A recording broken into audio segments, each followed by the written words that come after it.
Boom. Damn it. Lu Yu couldn't help cursing. The deafening blast left his head spinning.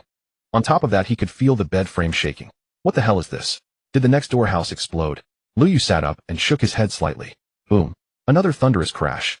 A white object suddenly slammed into Lu Yu from the side, instantly knocking him to the floor. What the hell? What was all this? Lu Yu was completely losing it. Who threw a doll at him this early in the morning? But when he tried to push the doll away, the weight felt wrong in his hands. The texture was wrong as well. He looked up. Whoa. Lu Yu was startled out of his wits.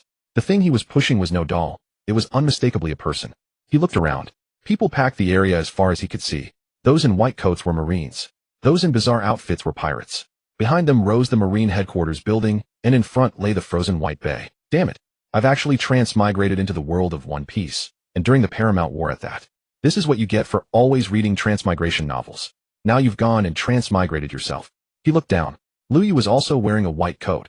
He was a Marine. Ding. System loading complete. This system is the DNF Gunner System. You can gain experience and rewards by killing enemies and completing quests. DNF. That outdated old game. One Piece seems even older than DNF. Okay, no problem then. Initial data expanded. Current status level 1 is skills knee strike floating bullet, weapon worn out automatic pistol, pet none I personal storage 50 kilograms, 3 kilograms per level. It was like being sent back to 2008. Xylia, today is another day full of hope. Lu Yu, are you dead? If you're not dead, get up now. The pirates are coming. Hurry up. Several Marines ran over and moved the dead body, pinning Lu Yu down.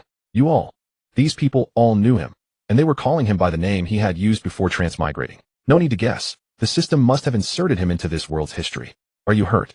Asked Luoku, a burly rough man who had joined the Marines alongside Lu Yu. If you're hurt, you can go to the rear for treatment, said Jeka-sun, a skinny gunner from the same recruit class as Lu Yu. These people's information almost appeared directly in Lu Yu's memory. The system is badass. You damn Marines, get out of our way. Stand in our way and die.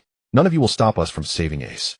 In front of him, 3 ferocious pirates charged over, brandishing their weapons. Bastards. You criminals won't hurt our brothers. For justice.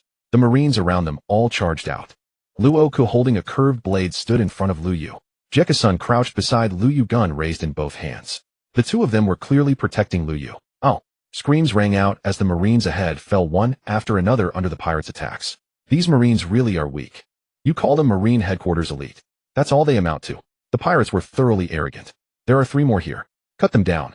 The pirates were heading straight for them, and there were no other Marines left nearby to provide backup. As long as I'm here, you won't hurt my friends. Luoku shouted and charged forward. A pirate immediately swung his blade to meet him, and the two clashed in a fierce fight. Jeka-sun took aim. He fired, but his aim was too poor. The bullet grazed a pirate's arm. Arg. You damn sissy, how dare you sneak attack me? The wounded pirate flew into a rage. Waving his sword, he charged straight over. Luoku wanted to stop him, but he was already held up by another pirate and couldn't break free. Don't hurt Lu Yu. Jeka-sun stepped forward and spread his arms to shield Lu Yu. Lu Yu had been dazed just moments before, but now there was no time to think. He raised his hand, and a white automatic pistol appeared in his palm. Floating bullet. A white bullet streaked past Jeka-sun's shoulder and hit the pirate square in the chest. The bullet's attack power wasn't high, and the damage it dealt was unimpressive. But this bullet's most special property was that it could send a person floating into the air. Lu Yu knew full well that the man he was facing looked like an ordinary mook, but his actual level was nowhere near equal to Lu Yu's level 1 status. During the Paramount War, the ones clashing on the battlefield were all elites. The Marines had Marine headquarters plus 100 elite troops drawn from Marine branches around the world. On the pirate side were the Whitebeard pirates, one of the 4 emperors of the New World, and their affiliated pirate crews. So even the most ordinary-looking grunt on this battlefield was at least around level 10, while he was still only level 1. Jeka-sun, come with me. Lu Yu sprang to his feet and kept squeezing the trigger of his automatic pistol. Bang, bang, bang. A single attack emptied an entire magazine. And after his right hand ran dry, he switched to a volley with his left. When the round was over, he even finished with a critical hit. 12 bullets per round sounded like a lot, but the entire process took only 2 or 3 seconds. The floating bullet's effect wore off, and the pirate lay on the ground completely still. But Lu Yu's attacks didn't stop. Only half a second after the first magazine was emptied, his second round of bullets had already begun. Bang, bang, bang. Jeka-sun gently patted Lu Yu's shoulder. Hearing his voice, Lu Yu instinctively turned his head. Stop shooting, he's already dead. Jeka-sun reminded him. Lu Yu turned back and looked at the pirate lying on the ground ahead. Whoa, he was riddled with holes. Blood was splashed all over the ground, and there were 2 bloody holes in his forehead. Lu Yu felt a little awkward. He had only been thinking that he was a level 1 rookie while the enemy was an elite pirate from the New World. A level 1 fighting a level 10 might not kill the opponent, so he fired as many bullets as he could. But he had forgotten that DNF levels and One Piece World levels weren't necessarily equivalent, and his automatic pistol's attack power wasn't as low as he had imagined. Bang, bang, bang. Lu Yu felt as though 5 holy light skills had struck his body all at once. He leveled up 5 levels in an instant. His system panel changed right then and there. Level 5 skills: knee strike, floating bullet M137 Gatling gun RX, 78 pursuer, weapon worn out, automatic pistol, pet none, personal storage 65 kilograms, 3 kilograms per level. Whoa, this was even faster than leveling a new character in a new DNF version. But hey, how is the damage calculated? Lu Yu stared at the pirate lying riddled with bullets on the ground and asked silently in his mind.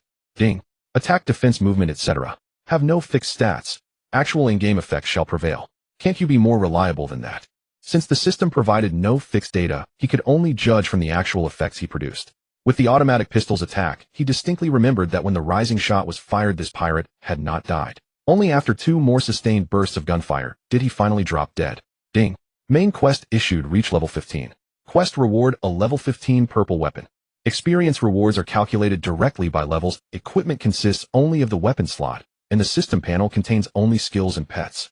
Lu Yu could now be certain that what the system provided was purely DNF skills and abilities.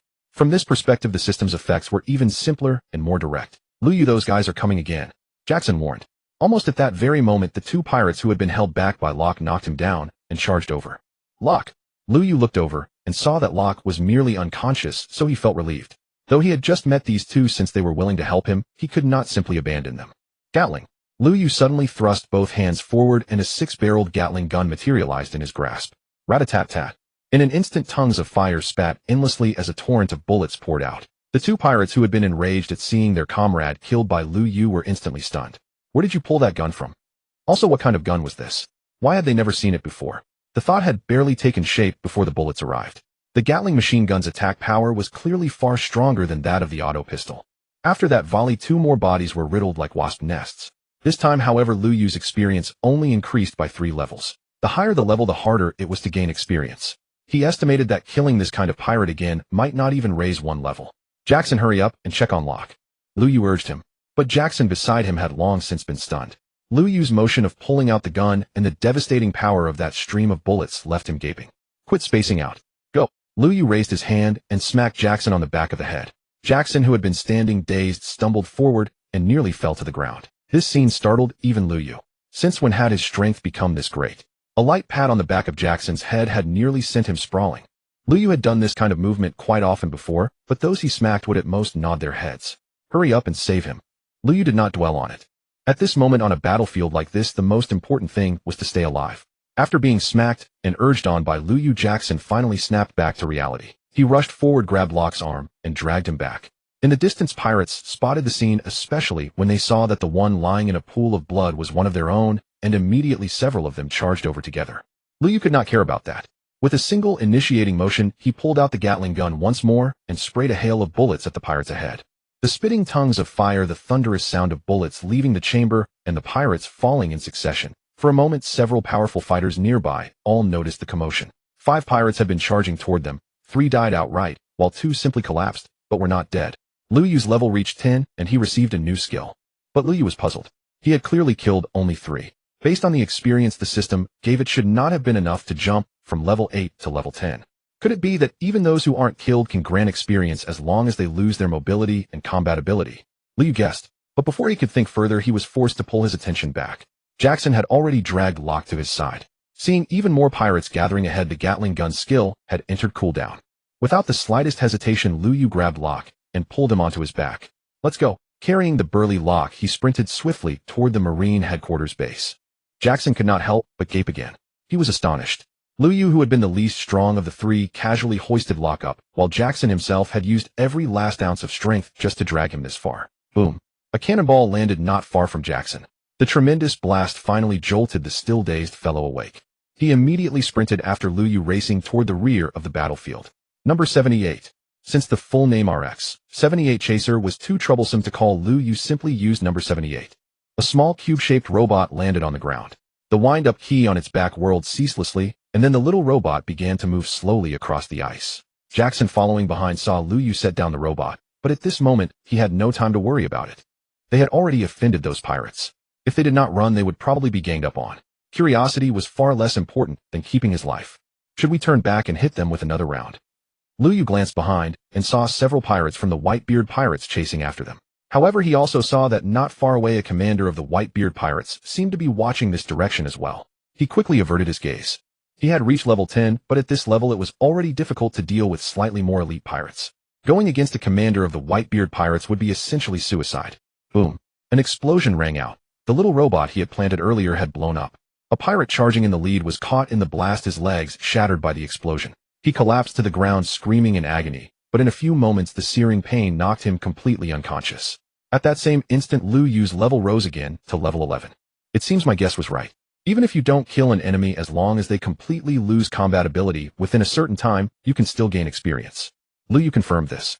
At the same time, they had already entered the plaza. Several Marines immediately stepped forward and blocked Lu Yu's path. Hand the wounded over to us and get back into the fight. These men were clearly something like a battlefield supervision squad. Lu Yu also understood that if they stayed too far away on a battlefield like this, they would likely be treated as deserters. He did not have Kobe's background backed by the Marine hero garb. He set Locke down, and two Marines carrying a stretcher immediately came over and carried Locke away. Now get back to your battle position. The leading Marine set his eyes fixed firmly on Lu Yu. It was as if he was afraid that Lu Yu and the others would become deserters. Damn it. Those supervisory troops are truly despicable. Jackson complained angrily on the way back to the Bay battlefield. They're just treating us as cannon fodder. Jackson was indignant. In fact, many naval soldiers on this battlefield were such cannon fodder. But in this kind of battlefield, they as naval soldiers had no choice. To survive, we can only rely on ourselves. Lu Yu stood on the ice layer looking at the battlefield ahead and said with a serious expression, no matter the time, ordinary soldiers on the battlefield are cannon fodder. To survive, a soldier can only rely on himself. Those with skill kill their opponents while those without wait to be killed. You stay close to me from now on. No matter what happens, don't stray more than 5 meters from me. Lu Yu had transmigrated here originally without family or friends, but since Locke and Jackson were his comrades and even risked their lives to protect him, he had formed a bond with them. Humans are social animals. No matter where they are, it is impossible to truly have no bonds. If someone does achieve that, then such a person is the most terrifying. A person without bonds is a time bomb of immense power. Lu Yu. Jackson was a bit bewildered. The person who always needed him and Locke's protection. How could he now give off such a reliable feeling? Look, they're over there. It's that guy. He's the one who killed Nos and the others. Ahead, several pirates from the Whitebeard pirate crew locked onto Lu Yu's side. These were the ones who had just been chasing them. Lu Yu, already at level 11, was not flustered at all facing these enemies of the same rank as the previous pirates. Robot no. 78. Silver bullet. Then Gatling gun. When the 6-barreled Gatling gun appeared in Lu Yu's hand again, the commotion once again drew the attention of many around. Especially Jackson. He had seen it once before, but at that time he hadn't seen the specifics. Now, however, he saw it clearly. The gun in Lu Yu's hand had clearly been conjured out of thin air. Could it be that Lu Yu ate a devil fruit at some point? Jackson could only hypothesize. Moreover, there were already precedents for this in the pirate world. One of the 7 warlords of the Sea Doflamingo had a subordinate who ate the weapon fruit, able to transform his body into various weapons for combat. Rat-a-tat-tat. A burst of bullets fired and several pirates charging ahead fell under this attack. Withstand a Gatling gun with bare flesh. Unless you are a devil fruit user or possess strong armament hockey. Moreover, Lu Yu felt that his weapon was already a world-level nerf. Otherwise, according to real-world settings, if a Gatling gun were mounted on a city wall, no army could charge through. Killing several in one go, Lu Yu's level only increased by 3. The higher the level, the harder it is to level up. For Lu Yu to gain a level from killing one enemy, he would probably need to fight elite monsters or mini-bosses. Just one more level. Lu Yu felt excited. Level 15. Although only one level away, level 14 to 15 was a huge leap. Before level 15, no matter what level he was, he could only be a sharpshooter. But once he reached level 15, he could change his class, becoming a launcher mechanic, ammo specialist, or ranger. The difference before and after the class change was like night and day. Once he awakened someday, he would be virtually invincible in this pirate world. Lu Yu still had other attack methods at his disposal. The flamethrower was still in his hands, as well as close combat skills like the floating kick. But Lu Yu didn't intend to use them. Currently, his most powerful attack skills were only the Gatling gun and the flamethrower. Once he used both, he would have no trump cards left.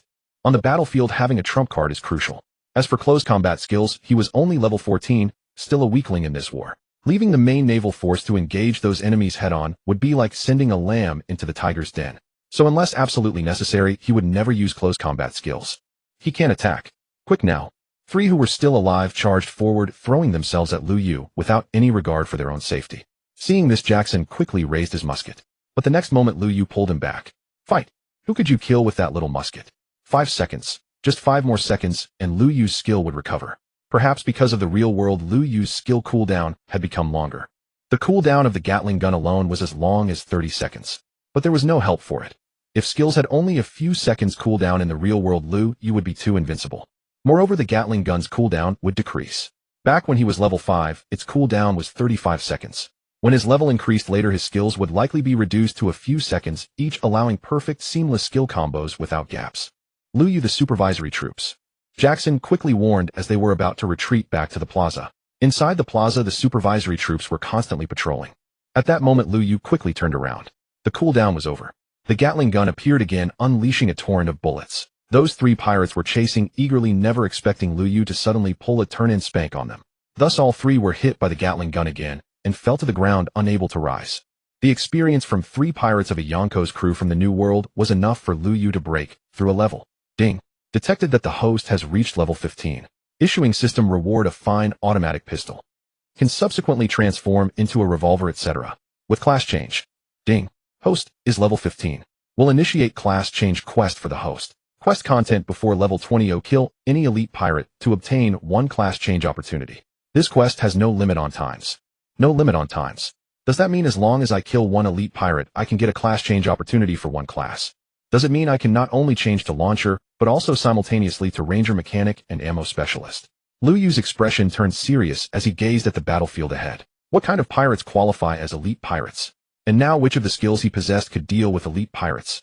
Level 15. Skills: knee strike, airborne blast, M. 137 Gatling gun, RX. 78 pursuer, silver bullet, spinning kick, tread shot, M.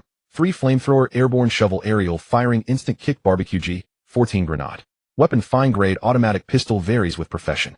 Pet: none. Personal storage: 95 kilograms, increases by 3 kilograms per level. Lu Yu now possessed no fewer than 13 skills. Yet among these, which one could possibly stand against an elite pirate? To earn the title of elite in this war, one must at minimum rival a marine officer of Commodore rank or higher. Can grenades be materialized? At that thought, Lu Yu immediately activated the skill. Instantly 5 grenades appeared inside his backpack. Simultaneously, Lu Yu noticed his system interface shifting. The personal storage entry began updating. Personal storage 1. 25, 95 kilograms. So these grenades could indeed be materialized and stored within his personal inventory. Lu Yu made no haste to act. After all, he had already eliminated 10 pirates from the Whitebeard pirates in just 2 volleys. As long as he did not retreat into the plaza, the oversight squad would have no grounds to reproach him. 30 seconds later, his G14 grenade skill recharged, and without hesitation, he deployed it once more. In an instant, 5 additional grenades manifested within his personal storage, raising its displayed weight to 595 kilograms. My hypothesis was correct. A surge of elation swelled within Lu Yu. Yet, was half a gene per grenade truly plausible? Without further thought, Lu Yu extended both hands. With but a flicker of will, 2 emerald green grenades materialized in his palms, each nearly the size of a palm, heavy and dense as they settled into his grip. Given their metallic construction and substantial heft, half a gene per grenade seemed entirely reasonable. Here, take them. Lu Yu turned and thrust the grenades into Jackson's hands. What is this? Jackson instinctively caught the 2 grenades, bewildered. They're explosives. When attacked, pull the ring on top, then hurl them away immediately. As Lu Yu spoke, fearing Jackson might forget, he instantly retrieved another grenade from storage, pulled its ring, and flung it toward an open stretch of ground. The moment it struck the surface, it detonated with cataclysmic force, shattering the thick ice beneath into a gaping crater. Jackson stared at the 2 iron spheres in his palms, a chill of dread creeping up his spine. If one exploded in his hands, would even his bones remain intact? You keep them. Terrified of mishandling them, Jackson tried returning the grenades to Lu Yu. This battle is perilous. You'll need formidable tools to survive. Seeing Jackson's lingering hesitation, Lu Yu added swiftly. So long as you do not pull the ring, it cannot detonate. Even if you do, you still have 3 seconds to discard it safely. Hearing this, Jackson finally exhaled in relief, yet remained cautious. Having just witnessed the grenade's devastating blast, he dared not grow complacent. Why did you toss it on empty ground just now? Jackson asked, while inwardly thinking, had it landed among the pirates, surely several would have been obliterated. Just habit. Lu Yu offered only a perfunctory reply. He could hardly confess to Jackson that he needed to complete a system quest. Killing too many ordinary soldiers would jeopardize his class advancement. Class advancement required slaying elite pirates before reaching level 20. Yet he was already level 15. If he continued eliminating foes at his current pace, he'd likely hit level 20 before felling even 15 or 20 enemies. Thus, to ensure successful advancement before level 20, acquiring multiple class paths was paramount. He could not afford to squander experience on common pirates. What defines an elite pirate? Lu Yu pondered deeply. Whitebeard himself. Undoubtedly a final boss tier threat. His dozen or so division commanders. Likely sub-boss caliber. By comparison, captains of the 40-odd allied pirate crews probably constituted the true elite tier. Lu Yu's gaze drifted beyond the bay. Within lay the Whitebeard pirates' elite corps, beyond it sprawled their allied pirate fleets. Their numbers swelled far greater, and crucially no figures like Whitebeard or Marco lurked among them. Without another pause, Lu Yu sprinted toward that direction. He carefully skirted the bay, ascending instead onto the marine-held fortress wall, a maneuver the oversight squad deemed inconsequential. So long as Marines refrained from retreating directly into the plaza, or worse abandoning the battlefield outright, they faced no censure. And this was still early in the conflict. Once the Whitebeard pirates breached the plaza, oversight squads would become utterly obsolete. Otherwise, how could the infamous deserter have fled all the way back to the residential district behind Marine headquarters? Lu Yu, where are you going? Jackson trailed closely behind. Stay vigilant. Lu Yu uttered only those 3 words. Moments later they reached the foremost rampart. Good heavens! Before them stretched over 40 pirate vessels, their crews surging forward in overwhelming waves. Cannon fire roared incessantly from the ramparts. Though the Marines fielded 100,000 elite troops, at least 30 or 40,000 were stationed along this wall and aboard adjacent warships, precisely to halt the allied pirate fleets. Jackson, remain here. Lu Yu's target was the allied captains. He pressed onward. What do you intend to do? Jackson demanded anxiously. I'm boarding a warship. With that, Lu Yu leapt from the rampart, landing lightly upon the frozen sea below. He dashed forward, closing rapidly on the nearest Marine warship. Fortune favors the bold.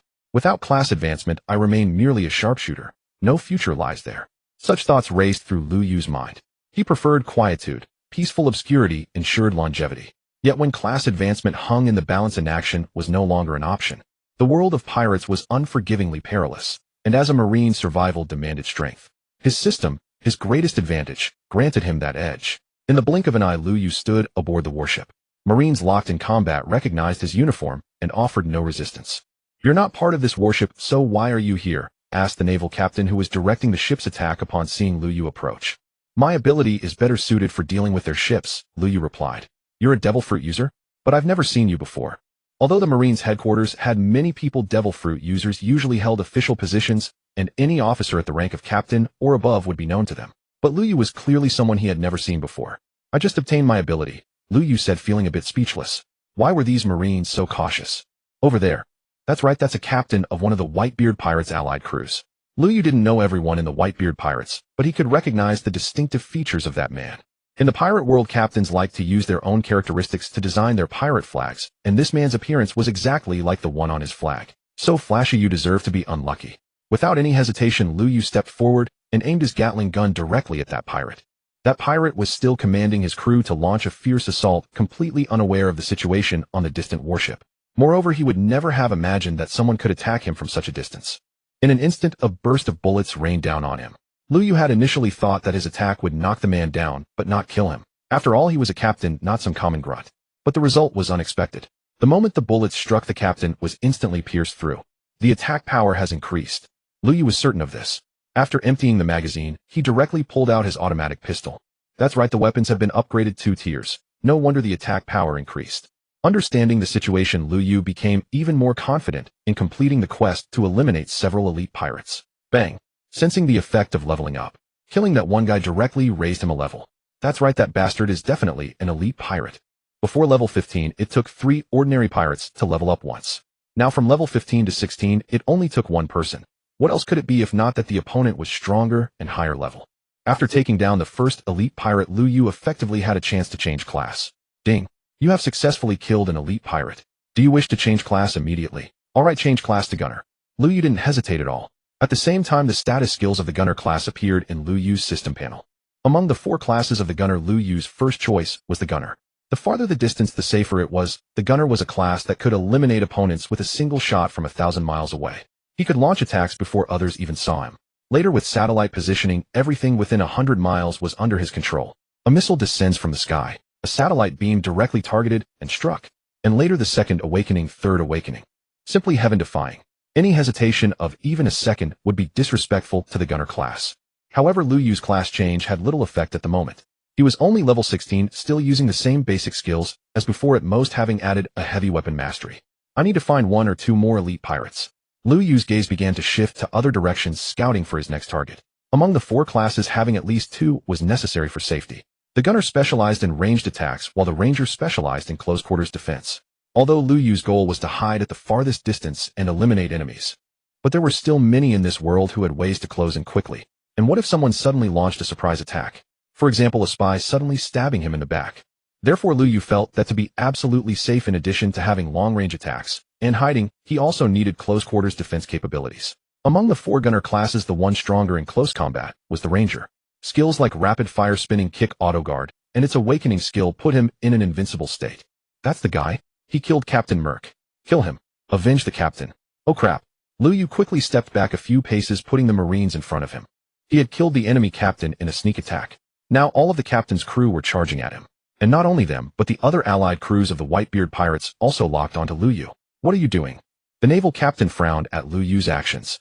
My ability is long-range sniping. I'm extremely weak in close combat. Lu Yu quickly explained. Sir, can you give me cover?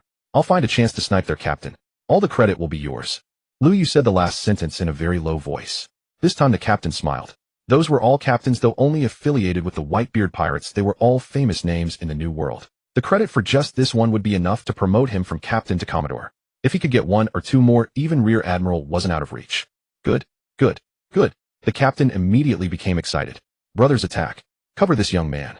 Thus a large number of Marines charged forward, engaging in a fierce battle with the pirates who were coming after Lu Yu. Taking advantage of this opportunity, Lu Yu quickly adjusted his direction and began searching for a suitable target. 2.5 minutes later. Is that the Great Vortex Spider? Lu Yu saw a familiar face, one he could definitely identify as an elite pirate, the famous backstabber. But it seemed that he hadn't yet committed that betrayal. This paramount war was still in its early stages. It was the moment when Akiji had frozen the bay and the Marines were engaged in a large-scale battle with the Whitebeard pirates within the bay. Lu Yu pulled out his Gatling gun. But before he could fire, another familiar figure appeared in his field of vision. Those dog-like eyes swept over. Lu Yu quickly put away his gun. Damn, if I provoke a Kainu now, I might not even know how I die. Lu Yu pretended to turn around, but couldn't help sneaking a glance. The scene of a Kainu turning the Great Vortex Spider. Who wouldn't be curious? Unfortunately, it was too far, and Lu Yu couldn't hear what they were whispering about at the base of the wall. He couldn't touch the Great Vortex Spider, who knew if a Kainu would go berserk if he attacked him. Shifting his gaze, Lu Yu began searching again for the allied captains of the Whitebeard pirates. Apoida. Lu Yu spotted another one. He was one of the few named characters among the Whitebeard pirates' allied crews in the manga. In fact, among the 43 allied crews, several were established by former veteran members of the Whitebeard pirates who had gone out on their own. After all, the Whitebeard pirates only had 16 division commanders. Some who were strong enough and didn't want to remain as mere foot soldiers naturally went out to start their own crews. You could have survived, but now. Sorry, but you just happened to come into my field of vision. Gatling gun set up. Patter, patter, patter. Bullets screamed through the air. Having witnessed the previous captain's execution, Apoida dared not afford a moment's carelessness. He swiftly retreated while activating his armament haki, hoping to deflect the incoming assault. Yet his speed paled in comparison to that of the bullets. Wherever he moved, the bullets followed without fail. Though armament haki could withstand moderate impact, the relentless barrage from Grain's machine gun left him severely strained. Most critically, no member of the Whitebeard pirates would ever use their comrades as human shields. Had Apoida ducked behind the crowd, Lu Yu would have hesitated to fire freely, for he feared inadvertently slaying too many, triggering an immediate level up to 20. Thus he merely evaded, deliberately steering clear of allies to spare them collateral harm. Lu Yu's assault pursued him like a shadow. After 5 seconds, the Grain machine gun exhausted its first magazine. There, sprawled upon the ground, lay Apoida, wounded repeatedly, yet still breathing. But clearly he remained alive and battle-ready. Sir, the enemy captain is wounded. This is a once-in-a-lifetime opportunity. Lu Yu immediately turned to the nearby colonel. Charge. Overrun them. Annihilate every last one. The colonel knew this was his golden chance to secure battlefield glory. The other soldiers, unaware of the broader strategy, obeyed orders without question, and seeing their side hold the upper hand, they surged forward en masse. Lu Yu slipped among the ranks, unobtrusive and inconspicuous, advancing steadily toward the front line. He would never step forward recklessly, unless certainty hovered near 98%. Curse Marines. Come on. Let's see how strong you truly are. Kill them all. Clash. Steel met steel, fury met fury. Marines versus pirates. Two sworn enemies locked in mortal combat, each fighting with desperate ferocity. Yet amid the chaos, Lu Yu stood motionless. His gaze remained fixed upon Aboida. The wounded captain now stood guarded by several loyal pirates. Aerial shovel. Seizing a fleeting opening, unobserved by all, Lu Yu skimmed low across the ground and launched himself forward like a blade. The pirates, spotting movement, lunged to intercept, but the moment they drew near, an uncanny force erupted from Lu Yu's feet, hurling them skyward. Even Aboida, slumped and injured on the ground, was flung upward by the same impact. Though the aerial shovel dealt minimal damage, its true purpose was clearance, not destruction. Reaching Aboida's side, Lu Yu swept him off his feet with a single shovel kick, then without pause spun into a devastating roundhouse kick. Already grievously wounded, Aboida had no strength left to resist. Struck full force, he collapsed into unconsciousness. Lu Yu, who'd already envisioned a follow-up barbecue strike, halted instantly. Snap! A lightning-fast finishing kick sealed Aboida's defeat, rendering him utterly incapacitated. Alert: you have gravely wounded an elite pirate. 1 class transcendence opportunity granted. Proceed immediately. Transcend. Now, to Ranger. As Lu Yu spoke, new skill icons shimmered into existence upon his interface. Back when he'd been a gunner, Lu Yu had used no status effects. And now, even with Ranger's enhanced state skills at his disposal, he chose restraint. Activating such abilities might emit strange luminescence, effectively painting a target upon his back, broadcasting his uniqueness to all. Shoot the standout. So he kept his light dim. Haha. Brilliant work. The colonel strode over, gazed upon the unconscious Aboida, and ordered his immediate binding. Release my brother. Across the sea, a vessel hurtled toward them at breakneck speed. 50 warships faced 42 pirate ships, meaning each pirate vessel had been engaged by 1 or even 2 naval vessels. That was precisely why no reinforcements had intervened during Lu Yu's duel with Aboida. But now, seeing their captain captured, Whitey could no longer remain idle. Abandoning her original opponent, she steered her ship straight toward the fray. Whitey the Eye Switch, a force so formidable, she ranked among the strongest of Whitebeard's 43 allied crews. In sheer power, she rivaled even the division commanders. Fall back. Retreat to our warships, now? Lu Yu urged urgently. Command had originally rested with the colonel. Yet after witnessing Lu Yu slay and cripple 2 captains in succession, the colonel recognized his extraordinary prowess. Without hesitation, he issued the order: secure the prize, withdraw. At once, the entire naval contingent began a swift, disciplined retreat. Aboida's crew rushed to rescue their captain, but the Marines fell back while fighting, and 2 adjacent warships instantly delivered covering artillery fire. With superior numbers, the Marines could disengage at will. Everyone, fix your sights on that Marine. Suddenly, the Eye Switch pointed directly at Lu Yu and bellowed. Damn it! Lu Yu froze, utterly stunned. He'd taken every precaution, yet still drawn her gaze. The one with his head bowed, weaponless in his hands. Instinctively, Lu Yu raised his eyes. Speechless, the only sailor in the entire formation unarmed. He flicked his wrist, summoning a violet revolver, the one wielding that strange purple pistol. Instantly, he swapped it for his standard automatic sidearm. His weapon transforms. Stay alert. Seriously, Lu Yu was dumbfounded. He was now irrevocably marked. Whirling about, he conjured a green grenade, pulled the ring, and hurled it without hesitation toward the Eye Switch. Perhaps recalling Lu Yu's prior victories over 2 captains, Whitey reacted with extreme caution, ducking instantly behind her ship's hull as the grenade approached. Boom. The grenade detonated, but inflicted scant damage. Whitey's vessel was an icebreaker built for brute resilience. Though potent, the grenade merely dented the thick armored plating at the bow, leaving little more than a deep indentation. Still, it succeeded, diverting the Eye Switch's attention. Lu Yu seized that split second to vanish entirely from view. He did not rejoin the colonel aboard the flagship, instead sprinting toward the city wall. Jackson, monitoring from above, lowered a rope ladder the instant he spotted Lu Yu returning. Lu Yu scaled the wall swiftly, exiting the frontline battle for good. Whether further elite pirates would fall to his hand now depended solely on fate. Old Lu, you're too terrifying.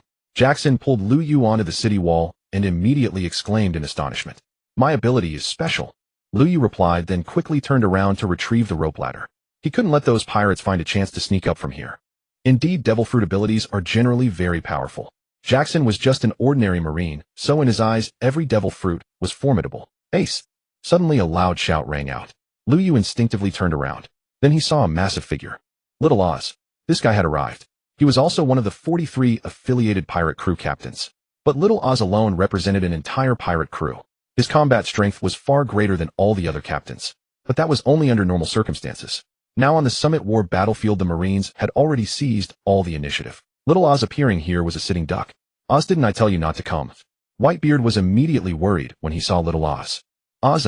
On the execution platform, Ace also shouted. Ace! Little Oz called out, then his enormous body stepped directly onto the ice of the bay. All men aimed the cannons at Little Oz. Fire! Fire. In an instant, countless cannonballs roared out, bombarding Little Oz's position. I wonder if I join in the attack. When Little Oz dies, will it count as me killing an elite pirate? Lu Yu thought to himself, then immediately moved to act. He stepped forward, placing one foot on the parapet of the city wall, and summoned his Gatling gun. Rat-a-tat-tat. Flames spewed forth and a torrent of bullets roared out. It seemed that Lu Yu's bullets against the backdrop of the cannonballs appeared somewhat insignificant. But Lu Yu's goal was simply to get a piece of the credit. He just wanted to test if joining the Marines and killing Little Oz would count as defeating an elite pirate. With the professions of gunner and ranger, Lu Yu already had long-range attacks and defense. But who would complain about having too many skills? If he could obtain a mechanic or munitions expert profession on top of gunner and ranger, his combat ability would surely be even more formidable. No one can stop me from rescuing Ace. Little Oz endured the barrage of cannon fire, his speed not decreasing but increasing. He leaped suddenly, his massive body rising from the ground, and in midair, he crossed the entire bay in one bound, landing at the junction of the bay and Marineford Plaza. Should I remind them that Little Oz's position will affect the activation of the trap later? Lu Yu thought to himself.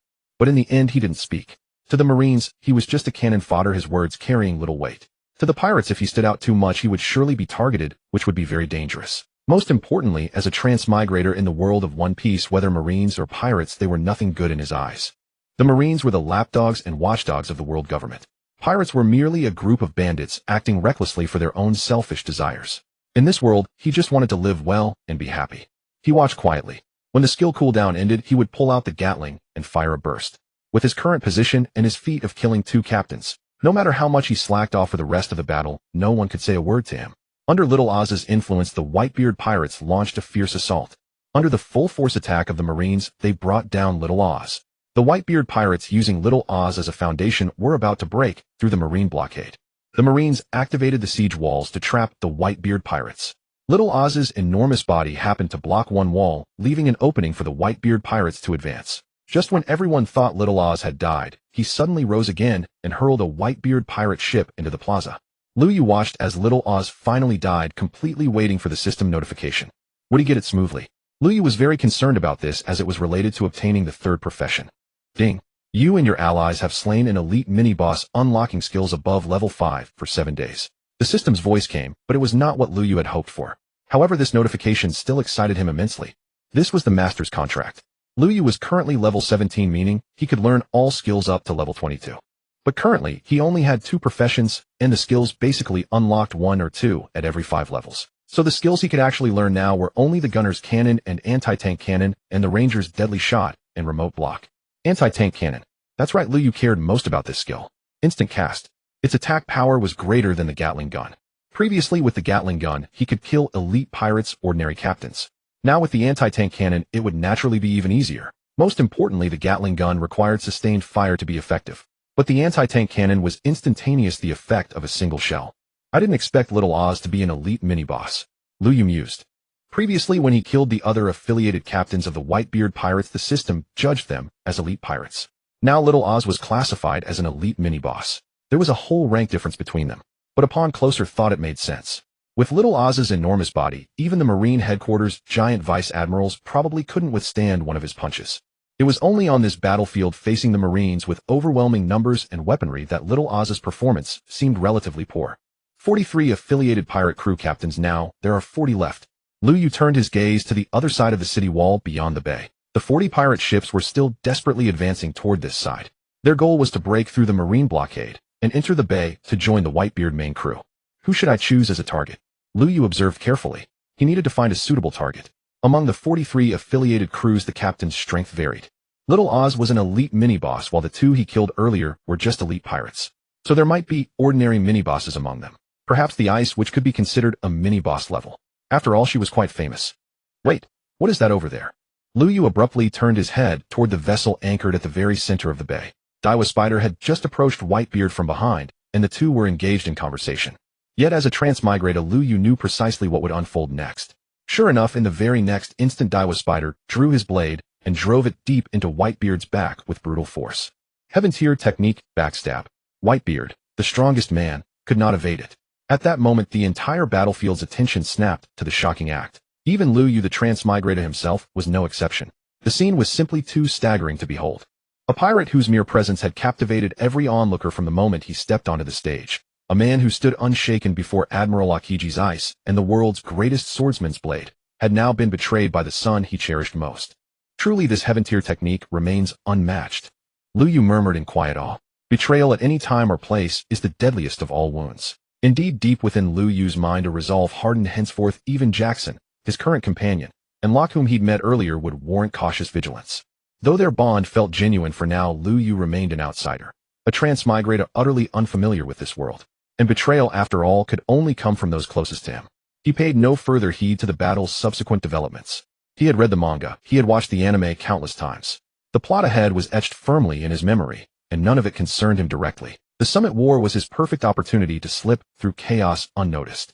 If he failed to seize this moment, to complete system quest level up twice, he would be squandering irreplaceable advantage. Old Lu, where are you off to? Jackson, engrossed in watching Whitebeard, suddenly noticed Lu Yu preparing to leave and hurriedly called out. I'll scout the perimeter.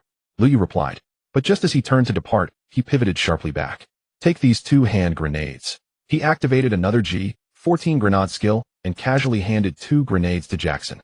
I haven't used the first 2 yet. Jackson retorted. Just take them. Lu Yu insisted, and shoved them into Jackson's hands before darting away, vanishing into the distance before Jackson could react. The wall stretched endlessly. It encircled the entire bay. Thus, moving along its length offered ample opportunity to identify new targets. After weaving through the battlefield, Lu Yu swiftly reached the wall's far end. An ice which had already marked him there. A covert strike demanded absolute seclusion, no prying eyes allowed. The 10,000 elite Marines deployed across the battlefield hailed from numerous regional branches. Many had never met before, their familiarity non-existent. Hence Lu Yu's sudden appearance drew no suspicion, not even from the Marines. Those 2 over there. His gaze settled upon a pair of twins. Indeed, the Dicarbon brothers. Among the allied pirate crews under Whitebeard's banner, Lu Yu recognized few captains by name. Famous figures like Little Oars and the Ice, which were instantly identifiable. Others stood out solely for distinctive traits. Hippolyta, with his caterpillar-like attire and crimson nose, was unmistakable. And the Dicarbon brothers, identical twins, were equally memorable. If I can take them down, perhaps I'll unlock my remaining 2 professions. The thought alone sent a jolt of exhilaration through Lu Yu. Activating all 4 professions simultaneously would be ideal.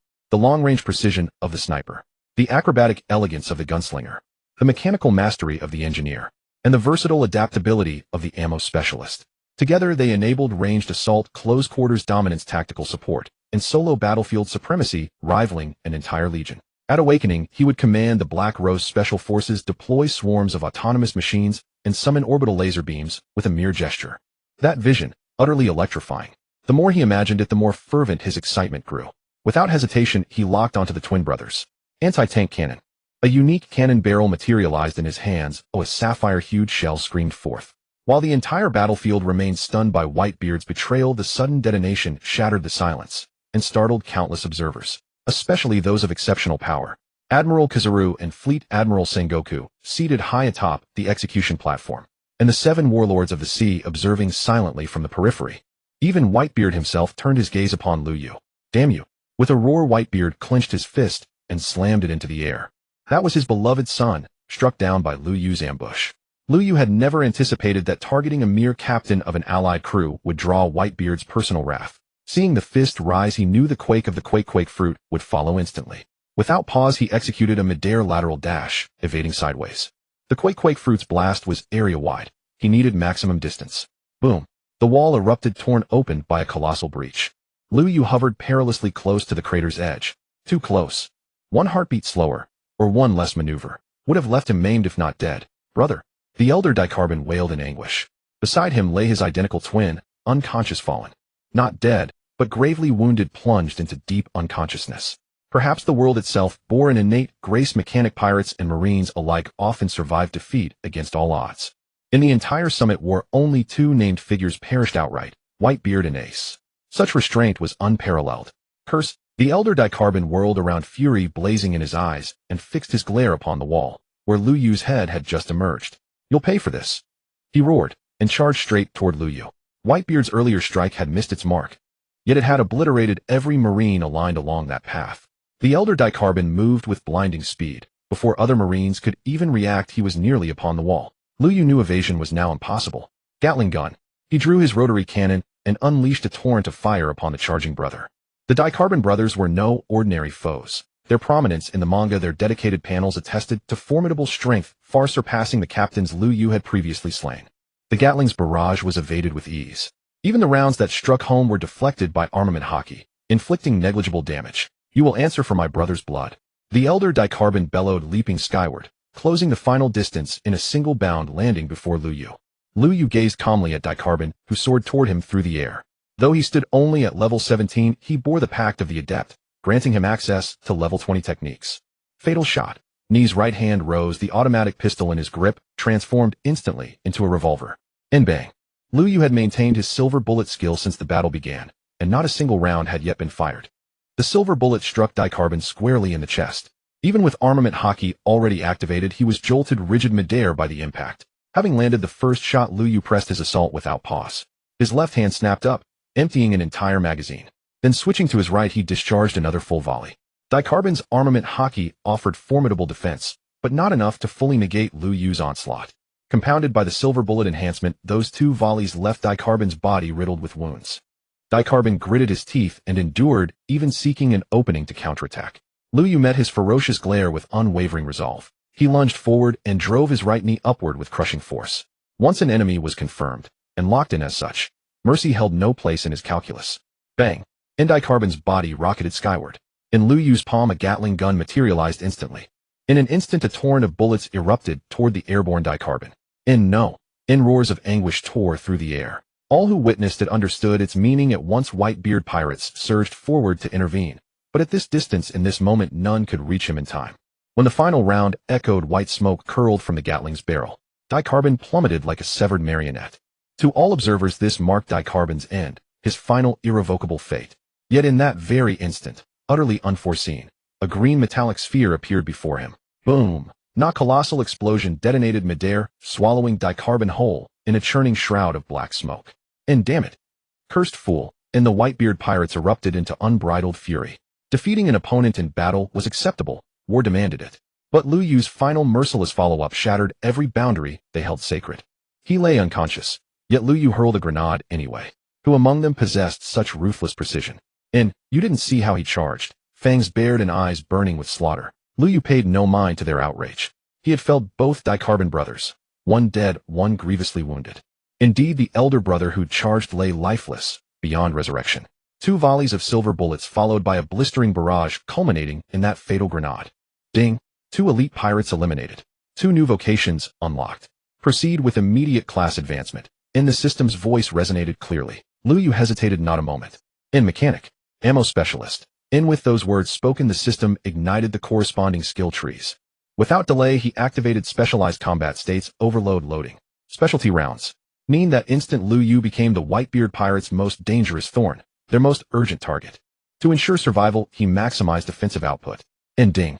System detects completion of 4 vocational advancements, granting bonus ascension reward. At once, Lu Yu sensed his cultivation level surge. Having risen to level 18 after defeating the Dicarbon brothers, he now vaulted to level 20. Only 2 levels, but for Lu Yu they were pivotal. Each granted access to level 25 techniques across all 4 vocations. G1 Corona, compact mechanical device manifested behind him. In upgrade G2 Thunderwhirl. Instantly, the singular device split into 3 spinning units. This display did not escape the notice of numerous powerful observers. Given Lu Yu's earlier spontaneous weapon manifestations, they assumed these were manifestations of a devil fruit ability. No suspicion arose. Yet this sudden emergence of a formidable new warrior startled them all. 2 Whitebeard pirate captains now raced toward the battlefield to avenge their fallen comrade. Lu Yu had activated so many combat states precisely to deter Whitebeard's retaliation. Facing the captains head-on, he would never stand idle and await death. He dropped low. NM-18 Claymore mine. Compact mine deployed silently, then vanished from sight. To all but Lu Yu, it was utterly invisible. Leaving the mine behind, he advanced swiftly toward the city wall's edge. This position was no longer tenable. Boy, don't move. In seeing Lu Yu retreat, the captains gave chase, only to arrive at his former position, when a golden device suddenly flared into existence. A searing flash erupted. These captains possessed far greater might than subordinate crew captains. Though the Claymore strike was sudden, their reflexes, bolstered by armament hockey, minimized injury. Yet that fleeting moment of disorientation cost them Lu Yu's trail entirely. By then he had already leapt down from the wall. He sped toward the central plaza, where the next phase of combat would unfold. With no system mandate to restrain his power, he embraced full escalation. Thus his strategy remained one of calculated evasion, growing stronger as sending faster. In, bastard, in, where's that little turtle hiding? The two captains raged in frustration. In, all forces, remain vigilant against long-range attacks. From afar, Whitebeard watched, brow furrowed. He knew this battle would be arduous, but this unexpected emergence of a prodigious youth within the Marines' ranks deepened the peril exponentially. At extreme range, he crippled a subordinate captain with a single shot.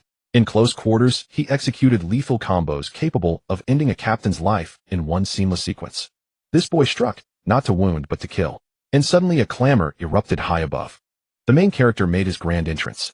Straw Hat Luffy, along with a swarm of prisoners from Impel Down, descended from the sky. Perfect timing. Seeing this, Lu Yu's expression eased considerably. Everything unfolded exactly as he had anticipated. The arrival of Straw Hat Luffy once again diverted the attention of the entire battlefield. Lu Yu kept shifting his position. He needed to minimize his presence as much as possible. The fewer people who noticed him, the better he could ensure his own safety. Lu Yu glanced at his system panel. Level 20.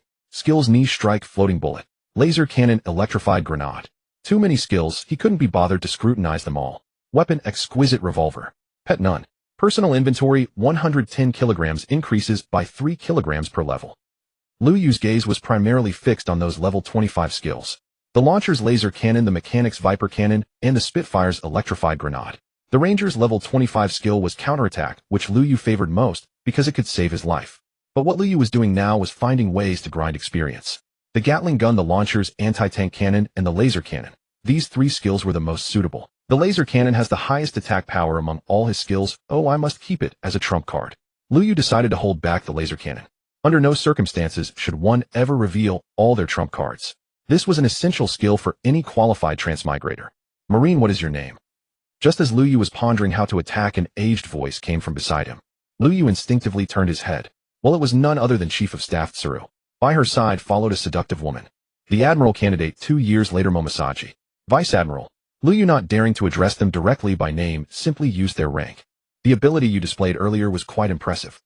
Chief of Staff Tsuru had come over precisely because she had witnessed Lu Yu's performance earlier. He had single-handedly defeated the DeKalvin brothers and easily escaped the pursuit of 2 Whitebeard pirates commanders. The strength of Marine headquarters had always been formidable, without a doubt. However, the younger generation of Marine headquarters seemed to be lacking in succession. Although the Marines had always relied on the world military draft to supplement their high-end combat power. But if possible, they still preferred to select promising individuals directly from the Marine ranks and nurture them slowly. Indeed, in Chief of Staff Tsuru's eyes, Lu Yu was merely someone with potential. Killing the captain of an affiliated pirate ship under the Whitebeard pirates was something that Marine headquarters rear admirals or even some captains could accomplish. In Chief of Staff Tsuru's view, Lu Yu had potential. With proper development, his abilities might allow him to become an elite vice admiral or even advance further.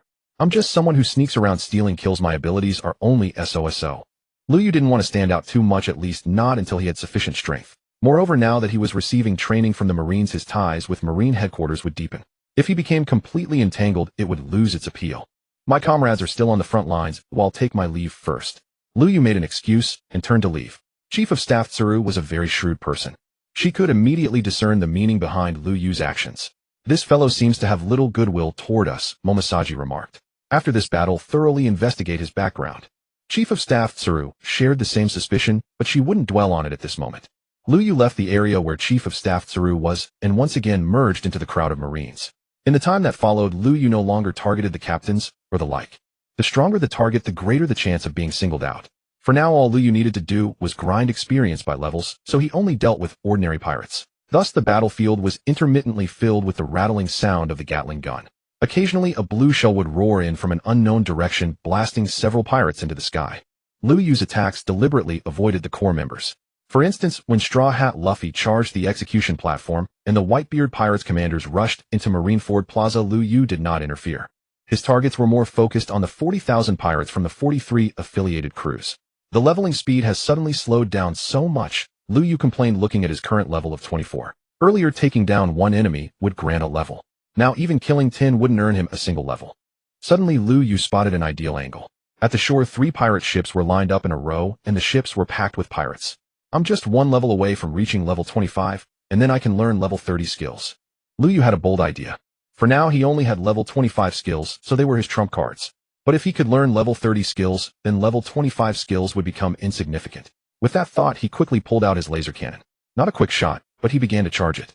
The laser cannon had a passive effect. After a brief charge, its power and attack range doubled. Some nearby Marines noticed Lu Yu's action. However, since he had already used 2 different types of ranged attack weapons earlier, they were not surprised. But in the next moment, a laser beam with a light blue outer layer and a deep red inner core burst forth. Rumble.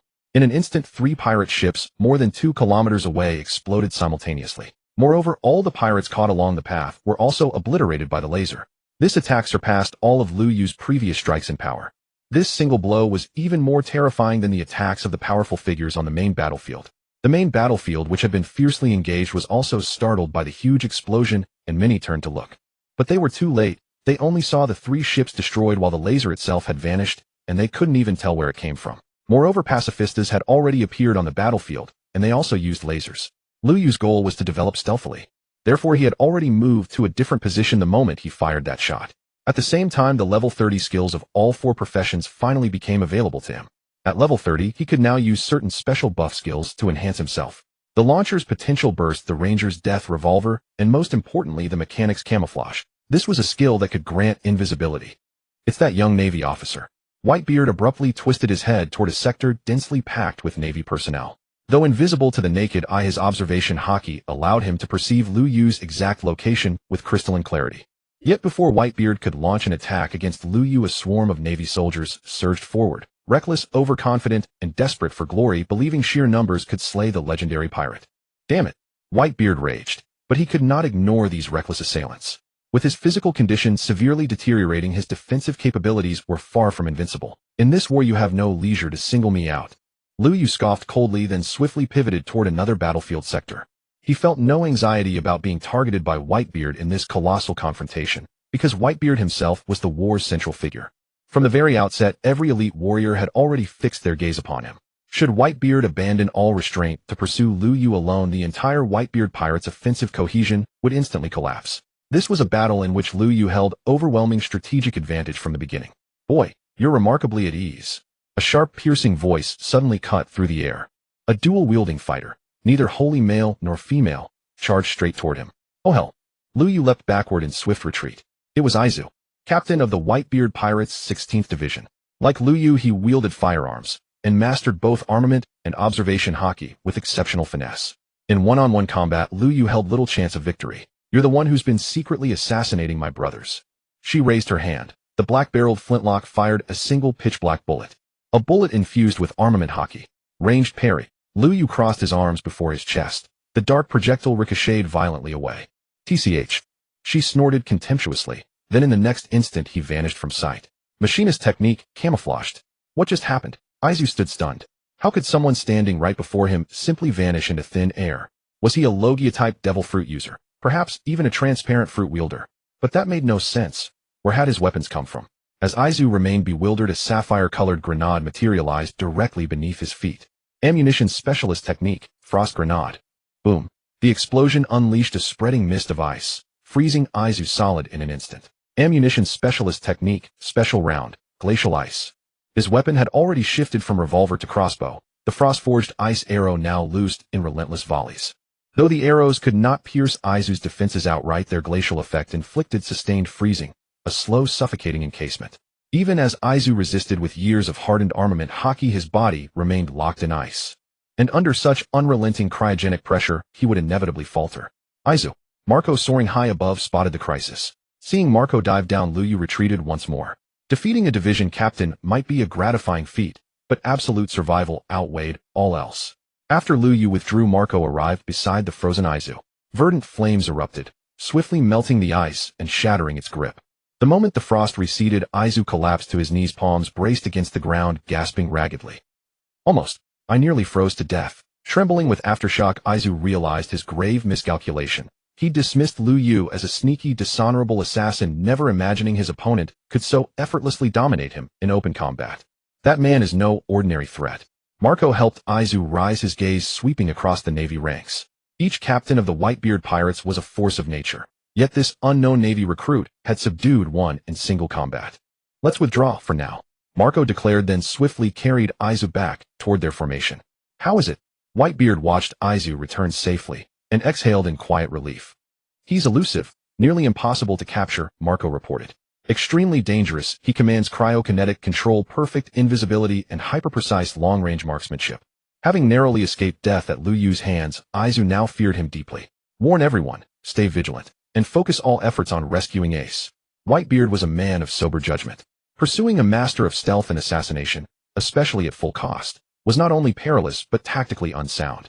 Diverting too many fighters to hunt one elusive marksman would only deepen their existing disadvantage on the battlefield. Understood. Marco nodded and turned to relay the orders. These warriors, forged in rivers of blood and mountains of corpses, knew instinctively what mattered most in war. Have they given up? Lu Yu halted, observing that no one pursued him further. Lu Yu, Jackson's voice rang out behind him. Help? Huh? Lu Yu spun around. Jackson and a group of Navy officers sprinted toward him, and behind them streamed a contingent of prisoners clad in impel-down uniforms. Impel-down inmates, most confined to levels 2 and 3. Those imprisoned there carried bounties of at least 10 million berries. Their combat prowess surpassed even the average Whitebeard pirate. In truth, many were significantly stronger. Machinist technique, Viper cannon. Lu Yu pointed his right hand forward. A stationary artillery emplacement manifested instantly. Scarlet energy pulses erupted in rapid succession, crimson waves of destructive force surging outward. By the time Jackson's group reached Lu Yu's side, the mechanical barrage had successfully halted the pursuers. Artillery specialist technique, anti-tank cannon. Shifting positions slightly, he fired a cerulean shell, then without pause drew forth a high-intensity laser cannon. In that instant, 3 distinct weapons converged, halting the overconfident mob eager to deliver the final blow to the fallen. More precisely, half were obliterated outright, the rest froze in terror, then moments later broke into panicked flight. Having just escaped Impel Down's infernal depths, these convicts cherished their lives with desperate fervor. TCH. Jackson scoffed beside Lu Yu, openly mocking. What are you scoffing at? Lu Yu turned sharply. Jackson wilted instantly. Where are the grenades I gave you? I used them to blow up those guys. That's why they're chasing us. Didn't you keep at least one for self-preservation? Forgot. Jackson was clearly intoxicated with his own triumph. After hurling his first grenade and killing 2 or 3 impel-down prisoners, he instantly drew the attention of nearby Marines. Eager to further seize the spotlight, he proceeded to throw the remaining 3 grenades in quick succession, each detonating with devastating effect, claiming at least 10 more prisoners. Yet this only incited the fury of the impelled-down escapees. They surged forward en masse while the Marine contingent, lacking any formidable combatants, found itself overwhelmed, precipitating the earlier chaos. Here, take them. This time Lu Yu produced 10 grenades in one go, 4 standard, 3 electrostatic, and 3 cryogenic. Having witnessed the destructive power of the earlier grenades, Jackson seized them with palpable excitement, strapping them across his body with theatrical pride. You may use the green ones as you see fit, Lu Yu cautioned sternly. But the silver ones, reserve them for moments of dire necessity. As one of only 2 trusted companions, Lu Yu felt compelled to watch over Jackson, even when exasperated by his recklessness. And what about these blue ones? Jackson pointed to the cobalt grenades. Remember this well. Lu Yu's voice deepened, heavy with gravity. Under no circumstances, not even under pressure, may you expend any of these 3 blue grenades unless your life hangs in the balance. Cryogenic grenades could freeze even a captain of the Whitebeard pirates for a significant duration. At present, these grenades constituted the sole assets Lu Yu was willing and able to entrust to Jackson. Thus they formed his strongest lifeline, his ultimate safeguard. A trump card must never be played except in mortal peril. Yes.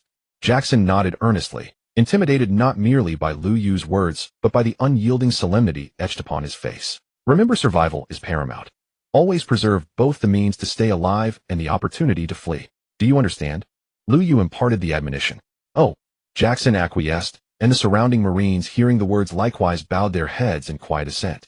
They understood.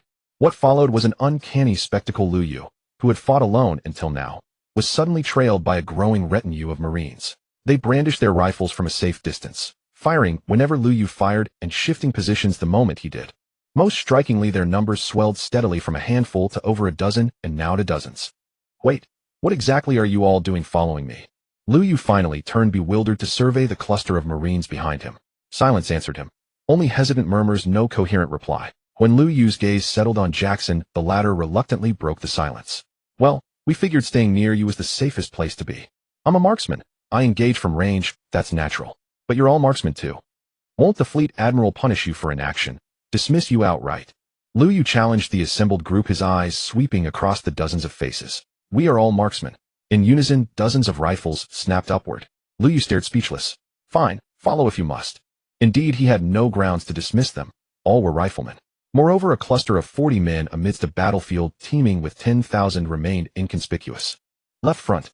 Lu Yu hefted his anti-tank cannon. Half the Marines behind him raised their weapons and opened fire in perfect synchrony toward his designated target. The area, previously occupied by only 2 or 3 enemies, was instantly obliterated. Cease this indiscriminate firing. Lu Yu frowned. Form 4 squads. 10 will shadow me. Fire only when I do.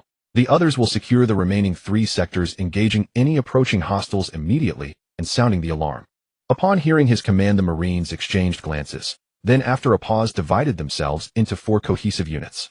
Lu Yu, Jackson interjected, the rear squad has no targets to engage. They serve as reserves, replacing any squad that exhausts its ammunition mid-engagement. Lu Yu replied, understood. Nods rippled through the ranks. And so on that battlefield an unprecedented formation took shape. Dozens encircled a central point, constantly repositioning across the field. Wherever enemies appeared, volleys erupted without delay. No matter how many rounds were expended, regardless of whether targets were neutralized, a fresh squad would instantly rotate in. Within this unit, however, one figure stood apart. He appeared unpredictably along any flank, his firepower surpassing that of all others combined. If a high-tier adversary takes notice of them, they'll be annihilated in an instant. Commander Correja observed the formation from a distant vantage point. Yet against foes of equal, or even slightly superior strength, this configuration grants them overwhelming tactical advantage. Saru stood beside her, equally attentive. That young man possesses sharp instincts, but little battlefield experience. Keep close watch on him. Correja genuinely wished to cultivate Lu Yu, and thus harbored no desire for him to fall here. Understood, Saru affirmed, then melted silently toward Lu Yu's position. Meanwhile, at the heart of the formation, Lu Yu himself recognized the vulnerability should a powerhouse emerge, someone like Crocodile Marco or Diamond Jozu. A single wide-area assault would decimate their entire cohort. Yet Lu Yu had calculated carefully. The battlefield was vast, and 40 men huddled together drew far less attention than one might assume. Moreover, the Whitebeard pirates' objective was solely to rescue Ace. So long as Lu Yu's group avoided blocking the main thoroughfare, they remained unlikely targets. Still, as precaution, Lu Yu positioned himself at the outermost edge of the formation, though outwardly the most exposed. In truth, the periphery granted him optimal situational awareness and the swiftest possible response. This was no betrayal of comrades. Given the chance, he would protect everyone who followed him. But should survival demand it, he would choose self-preservation without hesitation. Jackson, however, warranted special consideration, so Lu Yu kept him close, granting him discreet protection. Thus, amid this crucible of war, Lu Yu honed his craft. As Luffy prepared to storm the execution platform, Lu Yu neared level 30. Should this momentum hold, he might ascend past level 40 before day's end. The summit war reached its climax. Straw Hat Luffy cut through obstacles with ease. Whether they were his second uncle, big brother, or grandfather, he bypassed them all effortlessly. He relied on his true strength to defeat the strongest Marine hero, and with his invincible defense, he blocked the Fleet Admiral's attack, finally succeeding in rescuing his dear brother. Don't mention it, but you really have to admit, if it weren't for Straw Hat Luffy, no one else could have pulled this off. Lu Yu, don't you have a super long-range weapon? Why didn't you shoot down that Straw Hat kid just now? Jackson looked at Ace, who had been successfully rescued, and his expression was not pleasant. Although he was just a lowly Marine soldier, after all, he belonged to the Marine faction. Now the execution target, guarded by their 100,000-strong army, had been rescued so effortlessly by someone else, which made him feel somewhat aggrieved. Are you stupid? Lu Yu looked at Jackson with a gaze that seemed to care for an imbecile. Kill Ace. Wouldn't that mean completely offending Whitebeard and Garp? Akainu killed Ace because his status was high enough and his strength was formidable enough. Sengoku had held Garp down. After Whitebeard's furious assault, Akainu, though heavily injured, could still withstand it. But if it were Lu Yu, an ordinary Marine, it was uncertain whether Sengoku would even hold Garp down. Even if Sengoku did hold Garp as usual, faced with Whitebeard's furious attack, could Lu Yu survive even a single punch? As a level 30 rookie facing a nearly max-level Whitebeard, even if Whitebeard was in a weakened state, it was still beyond his ability to withstand. Just now, Admiral Kizaru used his laser. Why do you think he aimed at the key instead of Straw Hat? Lu Yu asked another question that left Jackson scratching his head. Right, why didn't Admiral Kizaru shoot Straw Hat? He could precisely break such a small key. Straw Hat is such a big target, how could he miss? If Straw Hat were killed, or even just knocked down Fire Fist, Ace could never be rescued. Sigh. Lu Yu let out a long sigh. Jackson was really good to him, and he truly stepped up when things happened. But Jackson's thinking was far too simplistic. The world is not all about fighting and killing. After saying this, Lu Yu turned and walked away. The entire squad immediately followed his movement. This was the tacit understanding they had gradually developed on the battlefield. Ace had been rescued, and the Whitebeard pirates were in high spirits. Whitebeard stepped forward declaring that he would sacrifice his own life to cover the escape of all his crew members. Fleet Admiral Sengoku personally ordered all Marines to give full chase. Under these circumstances, Liu Yu's small team had no choice but to charge forward. Disobeying orders on the battlefield and fleeing directly, such an act could only be done with impunity by the king of deserters. For someone like him, without any backing, he would definitely be made the scapegoat. Now every member of the squad following Liu Yu had 3 grenades, each one green, 1 silver, and 1 blue. Just as Liu Yu had told Jackson earlier. Use the green ones when the timing is right, the silver ones at critical moments, and keep the blue ones for survival. Thus, when these dozens of people entered the battlefield, though they were originally outnumbered and weak, they managed to achieve an impressive record. Liu Yu himself, relying on the support of various long-range firepower, saw his experience and level skyrocket. Ace! Suddenly a heart-wrenching cry was heard. The entire battlefield changed. Everyone immediately looked in the direction of the sound. Fire Fist Ace, he was dead. A kind of punch through his back, directly piercing his body. Fire Fist Ace ultimately could not escape this fated destiny. Liu Yu watched with a solemn expression. Although he had long known this scene would occur, now that it actually happened, he still felt a sense of shock. The only 2 core figures who died in the Summit War were Whitebeard and Ace. If we include Little Ors Jr., then a total of 3 named characters died. However, due to Liu Yu's intervention, he also killed a nameless one, the elder brother of the DeKalvin brothers. As for the younger brother of the DeKalvin brothers, and the earlier Apoida, both had been attacked by Liu Yu but did not die.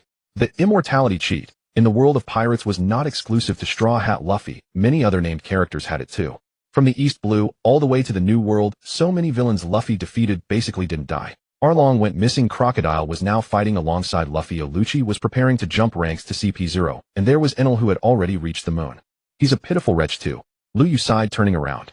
The ensuing battle no longer required their intervention, because the following battle was mainly between top-tier powerhouses. Akainu and Whitebeard were brawling. The Blackbeard pirates suddenly jumped in, taking over from Akainu and starting to gang up on Whitebeard. Just as Blackbeard was about to kill Whitebeard and then transfer Whitebeard's Tremor Fruit ability to himself. Ding. Detected that the host is about to reach level 35. Issuing system equipment mission. Mission content: prevent Blackbeard from taking the Tremor Fruit from Whitebeard. Mission reward: level 35 pink weapon. The system's voice suddenly arrived, making Liu Yu, who had been planning to watch the show quietly, suddenly freeze. Good heavens. The previous class change mission had required him to kill elite pirates before level 20. Although it was difficult at first, the subsequent rewards were quite good. Now this mission's difficulty had skyrocketed. Preventing Blackbeard from taking the Tremor Fruit meant completely offending Blackbeard and his entire crew. Just to prevent it, maybe I can think of some way to deal with it. Liu Yu's eyes darted, then his gaze shifted to a person not far beside him. That was one of the Marine Headquarters Vice Admirals, someone who would later become a candidate for Admiral. With that thought, he immediately approached Tao Tu.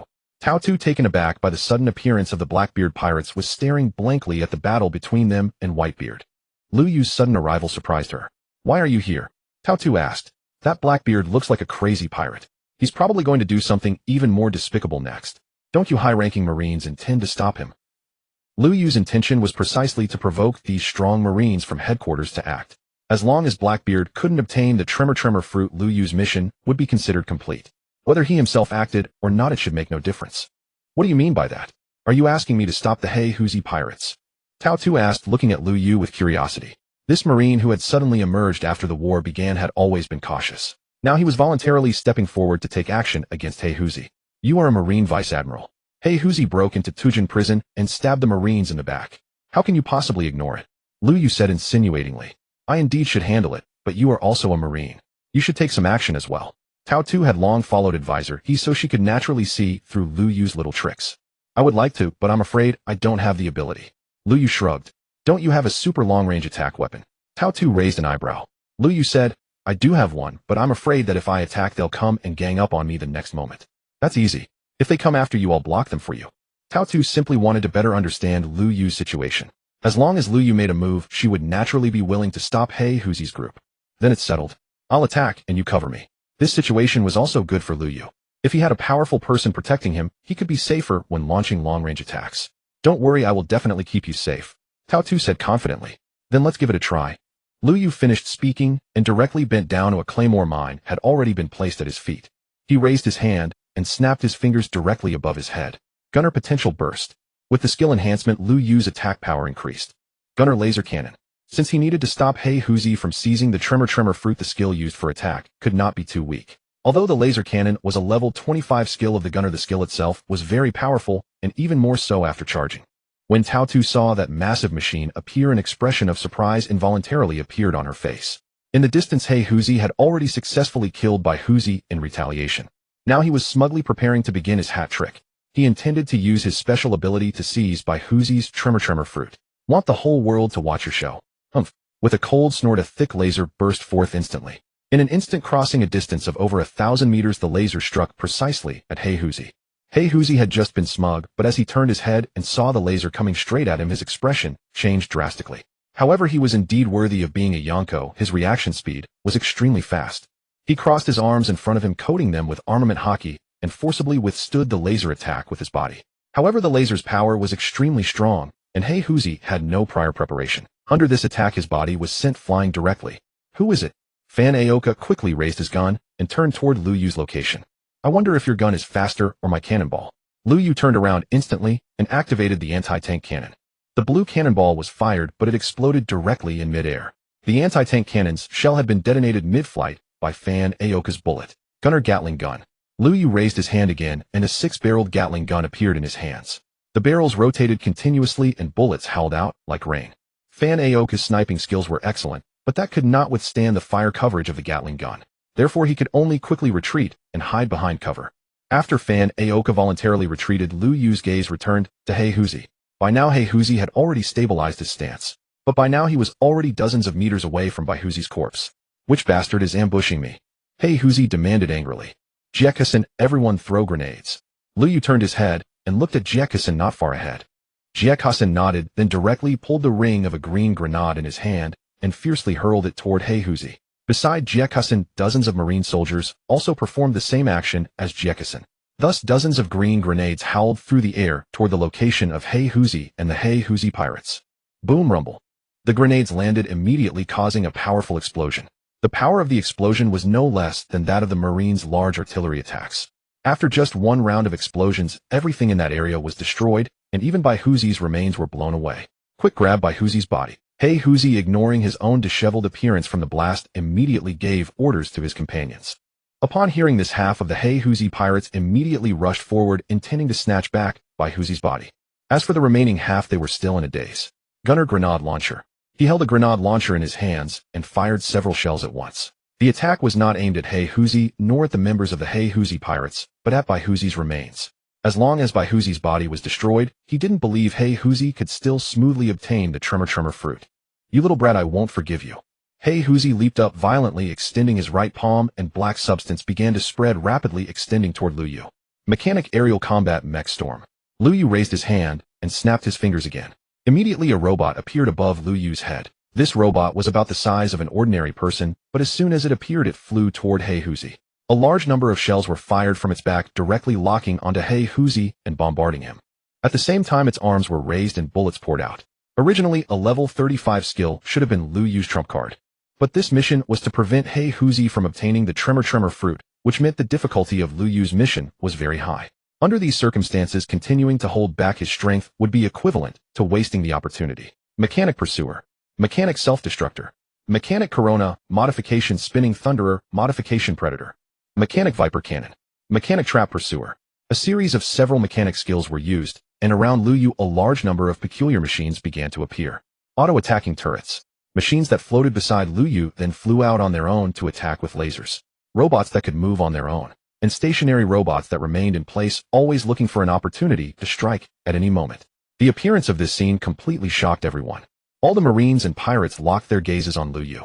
Having witnessed Lu Yu's earlier abilities, everyone instinctively assumed he was merely a long-range specialist, stealthy, elusive, striking only from afar. Yet now a sudden burst of explosive power from Lu Yu left all observers stunned. A laser cannon sent Blackbeard flying, a combined barrage of anti-tank artillery and Gatling fire forced Van Auger to retreat temporarily. Most astonishingly, the robots Lu Yu deployed radiated an uncanny parity, capable it seemed of holding their own against the entire Blackbeard pirates. Still, this impression aligned precisely with what others had presumed. Lu Yu merely projected overwhelming strength, but in truth his current arsenal of small-scale automatons and long-range weaponry stood no chance against the full might of the Blackbeard pirates. His true objective, however, was never to duel the entire crew alone. His aim was singular: to seize every eye, every thought, every ounce of attention. He sought to prevent Blackbeard from seizing Whitebeard's quake fruit ability. Under Lu Yu's forceful command, the summoned robots surged directly toward the Blackbeard pirate's position. In an instant, another colossal explosion erupted. The Blackbeard pirate's momentum shattered entirely, and Blackbeard himself found it increasingly impossible to seize his opportunity. From the Blackbeard pirates' ranks, several fighters swiftly closed in on Lu Yu and launched their assault. But Tsaru, already prepared, intercepted them before Lu Yu needed to raise a finger in defense. The moment Tsaru moved, other Marines were drawn into the fray. Those who had stood idly by now surged forward, launching coordinated attacks against the Blackbeard pirates. Even Fleet Admiral Sengoku joined the battle. Though unlike the manga's depiction, he did not unleash a single seismic wave to cripple the entire crew. Yet Sengoku's intervention proved catastrophic for Blackbeard. Facing a Yonko-tier combatant whose authority commanded legions, the Blackbeard pirates found themselves utterly overwhelmed. Blackbeard, who had already envisioned claiming the quake fruit, now struggled merely to preserve his own life. With Whitebeard fallen, the Navy faced no peer-level threat. Its elite forces could thus be redeployed freely and decisively. Only Akainu remained fixated on Monkey D. Luffy, the other two admirals, held back uninvolved. Nevertheless, even this nascent Blackbeard pirates, still untested at the Yonko level, could not withstand the combined onslaught of the Fleet Admiral, a future admiral candidate, and scores of supporting Marines. And Lu Yu remained at the center of it all, his long-range precision unmatched, his destructive power extraordinary. Anti-tank cannons, laser cannons, grenade launchers, Gatling guns. The barrage rained down ceaselessly upon the Blackbeard pirates. "Captain, we'll all perish here if this continues." One pirate cried out, his resolve crumbling beneath the Navy's relentless assault. "Retreat!" Blackbeard roared, furious, humiliated. The strongest devil fruit in existence lay within arm's reach, yet eluded him utterly. Yet Blackbeard was master of patience. He would never sacrifice hard-won advantage on a momentary surge of greed, especially not for a single devil fruit. As the Blackbeard pirates withdrew, Lu Yu finally exhaled, his mission accomplished. A chime echoed, "Mission complete. Blackbeard's acquisition of the quake fruit has been thwarted. Reward level, 35 pink tier weapon." The revolver in Lu Yu's hand shimmered, transforming into soft, rose-hued steel. Within the dungeon, white signified broken gear, blue denoted common arms, and purple marked rare, finely crafted weapons. Above purple existed 4 ascending tiers: pink, divine artifacts; orange, legendaries; gold, epics; and iridescent, mythicals. Lu Yu could not predict whether further such weapons awaited him, but one certainty remained: the pink weapon in his grip delivered vastly superior destructive power compared to any prior purple-grade armament. A resonant crack echoed from his body, the sound of ascension. Lu Yu's level surged to 35. Level 35 marked his entry into the colorless tier, the threshold granting access to formidable techniques fueled exclusively by colorless energy.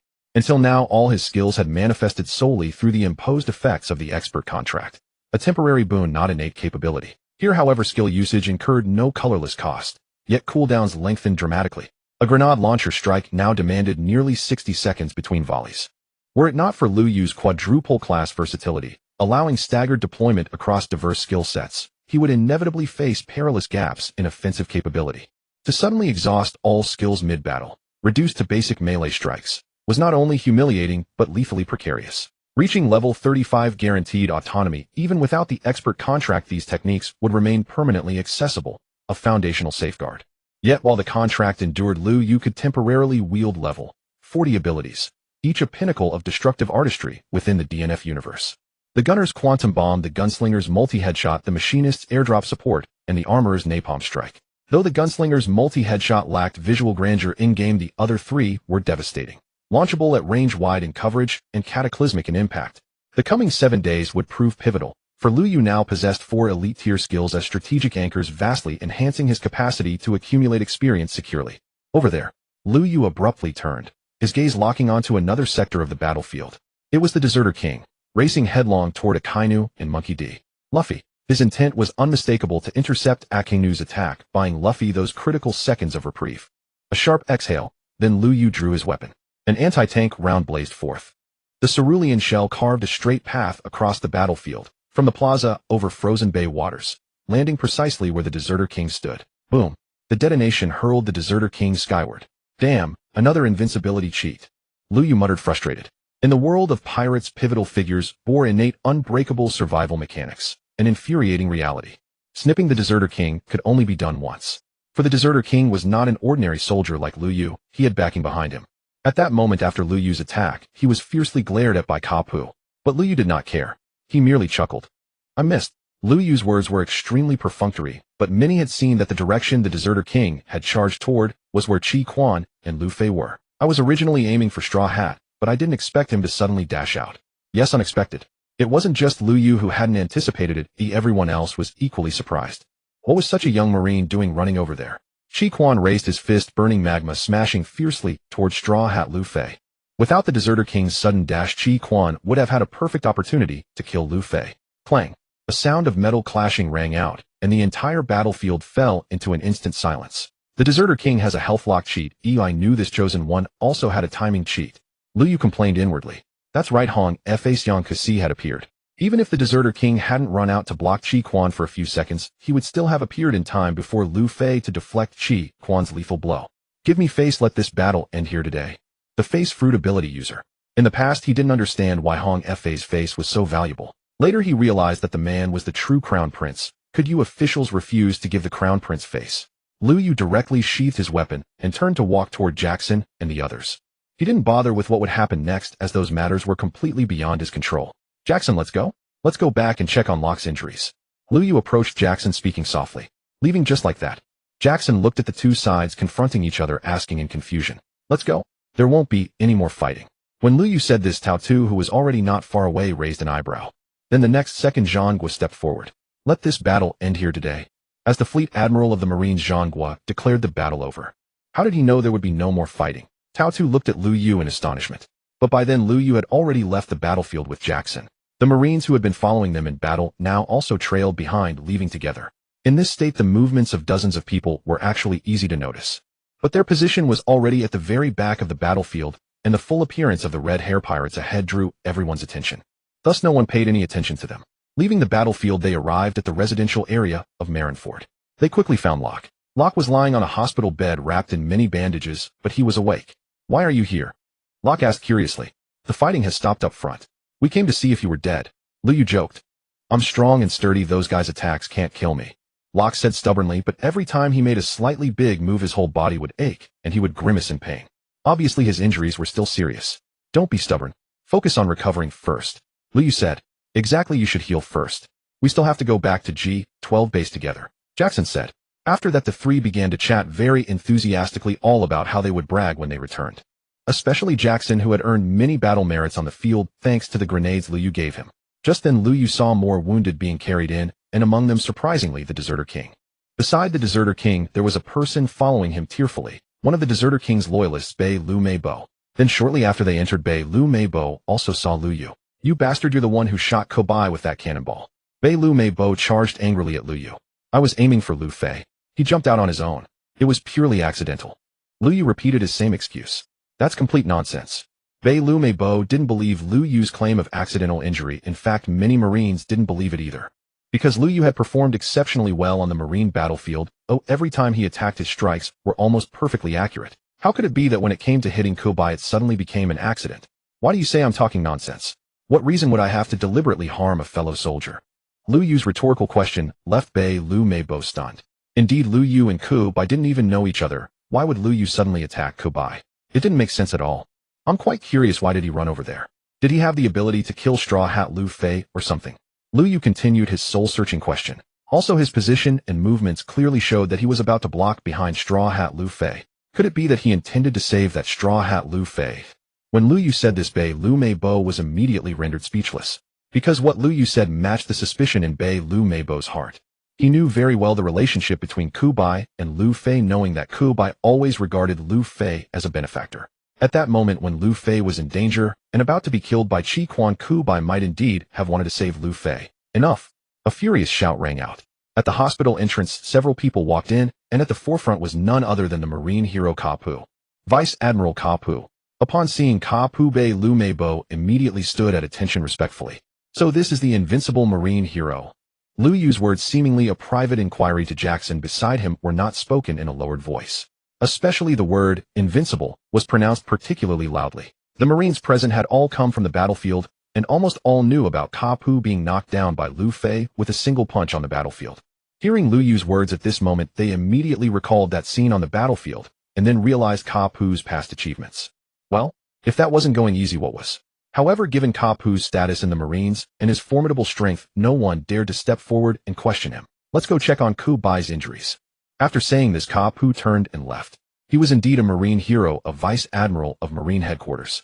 But in this matter, he had indeed violated his duty as a Marine, so he couldn't refute Liu Yu and could only slink away in disgrace. Liu Yu, isn't this disrespectful toward Admiral Garp? Jackson asked anxiously as he watched Garp turn away in silence. I truly respect him, yet the man before us now seems lost. Liu Yu genuinely held Garp in high esteem, for the Admiral stood at the very apex of the Marines' combat prowess. Yet as the manga's narrative unfolded and its world expanded, Liu Yu gradually perceived Garp not as an unassailable paragon, but as a man bound by circumstance and by ideology. In contrast, his son Monkey D. Dragon inspired far greater admiration. Once moved by reverence for his father, he had joined the Marines and risen to become their most exceptional officer, widely regarded as the strongest candidate for Fleet Admiral. But upon witnessing the Marines' moral decay and grasping the true nature of the world government, he abandoned it all without hesitation, sacrificing power already within his grasp to forge a new path guided solely by his own unwavering sense of justice. Liu Yu himself had now become a Marine, but the road ahead remained uncertain. The system's advancement conditions did not require slaying pirates, rather they demanded defeating enemies.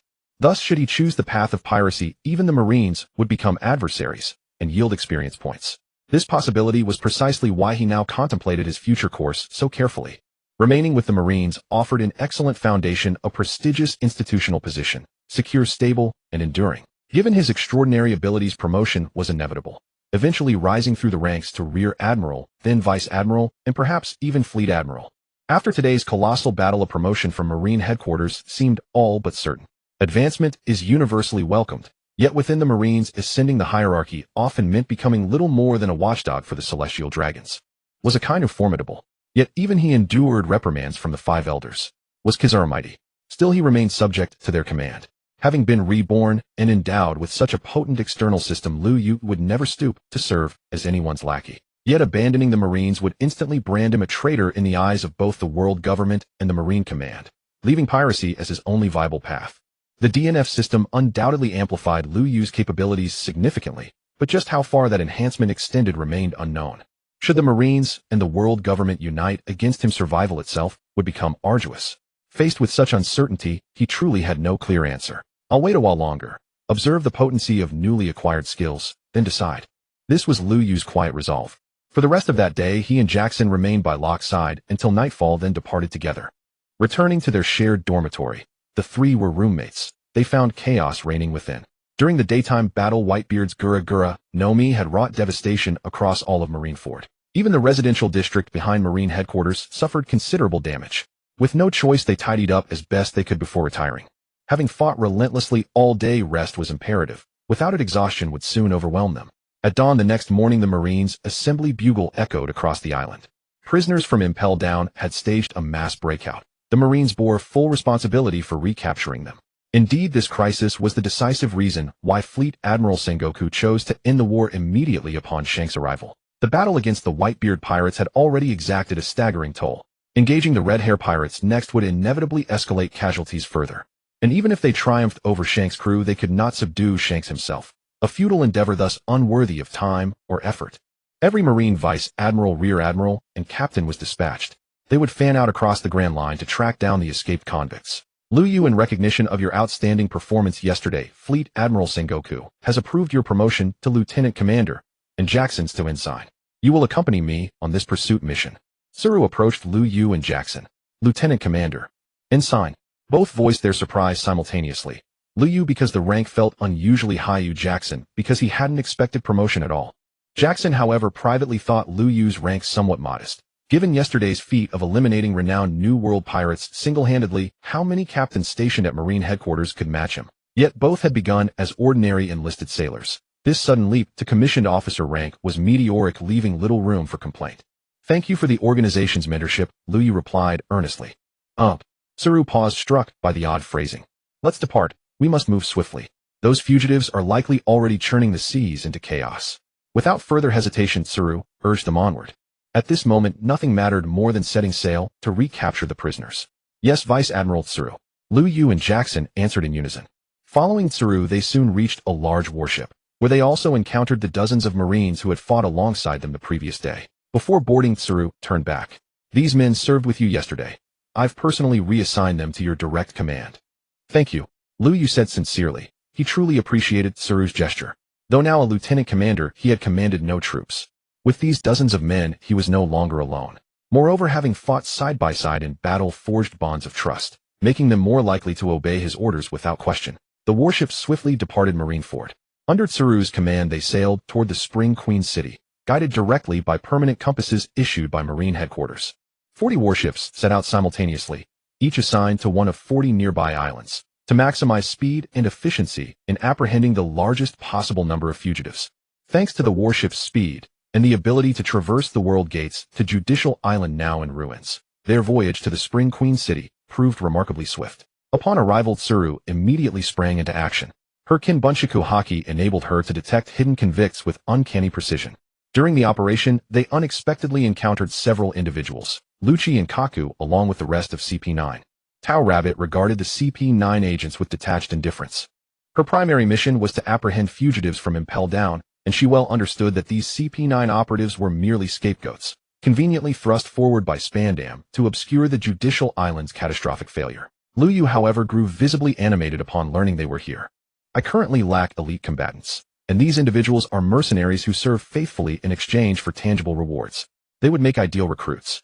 A plan crystallized in Liu Yu's mind, and he acted without delay. He strode directly to the concealed dwelling of CP9. Bruno stood guard at the entrance, tense and vigilant. Have you come to arrest us? The CP9 agents had all been branded criminals and hunted relentlessly by other CP divisions. Having evaded capture for weeks, they had only just secured this hidden refuge, where Lucci could recover in peace. Yet now the Marines had appeared once more. I am here to offer you a way out. Liu Yu spoke plainly. A way out. The door opened. Khalifa emerged, slim-waisted, clad in a sleek black top and fishnet stockings, her sharp gaze framed by stylish glasses. Having served long undercover as Iceboy's secretary in Water 7, she possessed exceptional diplomatic acumen. You have been falsely accused by Spandam and placed under world government sanction. I, however, can reinstate you as full-fledged Marine officers. Liu Yu declared this with quiet confidence. He knew this moment, fragile and fleeting, was optimal. If he delayed further, CP9 would fully heal. Worse still, they might catch the eye of CP0, and then his chance would vanish forever. Judging by your uniform, you're merely a lieutenant commander. Do you truly possess the authority to grant us sanctuary? Khalifa assessed Liu Yu's insignia in an instant. I am indeed only a Marine lieutenant commander, but I arrived here alongside Admiral Zion. She will personally intervene to resolve your prior entanglements. Liu Yu replied calmly. Then why not simply join Admiral Zion's command? Khalifa's implication was unmistakable. To join the Marines meant aligning with the highest possible rank, thus securing greater influence and opportunity. Do you disdain me? Liu Yu had anticipated this objection and prepared his response accordingly. We hail from CP9. Our former standing surpassed that of any Marine captain. Your rank falls far short of what we merit. Her meaning was clear. Serving under him would be beneath their station. If persuasion fails, then duty compels me to subdue you criminals all. As he spoke, his aura surged. Gunners, potential surge. Stray shots, death revolver. Ammo specialists, overcharged loading. Machinists, mechanical refinement. For distinct combat enhancements activated simultaneously. Though CP9 might not discern the precise magnitude of his power surge, the radiant glow emanating from his death revolver alone conveyed unambiguous intent. When does one activate such specialized states? Only when battle is imminent. Lucci, how long will you linger behind that door? As Liu Yu spoke, a rose-pink revolver materialized in his hand, its cylinder spinning smoothly with each subtle flick of his wrist. The door swung open. Lucci, Kaku, Kumadori, Jabra, and Hattori stepped forth, 5 figures in total. With Bruno and Khalifa, the group numbered precisely 7. Do you seek to subjugate us by force?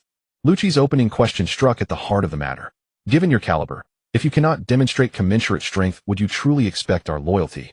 Liu Yu knew well there were only 2 paths to commanding CP9, absolute authority or absolute power. CP0 had bent them to its will, surely through mastery of both. Should you defeat us, we see no reason to refuse your leadership.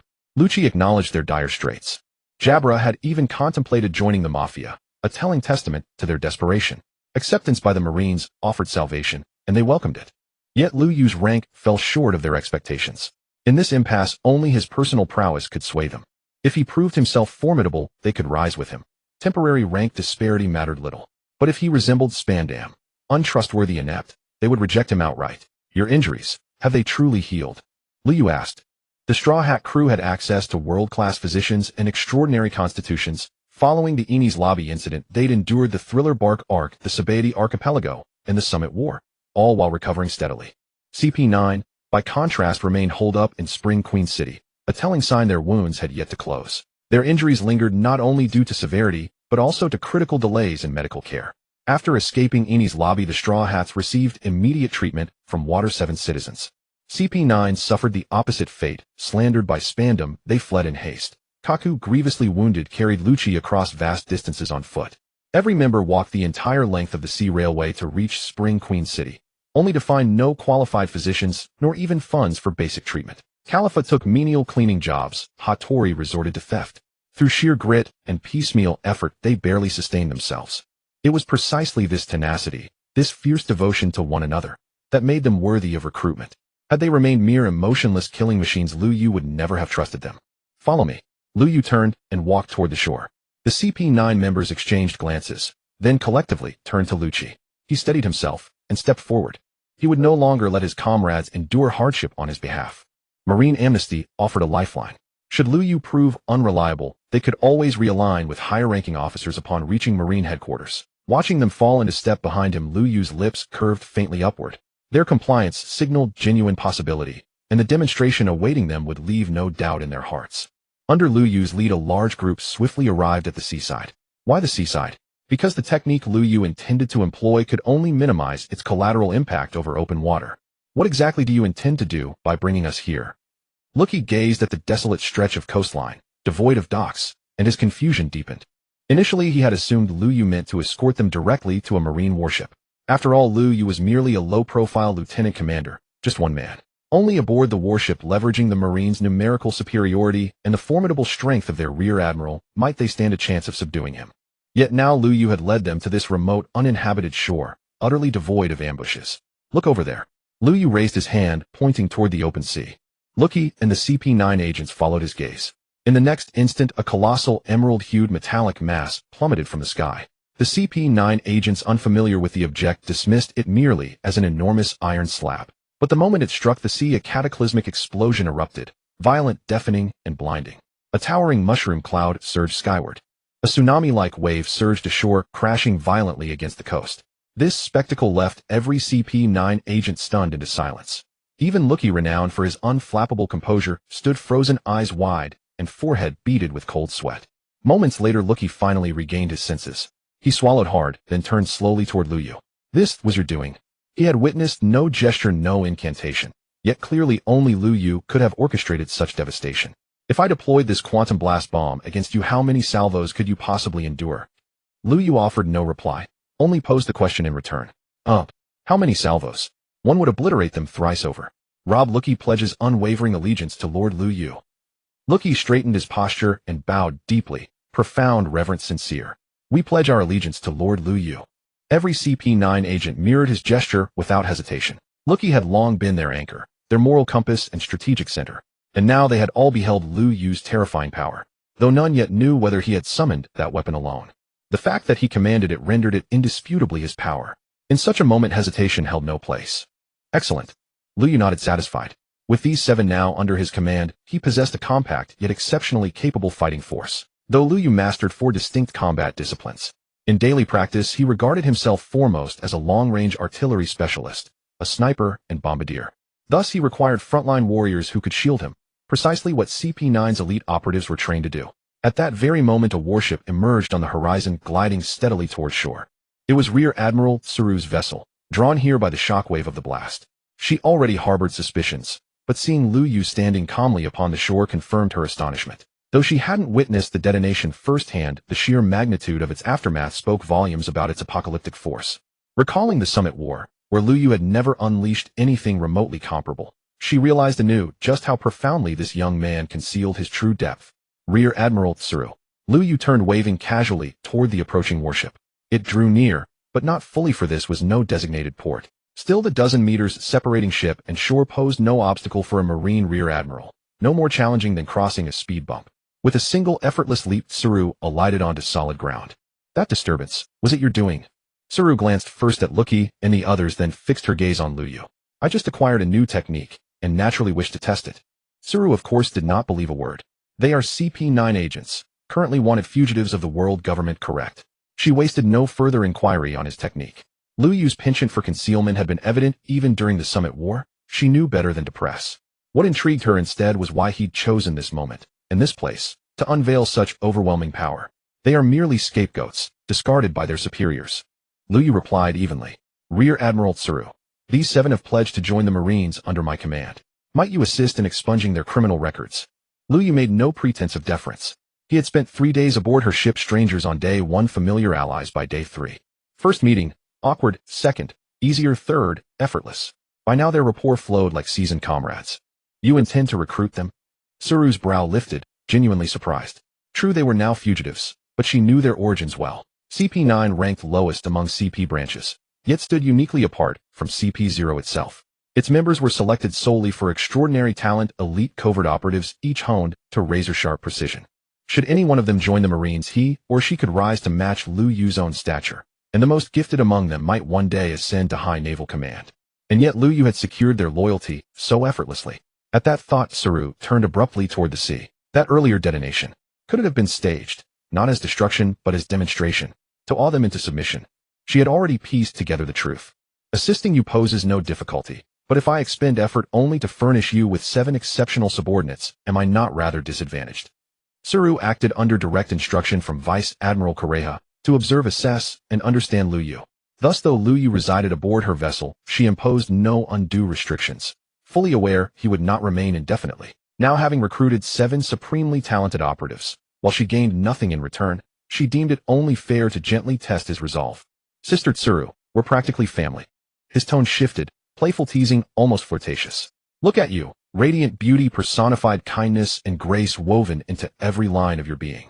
How could such a paragon of virtue ever begrudge a humble lieutenant commander a small favor? Nearby, the entire CP9 contingent stared dumbfounded. Khalifa, watching closely, scoffed softly and adjusted her glasses with a dismissive flick. Humph. Men. Lu Yu noticed Khalifa's gesture, but chose to interpret it as envy, that he'd praised Tsuru yet overlooked her. I had no idea you possessed such silver-tongued charm. Tsuru studied him, astonished anew. Before, Lu Yu paused, thoughtful. We've known each other for only 3 days. How could you possibly know what I was like before? Well, she had no retort, because indeed he was utterly irrefutably right. You silver-tongued scoundrel. Ji Yuan said so, but her blush was unmistakable. Silver-tongued. I'm just stating the truth. Lu Yu said with utmost seriousness. Lu Qi, Ka-ku, tell me, was I wrong in my praise just now? Lu Yu turned his head to look at Lu Qi and Ka-ku. Ji Yuan also subconsciously turned to look. Right, my lord is absolutely right. Ka-ku hurriedly replied. This was a vice admiral of the Navy headquarters, and her attitude determined whether they could smoothly shed their criminal identities. At this moment, if they dared to say Lu Yu was wrong, not to mention whether Lu Yu would take action against them, even Vice Admiral Momosaji would probably deal with them. See, everyone says so. Lu Yu breathed a sigh of relief. Fortunately, Ka-ku was clever enough to echo him. Only Kali Fa impatiently pushed up her glasses. That gesture. Damn it. I must get her a new pair of glasses in the future. And her clothes must be changed too. I know you're just flattering me. Ji Yuan remained rational. But I do like it, and it was merely a small favor, so I'll take care of it for you. Indeed, no woman dislikes being praised for her beauty. Vice Admiral Ji Yuan, I knew you were the most understanding. Lu Yu decided to take the flattery all the way. Of course. Ji Yuan replied proudly. Let's go, we'll head back to Navy headquarters first. The escaped criminals here have all been captured. After saying this, Ji Yuan turned and leaped toward the warship. Lu Yu followed closely, also making a light leap to cross the dozen-meter gap. Afterward, all the CP9 members followed aboard the ship. Jieku-sun, upon seeing Lu Yu return, immediately stepped forward. Earlier, Lu Yu had not taken him when he went to find CP9, and now seeing Lu Yu actually bring these people back, he was curious.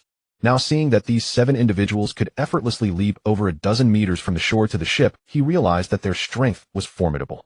Jieku-sun, they are the ones I just recruited. From now on, they are our comrades. Lu Yu introduced them to Jieku-sun. In terms of strength and talent, Jieku-sun was completely inferior to these CP9 members. But for Lu Yu, Jieku-sun and Luo-ku were old brothers, friends with whom he could entrust his life. As for CP9, they were merely helpers he recruited to serve a certain purpose. Hello. Jieku-san extended a hand toward Lu Qi and the others. Lu Qi made no move, nor did the other CP9 members. Clearly, these CP9 members looked down on Jieku-san. For them, only the strong earned their respect. However, since they were currently under someone else's roof and they could see that Jiaku-san and Lu Yu had a close relationship, it was Kaku who finally stepped forward and shook his hand. Hello. Kaku simply replied with 2 words. Jiaku-san understood that these people probably looked down on him. Though displeased, he knew his own situation. If not for Lu Yu, he would likely have remained a mere soldier for life, and earning the respect of others was not easy. Because of this, Jiaku-san had been training himself very hard these past 2 days. Lu Yu had already soared to great heights. If he didn't grow himself, he would never be able to keep up with Lu Yu's pace. Lu Yu noticed the situation and felt somewhat displeased, but he couldn't say much. Dignity is something one must earn for oneself. If you don't have it, you can't expect others to give it to you. The warship began its return voyage. This time in pursuit of the escaped prisoners from Impel Down, they had to shuttle back and forth like this. Every time they arrived at a location and cleared out the prisoners there, they had to take them back to Impel Down before continuing to the next island. Moreover, since Lu Yu had proposed changing CP9's identities, Ji Yuan had to return to Navy headquarters to have Staff Officer he or even Marshal Sengoku handle it. A day later, the warship returned to Navy headquarters. Ji Yuan went alone to see Staff Officer he and Marshal Sengoku. Lu Yu stayed at the bay looking at the devastated Marineford and immediately thought of Straw Hat Luffy. At this time, Straw Hat Luffy should be on Amazon Lily recovering from his injuries.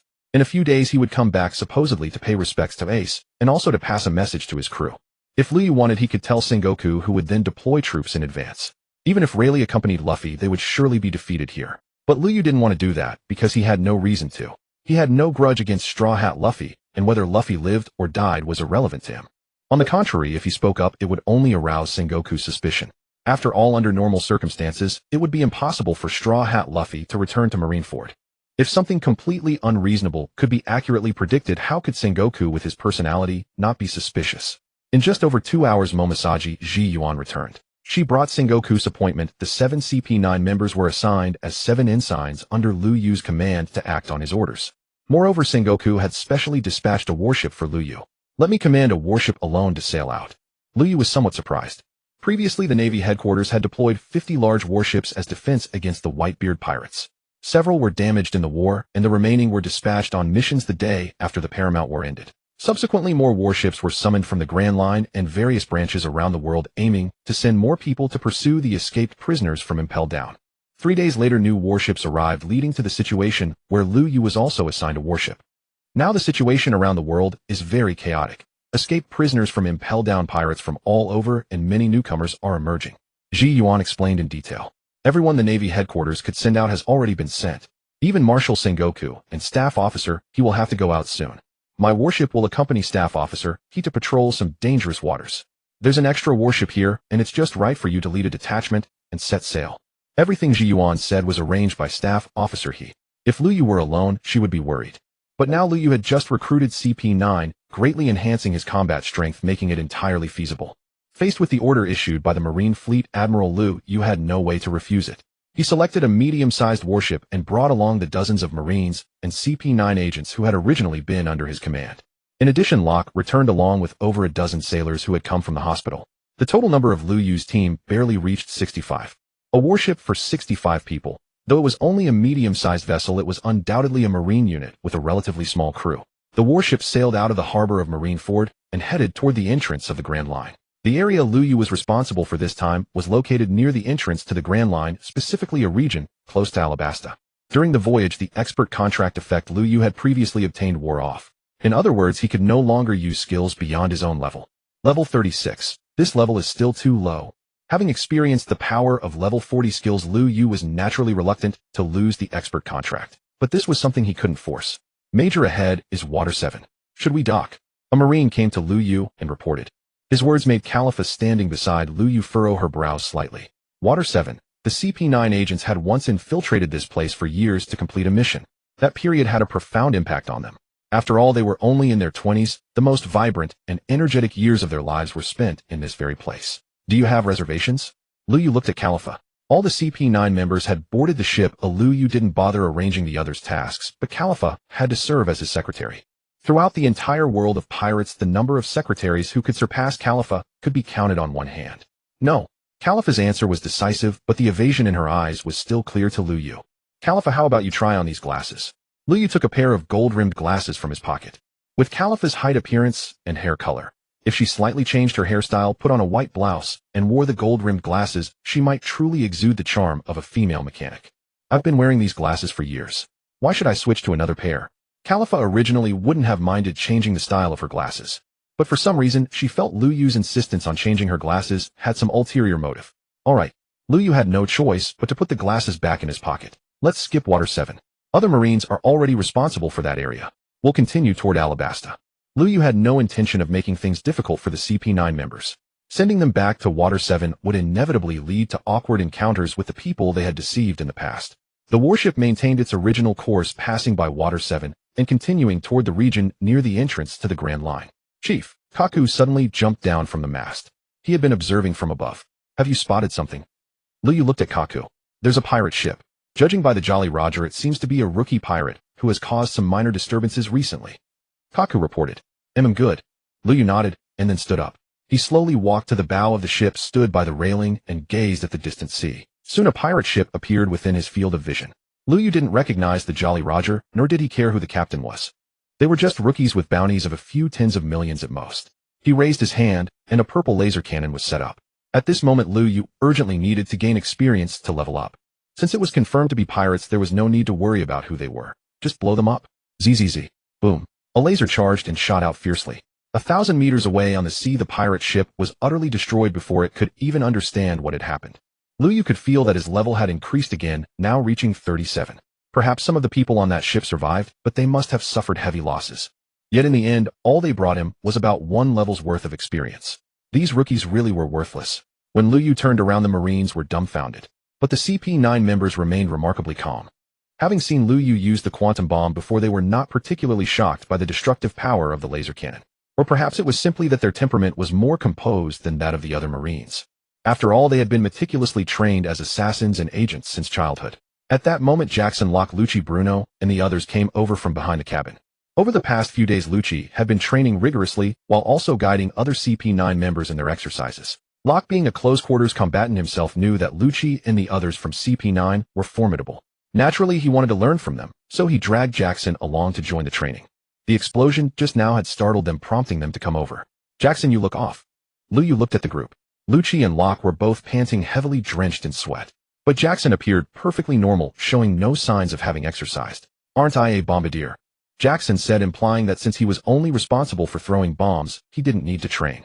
I gave you a lot of grenades, and I want you to rely on throwing them in combat. But if you lack strength, you won't even be able to throw them far. Moreover, on the battlefield, enemies won't stand far away and let you throw. If they close in, you'll have zero ability to defend yourself. How can you protect yourself then? Lu Yu felt a sense of frustration. But he was about to say that Lu Yu didn't train either, but then reconsidered. Even without training, Lu Yu was incredibly strong. Could he compare? Alright, I'll train with them from now on. Jackson reluctantly agreed. Haha, that's the spirit. Locke threw an arm around Jackson's neck. Old Lu has already obtained a devil fruit and become a major. If we don't work hard, how can we keep up with him? Locke, a rough and rugged man, spoke of Lu Yu's promotion, yet when interacting with Lu Yu and Jackson, he remained as casual as ever. Lu Yu wasn't bothered by this. On the contrary, he found it reassuring. Having such people as his right-hand men was the most dependable. If he ever had the chance to obtain a powerful devil fruit in the future, he would definitely give it to Locke. With greater strength, Locke would be an even greater asset to him. Lucci, your current training is still based on the 6 styles, isn't it? Lu Yu looked at Lucci. Since he had taken in CP9, he couldn't let them remain at their previous level. To enhance their strength at least to the level 2 years later in the manga. Although they couldn't defeat Luffy or Zoro, they were still at the level of a commander, which could be more useful for Lu Yu. Yes, Lucci replied. Your talent is excellent. Even though you missed a long period of training during your years undercover, your strength has still improved considerably. Lu Yu paused briefly as he said this. The Navy's 6 styles are actually just the simplest form of physical training. They can serve as a routine cultivation system for ordinary soldiers, but they are not suitable for true powerhouses. Couldn't mastering the simplest skill to its utmost also bring out its strongest effect? Lucci was a thoughtful person. Lu Yu really couldn't find fault with his words. You're right. Lu Yu acknowledged Lucci's viewpoint. Among the Navy and the strong there exists something called hockey. If you can cultivate it, it will greatly amplify the power you possess. Lu Yu didn't hesitate and directly stated his thoughts. Hockey. Lucci knew about this. After all, he had been trained in CP9 since childhood, and later as a spy, he traveled the world investigating many things. Those strong individuals all possessed hockey. How could he not know? However, he had never truly experienced hockey and didn't know what it was like specifically. I am a gunner and don't know much about hockey, but on that day at the Summit War, Aizu, the 16th Division commander of the Whitebeard Pirates, was able to withstand my attack with hockey without a scratch. Aizu indeed no injury, but almost died. Lu Yu was too modest. Can I experience your attack from that time? Lu Chi said in a very serious tone. Lu Yu. Jackson Omega, so brave. Only by experiencing it firsthand can you accurately know the gap. To break through quickly, this is the only way. Lu Chi noticed Lu Yu's hesitation and stated his thoughts. Alright. Lu Yu didn't understand, but he chose to respect it. Moreover, as long as he controlled it, Lu Chi would at most be injured, not killed. Come stand in front. Lu Yu pointed to the frontmost part of the deck. Lu Chi decisively walked over. Jackson and the other Navy soldiers who had fought alongside Lu Yu at the Summit War all stepped back. Their actions left the other CP-9 members bewildered. Khalifa raised an eyebrow, sensing that something was going to happen this time. Are you ready? Lu Yu asked. Come on. As he spoke, Lu Chi immediately assumed a combat stance. Activate your devil fruit form. Lu Yu reminded. Oh. Lu Chi complied. Use iron body too. Although the iron body technique was foolish, it could at least enhance defense. Lu Chi's expression changed slightly. He also sensed that this time might not be good. But to become stronger, no matter how tough, he had to test it. Iron body activated and Lu Chi's defense was raised to the maximum. Seeing Lu Chi ready for defense, Lu Yu finally made his move. He didn't activate any buffs like potential burst. He simply pulled out a freezing grenade and threw it at Lu Chi. The grenade landed and a blue ice mist exploded. In an instant, Lu Chi was completely frozen. He reached for his hand crossbow. Forget it. This was the most talented subordinate under his command. It would be a pity if he really died. When fighting Aizu at the Summit War, he had thrown a freezing grenade and then continuously fired 2 magazines of freezing bullets. Now facing Lu Chi, he didn't dare to fire those bullets. Lu Chi's current strength was definitely not as strong as Aizu's, that was beyond doubt. Moreover, Lu Yu's strength now was much stronger than when he fought Aizu. After all, his level was several grades higher, and his weapon had upgraded from purple to pink. Bang! After a moment, the ice shattered, and Lu Chi fell to his knees. He gasped heavily, supporting himself with his hands on the deck. Just one grenade. He had activated all his defensive states, yet he couldn't withstand even one of Lu Yu's grenades. Jackson, I remember you fired 2 magazines of bullets back then. Lu Chi. So I am far inferior even to the lowest ranked commander of the Whitebeard Pirates. He had thought that enduring the freeze was the same effect as Aizu. But Lu Yu had actually skipped 2 rounds of bullets. Lu Chi, your talent is definitely better than that, Aizu. Lu Yu quickly stepped forward to comfort him. Such a good seedling must not be discouraged and ruined. At the very least, once you master armament hockey, you can directly break the freezing effect I just used. Lu Yu had a basis for saying this. The ice created by Akiji's ice fruit ability could be broken by Doflamingo and Garp using armament hockey. Lu Yu's freezing grenade was powerful, but far from the strength of Akiji's fruit ability. Therefore, as long as one had armament hockey, one should be able to barely withstand it. At that time, if Aizu had only been hit by 1 freezing grenade, he would not have been frozen for long. It was only because Lu Yu continuously supplemented with freezing bullets that he was frozen for an extended period. Cultivating hockey is enough. Lu Chi's eyes showed anticipation. Yes, with armament hockey, you can counter the effects of many devil fruit abilities. Lu Yu answered affirmatively. Please teach me, sir. Lu Chi bowed sincerely to Lu Yu. How could I refuse with such sincerity? But the problem was I don't know it either. Wait, in the later stages of the One Piece world, it's a world of hockey. If I don't know hockey myself, will my ceiling be low? If I encounter a Logia-type devil fruit user, won't I be completely useless? As he thought, Lu Yu began to worry about his own future. Get up first. After we return, I will find a famous master to teach you hockey. Lu Yu couldn't show weakness. He couldn't let Lu Chi and the others look down on him. He had barely managed to win their hearts with the powerful quantum bomb. If they found out now that he couldn't even use hockey, it would be a major loss of face. Thank you, sir. Lu Chi said. Thank you, sir. Kaku and the others also stepped forward to bow. They all understood that Lu Yu was not only going to find someone to teach Lu Chi, but also to teach them. They were all long-term warriors who among them didn't want to become stronger. The warship pressed onward. Soon they arrived at Alabasta, a land recently ravaged by calamity. A pirate had seized control of the region, orchestrating a vast coup d'etat. The entire nation lay in ruins, warped by the devastating power of his devil fruit ability. The country's condition was dire, its very environment desolate, its monarchy nearly toppled. Alabasta.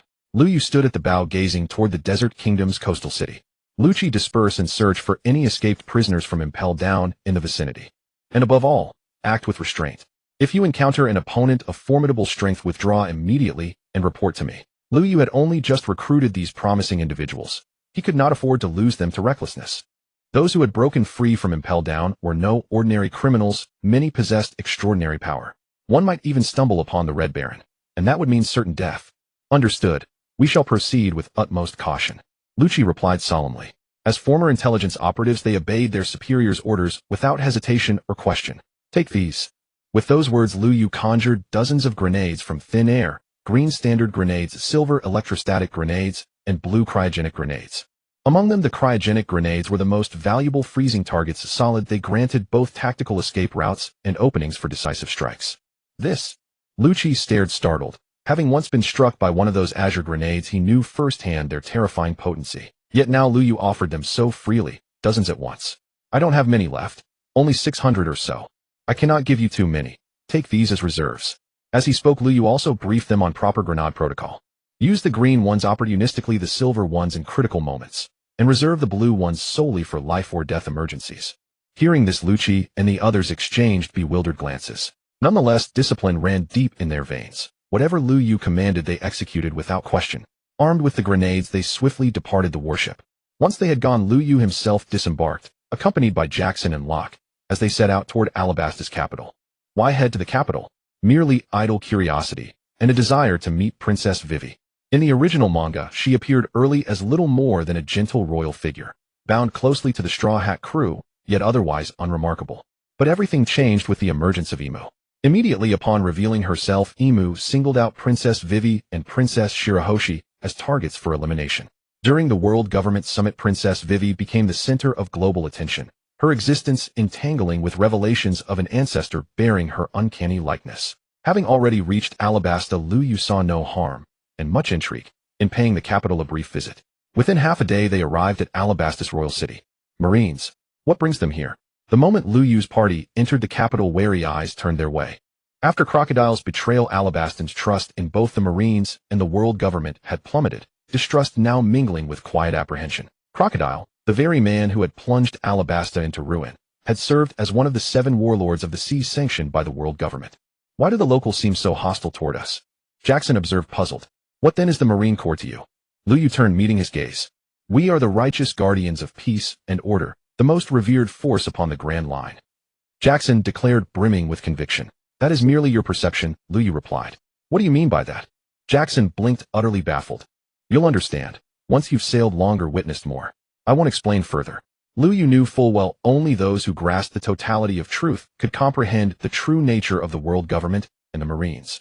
Jackson, a fresh recruit still steeped in idealism, viewed the Marines as paragons of justice, blissfully unaware of the chilling realities behind their immaculate uniforms. A soft voice rose ahead. May I ask what brings you to Alabasta? They looked up, to behold a woman with flowing sapphire hair and serene, delicate features. Vivi, the princess of Alabasta. We're tracking down fugitives who escaped from Impel Down. Lu Yu stepped forward and replied. Fugitives from Impel Down.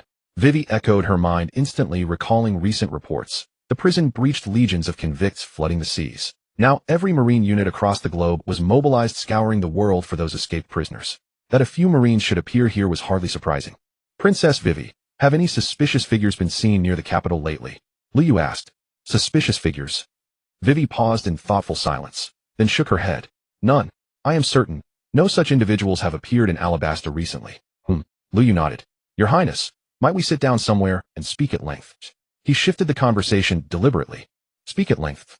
Vivi looked genuinely surprised. She'd done nothing unusual. Why would a Marine seek her out for casual conversation? Please don't worry, it's not official business. I simply found myself drawn to your Highness. Your presence feels warm and familiar. I'd like nothing more than to be your friend. A sudden, uneasy sensation washed over Lu Yu. He felt like a cad blurting out friendship without preamble. Such lines belonged to shallow men chasing beauty, not seasoned operatives. Of course, Vivi accepted without hesitation, though even as she spoke a new figure materialized silently behind her. Bell, captain of Alabasta's Royal Guard. Thank you, Lu Yu said calmly, unsurprised by Bell's appearance.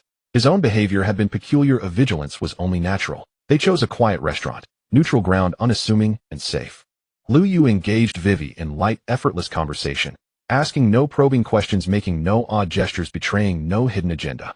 In truth, this meeting held no motive, no ulterior design, merely a detour born of passing curiosity and the quiet allure of seeing her face in person. After a long, unproductive chat, Lu Yu parted ways with Wei Wei.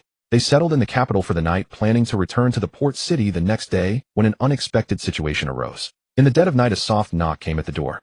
Come in. Lu Yu sat up. The door opened, and in stepped Lucci. You came this way at this hour because of those tailing me. Indeed, someone was following Lu Yu. After Lu Yu's contact with Wei Wei, those guys are likely agents of the world government, Lu Qi replied. The world government. Lu Yu raised an eyebrow. He had initially assumed they were from Alabasta, given his inexplicable approach to their princess. During my time in CP9, I encountered other world government agents. Their tailing methods are unmistakably those used by other CP organizations, Lu Qi affirmed with utmost certainty. Why would the world government's agents be interested in me? Lu Yu wondered aloud, though more conjectures were already forming in his mind. Why would Emu inexplicably stab Wei Wei's photograph? Before the reverie, if Emu had no knowledge of Wei Wei, why would they suddenly pay such attention? Was it solely because Wei Wei resembled the person from 800 years ago? It seemed the world government might have already investigated Wei Wei prior to that. After Straw Hat Luffy's contact with Wei Wei and the attention she garnered following the crocodile incident, the world government may have already formed their suspicions. Should I eliminate them? Lu Qi asked. He had joined the Marines, but to Lu Qi he only took orders from Lu Yu. For it was Lu Yu who had recruited him, Lu Yu who had conquered them with his power. Hence their loyalty was to Lu Yu, not the Marines. What are you thinking? Lu Yu was startled by Lu Qi's words. Don't worry about this matter. Lu Yu shook his head helplessly. Let those agents follow if they wish. We'll ignore them. Our mission here is solely to find the fugitives from Impel Down, understand? Understood. Lu Qi nodded. Good. Go now. Meet back at the port city tomorrow. Lu Yu didn't want to waste time here. His primary objective was to raise his experience as quickly as possible. The world of pirates was dangerous. Extremely dangerous. Even though Lu Yu was now a Marine, the world government, and more precisely the Celestial Dragons, held no regard for Marines' lives. And then there were the pirates. In this pirate world their influence remained immense. Though Lu Yu appeared formidable, any one of the 4 emperors or the 7 warlords of the sea could easily overpower him.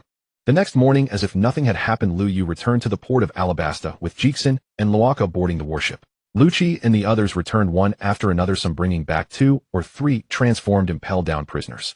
There were indeed fugitives from Impel Down in Alabasta. Lu Yu hadn't encountered any, but the others had. However, these were ordinary prisoners with bounties at most in the tens of millions. Those who entered Impel Down typically experienced one of 2 outcomes. The first was like Crocodile, who after enduring Impel Down's torment emerged with a strengthened will more powerful than before. But for most it was the second outcome. They were broken. Prolonged suffering had utterly shattered their will. Without the will to fight, they became mere walking corpses within Impel Down, their strength waning, many simply giving up and dying inside. Among those who escaped from Impel Down this time, only those who followed Buggy the Clown were invigorated, their fighting spirit high. The others, like Crocodile the Red Count and the members of the Blackbeard Pirates, were exceptions. The rest had merely slipped out in the chaos, seeking only to hide and survive. Most of those recaptured by the Marines were of this latter type. The warship set sail, and Lu Yu and his crew began their return to Marine headquarters. You traitors, you actually sided with the Marines. A furious voice rang out from ahead on the sea. A warship approached, but its markings were not those of the Marines. The same design with different insignia indicated it belonged to the world government. It was a ship of CP5. That bastard again. Gabra snarled, his face contorted. These men had once served under Spandam, giving their all for him. Yet after the defeat at Eni's lobby, Spandam had turned around and sold them out. He not only denied the existence of CP9, but also blamed the original CP9 members for the destruction of Eni's lobby, shifting all responsibility onto them. Easy. Lu Yu stepped forward, blocking Gabra. Spandam, they are now my subordinates, officially part of the Marine Corps. Your CP5 and our Marine headquarters both fall under the world government. We're on the same side. You should watch your tone. Lu Yu might fear the world government and the Celestial Dragons, but he did not fear Spandam.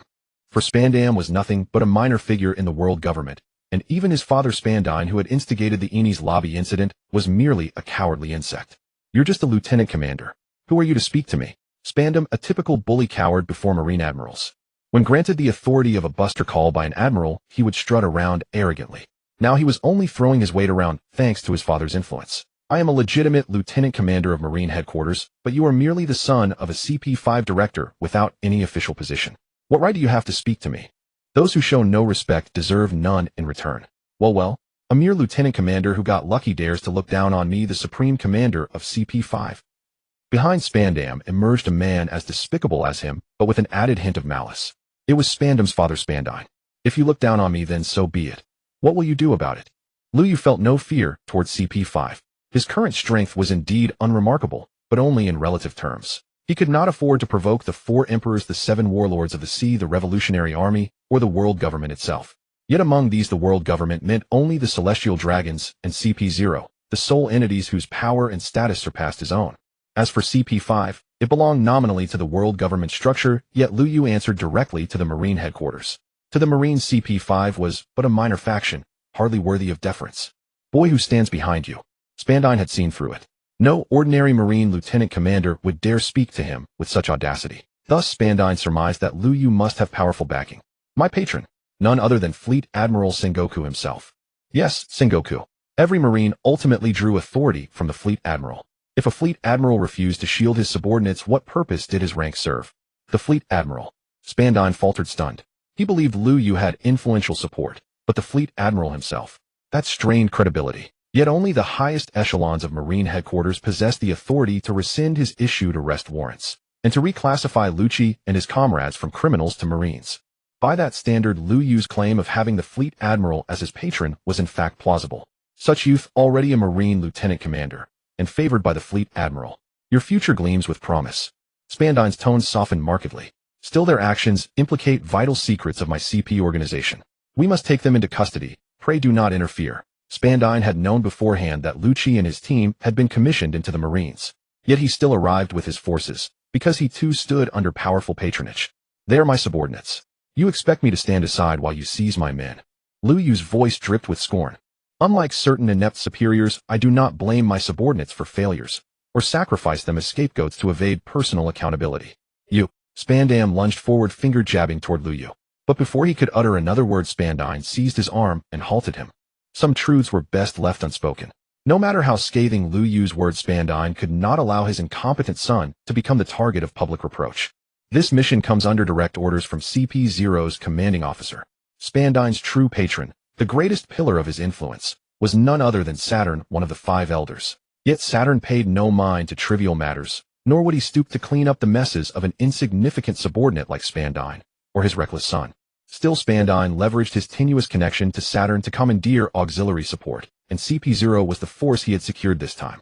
CP0. A memory surfaced in Lu Yu's mind. In the original timeline, Lucci and his comrades had all eventually been absorbed into CP0. In the manga's opening chapter, a single panel showed Lucci trampling Spandam beneath his boot. So the truth likely ran thus: Spandam had attempted to eliminate Lucci and his allies, but his bumbling mercenaries were swiftly overpowered and slaughtered in retaliation. Spandine then summoned CP0. Upon witnessing Lucci's exceptional talent, and that of his 6 comrades, CP0 chose not to punish them, but to recruit and cultivate them as elite operatives, forging them into true CP0 agents. That interpretation seemed sound. I care not whose orders you carry. I will surrender my subordinates only if Fleet Admiral Sengoku issues a direct command. Otherwise, absolutely not. Lu Yu deftly shifted the entire burden onto Sengoku. CP0 wielded immense authority, but Lu Yu fell squarely under Sengoku's jurisdiction. Without Sengoku's explicit sanction, CP0 held no sway over him. And should CP0 approach Sengoku, the Fleet Admiral would never acquiesce. Would the Marine headquarters permit CP0 to arbitrarily seize its personnel? Did the Fleet Admiral possess no dignity? Then negotiation is impossible. Spandine's voice turned glacial. Correct, no negotiation. Lu Yu's resolve remained unshaken.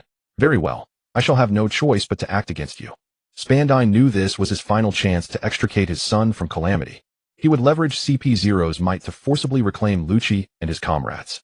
Success would render any subsequent Marine objections mere formalities. Empty condemnation CP0 would dismiss without hesitation. But should this opportunity slip away, and Lu Yu return safely to Marine headquarters to recount today's events, the Marine Command would surely escalate the matter to the Tri-Service High Command. Thereafter, CP0 would lose all pretext for intervention. Seize the traitors of the CP organization. Spandine raised his hand, and hundreds of CP5 agents surged forward. Though individually weaker than Lucci's group, their overwhelming numbers emboldened them. We move out. Lucci stepped forward, only for Lu Yu to intercept him, stepping resolutely before the entire group.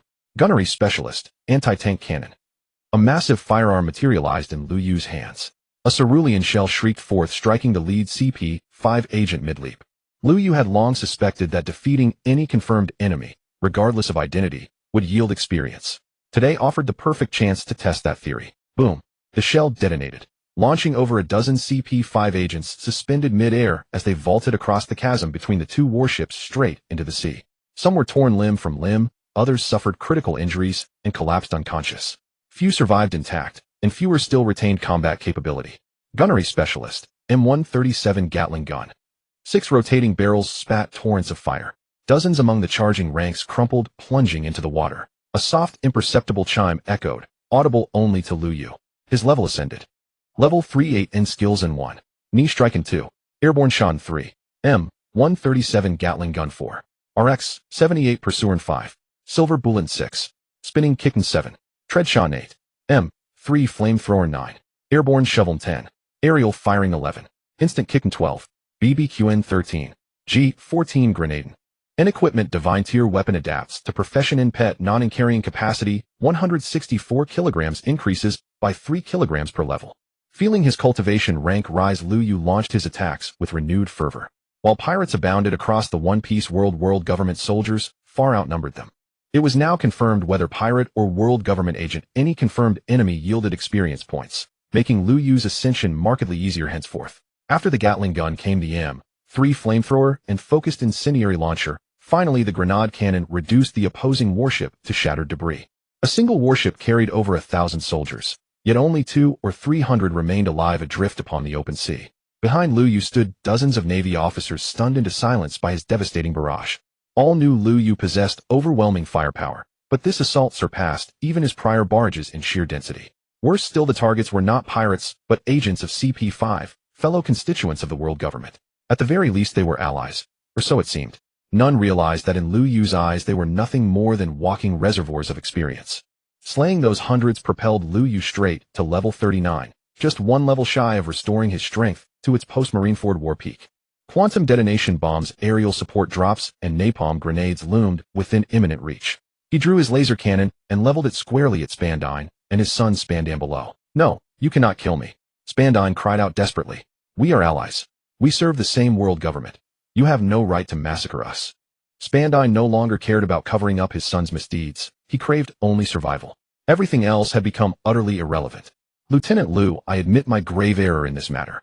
Spare me, and I swear never to speak of today again, not to anyone, and never to harass your subordinates." Spandine pleaded incessantly. Beside him, Spandam did likewise. "Sir, I beg you, forgive me. Treat me as mere wind. Release me, and let me vanish." On deck, Khalifa stepped forward from behind Lu Yu. "Sir, killing those soldiers poses little consequence, but executing both these men invites serious repercussions. Their connections run deep.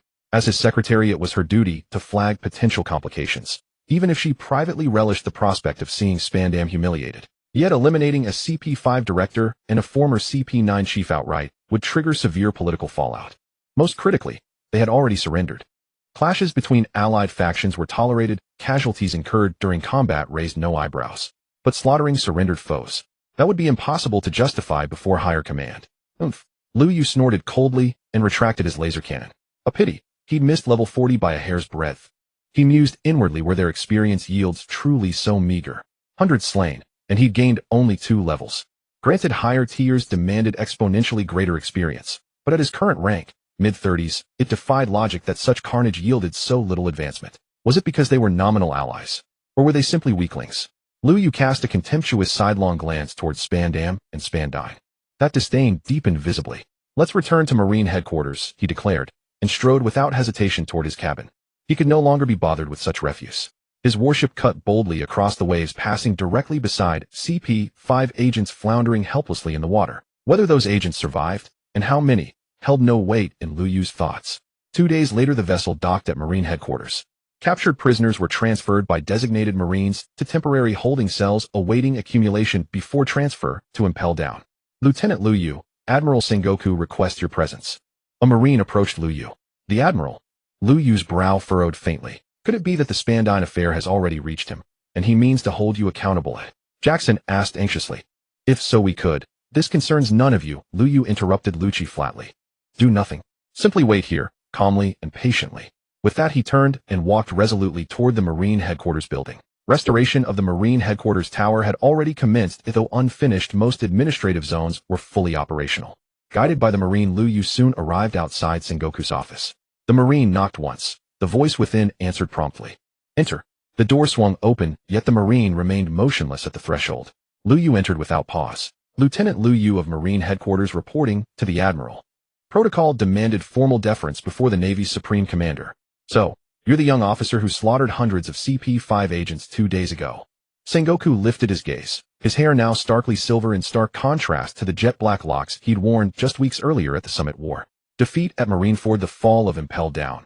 Each had carved deep lines of exhaustion into his face. To think a mere lieutenant would now stir such turmoil. Yes, it was me, Lu Yu replied, unflinching and unequivocal. You know full well that unauthorized aggression against fellow government personnel is strictly forbidden. Sengoku's tone hardened. I do. Then why strike? Sengoku's voice rose sharply. They attacked first. I merely retaliated. Lu Yu stood unwavering. He felt no guilt, none whatsoever, over this matter. They struck first. Then how does my report state they lost hundreds, and their flagship lies sunken at your hand? Sengoku pressed. They initiated hostilities. That fact remains indisputable. Challenge me. I'll confront any witness face to face. As for their casualties and sunken vessel, that reflects their incompetence.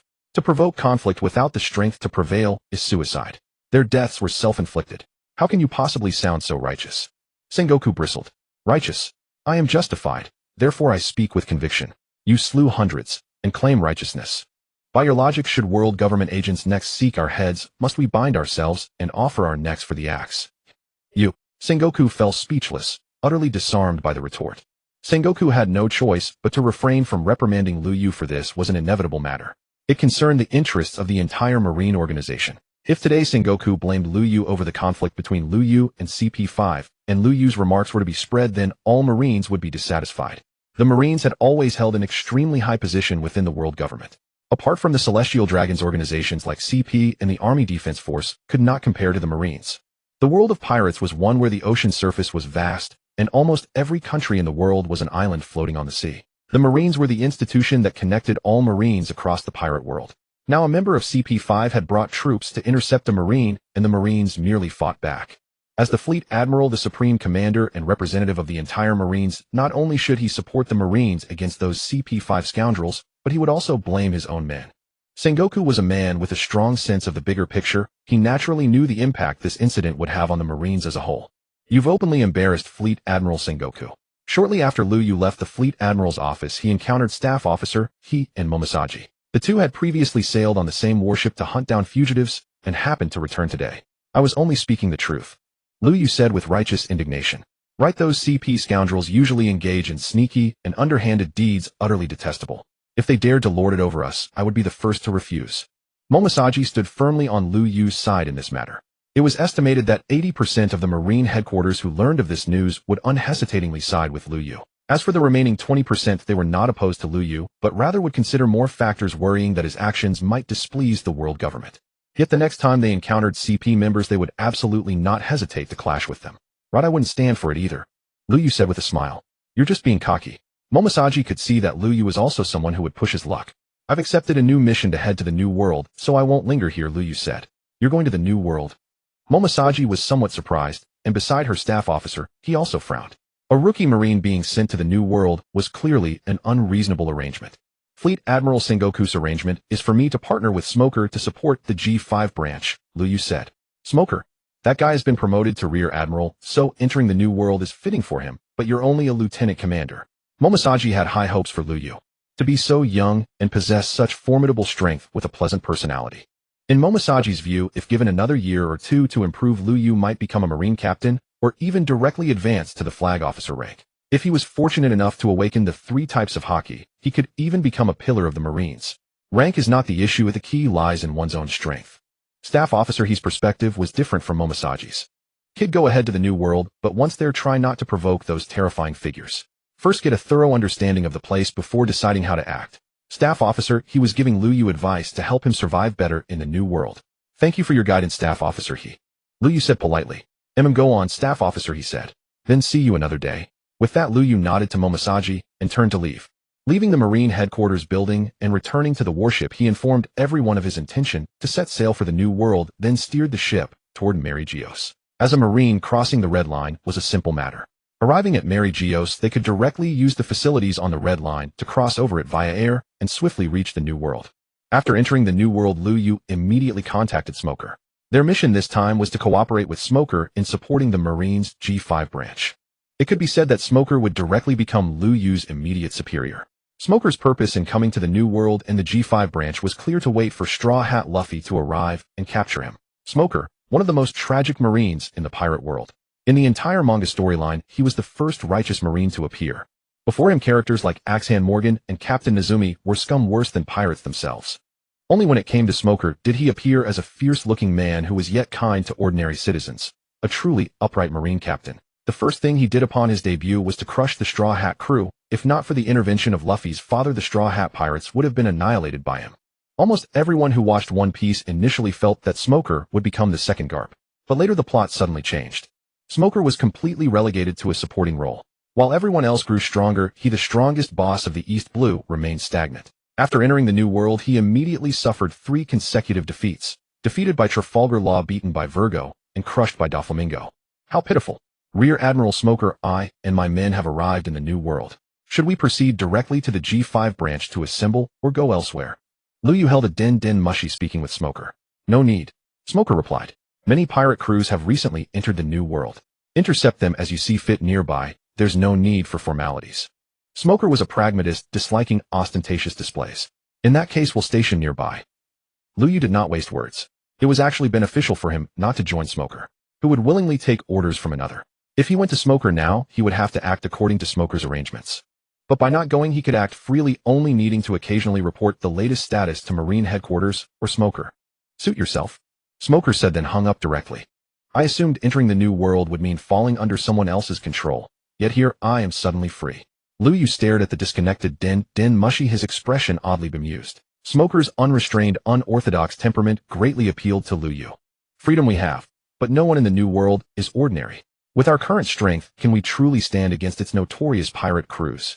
Califa spoke as she held a fresh dossier in her hands. Intelligence on the latest wave of pirates poised to enter the New World centered around the supernovas. Each year brings a new cohort of supernovas into the New World, but this year's influx was unprecedented in number. The 11 supernovas included Monkey D. Luffy, the very pirate who had once defeated CP9, and Roronoa Zoro, the bounty hunter. There's no need to fear.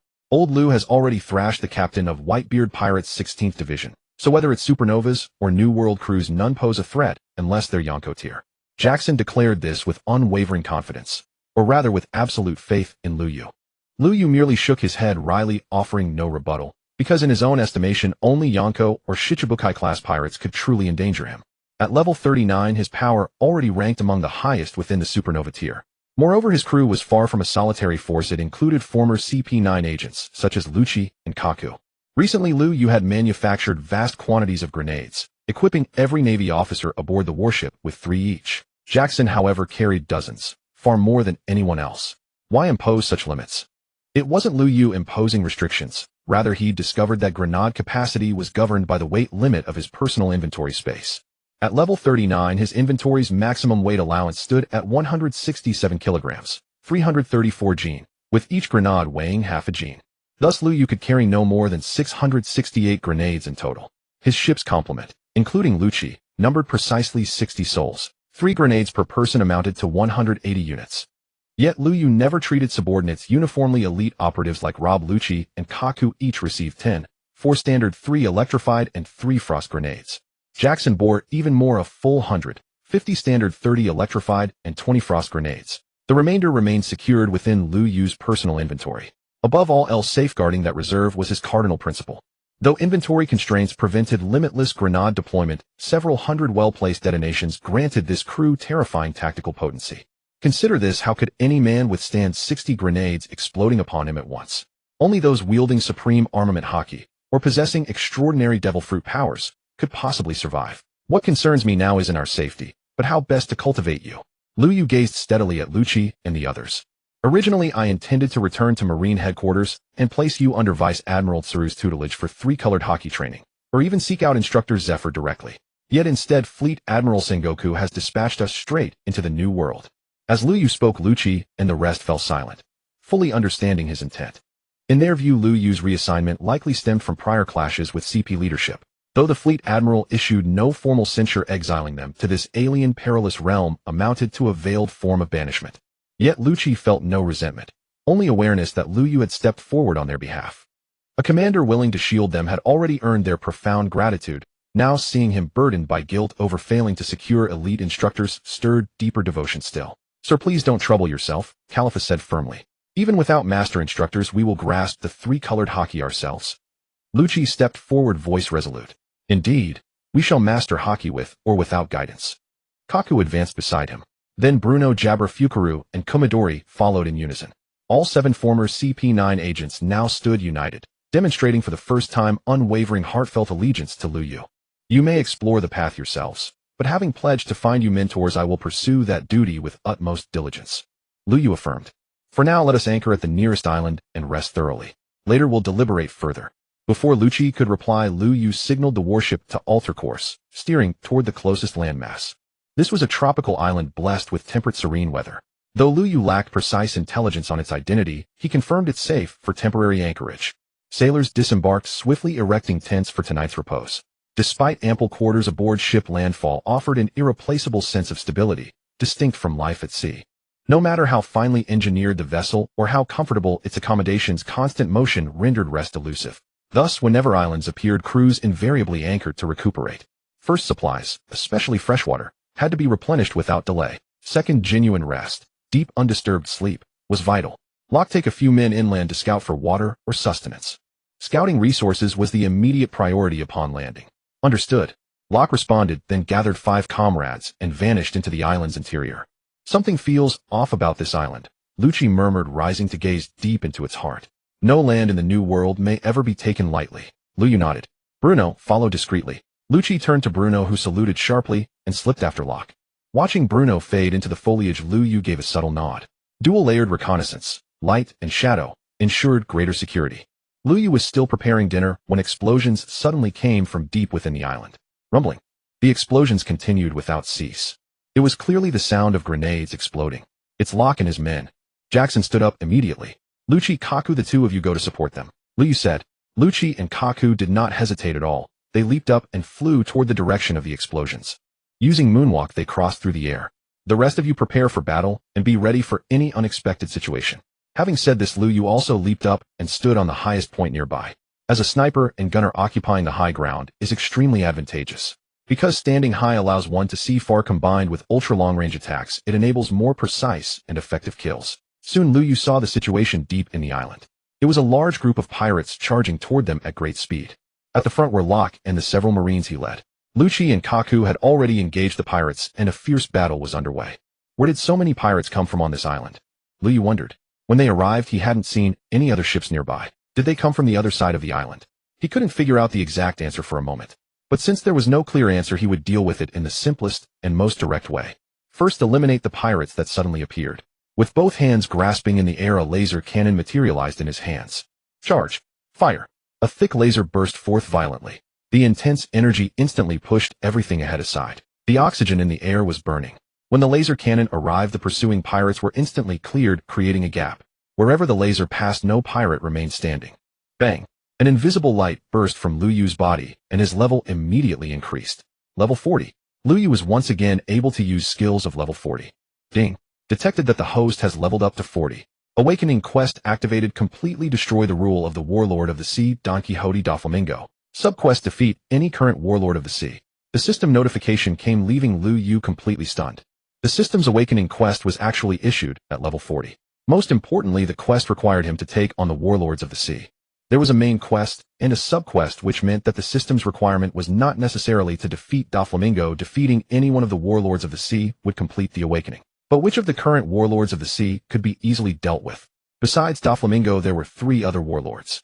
Empress Boa Hancock, captain of the 9 Serpent Pirates, Queen of Amazon Lily. Her strength was absolutely not inferior to Doflamingo's, and most importantly, behind her was the Dark King Rayleigh. Hawkeye Dracul Mihawk, the world's greatest swordsman. His personal strength reached the level of an emperor. Fighting him was not as difficult as fighting an entire emperor crew, since he had no vast forces under him. But provoking a lone emperor-level powerhouse like this could lead to consequences more troublesome than provoking an emperor pirate crew. Tyrant Bartholomew Kuma. Not to mention his strength, just from his identity, Lu Yu couldn't bring himself to attack him. Everyone knew that the Warlords of the Sea were pirate forces under the world government. But in reality, most of the warlords were outwardly compliant, but inwardly rebellious, obeying orders only when convenient. Only Kuma was the exception. Because he had a leverage held by the world government, he always unconditionally obeyed their orders, and he was even used as Dr. Vegapunk's experiment. Therefore, for Lu Yu to take on Kuma would be even harder than taking on Hawkeye. As a Marine, he might still be able to rely on external forces to deal with a warlord. For example, if he investigated and found evidence of their crimes, learning their secrets of violating the rules set by the world government, he could then seek help from Marine headquarters. Under these circumstances, dealing with Doflamingo seemed to be the most suitable plan for him at the moment. Is the system giving the quest based on this situation? Liu Yu was puzzled. The system did not issue many quests. The first quest was to level up to 15. The subsequent class change quest was to kill elite pirates. Now it was the awakening quest, but the difficulty of this quest had jumped too much. To crush a warlord of the sea.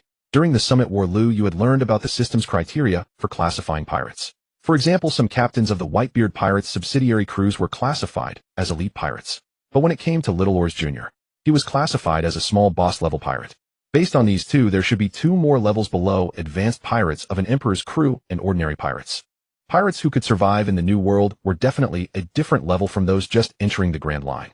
But above the small boss level, it was hard to determine exactly how they were classified. After all, there were many division commanders of the Whitebeard Pirates who were stronger than Little Oars Jr. If we make a horizontal comparison, these division commanders' strength should be comparable to the Toby Rappo of the Beasts Pirates and some elite ministers of the Big Mom Pirates. Above these commanders, there was a first mate level. Marco Joseph Vista and Ace of the Whitebeard Pirates were all at this level, with Marco being notably stronger than the other 3. King, Queen, and Jack of the Beasts Pirates were also at this level, with King being the strongest among them. The sweet commanders of the Big Mom Pirates were likewise. In this situation, whether it was divided into 3 levels or 2, the system did not specify, and Liu Yu could not be certain. Similarly, although Liu Yu was now facing the warlords of the sea, the strength of these 4 warlords obviously differed, yet the system treated them as the same level of quest. Everything had to be based on the system's judgment, not solely on Liu Yu's own thoughts. Sir. Califa approached Liu Yu's side, a thorned whip already in her hand. Everyone fall back. Liu Yu raised his voice so that Lucci and Kaku up ahead could hear. Hearing Liu Yu's command, Lucci and Kaku did not hesitate. They immediately retreated, creating distance. Then a green missile descended from the sky. The quantum blast bomb appeared once more, leaving Lucky and the others utterly bewildered. After all, they were merely a band of pirates, albeit numerically overwhelming, outnumbering the Marines by more than tenfold. Yet they were nothing but a rabble, undisciplined and disorganized. Every Marine under Lucky's command carried grenades for defense, and the 7 of them, including Lucky himself, were elite warriors capable of holding their own against 100 foes.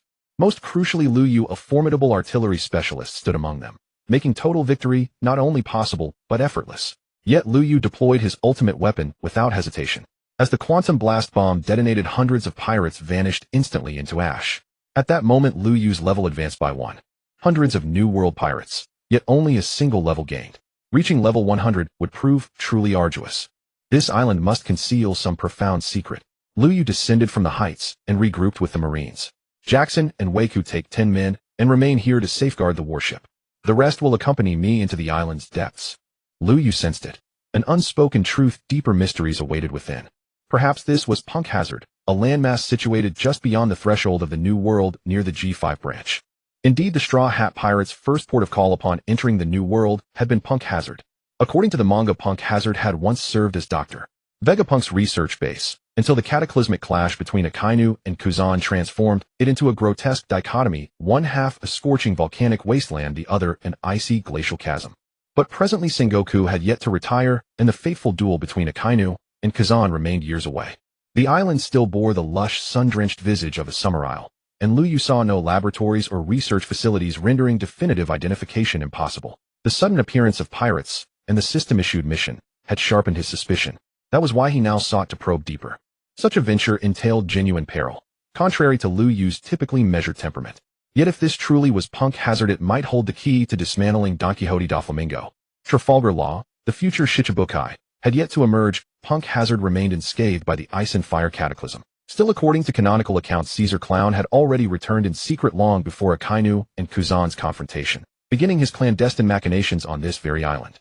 The absence of toxic gas upon landing lent weight to Liu Yu's hypothesis. The paramount question now was simple: was this truly Punk Hazard? Caesar Clown, the Logia-type gas fruit user, was a brilliant scientist, though his combat prowess remained modest. Yet as a Logia, his devil fruit power alone rendered him terrifyingly formidable. Liu Yu had not yet mastered Haki, rendering Logia users an effectively unsolvable threat. He was in truth courting danger, a deliberate test of limits. Could the DNF combat system counteract the Haki-infused reality of the One Piece world? That remained unknown. Confronting Caesar now, Logia incarnate, would determine whether Liu Yu could suppress devil fruit abilities at all.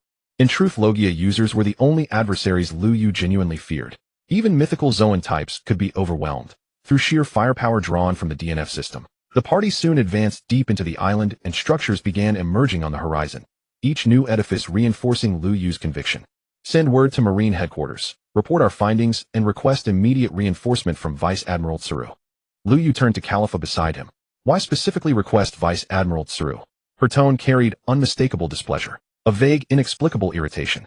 Because I know her well. Lu Yu replied, utterly unguarded. And indeed, he did know Tsuru Ziyuan intimately. After crossing into the One Piece world, she had been the first true ally he formally met. Later his promotions and field deployments had largely been overseen by her. Now facing potential peril, summoning Tsuru Ziyuan was not merely reasonable, it was inevitable. Khalifa, regardless of personal sentiment, dispatched the urgent plea without delay. At Marine headquarters, Tsuru Ziyuan received the message and immediately sought out Commander Kaku. Punk Hazard. Upon hearing the name, Kaku fell into silent contemplation. By all logic, that place should be a desolate ruin. Yet now reports speak of swarms of pirates there and whispers of a dangerous figure orchestrating something sinister. Kaku's mind conjured a single-figure Caesar clown, a world government scientist formerly Dr. Vegapunk's deputy and a biologist whose brilliance bordered on the monstrous. The report also mentions a woman wielding the snow fruit. Tsuru Ziyuan added, the snow fruit. Monet. Kaku's expression darkened instantly. Her long-standing vendetta against Don Quixote da Flamingo ran deep. She had pursued him relentlessly before his induction as a Shichibukai. Thus she knew nearly all his inner circle, including Monet. Let us depart, immediately. Kaku wasted no time. Crushing ordinary pirates held little interest, but confronting Doflamingo, uncovering a means to bind his power, that she welcomed wholeheartedly. And so Commander Kaku and Vice Admiral Tsuru Ziyuan set sail aboard a warship, racing toward the new world toward Punk Hazard. Lu Yu slowed their advance. He was certain now this was Punk Hazard, and Caesar Clown was almost certainly here. Under such certainty, haste was unnecessary. Without absolute assurance of victory, he would avoid risk, unless compelled. Yet he remained poised to act, because restraint on their part did not guarantee restraint from Caesar's. Lu Yu led his forces back to the warship's anchorage. Why return so swiftly? Jackson stepped forward, voice laced with concern. We've confirmed critical intelligence. No need to rush further action. Lu Yu replied. Almost as he spoke, a colossal slime erupted from the island's interior. Slime. Lu Yu's expression turned extremely grim. This creature was composed of toxic gas and deadly cyanide, making it an exceedingly dangerous entity in itself. What is this thing? Locke exclaimed in surprise. How disgusting. Khalifa frowned and adjusted her glasses. I'll go chop it up. Kaku drew his twin blades. Don't be hasty. Lu Yu stopped Kaku. This thing is covered in lethal poison. Anyone who gets close will be harmed by the toxic fumes emanating from its body. Lu Yu warned. At the same time he produced a Gatling gun. A torrent of bullets roared forth, striking the slime's body. The bullets, originally possessing immense penetrating power, fell into the slime's body like raindrops into the ocean, failing to stir even a ripple. This? Kaku was bewildered. He knew the potency of Lu Yu's attacks. Those bullets could overwhelm even a captain of a subsidiary crew under the Whitebeard pirates. Yet at this moment the bullets proved utterly useless. Let's try again. Lu Yu murmured softly, then pulled out an anti-tank cannon. A blue shell roared out, striking the slime and being absorbed as before. But the next moment the shell exploded. The violent blast instantly tore a massive gap in the slime's body. As the breach was opened, a large amount of toxic gas was released. However, the slime's body quickly transformed, with copious fluid seeping out to mend the gap in no time. Moreover, the slime became enraged. Its gaze locked onto Lu Yu, and it opened a gaping maw, roaring madly at him. Damn it, I refuse to believe I can't kill you. Enraged by the roar, Lu Yu's anger flared. He raised his right hand and snapped his fingers in the air. Instantly, a green missile descended from the sky. Launcher's quantum bomb. As the missile landed, it pierced straight through the slime's massive body. Then a tremendous explosion ensued. The slime's entire body was shattered into countless small fragments, scattering across a wide area. Khalifa, use your devil fruit ability to envelop all those small slimes. Lu Yu turned to Khalifa. Khalifa was a bubble fruit user.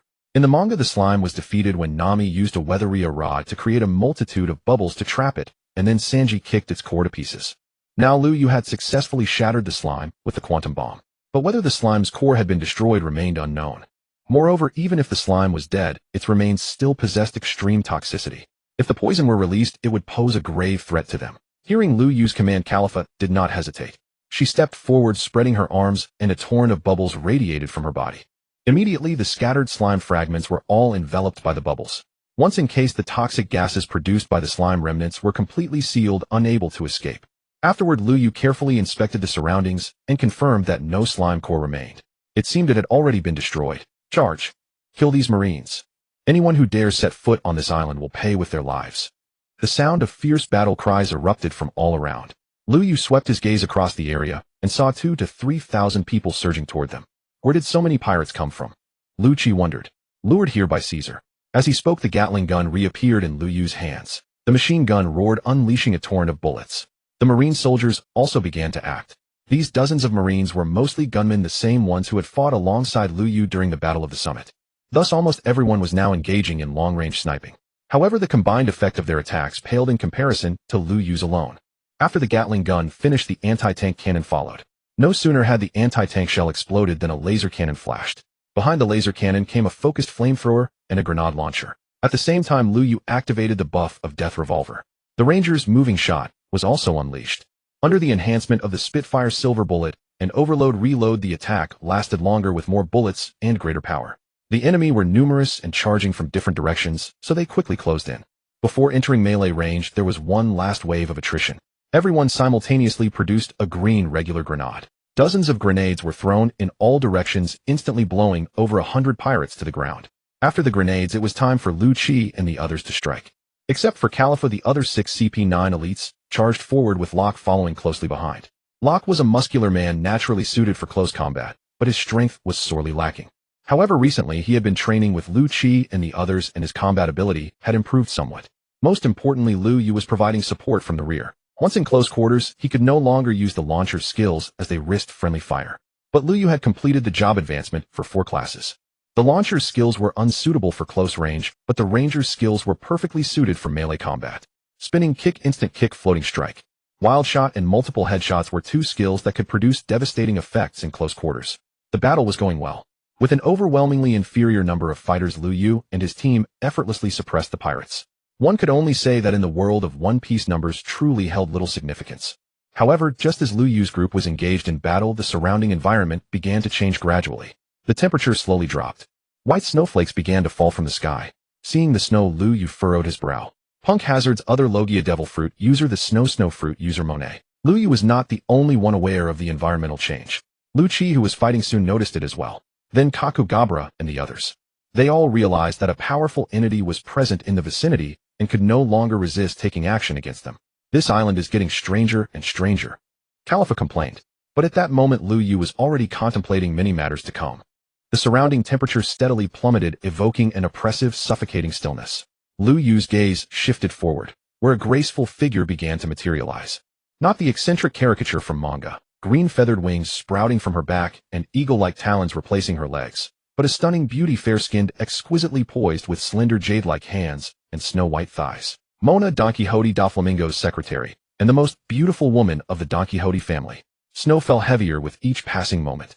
Concealed nearby, she manipulated the battlefield solely through her devil fruit ability. Lu Yu instantly summoned an anti-tank cannon. The shell rocketed forth, locking onto Mona with lethal precision. Yet she had anticipated it. Watching the projectile hurtle toward her, she didn't even flinch. Her body dissolved into elemental form. The shell detonated violently upon impact, but the blast left her utterly unscathed. This was Lu Yu's greatest concern. How could one land a decisive blow against a Logia-type devil fruit user? There must be a way, he thought resolutely, then began testing one technique after another. The opponent before him was merely an ordinary Logia user. Her fruit's destructive potential modest, her personal strength unremarkable. Gatling guns, laser cannons, focused flamethrowers, grenade launchers. Each assault struck home, yet Mona remained unchanged. Even shattered into countless fragments, the scattered snowflakes coalesced seamlessly once more. This trial is meaningless, she declared. She appeared before Lu Yu in an instant. Gazing at him, exhausted from deploying so many techniques, she wore a look of scathing mockery. I'd heard rumors of an exceptional new Marine rising to prominence at the Summit War. Imagined he might be truly formidable. Her voice was melodious, yet chillingly cold. Every syllable dripped with disdain. You don't even possess hockey. Before she could finish, Lu Yu lunged forward with explosive speed. For a fleeting moment, shock flickered across Mona's face, then deepened into contempt. Pathetic boy. If you lack armament, hockey, even closing the distance, changes nothing. Her laughter rang sharp and derisive. The instant Lu Yu closed in, a skill erupted. Instant kick. Its raw power remained unmeasured, yet Mona staggered into full paralysis, her senses overwhelmed. Yes, stunned. Utterly immobilized, frozen mid-motion. Barbecue. A crushing knee strike launched her skyward. Then the Gatling gun roared to life. A hail of bullets tore through her body. Blood bloomed crimson. Quantum blast bomb. When death beckoned, mercy had no place. Lu Yu acted without hesitation. Mid-air, grievously wounded by the Gatling barrage, Mona was struck square in the face by a massive missile, hurled backward in a fiery arc. Lu Yu turned and strode back toward his team. A thunderous detonation shook the island, its tremors subtle but unmistakable. A radiant mushroom cloud billowed upward, vibrant, awe-inspiring. I lack hockey to suppress devil fruits, but my skill's unique effects remain potent against you, he murmured softly. Nearby Khalifa and Lucci, witnesses to it all, stood in solemn silence. Their commander, usually warm and approachable among them, transformed utterly before enemies. Ruthless, decisive, unyielding. Such a breathtaking woman, so delicate, so sorrowfully lovely. Yet he struck with absolute resolve. When the smoke cleared, only scorched earth remained within the vast crater. No trace of her left behind. Mona the Snow Woman had been reduced to dust beneath the final detonation of the quantum blast bomb. Let's go. Lu Yu led the advance inland, his target Caesar. Defeating Mona revealed something vital. Though he possessed no hockey, his DNF abilities, once landed, triggered guaranteed effects. Earlier freezing grenades inflicted their effect on anyone struck. The duration and damage varied, but the core effect never failed. Now instant kick induced paralysis without exception. And BBQ's aerial launch, locking targets mid-air, rendered Logia intangibility useless. Thus in future battles against Logia users, Lu Yu could rely precisely on such mechanics, bypassing elemental immunity entirely. Damn it, Caesar roared. Where the hell did these bastards come from? And who gave that brat the audacity to slaughter Mona so mercilessly? He pounded furiously at a cotton pillow. My underlings are wiped out. Mona is dead. What am I supposed to do now? Rage ebbed. Fear took hold. As a Logia user himself, he believed he surpassed Mona in strength. Yet if the Marines had dispatched her so effortlessly, defeating him would surely prove just as simple. Right, I'll call Doflamingo. He seized the Den Mushy at once. BRR. The Den Mushy chirped. Fufufu. A low amused chuckle answered from the other end. Mr. Caesar, our partnership has barely begun. Are you calling to announce breakthroughs in your research? Doflamingo sounded delighted. Alliance with Caesar, in collaboration with the Beast Pirates, represented a golden opportunity. Artificial devil fruit cultivation was already underway. The first batch had entered experimental trials. If all proceeded smoothly, unimaginable wealth would soon flow. Joker, disaster. Caesar shouted, voice cracking with panic. Disaster. Doflamingo's tone darkened instantly. Mona is dead. What did you say? His voice surged sharp and disbelieving. Mona wasn't merely a subordinate. She was his indispensable secretary. He dispatched her to Caesar precisely to guarantee flawless execution. And now, barely days into cooperation, Caesar claimed his trusted envoy lay dead. A squadron of Marines stormed the island. They slaughtered every pirate I'd recruited, then killed Mona too. They're advancing toward me now. Without immediate reinforcements, I won't survive. The moment Caesar finished speaking, a sharp crack echoed from the Den Mushy. Then silence swallowed the line completely. Moments later, Caesar's Den Mushy rang on its own. Hello, Caesar asked cautiously. Stay hidden. I'll dispatch reinforcements to you immediately. It was Ming's voice, calm and composed. Yet Caesar sensed something deeply amiss. The sound emanating from the Den Mushy moments earlier had unmistakably been that of it being crushed. Caesar silently hung up. He dared not speak further, nor inquire further. Instead, he retreated deep into the facility, taking refuge inside the laboratory. Via surveillance cameras scattered throughout the base, he watched as Lu Yu led a Marine contingent steadily advancing inward. The artificial fire-breathing dragon, slain earlier by Lu Yu with a laser cannon after he killed Monet, now lay pierced through the heart. Other officers always send their subordinates into battle first. Why do you always strike first yourself? Khalifa asked. As his secretary, she ought not to pose such questions, but curiosity overcame her. Because I enjoy it, Lu Yu replied casually. Eliminating targets granted experience points for leveling up. At present, slaying 1,000 ordinary pirates yielded only 1 level. So if his subordinates claimed all the kills, when would he ever reach level 100? Yet this recent level up felt different. Lu Yu was now at level 43, meaning he had gained 2 levels in that single engagement. Though nearly 2,000 assailants had surrounded them, Lu Yu's focus had been fixed on Monet. His actual casualties among the soldiers were comparatively limited, at most 1,500. Yet post-battle he ascended 2 levels, the second occurring precisely upon Monet's demise. Monet's strength barely matched that of Aizu. Without the natural type devil fruit's inherent advantage against Lu Yu, she might not even surpass him in combat prowess. Still, her standing far exceeded that of captains commanding subordinate vessels under the Whitebeard pirates. Just as defeating Little Oars had granted Lu Yu special rewards, eliminating Monet likely conferred additional experience bonuses. Does this mean slaying Monet alone equals killing 1,000 ordinary pirates? If so, perhaps defeating even stronger foes yields exponentially greater experience gains. In that case, at least I need not fret over insufficient experience for leveling up. What truly concerns me is how to defeat one of the 7 warlords of the sea, and fulfill the system's class promotion quest. At this thought, Lu Yu furrowed his brow. A fork ahead, left or right? Locke asked. Split forces. Lu Yu was confident only Caesar remained on this island. Lu Qi and Kaku, you two lead the main force left. Khalifa, you accompany me right. Lu Yu declared. Just the two of you? Locke said, his expression sly. What are you imagining? Lu Yu smacked him lightly on the back of the head. Haha. Locke chuckled, exchanging a knowing glance with Lu Yu. Let's go. Lu Yu turned and strode decisively down the right corridor. Khalifa said nothing, merely adjusted her glasses and followed closely behind. Lu Qi headed left, the entire main force falling in behind him. Though Locke teased, he never questioned Lu Yu's orders. Lu Yu's strength surpassed theirs all. His personal safety exceeded theirs collectively. As for why he chose only Khalifa, which man wouldn't welcome a beautiful woman at his side at all times? Down the right corridor, Lu Yu and Khalifa pressed deeper. Along the way, they passed shattered machinery and biological specimens preserved in glass jars. They also saw recently deceased children frozen in ice. Lu Yu's expression grew grim. Though he had arrived here 2 years earlier than in the manga, Caesar's experiments had begun long before. In the original story, the Straw Hat crew rescued afflicted children who, through treatment, survived. But long before them, countless children had already perished in these very experiments. That such a deranged scientist as Caesar ultimately survived seemed absurd beyond words. Deeper still, Lu Yu entered a peculiar chamber. There stood a dragon-shaped machine, and before it, beneath a glass case, rested a pink-colored devil fruit labeled Failure. Fish fruit, mythical Zoan type, azure dragon form. It was deemed a failure solely because its color deviated from the norm. Indeed, this was the very fruit later consumed by Momonosuke. Lu Yu stepped forward, lifted the glass case, and retrieved the devil fruit.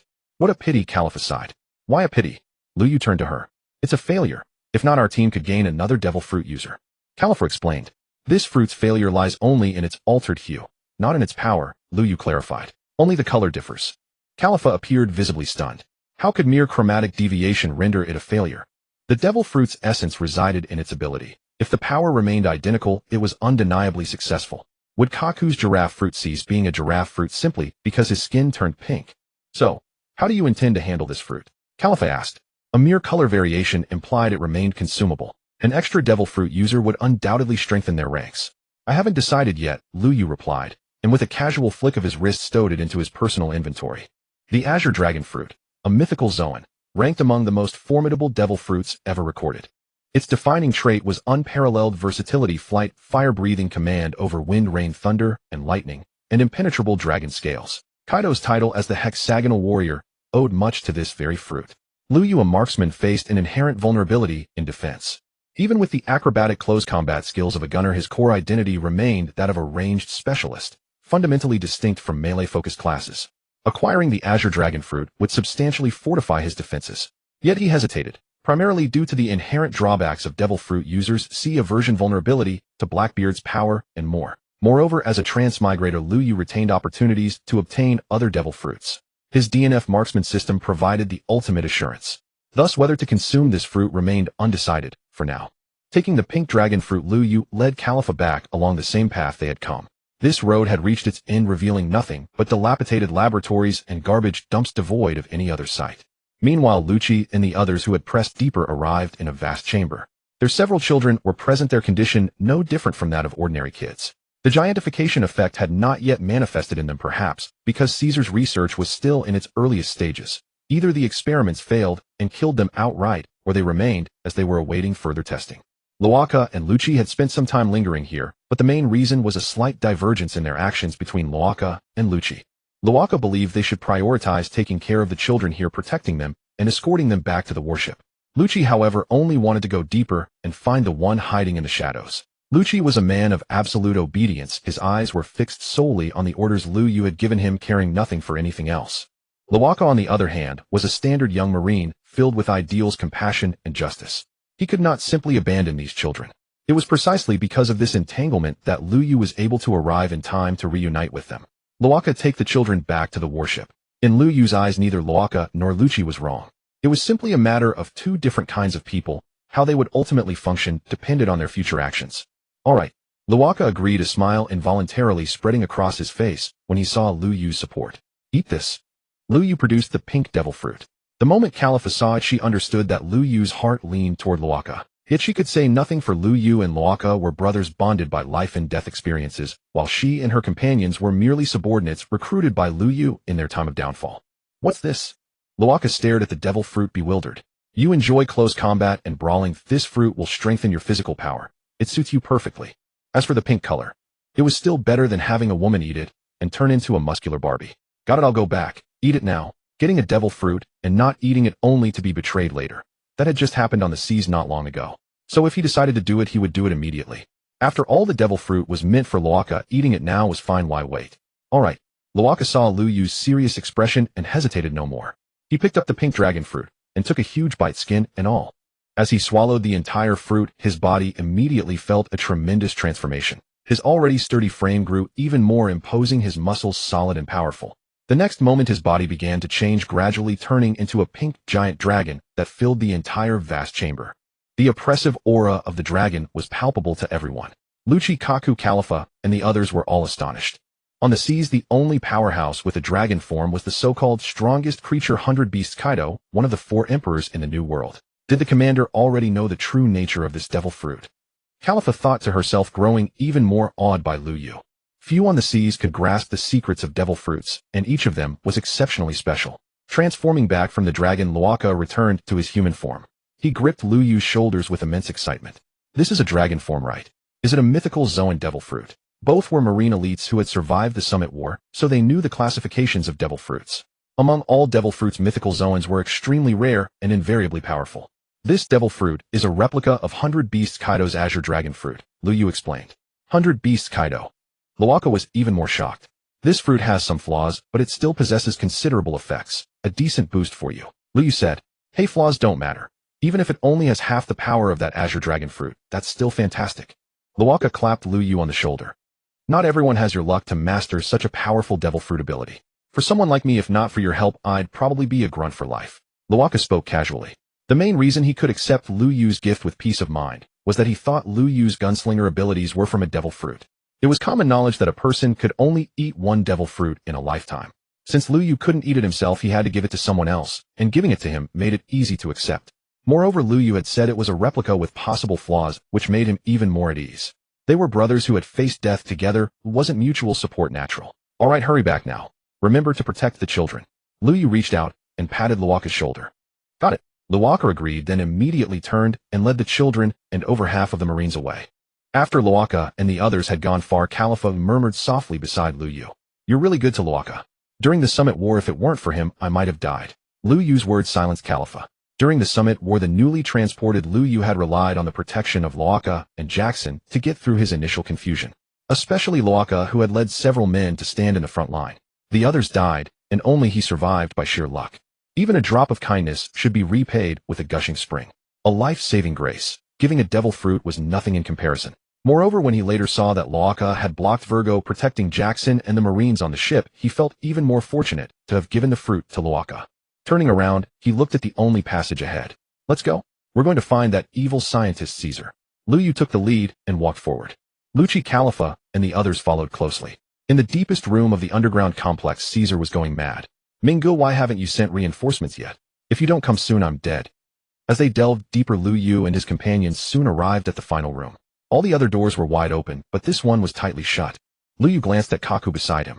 Kaku nodded, then directly lifted his leg and delivered a Rankyaku toward the front. Kaku's four-sword style might be questionable, but his Rankyaku possessed considerable cutting power.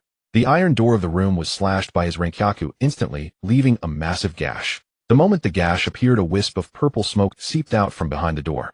Seeing the purple smoke, Lu Yu quickly retreated.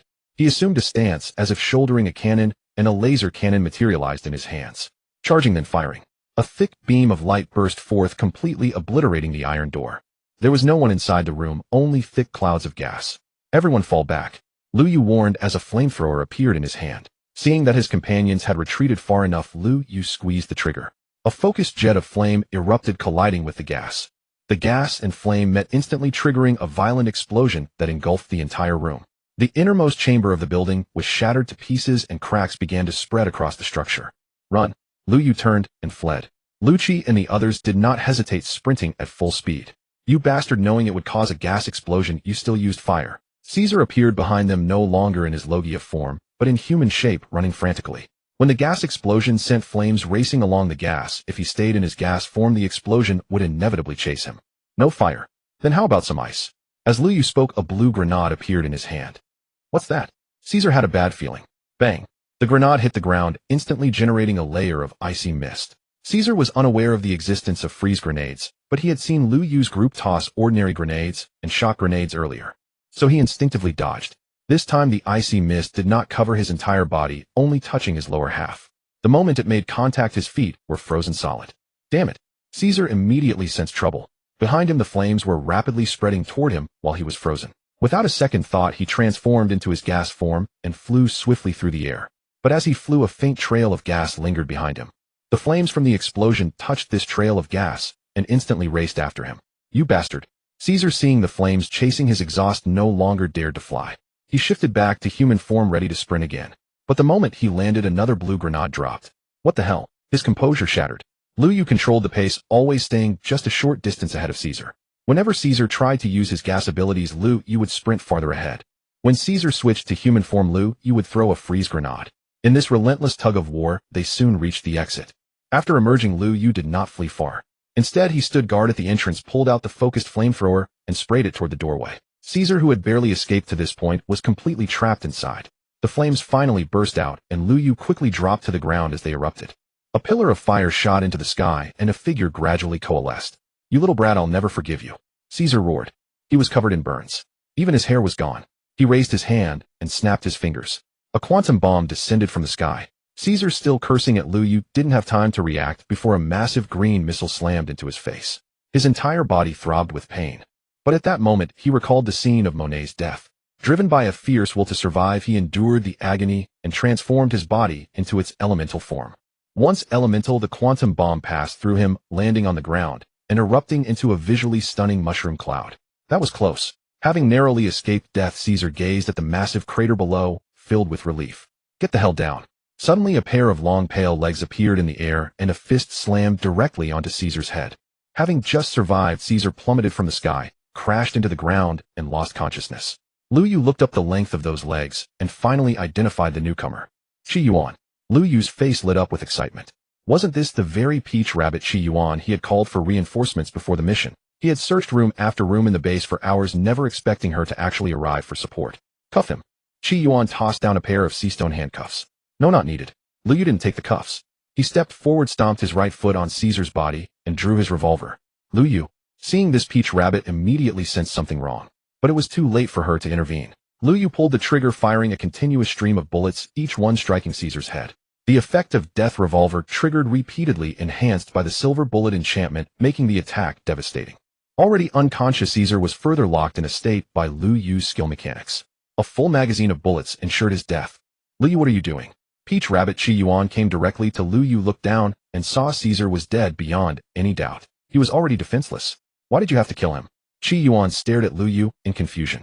Anyone who would harm children deserves not a single second more of life. Lu Yu finished, put away his revolver, and turned to walk back toward the team.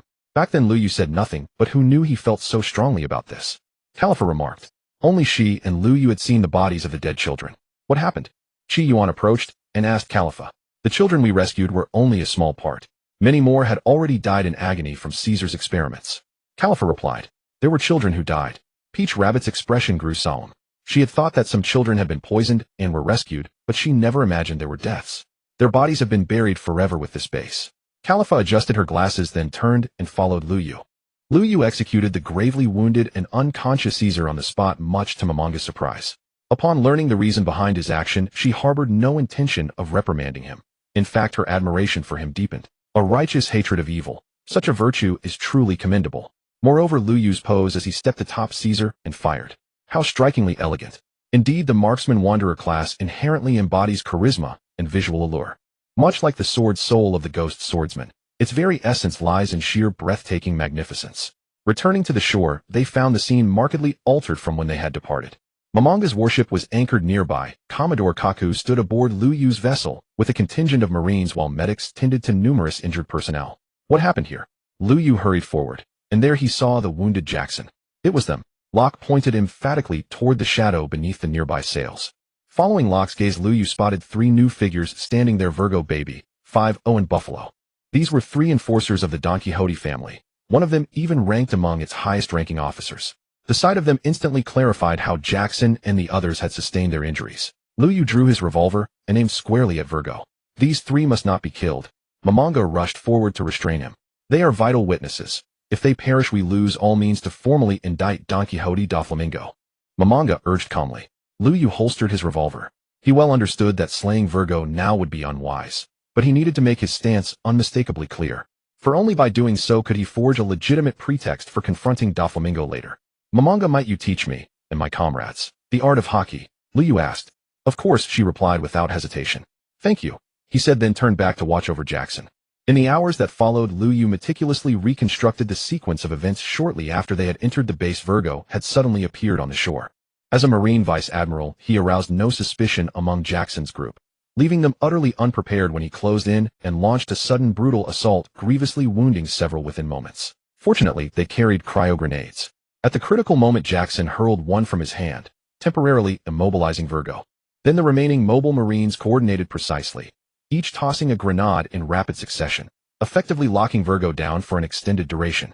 Alas, Virgo's strength proved overwhelming. The cryo grenade's restraint was ultimately limited. And once Baby, 5 and Buffalo arrived, Jackson's precarious situation collapsed entirely.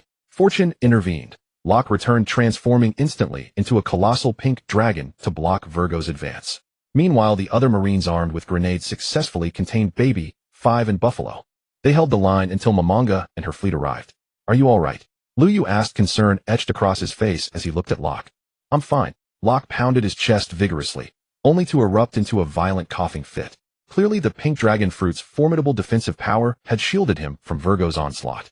Yet he had only recently awakened this ability, as understanding of its nuances remained shallow, and he wielded no hockey to reinforce it. Virgo ranked among the strongest within the Don Quixote family. His true strength rivaled even that of Izuru. That Locke endured such an assault unscathed was implausible. The pink dragon fruit grants extraordinary power, but unlocking its full potential demands rigorous study and deliberate cultivation. Liu Yu offered this gently, sparing Locke's pride. After all, given the fruit's potent regenerative properties, so long as his injuries weren't life-threatening, Locke would recover fully on his own. For the coming days, train diligently under Momonga's guidance. Mastering hockey will elevate your strength beyond measure. Liu Yu spoke with unwavering confidence. Even Momonosuke, the boy fated to die, had unleashed astonishing power once accelerated to maturity. Was Locke truly inferior to him? Yes, I will. Locke nodded resolutely. After resting for 2 days and nights, Smoker's warship arrived at Punk Hazard on the 3rd morning. They waited specifically for his arrival, to safely evacuate the injured children for medical treatment. Once the transfer was complete, Liu Yu and Momonga set sail immediately for Dressrosa. During the voyage, and in the interim before reaching Dressrosa, Lucci, Locke, and the others devoted themselves wholeheartedly to hockey training under Momonga's tutelage. Lucci possessed the greatest aptitude. On the first day, he awakened both armament and observation hockey. By the second day, Kaku succeeded as well. The rest, including Locke, the pink dragon fruit user, required 4 full days. As for Liu Yu, his hockey cultivation remained shrouded in uncertainty. Is my innate talent truly inferior to theirs? Liu Yu questioned his own worth. As a transmigrator endowed with formidable combat prowess, failing even to awaken hockey felt profoundly demoralizing. Could I, a transmigrator, really be this inept? He murmured softly. What does inept mean? A quiet voice suddenly chimed beside him. Liu Yu looked up. Jackson was approaching. Your wounds haven't fully healed yet. Why are you walking about? Liu Yu stepped forward to steady him. Jackson sighed. It was merely a few strikes from Virgo's ambush. I'm hardly grievously injured. Yet his words belied his discomfort. Virgo's bamboo staff, hardened with armament hockey, delivered blows capable of splitting skulls. Even a single strike left devastating trauma. To survive multiple such blows was nothing short of miraculous.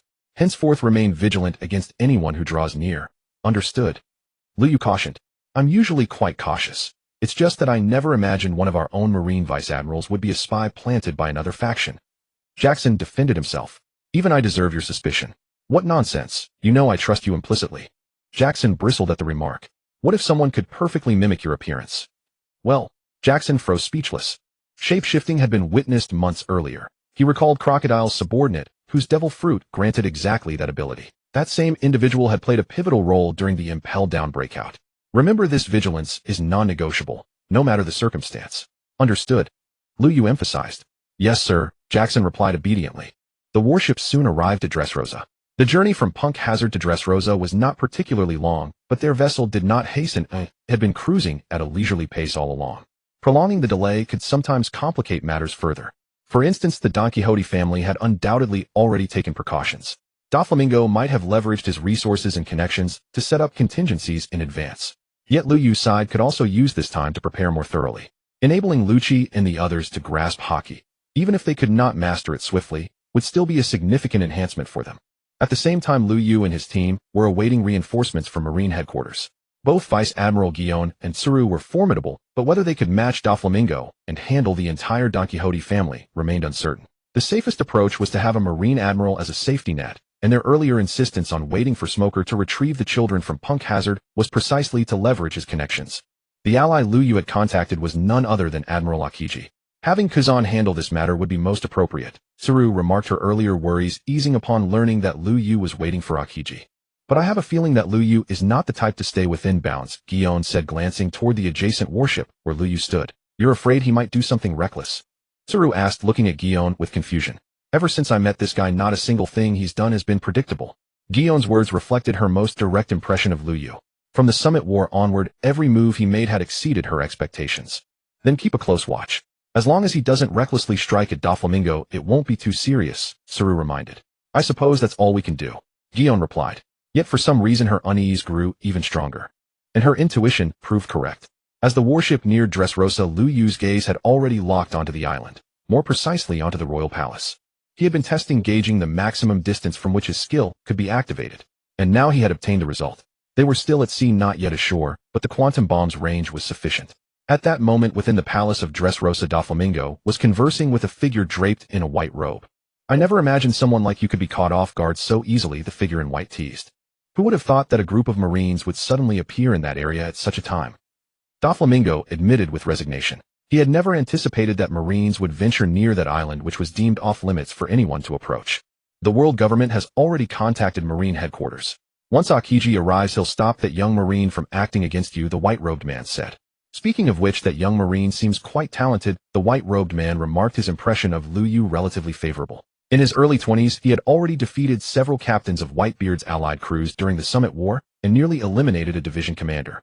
Most importantly, he had thwarted the schemes of the Blackbeard pirates. The Marines concentrate half of the world's elite, so it's not surprising that an exceptional rookie would emerge, Doflamingo said. Weren't the current 3 admirals also once rising newcomers in the Marines? Doflamingo had always considered the Marines the most powerful force on the sea, so he found it unsurprising that they would produce strong newcomers. Makes sense, the white-robed man said. Then both of them suddenly looked up toward the outside. Huh. A green missile was hurtling toward them at incredible speed. They did not recognize the missile, but such a large chunk of iron, even if it simply crashed down, would cause immense damage. Both vanished from their spots in an instant. The green missile smashed through the palace roof, pierced 3 or 4 layers of walls, and then erupted in a massive explosion. A mushroom cloud rose into the sky, obliterating a large section of the palace structure, leaving the entire castle in ruins. Within the palace, members of the Don Quixote family scrambled out in haste. But some remained trapped in the rubble, and a few had already been killed on the spot. Lu Yu. Guillaume was stunned. She had been on guard, vigilantly watching for any reckless move from Lu Yu. Yet she never expected that he would simply snap his fingers and trigger such a massive commotion. A single missile had destroyed most of Dressrosa's royal palace, irrevocably escalating the conflict between the Marines and Doflamingo. Doflamingo was not merely a warlord of the sea, he was also a former celestial dragon. Though his family had renounced their status as celestial dragons when they left Mary Geos, the decision was not his. Over the years, he had secretly paid immense tributes of heavenly gold to the celestial dragons, amassing considerable influence among them. When he had contacted Marine headquarters earlier, Fleet Admiral Sengoku had warned him. This was a critical period. 3 warlords had been lost. Marine headquarters had suffered heavy losses in the Summit War, and Impel Down's breach had triggered a massive jailbreak. Under such circumstances, the Marines needed stability to gradually readjust their strategic deployments. Restoring the 7 warlords, initiating a worldwide conscription to replenish Marine strength, and Sengoku's desire to step down and let Akiji succeed him. All these required a stable environment. Thus, even knowing what Doflamingo had done, Sengoku wanted to avoid confronting him directly, merely delivering a warning to ensure he stayed out of trouble. But now Sengoku's plans were thoroughly disrupted. Liu Yu had bombed Doflamingo's very stronghold.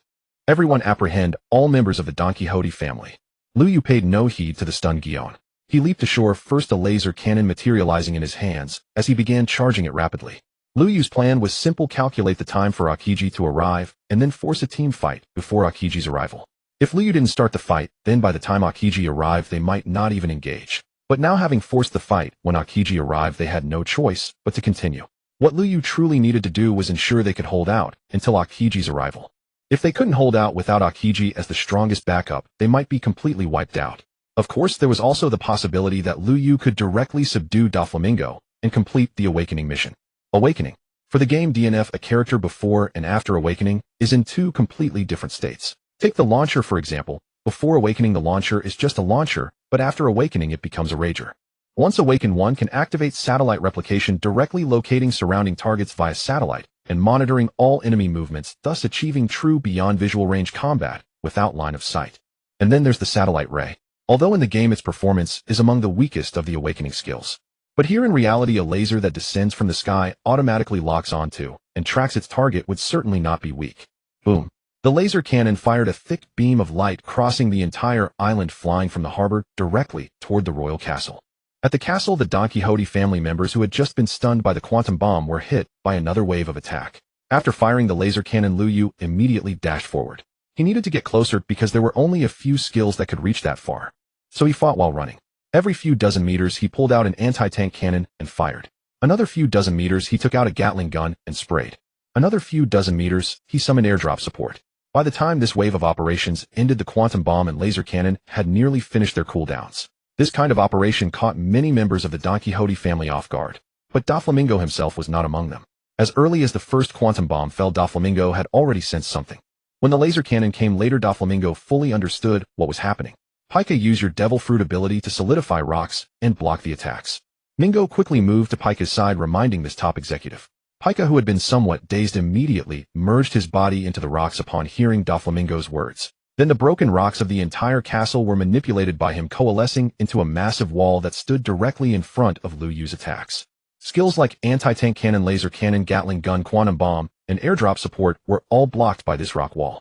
Even though the quantum bomb's attack was extremely powerful, able to shatter most of the wall in one go, as long as Pika was still there, he could immediately use his power to restore the wall. This was simply unsolvable.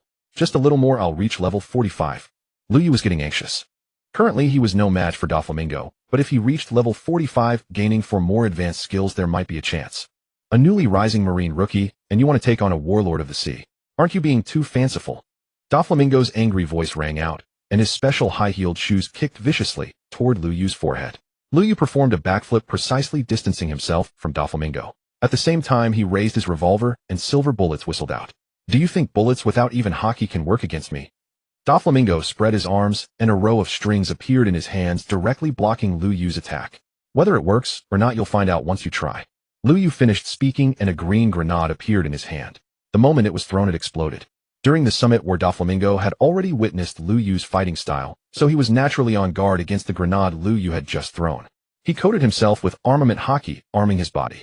Stepping back, Doflamingo retreated at great speed. The shrapnel impact from the grenade explosion caused no damage on him. After creating distance, Doflamingo raised his right hand, and as his index finger pointed at Liu Yu, a bullet thread shot out. Though it was a thread, its destructive power was no less than the bullets of the pirate world, and with the enhancement of armament hockey, its effect was even stronger. Ranger's remote block. He held the revolver in front of him, and the bullet thread was easily deflected. Ranger's vengeance counter. At the moment he blocked the bullet thread, he spread both arms, and bullets shot out from two different directions, front and back. The counter of this skill triggers a mechanic force stun. However, this mechanic only activates when the attack hits the target. Now that Doflamingo had created distance, Liu Yu's vengeance counter clearly had no effect. Mechanics: G1 Corona. Form shift G2 G3. The form quickly switched from a stationary turret to several devices hovering above Liu Yu's head. These hovering devices have an effect: they directly lock onto enemies, and then actively approach to continuously attack with lasers. What Liu Yu needed now was to restrict Doflamingo and prevent him from attacking freely. The G3 Predator immediately locked onto Doflamingo, flew to him, and shot out blue-white lasers, firmly pinning Doflamingo down. At that moment, the other members of the Don Quixote family broke free and quickly converged on Lu Yu's location, all wanting to kill him. But while the Don Quixote family had people, Lu Yu also had allies. Lu Qi and the others stepped forward first, directly blocking in front of Lu Yu, and then engaged in a melee with the Don Quixote family members. Soon Momosaji Gion and the people she led also joined the battle. Regardless of whether Lu Yu had started the war, now that Lu Yu was a Marine and the Marines were at war with a warlord of the sea, Momosaji Gion would stand by Lu Yu's side no matter what. Because Momosaji was also a Marine and moreover a Vice Admiral of Marine Headquarters. Seeing other Marines from headquarters being attacked by the Don Quixote family, if she remained indifferent, the word justice on her back would be a blatant mockery. She would also be unworthy of her current rank. Lu Yu's forced initiation of a team battle sparked a war between the Navy and Duofu Langming. Duofu Langming's identity was quite unique and his strength was formidable. Perhaps in personal strength he was no match for Hawkeye and Big Bear, but he commanded a vast army. The entire Tangjide family numbered in the thousands, including over a dozen high-ranking officers with formidable combat prowess. The battle between Lu Yu and Duofu Langming continued. Relying solely on the skills of a cannoneer was no longer sufficient to handle the situation. Lu Yu now unleashed his full firepower. The engineer's skills were continuously employed, causing robots to appear on the ground from time to time along with various grenades and landmines. At this moment, Lu Yu's body was enveloped in a layer of red light, and his revolver kept firing.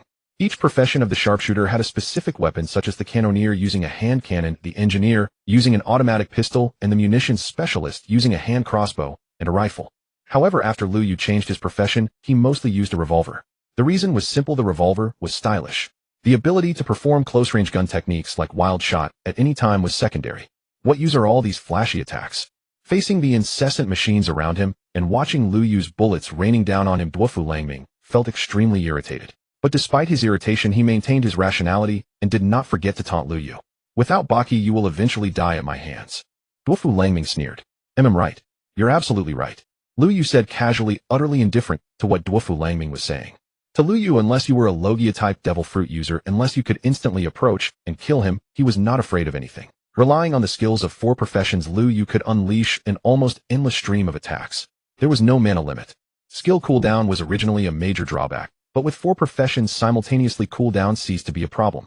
If he used 1 skill per second, he couldn't cycle through all of them even in several dozen seconds. And the cooldown for most skills was only a few seconds to a dozen seconds. Even the powerful skills' cooldowns wouldn't exceed 30 or 40 seconds. Awakened skills, however, often had cooldowns exceeding 1 or 2 minutes, but when such skills were needed, it was usually a decisive moment. Thus, facing Duofu Langming now, although it seemed Lu Yu could do nothing to him, he was not panicked at all. Because Duofu Langming could do nothing to him either. At this moment, Lu Yu appeared to be in a 1v1 with Duofu Langming, but his attack skills were still occasionally hitting other members of the Tangjide family. Some small robots automatically chased after them. The Viper cannon was placed on the ground. If Minga dodged it, it would attack anyone else who entered its range. There were also large area attack skills like laser cannon, quantum bomb, and airstrike support, which would also collaterally damage many Tangjide family members. Bang! A sound audible only to Lu Yu rang out. Lu Yu's level increased. Level 45. For more powerful skills were unlocked. X1 Quantum Compressed Cannon, Laser Sniper, Interceptor Factory, and Double Eagle Spin. These 4 skills had extremely strong attack power, and their effects were even better when combined with other skills. Most importantly, with each level up, Lu Yu's attack power also increased. With more skills, Lu Yu had more choices when using them. For example, the Napalm Bomb and other level 40 skills which Lu Yu had been keeping as trump cards could now be used without restraint. Moreover, Lu Yu no longer had to hide the engineer's skills. Interceptor Factory. A mechanical factory appeared before Lu Yu, and a large number of small drones roared out. These drones automatically chased enemies, and immediately they pursued Duofu Langming ahead. They fired lasers, and also had the advantage in numbers. Duofu Langming, who had been taunting Lu Yu just moments ago, immediately became flustered. More precisely, this puppet became flustered. It's a puppet controlled by threads. Lu Yu frowned deeply. Duofu Langming had a type of transparent thread that could remotely control others' bodies. Lu Yu had been unable to tell whether the one before him was a puppet. That is, if Duofu Langming had used the threads to control him earlier, he would not have noticed at all. Now he could see it, and the skills he used could destroy it. Quantum Bomb. With a snap of his fingers, a green missile descended from the sky. The faint transparent threads on Duofu Langming's puppet were directly shattered by the missile. Boom. A huge explosion sounded, and the puppet, which had already been somewhat out of control, was blown to pieces. Bang. Lu Yu's level increased again. Destroying a puppet also gives a level. Lu Yu was somewhat surprised. A sobbing sound suddenly came from the side. Whoa. A little girl suddenly appeared at the street corner. "Little girl, what's wrong with you? Luoku immediately walked over intending to kneel down and comfort the little girl. At that very moment, a bullet shot over with precision. Bastard! An angry shout rang out, and a mass of blue liquid suddenly appeared blocking the bullet. Seeing this, Luoku immediately retreated. He saw that the bullet just now was silver. It was a silver bullet used by Luoyu. Luoku did not know why Luoyu would attack that little girl, but he absolutely trusted Luoyu. He quickly retreated and came to Luoyu's side. How despicable to attack such a cute little girl. The blue liquid dissipated and a figure in a blue robe appeared beside the little girl. The little girl was now glaring angrily at Luoyu. Little girl. A little girl in her 20s. Luoyu was not fooled by that guy. The so-called little girl before him was clearly one of the most important secret weapons of the Tangjide family, Mo Nai's sister Sha Tang. Hurry go. Besides, Sha Tang was one of the highest executives of the Tangjide family, Tule Boer, a user of the sticky fruit. A guy as disgusting as snot. Since you're here, you think you can leave? Luoyu did not hesitate for a moment. He stepped forward with his right foot, and the revolver in his hand suddenly transformed into a special weapon from the front of which a special shell was fired. Munitions specialist's napalm bomb. A skill with instantaneous activation and extremely powerful attack. It was said that the temperature of the magma fruit of Red Dog was higher than the flame fruit of AC. But in the real world, the temperature produced by a napalm bomb was even higher than magma. In that instant, the large-scale high-temperature explosion was so terrifyingly destructive that it was beyond imagination. The eruption of the napalm instantly ignited everything within a radius of over 10 meters. Luoyu's attack caught both Sugar and Treble completely off guard. Initially, they naively believed that even if Luoyu saw through their scheme, he would not immediately strike against Sugar. After all, under normal circumstances, who would kill a child of only a few years old without a second thought? Yet they were utterly mistaken. Luoyu harbored no such moral qualms when faced with such a situation. Fortunately, Treble had taken precautions and secretly followed Sugar. Had he not intercepted Luoyu's bullet just in time. As for this napalm, even if Doflamingo himself stood here, he would likely be unable to withstand it, let alone Treble and Sugar. Two charred corpses lay on the ground. A child like Sugar, and Treble, whose head was burned though his body remained intact. However, Treble was no longer the robust figure he once appeared to be, but a gaunt, frail body. Indeed, this was Treble's true physical state. His usual appearance was merely a disguise created with his glue fruit. Luoyu paid no heed to the two and turned his gaze toward the distant castle. A fierce killing intent emanated from that direction, and a colossal stone giant was striding toward him. Doflamingo and Pika, the head of the Don Quixote family, and its most formidable executive, were both rushing toward Luoyu in fury. Doflamingo stood atop the giant formed by Pika. He raised his hand and countless white threads flew from his palm. He was unleashing one of his most powerful techniques, the birdcage. I wonder if my firepower can destroy this stone giant. As Luoyu spoke, he produced a laser cannon. After charging, a thick beam of light blasted forth. The laser struck the stone giant's chest, and a tremendous explosion immediately resounded. When the smoke cleared, a large hole was left in the stone giant's chest. Yet its movements did not cease. The massive cavity rapidly regenerated within moments. Clearly the same situation as before. Unless he could hit Pika's true body, Luoyu could not kill him. Rock, use your flame clouds to lift the stone giant into the air. Luoyu turned to Rock beside him. All right, Rock replied, and around his body began to coalesce clumps of cloud-like flames. Flame clouds. Kaido of the Beasts relied on these clouds to levitate the entire Onigashima. Now with such clouds, it was naturally no trouble for Rock to lift Pika's stone giant. The flame clouds suddenly appeared around Pika, wrapping around his body in rings, then hoisting him rapidly into the sky. Aerial combat mech. Interceptor factory. Anti-tank cannon. Gatling gun. Luoyu unleashed a succession of skills, all aimed at Pika. The colossal stone body of Pika hovered in midair, and as it was struck, endless fragments of rock rained down. Rock did not impede those falling pieces, for there was no need. What Luoyu intended was to gradually whittle down that massive form. Don't let them keep you airborne. Descend to the ground immediately. Seeing the situation, Doflamingo immediately grasped Luoyu's intent. I can't. These weird clouds can't be removed. Pika's shrill voice rang out, worsening Doflamingo's expression. He was still casting the birdcage, one that could envelop the entire Dressrosa. At this moment, he could not stop. Should I go help? Momosaji Gion, watching Luoyu's assault, asked the advisor Tsuru beside her. She understood Luoyu's aim and knew that if she intervened, she could certainly deal with Pika. Not yet. Let these young ones try first. If they prove incapable, you can act later. Advisor Tsuru was present, and so was Momosaji Gion. Both were among the most formidable vice-admirals of Marine headquarters. If they so wished, they might even capture Doflamingo directly. Yet they had refrained from acting precisely to give Luoyu and his companions a chance to demonstrate their prowess. Doflamingo is already casting the birdcage. If he succeeds, the entire Dressrosa will be in danger. Momosaji looked up at the sky, watching the white threads dispersing in all directions. Kazan is not far away. Once he arrives, whatever Doflamingo does will be meaningless. Besides, my ability can perfectly counter him. Advisor Tsuru remained composed. That's right, the wash-wash fruit is a perfect counter to the string-string fruit. Momosaji Gion finally realized. You've never been so careless before. Advisor Tsuru gazed at Momosaji Gion. Well, Momosaji Gion was momentarily at a loss for words. She had indeed never been like this before. But today she was unusually tense and restless. Sighed. Advisor Tsuru let out a soft sigh. You're over 30 years old. That suitor Chato has proposed to you 100 times, yet you never paid him any heed. Now you're interested in such a young lad. As Advisor Tsuru spoke, Momosaji Gion listened, a faint blush coloring her cheeks. Though they called each other sisters, she was actually much younger than Tsuru. This year Momosaji was 35, no longer young. If she were an ordinary woman, she might already have children. But she was a marine, and a persistent nuisance had been pestering her all along. Thus at 35 she had neither married nor borne children, nor had she ever been in a relationship. Devoted to upholding justice and focused on training, she had never pondered such matters. But in recent days, after spending more time with Lu Yu, she had developed a peculiar feeling toward this young marine. Was it a case of a cougar chasing after a younger man? Who cared? As long as she liked him. After all, her looks could still hold their own. Those long legs. She had noticed Lu Yu sneaking glances at them several times earlier. Lu Yu, engaged in the battle ahead, did not notice what Momosaji Gion was thinking behind him. Taking advantage of Doflamingo's birdcage and Rock's flame clouds hoisting Pika, Lu Yu needed to destroy Pika's enormous stone body as quickly as possible.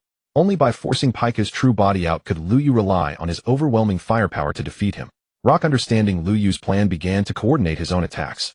Flames, gales, lightning. All manner of powers rained down upon Pika. Brother Ming, Pika cried out in alarm. Ni's condition was rapidly deteriorating. Nas Lu Yu and Rock continued their assault. The body he had forged with his power began crumbling away at an alarming pace. At this rate, he would not survive long enough to see Doflamingo complete his birdcage. Mr. Moro, will you not intervene? Doflamingo's gaze first swept over his subordinates, but every one of them was now locked in combat with the Marines. Moreover, after Sugar's demise, the citizens of Dressrosa had regained their memories, and now joined the uprising against the Don Quixote family. Under these circumstances, the Don Quixote family had no remaining allies capable of halting Lu Yu's advance. I am merely a messenger for the celestial dragons. I take no orders from you. A figure clad in pristine white robes stepped forward, none other than the celestial dragon who had earlier spoken with Doflamingo. Today's operation proceeded without the world government's sanction, or the celestial dragon's consent. Should they shatter my dominion, the heavenly tribute will cease to flow. Doflamingo well understood the celestial dragon's obsession with the heavenly tribute, and their disdain for the Marines. Very well. I shall intervene, this once, for your sake. Moro acquiesced. Simultaneously, two figures cloaked head to toe in identical white robes burst forth from Dressrosa's streets, both bearing his unmistakable bearing. Their target was unambiguous: Lu Yu and Rock. Hold on, Rock. Lu Yu surged forward mid-sentence. Both hands rose in unison. Bullets erupted in relentless volleys. The gunslinger's mobile barrage. The two CP0 agents moved with blinding speed. The Six Powers technique, Rokushiki Suru, deployed continuously, warping through space in rapid-fire bursts until they materialized mere meters from Lu Yu. Such sluggish bullets cannot even, bang, bang, bang. A dense hailstorm of gunfire detonated, engulfing a 10-meter radius around Lu Yu in an impenetrable bullet field. Trapped precisely within that lethal range by Soru's velocity, escape became impossible. The gunslinger's wild barrage. This technique embodied instantaneous devastation, unleashing a torrent of projectiles in a heartbeat, weaving an inescapable curtain of death. No target entering that zone could evade annihilation. Ammunition experts, frost grenade. At the final shot's discharge, a sapphire grenade clattered beside Lu Yu's feet. The grenade harmed all but him. Such was the skill's inherent design. Boom. Frost mist exploded outward, encasing both CP0 agents in brittle glacial ice. His revolver instantly swapped to a crossbow. Arrows forged of living ice streaked forth, piercing the leftmost agent relentlessly. For the rightmost, a serpent cannon turret had already locked on, unleashing precise, devastating fire. Aerial combat unit Tempest. The summoned humanoid automaton rained down micromissiles without pause. As the rightmost agent's frost encasement began to crack, Lu Yu seized his anti-tank cannon and pressed its muzzle squarely against the still frozen face of the left agent. The shell detonated, catapulting the agent into unconsciousness. Meanwhile, the rightmost agent, finally freed from ice, stood battered, bloodied, and barely standing. Lu Yu wasted no time. His laser cannon snapped into place. No, I am a CP0 operative. You cannot kill me. Before that searing barrel, all vestiges of elite composure evaporated. Die. Lu Yu showed no mercy. Once an enemy drew arms against him, compassion ceased to exist. And enemies demanded eradication. No quarter granted. Kaboom. And the laser blast vaporized the agent's skull into crimson mist. And Liu Yu's level ascended once more. Level 46. CP0 operatives yield exceptional experience points. And he regarded the result with quiet satisfaction. Your subordinates are truly pathetic. Doflamingo watched the battlefield unfold, his expression laced with mocking amusement as he turned to Moro. You bastard, and Moro roared. Those two were indeed his underlings, but seasoned CP0 operatives nonetheless. To fall so swiftly before a mere Marine Rear Admiral was an unforgivable disgrace. Did CP0 possess no dignity left? Moro activated Soru, blurring toward Liu Yu at breakneck speed. He halted precisely 30 meters away, and he had witnessed, frame by frame, how those two agents failed. Finger pistol. An advanced Rokushiki technique, launching compressed fingertip strikes across distance. Stussy of CP0 pioneered this move in the annals of recorded combat. Liu Yu met the incoming finger pistol with a single crossbow bolt, and projectile intercepted it mid-air, neutralizing the attack. His Gatling gun opened fire, and Moro weaved left and right, its rotary speed utterly unable to track him. Ing-1, G2, G3. Predator drones deployed, locking onto targets with surgical precision. Moro's velocity was extraordinary, but could he evade 6 synchronized pursuit units simultaneously? Reality proved otherwise. Yet during evasion, he dared not pause, not even for a breath. None second stillness would seal his fate. Once locked, his position became untenable. Intercept factory. If predators couldn't catch him, then flood the skies with more autonomous hunters. Exhaustion, not impact, would be his end. Moro, who had charged in fury, now regretted everything. Why had he intervened?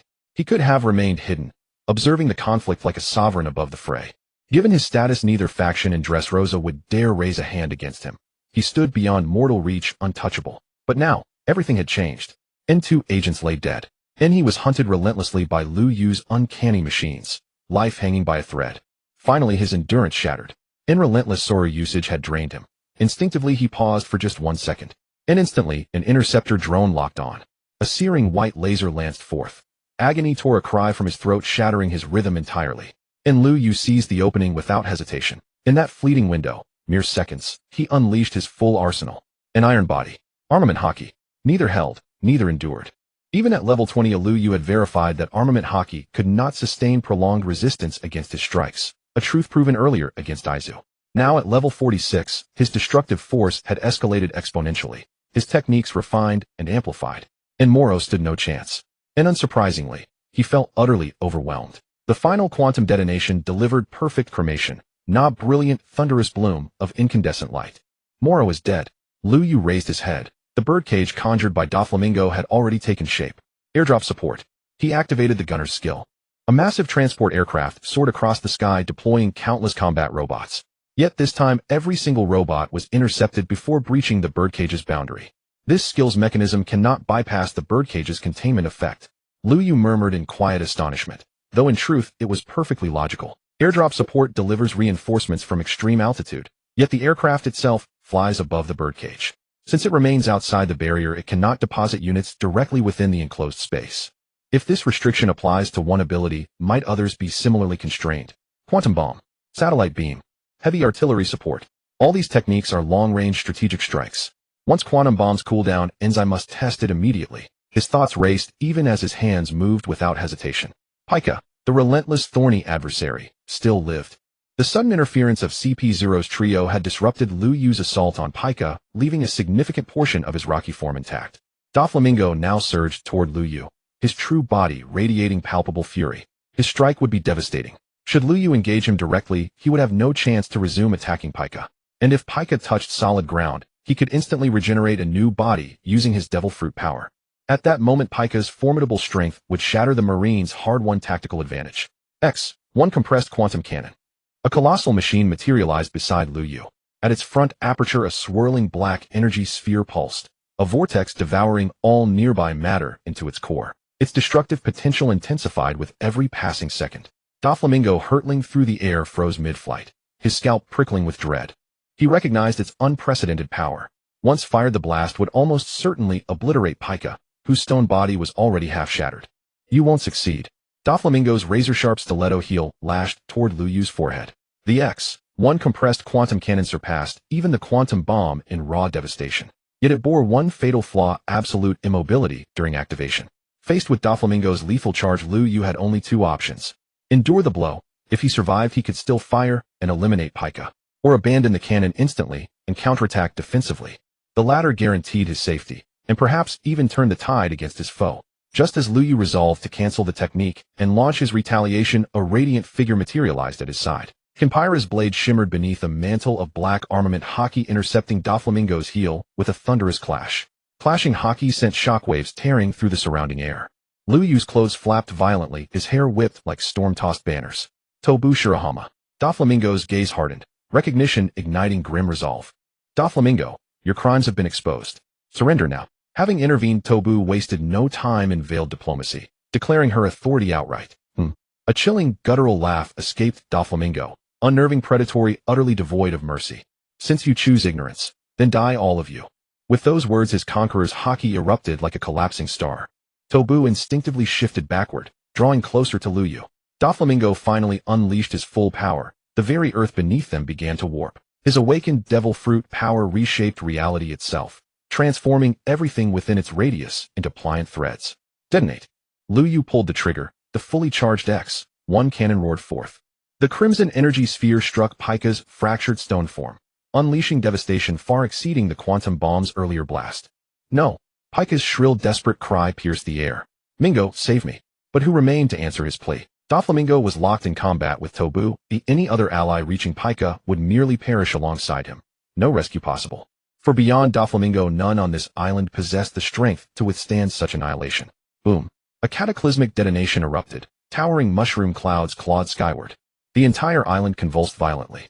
Pika's stony shell shattered completely, his true form bursting forth from the rubble. He attempted to shield himself by coating his entire body in armament haki. Yet against the X-1's apocalyptic force, such defense proved utterly futile. His body hurled skyward, blood erupting in torrents as consciousness fled. Whether he perished outright mattered little now. So long as he posed no further threat, this sufficed. Crack. The ground buckled, undulating like a colossal wave surging toward Lu Yu. Doflamingo's awakened power transmuted vast swathes of terrain into malleable threads, each obeying his will. Lu Yu stood now upon a sea of gleaming white filaments. Fall back now, Tobu warned, drawing her blade and charging forward to engage Doflamingo at close range. Lu Yu knew full well, though he had just ascended to level 47 after defeating Pika, besting even one of Doflamingo's puppets in solo combat was an achievement.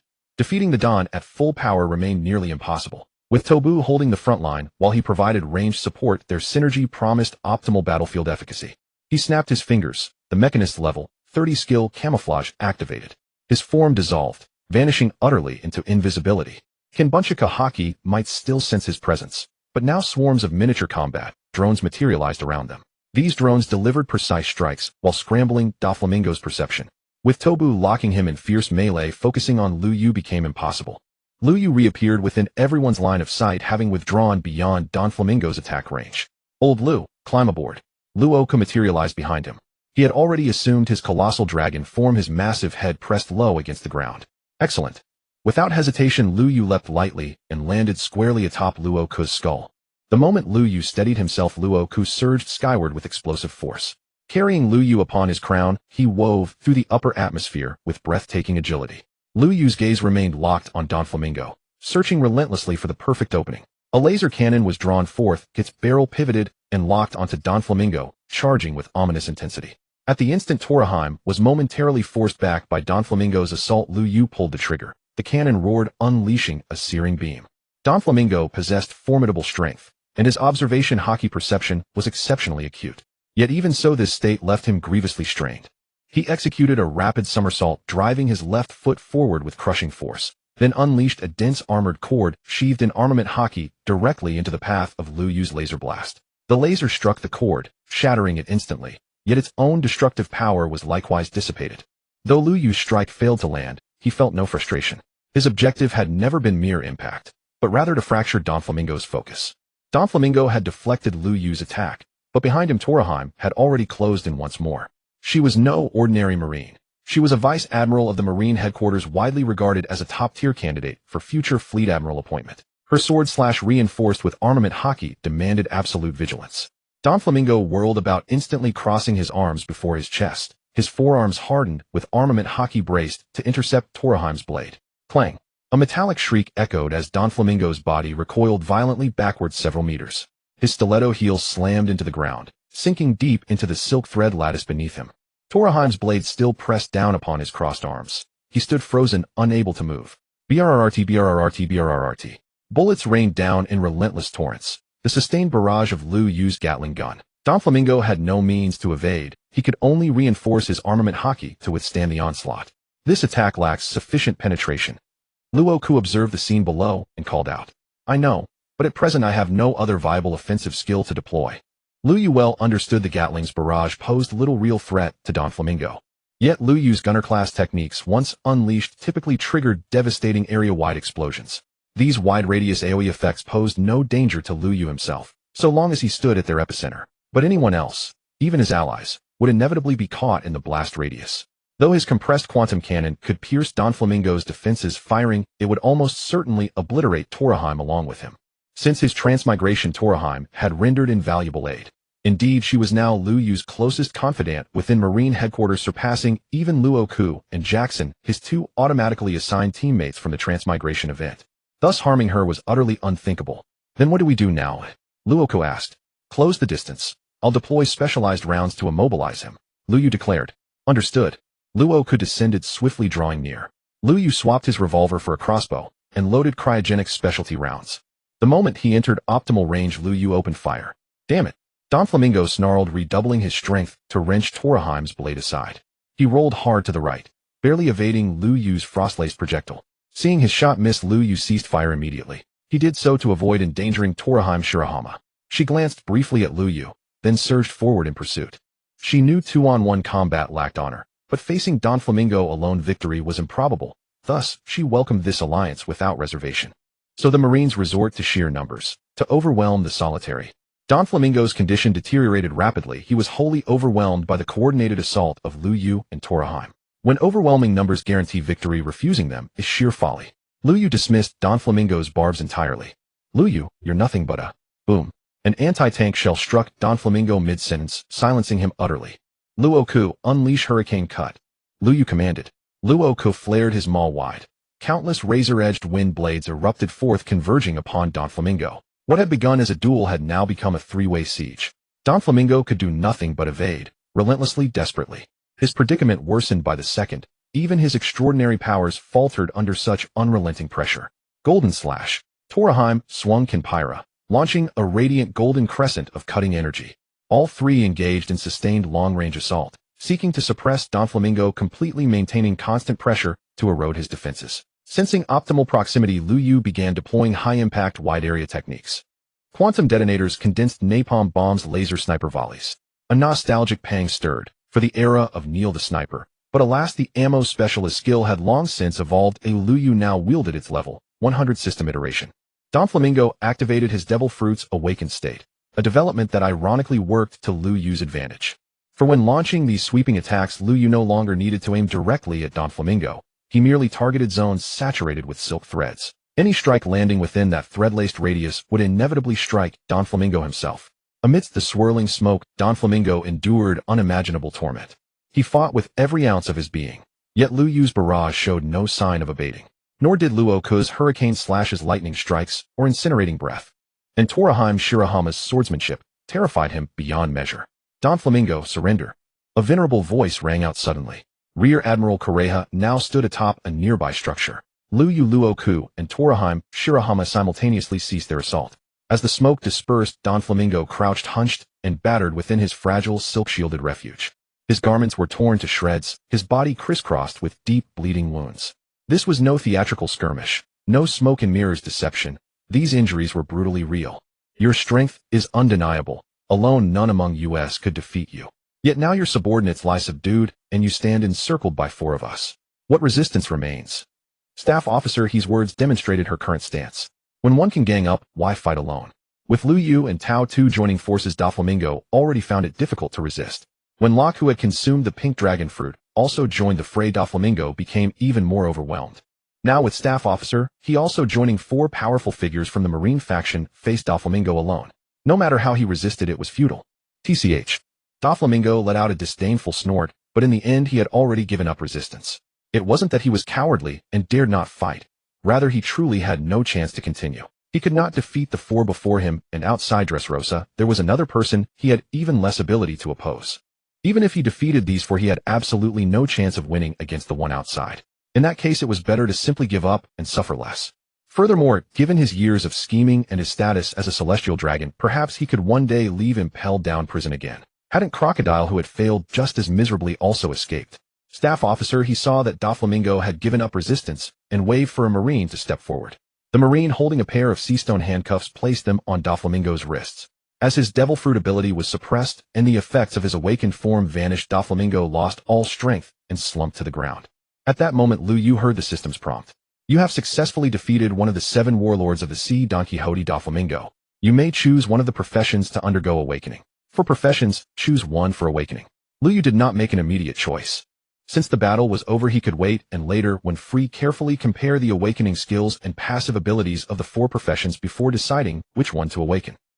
The birdcage gradually disappeared, and a newly arrived warship was now revealed to the view of everyone on the island. Akiji led a large group of Marines into the area, and with lightning speed they subdued all the remaining Don Quixote family members who were still resisting. He went straight to where Liu Yu and the others were, and saw Doflamingo already bound with sea-stone handcuffs. Ah la la. Looks like my arrival was somewhat unnecessary. Akiji still had that lazy demeanor. Not really. Staff officer, he said. You've already captured Doflamingo, so my coming here is just redundant, isn't it?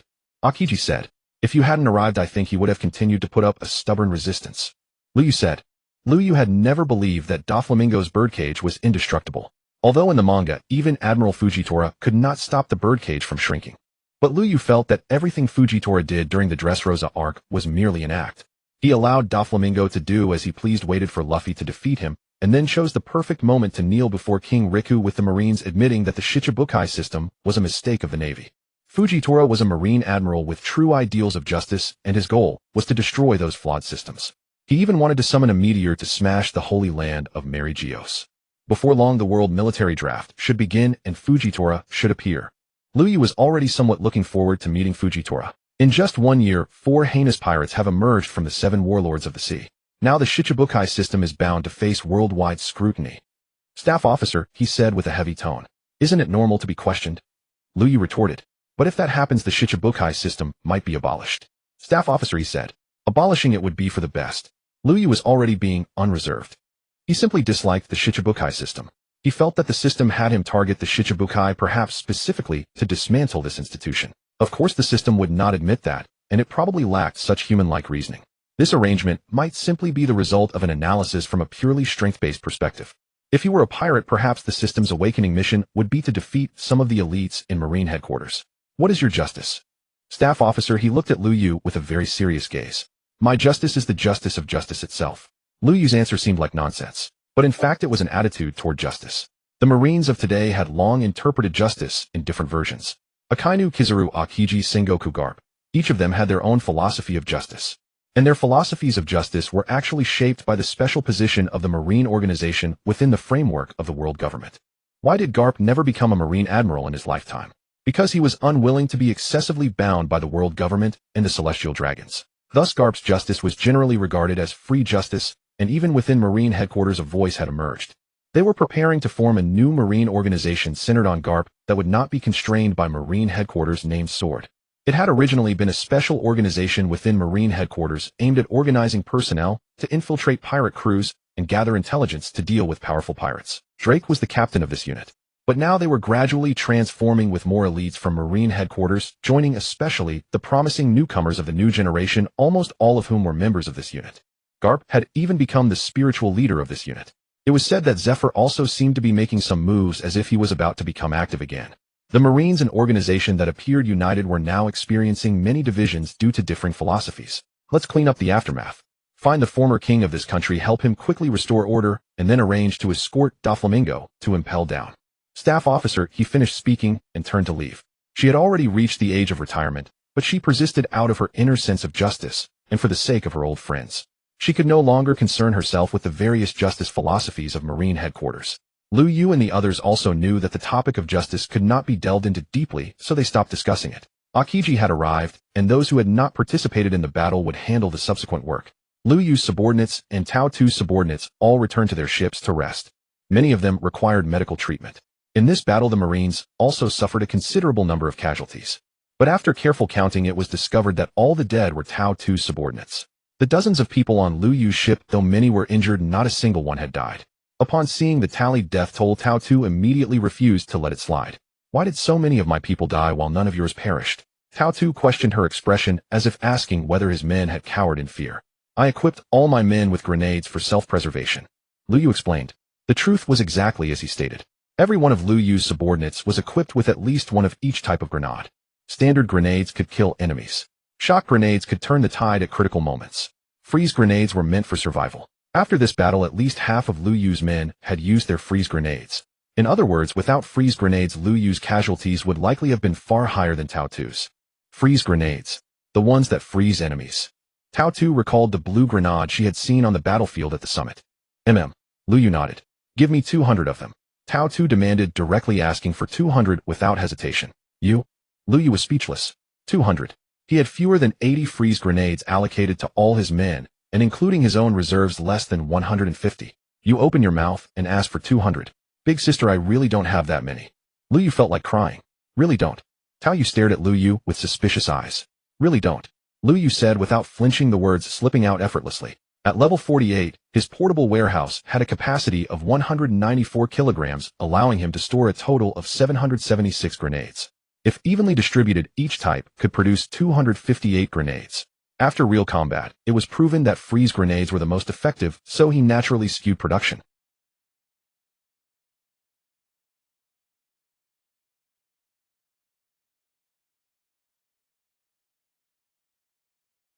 Then 150. Seeing Liu Yu's firm gaze, Tao Tu slightly adjusted the number. No. Liu Yu still refused. 130. Liu Yu shook his head again. 120. Tao Tu lowered the price again. Liu Yu continued shaking his head. Little brother Yu, I risked punishment from above to come with you. Tao Tu began playing the emotional card. My subordinates have already lost over 100 men in battle, and more than 100 are injured. Many of them are female soldiers, my dear sisters. How can you bear to let those lovely young ladies die in battle? Tao Tu's voice grew lower, filled with sorrow and regret. 120 freeze grenades, not one more. Liu Yu couldn't stand it. He also couldn't bear to see those beautiful young ladies hurt or killed. So he agreed. Yes, that's what a good little brother does. Tao Tu smiled, looking like she had gotten her way. Liu Yu felt helpless, but still took out the freeze grenades one by one. He repeatedly urged that they should only be used in life or death situations. Tao Tu naturally understood that such items were meant for critical moments, so she would never waste them casually. Here are a few more grenades for Yu Yuan. With a wave of his hand, Liu Yu produced 9 more grenades, 3 standard, 3 shock, and 3 freeze. Although he had been stingy earlier, these grenades were ones he had intended to give to Tao Tu Yuan from the start. As Liu Yu held out the grenades, Tao Tu's eyes grew moist. She hadn't expected Liu Yu to care so much for her as an elder sister. But when she turned and saw him take out 30 grenades at once to replenish Jie Kisen's supply, the tears of gratitude instantly vanished. Misplaced affection. Utterly misplaced. An affectionate elder sister stood right before him, yet he cherished his best buddy instead. How infuriating. The reconstruction of Dressrosa proceeded smoothly. The events in Dressrosa quickly spread far and wide.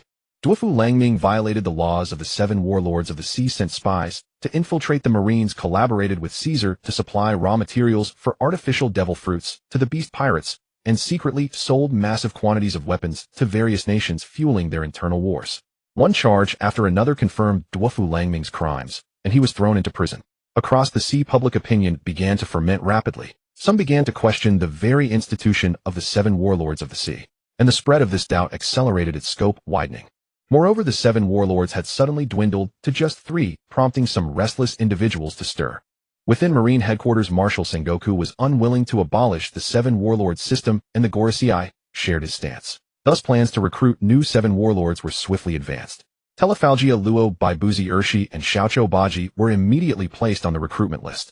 Sengoku, are you really going to let that Baibuzi Urshi join the 7 warlords? Zifa pushed open the door to the marshal's office and demanded angrily. This is not my decision alone. It was made jointly by the highest authority and the Marine headquarters decision-making body. Sengoku was resigned. Of the former Marine admirals from their generation, only the 2 of them remained. He felt great sympathy for his old friend Zifa. But at this moment, given the turbulent state of the sea, recruiting powerful pirates into the 7 warlords was a necessary move. Can't you see what kind of scoundrels they are? Zifa demanded. This is only a temporary measure. Once we have enough strength and resources, we can completely abolish the system. Sengoku explained helplessly. Forget the others, but that by Buzi Urshi is absolutely unacceptable. Zephyr insisted. I told you this is not a decision I can make alone. Sengoku's answer was firm. Oomph. Zephyr slammed the table hard, and then turned to leave.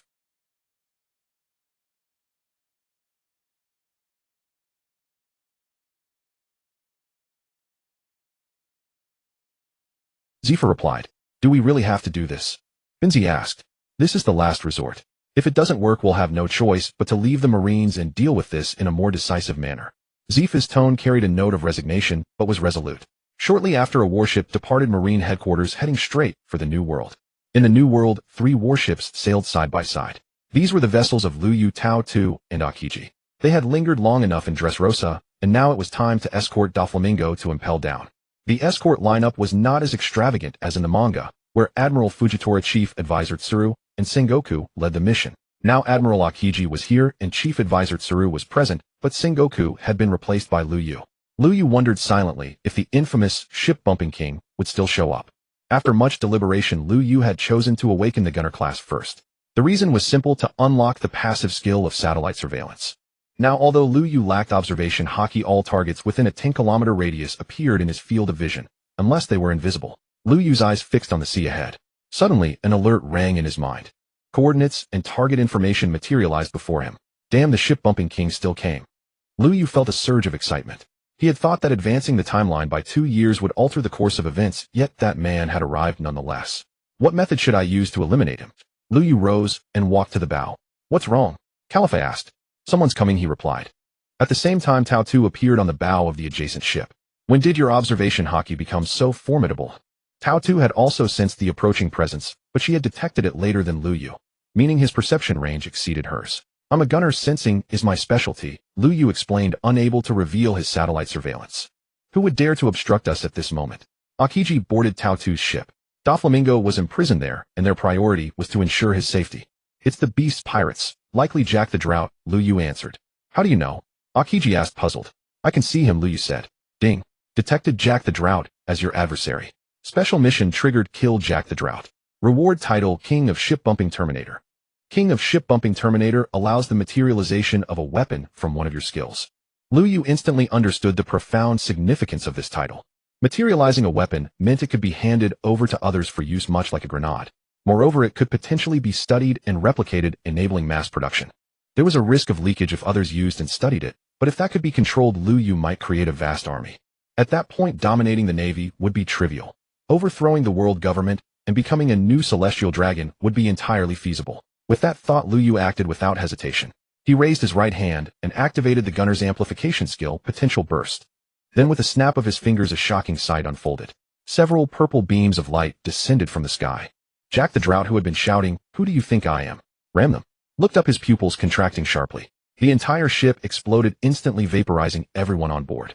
Jack, relying on his formidable defense, barely withstood the first wave. He plunged toward the seabed, but the laser attack did not cease after destroying the pirate ship. It pierced the sea surface and pursued him relentlessly. Thus Jack the Drought, who might have survived in the water, was thoroughly cooked by the searing laser and boiling seawater. Boiled mammoth. Ding. You have successfully killed Jack the Drought and obtained the title King of Ship-Bumping Terminator. The system notification chimed, and the purple laser gradually dissipated. Luyu's attack ceased. In that moment, silence fell over the entire scene. Everyone stared at him with expressions of shock. Even Akiji, one of the 3 admirals, broke into a cold sweat, his face solemn. Who had ever witnessed a summon laser strike from the heavens? Perhaps in the past, but those who had seen it, apart from Im-sama and his attendants, were all dead. What kind of terrifying existence was Luyu? Sorry, I couldn't help myself, Luyu turned and said awkwardly to those around him. Only then did some people snap out of their daze. Old Lu, are you some kind of god? Jackson stepped forward, voicing a question that lingered in many minds. No, I'm not, Luyu firmly denied. Then what was that just now? Jackson pressed. Air support. You've all seen me summon flying objects from the sky to deploy robots before, Luyu explained. His explanation gradually gained acceptance, as they had indeed witnessed the large flying object before. The technology of the pirate world was chaotic. Buffalo knew the principle of rotary flight, yet helicopters did not exist in this world. They could build enormous robots, but lacked advanced drones. They could create island-destroying warships, but not powerful missiles or nuclear bombs. If they could produce those, would they not understand Luyu's abilities? With your strength, being a mere Navy lieutenant commander is a waste, Akiji remarked, regaining his usual composure. This time, foiling Doflamingo's scheme and defeating Jack the Drought of the Beast pirates should earn you a promotion. How much I cannot say, Chief Advisor Tsuru said. Promotion matters little. I only care about continuing to execute my justice, Liu replied. His true thought was that as long as he could go after other warlords, he would be content. Of the 4 classes, he had only awakened one, with 3 more awaiting him. Another mechanical scan alert sounded. Liu Yu's brows rose, and he turned to look ahead. Someone else was coming. Akiji, Chief Advisor Tsuru, and Tao Tu all turned to look as well, each assuming a vigilant stance. No need to be tense. These are allies. Liu Yu lowered the firearm in his hand. Satellite positioning had already confirmed the identity of the approaching vessel Zephyr. Upon hearing Liu Yu's words, the others relaxed their guard. Soon a warship emerged on the horizon. At its bow stood black-legged Zephyr, flanked by Binz and Ein. Master Zephyr. Akiji's expression shifted visibly, surprised to see him. The warships converged swiftly as Zephyr, accompanied by his 2 most accomplished students, boarded Liu Yu's vessel without delay. Seeing Zephyr step onto Liu Yu's ship, the others followed immediately. Once a fleet admiral, now serving as a revered naval instructor, his standing within the marine hierarchy remained exceptionally high. Master Zephyr, what brings you here? Akiji spoke first. I've come for this young man, Zephyr replied, pointing directly at Liu Yu. Me? Liu Yu blinked, genuinely taken aback. He had never met Zephyr, no prior connection existed between them. Why then would Zephyr seek him out? Yes, it is you I seek. Zephyr affirmed firmly. What do you want with me? Liu Yu asked, unease flickering beneath his calm tone. Could it be that Zephyr intended to recruit him into that new naval faction? That so-called new navy was despised alike by pirates and marines. Zephyr himself had been soundly defeated by the main protagonists. Strikingly, he was the sole figure struck precisely by Hachisho's misfired technique and later frozen solid by Akiji's Ice Age. Are you planning to dismantle the 7 warlords of the sea system? Zephyr wasted no time stating his purpose outright. I've come specifically to aid you in ending this corrupt institution. His disdain for the 7 warlords of the sea was widely known. His resentment deepened after the latest cohort of warlords was appointed, especially when Whitebeard, whose actions had cost many of Zephyr's students their lives, received official recognition from the world government. I never said I intended to abolish the 7 warlords of the sea system. Liu Yu refused to confirm it openly, for such an admission would amount to a direct declaration of defiance against the world government. He knew full well he lacked the power to confront such a vast entrenched organization. Then what is your next move? Zephyr sensed Liu Yu's hesitation, but chose not to expose it outright. Instead, he asked what Liu Yu planned to do next. I intend to visit Amazon Lily, Liu Yu replied, and instantly Zephyr burst into hearty laughter. His intuition had been correct. Liu Yu truly meant to act against the 7 warlords of the sea, and his ultimate aim was to abolish that unjust institution. Akiji, Tsuru, and Kazuru wore solemn expressions. They too had grasped Liu Yu's intent. Yet, was such a course even feasible? Would Liu Yu invite catastrophic consequences if he pursued it? I've learned that Monkey D. Luffy, the Straw Hat, is currently training near Amazon Lily under the tutelage of Silver's Rayleigh, who is instructing him in hockey. Why did Liu Yu reveal this? Because he needed allies. Toppling the 7 warlords of the sea would not be easy, particularly the remaining 3, each formidable in their own right. By sheer strength, Boa Hancock ranked weakest among them. Having mastered awakening, Liu Yu held no fear of confronting her directly. Yet Boa Hancock ruled not alone. She commanded the sovereign nation of Amazon Lily. Unlike Dressrosa, forcibly seized by Don Quixote Doflamingo, Amazon Lily was a realm she governed through unwavering authority. Its entire populace was trained in combat, and ancient warriors still dwelled there. Shaki and Anayan were former empresses of Amazon Lily, veterans who had weathered the pirate King Roger's era. And Silver's Rayleigh, Shaki's beloved, would never stand idle should Amazon Lily face peril. Thus any action against Amazon Lily demanded far greater support. Zephyr's strength, though diminished by past injuries, his famed black leg grievously impaired, remained considerable. After all, he was once a fleet admiral. In battle, he could still wield immense influence. His students Binz and Ein likewise possessed formidable combat prowess. Moreover, Liu Yu valued one particular asset. Zephyr possessed profound mastery of hockey. As chief instructor at Marine headquarters, and mentor to the current 3 admirals and countless officers, his pedagogical skill was unquestionable. Liu Yu's crew urgently needed to cultivate hockey, and under Zephyr's guidance their progress would accelerate dramatically. Still, Liu Yu required even stronger backing, ideally Akiji's allegiance. To oppose Silver's Rayleigh, one needed admiral-level might. At present, however, no such ally seemed willing, or available, to join him. Zephyr, however, might succeed. Akiji, you'll accompany us when the time comes. Zephyr turned toward him, not as a request, but as a command. Though he held no formal authority over Akiji, the weight of mentorship granted him rare latitude. An admiral's operation must have legitimate justification. Akiji replied, and in doing so gently declined. I hear Fleet Admiral Sengoku intends to resign from his post. Lu Yu interjected suddenly, drawing every gaze. According to Sengoku's plan, he likely intends to pass the mantle to you. Lu Yu fixed his eyes on Akiji.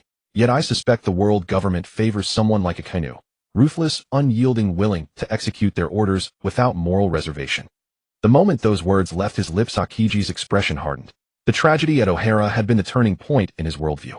Their Akainu's assault on refugee ships shattered the faith Akiji had spent years cultivating, and his ideal of justice fractured irrevocably. Should Akainu ascend to Fleet Admiral, Akiji would find it utterly intolerable.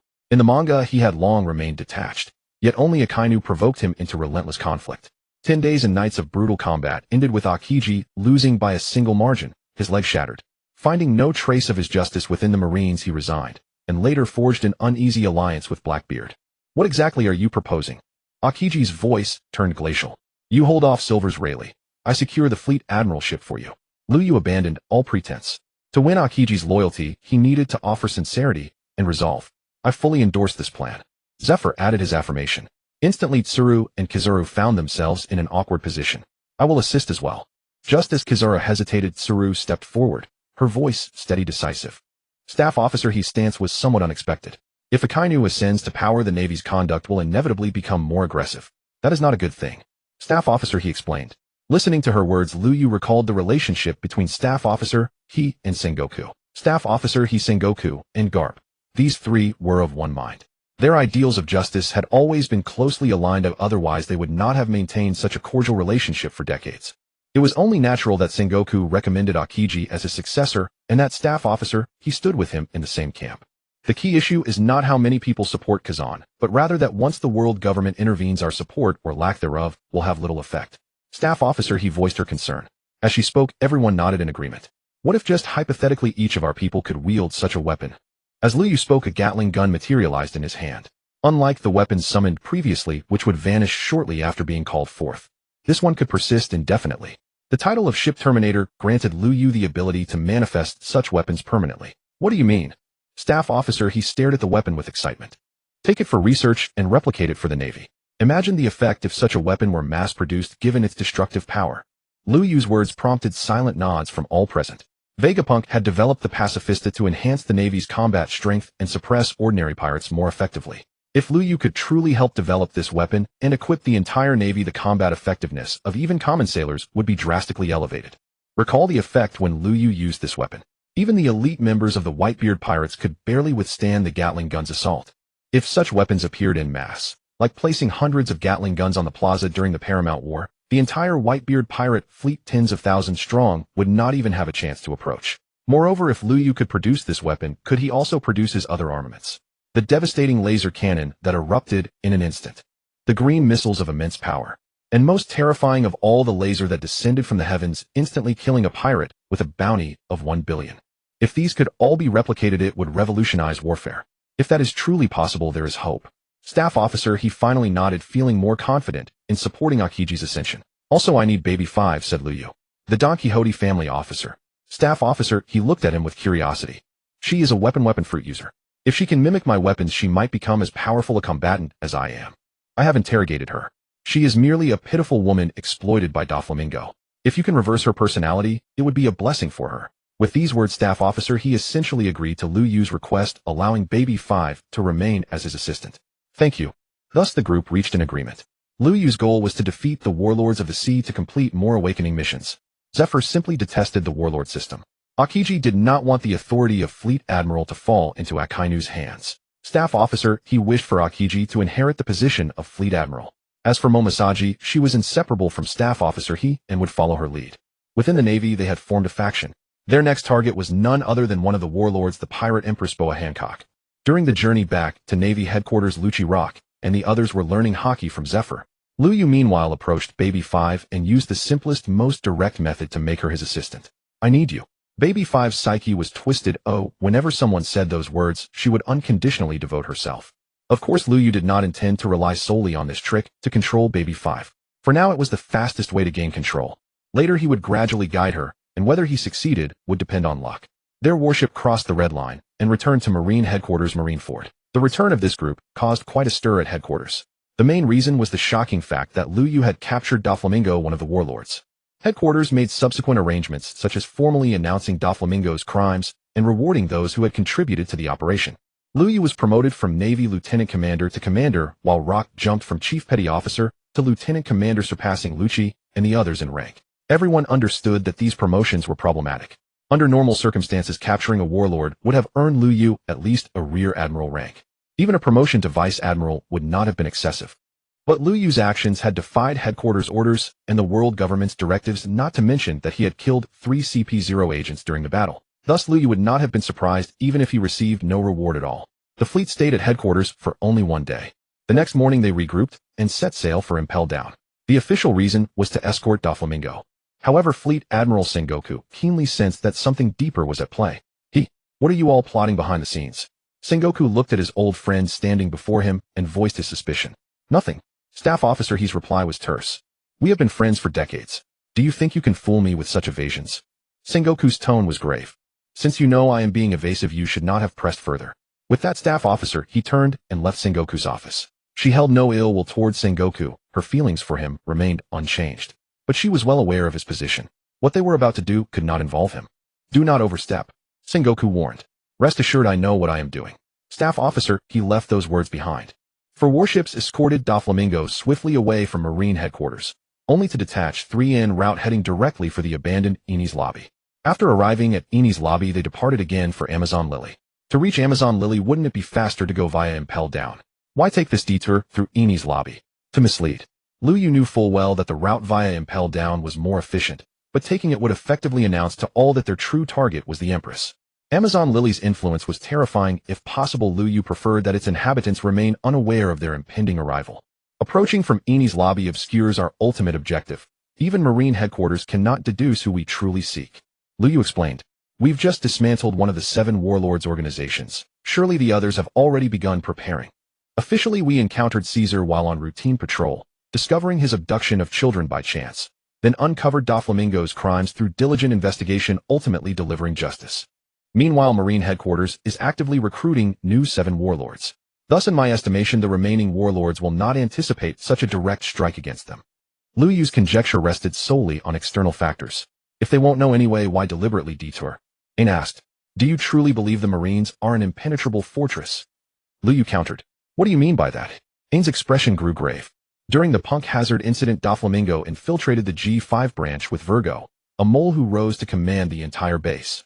Commodore Tsuru stated it plainly: their greatest vulnerability lay within the Navy itself. There may be pirates embedded among us, or factions opposed to our mission. Regardless, feints and misdirection always yield some tactical advantage. Liu Yu spoke calmly. The detour served to divert attention, and granted his team precious time to prepare. His squad comprised novices, each requiring time to hone their strength. Meanwhile, on an island in the Grand Line, a band of pirates who had escaped Impel Down gathered. Crocodile, weren't you planning to act alone? Why return? Buggy stared in surprise upon seeing Crocodile again. There appears to be significant unrest within the Navy. Crocodile held a newspaper, one reporting Doflamingo's downfall. Within the Navy, Buggy looked bewildered. At this moment, chaos erupts across the world. The worst generation surges into the New World. Remnants of the Whitebeard pirates clash incessantly with Blackbeard's rising empire. Given such turmoil, Marine headquarters' heightened activity is hardly unexpected. Mr. 3 offered his assessment. Once a minor officer under Crocodile, this wax fruit user now served as Buggy's most formidable lieutenant. His role in rescuing Ace during the Summit War had cemented his reputation. You see only Whitebeard's remnants and Blackbeard. You overlook Doflamingo entirely. Crocodile directed those words squarely at Buggy, even though Mr. 3 had spoken first. His rank rendered him unequal to Crocodile's authority. In truth, Crocodile held Buggy in equal disdain. Yet fortune favored the clown. During the Summit War, he ascended to legendary status, elevating himself to the same tier as Shanks, commanding the unwavering loyalty of hundreds of Impel Down escapees. Though his personal strength remained modest, such devoted followers enabled him to stand shoulder to shoulder with the Grand Line's most fearsome powers. Have you recently received an invitation to join the 7 warlords? Crocodile asked. Yes, I have. Buggy answered honestly. I advise delaying your acceptance. Crocodile suggested. Buggy hesitated. Upon receiving the Navy's summons, he had intended immediate acceptance. Though his forces were vast, his own power remained unremarkable, and the Navy had long marked his crew as a prime target. But formal induction into the 7 warlords would transform everything. At minimum, it would halt relentless marine pursuit. It would also allow Buggy to reunite his original subordinates with the impelled down escapees, consolidating his dominion more firmly than ever. This opportunity promised immense advantage. Follow my counsel. Wait. Await further intelligence before deciding. Crocodile spoke with solemn gravity. Do you object, eh? His tone turned glacial. Though the impelled down fugitives rallied to Buggy, it was Crocodile who financed their upkeep. Once a fallen warlord, Crocodile had lain dormant since the Summit War, yet behind the scenes he had meticulously laid the groundwork for his resurgence. Buggy's followers were assets Crocodile coveted. Very well, I'll delay my reply. Buggy dared not refuse. He lacked the strength to oppose Crocodile, and required Crocodile's funding to sustain his ambitions. Excellent. Crocodile nodded approvingly. I have matters to attend to. Remain here obedient and still until I return. With that, Crocodile rose and strode toward the shore, Mr. One following closely. They soon departed by ship, their destination unknown to Buggy. Meanwhile, on Amazon Lily, the calm Belt Sovereign Island, the Empress remained lost in reverie. Yet Nyan, studying the latest newspaper, wore a grim expression. Hancock, the situation grows perilous. Nyan spoke with sober urgency. Luffy. Hancock seemed oblivious, cradling her cheeks, blushing deeply, her thoughts consumed by the rubber man. Hancock, this is no time for daydreams. A single misstep could plunge all of Amazon Lily into annihilation. Nyan raised her voice. What do you mean, eh? Hancock turned, her expression instantly reverting to its customary haughty aloofness. Doflamingo has fallen. Only 3 warlords remain. At Nyan's words, Hancock's brow furrowed sharply. Indeed, the pact of 7 had dwindled to just 3. The Shichibukai, the 7 warlords of the sea, had unknowingly fallen into a rather awkward predicament. Of the 7 members, only 3 appeared to be without any issues. In reality, only Empress Boa Hancock and Dracula Mihawk remained. Bartholomew Kuma had essentially become a robot. As Empress heard what Nyan said, an overwhelming sense of crisis surged within her. I fear that Marine Headquarters intends to destroy all the warlords. Nyan voiced her concern. However, the information I've received is that Marine Headquarters has been actively contacting some notorious and powerful pirates, intending to recruit them into the Shichibukai organization. Empress still had her intelligence network. She could still learn about the major movements of Marine Headquarters. If that's the case, perhaps I'm overthinking it, Nyan said, but her brows remained furrowed. She had a feeling, a very intense sense of crisis. In the end, her feeling became reality. A week later, 3 warships appeared simultaneously off the coast of Amazon Lily, led by none other than Akiji, one of the 3 Marine admirals. Upon receiving the news, Empress immediately led the island's strongest warriors to the shore. The admiral himself has come. Are they truly going to make a move against us? Nyan did not wish to see such a sight, but it all happened so suddenly. If they dare to do so, we'll fight to the bitter end. Empress was furious. She felt as if she had been toyed with. They have an admiral leading the charge, and with him is former Admiral Zephyr. His strength is not to be underestimated. Nyan warned. My suggestion is to send someone to find Rayleigh immediately and have him come to support us. Nyan did not believe they could handle this on their own. Now only summoning Rayleigh would provide the greatest assurance. Empress said nothing, but she directly signaled to her sister Sandersonia beside her.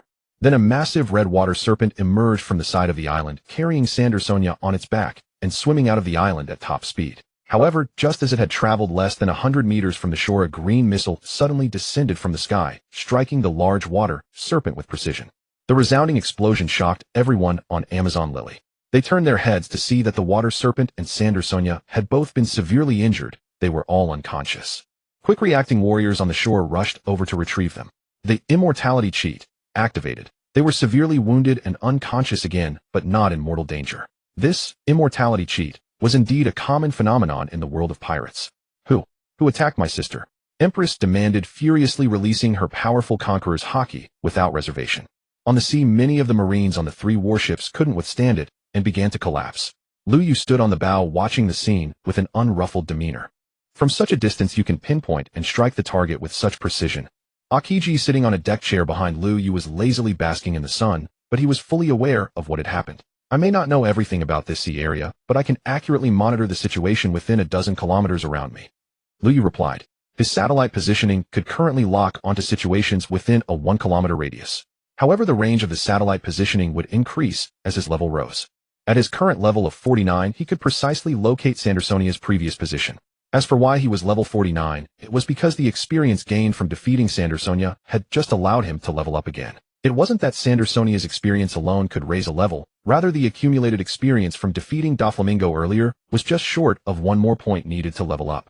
After all, defeating Pika had granted a level, and defeating Doflamingo had also granted a level. But the experience provided by Doflamingo could not be on the same level as Pika's. There must have been a significant surplus of experience. I am a Shichibukai. Why are you Marines showing up here in such force? What do you intend to do? Empress demanded. She withdrew her conqueror's haki, but her anger remained intense.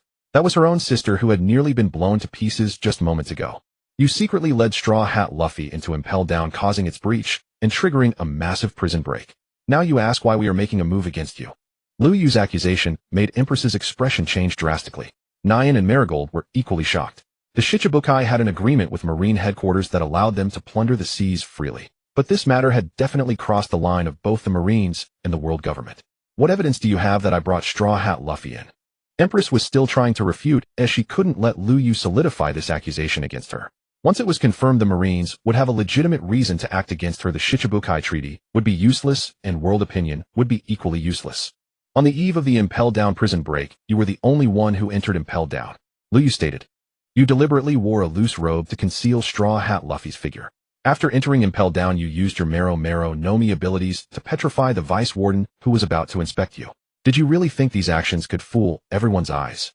Little did you know from the moment you requested to go to Impel Down you were already the prime suspect. Everything that followed once based on that motive could be quickly pieced together.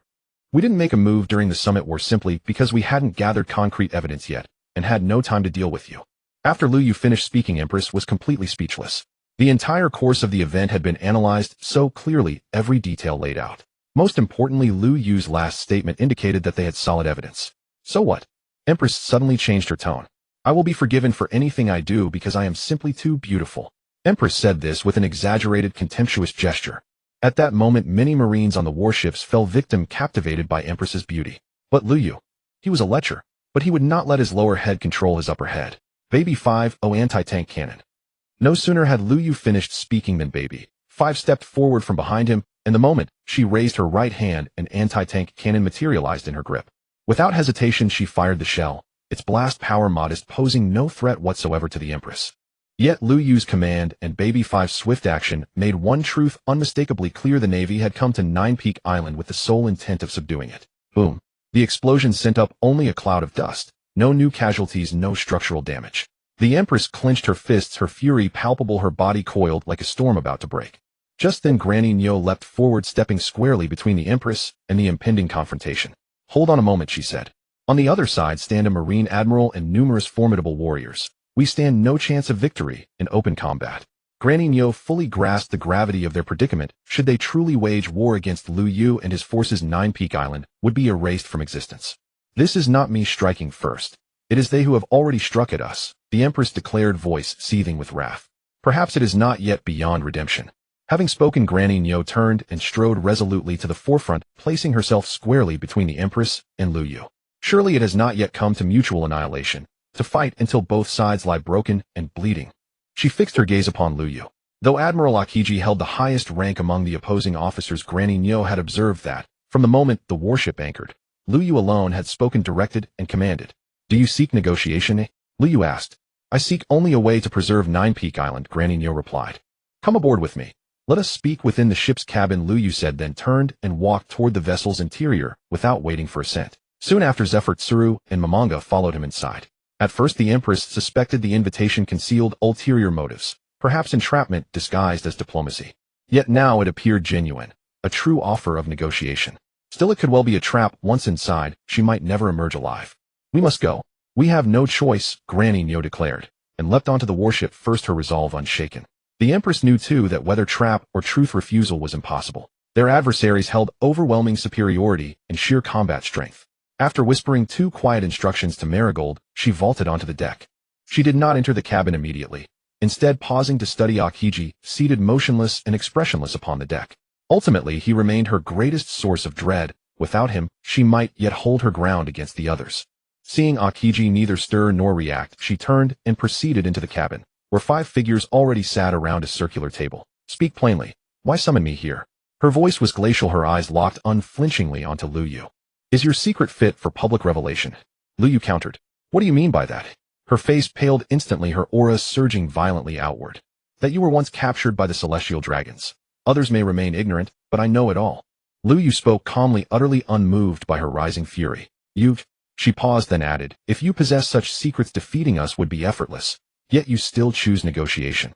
That means Nine Peak Island holds something of value to you. Granny Neo remained composed. Once Empress of Nine Peak Island and formerly a crewmate aboard the Rock's pirates, she had witnessed countless perils, and this crisis, grave as it was, failed to unnerve her. She stood. Let me state it plainly. We refrained from battle because engagement would assuredly leave both sides shattered. En route here, I analyzed every possible outcome. Each concluded that subduing the Empress would exact heavy tolls upon our ranks.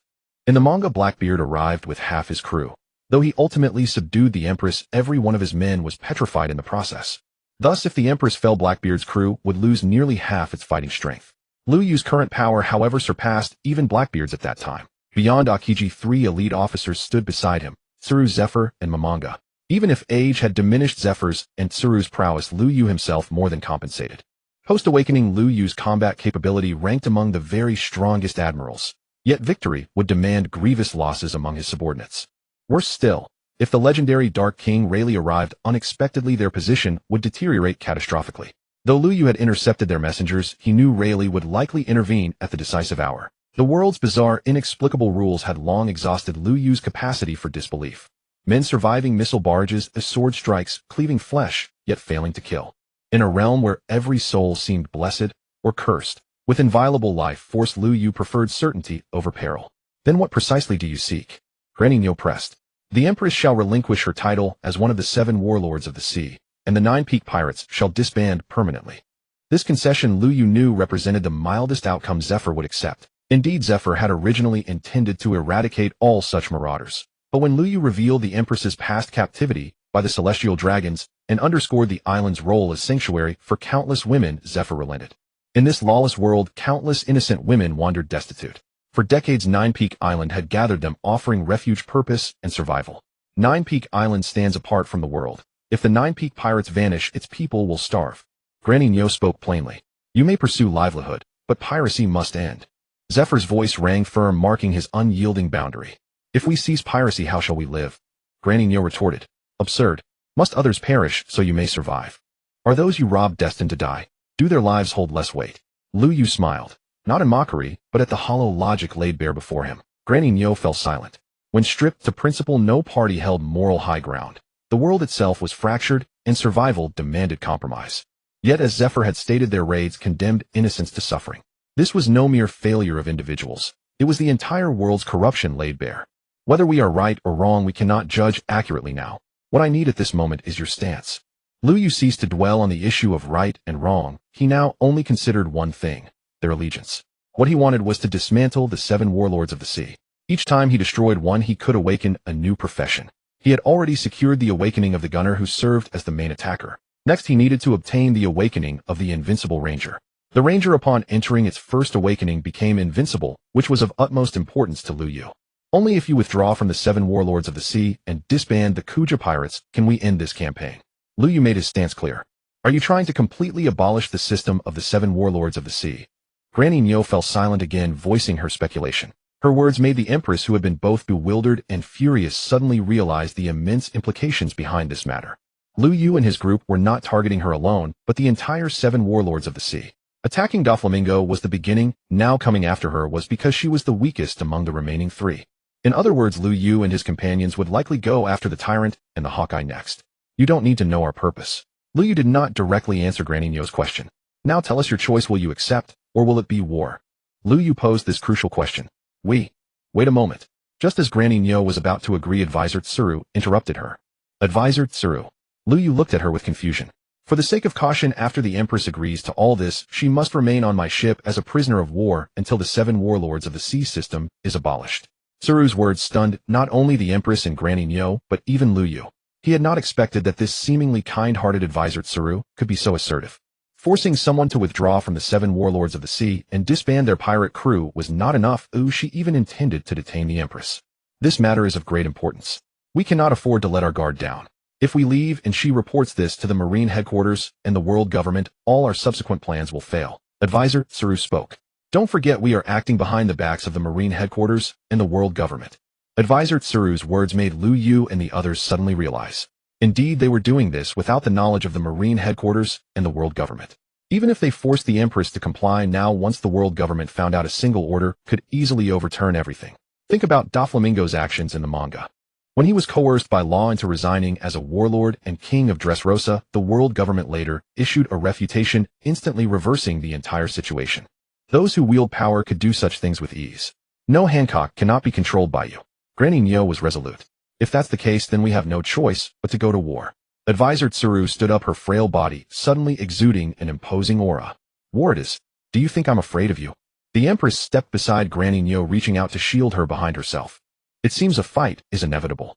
Lu Yu had not initially considered what Tsuru had said, but at this moment, he would unhesitatingly stand by his ally. Come on, let me see how strong the Empress really is. Tao Tu stood up, her waist, sword slowly drawn. I've always said these pirates are untrustworthy. Zephyr's mechanical arm shifted its components.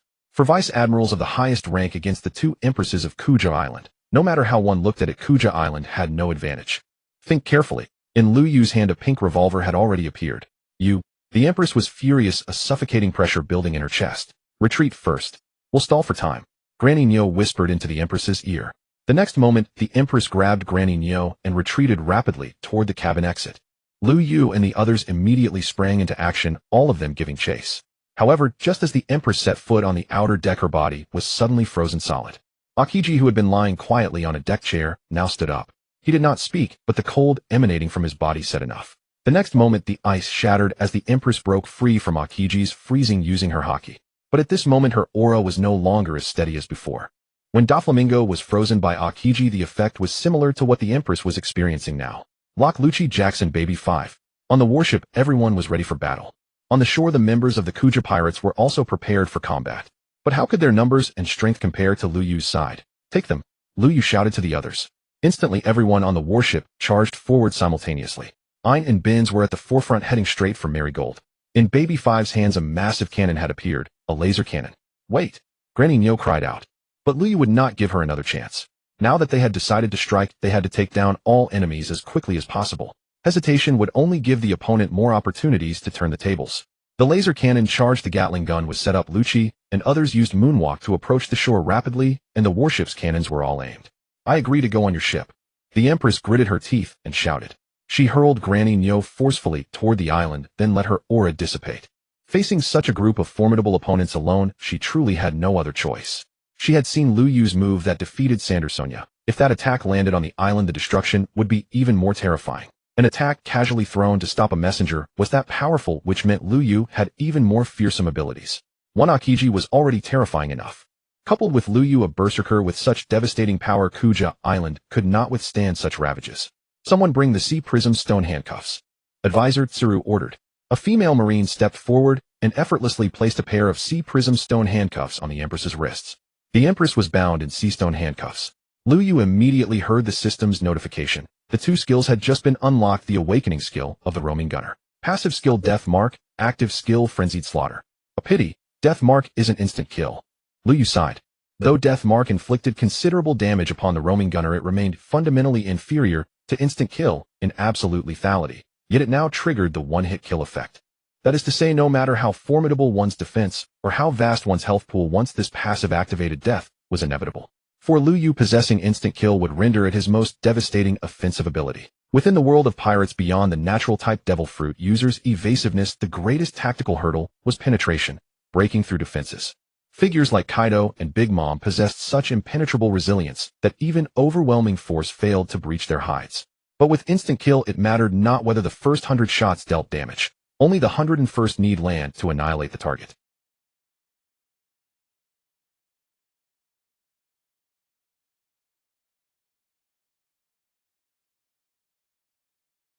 For now, such thoughts remained mere speculation. Lu Yu abruptly lifted his head. In the next instant, Akiji likewise turned his gaze toward the distant horizon. Moments later, Zephyr Nami and the others also pivoted, as one eyes fixed on a solitary white figure streaking toward them at blinding speed. Shadow King Rayleigh.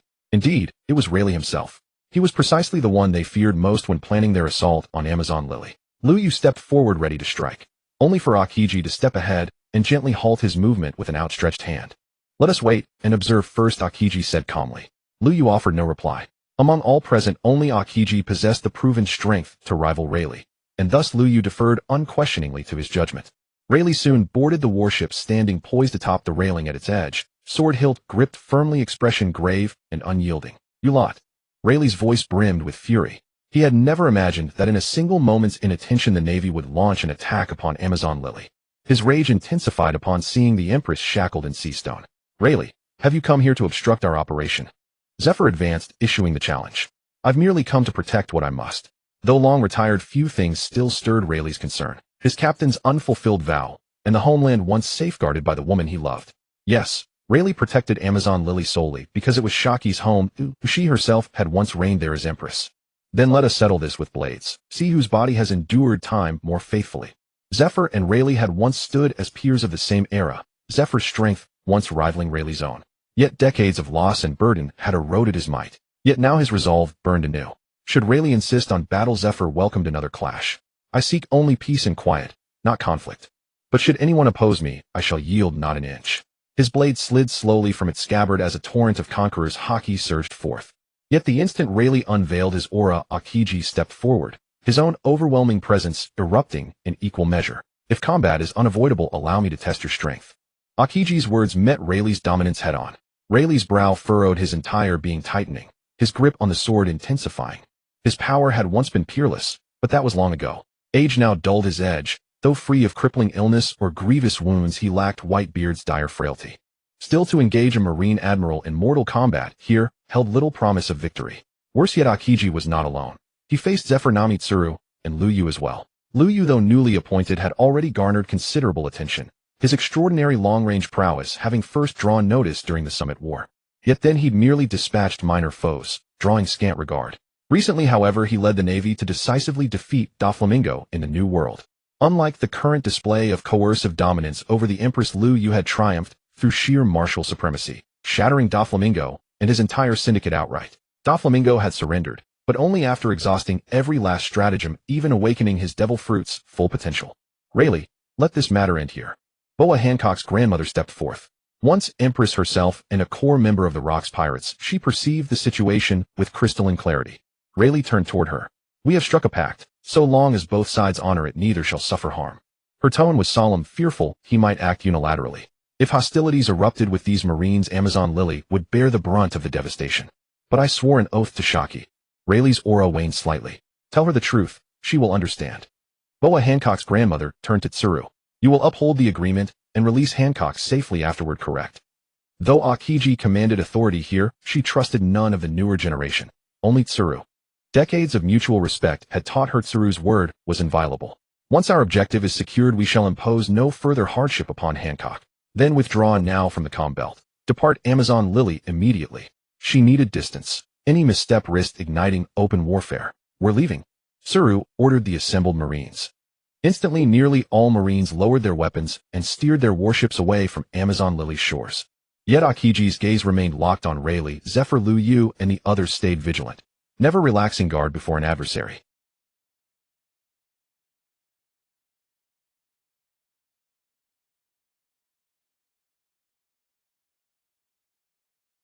In truth, only Sandersonia sustained injury, but the Empress, a Yonko-aligned Shichibukai, and her Amazon Lily pirates were now irrevocably expelled from the pirate world. This would deliver yet another seismic blow to the Shichibukai system. After departing from Josha Island, the warship promptly arrived at the Zyangabadi archipelago. Before the Marine headquarters even knew what was happening, a sensational piece of news had already begun spreading across the world. The Empress of the Josha pirate crew announced her withdrawal from the 7 warlords of the sea and the dissolution of the Josha pirate crew.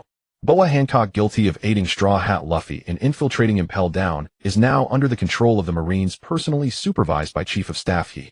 With only 2 members remaining in the 7 warlords of the sea, does this organization still hold any value? The corresponding newspaper headlines, accompanied by various reports and photographs, spread wildly across the globe. "Sengoku, as the fleet admiral, are you still capable of managing the Marine institution?" The 5 elders questioned furiously. At that moment, Sengoku stood in the hall of the 5 elders, his face ashen. First, he acted in defiance of the world government's directives and stubbornly moved against Doflamingo. Then he secretly controlled Boa Hancock, forcing her to publicly announce her withdrawal from the 7 warlords of the sea. Now the pirate forces that had previously contacted them and expressed interest in joining have vanished without a trace. After successive blows to the 7 warlords of the sea, what pirate force would dare to join now? Aren't they afraid of death? In the past year, 5 of the 8 warlords had been dealt with, and one had rebelled, stabbing the Marine headquarters viciously in the back.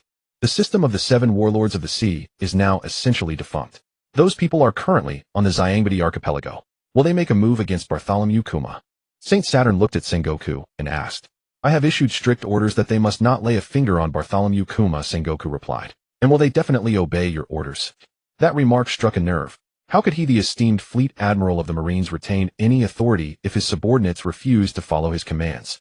Your resignation has been approved. Immediately convene a worldwide draft and have Akainu assume the position of the next fleet admiral. Go back now and ensure no further incidents occur before the draft concludes. The tone of the 5 elders was harsh, even contemptuous towards Sengoku as fleet admiral. Yet at this moment Sengoku could offer no objection or rebuttal. During this period, too many problems had arisen under his administration. The Summit War had succeeded in killing Whitebeard and Ace, but Impel Down had been breached as a result. Subsequently, Doflamingo was forcibly subdued, and the Empress voluntarily confessed her crimes and withdrew from the 7 warlords of the sea. This system, which he had once helped to establish, was now incessantly causing him trouble as he neared retirement. Sengoku returned to Marine headquarters and then personally set out for the Zyangmedi archipelago. Kuma was there now along with Lu Yu and his group. Sengoku genuinely feared that Lu Yu and his people would launch an attack on Kuma. If Lu Yu and his group actually did that, the 7 warlords of the sea would be completely finished and Sengoku would become a thorough failure. Even though he had long known that the 7 warlords was a temporary solution that could not cure the root cause, a system full of flaws, even if it had to be dismantled, couldn't it at least wait until after his retirement? Once the new fleet admiral took office, they could do whatever they wanted. He, as a retired old man, would not care. But now was not the time. Absolutely not. The warship arrived at the Zyangmedi archipelago. This time Sengoku not only came personally, but also brought Garp along. Akiji, he, and Zephyr were all waiting. Lu Yu, however, was not present at the scene. He was standing on the coastline on the other side of the island. Before him was a pirate ship with a peculiar design and a taciturn robot. Sengoku personally ordered that you absolutely must not make a move against him. Are you really determined to blatantly disobey his military command at this time? Khalifa asked, genuinely worried about Lu Yu. This matter was of great significance. If Lu Yu actually did it, he might very well be expelled from the Marine system. The issue now is not whether I want to act, but whether I have the capability to defeat him. Indeed, Lu Yu was no longer considering the question of obeying or disobeying orders. If he had sufficient strength, he would not hesitate to act. At worst, he could simply defect from the Marines. His stance was merely how to gain greater power, not to be a true defender of justice. Then shall we act now? Jackson inquired. Wait a moment. As Lu Yu spoke, he looked up toward the other side of the Zyangmedi archipelago. Sengoku had surely already arrived. He would next negotiate with Zephyr and the others. If everything went smoothly, Lu Yu would not make a move at this time. But if the negotiations failed, Lu Yu would not hesitate to launch a siege against Bartholomew Kuma, even if it meant disobeying orders. How could you go along with their nonsense? Sengoku was now very angry, and he even scolded his old friend of decades with a harsh tone. 1 Summit War and 4 warlords stabbed us in the back. What meaning is there in keeping such a system? His attitude was uncharacteristically firm. The 4 warlords she referred to as having stabbed them in the back were naturally the Empress, Blackbeard, Jinbe, and Crocodile. During the Summit War, the Empress helped Luffy infiltrate Impel Down. Blackbeard forcefully attacked Impel Down, and Jinbe directly joined the opposing side to fight against them. Although Crocodile had been expelled before the Summit War, he was once a warlord and had indeed sided with Whitebeard at that time. They certainly have many problems, but they bring balance to the seas. Their existence reduces much of the pressure on the Marines. Sengoku also knew that the warlord system was full of problems, but it was a necessary evil. The situation he faced back then was the darkest period for the Marine headquarters. 1 admiral was killed by rocks, Zephyr's family was slaughtered by pirates who broke into the Marine headquarters, and Garp stubbornly refused to become an admiral. The entire Marine headquarters had only him, a single admiral, struggling to hold things together. What else could he do but find an alternative path? The worldwide draft will begin soon. I will step down then, and the new fleet admiral will take office and select new admirals. Can you just keep quiet until all this is over? Sengoku asked, turning to look at Akiji and Zephyr. He knew he couldn't stop these people, but he really didn't want to face such major problems before retiring. Who is the successor to the fleet admiral? He asked. The 5 elders have designated Akainu. Sengoku replied. That won't do. His attitude was resolute, and Akiji and Zephyr felt the same. Only at this moment did they become more certain that what Lu Yu had said earlier was true. The 5 elders only wanted a Marine who was more willing to kill for them, not a righteous Marine. Sengoku had always intended to pass the position of the next fleet admiral to Akiji. However, recent events had significantly weakened his influence within the world government. In truth, he felt his authority within the Marines had also plummeted. Akainu's ideology of justice vastly differed from his own. Kizaru by nature was a man of ambiguity. Only Aokiji, despite his lazy brand of justice, shared a strikingly similar worldview with Sengoku. But the problem now was that even Aokiji disregarded his orders. You know that Kazan was my chosen candidate for Fleet Admiral from the very beginning. Yet your actions have caused the five elders to lose all patience, and they have directly designated Akainu as the next Fleet Admiral. When Sengoku spoke these words, there was a profound sense of helplessness in his voice. This is from Luyu. As Tsuru spoke, Momosaji stepped forward carrying a Gatling gun. This? Sengoku's eyes gleamed as he gazed upon the Gatling gun. A Gatling, Tsuru replied. Luyu gave it that name, Momosaji added. The weapon was of course a Gatling gun, but Luyu felt that the name, Gatling, better suited its aura. Since no such weapon existed in this world and no one had named it, Luyu simply called it the Gatling. You should already know its power given that Luyu used it multiple times during the battle at the Paramount War, Tsuru explained, revealing a fact to Sengoku. She had no intention of playing games and immediately clarified the situation. Luyu possesses many more weapons like this, and his only condition is that Kazan becomes the new Fleet Admiral. Sengoku looked up. Are you trying to coerce the world government? The weapons all belong to Luyu. No one else can manufacture them, not even Vegapunk, who can only replicate the simpler ones in a short time. Through Aokiji and their group had already made up their minds, and they cared little about the world government's stance. Moreover, the world government's view of them was merely a difference in internal ideology. They would never become enemies. Thus their negotiation was at least within the boundaries that the world government could accept. Even the strongest of Luyu's weapons like that laser cannon probably isn't enough to sway the world government's decision. Sengoku said, You're not unaware of the weapon Luyu used to kill Pika and Dressrosa, are you? They were all seasoned foxes, and no one could hide their true intentions. Wasn't Sengoku's current statement simply a ploy to obtain more powerful weapons from Luyu? Luyu has already stated that if Kazan becomes the new Fleet Admiral, he will wholeheartedly assist without reservation. Tsuru's implication was clear. If Aokiji became Fleet Admiral Luyu would be willing to provide all his weapons and equipment to the Marines. But if someone else became Fleet Admiral Luyu would have no connection to it, and it would be fortunate if he didn't rebel. I will go to Mary Geos to discuss with the five elders, but you must guarantee that you will not make any further moves against the warlords until the results are announced. Sengoku had to stabilize this group. For now, the collapse of the warlord system at this moment would be catastrophic. Agreed, but you must also assure that the warlords will not expand further until Kazan becomes Fleet Admiral. Tsuru's meaning was clear. We won't attack the remaining warlords and you won't increase their numbers. Fine. Sengoku had no choice but to acquiesce. He truly couldn't manage this matter now. It was better to stabilize everyone and smoothly transition power. Both sides reached an agreement and all actions were temporarily halted. Luyu left Bartholomew Kuma. Sengoku headed to Mary Geos with the Gatling gun. The next day news arrived from Sengoku. The five elders would give Aokiji a chance to become Fleet Admiral, but only if both sides competed based on strength. In other words, the two might still end up dueling, as in the original timeline. Luyu proposed a new condition. Instead of deciding the outcome through individual strength, it should be based on group combat. That is, each side would lead a few capable subordinates to compete, and the winner would become Fleet Admiral. Furthermore, this competition would be scheduled after the World Military Draft. The reason for Luyu's condition was simple. Currently, Aokiji couldn't defeat Akainu in a one-on-one fight. But in group combat the situation would be different. Luyu was now at level 49 with 2 awakened skills. His combat prowess might not match that of a Marine Admiral, but he feared no one below that rank. Moreover, by delaying the decisive battle until after the World Military Draft, Luyu would have more time to level up further, gain more skills, and master greater power. They also had a chance to recruit another powerful ally, Fujitora, with his Zushi no Mi. Rock with his Pero no Mi, and Lucci after mastering Haki might also grow stronger. Perhaps they could even win over Kizuru and Garp, as Luyu, being a time traveler, knew the softest spots in their hearts. The world government's final decision was to agree to Luyu's conditions, but the number of participants was limited to 3, and Garp, Sengoku, and Kizuru were forbidden from aligning with either side. This was to prevent their bias from giving one side an overwhelming advantage. In truth, it was also a subtle way of favoring Akainu. After all, it was no secret at Marine headquarters that Garp was Akiji's mentor and Sengoku had always supported Aokiji. If they were allowed to participate, Akainu would have no chance to compete. Luyu was not entirely satisfied with this outcome. But since the world government had already decided any further objections from Luyu would be rejected, he understood that getting this much concession from the world government was already remarkable, so he didn't persist. Half a month later, news of the World Military Draft spread across the globe. All Marine branches began recruiting locally, then selected those with considerable strength to send to Marine headquarters for the final review. During the World Military Draft, all recruits would undergo strength tests and compete against each other with their final positions determined by their abilities and rankings. After all, a Marine Admiral position was vacant, and to assume that role one needed overwhelming strength to dominate the field. Luyu and his group all had to return to Marine headquarters. To secure more important positions within the Marines, Lucci Rock and everyone else needed to elevate their ranks. The fastest way to gain a position was naturally to climb the ranks through their own strength during the World Military Draft. They needed to enhance their power as quickly as possible.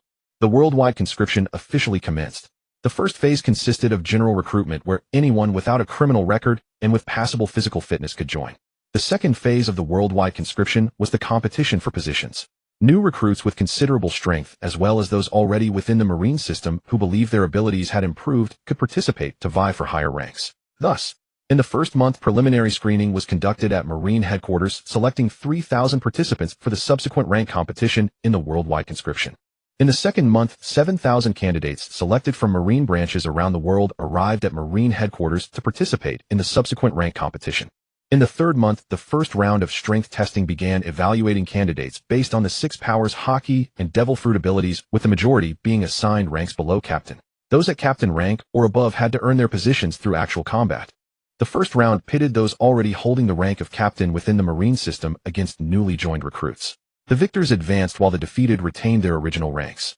The second round matched the advancing victors against Marine headquarters' original rear admirals. With the same rule, winners advanced, losers kept their current ranks. The third and fourth rounds followed the same pattern, each lower rank challenging the next.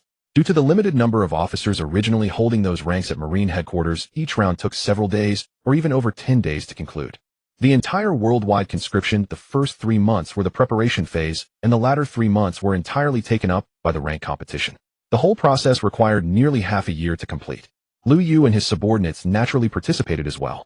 After all, none of them believed their strength was merely suited to their current ranks. Moreover, during this worldwide conscription, each of them was also making rapid progress in their abilities. With veteran powerhouses like Zephyr and Akiji personally instructing them and Lucci and Luok being diligent learners, it would have been unreasonable for them to remain stagnant. Thus, in this worldwide conscription, all of Lu Yu's subordinates except Jackson received assessments of at least lieutenant commander and smoothly began the first round of upward competition. In this round, Fukaru and Kumadori were eliminated. Though they had initially awakened armament hockey, their overall strength was still lacking, and without the support of a devil fruit, they were easily defeated. In the second round, for Rear Admiral Khalifa Bueno and Jabra were stopped, with Jabra's defeat being somewhat unexpected.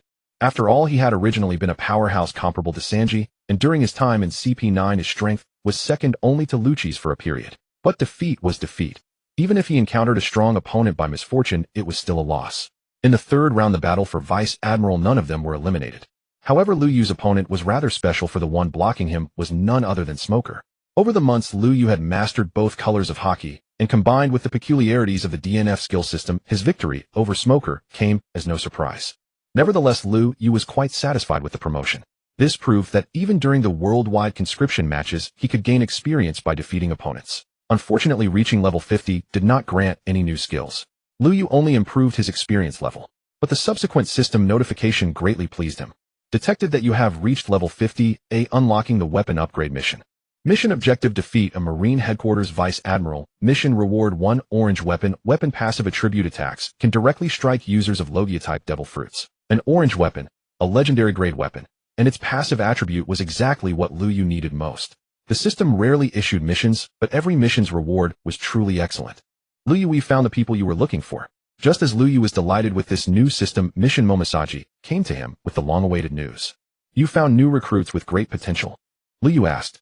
Although he had long known that the Fujitora he was looking for had already arrived at Marine headquarters, he couldn't just go to him out of the blue. Two people who had never known each other suddenly approaching him and wanting to become his strongest allies would be extremely abrupt. Therefore, Lu Yu had asked through Momosaji and the others to help search during this worldwide conscription. As vice admirals, they didn't need to spend much time participating in the matches. We found 2. According to Zephyr, both possessed the potential to become admirals. Momosaji replied. Potential to become admirals? Lu Yu feigned surprise, but in truth, he wasn't surprised at all. Green Bull and Fujitora were originally Marine admirals in the source material. Yes, Zephyr said their strength is no less than that of current admirals like Akiji. Momosaji added, but we all believe you also have the qualifications to compete for the future position of admiral. Lu Yu gave a polite chuckle. He was self-aware. His current strength was not weak, but to truly reach the level of a Marine admiral, he still had some shortcomings. Have you learned about their understanding of justice and their personalities? Lu Yu inquired. According to Tsuru, Fujitora's philosophy is the closest to ours. Momosaji said. In that case, let's go and get in touch with him now. Lu Yu said. Good. Momosaji agreed, and then led Liu Yu toward the warship where Fujitora was temporarily staying. But halfway there Liu Yu sensed that Fujitora was also on the move heading in their direction. Liu Yu didn't stop. Regardless of whether Fujitora was looking for him, he was determined to find the other. So why worry about anything else? Thus the two sides converged, eventually meeting in the plaza of Marineford. This vast plaza, which had once accommodated 100,000 Marines during the Summit War, was now filled with numerous arenas. These were used for the worldwide conscription selection of the strong. Liu Yu and Fujitora met in the open space between two arenas. Mr. Isho, where are you headed? Liu Yu approached and spoke directly. And you are? Fujitora asked in confusion. My name is Liu Yu. Liu Yu replied. You are Liu Yu. Fujitora's tone wavered slightly. I came here to find you. You wish to see me? Liu Yu felt a hint of surprise. Yes. Fujitora replied with unwavering certainty. The so-called warlords of the sea is a policy fraught with endless calamities, yet for all these years no one has questioned it, nor has anyone sought to end it, until your arrival. Fujitora's words reminded Liu Yu of everything the admiral had done in Dressrosa. He was a righteous naval admiral. Among all the admirals there might be debate over who was the strongest, but when it came to who truly lived up to the word justice, it was undoubtedly Fujitora. His heart belonged solely to the common people, not to the navy, nor even to the world government. In Dressrosa, he had knelt publicly as a naval admiral, admitting that the navy's misguided policies had led to the establishment of the warlords and thus caused the tragedy of Dressrosa. At Mary Geos, faced with countless oppressed slaves, his first thought was not to fight the revolutionary army, but to summon a meteor and smash Mary Geos to pieces. His blindness was not a physical affliction, rather he could not bear to look upon this filthy world and chose to close his eyes. I do indeed wish to completely abolish the warlord system, but as of now I stand alone and powerless. Liu Yu gave an affirmative answer. Isho is willing to lend his full support. With these words, Fujitora bowed deeply to Liu Yu. He did not care that he was older than Liu Yu, nor did he consider that his own strength might surpass the young man's. He simply believed that this youth might be the one to accomplish such a monumental feat. Excellent, Liu Yu said excitedly. With Mr. Isho joining us, our plan will surely be implemented more smoothly. Liu Yu was delighted to have so easily recruited an ally of admiral-level caliber. Mr. Isho, I need you to continue competing in the world military draft. The higher your position and the stronger your displayed power, the more it will benefit our goal. Liu Yu stepped forward to help Fujitora upright, speaking with great earnestness. Rest assured I will do my utmost to prevail. Fujitora had joined the world military draft precisely to end the warlord system. Now that this path furthered that goal, he would naturally take it seriously. Very good, Liu Yu said. There are still 2 rounds of competition ahead. I must return to prepare as well. For our cause I too need to elevate my position as much as possible. Then I shall also return to make my preparations. As long as they were both striving for the same goal, they had no need for excessive conversation at other times.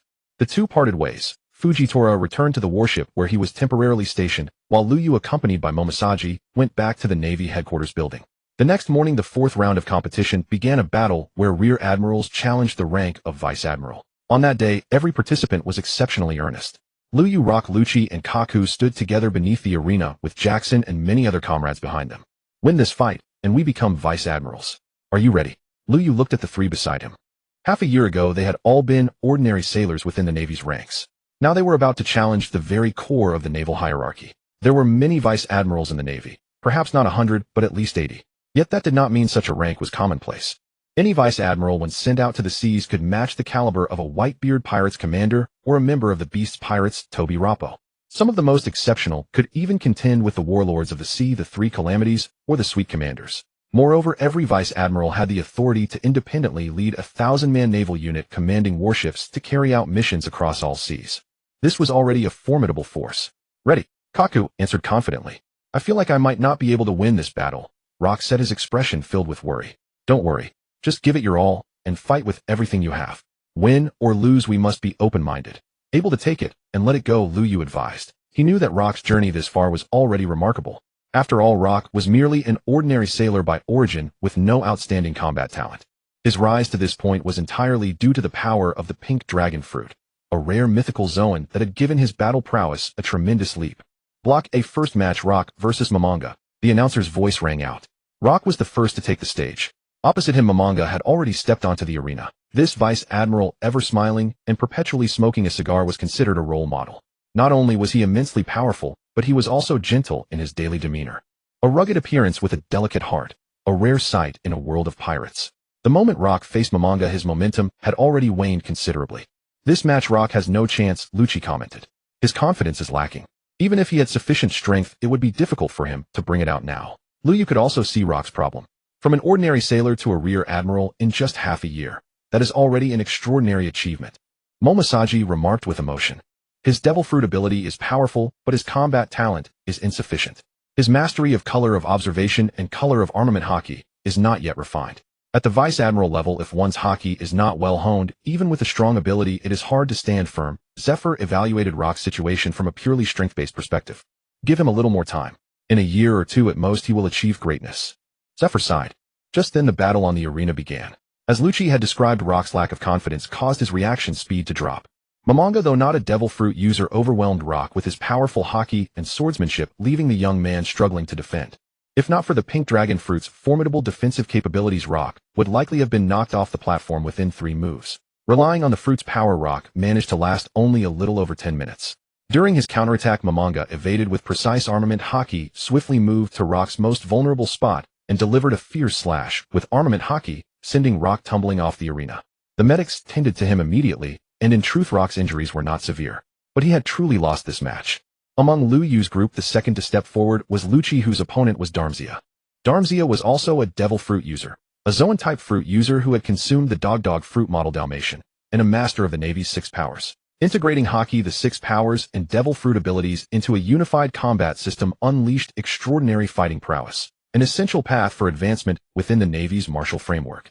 Lucci himself was treading precisely this path, mirroring Darmzia in every respect. Such youth, yet such mastery. You are truly a prodigy of exceptional talent. Darmzia gazed upon Lucci, uttering words of apparent admiration, yet his self-proclaimed praise earned him not a flicker of warmth from Lucci. Strike now. I shall use your defeat to test the fruits of my half-year's rigorous cultivation. As Lucci spoke, he casually shrugged off the Navy's emblematic blue cloak and tossed it toward Owl seated below the ring. Owl caught it midair, then cheered him on. You're audacious, boy. Darmzia bristled at Lucci's insolence. Enough talk. Lucci slammed both feet into the ground. His figure vanished instantly. Shave. At the sight, Darmzia's fury dissolved into sharp focus. Now the battle demanded absolute seriousness. Iron Body. Darmzia uttered softly. The defensive technique of the 6 powers flared to life as his entire frame tensed like tempered steel. Thud. A muffled impact hurled Darmzia backward. Searing agony erupted across his abdomen. Immense force. Darmzia's mind recoiled in shock. Midair, he twisted sharply and landed squarely on all 4s. His devil fruit awakened. He now stood in hybrid human-beast form. Finger pistol. Lucci's fingers stabbed outward, razor-sharp bursts of compressed air shot toward Darmzia. Shaved. Darmzia vanished again. Your speed cannot elude my gaze. Lucci whirled with lethal precision. He prepared a Rankyaku strike to repel Darmzia, but before the attack launched, Darmzia had already closed the distance. His arms crossed before him, coated in hardened armament haki. Clang. Lucci recoiled violently. Yet Darmzia did not pause. He darted across the ring, launching relentless assaults. Lucci parried while straining to match Darmzia's velocity. Futile. In my Dalmatian form, my speed multiplies several-fold. You could never catch me. Darmzia declared with unwavering confidence. He calculated that just a few more strikes would break Lucci's resistance. Dalmatian. Lucci's tone dripped with disdain. A mere dog. How dare it stand against a leopard? As he spoke, his form shimmered and transformed. Human-beast form activated. The cat fruit model leopard. The instant Darmzia launched his next assault, Lucci evaded it effortlessly. He dodged every subsequent strike with identical grace.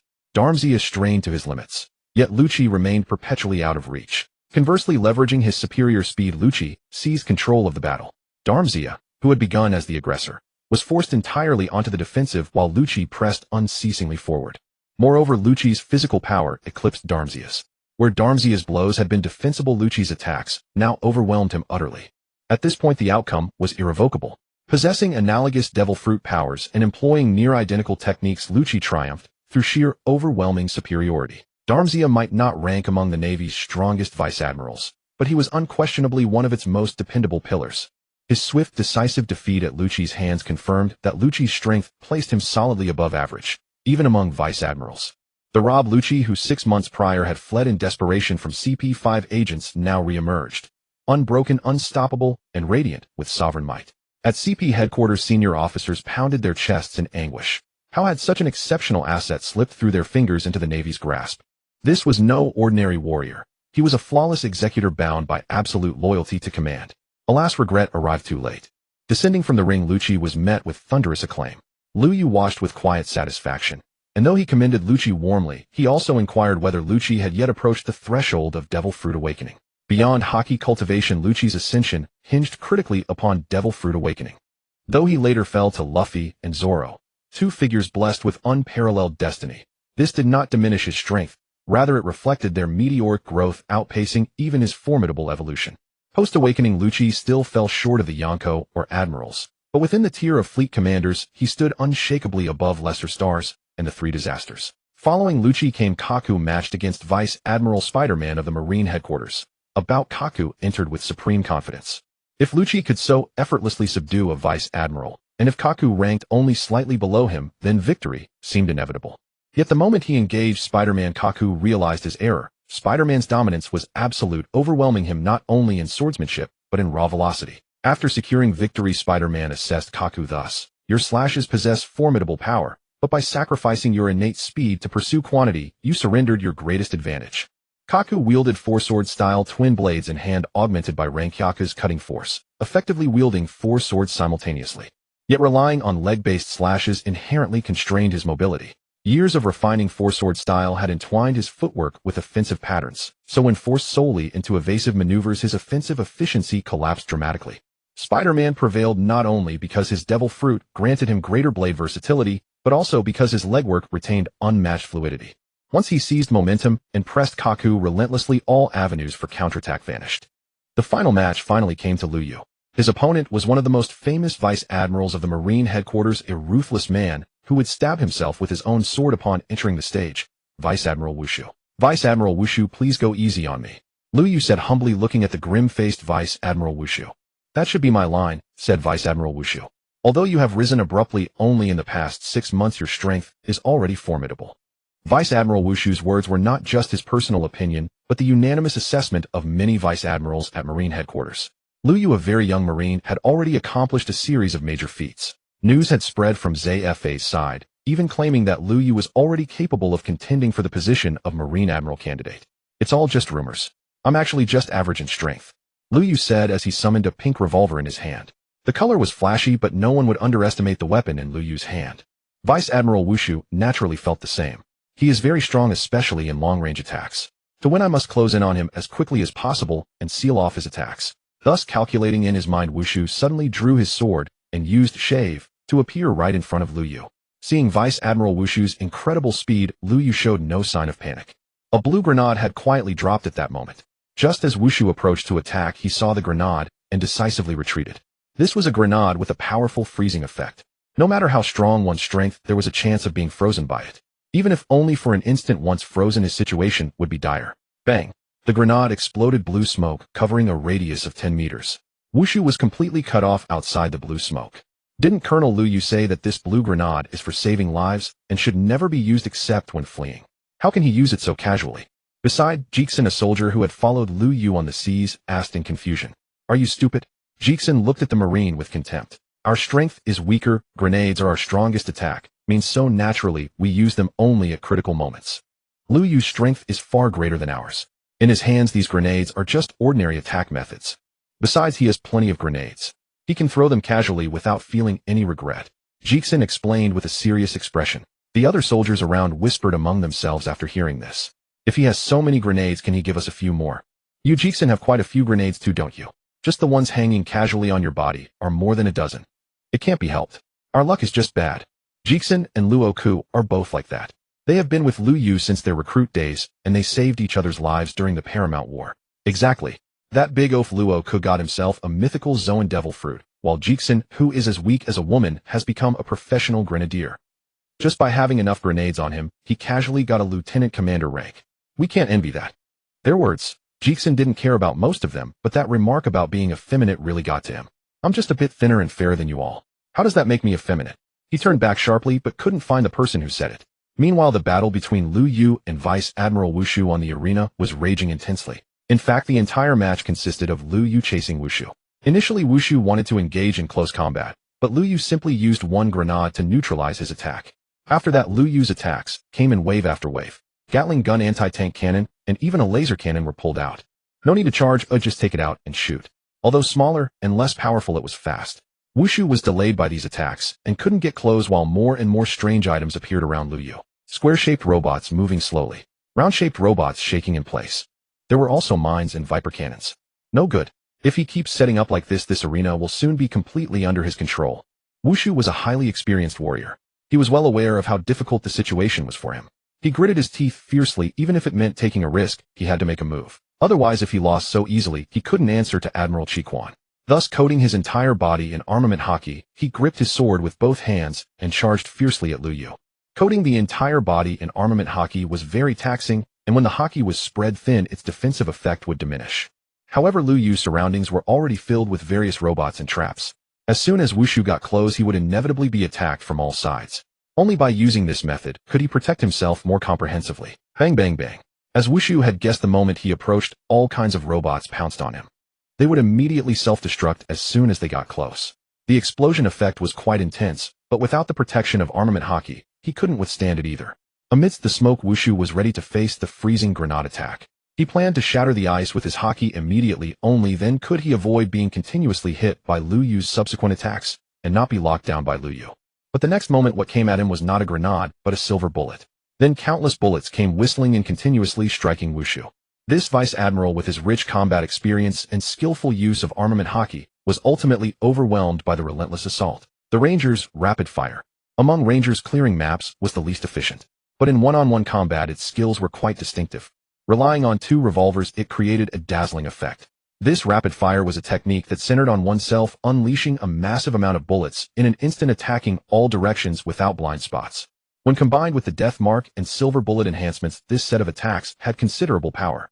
Moreover, rapid fire wasn't the most terrifying part. The most terrifying thing was that after using rapid fire, one could immediately follow up with other Ranger skills. At this moment, after Wushu gritted his teeth and barely managed to block a round of bullets from rapid fire, 2 spinning revolvers suddenly came straight at his face. Ranger Dual Eagle's Rebound. After achieving the initial floating effect, following up with this move can maximize the Ranger's output. The spinning revolvers, while flying outward, inflict immense damage and a measure of control upon the opponent. While using this skill, one can consistently intersperse basic attacks throughout. Furthermore, the spinning attack of Dual Eagle's Rebound consists of 3 phases. Each time it is thrown out and returns, its power greatly amplifies upon being thrown again. By the 3rd throw, the attack effect reaches its maximum and the revolvers fly away irretrievably. At this moment, Vice Admiral Wushu, after being harassed by a swarm of small robots and then hit by a barrage of bullets from a spread shot, had his defensive capabilities completely worn down. Lu Yu's subsequent Dual Eagle's Rebound naturally made it even harder for him to withstand. During the attack, Lu Yu constantly used basic attacks, but he deliberately chose to avoid hitting the vital points on his opponent's body. They were merely sparring on the arena. There was no need to be too ruthless. If he were to actually kill him, he feared that the other would have no future in the Marine ranks. After all, who would look favorably upon someone who kills a colleague in a sparring match? What splendid marksmanship and offensive techniques! On the distant city wall, Zhanghua and other high-ranking Marines were all watching Lu Yu's battle with rapt attention. Seeing Lu Yu force back Vice Admiral Wushu with a freezing grenade and then deploy robots to seize control of the entire arena, they knew that Vice Admiral Wushu would likely find it difficult to win today. But when Lu Yu executed a spread shot followed by a Dual Eagle's Rebound, they were still astonished. Previously, the Lu Yu they had seen always employed those extremely cheap ultra-long-range attacks. Stealthily throwing grenades from behind, spraying with a Gatling gun, firing anti-tank cannons and laser cannons, and so on. Or simply using his ability to summon a large number of robots to control the field. But today they discovered that Lu Yu actually possessed such magnificent marksmanship skills. With this foundation, even without the backing of a devil fruit ability to master those powerful weapons, he would surely achieve great things through his gunmanship alone. In the past, they had truly overlooked such a promising talent, wasting so much time without properly nurturing him. The same went for Tunghu and Lovniu. If not for the world military draft, no one would have known that such powerful warriors existed in the world. The Dual Eagle's Rebound was completed, and during the final 3rd round of attack, Lu Yu directly shifted the direction of his attack, not hitting Wushu. The battle ended. Lu Yu's clothes were slightly dirty, but Vice Admiral Wushu lay on the ground covered in wounds. "Thank you for your mercy," Wushu said weakly. Even though he was severely injured, he still had to thank Lu Yu, because when the 3rd pair of revolvers were thrown out just now, he thought his life was in danger. Compared to losing his life, being merely severely injured by Lu Yu was nothing. Lu Yu had thus effortlessly secured the rank of Vice Admiral in the Marine headquarters. For people took the assessment, 2 passed smoothly. Along with others who obtained lower ranks, Lu Yu's group rapidly ascended in status. 2 Vice Admirals, 2 Rear Admirals, 3 Captains, and 3 Commanders of the Marine headquarters. With a total of 50 people on one ship, suddenly producing 10 individuals with officer ranks had directly formed a faction within the Marine system. Be aware that after becoming a Marine headquarters captain, one is qualified to command independently. Even with just a medium-sized warship, one can lead 500 Marines on a mission. Vice admirals and rear admirals command large warships. The 10 warships deployed in a single buster call are precisely 10 large warships led by 5 vice admirals and 5 rear admirals. Their firepower is sufficient to destroy a country or an island. Of course, it is not always the case that a rear admiral will always have a large warship. Sometimes for a mission, a single warship may carry several vice admirals, rear admirals, and captains. When Tung Hu set out for Delizarosa, it was a Marine admiral leading 2 vice admirals and many other Marines. Under normal circumstances, those with the rank of captain or above have this authority. In some remote Marine branches, even the rank of lieutenant can own a warship. From this, it can be judged that the strength Lu Yu now possesses is already quite impressive. After all, this is a force that is truly and completely aligned with Lu Yu, one that will follow his lead at any time. This is different from the alliance relationships Lu Yu has with people like Staff Officer, He Admiral Qingji, and Instructor Zifa. To put it bluntly, even if Lu Yu wanted to defect from the Marines, with a single command these people could immediately follow him and leave. In the following time, many more battles continued on other arenas. People as sharp as Lu Yu and those who succeeded like Lu Qi emerged in an endless stream. Sima was defeated by Lu Yu during the Rear Admiral assessment, but he still managed to defeat his current opponent and advance to Vice Admiral. Captain Ti Gu advanced triumphantly in this selection and also smoothly entered the ranks of Vice Admiral. Needless to say, Tung Hu and Lu Niu won even more easily than Lu Yu, directly earning the title of Monster, just like Qi Quan and Qingji had in the past. However, since the position of Marine Admiral was not yet officially vacant, they refrained from competing for the seat of Marine Admiral. Moreover, some people in the other tiers of selection are also worth mentioning. For example, the Deserter King smoothly became a Marine captain. Renai successfully advanced to Rear Admiral. The newcomers Kong Ke and Pulin Si Jalusi directly obtained the rank of Rear Admiral. The world military draft had in fact come to a temporary close here. However, the atmosphere in the Marine headquarters did not relax, because everyone knew that after the world military draft, an even more important event was about to unfold. This was a battle for the Fleet Admiral position. Whoever won would succeed Zhang Hua as the new Marine Fleet Admiral. Moreover, this battle involved not only the candidates for the 2 Marine Admirals, but also their respective supporters. This battle for the position involved not only Qingji and Qiquan, but also 2 powerful assistants selected by each side. Even before the formal proceedings began, an oppressive silence hung heavy in the air. The world military conscription had just concluded. Many officers had been promoted, and the Navy's overall strength had surged dramatically. One would have expected jubilation and camaraderie. Yet the inner circle, the veteran vice admirals stationed at naval headquarters, the 3 admirals, and the fleet admiral himself, all wore grim, troubled expressions. Carp and Blueno cannot participate in this battle. Among those remaining, who is capable of fighting alongside Kazan? Admiral Tsuru gazed at her assembled peers and stated the purpose of the gathering. It was agreed beforehand that only 3 combatants may take the field. Does that number include the 2 contenders themselves? Lu Yu looked directly at Admiral Tsuru and posed a question that left everyone momentarily bewildered. Was it not settled from the outset that each side fields exactly 3 fighters? Zephyr frowned at Lu Yu. Indeed, 3 per side, but it was never specified whether that count includes Kazan himself. Lu Yu knew full well that the 5 elders' original intent had been clear: only 3 combatants total, including the 2 rivals. Yet he could exploit the ambiguity of phrasing, insisting the limit applied solely to auxiliary fighters, excluding the contenders, and such an interpretation would hold legal weight. I understand your reasoning, but this matter must first be negotiated with Sakazuki. If we deploy 3, while they send only 2, we cede strategic advantage from the very first moment. Admiral Tsuru replied. Lu Yu met her gaze steadily. Then might I ask you, Admiral Tsuru, to deliver this proposal personally to Akainu? Agreed. I shall depart immediately. With those words, Admiral Tsuru rose and strode out to confer with Akainu on this critical matter. The difference between 2 or 3 fighters is secondary. What truly matters is who takes the field, Zephyr remarked. If only 2 are permitted, then I and Isho would fight together. Lu Yu had long since finalized his selection, and indeed this very rationale had motivated his original proposal that both sides jointly nominate multiple candidates for combat. Akiji's defeat by Akainu was an established fact. After all, their duel in the manga had ended decisively, with clear victor and vanquished. To prevent history from repeating itself, the sole viable strategy was to orchestrate coordinated intervention, leveraging allied combatants to offset Akainu's overwhelming supremacy. To succeed, every combatant deployed must possess Admiral tier strength, or at least approach it closely.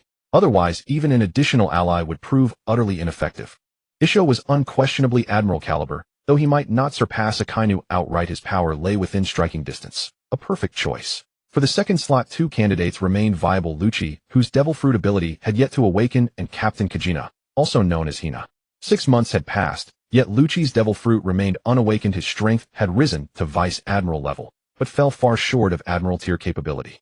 As for Kajina, her utility diminished somewhat in Isho's presence. A master swordsman already filled that role. Still, she had long been recognized as the foremost Admiral candidate, her prowess second only to the Admirals themselves. Prior to the conclusion of the world military conscription, Liu Yu's plan had firmly centered on pairing Kajina with Isho.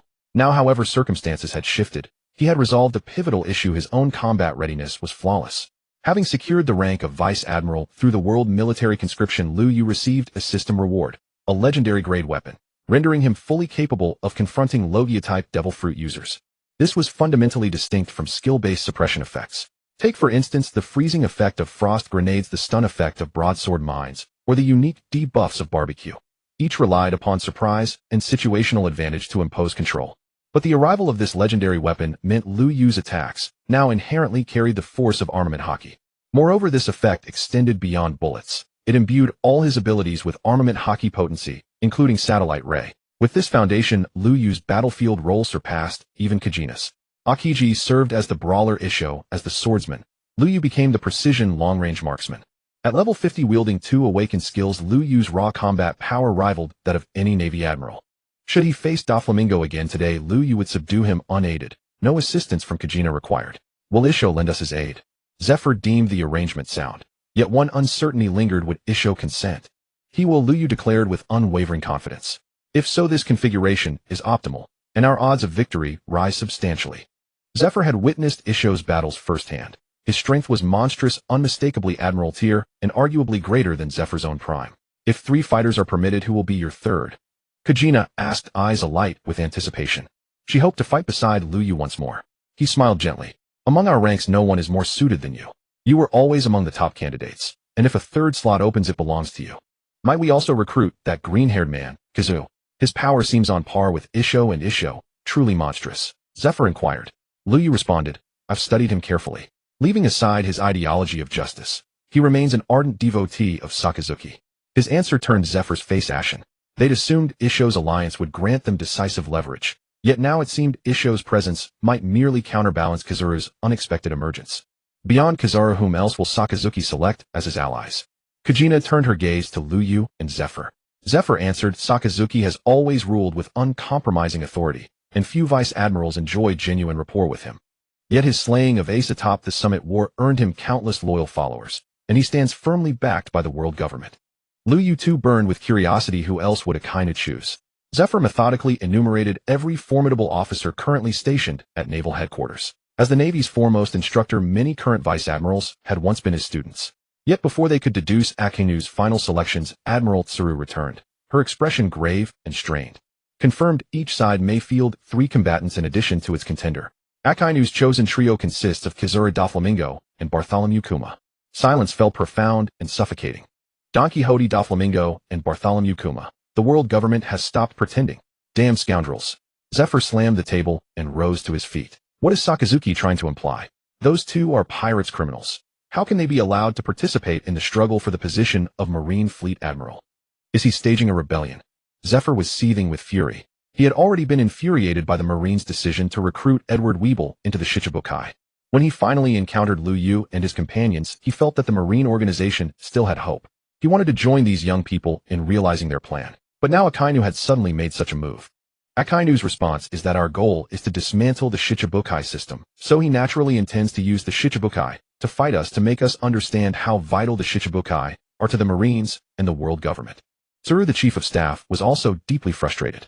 From the very beginning, they had considered that given Akainu's unpopularity within the Marine headquarters, it would be difficult for him to find allies like Momosaji Gion and Liu Yu. But who could have imagined that he would enlist the Shichibukai as his allies?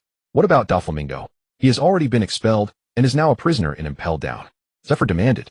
Doflamingo claims that he has fully surrendered, that he is no longer a pirate, but a Marine soldier fighting solely for the Marines and the world government. Tsuru, like Zephyr, now felt a profound disillusionment with the Marines and the world government. This is deliberate on the part of the world government, Liu Yu said. The world government? You mean? Zephyr turned to Liu Yu in astonishment. Given Akainu's personality, he would never resort to such methods in an internal struggle. His domineering nature would rely entirely on his own overwhelming strength to crush all evil. Liu Yu replied, "If I'm not mistaken, the world government has also contacted Boa Hancock, hasn't it?" Liu Yu turned to Tsuru. Yes, Tsuru nodded. The earlier response from Akainu's side had been delivered by CP0 agents sent by the world government. Duan told me earlier that CP0 agents had once visited the Empress, but she didn't know the specifics of their conversation. Now it seems that the CP0 agents intended to bring her into the fray, but they abandoned that plan when Green Bull stepped forward as they found a better candidate. Tsuru's analysis cast a pall over everyone's faces. With the world government making this move, our situation has become perilous. Momosaji Gion remarked, "An admiral-level fighter like Green Bull plus 2 Shichibukai. That's an incredibly formidable force." Tsuru also appeared deeply worried. "Gion, in a one-on-one fight, can you confidently take down Doflamingo?" Liu Yu asked with a grave expression. "I can." Tsuru spoke first. "You cannot enter the fight." Liu Yu refused decisively. "Your strength is formidable, and your devil fruit ability can counter Doflamingo, but you cannot afford any mishap." Liu Yu said this, though everyone present understood his true meaning. Tsuru was indeed powerful. In the past, he had chased Doflamingo across the globe. However, that was many years ago. Now Tsuru had grown old. Once a person ages, their combat prowess inevitably declines. Even someone like Garp, who outwardly still seemed formidable, would reveal weaknesses such as a shallow health pool and waning stamina when actually engaged in battle. The saying, "youth triumphs in combat," is a truth validated by countless real-world examples. "Let me handle it. I promise I won't let Doflamingo interfere with you," Momosaji Gion declared with utmost seriousness. "The real issue right now is not Doflamingo." Akiji finally spoke. The actual contender for the fleet admiral position had remained silent until now, finally voicing his opinion. In fact, he had been hesitating earlier. Would such intense internal strife over the fleet admiral position affect the future development of the Marine headquarters? But now he had no more doubts. The world government, in its determination to win and install a candidate who would fully serve its interests, had begun to disregard all boundaries. Allowing pirates to directly participate in the contest for Marine Fleet Admiral was nothing short of trampling on justice. "I'll take Bartholomew Kuma."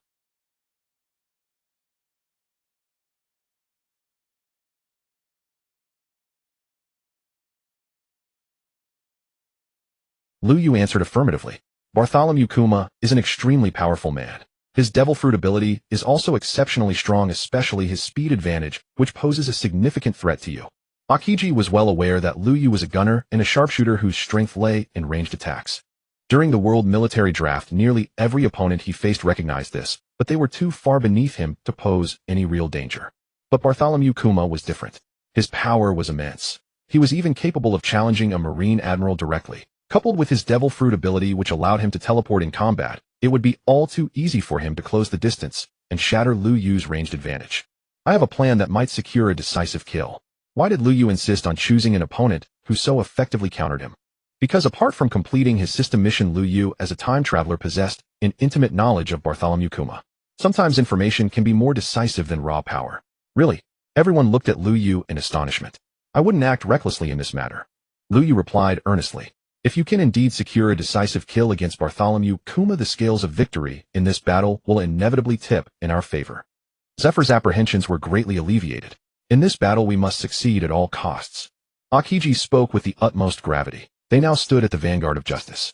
Whether true justice could be realized or whether the Marines would forever become the world government's tool of slaughter hinged on their actions. In Akiji's heart, a wild idea had taken root, an idea aimed at achieving true justice. "In this battle we will not return without victory." Liu Yu rose to his feet, his aura surging. "We will not return without victory." Momosaji Gion gripped her sword Kimpira, her gaze unwavering. The opposing sides for the decisive battle were set, and the air was thick with the tension of impending conflict. The battlefield was once again set on Punk Hazard, a former laboratory of Dr. Vegapunk, where countless remnants still lingered. This internal Navy conflict for the position of Fleet Admiral would inevitably unleash a cataclysmic disaster, perfectly concealing the island's long-buried secrets. Unlike the manga's depiction, where only 2 combatants faced off alone, this time 10 massive warships departed en masse from Marine headquarters bound for the New World. Sengoku, Garp, Tsuru, and Zephyr, the venerable elders of Marine headquarters, each sailed aboard those ships. Within the 10 vessels sailed numerous rear admirals and vice admirals. Only Akiji and a small contingent of elite Marines remained to guard Marine headquarters. In the New World, those with keen intelligence immediately braced themselves upon learning of such an unprecedented naval assembly. The sheer combat power deployed across those 10 warships dwarfed even the strongest Yonko alliance. No single crew could withstand their onslaught. Yet information ceased abruptly after the fleet entered the new world, its movements sealed tight by the world government and marine headquarters. The warships circled Punk Hazard at a cautious distance. None dared anchor directly at the harbor. Akainu led the first landing party, Bartholomew Kuma, Don Quixote da Flamingo, and Vice Admiral Isho. Meanwhile, Kazan led another Luyu, Vice Admiral Ryakujiu, and Rear Admirals Mamanga and Shuri. Who will prevail in this battle? Asked Stussy, dispatched secretly by the world government as a CP0 representative, her figure shrouded entirely in the organization's signature white robe. Agents like her concealed their identities until necessity demanded otherwise. I don't know. Sengoku held higher rank than Stussy, but even he yearned to discuss the matter aloud. In terms of renown, Akainu's trio far surpasses Kazan's, Stussy observed with meticulous precision, speaking only of fame, not strength. Bartholomew Kuma and Don Quixote da Flamingo were already legendary before joining the 7 warlords of the sea, and their fame only intensified afterward. Vice Admiral Hiyori analyzed. By contrast, only Shuri is a long-established Rear Admiral of Marine Headquarters. The other two are rising stars. Stussy spoke with unmistakable disdain. To the world government, Kazan's allies held little weight. They knew full well Bartholomew Kuma's might, an existence that had once vexed the world government itself. Though Doflamingo had suffered defeat before it took a coalition, not a single warrior, to bring him down, Luyu and Shuri had fought him together. Then does that mean Mr. Akainu holds greater odds of victory? Hiyori's words drew murmurs of agreement across the fleet. Indeed, backed by the world government, Akainu truly possessed the upper hand. On another warship, however, a different group deliberated in quiet intensity. They too acknowledged Akainu's advantage, but believed Luyu might yet prove the pivotal force capable of shifting fate's balance. Garp, why have you abandoned your own ship to intrude upon mine? Saru asked, exasperated, glancing sidelong at the veteran admiral beside her. My vessel lacks the concentration of masters gathered here, Garp replied, shamelessly unbothered by social niceties. He cared little for strained relations. He simply sought richer intelligence where it gathered most thickly. Aren't you aligned with Sengoku? Saru retorted with biting irony. No, I've always stood with you. Kazan is my disciple after all. And what teacher wouldn't wish her student victory? Garp genuinely supported Kazan's bid for fleet admiral. Yet his nature forbade open allegiance, and this time the world government had expressly ordered him, Sengoku and Akiji, to remain strictly neutral. Watch if you must. Nothing we do here can sway the outcome unfolding ashore. Zephyr spoke at last, his thoughts fixed solely on the island. All eyes now turned inward, to Punk Hazard, where 2 factions stood motionless on opposite shores of the island's central lake, facing each other across the water. Truly evokes the solemn standoff of rival armies, Luyu observed while his orbital satellites had already mapped every contour of the island. Both sides await the other's first move. Shuri gripped her golden trident tightly. I feel it. The air thickens with mounting battle intent. Ryakuju stood blindfolded, yet his perception rivaled any present. Luyu, what is your strategy? Kazan turned toward him. The longer we delay, the more favorable our position becomes. As Luyu spoke, a metallic automaton materialized beside him. One by one more automatons emerged, marching swiftly forward across the open ground. In that instant, the lake's surface froze solid, providing a seamless path for the machines.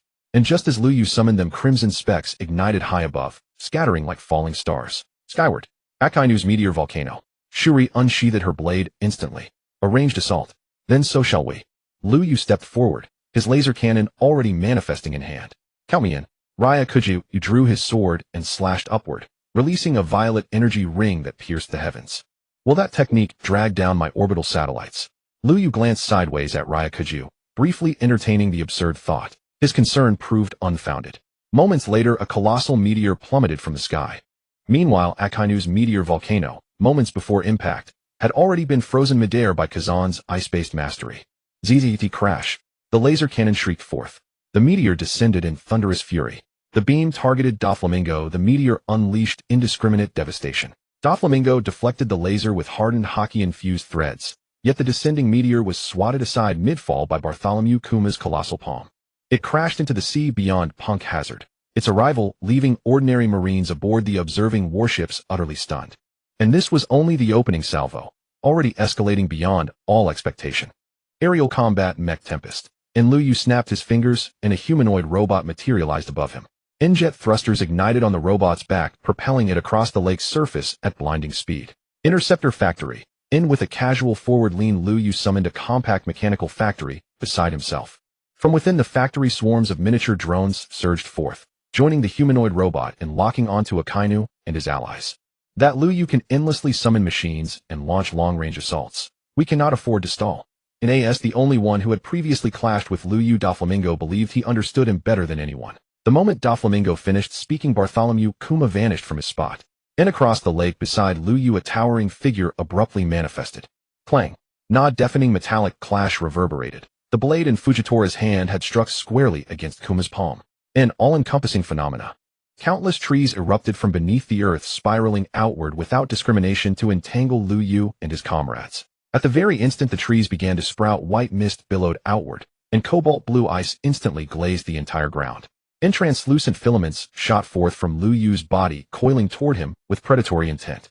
Potential surge. And Lu Yu snapped his fingers again, activating the gunner's empowering buff upon himself. As potential surge flared to life, Lu Yu's physical strength surged further. Those restraining filaments snapped taut under his sudden violent pull and shattered outright. A sniper, yet possessing such overwhelming strength. Doflamingo appeared nearby, eyes locked unwaveringly on Lu Yu. It's not that my strength is extraordinary. It's simply that your threads are brittle. As Lu Yu spoke, the severed filaments crumbled like frost shards onto the ground, disintegrating into glittering dust. Frozen effect, Doflamingo realized. The ice's chilling aura had drastically weakened the parasitic threads' cohesion, rendering them effortlessly breakable. Supreme constricting whip. Doflamingo thrust his right palm forward. Countless filaments erupted from his palm like serpentine lashes. Just before those filaments reached Lu Yu, Kinemon swung his blade, severing every thread in a single fluid arc. Tora Usagi Shirahama.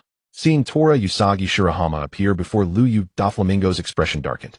Back in Dressrosa, had this woman not intervened unexpectedly, he would have already eliminated that wretched Lu Yu. Your opponent is me. No sooner had Tora Usagi spoken than she lunged forward.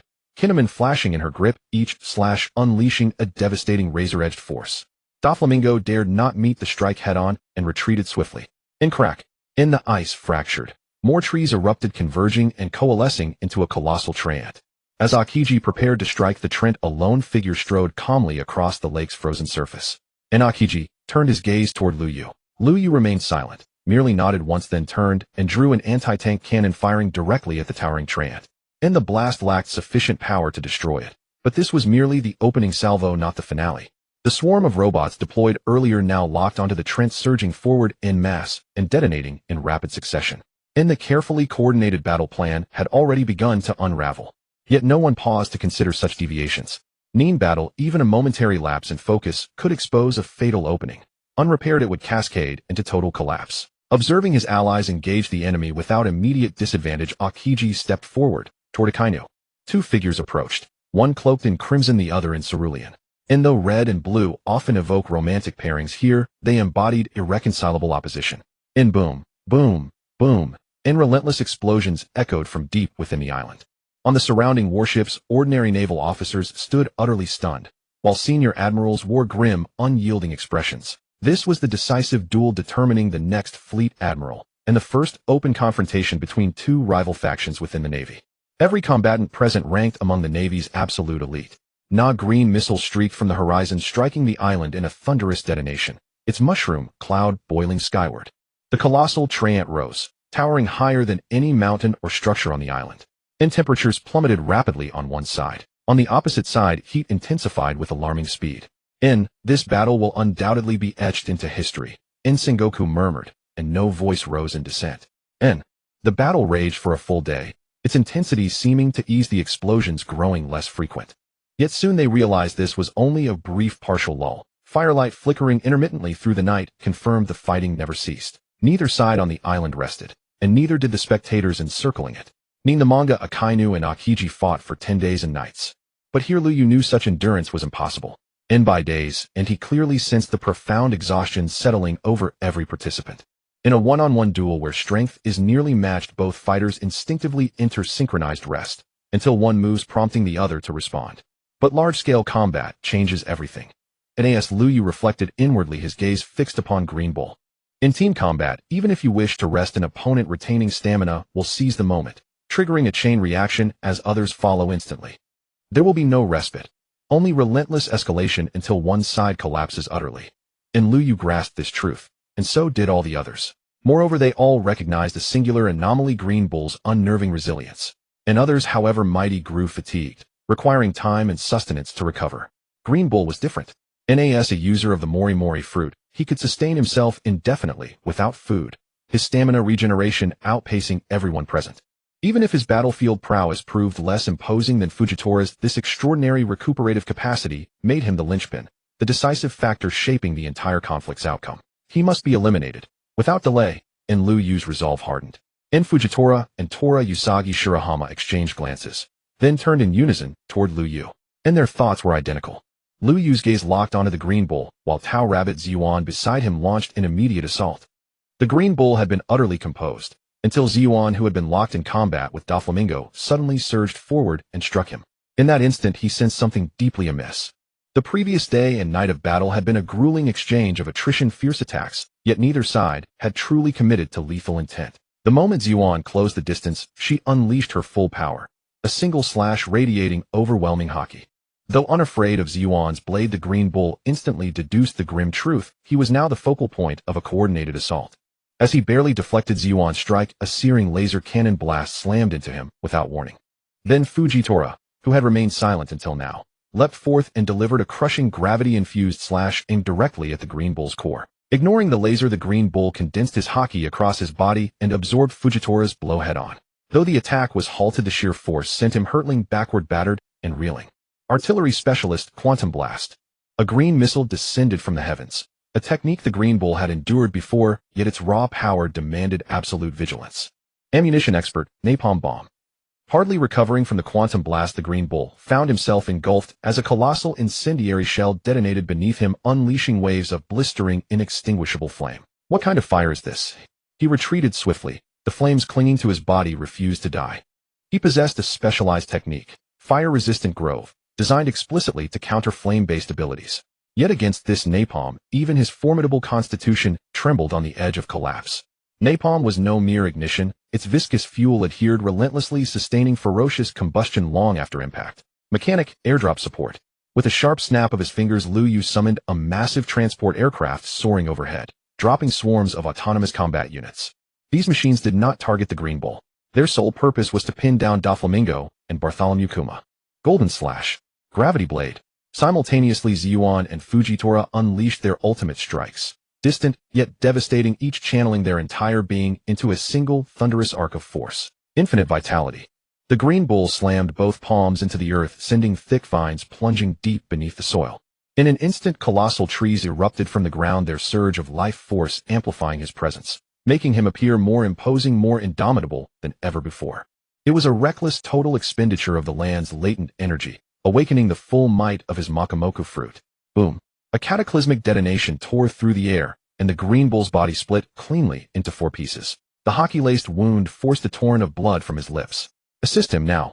Doflamingo knew full well if the green bull fell, their entire front would crumble. He could not afford to let Liu Yu's assault succeed, and so he charged forward, brushing aside the mechanized units as if they were dust. But before him, Kuma moved first, vanishing in a blur and reappearing before Fujitora, driving a thunderous right hook straight toward his face. Fujitora abandoned his pursuit of the green bull and raised his blade to block. Clang. His body recoiled violently, shattering wooden pillars in its wake. Meanwhile, Doflamingo, rushing to intercept Ziyuan, abruptly froze, pupils contracting in shock. He looked up, just as several colossal laser beams descended from the sky, striking the ground around him and sealing him within an inescapable ring of light. Instantly, the beams began rotating, converging inward, crushing toward him with merciless precision. No! Doflamingo cried out in raw terror.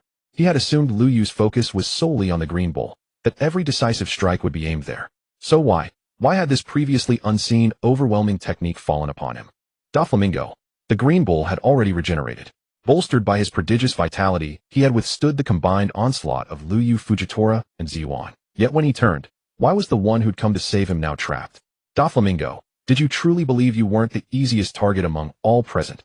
Liu Yu spoke calmly as a custom-forged golden grenade materialized in his palm.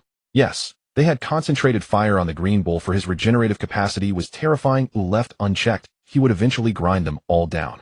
Yet Liu Yu knew full well, even 3 elite warriors acting in concert could not slay a fleet admiral-tier combatant in mere moments. Among their 4 adversaries, however, one stood out as uniquely vulnerable. He hurled the golden grenade. It detonated at Doflamingo's feet, releasing precise, radiant golden beams that lanced into his body without mercy. Bang! Bang! Bang! The sound echoed like rifle fire. This grenade was a modified laser sniper ordnance, now a thrown weapon rather than a scoped shot. Given the choice, Lu Yu would have preferred its original, near sniper configuration, hidden in shadows, striking across continents with surgical precision. Even more potent than Awakening itself, laser sniper dealt modest damage. But against Doflamingo, it was never about raw power. He was already pinned under orbital laser bombardment. The moment the sniper effect activated, escape became impossible, and defense futile against such concentrated photonic fury. Thus perished Don Quixote Doflamingo, one of the former 7 warlords of the sea who had narrowly escaped annihilation in Dressrosa only by kneeling swiftly, reduced now to ash and cinders. Unbelievable. The thought flashed across every witness's mind. These 8 warriors had fought for 24 hours straight, their strengths, limits, and tactics all laid bare. Yet none anticipated Doflamingo's sudden decisive fall, nor imagined a single strike from Lu Yu could erase him utterly. Far beyond the island, countless observers stared in stunned silence at the celestial lasers descending from the heavens and the inferno raging across the land. Doflamingo is dead. Those with supreme Kinbunshiku haki instantly perceived the truth and recognized the source, the young marine officer Lu Yu. You've sent off Ming, now get out of here yourself. Suddenly, a towering figure materialized before Lu Yu. Watch out! Fujitora shouted in alarm, swinging his sword swiftly to provide support. But no matter how fast he moved, his distance made it impossible to match the speed of Kuma's attack. Bonnie! Lu Yu had no time to unleash any skills. Those 2 words burst forth instinctively. This was a scheme he had long conceived to counter Kuma. What? Kuma's movements abruptly halted. Big Eater Bonnie. She is actually your daughter, only 9 years old. As Lu Yu spoke, his body vanished from its spot. Mechanics stealth, a skill that granted invisibility. Lu Yu widened the distance between himself and Kuma. He reached Fujitora's side, and Momosaji Gion also quickly disengaged from Ryakujiu and returned to Lu Yu. I can't use the satellite beam again for now. In the coming battle, they'll go all out against us. Lu Yu spoke, but what truly shocked him was Kuma's instantaneous burst of power. He had been able to completely disregard Fujitora's obstruction and appear right before him to launch an attack. If he guessed correctly, should Kuma truly wish it, both he and Momosaji Gion would likely find it impossible to evade Kuma's instantaneous teleportation blast. This skill would not kill, but once they were flung away, returning within a short time would be impossible, and the advantage they had just built here would be reversed instantly. His speed is tremendous, but with proper application of observation haki, it should be possible to dodge. Momosaji Gion remarked. Indeed it is, but how long can you evade? Can your reaction speed keep up? Lu Yu questioned. I can, Fujitora declared. But I fear his goal may not be to target me, and I can hardly protect you. Fujitora held his sword in his right hand, his tone grave. Perhaps I have a way to make him willingly surrender, Lu Yu said, then stepped forward. His gaze locked onto Kuma, who was now staring at Lu Yu in bewilderment. Really? Momosaji asked in doubt. It's possible, Lu Yu replied. But at the very least I can stall him alone for a while. If you can take down Ryakujiu within that time, even if I fail, our advantage will remain. This was Lu Yu's optimal strategy, one to restrain the tyrant Kuma and create opportunities for his allies. Will you be in danger facing Kuma alone? Momosaji Gion asked with concern. No, if real danger arises I can simply surrender, Lu Yu replied, and he truly meant it. If he truly couldn't win and the opponent intended to kill him, he would certainly concede. This was merely a battle for the fleet admiral position within the marine headquarters, not worth risking his life. As for Don Quixote Doflamingo, he was merely unlucky. If he had surrendered immediately when the satellite beam first fell and trapped him, Lu Yu might have ceased his assault. But he did not. Lu Yu needed to win, and since Doflamingo hadn't conceded, the attack continued. The subsequent strikes shattered his defenses, and he was burned to death by the satellite beam, an unavoidable outcome. Remember, don't push yourself. Momosaji Gion wasn't worried about Lu Yu losing, as she feared he might be killed in battle like Doflamingo.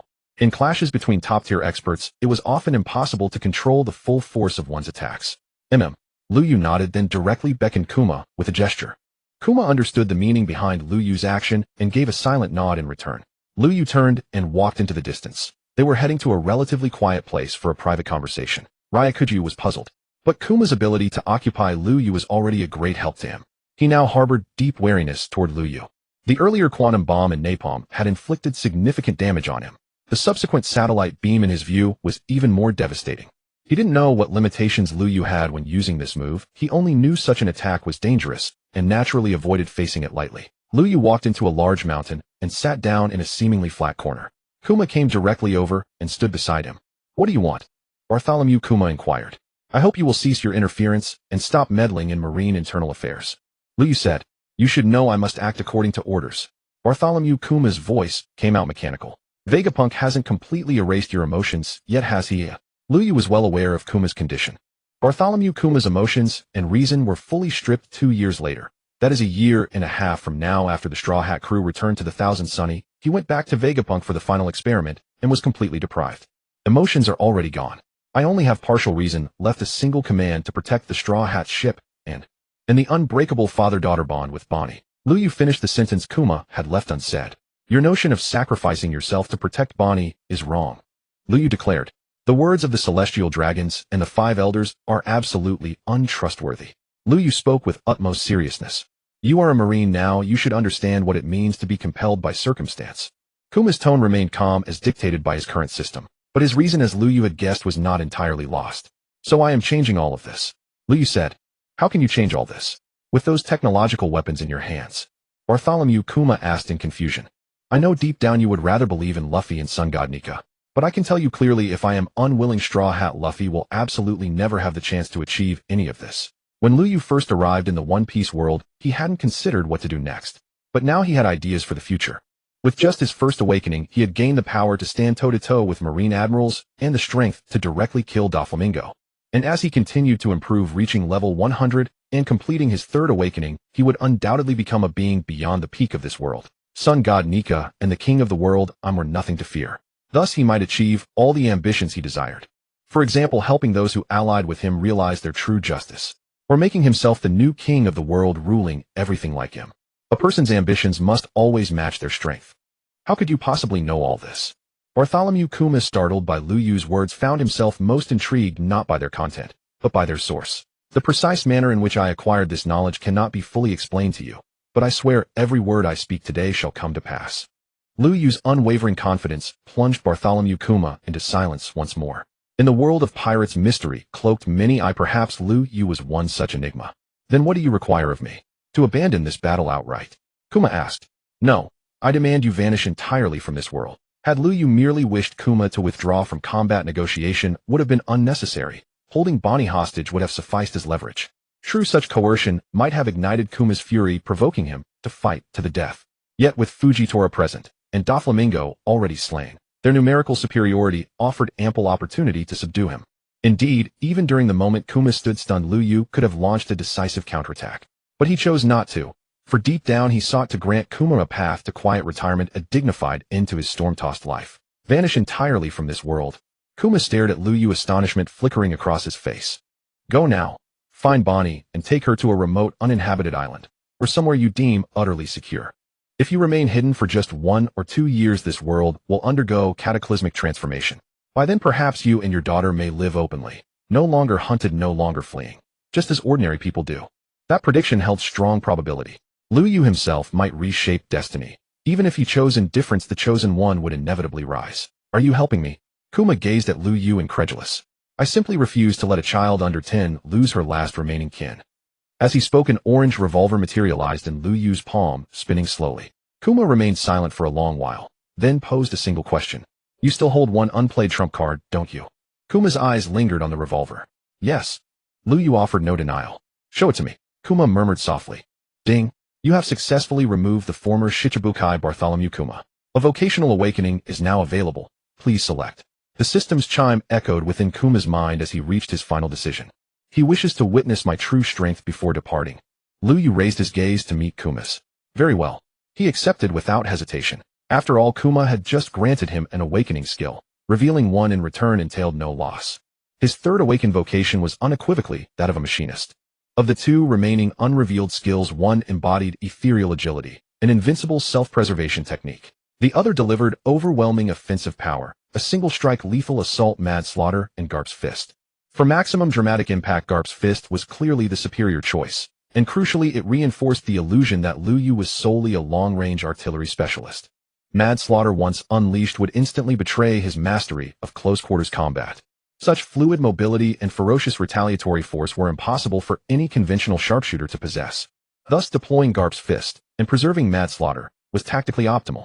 Moreover, the surest way to ensure Kuma's permanent disappearance was to convince the world he was dead. Prepare yourself. Once this strike lands, depart immediately. That will make your concealment far more seamless, leaving no trace for anyone to follow. Lu Yu spoke with solemn gravity. This blow. Kuma fixed Lu Yu with a puzzled stare, his sentence trailing unfinished. Garp's fist. Liu Yu sharply raised his right hand and snapped his fingers.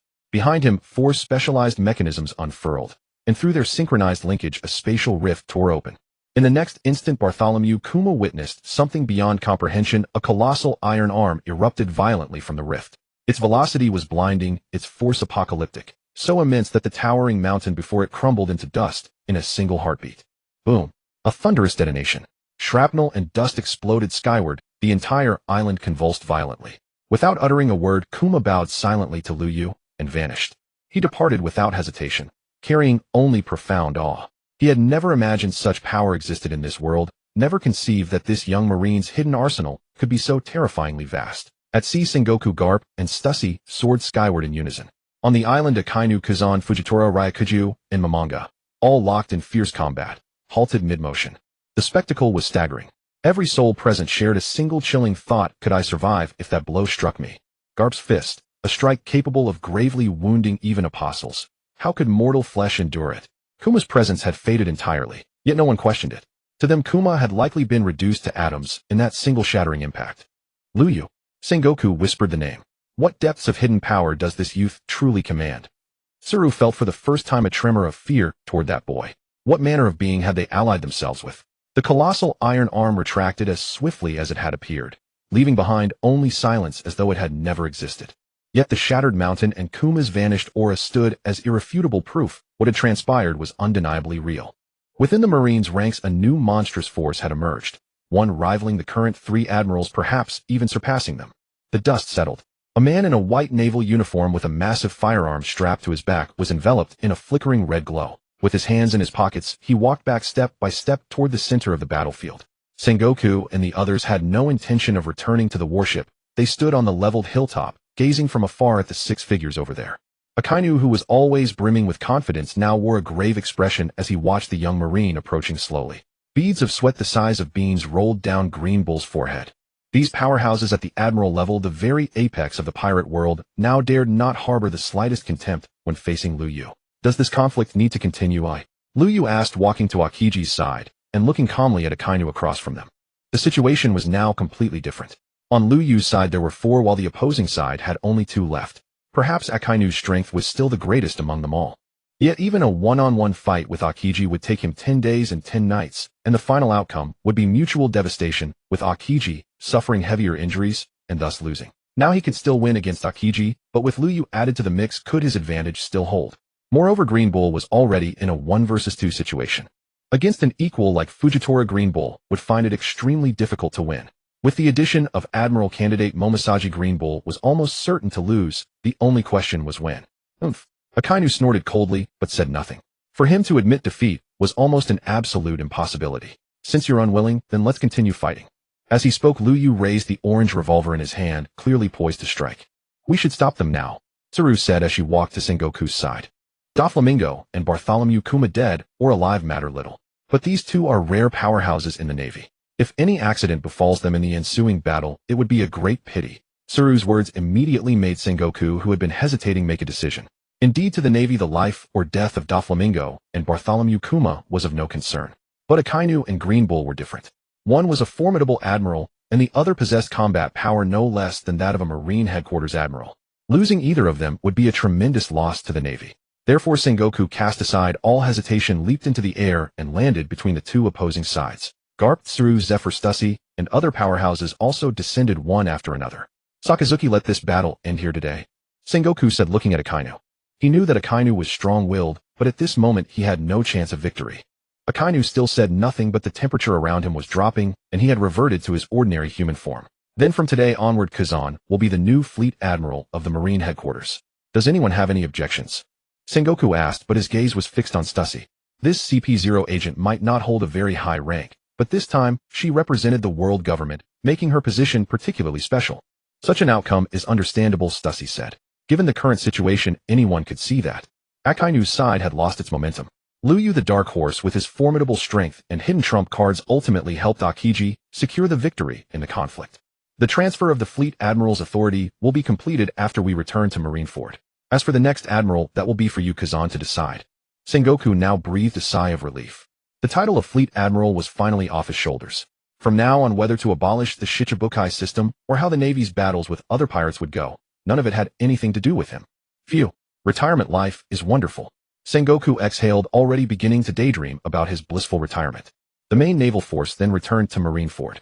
En route, Sengoku took Akiji to Mary Gios, first paying respects to Kong, the commander-in-chief of the entire military, and then symbolically presenting Akiji to the 5 elders, thereby completing the transfer of the fleet admiral's authority. After returning to Marineford, Akiji officially took command of the Navy and immediately began organizing and arranging various affairs within the Navy. At the same time, the events on Punk Hazard began to spread rapidly throughout the pirate world.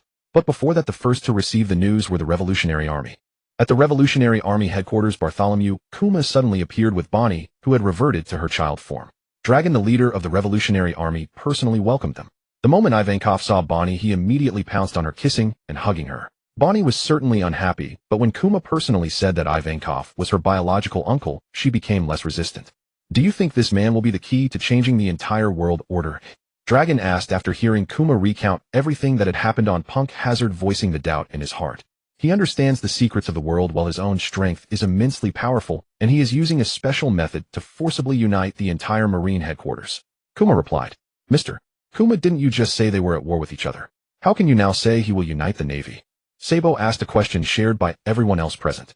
They had a war, but the only ones who died were Doflamingo and myself. Liu Yu killed Doflamingo, and his hidden trump card was surely prepared to deal with me. The reason he let me go is likely because he knew my past, knew about my relationship with Bonnie, and thus showed mercy. As Kuma said this, he looked at Bonnie with a smile. "I have already promised him that I will completely disappear from now on, and no one will know that I am still alive. So please keep my visit here today a secret," Kuma said, looking at Dragon. "Rest assured, we will guard this secret. No one outside this room will ever know that you are still alive." Dragon assured him. "Then I will leave with Bonnie now." With these words, Kuma stood up. Seeing Kuma stand up, Bonnie immediately walked over and jumped onto his shoulder. Dragon, Sabo, Ivankov, and the others also rose to their feet. Among them was an old acquaintance who had recently arrived at the Revolutionary Army headquarters, Nico Robin. At Marine headquarters, Marineford, the new fleet admiral had taken office, and Akiji moved into the office once occupied by Sengoku. Meanwhile, an internal meeting of the Marines was already underway. The appointment of the fleet admiral has been decided. Now that an admiral position is vacant, who can fill it? Akiji, seated at the head of the table, addressed the high-ranking Marine officials present in the conference room. On Akiji's left and right sat Kizaru and Akainu respectively. These two were still serving as admirals, each representing different factions within the Marines. Below them were Garp and Sengoku, one the hero of the Marines, the other the former fleet admiral. Further down were Tsuru, Zephyr, Liu Yu, Fujitora, Ryakuju, and Momosaji. In general, the seating arrangement was based on each person's status and position within the Marine hierarchy. Isn't it obvious? It should be Liu Yu. Zephyr was the first to speak. He had long since retired from the stage of former old man, with little say in Marine headquarters. But now he had regained his confidence. By allying with Akiji, Liu Yu, and Tsuru the strategist, he had become one of the key figures who helped elevate Akiji to the position of fleet admiral. Liu Yu's strength is indeed impressive, but he is too young. Wouldn't it be unwise to make such a young man an admiral? Sengoku had his own candidate in mind, but before putting forward his preferred choice, he needed to ensure Liu Yu would not compete for the position. If Liu Yu were to contend for it, then the person Sengoku intended to nominate would likely not stand a chance. Because he was planning to recommend Fujitora. "I believe Ryakuju is very suitable." Akainu spoke up, nominating his strongest ally within Marine headquarters. "Why not recommend Momosaji? She has always been an admiral candidate." Tokicake spoke up. This admiral candidate, who had maintained a low profile in Marine headquarters, now stepped forward to support the woman he loved. "I'll pass. My strength is far too inferior compared to Liu Yu and the others." With these words, Momosaji not only declined the admiral position herself, but also blocked Tokicake's chance to compete. Both she and Tokicake were admiral candidates. By admitting her own inferiority to Liu Yu, she implied that Tokicake was also no match for him. Would Tokicake object? Momosaji would immediately turn against him, and Tokicake, being a devoted admirer, dared not provoke her anger. "Kizaru, what do you think?" Akiji, now the fleet admiral, had to consider the bigger picture and could not decide such an important appointment based on personal preference alone. "I don't care." Kizaru truly didn't mind, he only wanted to clock in on time and leave work punctually. "Then Liu Yu and Ryakuju, what are your thoughts?" Akiji looked at Liu Yu and Ryakuju. Liu Yu was lost in thought, pondering a question: would becoming an admiral be beneficial or detrimental to him? Becoming an admiral meant he might be forced to defend the celestial dragons when they were attacked. It meant he could not refuse orders from the world government when they commanded certain actions. But at the same time, becoming an admiral would grant him more influence and more power. "System, if only you could give me some rewards or something right now." Liu Yu desperately wished for a system mission to appear, because if there was a mission, he could simply follow it directly. However, his only main mission at the moment was to dismantle the Shichibukai. Once he drove out the last member Mihawk, he could successfully obtain the awakening skill for the final class. That was the Grand General. Wait, Grand General. Liu Yu recalled the title for the awakened munitions expert, Grand General. If I become an admiral, could I directly unlock the awakening skill of the munitions expert? Liu Yu's heart raced with excitement as he thought this might be possible. Just like when he obtained the master contract after participating in the killing of Little Ors Jr., or obtained the title Terminator of the Shipwriting King after killing the Drought Jack. Perhaps in the world of One Piece, doing extraordinary things could also grant special rewards. For instance, killing important characters outside of the mission. Little Ors Jr. had not been his mission target, and the Drought Jack had come to die on his own. Now his main mission was still to dismantle the Shichibukai, but if he could accomplish other major feats along the way, it might also trigger some system rewards. I believe I am qualified to take on the position of Marine Admiral. Having made his decision, Liu Yu naturally intended to strive for it. I am also qualified for this position. Ryakuju responded with equal confidence. Then Sengoku, what is your opinion? Akiji turned to Sengoku, knowing that the retired old man had been hinting at something earlier. I think Fujitora is also suitable to become an admiral. Sengoku knew that his recommended candidate might not succeed, but this was his last chance, so he had to speak up. I support Liu Yu to become the admiral. Fujitora gave his answer directly. What about the others? Who do you each support? Akiji looked around the entire hall. I support Liu Yu. Zephyr was the first to raise his hand. I support Liu Yu. I also support Liu Yu. Tsuru and Momosaji raised their hands one after another, followed by many others in the conference room. Vice admirals such as Fujitora, Rob, Lucci, Kuku, Smoker, and rear admirals, including Lock Kaku and Tashiji, all raised their hands. Though the number might not seem large in the room, these individuals formed an exceptionally united alliance, and each carried significant weight within Marine headquarters. Zephyr was the Marine instructor, and half of the vice admirals present were his former students. Tsuru, as the Marine chief of staff, held an extremely high position. Admiral candidate Momosaji and Vice Admiral Kuku were her sworn sisters. Fujitora needed no introduction. He was himself one of the admiral candidates, having proven his strength during the worldwide conscription. As for Smoker, though his rank was not particularly high, he was Akiji's best friend. His stance here essentially represented Akiji's attitude. As for Rob, Lucci, Locke, and Kaku, they were originally Liu Yu's subordinates. In the current conference hall there were 3 other factions, each with fewer people than this group, but their attitudes were also crucial. These 3 factions were led by Akainu, Kazuru, and Garp respectively. I also think that Liu Yu is a fine young man. While everyone was waiting for the choices of these 3 factions, this voice rang out. All eyes turned toward the source of the voice, Captain Karp. Many who had fought in the Summit War knew well that a rift existed between Liu Yu and Captain Karp. Karp's personal disciple Helmeppo had been gravely wounded by Liu Yu's anti-tank artillery during that battle. And later at the hospital, Liu Yu had delivered veiled mocking remarks directed squarely at Karp himself. Thus, though few believed Karp would actively oppose Liu Yu over these grievances, none expected him to openly endorse him either. Yet the outcome defied all expectations. Liu Yu may be young, but his strength is undeniable. He is unquestionably worthy of the rank of Fleet Admiral. Karp explained calmly. His decision was straightforward. He had witnessed Liu Yu's extraordinary power firsthand on Punk Hazard. Akiji, what is your view? Akiji routinely sought Kizaru's opinion. I concur, replied Kizaru indifferently. His approval held no weight beyond bureaucratic formality. His salary remained unaffected regardless of who ascended. Akainu, your thoughts? Only Akainu remained. If he raised no objection, the matter would be settled. Should he resist outright, however, persuasion might grow arduous. So be it. Without further elaboration, Akainu rose and departed. With all core members having declared their stances, any subsequent vote would inevitably overwhelm Fujitora by overwhelming margin, making continued resistance futile. Effective today, Liu Yu assumes the office of Fleet Admiral of the Marine Headquarters. Fujitora, Shirohige, Momonga, and Chado. Henceforth you 4 shall serve as Fleet Admiral candidates, vested with partial authority, granted exclusively to Fleet Admirals. Akiji formally confirmed Liu Yu's appointment, and simultaneously elevated Fujitora and Shirohige from among ordinary Vice Admirals. Both possessed combat prowess rivaling that of Fleet Admirals. If denied promotion, they deserved at least commensurate authority. Anything less would be an injustice. In every world, in every realm, those endowed with true capability must never be met with stinginess. Authority and status must be conferred fully and without reservation. Ding. Host has attained the rank of one of the 3 Fleet Admirals of the Marine Headquarters, granted the title Grand General. Grand General title, the bearer may select 4 individuals to serve as elite warriors under their command, equipping them with weapons. Each warrior may master no more than 3 skills, none exceeding colorless tier proficiency. Select 4 warriors to serve under me. Not the Black Rose Special Forces. Lu Yu blinked. This outcome diverged sharply from his expectations. Had he not anticipated receiving the Black Rose Special Forces outright, a unit he could summon at will for battle? So, I have not awakened as an ammunition expert. Lu Yu pondered, then immediately summoned his skill interface within his mind. Indeed, the ammunition expert awakening skill remained unlit. He had not undergone class transcendence into Grand General. Rather, this Grand General title was bestowed solely due to his appointment as Fleet Admiral, and its unique attributes conferred these new capabilities. Much like how the Ship King Terminator title enabled materialization of weaponized effects tied to specific skills. Ding. Hawkeye Mihawk has voluntarily relinquished his position as a Shichibukai, granting you one awakening opportunity. Choose your desired awaken vocation. Ding. Host has completed awakening quests for 3 other primary vocations, automatically initiating the Ammunition Expert Awakening quest. Ding. Host possesses the Grand General title. Would you like to bind it to the Black Rose Special Forces? System notice: upon binding the Grand General title to the Black Rose Special Forces, you may personally select 4 individuals to join the unit. Their physical attributes will be enhanced, and each shall receive 3 standard tier skills, plus 1 advanced tier skill, level 50 or below. System notice: once contracted, Black Rose Special Forces members pledge absolute loyalty to the Grand General, executing orders without hesitation or exception. Should a member perish, recontracting is permitted.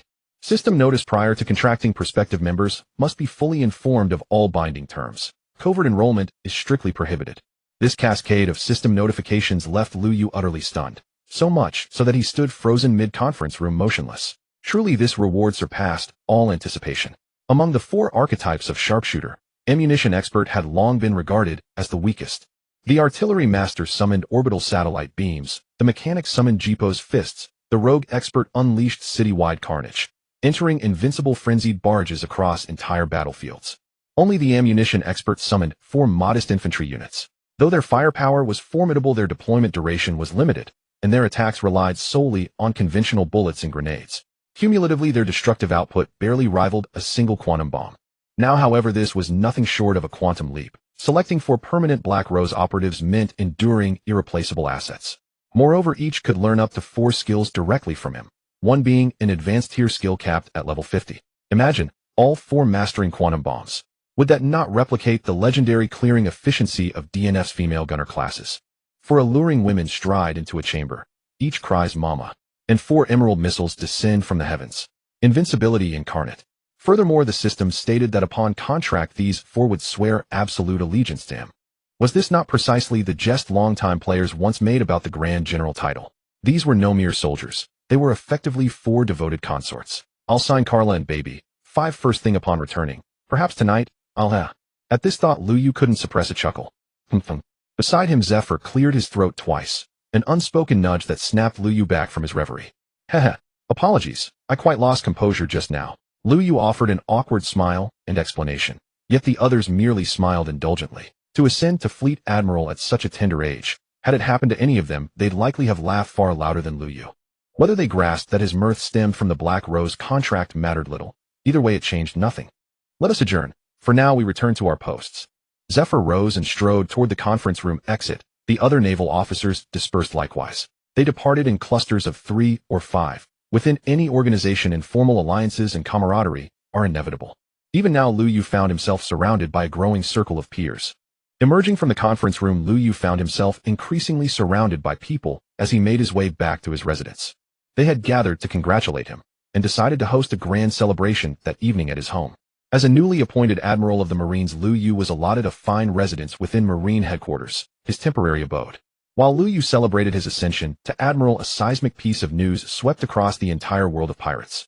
Dracule Mihawk voluntarily withdrew from the 7 Warlords of the Sea, joining former Warlords Crocodile and Buggy to form the Cross Guild. In truth, Mihawk had taken this action earlier that day, but word only reached Marine headquarters that evening and did not spread worldwide until the following morning. Thus, the 7 Warlords of the Sea system, once a pillar of world government policy, was now utterly defunct. All 8 individuals who had ever joined the organization had without exception withdrawn. To maintain such an institution would be nothing short of a brazen mockery of both the Marines and the world government, prompting yet another emergency naval assembly the next morning. The agenda centered on the formal abolition of the 7 Warlords of the Sea system, a proposal that would have faced fierce resistance had Sengoku still been Fleet Admiral. Yet under current circumstances it passed with astonishing ease. With Fleet Admiral Akiji personally steering the discussion, Admiral Liu Yu offering staunch support, and senior officers, including Zephyr, Tsuru Mamanga, and Fujitora, unanimously endorsing the motion. Consensus was swift and decisive. Now all that remained was the world government's formal decision. But even if they objected, it would hold little consequence for the Marines, who would no longer recognize or trust any pirate under the old framework. Should the world government recruit such individuals anyway, the Marines would launch immediate military action, leaving the government in profound diplomatic embarrassment. Mihawk's voluntary withdrawal stemmed precisely from his acute awareness of shifting tides within Marine headquarters, knowing full well that the new fleet admiral and senior command had already marked him as a target. Having successfully elevated Akiji to fleet admiral and dismantled the Seven Warlords system, Liu Yu's inner circle grew even more tightly knit. Liu Yu standing among them surged dramatically, now nearly equal to that of Fleet Admiral Akiji himself. After resolving a string of pressing matters, several days elapsed before Liu Yu finally found himself with genuine leisure and seized the opportunity to meet privately with Khalifa. I possess a method to grant you partial access to my abilities, but it demands a significant personal cost. Would you accept? Liu Yu broached the subject directly. As a former intelligence operative and his most trusted secretary, Khalifa warranted no circumlocution. Share your abilities. Khalifa gazed at him in astonishment. Only a portion, specifically the 4 weapons I wield most frequently. Liu Yu clarified. Even so, mastering those 4 weapons alone would render you extraordinarily formidable. Khalifa harbored no doubt on this point. Is this cost tied to gender? Khalifa recalled Lucci's earlier case. Liu Yu had bestowed the immensely powerful pink dragon fruit upon Lucci without hesitation, and whenever he deployed grenades, Jackson always received the largest share. Yet now, with the chance to share his powers, Liu Yu approached Khalifa first, bypassing both Jackson and Lucci. It was unmistakable the condition was strictly gender-restricted. I may select 4 women to become my closest confidants, and through that bond grant them shared access to my abilities. Liu Yu explained. My closest confidants. Khalifa murmured softly. Her understanding crystallized instantly. This arrangement requires mutual consent. Only if you freely choose to devote yourself to me may I bestow this power. Moreover, once granted, this bond is irrevocable. You will be bound to obey my commands without reservation, even unto death. Such stipulations were mandated by the system, requiring full disclosure of the terms binding those who pledged themselves to the Black Rose Special Forces. Liu Yu phrased it deliberately with ambiguity. Was this coercion? He had stated outright that absolute obedience would be required. How could she fail to grasp the gravity of her choice? This was transparency, not entrapment. You need not decide immediately. Reflect carefully, or consult your friends. Liu Yu made no attempt to pressure her. Such a commitment demanded genuine volition, so Khalifa departed in silence. She did not seek out Lucci right away, but instead spent hours in solitary contemplation. By dinner time, when Lucci's group failed to locate her, they dispatched an owl messenger and discovered her deep in thought. Thereafter, the former CP9 agents converged upon her, prompting Khalifa to recount the matter. Khalifa, what is your decision? Kaku understood the stakes. Acceptance meant Khalifa would formally become Liu Yu's consort. And since Liu Yu had specified he would choose 4 such women, 3 others would inevitably join her. Though no law governed such arrangements in the pirate world, which woman would willingly share her partner? Thus, even though Kaku regarded Liu Yu as a man eminently worthy of lifelong allegiance, he still needed to hear Khalifa's own voice. I bear no resentment towards sharing Liu Yu. Given his strength and stature, he was never meant to be confined by any single woman. Khalifa maintained remarkable equanimity. For someone like her, whose life had been borrowed time, Liu Yu had granted legitimacy, liberation from her past identity, and promotion to Commodore of Marine Headquarters. Liu Yu possessed extraordinary power and prestige, bore striking features, and treated his inner circle with unwavering kindness and respect. Khalifa could find no rational reason to refuse him. Then why hesitate? Kaku was baffled. The others shared his bewilderment. If she consented, why deliberate so long? I simply wasn't prepared for the news. It caught me off guard. Khalifa whispered, her cheeks flushed. The group stared in stunned silence. Even Lucci shook his head in quiet exasperation. Soon news of Liu Yu recruiting members for the Black Rose Special Forces, or rather seeking wives, began to spread rapidly throughout Marine headquarters. At first, when they heard that Liu Yu intended to take 4 wives, at once many found it hard to believe. Later, upon learning that it was related to his ability, sharing a portion of his power with these women through this method, the disbelief turned into excitement. That's right, excitement. That's the power of Admiral Whitefeather. Mastering even one aspect would be formidable, and taking 4 at once would make one a powerhouse instantly. Exactly. Haven't you seen Khalifa? She was the first to be with Liu Yu. Yesterday, I watched her test her abilities, and she actually summoned a quantum bomb. A quantum bomb. The huge green-shelled bomb that falls from the sky. Yes, that one. I also saw her use a laser cannon, anti-tank cannon, and battle matches. While Khalifa was only a captain before and she failed in the second round of the commander promotion. If she fought now, I doubt any commander could beat her. Exactly.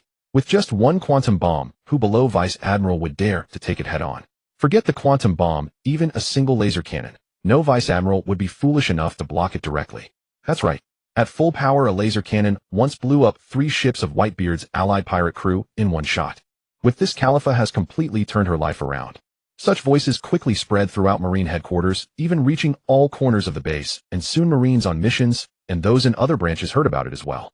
Moreover, people soon began to speculate who Lu Yu would choose next as his wife.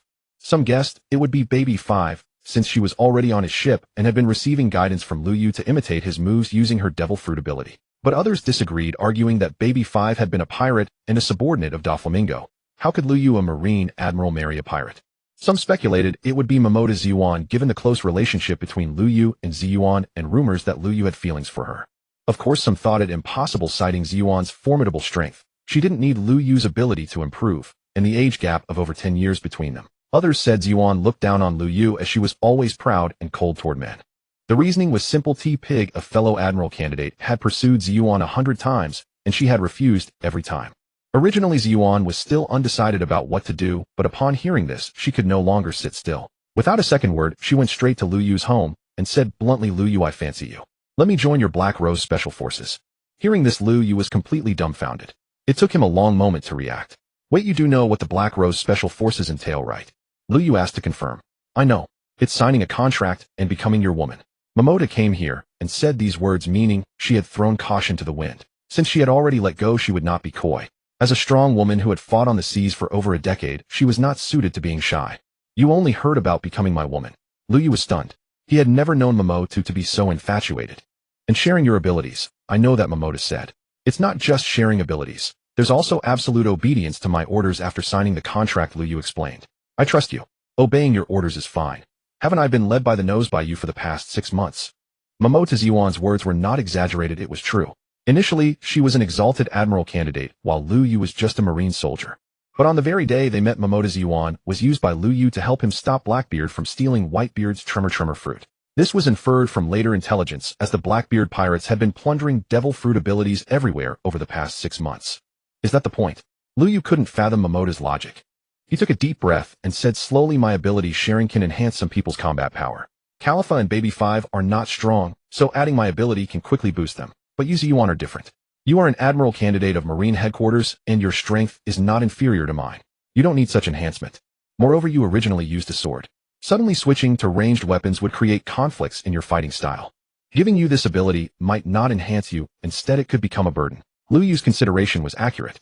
He knew how a swordsman would feel out of place suddenly wielding an anti-tank cannon, just as a gunner would be uncomfortable if forced to fight with a sword. As for Khalifa, she originally used whips and rokushiki, but her combat abilities were average, so even if affected, it wouldn't matter much. This was a case where the benefits outweighed the drawbacks. "So what? Then I simply won't use those abilities," Momoda Ziyuan said very seriously. "Ziyuan, you're putting me in a difficult position." Lu Yu said, "I don't care. You can make Khalifa and Baby 5 your women, so why can't I?" Momoda stepped forward 2 paces, standing directly in front of Lu Yu. "This? Or is it as some say that you despise me for being older than you?" Seeing Lu Yu hesitate, Momoda took another step forward, almost pressing against him. "No, Sister Ziyuan, though you are older than me, your figure and appearance are outstanding. How could I despise you?" Indeed, Lu Yu did not mind. She was only 11 or 12 years older, and Momoda Ziyuan was now 35, the prime of a mature woman. Perfect. But for her to suddenly come and demand to join the Black Rose Special Forces, this was really inappropriate. It put him in a bind. Then it settled. "Let me join the Black Rose Special Forces," Momoda said with unwavering determination. Lu Yu now fully understood. This woman simply wanted to become his woman. "Sister Ziyuan, forgive me." Lu Yu suddenly reached out, grabbed her long legs, hoisted her over his shoulder, and strode toward his room. Becoming his woman. Such a simple matter.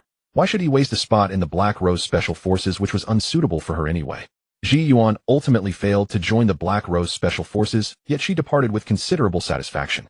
One was at the prime of her life, ravenous as a wolf and fierce as a tiger. The other was brimming with vitality. A match too perfect to be true. However, Lu Yu was still the victor, for Ziyuan left trembling slightly, occasionally steadying herself against the wall. "I didn't expect my physical constitution to be this formidable." Lu Yu looked down at his own muscular build and sighed with satisfaction. Yet this was something he had always overlooked. In the world of DNF, a gunner is indeed a ranged class, but he is by no means a true glass cannon. A launcher follows a path of strength. Without a body of solid muscles and formidable power, how could he so easily carry those cannons while dashing across the battlefield? Not to mention the recoil generated when firing a Gatling spray. How could an ordinary person withstand it?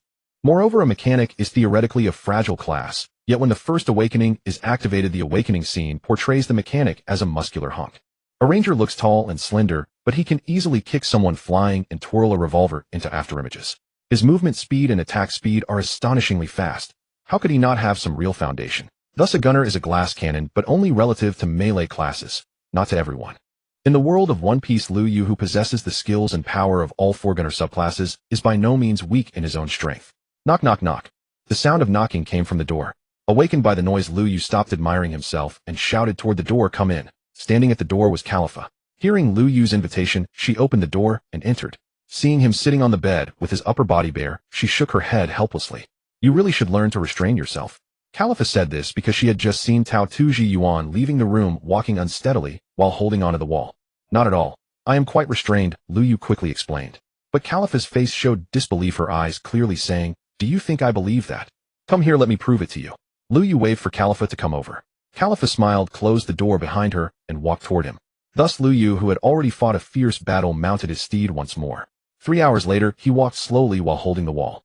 "Alas, I shouldn't have overexerted myself." Liu Yu sighed, regretting his lack of restraint.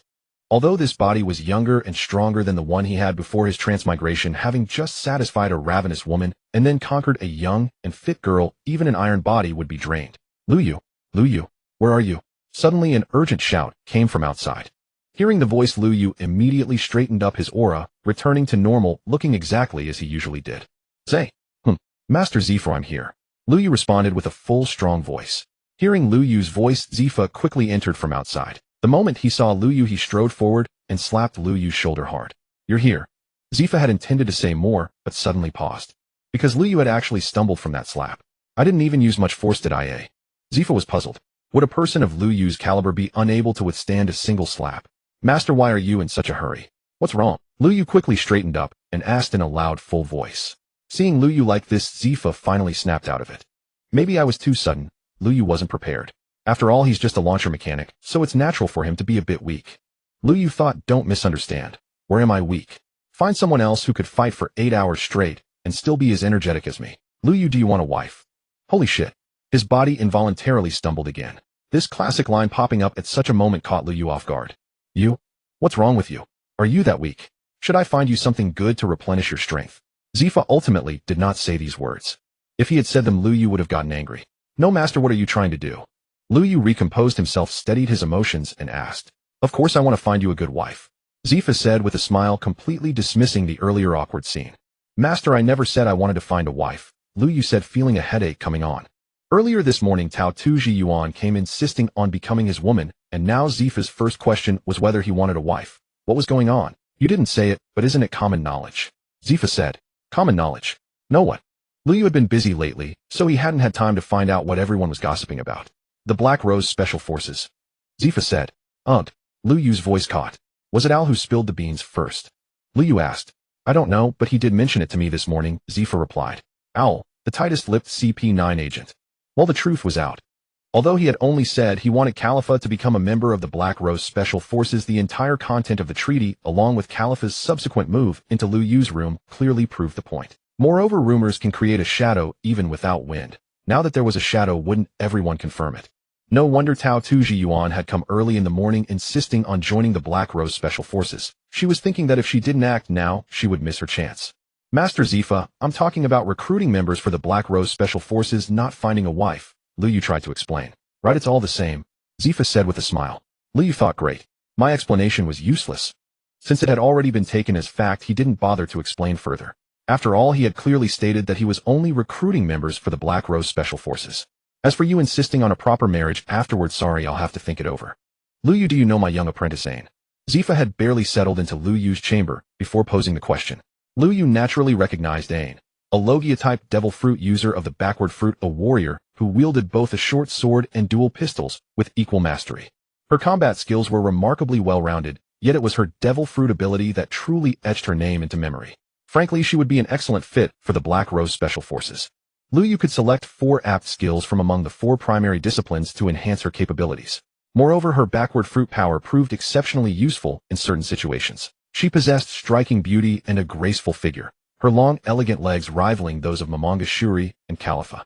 You're still searching for a wife, aren't you? I believe Ain would suit you perfectly. Zifa laid his cards on the table. The very purpose of his visit was to act as matchmaker between Lu Yu and Ain. Master, did Ain send you? Or is this entirely your own initiative? Lu Yu harbored no objection to Ain joining him, yet such matters demanded mutual consent. Well, Zifa hesitated momentarily. Indeed, he had come unbidden, but he sincerely believed Ain would not refuse. Understood. I see how things stand, Lu Yu remarked, reading Zifa's expression instantly. Please return for now. First discuss this thoroughly with Ain. Only if she consents should you come again.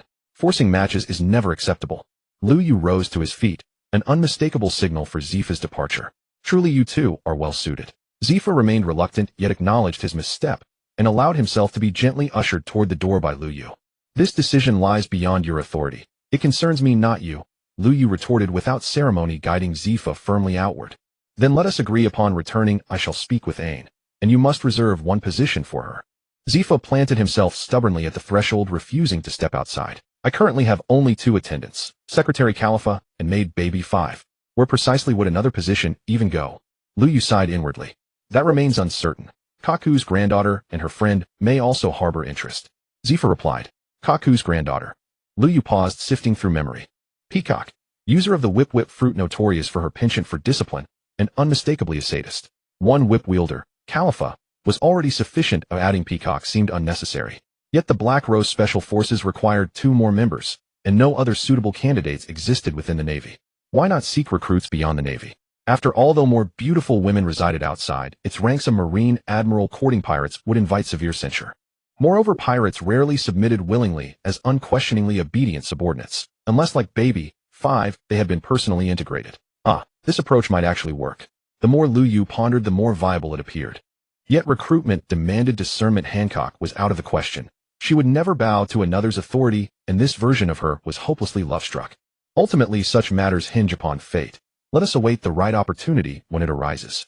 Lu Yu ceased deliberation. Further speculation served no purpose at present. You have no idea how fiercely coveted these Black Rose Special Forces positions are. Even within the Navy, countless officers clamor to place their protégés under your command. I hear even Smoker has shown tentative interest. Zifa had arrived in haste, without so much as greeting his own students, operating on the principle that speed secured advantage. Thus he refused to depart until assured of at least 1 reserved slot. So many vie for these roles. Lu Yu expressed astonishment. Naturally, in this world, strength commands boundless choice, be it women or men. Power renders preference irrelevant. As a young yet formidable Marine admiral, handsome, accomplished, and authoritative, Lu Yu drew admiration effortlessly. So, will you grant me this position? Refuse and I shall remain, regardless of how hard you push. At 70 years old, Zifa cared little for propriety. He had finally encountered a gifted, ideologically aligned young officer, and intended to secure that bond at all costs. Very well. I agree. If Ain consents wholeheartedly, she shall have the position. Is that acceptable? Lu Yu yielded reluctantly. Dealing with such obstinate elders defied conventional diplomacy. Agreed. Our word stands. Relieved, Zifa released his grip on the doorframe. Wait. I'll find Ain immediately and report back with her answer. As he walked away, Lu Yu added, no rush. Tomorrow will suffice. He dreaded midnight knockings after a day of exhaustive labor, and craved undisturbed rest. Zifa offered no reply. He vanished in a blur. Lu Yu exhaled deeply, turning to close the door, only to notice figures approaching from the alley entrance. A closer look revealed them: Kaku, Sengoku, and Peacock. Could Peacock truly join the Black Rose Special Forces? Lu Yu felt a pang of alarm. With only Khalifa officially enlisted, and Baby 5 not yet formally recruited, the 4 slots were already being preemptively claimed. He had planned to scout for promising candidates at leisure. Hastily, he pivoted to shut the door, pretending not to see them. Lu Yu. Kaku's voice rang out, too late to retreat. Chief of Staff Kaku, Admiral Sengoku, what brings you here? Lu Yu turned, offering a practiced professional smile. We took an evening stroll after dinner, to aid digestion, never imagining we'd happen upon this quarter. Sengoku offered lightly. I won't disturb your walk then, No disturbance at all. I wished precisely to consult you on future naval reorganization. Kaku perceived Lu Yu's evasion, and having come expressly for this matter, she would not allow him to slip away. Naval reorganization. What does that entail? Lu Yu halted mid-motion. Akainu proposed relocating naval headquarters to the G. one base in the new world. What is your assessment? Proceed with the move. Liu Yu endorsed Akainu's proposal outright. All pivotal events henceforth would unfold across the new world. Leaving headquarters anchored in the first half of the Grand Line made no strategic sense. Furthermore, Liu Yu harbored growing intentions toward the world government, and operating from the new world would afford far greater maneuvering room. To serve faithfully as a marine admiral beneath the world government, to grovel before the celestial dragons, was a path Liu Yu would never tread. Adjusting the marine headquarters location, relocating it to the new world, was a decision Liu Yu wholeheartedly endorsed. I never imagined you'd share Sakazuki's vision. Sengoku, who had originally come merely out of curiosity, now found himself genuinely intrigued. The seas are in utter chaos today. The Blackbeard pirates, the Whitebeard pirates, and the Cross Guild have each emerged as formidable powers seemingly overnight. A new emperor will inevitably rise from among these three, and their ascension will surely ignite war. If the Marines remain entrenched in paradise, how can they possibly maintain control over such turbulence? Thus, advancing into the new world is not just advisable, it is imperative. Liu Yu voiced his stance. Then among these three factions, which do you favor most? Sengoku asked. I hope no emperor ever rises at all. Liu Yu replied calmly. You? Sengoku's expression tightened instantly. Tsuru too grew solemn. This young admiral clearly harbored thoughts far beyond conventional strategy. Let us speak of tomorrow's matters tomorrow. I must retire for rest now. With that, Liu Yu turned and walked toward the house. His deeper intentions were still too premature to reveal. What he needed now was to cultivate his own forces in secret, and simultaneously elevate his personal strength. Not until he reached level 85 and awakened his second-tier ability would he possess the power to challenge the world government itself. Revealing his ambitions prematurely would only invite grave peril. It's barely evening. Already time to rest. Kajaka suddenly interjected, halting Liu Yu's departure. The sky does appear rather bright. Liu Yu glanced upward casually before replying. Since it's still early, why not take a walk together? Kajaka suggested. Yes, let's stroll together. Only then did Tsuru recall her true purpose in coming. No need. I've already arranged to meet Lucci and the others later to discuss certain matters. At the sight of Kajaka, Liu Yu recalled her stern training of those two pirates, a dominatrix by nature, best kept at a respectful distance. Then let's go together. I'm quite free at the moment. Kajaka spoke with genuine initiative. Indeed, as young people, it's beneficial for Kajaku to spend more time learning and exchanging ideas with you both. Tsuru, unlike Zephyr, preferred subtlety. She simply hoped Kajaku and Liu Yu would naturally deepen their bond. Were she to adopt Zephyr's directness, even Liu Yu feared he might falter under the pressure. Elderly mentors who'd supported him so loyally, even persistently, were impossible to refuse outright. Very well, join me later then. Liu Yu agreed. Shortly afterward, Khalifa emerged from the house, and Liu Yu set off toward the shore accompanied by both Khalifa and Kajaku. Sengoku and Tsuru, the elder pair, had already departed. Having resolved that youth should interact freely, their presence would have been incongruous. On board the flagship, Luchiraku and Baby 5 were all waiting. The Marine headquarters had always been compact, and after the devastation of the summit war, habitable quarters had grown even scarcer. Consequently, many newly promoted officers, Bruno Jabura and Baby 5 among them, lacked proper lodgings. Mid-rank admirals like Lucci, and especially Fleet Admiral Liu Yu, were granted dedicated accommodations. Liu Yu, in fact, had been assigned an entire private residence. Yet due to widespread housing shortages, most personnel, including nearly all of Liu Yu's subordinates, and often Liu Yu himself, chose to reside aboard the flagship. Why not just stay here? Because one simply cannot relax aboard ship. Liu Yu returned to the flagship to find nearly everyone awaiting him. Even Fujitora stood among them. With the worldwide recruitment concluded and the new fleet admiral selected, their individual assignments remained undecided. Now that they had a rare moment of respite, it was time to deliberate on their collective path forward. Has everyone eaten yet? Liu Yu asked upon taking his seat. We waited for you. No meal began without you, Jackson replied. So you refused to eat unless I arrived? Liu Yu stared at Jackson, exasperated. Send the cooks. Everyone's starving. Liu Yu urged. Immediately, Baby 5 and Khalifa hurried off toward the galley. Dishes arrived swiftly, filling the table entirely. No one held back. Each seized their favorites and devoured them heartily. Khalifa and Baby 5 seated themselves, one to Liu Yu's left, the other to his right, drawing no surprise from the assembly. Everyone knew both women were now Liu Yu's consorts. Though Baby 5 had yet to formalize her commitment, she had been integrated into his inner circle long ago, training daily with his weapons to enhance her own prowess, forging intimacy far beyond mere affiliation. Once the main course ended, desserts and fruit were served. As they savored these delicacies, the conversation turned earnest. Luchikaku, how progresses your awakening of devil fruit abilities? Liu Yu prioritized their growth. After all, full awakening would elevate them to elite vice admirals. Even if they remained vulnerable to future adversaries like Zoro, they would still stand among the Navy's most formidable warriors. We've studied intensively since the worldwide recruitment, but instantaneous awakening remains elusive, Lucci answered truthfully. Patience is essential. Haste often undermines progress. He knew from manga lore that Lucci would master his awakened state 2 years hence, but the precise timing remained unknown. And Raku, how fares your cultivation? Liu turned to him. Among them all, Raku possessed the strongest innate foundation. Blessed with a peerless mythical Zoan-type devil fruit, Raku, once fully mastering its power and cultivating supreme haki, would become an extraordinary force. Yet his natural aptitude lagged behind Lucci's and others, leaving his current strength inferior despite his superior potential. I feel I'm squandering this magnificent devil fruit. Raku truly believed it. Do not fixate on matching Kaido's level overnight. Kaido himself did not ascend to emperor status in mere months or years. Such mastery demands time and discipline. Liu Yu bore the weight of mentorship. Jackson and Raku were his closest confidants, yet their talents fell short of exceptional. Yes, I shall continue rigorous training under Master Zephyr. Raku affirmed earnestly. That is wise. Accompanying Zephyr closely and learning from him will serve you well. Liu Yu's words marked the transition into the central topic, their future deployments. I have weighed this carefully. Their ranks and responsibilities have evolved. Remaining aboard a single vessel is no longer tenable. Separation and independent action are now inevitable.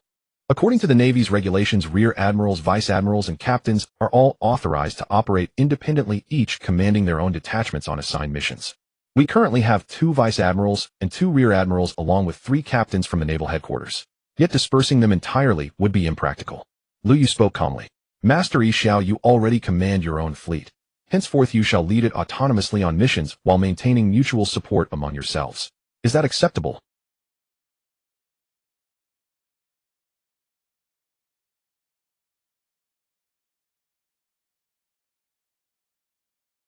Fujitu's very presence at this gathering signified his full allegiance to Liu Yu's command.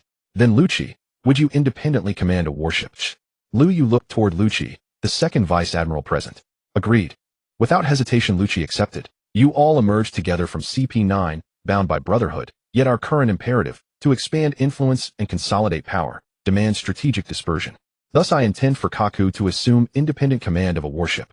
Upon your separation, your comrades shall likewise divide one contingent under your banner, the other under Kaku's. Liu Yu gazed upon Kaku and the rest of CP9. Agreed. I have no objection. Kaku assented readily. Hawk and Lion will accompany me, Ogabura and Bruno will join Kaku. Lucci made the arrangement, and instinctively excluded Khalifa from the division. Khalifa had grown up alongside them as a childhood companion, but now she was Liu Yu's wife. How could they possibly deploy with another man's spouse aboard their vessels? Locke and Jackson, you two shall henceforth operate as a unified team. Liu Yu had initially intended to retain them directly under his command. Yet as Fleet Admiral Liu Yu could not move freely, he required extended reach, capable arms projecting his authority across distant waters. Locke, holding the rank of Rear Admiral, possessed the authority to assemble and deploy a naval detachment, a privilege Liu Yu could not allow to lie dormant. Moreover, Liu Yu would require plausible pretexts for future field operations, and these 4 dispersed detachments would serve precisely that purpose. Your experience remains limited, therefore, I shall request Master Zifa to accompany you both. His guidance will accelerate your acclimation to operational realities. This was Liu Yu's special consideration for his closest comrades, assigning them both mentor and compass. Understood, we shall rise swiftly. Is such overt factionalism truly appropriate within the Navy? Suddenly Peacock spoke, the young observer who had accompanied them distinctly outside their inner circle. Liu Yu harbored no intention of concealing this from Peacock. Indeed, he hoped the youth would relay these developments directly to Chief of Staff Kureha and Fleet Admiral Sengoku. Kureha, Momonga Shiryu, and Akiji were not merely allies. They were pivotal pillars in Liu Yu's long-term design, destined to provide unwavering support. Had he not envisioned their indispensable backing, why would he have expended such extraordinary effort to elevate Akiji to the position of Fleet Admiral? Do you imagine factions do not already permeate the Navy? Liu Yu countered. Peacock found himself speechless. Factions were ubiquitous. Indeed, even her own grandmother Sengoku and Garp formed one such enduring alliance. Similarly, Akainu and Kizaru operated as a tightly knit block, mutual reliance, reciprocal protection, hardly an anomaly. The naval headquarters will soon relocate to the New World. I require advanced scouts to assess its terrain currents and power dynamics. Liu Yu turned toward Fujitu and Lucci. I shall go. I hail from the New World and possess intimate familiarity with its complexities. Fujitu declared. I wish to survey those waters as well, Lucci added. Count me in. Kaku interjected without delay. Very well. You three shall depart jointly as a unified vanguard. Three factions warrant particular scrutiny: the remnants of the Whitebeard Pirates, the Blackbeard Pirates, and the newly founded Cross Guild. Monitor their movements closely, and report to me without delay. Is this understood? Lu Yu inquired. Might this prove excessively perilous? Khalifa voiced quiet concern. All duty carries risk. Lucci replied. We are now naval officers and warriors. Shall we shrink from danger? He nearly added, we are the blades. Lu Yu extends into the shadows. Yet such words remained unspoken. Not before Peacock, nor before Fujitu, whose loyalty, though steadfast, differed fundamentally from theirs. Khalifa, fear not. We stand far stronger than before. Even the new world shall yield to our resolve. Kaku declared with quiet confidence. As Khalifa hesitated, Lu Yu smoothly interceded. Confidence is vital, but recklessness is fatal. Your mission is surveillance, not engagement. Maintain distance. Observe. Report. Nothing more. Yes, sir. Lucci affirmed. Kaku nodded solemnly. Master Ishiao, I request you monitor the Blackbeard Pirates. Would this suit you? Lu Yu regarded Fujitu. Among the three targets, the Cross Guild currently wielded the most formidable individual combatant, Dracul Mihawk himself. Yet the Blackbeard Pirates posed the gravest threat, though Marshal D. Teach lacked the Gura Nomi, diminishing his raw power. His crew embodied pure unrestrained chaos, unbound by law or reason. Should the Navy openly surveil them, violent confrontation would be inevitable.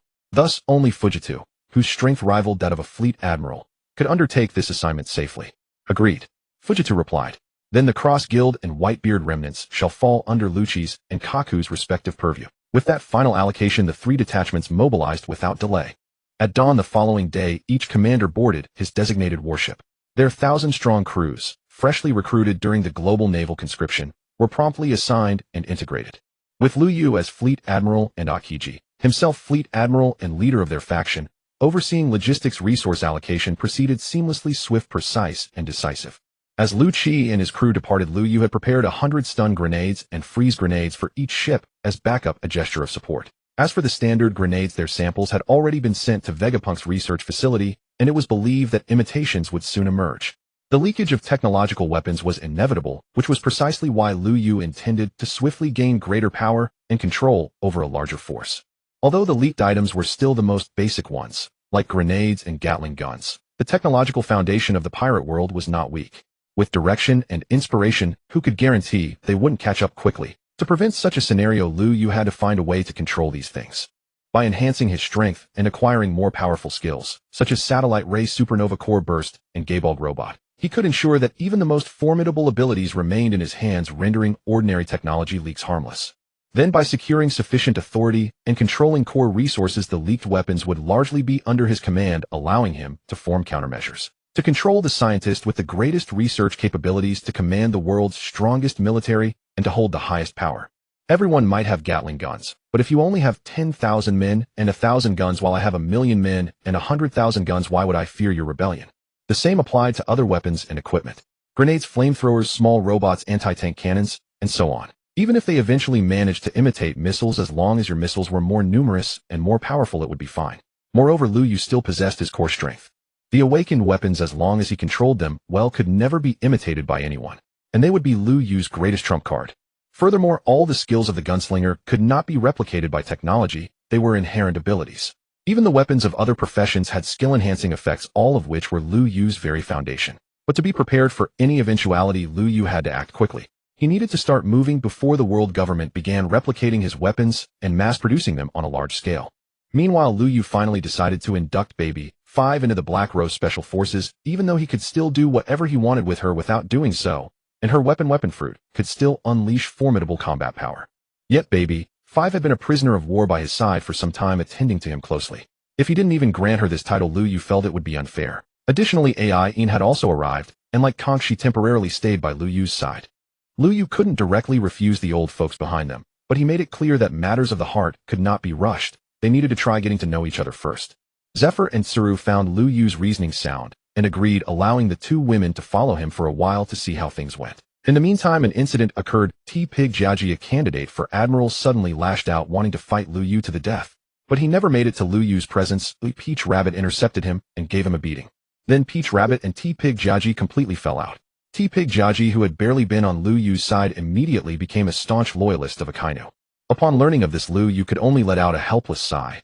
The hatred of a stolen wife. No wonder he couldn't bear it. A month later, the proposal to relocate Marine headquarters was officially passed within the Marines and approved by the world government, prompting the entire headquarters to begin moving. Liu Yu was the first among the Marine admirals to depart, and he had personally requested it. Akiji, as fleet admiral, approved the request without hesitation from his capable subordinate.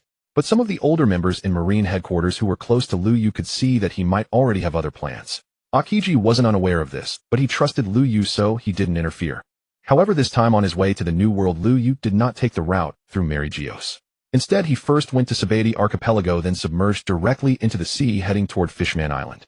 Even though the Ryugu Kingdom is a member of the world government, they have always had little interaction with the surface. Is there any special significance to your visit? Kankei gazed at the deep-sea scenery and asked.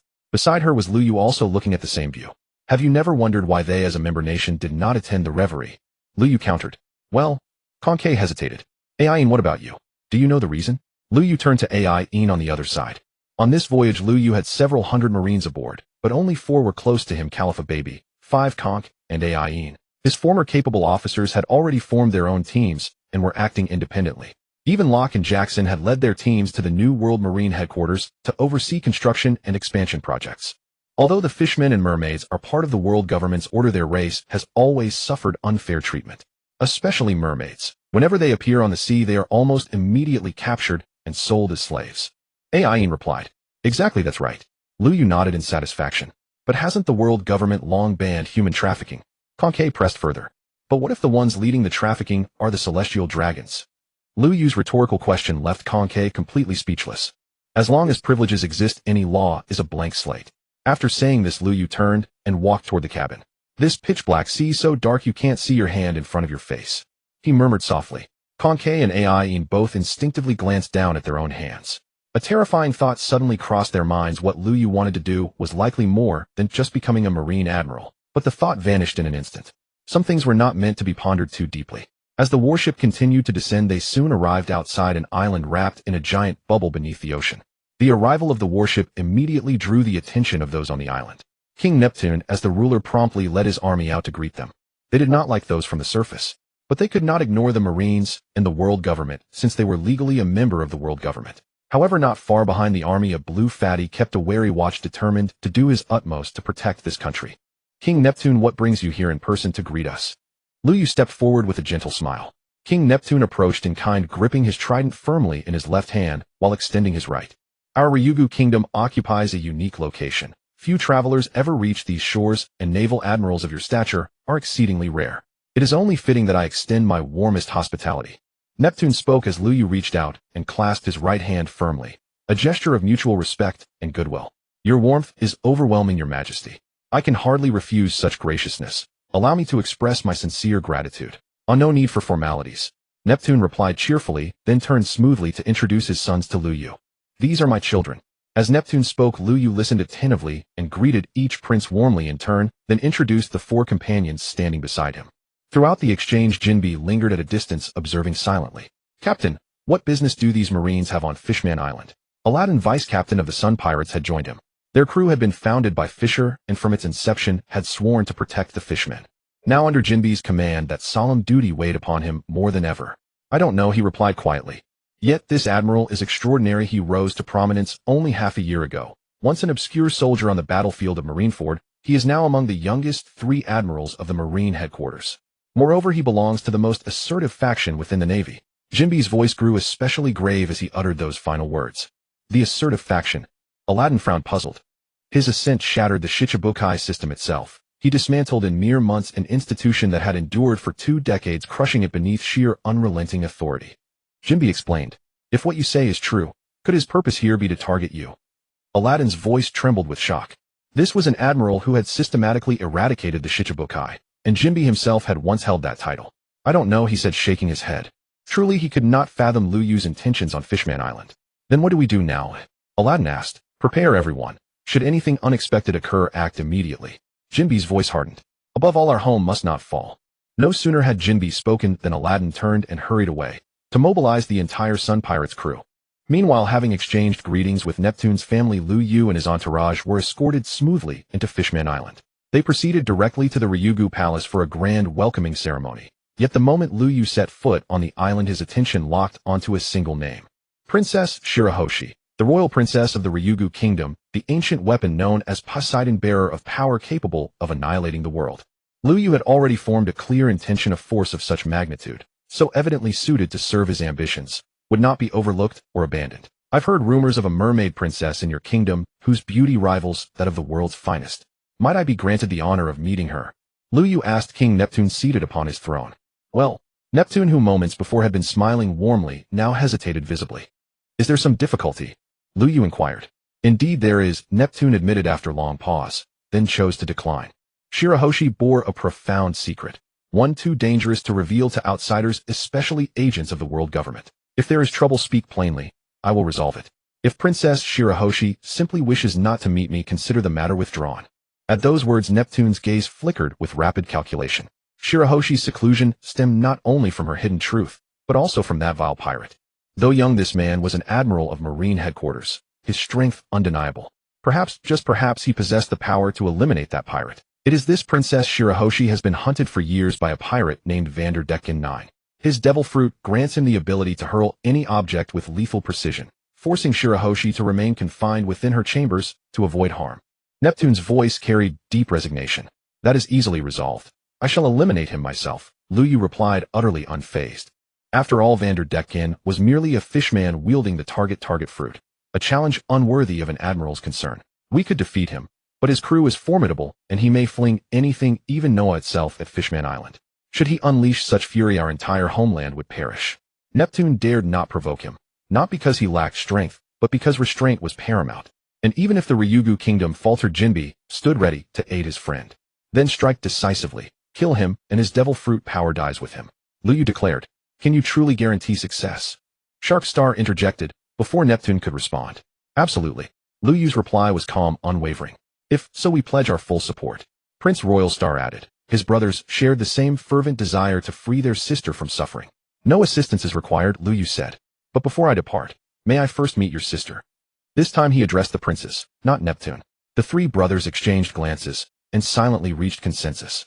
Very well, we will take you to see our sister, Shark Star agreed. From his throne, Neptune watched in silence. He trusted his sons, and more than anything he longed for someone capable of ridding them of Vanderdecken 9. So long as that scoundrel lived, his daughter remained under perpetual threat. He refused to let his daughter live imprisoned by fear for the rest of her days. Liu Yu, guided by the three shark brothers, quickly arrived at the hardshell tower and stood before the chamber where Bai Xing resided. First glancing cautiously around to ensure no anomaly lingered, Sha Xing then opened the door for Liu Yu. Inside the room, Bai Xing's face lit up with delight upon seeing Liu Yu enter. Brother, you're here, she exclaimed, her voice brimming with joy. She had long lived in solitude within the hardshell tower. Her greatest source of happiness had always been visits from her father and brothers. Bai Xing, is everything well today? Sha Xing's first concern upon seeing his sister was her well-being. Yes, all is well, she replied earnestly. Is there a guest with you this time? Bai Xing asked, turning her gaze toward the figures behind her brothers. Liu Yu met her eyes and offered a gentle, reassuring nod. At only 15, Bai Xing possessed a striking, mature grace. In beauty alone she rivaled Empress Hancock. Coupled with her merfolk elegance, she was utterly captivating. Ding! A mermaid princess has been detected, eligible for companionship bond. Successful covenant unlocks pet abilities. Pet. Liu Yu blinked in stunned disbelief. System, are you certain this isn't a mistake? You're treating a mermaid princess as a pet. Liu Yu was utterly flabbergasted. The pet interface had existed all along, yet never once triggered a quest. Until now, when it suddenly presented him with a covenant prompt for a mermaid princess. Granted, she was a merfolk, but her humanity was unmistakable. She possessed full sentience, deep emotion, and a form half human, half aquatic. The system offered no reply to his protest. Liu Yu could only stare speechless. After so long without guidance, this sudden prompt felt absurd rather than authoritative. What's wrong? Bai Xing asked, puzzled, sensing something unusual in Liu Yu's expression the moment their gazes met. She could sense his inner turmoil. His emotions were unsettled, fragmented. Would you like to leave this place? Liu Yu steadied himself. Though the system's suggestion seemed preposterous, it was still an official prompt, and one promising unlocked abilities. Anything bearing the system's seal was invariably exceptional. He had no doubt that a successful covenant would bring substantial advantage. He resolved to attempt it, if possible, even if the notion felt ethically fraught. He would not treat Bai Xing as a pet. He sought only the covenant's reward. Just as his Black Rose special forces were far more than mere soldiers. What mattered was the bond's benefit. How he honored those bound to him remained entirely his own choice. Yes. Bai Xing nodded emphatically. who imprisoned in silence and seclusion would not yearn for freedom. If I drive away the one who seeks to harm you, will you become my companion and journey with me beyond these walls? The words struck Sha Xing and his brothers like thunder. Their faces paled instantly. Lu Yu had never mentioned taking Bai Xing away. This intention had been wholly unspoken. Can I truly go outside? Bai Xing whispered, bewildered. For years the thought had never crossed her mind. Escape seemed impossible. And could the world beyond truly offer liberty? Her mother had died fighting for that very freedom. Only if you wish it, Lu Yu affirmed. No, I must decline. If I leave, I'll only endanger everyone else. Her resolve wavered, yet compassion held her back. Even as longing stirred within her heart, fear chained her. Fear of dragging others into ruin. Is it Vander Decken you fear? Or Hody Jones, the one who murdered your mother? Lu Yu pressed further. At his words, the three Shark brothers surged forward, stunned into silence. You say our mother was slain by Hody Jones? Sha Xing demanded, voice raw with anguish. For years they had hunted for answers, yet the killer's name had remained veiled in shadow. Now Lu Yu named him outright. Bai Xing has known the truth all along. She simply never spoke of it. Lu Yu's reply hung in the air. The brothers turned as one toward Bai Xing, whose eyes had already flooded with tears, head bowed low, hands trembling over her face. The weeping mermaid princess, that was her nature. Tears solved nothing, Bai Xing. Lu Yu said, stepping forward and placing a firm, warm hand upon her great shimmering tail. The Shark brothers tensed instantly, yet recalling Lu Yu's standing and seeing no threat in his gesture, they merely watched, vigilant but restrained. Bai Xing lifted her gaze, slowly drawn by the warmth of his touch, tears still glistening at her lashes. True peace comes only when the ruthless are laid low. Endless concession invites only greater tyranny. Step back once, and they advance 10. Retreat once, and every step thereafter becomes backward. His words rooted Bai Xing, motionless, breath caught. No one had ever spoken such truths to her. From childhood, all lessons preached endurance. She had been shielded, sheltered, guarded since age 6. First by her mother, then after her mother's death by all who loved her, finally confined within the hardshell tower, powerless, voiceless still. Only when you stand unbroken can fate be reversed. Only when you grow strong can you in turn protect those who cherish you. Lu Yu's words settled heavily upon the brothers' faces. But I possess no such strength, Bai Xing murmured, fragile and uncertain. No, you hold power greater than any other. You command the Sea Kings, not merely summon them.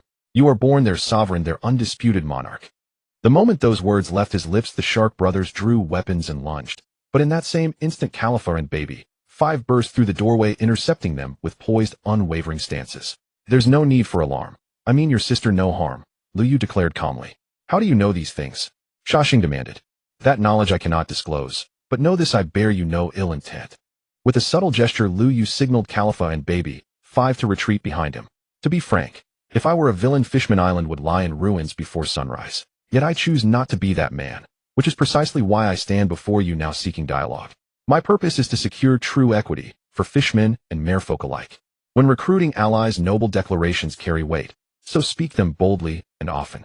You, the world government, promised us equal treatment, but hasn't it remained the same all along? Huang Xing demanded. That's right, this world government can't be counted on. Lu Yu's reply shocked everyone again. This admiral of the Navy headquarters actually didn't trust their own world government. Freedom and fairness. These are things you must fight for yourself. So are you willing to become my companion and join me?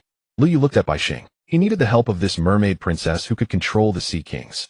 Bai Xing was still in a daze. Just then an axe suddenly came flying rapidly from outside the room. The Shark Star brothers saw the axe and immediately moved to close the door. But Khalifa turned around in an instant, a large gun suddenly appearing in her hand. From the muzzle, a blue cannonball roared out, shattering the axe into powder midair just before it struck. The sight stunned the Shark Star brothers. Bai Xing hid her face in fear, covering her eyes. Shameless pests like this are truly infuriating, Lu Yu said, then turned and walked toward the direction the axe had come from. Khalifa, Baby 5, stay here and protect Bai Xing. I'll be back shortly. With these words, Lu Yu leaped and vanished into the distance. The Shark Star brothers watched, their faces serious as they pondered. Bai Xing also lifted her head to gaze at the blue sky outside the room. After leaving the hardshell tower, Lu Yu rushed out of Fishman Island at incredible speed. His satellite positioning system allowed him to pinpoint the target's coordinates as soon as he entered a certain range. Moving toward the direction the axe had come from, he would naturally reach that range before long. Sure enough, as he neared the edge of Fishman Island, Vander Decken's coordinates appeared within Lu Yu's detection range. Lu Yu gazed at the seawater outside, lost in brief thought. To deal with this guy, a single decisive strike is best. But what method can I use to achieve that? After all, this was the deep sea, and Fishman Island itself was protected by a massive bubble. If he attacked recklessly, he might damage that bubble. Suddenly, he turned his head toward a building to his right. The satellite positioning system indicated a familiar figure was hiding there. Jinbi, come out. Lu Yu called out. The Knight of the Sea, who had been quietly observing from the sidelines, had no choice but to emerge. He stopped about 10 meters away from Lu Yu, his expression solemn. Admiral of the Navy headquarters, what exactly do you intend to do here? Jinbi asked, and at that moment Lu Yu's system gave another prompt. Ding. Detected that Fishman Jinbi can be recruited as a companion. Contract success will unlock pet skills. The Mermaid Princess can be unlocked and Fishman Jinbi can be unlocked too. But when I faced King Neptune and his 3 sons, there was no unlock. From this, it seems the unlocking principle requires the target to be non-human, but also possess sufficient strength or special abilities. Lu Yu speculated inwardly, but his outward expression remained calm.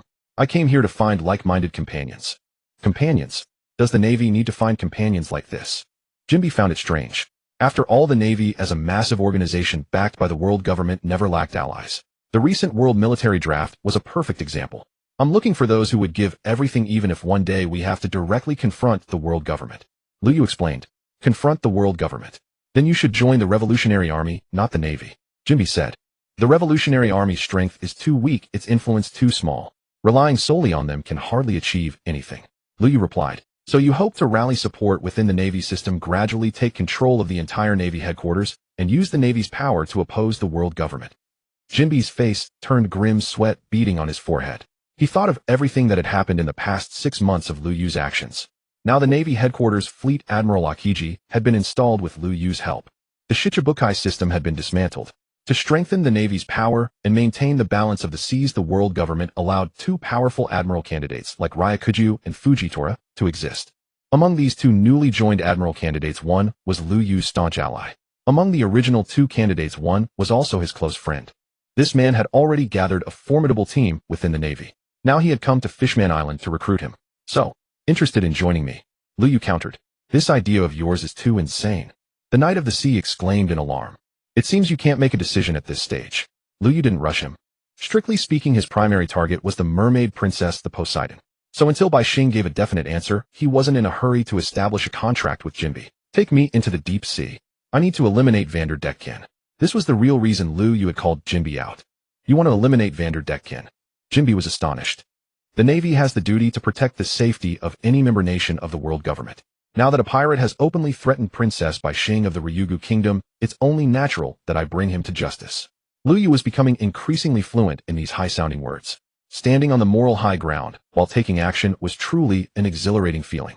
Vanderdecken's strength is no joke. Jinbi was worried that Lu Yu might fail to handle him and feared that provoking Vanderdecken would bring a great crisis to Fishman Island. You just need to take me there and everything will be resolved, Lu Yu said confidently. Jinbi hesitated, looking at Lu Yu, thinking for a long moment. All right, I'll take you there. Jinbi finally made up his mind. He found a bubble and Lu Yu entered it. Then Jinbi carried the bubble directly into the deep sea. Lu Yu pointed out the direction and they silently arrived at the location of the massive ancient ship Noah at the bottom of the sea. Jinbi was about to ask Lu Yu what he planned to do next, but Lu Yu simply raised his hand and snapped his fingers. The next moment, 4 devices he had never seen before appeared beside Lu Yu, followed by the opening of a massive spatial gate. Rumble. A gigantic steel arm emerged, smashing down onto Noah without warning.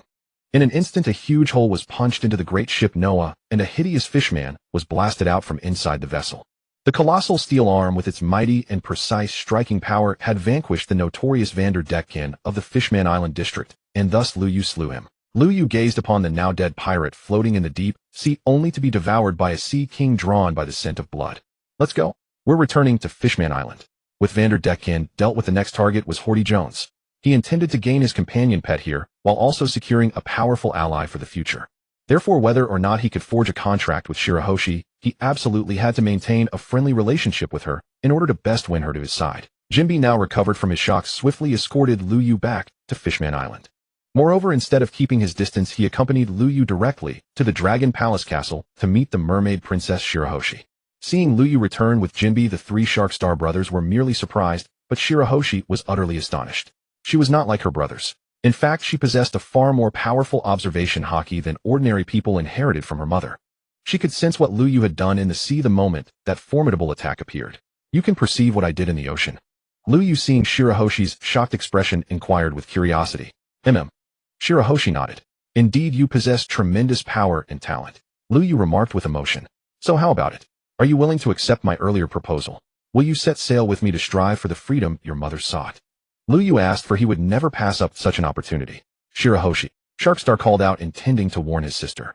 But mindful of Lu Yu's presence, he feared provoking the Navy Admiral. I am still young, Shirahoshi said, though in her heart she had already formed an opinion. 15 years old, indeed not very mature. Very well, I understand your meaning. Lu Yu sighed with a hint of regret. However, if you ever need my help to liberate this world, I will certainly do my utmost to assist you. Shirahoshi spoke with utmost sincerity. Good, it's a deal, Lu Yu said, instinctively extending his right hand. It's a deal.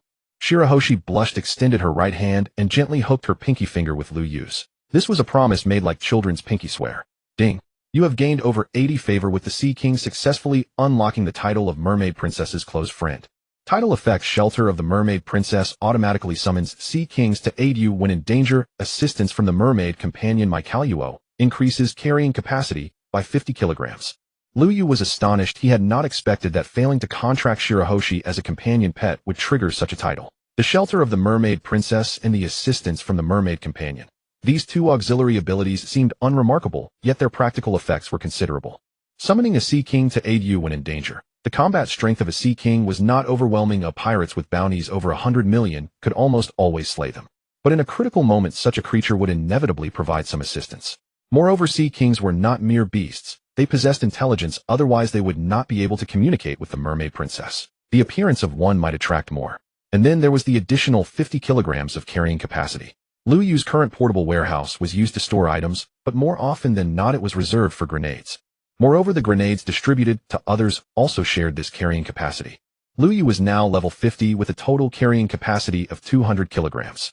Each grenade weighed 225 grams, so the total number of grenades he could store was only 800. With an extra 50 kilograms, he could add 200 more grenades, enough to arm nearly 100 soldiers. Ever since Lu Yu became a Navy Admiral and his subordinates began leading their own fleets, he had replaced all the grenades he had given out with lightning grenades and ice grenades, specialty grenades designed to enhance the soldiers' self-defense capabilities. 200 grenades meant roughly 100 lives. That was precious. Previously, to increase his own advantage, he had given out no more than 30 of his grenades. Now he gave out over 80 to boost the survival rate of his soldiers. Of course, this was also because Lu Yu no longer needed grenades to protect himself. Here, take these. As he spoke, Lu Yu pulled out 20 grenades, all lightning grenades and ice grenades. What are these? Shirahoshi looked at the objects in confusion. These are grenades, specialty grenades. Just pull the ring on top and throw them, and they'll explode, causing damage to the enemy. Lu Yu had gained 200 grenades from Shirahoshi. He would feel embarrassed not to give some back. Specialty grenades. Shirahoshi was bewildered. Come, step outside with me and try them out yourself, Lu Yu said, taking Shirahoshi by the arm and leading her out. Shirahoshi instinctively followed him, but at the doorway she paused again. Don't worry. From now on, no one will throw things at you when you go out, Lu Yu said, giving her hand a gentle tug. This time Shirahoshi wasn't sure whether she walked on her own or was pulled, but she stepped out of the room. Standing in the corridor, gazing at the open space ahead, she suddenly felt an unprecedented sense of freedom. After being confined to the hardshell tower for so many years, she could finally step out with confidence. Here, let me show you first, Lu Yu said, picking up an ice grenade, pulling the ring, and tossing it out. The grenade exploded upon landing. A blue mist of ice spread across the blast area, freezing everything it touched. Shirahoshi watched in amazement, while the three Shark Star brothers were stunned, and Jinbi was reminded of the scene at the Summit War. It seemed Lu Yu had used such a grenade to freeze Izo, nearly killing him. Come, you try too. Lu Yu picked up a lightning grenade and handed it to Shirahoshi. Shirahoshi hesitated, but took the grenade and imitated Lu Yu's actions. The moment the grenade exploded, she flinched in fright, but quickly regained her composure. It seemed that some curiosity long suppressed by confinement was now awakened. Shirahoshi was slowly stepping out of the hard-shell tower in her heart. Jiang Chun and Bai Xing played grenade tossing together for a full 2 hours. The open ground outside the hardshell tower now bore a massive crater. As long as Lu Yu remained, he could replenish grenades instantly. There was no need to conserve them. Once Bai Xing had exhausted her delight and grown utterly unafraid of the explosions, Lu Yu bid her farewell. Vander Decken had been eliminated. Though Lu Yu had failed to forge a formal pact with Bai Xing, he had earned the title Beloved Friend of the Mermaid Princess, a reward well worth the journey. All that remained was to purge Hoodie Jones and his restless band of fishmen. Then he could depart.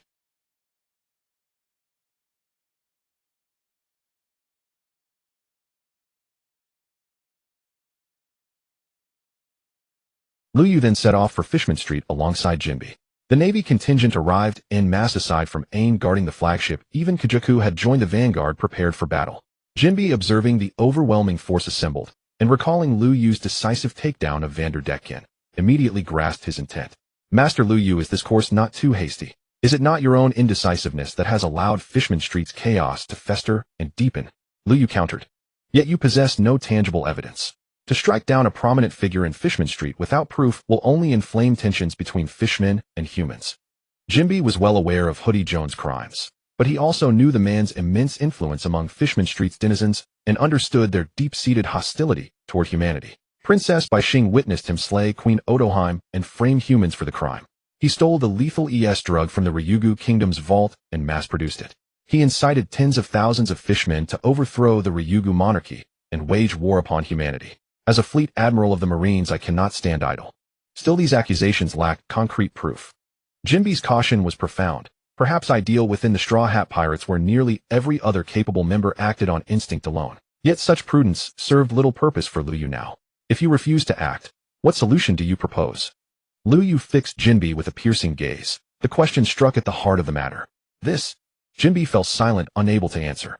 Hoodie Jones' power swells daily, his schemes advance step by step. If left unchecked, he will one day become the architect of Fishman Island's ruin. How then would you respond? Jinbi remained speechless. When no better path exists, only overwhelming force can excise such root corruption. Lu Yu strode past Jinbi without another glance.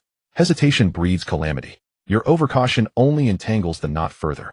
With those words he turned away, leaving Jinbi behind, and marched resolutely toward Fishman Street. Within Fishman Street, Hoodie Jones' faction had already learned of Lu Yu's approach. Tens of thousands of fishmen gathered ready to launch a full-scale assault against the human Marines. Confident their strength dwarfed humanity's tenfold, they felt no fear, not even of the Marines. At the street's entrance, Lu Yu surveyed thousands upon thousands of armed fishmen crowding the thoroughfare. Khalifa, Baby 5, Lu Yu murmured softly. Instantly the two stepped forward and clapped their hands once, shouting in unison, Pigamama. 2 emerald missiles materialized midair and plummeted straight downward. A thunderous detonation erupted. Entire swathes of fishmen collapsed in the blast. Boom. In that instant, Lu Yu's cultivation rank ascended by 1 level. Excellent, he declared elated. This advancement confirmed that attacks launched by his elite Black Rose Special Forces granted him experience. Truly auspicious news. Soldiers, sweep through Fishman Street. Subdue every obstacle until Hoodie Jones himself lies bound. Lu Yu turned to address his 900 naval troops. They roared, and surged forward without delay.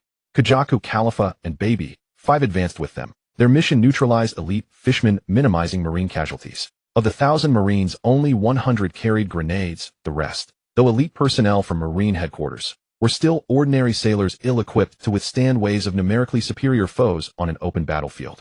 Lu Yu moved steadily down the street, yet mechanical constructs emerged one after another beside him. Awakened as a master mechanist, his summoning speed had accelerated dramatically, and his automatons now moved faster, struck harder. This force of fewer than 1,000 swept through Fishman Street like a scythe through wheat. Jinbi, stricken by compassion, rushed instead to find Hoodie Jones, to compel surrender and end the bloodshed. His effort was doomed. Blinded by blind hatred and intoxicated by yes, Hoodie Jones dismissed Jinbi outright, his arrogance absolute. Driven to intervene, Jinbi hesitated, bound by duty and station, and ultimately withdrew from the fray. The moment he departed, another green missile descended, striking Hoodie Jones' command post with surgical precision. Over half his inner circle perished in the inferno. Hoodie Jones swallowed handfuls of yes, forcibly amplifying his strength to confront Lu Yu. Alas, he faced no Luffy, no warrior who would temper his blows in sport. The instant Hoodie lunged, Lu Yu delivered a blinding kick, knocking him unconscious. Then came the barbecue barrage, rapid-fire rounds impaling him midair. Finally, a napalm bomb reduced him to ash, his very ashes scattered to the wind. Such a vile, witless creature, dribbling even as he schemed, deserved no second chance. With Hoodie slain and his core lieutenants defeated, his followers either died or fled into obscurity. The ancient grudge between humans and fishmen remained unresolved, but this malignant faction, this cancer upon Fishman Island, had been eradicated root and branch. Reconciliation between the races would remain impossible. So long as humanity's prejudice persisted, any reform within Fishman Island would be futile. With Fishman Street secured and the most perilous faction of rats hidden within Fishman Island eradicated, Lu Yu no longer had reason to linger. As for acquiring a companion beast, the pact ultimately failed to materialize. Whether by Xing or Shanks, neither was inclined to enter such a binding covenant lightly. Yet this voyage had at least clarified for Lu Yu the path he must take in seeking a true companion. His warship departed Fishman Island and sailed directly into the New World. Guided by the Eternal Pointer, they swiftly reached the newly established Marine headquarters. At that moment, numerous construction projects across the island were nearing completion. Marine warships stationed on the island were steadily increasing in number. Before Lu Yu's arrival, several admirals or fleet admirals from other marine bases had already landed. As the warship docked and Lu Yu stepped ashore, he encountered an old acquaintance. Shirahama, what brings you here? He regarded the elegant hare-rabbit Shirahama with genuine surprise. According to the original deployment schedule, she and Chief of Staff Kureha were slated to arrive among the final contingent. So why had she arrived ahead of him? Gee, one branch has been unusually quiet lately, so I decided to come ahead of schedule. Shirahama explained calmly. Your arrival is timely. I have matters requiring immediate attention, and I can entrust this base's operations to you. Lu Yu declared. You have urgent business. Shirahama blinked, startled. She had hurried here precisely to reunite with Lu Yu. Now, barely moments after their reunion, he spoke of departing, leaving her with a quiet, unmistakable pang of disappointment. Kaku reports that the Whitebeard pirates are currently mobilizing en masse, preparing, it seems, for a decisive confrontation. I must investigate firsthand. Lu Yu had received this intelligence en route from Fishman Island. Indeed, in the chronology of the Grand Line saga, this marked the very juncture when the Whitebeard and Blackbeard pirates would soon ignite their final cataclysmic war. The Whitebeard pirates. Shirahama's expression tightened with gravity. Whitebeard is dead. Ace, the heir apparent, fell at the Summit War. Shouldn't what remains of this crew retreat into obscurity? What could possibly compel them now? Such skepticism reflected the prevailing sentiment across Marine headquarters. A shattered remnant of the Whitebeard pirates was fated only to fade silently into history. Perhaps they seek vengeance for their captain. Lu Yu strode without pause into the military command building. With Fleet Admiral and the other two Fleet Admirals still absent, supreme authority rested solely in his hands. Several Vice Admirals and Rear Admirals already assembled their approach to deliver formal briefings. Even if Lu Yu harbored urgent personal objectives, he first needed full situational awareness and to delegate responsibilities before departing anew. For 2 days, Lu Yu remained sequestered with Shirahama, a natural consequence of their confirmed bond no longer veiled by pretense or restraint. At dawn on the third day, Lu Yu led 2 warships in a covert departure from the new Marine headquarters. This operation involved not only himself, but also Zephyr Locke and Jackson, all accompanying him without hesitation. The Whitebeard and Blackbeard pirates alike stood as prime targets for Lu Yu's campaign, each engagement serving both to dismantle formidable threats and to hone his own martial prowess. At only level 53, Lu Yu lacked absolute dominion over fate. Accelerating his cultivation remained imperative. Within days, his fleet arrived at Kaku's coordinates. 3 warships converged, half of Lu Yu's entire combat force now concentrated at this single point. The remnants of the Whitebeard pirates occupy an island less than 20 miles from here. Their numbers swell daily, now exceeding 30,000. Kaku delivered the latest intelligence. Even with Whitebeard deceased, their capacity to rally such numbers speaks volumes about the crew's extraordinary cohesion. Lu Yu mused aloud. That unity likely stems solely from Whitebeard's lingering aura. If this gathering ends in failure, their cohesion will shatter irrevocably. Zephyr offered his assessment. A sound analysis. Lu Yu nodded in quiet agreement. Indeed, after Marco's ill-fated campaign against the Blackbeard pirates collapsed, the Whitebeard pirates dissolved utterly. Save for Aizu, all others vanished without trace. Even when the self-proclaimed second Whitebeard rose to challenge former captains, no alliance reformed, no banner rallied the scattered remnants. What is the Blackbeard pirates' current disposition? Lu Yu turned to Khalifa. According to Lucci's most recent report, they are preparing to assault Beehive Island. Khalifa relayed the update. And Blackbeard himself. Has his power evolved? Lu Yu pressed further. The Blackbeard pirates relentlessly pursue potent devil fruits. Through arcane methods, Blackbeard has even imbued many of his subordinates with formidable abilities. But Blackbeard himself shows no new evolution. Khalifa concluded. Lu Yu acknowledged, yet inwardly reflected, so he is yet to acquire the Gura no Mi. Contact every marine vessel within range. By dawn the day after tomorrow, they must converge here. The order carried the unassailable weight of a fleet admiral's decree. Khalifa bowed once and immediately set about executing the command. As Den Den Mushi calls crackled across the waves, patrolling warships and those stationed at nearby marine outposts responded instantly, sailing with unwavering precision toward Lu Yu's position. Lu Yu intended no delay. With the Whitebeard remnant's location confirmed and the Blackbeard threat assessed, he moved without hesitation, unrestrained, unyielding. Eradicating pirates served dual purposes, strengthening his own power while consolidating his standing within the marine hierarchy. From early morning onward, warships began arriving, 5 or more before dusk. By dawn on the third day, Liu Yu commanded a fleet exceeding 12 warships. Such overwhelming naval concentration inevitably drew the Whitebeard remnants' alarmed attention. Already poised to launch their vengeful assault against the Blackbeard pirates, they now faced a cruel dilemma: maintain their formation and risk open war with the Marines, or disperse and forfeit any hope of regrouping. Their indecision lasted mere moments, because the Marine fleet launched its assault without warning, without negotiation, without quarter. The moment the warships converged, total offensive commenced, swift, relentless, and absolute. "Marco, the Navy warships are already bearing down on us." Marco was still conferring with the commanders when the scout, flustered and breathless, burst in. "What did you say?" Marco shot to his feet. "Weren't they only gathering yesterday? How could they launch an attack at dawn today?" Izo inquired with alarm. "I don't know, but their fleet is definitely heading our way." The scout replied. "Do you know who's commanding this fleet?" Marco asked. "No, we only know that a Navy Rear Admiral named Kaku was in the vicinity before, but we have no other clues." The scout was equally baffled. They had been fighting on the seas for years and had always maintained excellent vigilance. In the past, whenever the Navy mobilized a large force, it would inevitably cause a great commotion and require lengthy preparations. But this time they had assembled with unprecedented speed and launched an attack without the slightest hesitation. A mobilization of this scale could only be achieved by a buster call. Yet a buster call was meant for ordinary islands or nations, not for a pirate crew as massive as theirs. It was clearly illogical. "Marco, we must act immediately," Flower Sword Vista warned with a grave expression. "Yes, we can't delay. Any hesitation will put us on the defensive." Diamond Jozu also fixed his gaze on Marco. "Order everyone to board the ships at once.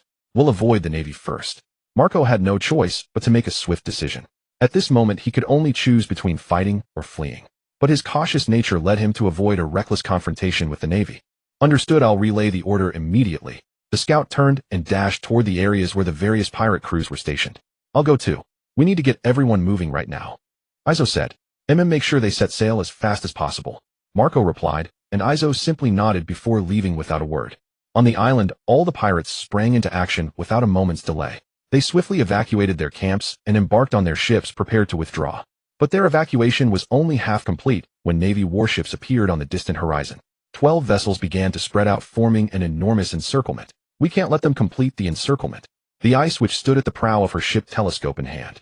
After surveying the situation at sea, she immediately gave her assessment. "Two ships follow me. We'll break a hole through their line." The Ice Witch pointed to the left. Her plan was to cripple 2 warships and create an opening for everyone to escape. Flanking the icebreaker, 2 pirate vessels immediately followed suit, charging toward the designated direction. But the next moment, 3 thick, violet-red laser beams blasted out from a warship dead ahead. Though the distance was vast, their ships had barely left the fleet when "Dodged!" The Ice Witch screamed. But her warning came too late. The 3 lasers struck simultaneously, punching enormous holes into the hulls of all 3 pirate ships. The hulls breached. "Quick, abandon ship. Head back to shore first, wait for the commanders to move." Pirates from the 3 vessels leaped into the water, desperate to reach safety before their ships sank. Above, 3 massive green missiles hurtled down toward their already crippled vessels. "It's Admiral Liu Yu." The Ice Witch stared at the falling missiles, her eyes blazing with fury and regret. Back at the Summit War, why hadn't she seized the chance to kill him? Why had she let him escape? A single lapse, then, and in less than a year he had grown to such terrifying power. "Oh!" A sharp cry pierced the air, and a cyan bird suddenly appeared above the Ice Witch. Its wings crossed before its body, directly intercepting the green missile. Boom! 3 massive explosions destroyed the other 2 pirate ships entirely, but the missile aimed at the Ice Witch was halted midair. As the smoke cleared, Phoenix Marco hovered in the sky, his wounded body rapidly regenerating under the azure flames. Bang, bang, bang. 3 blue cannonballs skimmed across the sea surface, all striking the icebreaker. Already damaged by the laser barrage, the ship's hull was further compromised. "Anyone without a ship, retreat to the shore immediately. The rest of you, aim your cannons outward and prepare to counterattack," Marco shouted as he grabbed the Ice Witch and transported her to the Moby Dick. "My icebreaker." The Ice Witch watched her ship slowly sink, tears streaming from her eyes. A Navy headquarters admiral personally leading the charge, 12 warships attacking simultaneously. "This battle is meant to annihilate us." Marco understood the Ice Witch's anguish, but he had no time to dwell on it. "Admiral Liu Yu is a long-range gunner and mechanic. We have to close the distance and fight him up close, or else he'll wear us down," Diamond Jozu warned. "He's on the center warship." Marco pointed to the middle vessel of the Navy fleet. "I'll go." Flower Sword Vista drew his twin blades and launched himself into the air, flying toward the warship. Jeppo was a formidable combat skill in the first half of the Grand Line. But in the New World, it was a basic technique for many. However, the moment Vista took to the sky, he was already locked onto. Swish, swish, swish. a swarm of drones suddenly appeared firing lasers as they converged on Flower Sword Vista. The small beams from the drones rained down on him. Then 3 aerial combat mechs materialized in the air, forming a triangular formation as they advanced synchronously. A dense barrage of machine gun fire and rockets created a net of destruction. Vista, who had been brimming with confidence that he could destroy Lu Yu's command system once he got close, now found himself unable to advance an inch. It's a pity we only have 4 skills. If we could command as many powerful abilities as the Admiral, we could have destroyed all those pirate ships in one go. Califa sighed. As a member of the Black Rose Special Forces, she had shared 4 of Lu Yu's skills: anti-tank cannon, laser cannon, quantum bomb, and aerial combat mech storm. 3 gunners providing long-range devastation. The mechanics' aerial mechs compensated for the team's weak defensive capabilities at critical moments. Huajian Bista's aggressive assault was effortlessly stalled. Simultaneous attacks from 3 war machines. Storm overwhelmed the swordsman, whose agility was already compromised on the open sea. 4 abilities are already formidable, and we're only 2. Adding 2 more would undoubtedly amplify our effectiveness, Baby 5 remarked. As she spoke, her gaze instinctively drifted toward Kokoro and Ain, both candidates for the Black Rose Special Forces, though Lu Yu had yet to forge any substantive bond with either. Affection cannot be coerced, Lu Yu declared. Issue orders to all warships, open full broadside fire upon the island. Execute a punitive strike on the scale of the Buster Call. Lu Yu had already confirmed the island housed only Whitebeard pirates, no civilians. With no innocents at risk, restraint was unnecessary. Total saturation bombardment was warranted. Aye, sir. A naval officer saluted sharply, launching a signal flare skyward. Moments later, thunderous artillery barges erupted across the fleet. Every cannon aboard the entire naval armada roared in unison. As the barrage commenced, chaos deepened among the Whitebeard pirates stationed on the island. Yet despite the turmoil, their nearly 30 pirate vessels swiftly reoriented, bearing down directly upon the naval fleet. Lu Yu's assault never ceased. Gatling guns, anti-tank cannons, laser cannons, howitzers, and quantum detonation bombs rained down in relentless succession. Baby 5 and Califa remained equally relentless, deploying abilities the instant cooldown permitted. Leveraging her weapon fruit powers, Baby 5 could replicate an array of armaments. Gatling guns, laser cannons, anti-tank cannons. She cycled through them seamlessly, sustaining uninterrupted fire. How ruthlessly aggressive are these Marines? The Whitebeard pirates stood stunned. During their assault on Marine headquarters, they'd never witnessed such terrifying firepower from the Navy. Back then, they breached the stronghold against 10,000 elite Marines and 50 warships. Now facing merely 12 vessels, they found themselves utterly unable to break through. The crux lies with Admiral Lu Yu, Marco observed, eyes locked on Lu Yu's flagship. Though the other ships' bombardments are fierce, their shells lack both destructive force and precision. Yet every one of Lu Yu's strikes is surgically precise and devastatingly potent. If left unchecked, even 30 pirate ships wouldn't suffice to withstand his onslaught, let alone 300. Marco's assessment resonated among those nearby. All shared the same conviction: neutralizing Lu Yu was the linchpin of survival. That sector's firepower is too overwhelming. I cannot breach it, Huajian Bisto admitted helplessly. Alone, or even small contingent, stands no chance against an admiral and his full retinue. Marco replied, reorient the Moby Dick. Direct its prow straight at Lu Yu's flagship. All division commanders will launch a coordinated assault. He knew only a desperate all-or-nothing charge could pierce this maritime blockade. Agreed, we'll follow you. The commanders responded in unison. Then hoist sails, full speed ahead. Even as Marco issued the command, the Moby Dick unfurled its canvas and surged forward at maximum thrust. They're mounting a direct assault. Kokoro watched the Moby Dick hurtle toward them. Concentrate all fire. Target that ship. Even as Lu Yu spoke, a laser cannon reappeared. Califa and Baby 5 wasted no time. Each drew forth identical weapons. 3 searing beams screamed across the water. On the Moby Dick's bow, 3 figures instantly stepped forward. Marco intercepted the beam aimed at the sails. Diamond Jozu leapt beneath the hull, shielding the ship's body from a second beam. The third, targeting the bow, was deflected by Huajian Bista, driven back moments earlier. The laser barrage gave way to quantum detonation bombs. Same tactic, but focused relentlessly on a single vessel. Missiles descended from midair, not simultaneously but in rapid succession, striking the same point. Marco recognized the inevitable, only he could intercept this final volley. He transformed into his phoenix form, hovering defiantly in midair. The first quantum bomb detonated. Marco staggered violently. Before he could recover, the second struck him squarely. Even with the Phoenix fruit's extraordinary regeneration and his immense armament hockey, such consecutive cataclysmic impacts drained him near to exhaustion. At the sight of the third missile descending, Marco's pupils contracted in alarm. The explosion ripped through the air, and his body, battered beyond endurance, collapsed lifelessly, wounds refusing swift healing. The Phoenix fruit's regenerative power draws upon physical stamina, who once depleted recovery slows dramatically. Jozu! Marco cried out desperately. Diamond Jozu sprang upward, landing atop the ship's highest mast, just as 6 violet laser beams descended from the heavens. His diamond fruit granted him arguably the world's strongest defensive capability, yet in that instant he froze dumbfounded. Faced with 6 descending lasers, he couldn't decide which to block. We'll assist. 5 division commanders rushed forward together. But before they could act, Marco hurled himself forward with his last reserves, not to intercept the lasers, but to hurl the commanders clear of the blast zone. ZZT, lasers seared into the hull. Timber splintered and incinerated instantly. Even reinforced iron plating melted like wax. Jozu remained beneath the beams, his vaunted diamond physique now shimmering, distorting as extreme heat threatened to liquefy even crystalline matter. Jozu, surrender resistance. Abandon ship immediately, Marco shouted. Jozu understood defiance was futile. With a guttural roar, he rolled backward, escaping the laser's lethal radius just in time. Boom, boom, boom. 3 azure shells struck the hull unimpeded. Already ravaged by lasers, the vessel began disintegrating at accelerated speed. Mechanic, airdrop support. A colossal shadow blotted the sea surface, followed by a cascade of compact autonomous drones.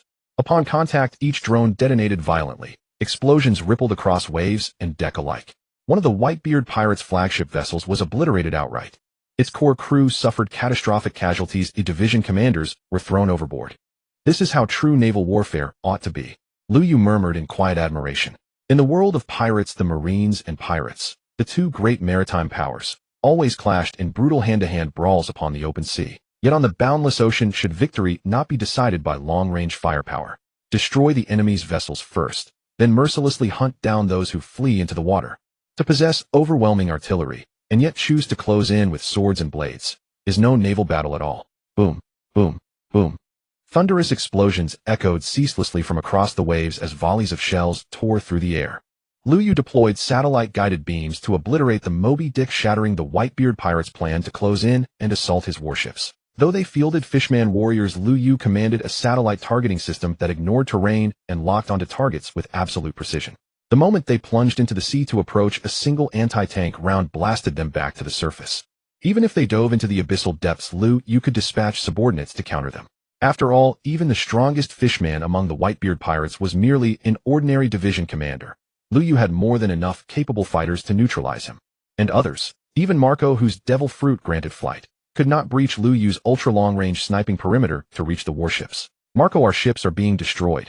Ice Witch rushed over, breathless, her gaze fixed upon Marco, who staggered ashore, dragging 2 crewmates behind him.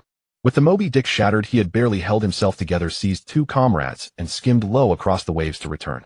The other captains and crew, those without devil fruit powers, followed suit, ferrying injured sailors or awakened users ashore one by one. Order everyone back to the island. We'll take cover inland and evade the bombardment. Marco had no choice. This time the Marines fought unlike any before. In past engagements, though the Marines relied on ship-mounted artillery for ranged assaults, their cannons lacked sufficient power, leaving openings to close distance and fight hand-to-hand. Moreover, during offensives, Marine vessels would inevitably advance, deliberately seeking melee confrontation with pirates. But this time the warships halted the instant they entered firing range, and the moment pirate vessels drew near, they were instantly met with concentrated barges. Most crucially, Lu Yu's presence unleashed unprecedented destructive force. Whichever pirate ship surfaced first was instantly obliterated by quantum detonators and laser cannons, weapons of extreme range, pinpoint accuracy, and cataclysmic power. And Marco saw clearly. The operators wielding such weapons were not just Lu Yu alone. The 2 women beside him wielded identical armaments. At sea they were little more than flies, easily swatted aside by the Marines. But once we're ashore, and all our ships lie wrecked, have we truly lost every path of retreat? Ice Witch knew full well the enemy's firepower was monstrous, far beyond their vessels' endurance. Yet ashore, unguarded, their ships would surely be reduced to splinters. Without ships, they were trapped in a jar, doomed to perish. Even if we tried to break out now, we'd never make it. A profound helplessness gripped Marco. Elmi! A crewman suddenly cried out. At sea, Elmi's vessel took a direct hit from a quantum detonator at its core, shattering instantly into dust. Few aboard survived. Wolfpa's ship has been destroyed too. Our fleet is nearly gone. The pirates who'd barely escaped ashore stared in horror as their remaining ships were methodically annihilated, one after another, plunging them into utter despair. Let's charge them. Use moonwalk to force our way in. Foolish fantasy. Their snipers are legion, and their anti-aircraft batteries strike with terrifying precision. ascend into the sky, and we become living targets. Then are we truly to wait here and die? Panic seized the captains. Look, over there. That's Namir. A pirate raised his telescope, pointing toward Lu Yu's flagship. Namir, the 8th Division commander of the Whitebeard Pirates, hung limp as a dead dog, his throat gripped tightly by Zephyr. Damn it. I'll take them all with me. Kirai roared, hoisting a cannon onto his shoulder and sprinting skyward, determined to close in and match firepower with the warships. But before he reached midair, barely 200 meters out, a searing beam of laser light struck with surgical precision. Half his body vaporized instantly. Life fled him in that same breath. Kirai, hold your ground.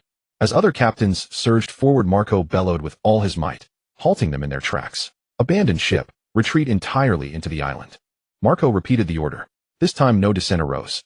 Over half their fleet lay in ruins, dozens of crewmen were dead or wounded, and 2 commanders had already fallen. At that moment, hiding was their only recourse. This naval engagement, this war upon the open sea, had delivered the Whitebeard Pirates their most devastating, unprecedented defeat. In the end, every vessel was destroyed. Of the Whitebeard Pirates, 30,000 strong, over 10,000 perished in the sea. Only after all survivors retreated beyond 500 meters from the shore did the bombardment finally cease. Yet the moment anyone dared approach the coastline to scout, laser cannons, anti-tank rounds, or even quantum detonators, would rain down without mercy. The Whitebeard Pirates were effectively besieged, trapped upon the island. Resupply ammunition is en route.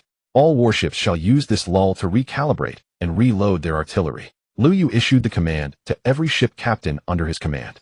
Many of these vessels belonged to nearby regional branches. Their ordnance reserves paled beside the 10 massive flagship warships deployed during a full-scale buster call. To level the entire island outright, or cripple the Whitebeard Pirates entirely, was beyond their current capacity. Thus, even with remaining shells aboard, Lu Yu ordered a temporary ceasefire to conserve munitions against a potential counteroffensive. He would await the arrival of fresh supplies, then unleash a relentless island-wide barrage. Meanwhile, he could exploit his satellite targeting system and his unique skill, which inflicted chilling damage without consuming stamina, to sustain continuous pressure upon the Whitebeard Pirates. Each kill yielded experience, and in that single engagement, he had ascended 5 levels, reaching level 58. Were he to eliminate the remaining 20,000 pirates single-handedly, he might surge to level 70, or even 80. Yet such a feat remained utterly impossible. Unless he activated his third awakening, he could never slaughter over 20,000 souls on a single island in one breath. What do we do? The Marines have completely sealed off the entire island. The massive bombs and thick laser beams keep striking our hiding place with unnerving precision. Yuzaki was utterly flustered, her face pale with terror. We are trapped here. The Marines will inevitably mobilize ever greater forces. If we delay any longer, annihilation is inevitable. Diamond Jozu seethed inwardly. The Whitebeard Pirates, once the mightiest of the 4 Emperor's crews, had now been reduced to this desperate plight. I know our situation is dire, but breaking through is simply impossible right now. Marco, 1st Division commander, felt utterly drained body and soul. If we scatter, at least some among us may yet escape. When Bista, the Flower Sword, spoke these words, every captain turned to him in unison. Separating would certainly allow the captains to flee unimpeded, yet doing so would mean abandoning the remaining 20,000 crewmates. Those men were their family. Yet no one voiced dissent, not even Marco, who remained silent. Whitebeard was gone. This once unified family stood on the precipice of dissolution, and now confronted with mortal peril, such fractures were tragically inevitable. Wait, the explosions outside have ceased.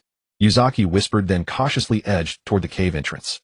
Indeed, the missiles and laser barges that had fallen like clockwork every few minutes had abruptly stopped. Have they run out of ammunition? Diamond Jozu frowned in confusion. No. The bombs and lasers stem from Lu Yu's devil fruit powers and those of the 2 women beside him. There is no ammunition limit. Marco affirmed it firmly. Their assault has halted. Perhaps they are preparing another move. At that moment, a lookout pirate rushed in, breathless and frantic. Commander Marco, the Marine Admiral has arrived. His voice trembled, his face was contorted with raw fear. That formidable Marine Admiral, who had besieged them on this island without a single casualty, now stood before them. Every heart beat with identical tension, every soul gripped by dread. Did he come alone? Marco asked. Yes, he came alone. Clear a path and let him in. Marco understood Lu Yu's solitary arrival likely signaled intent to negotiate. Yes, sir. The pirate saluted and bolted back outside. Once he vanished, the other captains gathered closely around. Marco, what if we ambush him the moment he enters? With him as our hostage. Do you truly believe a Marine Admiral can be taken down so easily?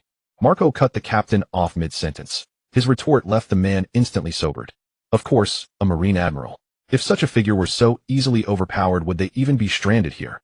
Let us speak with him calmly. Perhaps there remains a sliver of hope for all of us. Marco sighed. They had exhausted every other option. Lu Yu's arrival might paradoxically offer salvation. These captains, forged over decades upon the open sea, recognized that truth instinctively. Soon Lu Yu entered guided by several pirates. He walked alone, hands tucked casually into his pockets, effortless, even arrogant. Yet every eye beheld not arrogance but the serene authority of a peerless warrior, and an overwhelming, suffocating pressure settled upon them all. Dismiss the others. I'll speak only with you captains. Lu Yu's tone was relaxed, almost conversational. Marco said nothing, merely waved a hand. The pirates withdrew, leaving only 12 captains behind. The Whitebeard pirates had once boasted 16 commanders, 1 slain by Blackbeard's betrayal, 1 fallen at the Summit War, 1 captured alive by Zephyr, and 1 obliterated by Lu Yu's laser cannon. 12 remained, but half bore fresh wounds. Let's go inside.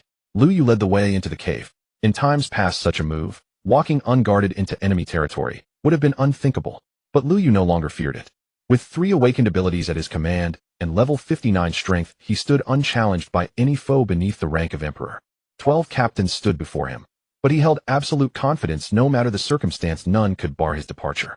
Lu Yu entered the cave, the captains followed. He seated himself where Marco had sat moments before, and casually picked up a fragrant roasted slab of meat. He took a bite. The rich aroma of cumin and savory tenderness flooded his mouth. Yet the captains' faces darkened, rigid with suspicion. They could not fathom Lu Yu's intent. Uncertainty gnawed at their futures. Why have you come to us? Marco stepped forward. As eldest brother, he bore the burden of leadership. I'm recruiting you. Lu Yu swallowed the meat and declared. Recruiting? To join the Marines? Marco sounded stunned. No one had ever proposed such a thing before. No, you'll serve as my private legion. Lu Yu set the meat aside, his voice turning grave. A private legion? Marco recoiled, astonished. Who truly required such a force? Pirates, kings, even revolutionaries might need private armies. But Lu Yu was a Marine admiral commanding the very heart of the Marine headquarters. With his rank, he could effortlessly deploy 10,000 elite Marines under a buster call, and when necessary marshal tens of thousands more directly through the naval hierarchy. So why would a Marine admiral require a private legion? As your commander, you will follow my orders and carry out covert missions. In return, I grant you survival, and I will personally eradicate the Blackbeard pirates, avenging your father's death. Eradicating the Blackbeard pirates was already central to Lu Yu's next phase, so offering it now was merely strategic generosity. Yet what would truly sway them was not promises of vengeance, but the immediate, irrevocable gift of life. You, a Marine admiral, are secretly recruiting a private army. Are you planning to rebel? Marco pondered for a long time before finally grasping a crucial point. Such things were not unprecedented in the world of pirates. The Revolutionary Dragon had once been a Marine who later he formed the Self-Defense Army, and then founded the Revolutionary Army to directly rebel against the world government. Now Lu Yu was also a Marine, and he intended to secretly recruit a private force. Wasn't this process strikingly similar to what that revolutionary had done back then? You don't need to know what I intend to do. All you need to know is that this is your only chance to survive. That should be enough. When Lu Yu said these words, his tone turned icy. Since he had spoken them today, there were only 2 possible outcomes. Either they obediently submitted and became his subordinates from then on, or Lu Yu would directly strike and annihilate the entire Whitebeard pirates, leaving none alive. Marco understood this, and so did all the other commanders present. If we agree, will you let us go? Marco inquired. He knew he had no choice, but before making a decision, he needed to understand the full situation. You will sign a contract with me. If you ever betray me in the future, this contract will kill you instantly. Lu Yu said. All right, I can agree. Marco had resolved to trade his own life for the others.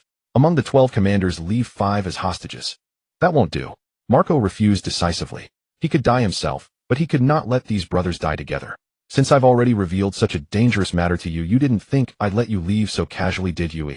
Lu Yu's cold words were like a sharp dagger pressed against all their throats. Let me put it bluntly. Lu Yu looked at the commanders before him.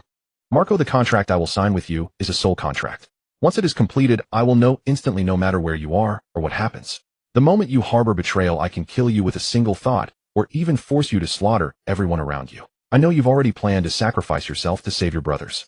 But Whitebeard's treasure, the island he cherished, which is recorded in your memories, I will destroy it without hesitation. When Lu Yu said this, Marco suddenly raised his hand and pointed at him, trembling all over yet unable to utter a word. Keeping 5 of your commanders as hostages is also a safeguard. Only by holding the lives of half of you 12 in my hands can I be certain that the other half won't betray me. Lu Yu's approach was extremely ruthless, but in such a situation it was better to be too ruthless than not ruthless enough. Recruiting pirates as a private army. If the world government and Marine headquarters ever learned of this, his current position would collapse instantly, and the world government would move to eliminate him without delay. He had to be cautious. What about the other captains and crew members? How will you arrange them? Marco clenched his fists so tightly that his nails dug deep into his flesh, yet he did not let go. Being forced to negotiate with someone holding him by the throat was utterly humiliating. I only need you 12 commanders. I don't care about the rest. Liu Yu's plan was exactly that. He wanted the 12 commanders because he could only control them. The more people who knew, the greater the danger, so the matter of the private army must never be revealed to outsiders. Moreover, he was certain that he would not lose out by doing this. Because these 12 commanders held extremely high prestige in the hearts of the captains and the 20,000 pirates. When the time came for them to follow him against the world government, they would inevitably draw a group of followers automatically. Moreover, core high-end combat power was far more valuable than 20,000 rabble. This is essentially using your 12 lives to exchange for the safety of those 20,000. You should know how to choose right. After asking this question, Liu Yu fell silent for a while, giving them time to think. It was a long time before Marco spoke again. What if the commanders also want to leave? Marco was referring to the remaining 6 commanders. If they want to leave, I can't stop them, because by then they will no longer be under my jurisdiction. But if today's matter gets out, no matter who spreads it, I will inevitably strike against all of you commanders, the captains outside, and the 20,000 pirates on this island. I will annihilate every single one without hesitation. And don't think you can hide. My satellite positioning system has already recorded the identity information of everyone here, including their past family backgrounds. Liu Yu's satellite system was indeed formidable. It could read the name of every person who entered its range. As for identity backgrounds, that was irrelevant because Marco and his men would never dare to gamble with him. 12 lives for 20,000 or just 6 lives for 20,000. As for who exactly will be exchanged, it's your decision. After saying this, Liu Yu fell silent again. And this time, once Marco and the others spoke, they would have to give the final answer. However, this time the decision did not take as long as Liu Yu had anticipated. The moment he finished speaking, the commanders immediately began vying to speak. I'll stay as a hostage. No, let me stay. Let us stay or let them go. Every commander, except Marco, wanted to take the place of the others. As for Marco, it wasn't that he didn't want to offer other commanders, but he understood that he was the one who had to sign the contract with Liu Yu, so he was absolutely not the one who could stay behind. This squabbling is pointless. Let's draw lots instead. Liu Yu said, then casually picked up some bamboo sticks. Those who draw the long ones stay. Liu Yu spoke. The commanders exchanged glances, then stepped forward one by one. They quickly drew their sticks, and 5 were selected. Vista hadn't drawn a long one. He immediately lunged to snatch Diamond Josu's, but Josu was ready and shielded his stick tightly. The other commanders who had drawn long sticks saw this, and also clutched their sticks firmly, keeping their distance from those who hadn't, determined not to let them take them. Witnessing this scene, Liu Yu felt considerably reassured. Only people willing to die for their brothers were worth his risk to recruit. Marco, come here. Liu Yu looked at Marco, who strode forward with unwavering resolve. The other commanders watched him, their eyes filled with sorrow. This older brother, who had always looked after them, was still the one who bore the heaviest burden. Even those who stayed as hostages had a chance to escape. But Marco, once he signed the contract, there would be no turning back. The contract signed with Marco was in fact a pet contract. Prior to arriving, Liu Yu had planned to recruit the Black Rose Special Forces. Though Marco was no beauty, securing such an immensely powerful ally would have been well worth sacrificing a beautiful wife. Moreover, beauty need not be acquired solely through contracts. Charisma alone could attract many admirers. Yet at the moment of signing, Liu Yu discovered that the pet contract was viable, and while he could bind multiple pets, only one could actively amplify his abilities. So far, confirmed candidates eligible for the pet contract included members of the Fishman and Merfolk races, and Marco himself. After returning to the warship, Liu Yu carefully observed others and found that Lucci qualified, but other Devil Fruit users did not. Even Kaku, a Zoan-type Devil Fruit user, failed to meet the criteria. Thus, the eligibility standard for pet contracts encompassed either uniquely endowed individuals from special races or mythical Zoan-type Devil Fruit users. However, consent remained mandatory. The candidate must willingly enter the contract, just as with the Black Rose Special Forces. Every eligible candidate was extraordinary. Even Jinbi and Shirahoshi had failed to qualify. This contract with Marco succeeded only because Liu Yu had cornered him, pressured by the lives of his brothers and the 2,000 Whitebeard Pirates crew members. Securing another such contract would likely prove exceedingly difficult. Lucci certainly could be bound, but Liu Yu would never do so, for Lucci was his brother, not a pet. That very night, the Whitebeard Pirates launched a sudden breakout. They stealthily approached the 4 naval vessels anchored on the island's opposite shore, overpowered all Marines aboard, and commandeered the ships to flee. Upon detecting the escape, other warships gave chase, while the pirates left behind 5 captains and hundreds of crew to mount a desperate rearguard action. All were ultimately captured alive. The fleeing Whitebeard remnants later sent envoys to negotiate. offering the captured Marines in exchange for their imprisoned captains. Lu Yu refused. Yet after persistent entreaties from fellow Marines, and weighing the lives of thousands of naval personnel, he agreed to release the hundreds of rank-and-file pirates, retaining only the captured captains. As a condition, however, they were not sent to impel down, instead, like Empress Boa Hancock, they remained within the Navy as hostages. Henceforth, the shattered remnants of the Whitebeard pirates were confined to a remote island, permanently barred from causing further unrest. On the surface, the arrangement appeared perfectly reasonable. Yet some astute observers sensed something amiss, though precisely what remained elusive to all. For none could possibly imagine that Lu Yu had secretly recruited all 12 Whitebeard captains into his personal retinue. Nevertheless, the inevitable stir had already begun. Admiral Lu Yu led a naval assault against the Whitebeard pirates' remnant forces, inflicting grievous losses and capturing 6 of their captains. The surviving remnants vanished into obscurity, and soon thereafter disintegrated entirely. Their allied pirate crews abandoned them, core crew members largely retired. The Whitebeard pirates ceased to exist as a unified force. That admiral is anything but compliant. Honeycomb Island, recently seized by Blackbeard after defeating the former warlord Wang Ji, Blackbeard scoffed while reading the latest newspaper. Admiral, back at Marineford, it was this very man who thwarted your attempt to claim Whitebeard's Gura no Mi. Shall we pursue him now, in the New World, to exact vengeance? Bai, his captain of the first ship, asked, blunt and fiercely loyal to Blackbeard. Indeed, perhaps we might even seize his own devil fruit. Vista, captain of the third ship, added, himself a sharpshooter consumed by envy of Lu Yu's extraordinary abilities, ultra-long-range, sniping, devastating in power.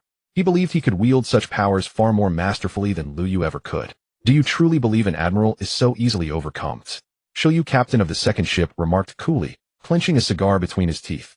His words instantly silenced the room. Admirals, by definition, were peerless warriors, and Lu Yu had risen to that rank through sheer unrelenting combat during the worldwide military recruitment.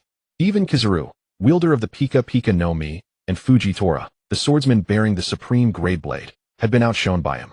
Such an admiral was no mere target for recklessness. Yes, his abilities were formidable, but seizing them demanded commensurate strength.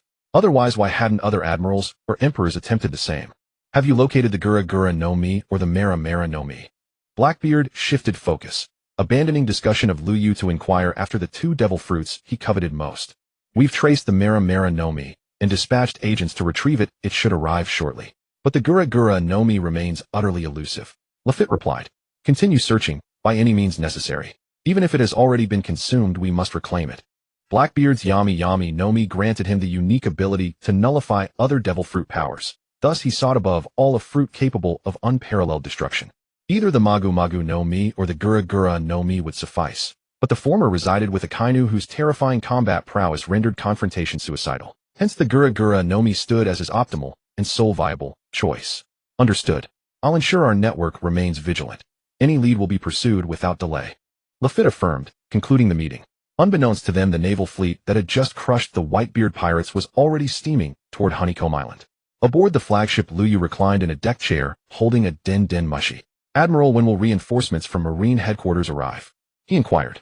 His next objective was the Blackbeard pirates, a force still formidable even without the Gura no Mi or Akiji, their former 10th ship captain.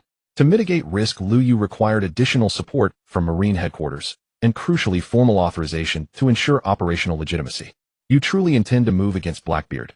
Akiji's languid voice carried a note of quiet disbelief. Affirmative, Lu Yu replied, resolute. Marine headquarters has officially assessed Blackbeard as possessing genuine Yonko-level strength. Are you certain you wish to engage a Yonko-tier pirate fleet? Akiji emphasized the term Yonko with deliberate weight. In the New World, each emperor commanded awe and peril.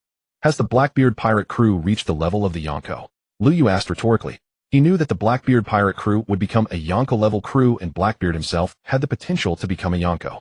But the current Blackbeard pirate crew was not yet at its peak. Blackbeard lacked the powerful tremor fruit. Some of his crew members had not yet obtained devil fruit abilities, and he certainly did not have a formidable ally like Akiji. Lu Yu was now a Marine admiral, and his level of 59, bolstered by his awakening, made him a solid admiral-grade combatant. Moreover, he also had Purple Tiger by his side. Purple Tiger had been monitoring the Blackbeard pirate crew, and he was a truly deserving Marine admiral. If 2 Marine admirals struck together, and they could also request Peach Rabbit Guion, an admiral candidate from Marine headquarters, then capturing the Blackbeard pirate crew in this battle would be absolutely no challenge. His strength remains to be tested, but his influence already qualifies him. The reason his status hasn't been confirmed is merely the existence of the Cross Guild. Akiji replied. Marine Headquarters' judgment of the Yonko was based not only on the strength of the pirate crew's captain, but also on the forces under his command. In the past, the moment the Blackbeard pirate crew took Beehive Island, he would have become one of the Yonko. But now there was another existence as powerful as him, Buggy the Clown. The Cross Guild was composed of 3 core members, Hawk Eyes Mihawk Crocodile and Buggy the Clown. Under their command were hundreds of elite pirates who had escaped from Impel Down, along with numerous affiliated pirate crews drawn by their fame. As the world's greatest swordsman, Hawkeye's combat prowess was always considered comparable to red-haired Shanks. Crocodile, a former warlord of the sea, had also made a name for himself during the Summit War. Buggy the Clown. He possessed the power to unite people.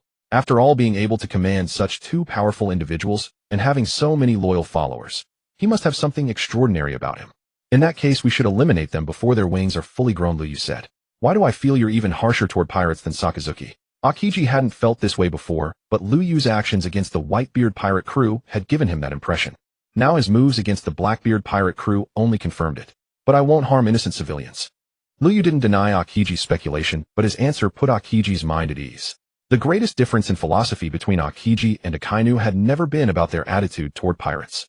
Rather, it was that Akainu would stop at nothing when dealing with evil. To prevent any escapees, he would destroy refugee ships. To fight pirates, he would resort to any means necessary, as long as you know your limits. Akiji stopped dwelling on Liu Yu's motives. Marines fighting pirates was only natural. What support do you want Marine Headquarters to provide? Akiji asked.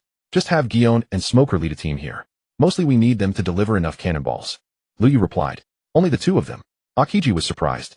I've already gathered over a dozen warships, more than 10,000 elite soldiers, and 3 vice admirals. 2 more will make it the size of a buster call. Liu Yu's answer was simple, but he had other ideas. After this battle, he might expose the dark side of the world government. And the people he was now gathering were precisely those within the marine system most likely to be won over. Alright, I'll have them set off immediately. They'll reach you within 3 days. With that, Akiji hung up the Den Mushi. Liu Yu put down the snail and looked up at the azure sky. At this moment, how many people in this world were gazing at the sky? Yet how many of them knew that they were actually livestock raised by a group calling themselves gods? How could Liu Yu, a transmigrator with a cheat, ever become a docile pet in this breeding ground? I'm at level 59 now. If I take down the Blackbeard pirate crew, I should break through to level 65 or above. Level 85 is needed to unlock the second awakening. After that, the power I grasp should truly stand at the pinnacle of this world. However, based on the system's previous performance with class changes and awakenings, the quest for the second awakening will inevitably come early, likely corresponding to the 4 Yonko crews for the 4 classes. Maybe I can start the awakening quest as early as level 80. Thinking this, Liu Yu's brow furrowed involuntarily. This experience distribution conflicted with his plans. If after defeating the Blackbeard pirate crew, he was only at level 65, that left 15 levels before level 80. Where would he get the experience for those 15 levels? As a Marine Admiral, he couldn't go around catching small-time pirates, could he? Even if he didn't mind, those small-time pirates would probably kneel and surrender at the sight of him. How could he even get the chance to kill them? Sigh. If only I hadn't recruited the remnants of the Whitebeard pirate crew. Otherwise, those 20,000 defeated soldiers I took in could have earned me another 10 or 20 levels. Liu thought this, but it was just a thought. The remnants of the Whitebeard pirate crew couldn't really have been killed by him alone. And now having the 13 commanders of the Whitebeard pirate crew as his hidden assets was a considerable help. Maybe I should go to Beehive Island alone. Liu Yu stood up and gazed at the distant sea. The more enemies he killed, the more experience he gained. Beehive Island, where the Blackbeard pirate crew was entrenched, likely had 20 to 30,000 pirates, including many elite and mini-boss level pirates. If he took them all down, gaining 20 or 30 levels seemed not impossible. However, the feat of a single person challenging an entire Yonko level crew had never been accomplished before. Hey, what are you thinking? Zifa's voice suddenly came from beside him. Old man, why aren't you on your own ship? What brings you here? Liu Yu turned to look at Zifa. I have nothing else to do, so I thought I'd drop by. Zifa then unceremoniously lay down on Liu Yu's recliner. And to ask how things are going between you and my Ein. Have you two gotten together smoothly? Zifa was very concerned about this now. If the Marine Admiral he thought so highly of couldn't be with his most beloved disciple, his life in the latter half wouldn't be happy. Well, Liu Yu scratched his head awkwardly. I've already asked Ein. She likes you very much, Zifa pressed on. Since she's willing, then I am too. Liu Yu no longer refused. Enemies killed by members of the Black Rose Special Forces could also bring him experience. If Ein joined early, the pirates she killed would naturally bring him gains. Besides, Ein was really quite beautiful. Liu Yu successfully welcomed Ein that very evening. That night, however, the peacock, Conke, found herself restless and ill at ease. She knew full well her grandmother also wished for her to be with Liu Yu, yet her heart remained hesitant, unable to reach a firm decision. Liu Yu did not press her. He preferred matters to unfold naturally rather than compel agreement before she had truly resolved her feelings. 3 days later, reinforcements dispatched by the Marine headquarters arrived. Led by Vice Admirals Mamanga Shirahoshi and Smoker, 3 warships joined the fleet, swelling its total to 15 vessels. Such a formidable naval armada was rarely mobilized within the Marine hierarchy. Even the 10-ship buster call, the ultimate punitive decree, was an exceedingly rare occurrence. Yet confronting a pirate crew with Yonko potential demanded precisely such overwhelming force. Anything less would render victory nearly impossible. The fleet anchored near a Marine outpost adjacent to Hive Island. The garrison there commanded by Fujitora, a candidate for Fleet Admiral. Fujitora had been stationed there well before Liu Yu entered the New World, his sole mission to monitor the Blackbeard pirates' movements. Master Shiho. Liu Yu stepped forward warmly to greet Fujitora. Mr. Liu Yu, do you intend to move against the Blackbeard pirates this time? Fujitora's sightless eyes swept across the coastline where over a dozen warships lay moored. Evidence enough that the Marines' operation would be unprecedented in scale. Yes, Hive Island, a den entirely occupied by pirates, must be eradicated without mercy. Liu Yu replied. I fear there may still be innocents among them. Innocents? What do you mean? Liu Yu's brow furrowed faintly.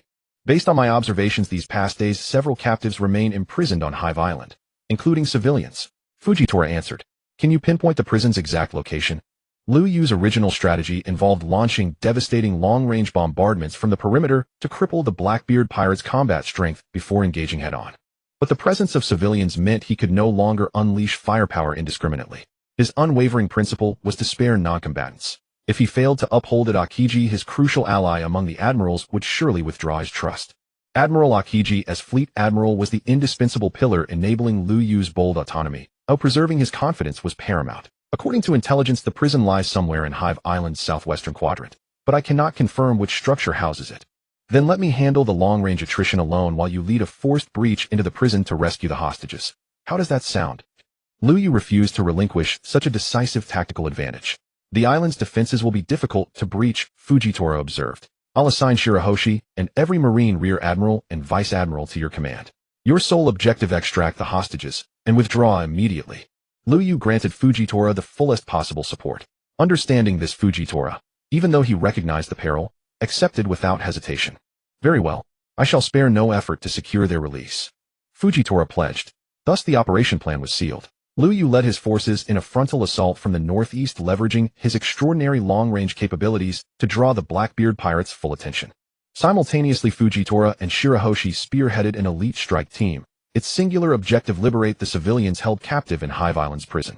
I can supply 1,000 grenades for this operation. 200 are already with Lucci. The remaining 800 go to your assault unit to bolster both offense and defense. As Liu Yu spoke, all 800 grenades materialized before the unit. In truth, he retained over 100 more. His current level stood not at 50, but 59. Yet he withheld them deliberately. Reserves were essential. Even with far more potent abilities at his disposal, grenades retained irreplaceable utility in critical moments. 100 operatives. Each receives 7 grenades, 3 standard, 2 electrocution, 2 cryogenic. 700 were distributed accordingly. The final 100 remained under Jackson's custody. Jackson himself joined the assault team. Though his combat prowess was modest, carrying 100 grenades transformed him into a mobile munitions depot, indispensable when timing mattered most. Remember, I demand every single one of you return alive. Liu Yu addressed the elite Marines before him, his expression grave and unyielding. Yes, we will bring the hostages back alive. They responded in unison. Even if the hostages cannot be rescued, you will return alive. Liu Yu made no pretense he would risk his own life for the innocents, but never sacrifice his subordinates' lives to save them. Do your utmost, but know this: your lives hold no lesser value than theirs. He approached a Marine lieutenant commander and placed a firm hand upon his shoulder. I will return, alive and with the hostages. Tears gleamed in the officer's eyes as he declared it. Good, spirit is what we need. Liu Yu nodded, deeply moved. Go now, fulfill the justice that resides in your hearts. Fulfill the justice that resides in all your hearts. He raised his hand in farewell. Yes. A thunderous affirmation echoed, and then they turned, boarding a massive warship. 900 elite Marines under the command of Zephyr would escort them toward Hive Island, flanked on either side by 2 frigates ready to intervene at a moment's notice. Once the strike force departed, Liu Yu personally led the remaining 12 warships toward another sector of Hive Island. When their fleet appeared just over 10 kilometers offshore, word reached Hive Island instantly. No armada of such magnitude could traverse open sea unseen. Panic seized the entire Blackbeard pirates' stronghold, every soul gripped by the dread of imminent annihilation. This era's Marines were no longer the force of old. Today they possessed the undeniable power to eradicate even the mightiest pirates on the Grand Line. Don Quixote da Flamingo, Boa Hancock, the Whitebeard pirates. Now Hive Island had drawn their gaze. Admiral, this time the danger is grave. Fanwaka stood atop a high vantage point watching the Marine Armada close in, and uttered those words with quiet gravity. How audacious that Lu Yu has become. Huzihu's face turned ashen with fury. He harbored profound contempt for this newly appointed Admiral of the Navy. Years ago at Marineford, Lu Yu had sabotaged his plan to seize Whitebeard's Quake fruit. Now he returned at the head of a full naval assault. We must act swiftly. The formation he's deployed is no mere show of force. Fan Aoka's expression hardened as he watched 12 warships array themselves in perfect line across the open sea, their cannons all trained upon Hornet Island, while Lu Yu himself stood poised at the bow of the lead vessel. We cannot allow them to bombard us from afar. The remnants of the Whitebeard pirates were ultimately crushed precisely because they were worn down by long-range attrition upon the open ocean. Long-range assault. I wonder if my reach proves sufficient. Rainy Shirahu warned, gripping his blade tightly, his gaze already locked unflinchingly upon Lu Yu. Fan Aoka raised his rifle, sighting in on Lu Yu standing atop the flagship's prow. Yet even as his crosshairs settled, a sapphire-hued artillery shell screamed toward him, daring to duel a gunner-sorcerer at range. Lu Yu sneered, watching Fan Aoka scramble desperately, nearly struck by the anti-tank round. Fan Aoka relied on peerless marksmanship for extreme long-range precision, but Lu Yu employed satellite-guided targeting. If raw eyesight could outmatch orbital triangulation, then what realm of logic would govern such a world? Calipha, quantum burst missiles. Lu Yu commanded casually. Behind him, 3 women stepped forward in unison, clapped sharply, and 3 colossal emerald missiles streaked from the horizon straight toward Hornet Island. Intercept those warheads, now. Huzihu roared. Rainy Shirahu was already airborne, leaping onto a rooftop, drawing his blade in one fluid motion. A blinding white slash of sword energy erupted skyward, colliding midair with the first missile. The missile cleaved instantly, detonating high above the island, its blast dissipating harmlessly into the void. San Juan Wolf's body swelled, rapidly swelling into a mountainous colossus. With twin iron fists raised, he slammed them directly into the descending warhead. On impact, the missile detonated violently, its concussive force driving San Juan Wolf's arms backward with jarring recoil, leaving his knuckles throbbing with searing pain. Excellent work, San Juan. Huzihu cheered, exhilarated by the raw might of his subordinate. A colossal form. What else but a living target?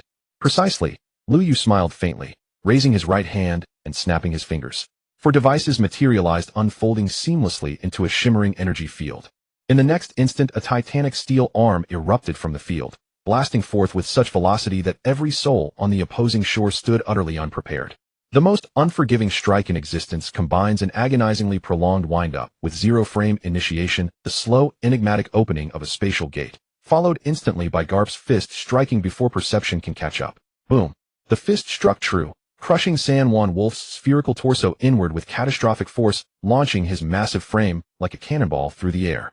His colossal body slammed into Hornet Island's jagged skull peak, a monolith of solid rock that shattered instantly upon impact, collapsing into rubble. San Juan Wolf, deceased. No revival attempt was necessary. Death was instantaneous. Even Bartholomew Kuma, witnessing such power, would have judged himself doomed had he endured that blow. That single strike cemented Lu Yu's status as an admiral of the Navy. Even Huzihu, struck head-on, would not have withstood it, let alone San Juan Wolf. Bang. Lu Yu sensed the system's upgrade prompt. San Juan Wolf eliminated. Level advanced to 61. 4 new level, 60 abilities unlocked. Indeed, slaying elite pirates yielded exponentially greater experience gains. Laser cannons, clear the path. Lu Yu ordered. Instantly, his 3 companions drew sleek laser artillery pieces, charging, then unleashing searing beams. This time no one attempted interception. Every defender scattered, instinctively seeking cover. 3 colossal tunnels ripped through Hornet Island structures. Any pirate caught within the beam's trajectory perished instantly. Sky combat mechanical storm descended, for humanoid war drones crossed the sea and descended upon the island, unleashing indiscriminate devastation. Moreover, Lu Yu deployed aerial support transport aircraft, dropped swarms of compact combat drones onto the island, triggering waves of synchronized explosions. A mobile mechanical foundry activated aboard the flagship, producing agile strike aircraft that traversed the 2 to 3 kilometer expanse to join the assault inland. Alone, Lu Yu generated the overwhelming spectacle of a full-scale mechanized siege. Hornet Island descended instantly into chaos. Anti-tank cannon cooldown 8 seconds. Laser cannon cooldown 12 seconds. Quantum burst missile cooldown 30 seconds. Sky combat mechanical storm cooldown 25 seconds. Thus within 30 seconds Lu Yu and his 3 Black Rose Special Forces operatives could launch an entire coordinated barrage, during which anti-tank and laser cannons each fired 2 or 3 additional volleys. For individuals unleashed relentless cascading bombardment, rendering Hornet Island's 30 to 40,000 pirates utterly helpless. Simultaneously on the island's far side a Navy frigate accelerated swiftly toward shore. Hornet Island's elite fighters and the bulk of its pirate forces were pinned on the opposite flank by Lu Yu, leaving defenders here unable to raise alarms before being silenced outright. This incursion was led by 2 admiral candidates commanding 100 elite Marines from headquarters, further masked by the ceaseless thunder of distant explosions drowning out all local combat noise. Is this truly the destructive capacity of Lu Yu and his 3 Black Rose operatives? Smoker stood atop a crumbling structure, gazing across the island at the infernal artillery storm. Indeed, this is Lu Yu's full strength, an exhaustive demonstration of his prowess as a mechanized gunner sorcerer. Saru arrived beside him, ascending to the same vantage point. Yet her confident assessment remained profoundly incomplete. Mechanic and gunner sorcerer were merely facets of Lu Yu's arsenal. His ranger-class capabilities rarely surfaced. Grenades belonged to his ordnance specialist repertoire. Still, Lu Yu never corrected Saru's assumptions, because no one knowing his full power meant he always held hidden reserves. The prison lies ahead. Liberate all captives, then withdraw immediately. Fujitora commanded firmly. His mission was rescue, not delay. Admiral, this won't work, Burgess said urgently, approaching Blackbeard. We must engage in close combat to have any chance against Lu Yu. Blackbeard recalled being sniped by Lu Yu from afar during the Summit War. Back then Lu Yu didn't have such powerful weapons and their situation was already dire. Now Lu Yu's strength far surpassed what it was a year ago. Without closing the distance they had no way to fight. But his attacks are so fierce. How can we possibly get close? The memory of Lu Yu's Gayboja's fist still made Burgess shudder. That punch had killed San Juan Wolf instantly. He didn't even have a chance to kick. Did you see his attacks? Blackbeard, hiding behind cover, observed the various strikes raining down from the sky and roaring in from afar, and he had already guessed something. I saw. They're endless. Burgess spotted a quantum bomb hurtling toward them and dashed aside. Blackbeard quickly followed. Being hit by that quantum bomb, even if not as devastating as Gayboja's fist, could still injure or kill them. After all, not everyone had San Juan Wolf's defense. And even San Juan Wolf had been killed by that single punch, hadn't he? Lu Yu's attacks must have limits, especially that enormous steel arm. It likely can only be used once within a certain time frame. Shiryu of the Rain arrived beside Blackbeard, followed by the other captains of the Blackbeard pirates. They had been under Lu Yu's long-range assault, making their situation increasingly difficult, and now they were all seeking a way to break the deadlock.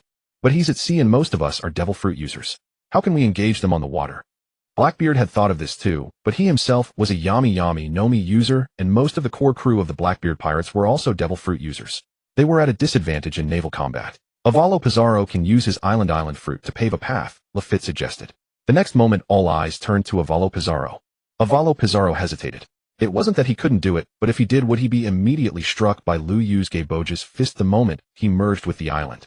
Once merged with the island, any damage inflicted on the island would affect him. San Juan Wolf couldn't withstand Gayboja's fist, and neither could he. Yet this seemed to be their only possible way out. Fine, I'll clear the path. Avalo Pizarro finally made up his mind, merging himself into the island. A rocky arm extended from the shore, skimming the water's surface toward the naval warship. Lu Yu stood at the bow of the ship. The moment he saw the extending rock arm, he understood what was happening. He prepared to drop a quantum bomb to destroy it, but just as he was about to act, the system's voice suddenly rang out. Ding! The path of decisive battle has been opened. You may choose to walk this path alone and initiate an achievement quest. Achievement quest: single-handedly annihilate the Blackbeard pirates. Reward guaranteed: level up to 85 and an 85 level epic weapon. Path of decisive battle. Lu Yu stared at the extending arm, considering the reward the system offered. Guaranteed level up to 85 and a weapon upgrade to epic. That meant that if he took down the Blackbeard pirates, he could immediately ascend to the pinnacle of this world and become a truly top-tier powerhouse. Truly worthy of being called the path of decisive battle. The victor soars to the heavens while the vanquished may well perish on the spot. Lu Yu thought, his gaze fixed on the Beehive Island ahead, his eyes gradually growing resolute. For an ordinary person, such a challenge would be extremely dangerous. But Lu Yu was different. He had always held on to the awakening of the Ranger, never using it. He also had the title of the Mermaid Princess's close friend, which provided a warning and support effect in times of danger. Moreover, he had deployed over 10,000 troops on the outskirts of Beehive Island, with Fujitora Gion and many other powerful figures keeping watch. If it came to a critical moment, he could simply give the order and have the entire army launch a full-scale assault on Beehive Island. In other words, the worst possible outcome was simply abandoning this achievement quest with no real threat to his life. Under such circumstances, how could I hesitate? With his mind made up, Lu Yu leaped directly from the warship onto the rocky arm. Lu Yu. Admiral Baiyu. The crew on the ship was startled. I'll go meet them in person. You stay here. Unless you see my distress signal or a sudden appearance of Sea Kings, do not attack. Anyone who disobeys orders will face military discipline. Lu Yu's voice traveled back to the ship, and through the den mushi he carried reached every warship, including Fujitora and the others who were carrying out the rescue mission. Is Lu Yu going to challenge the entire Blackbeard pirates alone? Gion looked toward the other side of the island in shock. Since he has given the order, he must truly intend to do so, Fujitora said. That's our commander, so bold. Kaku exclaimed in admiration. Isn't this too risky? Gion was less concerned about boldness, she was worried about the young man. Don't worry, Lu Yu is a man of measure, Fujitora said, but sensing Gion's concern he added. He did say that if there's a warning we'll provide immediate support. With so many elite marines here, we can serve as his greatest and most powerful backup at any time. With that, Fujitora led all the prisoners aboard the rescue ship. The 100 elite marines had all withdrawn safely. Their operation this time had been unexpectedly smooth. Perhaps it was because the forces they brought were too strong, leaving the guards powerless to resist. Or perhaps because Beehive Island was a territory the Blackbeard pirates had only recently seized, so its defenses were not yet fully established. But the most important reason was that Lu Yu's firepower suppression was so intense that it had drawn all the attention of the Blackbeard pirates. Seeing that Fujitora and the others had already retreated, Gion, despite her worry, ultimately withdrew as well, because that was Lu Yu's order. On the path of decisive battle, Lu Yu walked slowly along the rocky arm. Khalifa and the others had stopped their attacks, and Beehive Island fell silent. The members of the Blackbeard pirates stepped out one by one, all eyes fixed on Lu Yu. On the warships, every marine watched with fervent emotion as their youngest and sharpest admiral ventured alone into the dragon's den. On the path to the decisive battle, he challenged the entire Blackbeard pirates alone. Lu Yu walked down this road, drawing the gaze of everyone on both sides. What is he trying to do? Does he intend to challenge our entire pirate crew single-handedly? Blackbeard found it hard to believe that such a young man, a mechanical gunner skilled in long-range attacks, could actually accomplish such a feat. Lu Yu continued walking, and the aura around him began to shift. Gunner, potential burst. Ranger, death revolver. Munitions expert, overload loading. All sorts of skill states stacked upon one another at this moment, combined with the passive skill boosts each possessed. Lu Yu's combat state was activated in full for the first time. The translucent red light screened the gleaming cannon that appeared before him, the magazine hanging at his waist, and the small robot floating beside him. All were visible. Lu Yu had never shown this state before so much, so that even Kali Fa, who had been with him for a long time, was taken aback. The members of the Blackbeard pirates, however, realized more clearly that Lu Yu at this moment might be the most terrifying. He was not the sharpshooter, nor the gunner mechanic munitions expert or ranger.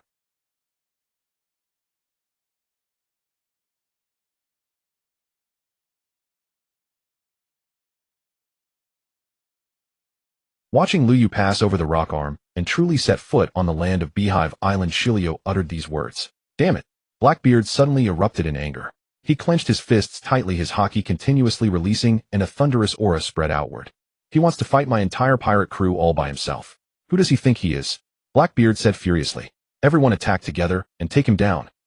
Blackbeard shouted loudly. Thus the many pirates who had been stunned snapped back to reality. They raised their weapons and charged desperately at Lu Yu. After all, Lu Yu's reputation on this sea was still not high enough. He was just over 20, a newcomer who had risen less than a year ago. Even though he was a Marine headquarters admiral, the pirates couldn't help but underestimate him when they saw his youthful face. Thus, instead of fleeing like they would against Ka-Pu, they all surged forward together. Lu Yu kept walking, but beside him the small robot began to continuously deploy various types of robots. Chaser, self-destructor, trap, chaser, viper, cannon, predator, aerial combat, mech, interceptor, factory. A massive number of robots and small drones appeared around Lu Yu and rushed toward the pirates. Explosions and screams rang out incessantly. This was the mechanical god of War I who played with machines to perfection, in existence that alone rivaled an army. But in the end the enemies were more numerous. The mechanic's skills unfolded, eliminating many pirates, yet some still managed to bypass the robots and reach Lu Yu. Then Lu Yu's other profession came into play. The Grand General, although he had not brought his Black Rose Special Forces this time, still had various ammunition and grenades. Blast grenade, shock grenade, freeze grenade, laser, sniper, gravity grenade, plus claymore mine, C4 missile, and napalm.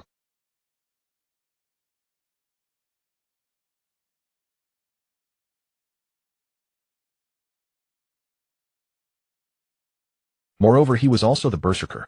When the pirates couldn't charge in, or during the gaps between his attacks, he unleashed a variety of ultra-long-range offensive methods. Gatling gun, flamethrower, anti-tank cannon, laser cannon, howitzer, focused flamethrower, quantum bomb. Unlike the attacks of the mechanical god of war and the Grand General, the Berserker's attacks were simple and direct. Ultra-long-range, large-scale physical damage, specializing in widespread physical annihilation. As for the gun god's skills, Lu Yu had not yet released them since landing on the island because no pirate had the strength to force him to use this profession's ability, which was closest to close-quarters combat. In just a few minutes, within the brief moments after Lu Yu set foot on the island, the entire Beehive Island was nearly transformed into a hell of gunpowder and carnage, with the flames and smoke of explosions never ceasing. Lu Yu's experience poured in continuously, and his level kept rising. Level 62, 63, a 64, a 65. The longer the time passed, the more people Lu Yu killed, the higher his level rose, and the more powerful his attacks became. Yes, the power of Lu Yu's skills was not fixed. Much like in a game, as his level and equipment improved, his attack power also increased. Now at over level 60, the damage of his normal attacks was worlds apart from what it was during the Dingshang War. Even Lu Yu's physical attributes, his strength, agility, endurance, and self-recovery, were vastly different from before. Outside Beehive Island, over 10,000 Marines on 15 warships stood dumbfounded. They watched the situation on the island from afar. They could no longer see Lu Yu's exact location, but they could see the wildly flying drones and airstrikes. They could also see the unending explosions. Vice Admiral Yuan, I think your earlier worries were unnecessary, Jiekasen remarked. Exactly, with this kind of firepower, the ones who should be worried are the pirates on Beehive Island.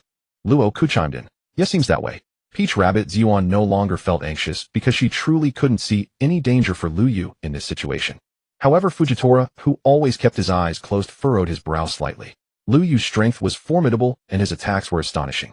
But Fujitora could sense that the core strongmen within Beehive Island had not acted yet. They were still lurking in the shadows. For powerhouses like them, the small fry had never been worth mentioning. Only powerful opponents truly deserved attention. Mr. Lu Yu, you must not be careless, Fujitora thought to himself. Having not yet received any warning signal from Lu Yu, he could not intervene. He did not doubt Lu Yu's abilities either. He was merely worried that Lu Yu might underestimate the enemy, giving the strong members of the Blackbeard pirates a chance to strike. In such a war, a single small mistake could become the key to turning the tide. Just like that Marine hero who was stabbed in the back here. On Beehive Island, Lu Yu pushed deeper into the fray. His relentless onslaught and overwhelming firepower had already felled over half of the pirates on the island. Yet he had not revealed all his cards. He was waiting for the true powerhouses of the Blackbeard pirates to make their move.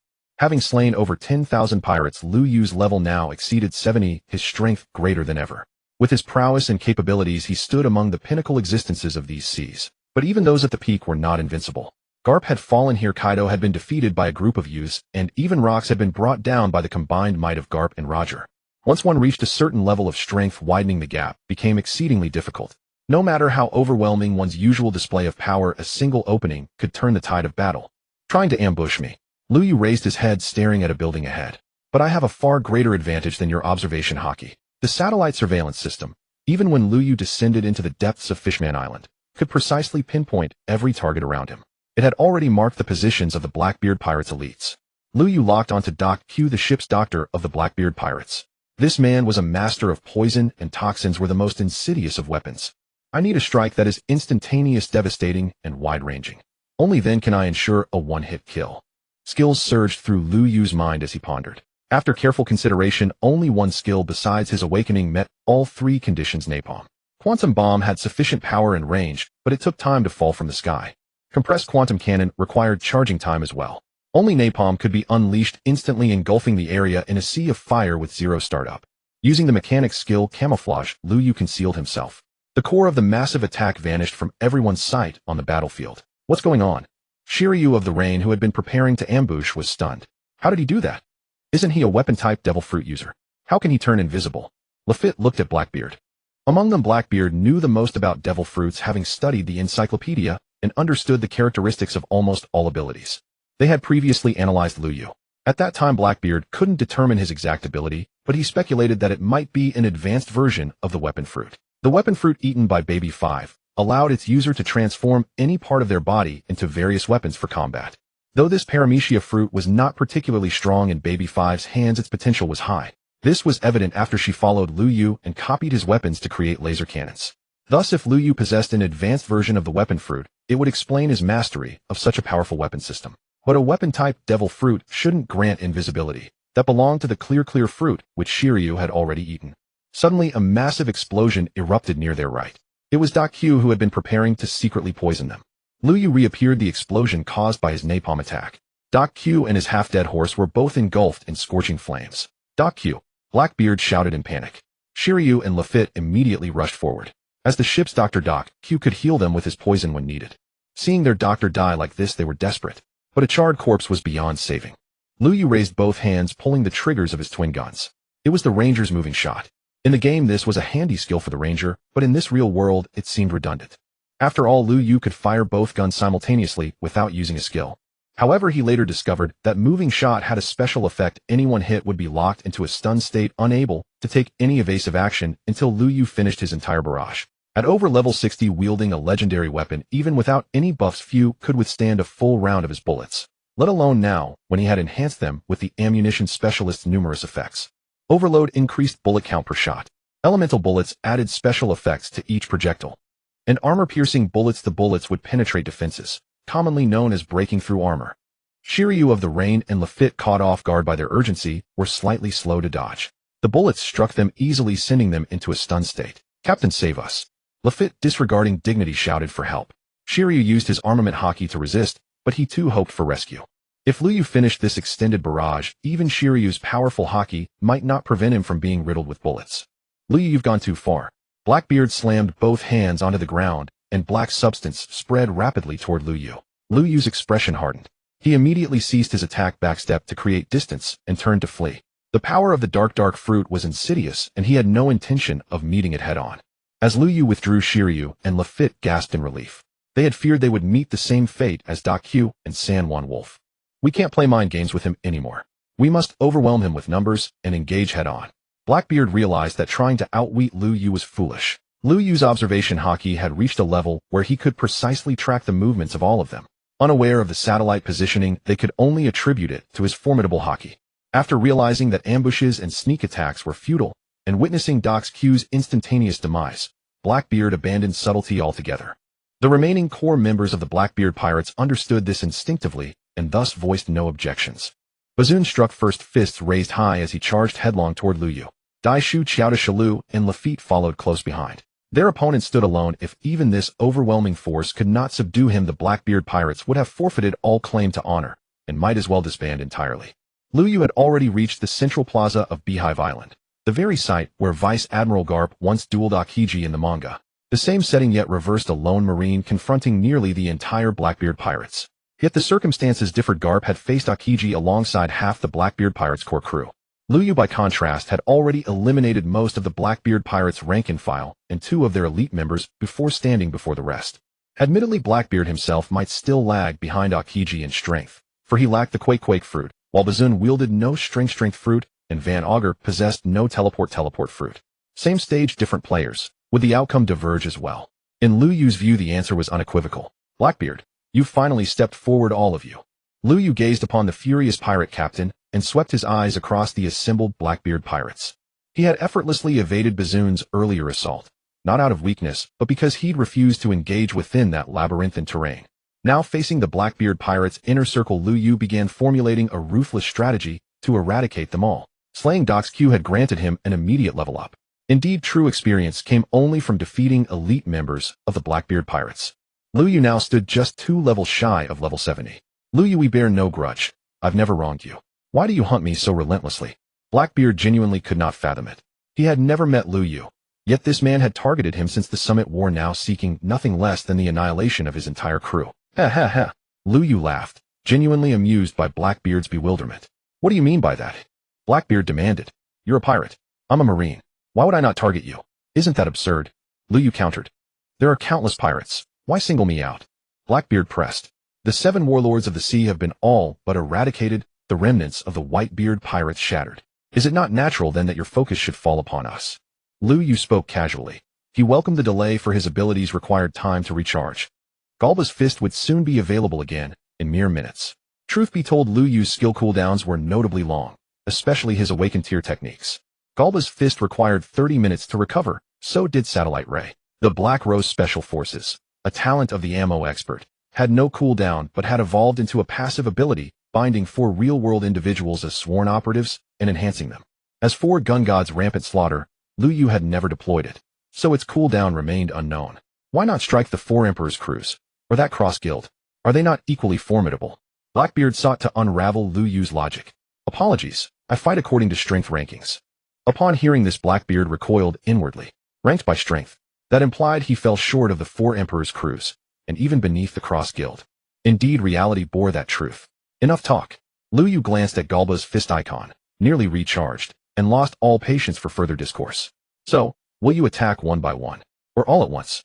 Lu Yu cared not how they chose to strike. At full power, any approach would end the same. Blackbeard turned to his captains. Each nodded in silent accord. All together. With that command, they surged forward as one. Van Augur fired first. Shalu's blade slashed forward. Dai Shu Chowda exhaled searing flames. Napalm bomb. Lu Yu advanced one step with his right foot. A unique weapon materialized in his hand. A custom artillery shell slammed into the ground before him. Instantly, a colossal inferno erupted. Its scorching heat not only repelled Dai Shu Chowda's fire, but intensified it, reflecting back with greater fury. In one fluid motion, Lu Yu raised his dual pistols, deflecting both Van Augur's bullets and Shalu's sword strike. Above, a quantum blast descended, targeting Rainy Shalu. Angel's blade.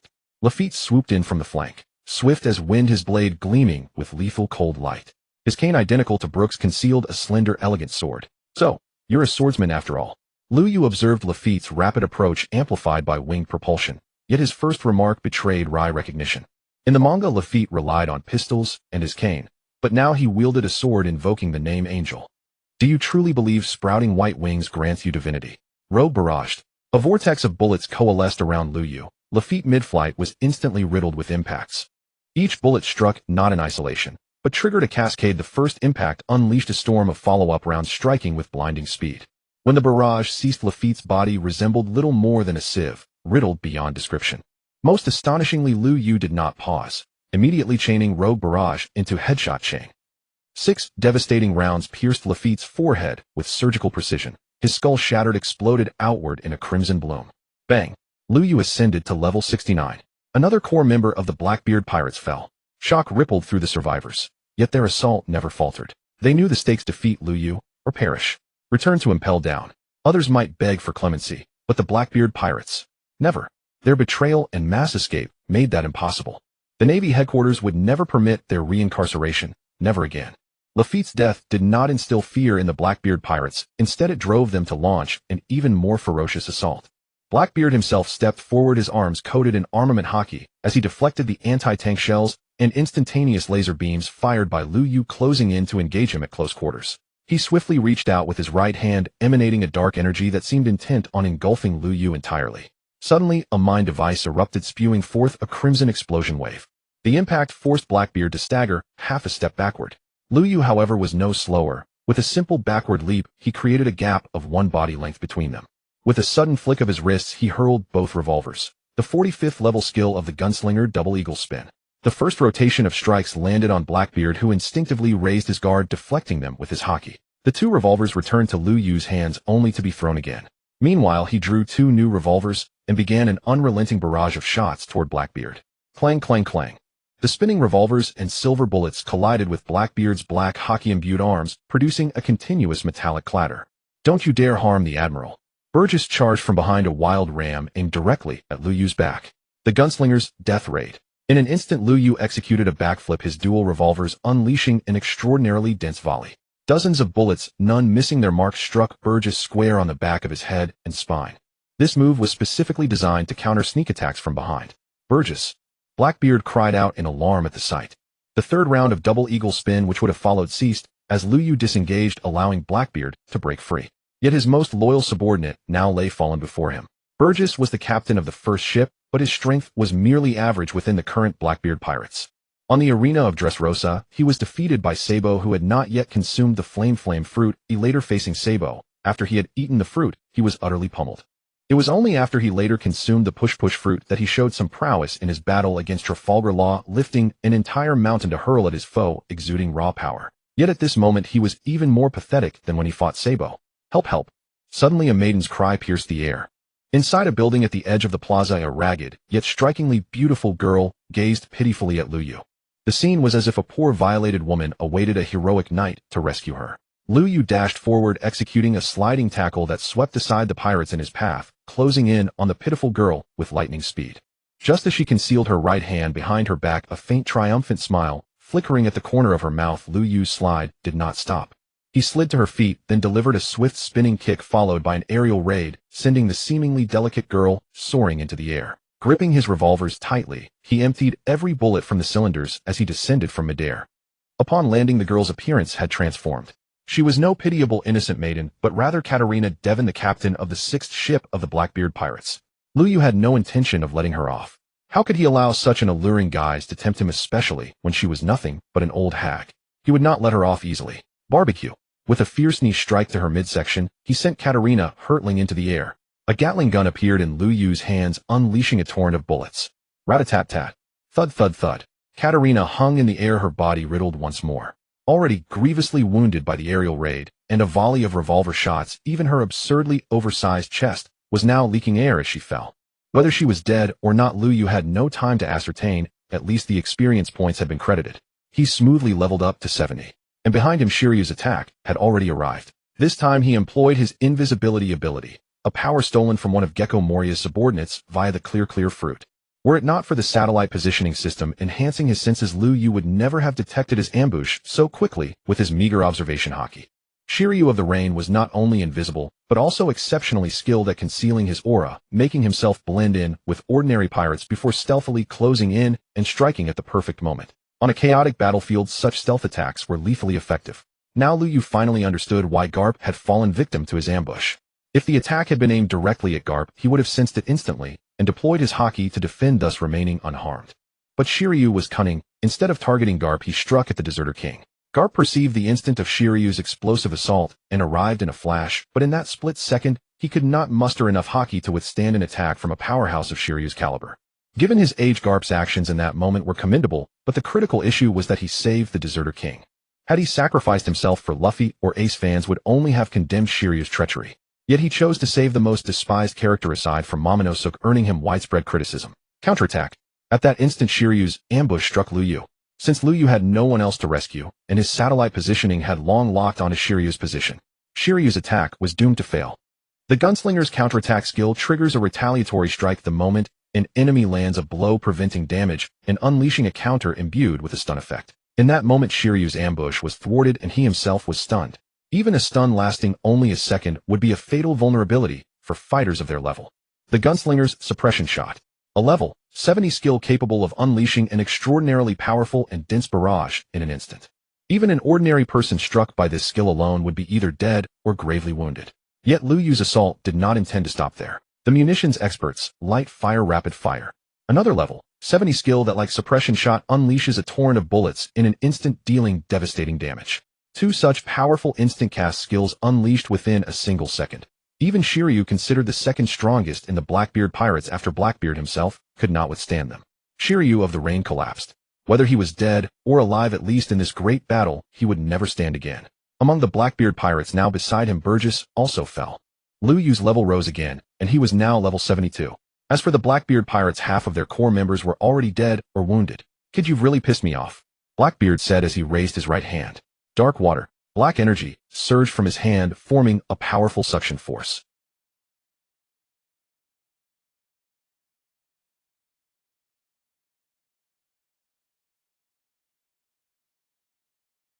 He would grab his opponent and drag them into the dark space opened by the dark fruit, where there was no other channel for the devil fruit ability to transfer. Dark water absorbed all the energy of these devil fruits into his hand, then transferred it to himself or others.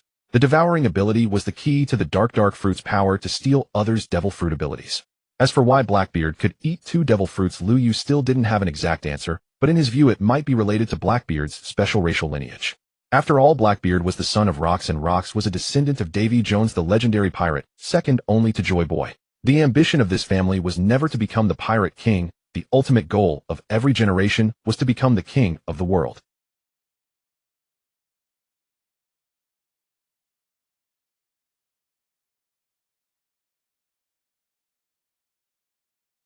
The level 45 compressed quantum cannon of the launcher was a more terrifying attack than the quantum bomb, but it couldn't be released from the hand and required charging, so it was less practical than the quantum bomb. That was also why Lu Yu hadn't given this skill to the Black Rose Special Forces. Of course, watching the girls clap their hands and summon the quantum bomb was also quite pleasing to the eye. Drunken Blaze. Vasco Shot also launched an attack at this moment. Even though he was already afraid because of the deaths of others, if he continued to sit back and watch the fight, whichever tiger won would eventually give him a slap. Van Augur did the same. He raised his gun, coated the bullet with hockey, and fired at Lu Yu. At that moment, the small robot hanging beside Lu Yu began to show its power. One by one, small robots were projected out, and the order for air support was issued immediately. Lu Yu, who possessed 4 professions simultaneously, would be too pathetic if he could be tied down by a single skill. Evil King, aren't you making a move? Blackbeard shouted loudly.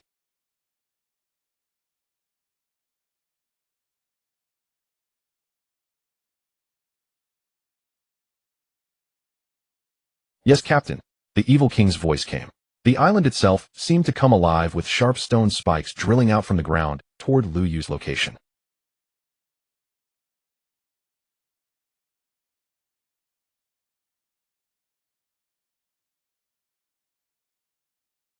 The skills Lu Yu released would equally attack everything around him, but never harm Lu Yu himself. This self-protection mechanism of the system was truly effective. As the satellite ray fell, the compressed quantum cannon in Lu Yu's hand also released. Blackbeard, watching these two powerful skills suddenly appear, turned pale.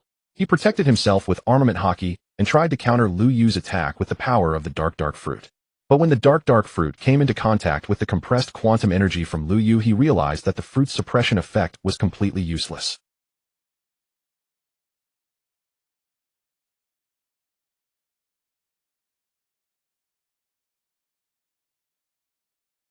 You're not a devil fruit user.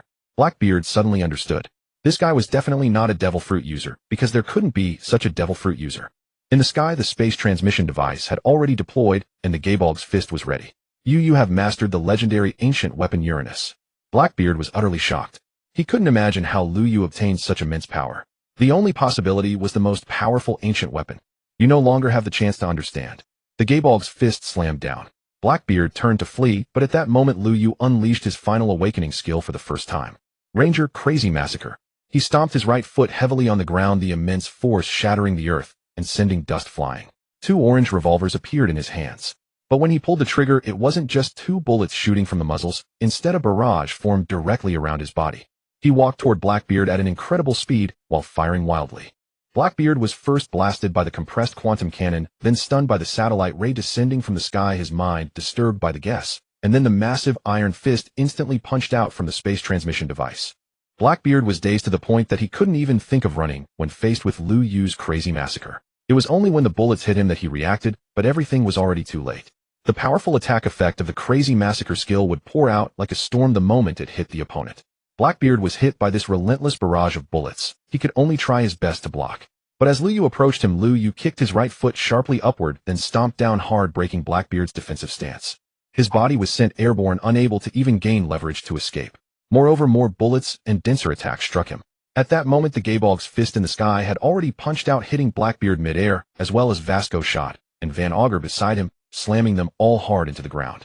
Lu Yu's body leaped into the air, hanging upside down with arms spread, then spinning at high speed. The bullet-formed attack covered an area of hundreds of meters. Everyone on this square, all those around it, who might have noticed Lu Yu's words just now, were within the range of this violent skill. This sight, I've never witnessed it before. Tao Rabbit Xuan stood at the bow of the ship, gazing through her telescope at the unfolding events on the island, utterly awestruck. She had seen Satellite Beam and Garp's fist before, and knew full well the terrifying might of both techniques. Yet Lu Yu's astonishingly fluid movement, coupled with bullets behaving in ways that defied all logic, was something she had never seen him unleash until now. Moreover, this was not merely a matter of one extraordinary ability, but of Lu Yu unleashing 3 such horrifying techniques in rapid succession, all within a single breath. The sheer spectacle left Tao Rabbit Xuan speechless, unable to find words to describe it. Boom.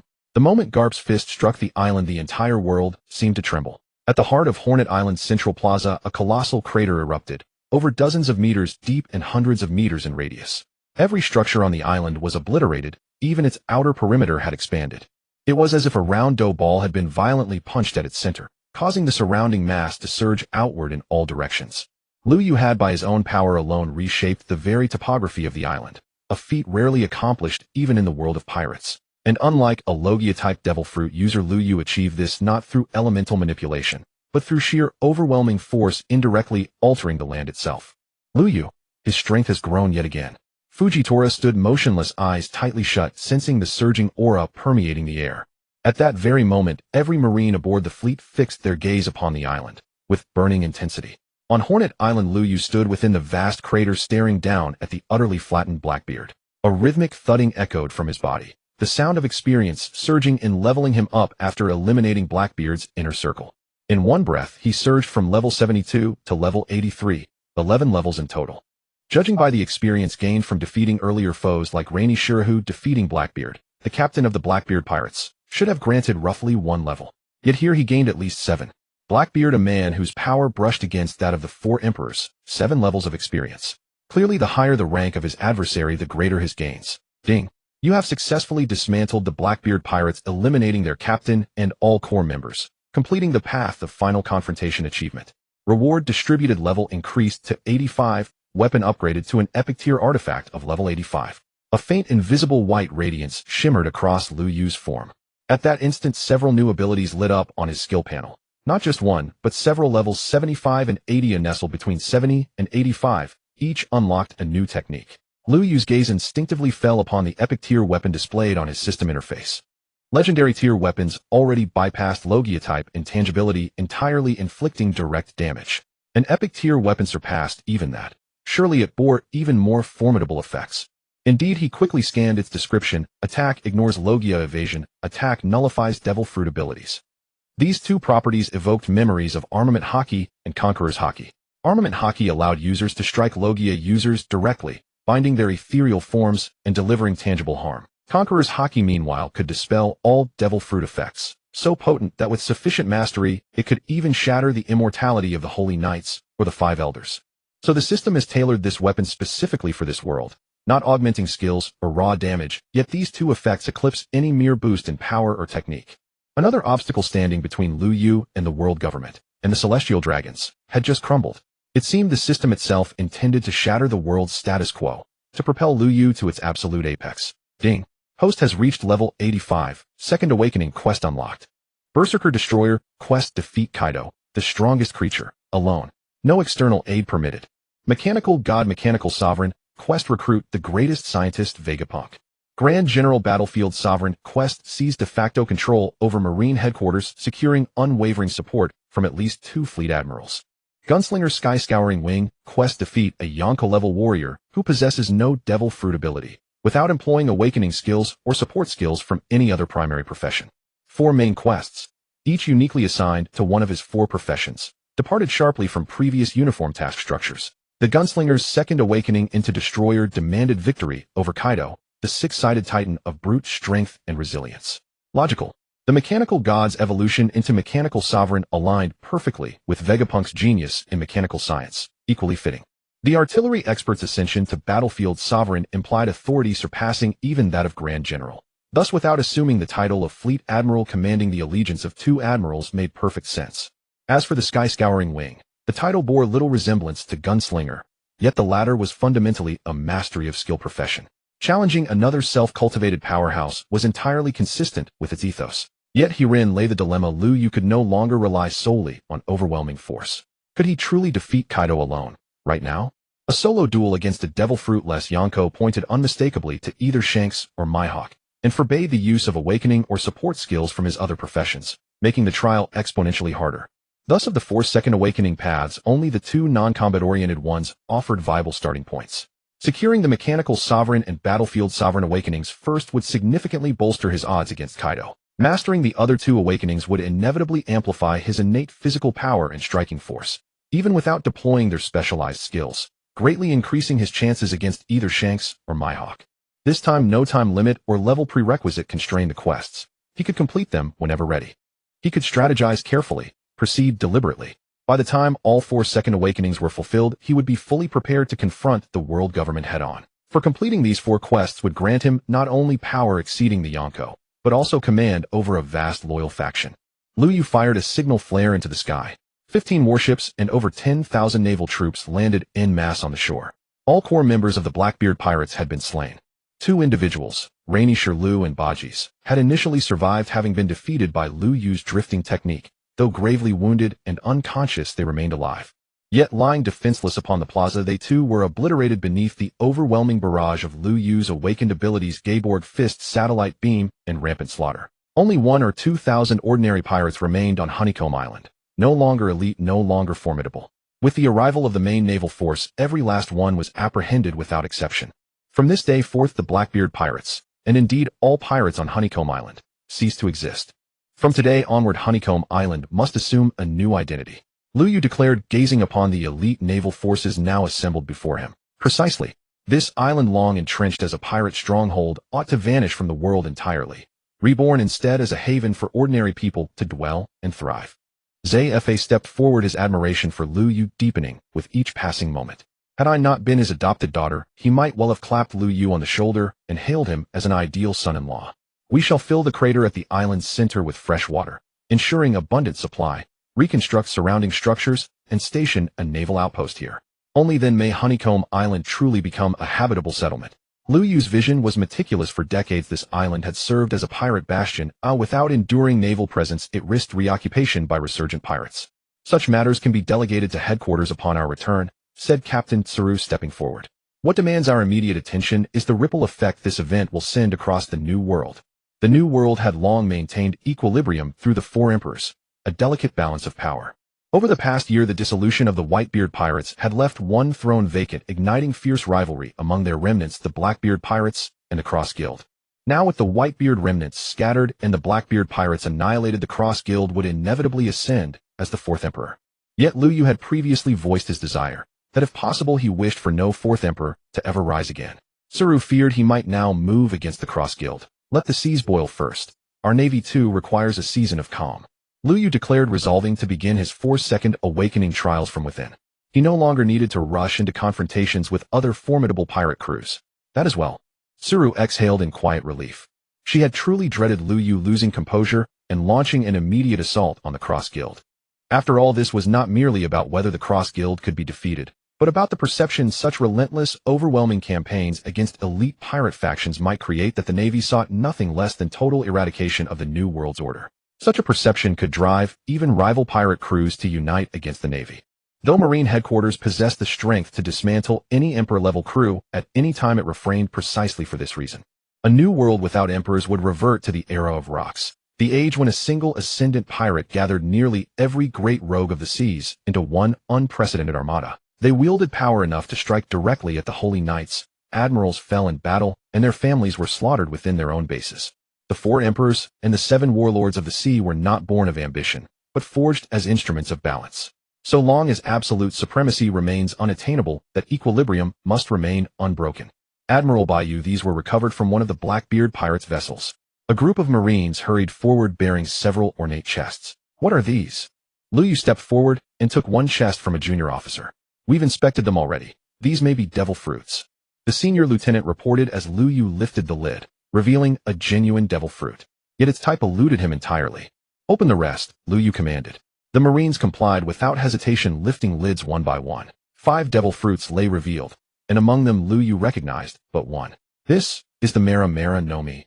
He strode toward a Marine on his left and withdrew a crimson fruit veined with flame-like patterns from its chest.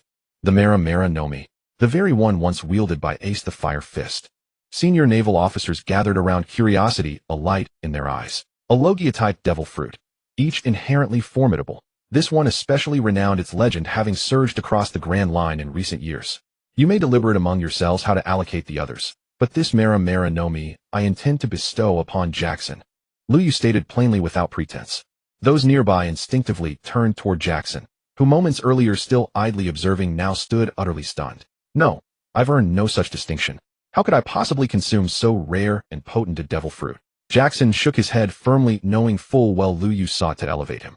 Indeed, his accomplishments had been modest over the past year. He'd risen only to lieutenant commander, largely by virtue of accompanying Lu Yu. To suddenly inherit the Mera Mera no Mi, a Logia of extraordinary might, felt beyond his capacity to bear. If merit is the measure, then this victory rests solely upon my shoulders. Is there anyone who disputes my claim to this fruit? Lu Yu asked, surveying the assembly. None. Of course not. Such a question was rhetorical. Had Lu Yu claimed all 5 fruits, none would dare object. Then consider the Mera Mera no Mi is now mine to give. May I not gift it to my brother? Of course you may. Voices rose in unison.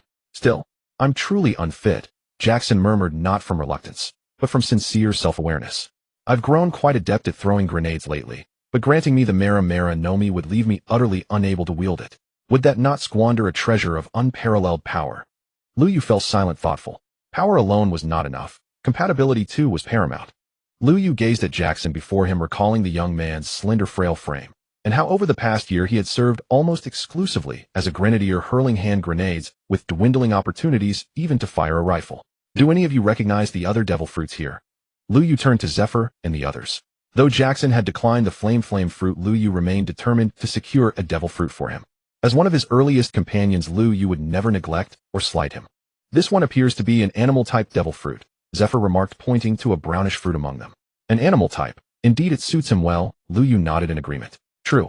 Jackson's most pressing deficiency is physical stamina. Animal-type devil fruits invariably enhance bodily attributes to some degree. Zephyr shared Lu Yu's view. The animal type was unquestionably fitting for Jackson. How splendid it would be if we could find a mythical Zoan. Given the choice, Lu Yu would still have preferred a mythical Zoan for Jackson.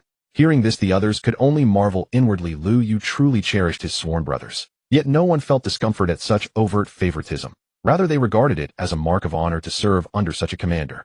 For Lu Yu bestowed these gifts not through plunder, but through his own military-industrial enterprise.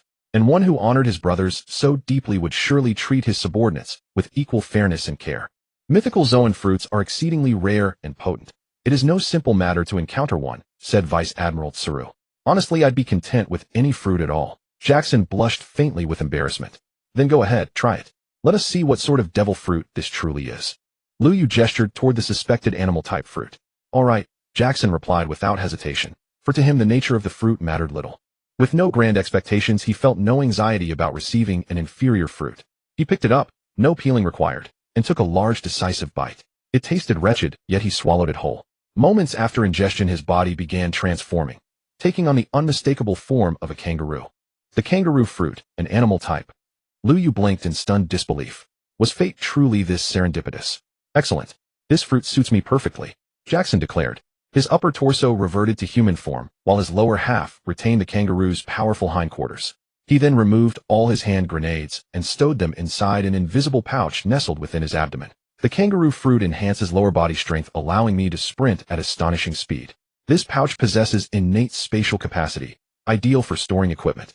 Henceforth, all my grenades may reside safely within it. Jackson clearly delighted in his new powers, though his priorities struck others as oddly modest. Most recipients of devil fruits would first contemplate how to ascend to greater strength. He, however, focused solely on grenade storage, and how enhanced leg power might aid swift retreat. During the Summit War, Lu Yu had told Jackson that survival demanded cunning evasion, that enduring battle was victory itself. Though Lu Yu himself now wielded ever greater power, and no longer relied on such caution, the art of strategic withdrawal had been mastered entirely by Jackson. In that case, I'll supply you with 200 additional grenades, frost-shield, and electrostatic variants alike. With those words, Lu Yu produced the entire cache in a single breath. For the first time, those present wore expressions of genuine envy. Earlier, even the offer of a Logia-type devil fruit had stirred no such longing. Yet these grenades ignited covetous awe. My carrying capacity has increased. I can now dispense up to 1,300 grenades. 300 remain with Jackson. 200 were previously allocated to Lucci. The remaining 800 I intend to distribute among you senior admirals.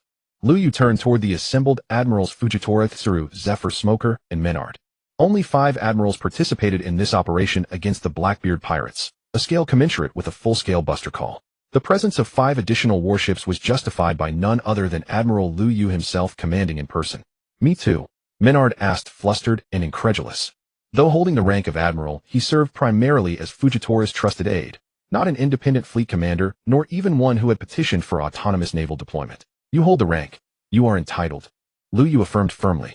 Thank you, Admiral Bayou. Menard beamed with delight. He had long known these grenades' extraordinary efficacy, but having never served directly under Lu Yu, he possessed scarcely any. Even the few distributed through Fujitora's vessel had reached him only in meager numbers. Now, as an admiral participating directly in the allocation, he stood to receive over 100 from the 800 reserve, at least 20 or 30 for his personal use, even after equipping his crew. I'm but a retired old man. Give my share to Locke. Zephyr declined his portion. Mine too. I'll relinquish mine for soldiers in greater need. Fujitora likewise stepped aside. Admiral Fujitora. Menard faltered, bewildered.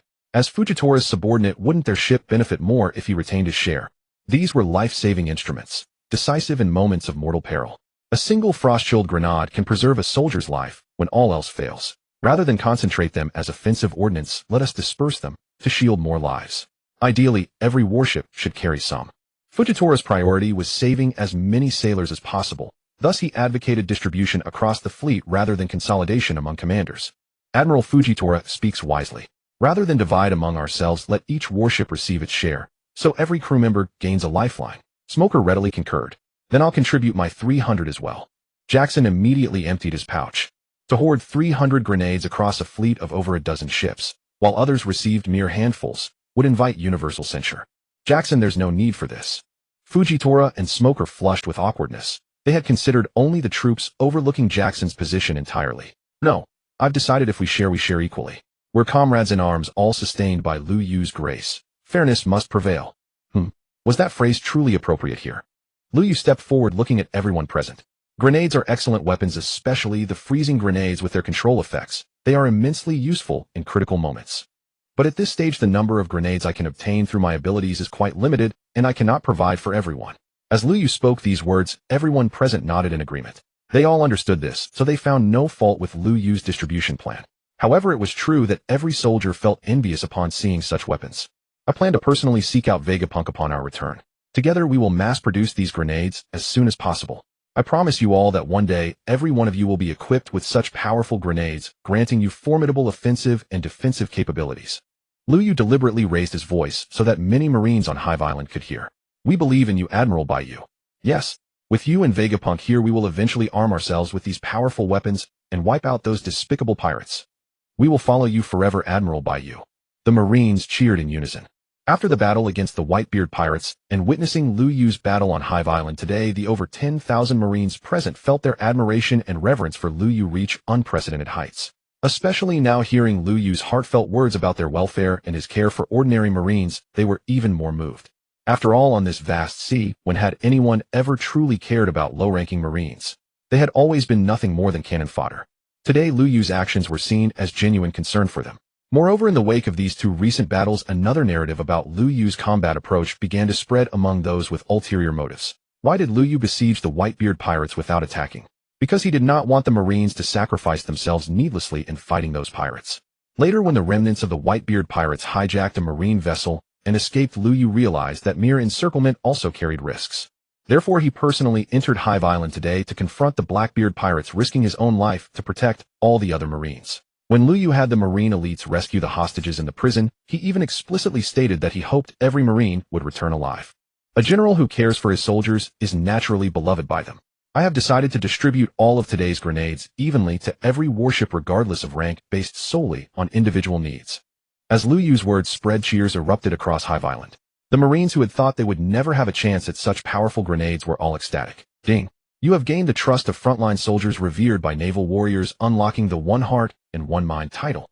One Heart and One Mind title. The bearer of this title gains higher loyalty from the military. All soldiers who follow you will have stronger fighting will, and their combat power will increase by 10%. Such a title exists. Lu Yu was somewhat surprised. He now seemed to have 3 titles: Ship King, Terminator, Mermaid Princess's close friend, and now the One Heart and One Mind. Admittedly, each title provided considerable assistance. The Ship King Terminator allowed skill weapons to be materialized, enabling Lu Yu to manifest weapons for Vegapunk to study. The Mermaid Princess's close friend title allowed summoning Sea Kings in times of crisis and increased the carry weight of the portable storage by 50 kilograms. Now the One Heart and One Mind title could actually grant military loyalty and boost soldier morale. It was a wide area aura. Khalifa, you will personally distribute these grenades to the soldiers who need them. Lu Yu turned and said to Khalifa, "Yes, I will complete the distribution." Khalifa replied. Afterwards, she took Baby 5 Aline and Peacock, carrying all the grenades, and began distributing them to the Marines who had accompanied Lu Yu this time. As for who was in need, that was not decided by Lu Yu or Khalifa, but by the Marines themselves. They would elect representatives to determine who should carry the grenades. This move fostered unity within the Marines and further deepened their impression of Lu Yu. The discussions about Lu Yu among the Marines had actually been spread by Khalifa Lucci and the others. They all knew that their superior harbored a greater dream, and they would naturally help Lu Yu realize it faster in their own ways. Afterwards, the distribution of grenades, the organization of buildings on Hive Island, preparations to establish a branch there, and victory celebrations commenced one after another. As for the Mara Mara no Mi and 3 other unidentified devil fruits, Liu Yu decided to bring them back to Marine headquarters first. After all, he should let Akiji, the fleet admiral, gain some benefits. Meanwhile, news of the complete annihilation of the Blackbeard pirates began to spread rapidly across the sea, altering the situation on the ocean. Marine headquarters officially announced that the Cross Guild was recognized as a new Yonko crew, and Buggy the Clown became the 4th emperor of the sea. However, more people in the New World were paying attention to the Navy's movements. Many in the New World knew that the Blackbeard pirates possessed power comparable to a Yonko crew, yet they were annihilated by a single Marine Admiral Liu Yu. Coupled with the earlier remnants of the Whitebeard pirates, all pirate crews in the New World felt immense pressure. The Yonko were all worried that Liu Yu might target them next. Of course, their worry was not fear of Liu Yu alone, but of the entire Marine force. The Navy had moved its headquarters to the New World and immediately eradicated 2 major powers that were nearly on par with the Yonko crew. They feared that the Navy had resolved to take on the Yonko crews, and that Marine headquarters would gather even more forces to strike together. The Navy today was unlike any before. Sengoku had retired, but he remained at Marine headquarters. Garp, the hero of the Navy, was still alive. Akiji became the new fleet admiral. The formidable Admiral Akainu was still present, and Kazuru remained active. Liu Yu was just over 20, the youngest Marine admiral in history. Ryakujiu and Fujitora were also said to possess admiral-level combat power. All told, the Navy now boasted 8 powerful combatants at the admiral level. The Yonko were not afraid of anyone, but if that anyone was multiplied by 2 or 3, they had to take it seriously. No matter how powerful a Yonko, could he defeat 1 or 2 admirals? Could he defeat 3? Even if he could, what if the opponent added a 4th? Therefore, even the Yonko had to act cautiously, now taking precautions to prevent future threats. Has the Marine Corps grown unusually active of late? In the Grand Hall of Mariajoa, the sanctum of the world government, the 5 elders convened to deliberate. Their discussion centered precisely on the Marines. The Marine headquarters has long maintained a fixed hierarchy: 1 fleet admiral, 3 admirals, and 2 admiral candidates. Yet recently the number of admiral-tier combatants appears excessive. Green Bull and Fujitora. These 2 admiral candidates possess strength rivaling that of full admirals. Their presence seems redundant, said Elder Nejiru, lightly tapping his sword scabbard. Elder Piter clearly shared Nejiru's sentiment. I suspect redundancy lies elsewhere. Elder Wachali's voice was low and grave. Indeed, ever since Liu Yu appeared at Marine headquarters, numerous strategic plans have unraveled. Nejiru declared outright, naming Liu Yu. His conduct is assertive. Yet he remains an indispensable force for suppressing pirates across the seas, observed Elder Mazu. But the crux remains: is his loyalty to the world government absolute? Wachali posed the most pivotal question. As of now, no signs of disloyalty have emerged. Elder Satan offered his assessment. Yet intelligence indicates he has been actively cultivating allegiance within the Marine ranks. Those who fought alongside him at Beehive Island now follow his every command. Nejiru spoke with quiet certainty. The 5 elders clearly possessed extensive intelligence on Liu Yu's operations at Beehive Island. He merely treats his subordinates with uncommon benevolence, thus earning their devotion. As an admiral, such loyalty is neither unnatural nor unwarranted. Mazu replied. Rumors suggest he intends to raise a private army. Piter inquired. That claim originates from Spandine, a man embroiled in personal enmity with Liu Yu. Its veracity remains unconfirmed.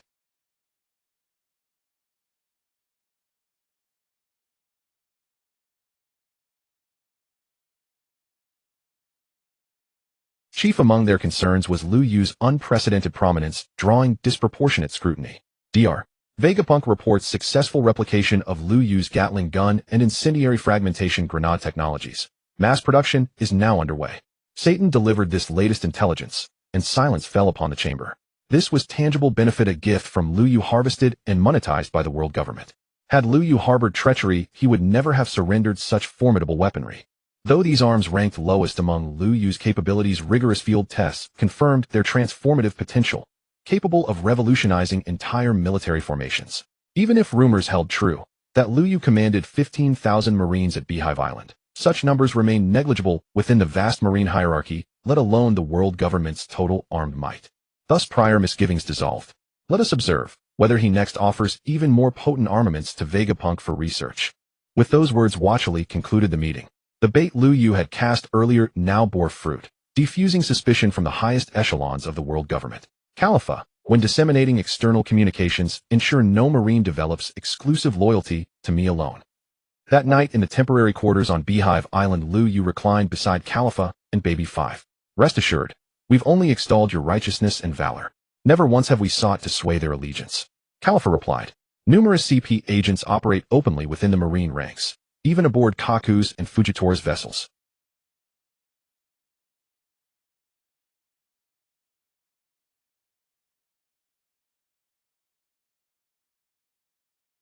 Yet he dared not act against them. To do so would trigger immediate suspicion from the world government. Until open rupture occurred, retaining them proved safer. The world government trusts no one, not even its own, Khalifa murmured, recalling painful memories as she buried her face deep into Lu Yu's arm. To endure such ruthless indoctrination from childhood, you've borne an unbearable burden. Lu Yu gently stroked her slender arm, offering quiet solace. Every CP9 agent underwent grueling training from early youth. Many deployed on missions by 13 or 14. Khalifa herself infiltrated Water 7 at just 13. Ironically, Mayor Icebog of Water 7 watched Khalifa grow up, yet she ultimately betrayed him, fulfilling her duty to the world government. Most grievous of all, those who sacrificed everything for the world government were later betrayed by it themselves. This world ought not be so. Lu Yu sighed.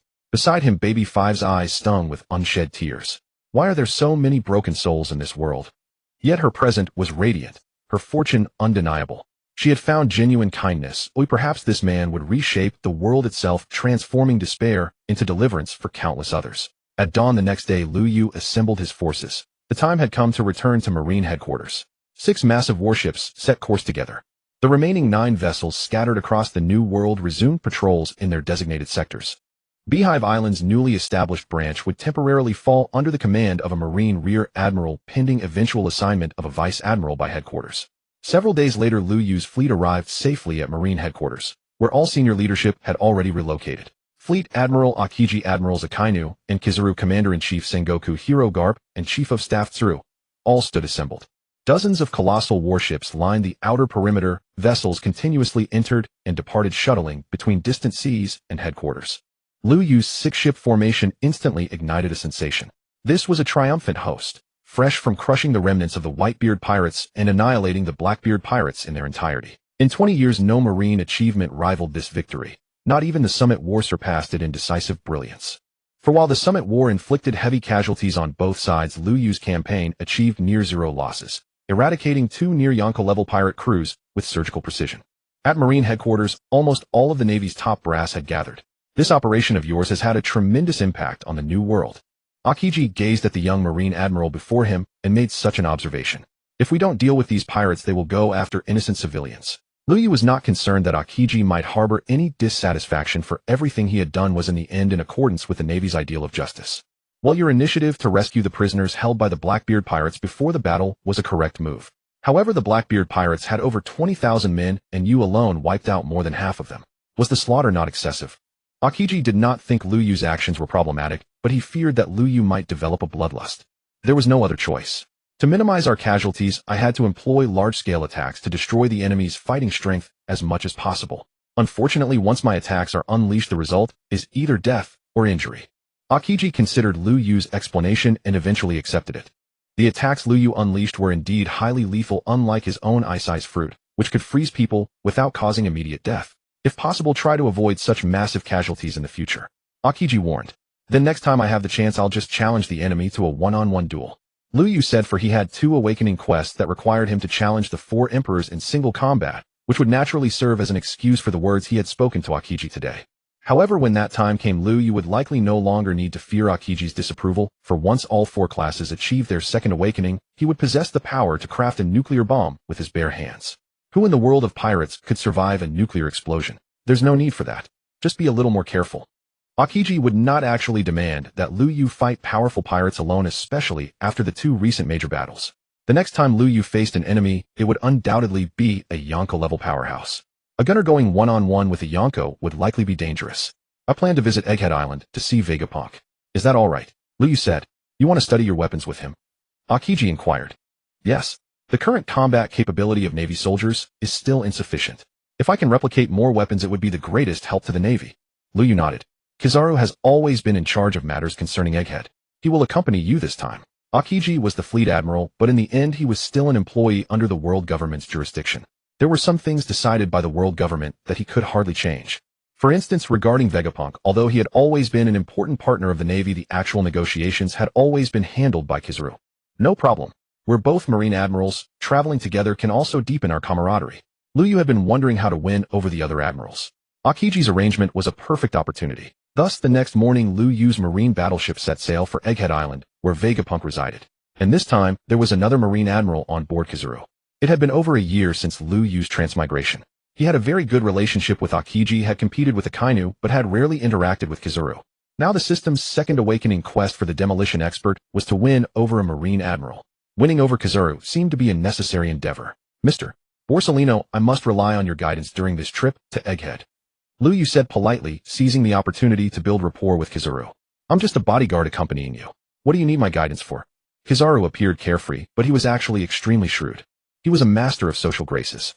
Otherwise, why could he hit the key to Luffy's handcuffs with pinpoint accuracy, yet miss the much larger Luffy by a wide margin? I heard that Vegapunk is your best friend. If you introduce me and chime in during our cooperation will go more smoothly, won't it? Liu Yu said. Don't worry. Once you show him your gadgets, he'll be extremely interested. He'll do his utmost to help you research them without you even having to ask.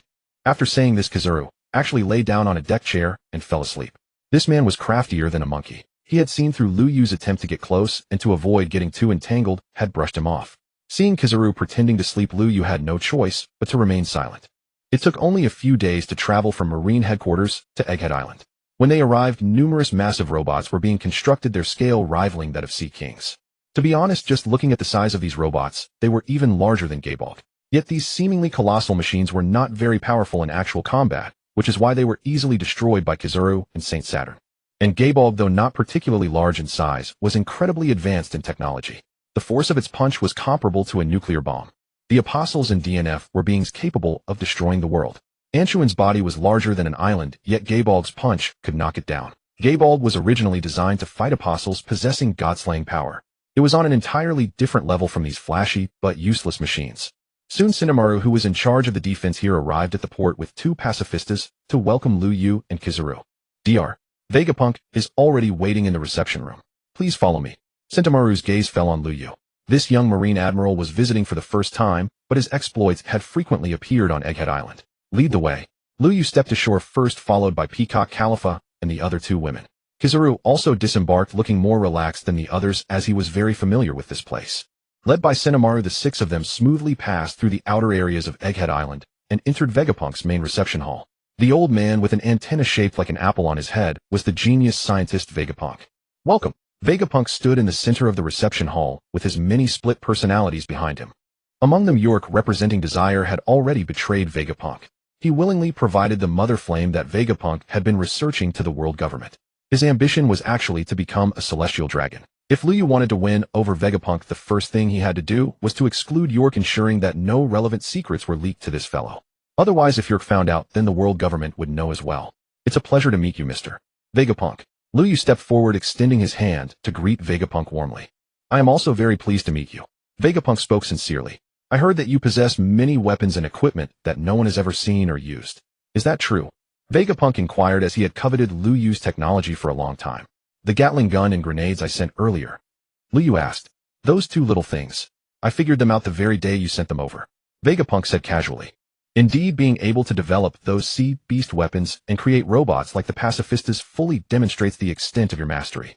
The technology in my Gatling gun and grenades is something you could replicate and even improve upon with just a glance. Liu Yu never doubted this. As for why Gatling guns and grenades were not widespread in the One Piece world, it was likely due to the characteristics of the world itself. The One Piece world had devil fruits and haki whose existence made the vast majority of people pursue them, naturally neglecting the development of technological weapons, especially grenades. Since most of the world was covered by oceans, everyone relied on long-range artillery like cannons at sea. Throwing grenades with their short range made studying them largely pointless. Furthermore, the countries of the world were too scattered, each with limited population and territory, which also constrained the development of weapons technology. When two countries went to war, the number of combatants was basically equivalent to a village brawl. Just a few hundred or 1,000 people. Whoever had the bigger fists won without any stalemate.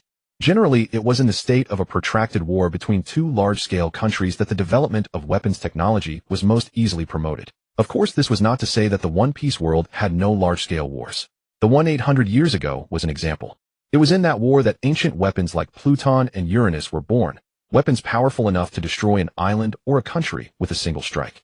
The chaotic world order and war patterns along with entirely different combat styles particularly shaped the current state of the One Piece world. For a parallel comparison, if it weren't for the explosive Dragon King Bakel forcibly suppressing magic in the Heavens Realm of the Arad continent, the Heavens Realm would not have developed technological weapons on such a scale. It would likely have been similar to the Arad continent. I heard that during your time at Punk Hazard you once summoned a powerful mechanical arm. Is that true? Vegapunk aimed straight for the pinnacle of Heaven's Realm technology right from the start. Truly a sharp-eyed man. I can indeed summon that mechanical arm, but at my current stage I can only call it forth for an instant. Having you study it would be impossible. Luyu explained. Alright then, what about that laser that came down from the sky? Vegapunk settled for the next best thing, but every question he asked hit upon an awakening skill. Quite something. That too is summoned for a short period, and I don't know exactly how it is generated. Naturally, Luyu could not reveal the existence of the satellite. If the celestial dragons learned of such a satellite, wouldn't they immediately turn hostile? What is that vehicle that can transport many robots and deploy them all at once? After asking about 2 awakening skills in a row, Vegapunk finally began to inquire about smaller things. However, this airdrop support involved research into transport aircraft. Before he could confirm whether Vegapunk could be an ally, he could not disclose it. Thus Luyu shook his head again. You can't do this, you can't do that. Is there anything I can study? Vegapunk was clearly somewhat disappointed. How about a laser cannon? Luyu raised his hand and summoned a laser cannon. Laser? Every one of my pacifistas can fire that. Vegapunk said with disdain. Why don't you come out and see for yourself? Luyu asked. Alright. Vegapunk's interest was not great, but since the world government wanted him to cooperate with Luyu, he still had to understand the situation. The group quickly emerged from the building and stood on an open plaza. Luyu stepped forward, grabbed the laser cannon with both hands, and began to charge it. At first Vegapunk paid little attention when he saw Luyu preparing to fire, but when he saw the laser cannon suddenly change form after charging, his eyes widened slightly. When the laser cannon fired, completely shattering a steel marker a kilometer away, his eyes lit up even more. This is not bad. Vegapunk was already satisfied, but he couldn't be too effusive. He needed to get Luyu to pull out more things. Then how about this? Luyu raised his right hand and snapped his fingers. A green missile suddenly flew in and landed on the ground in the distance. Boom. The missile exploded and a small mushroom cloud instantly rose. This is excellent. This time Vegapunk really couldn't hold back his composure. In this missile, he seemed to see a technological revolution. Perhaps one day in the future this missile could be used to strike from the New World to the first half of the Grand Line. Or it could be directly modified into a vehicle capable of carrying humans beyond the sky. This missile was by no means just a large bomb. And this? Speaking, Luyu casually pulled out a gravity grenade and tossed it a few hundred meters away. The grenade exploded, but not with the expected blast. Instead, it quickly formed a vortex after landing, which pulled everything around it toward its core. Only after everything was drawn into the center did the explosion occur.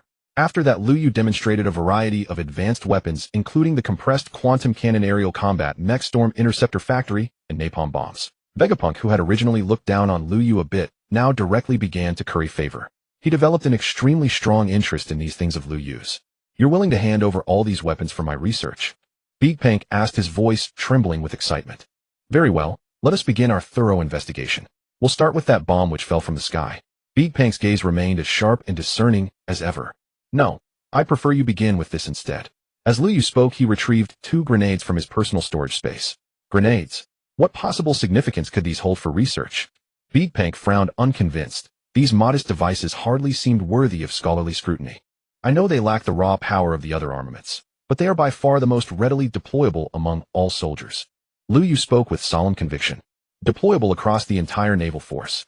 Vegapunk studied Luyu with quiet perplexity.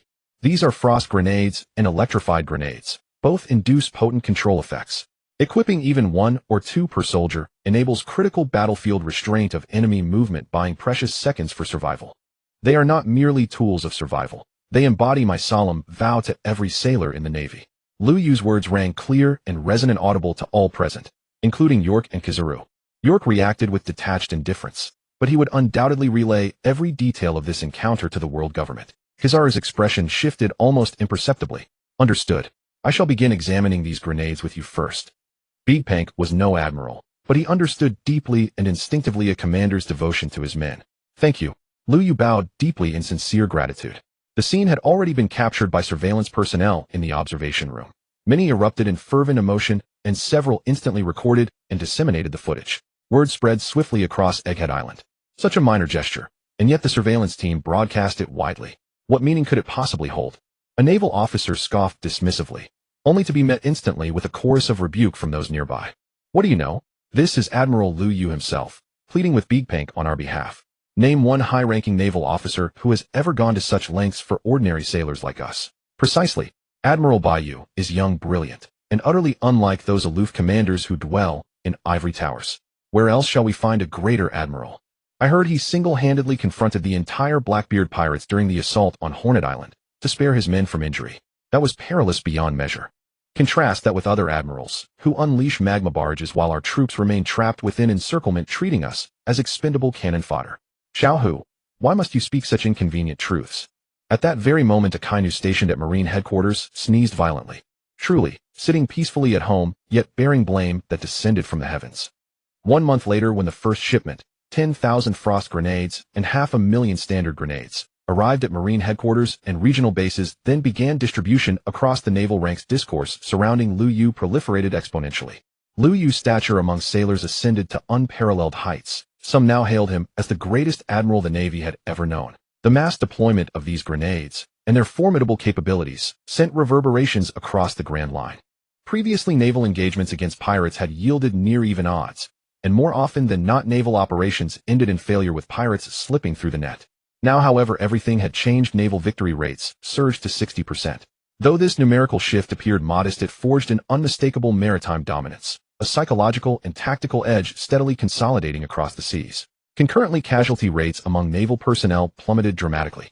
Consider a 1,000-man warship. Once a single engagement might claim 80 to 100 lives, today losses rarely exceed a dozen. Replacing 100 fallen sailors meant inducting raw recruits, whose combat efficacy remained low and whose influx barely sustained overall naval strength. But with only a dozen lost replacements, number merely a dozen, while the remaining scores become seasoned reserves. A few dozen per vessel may seem negligible, but multiplied across 100 ships it yields thousands, enough to commission several new warships. The magnitude of this impact remains subdued, for the transformation has only just begun.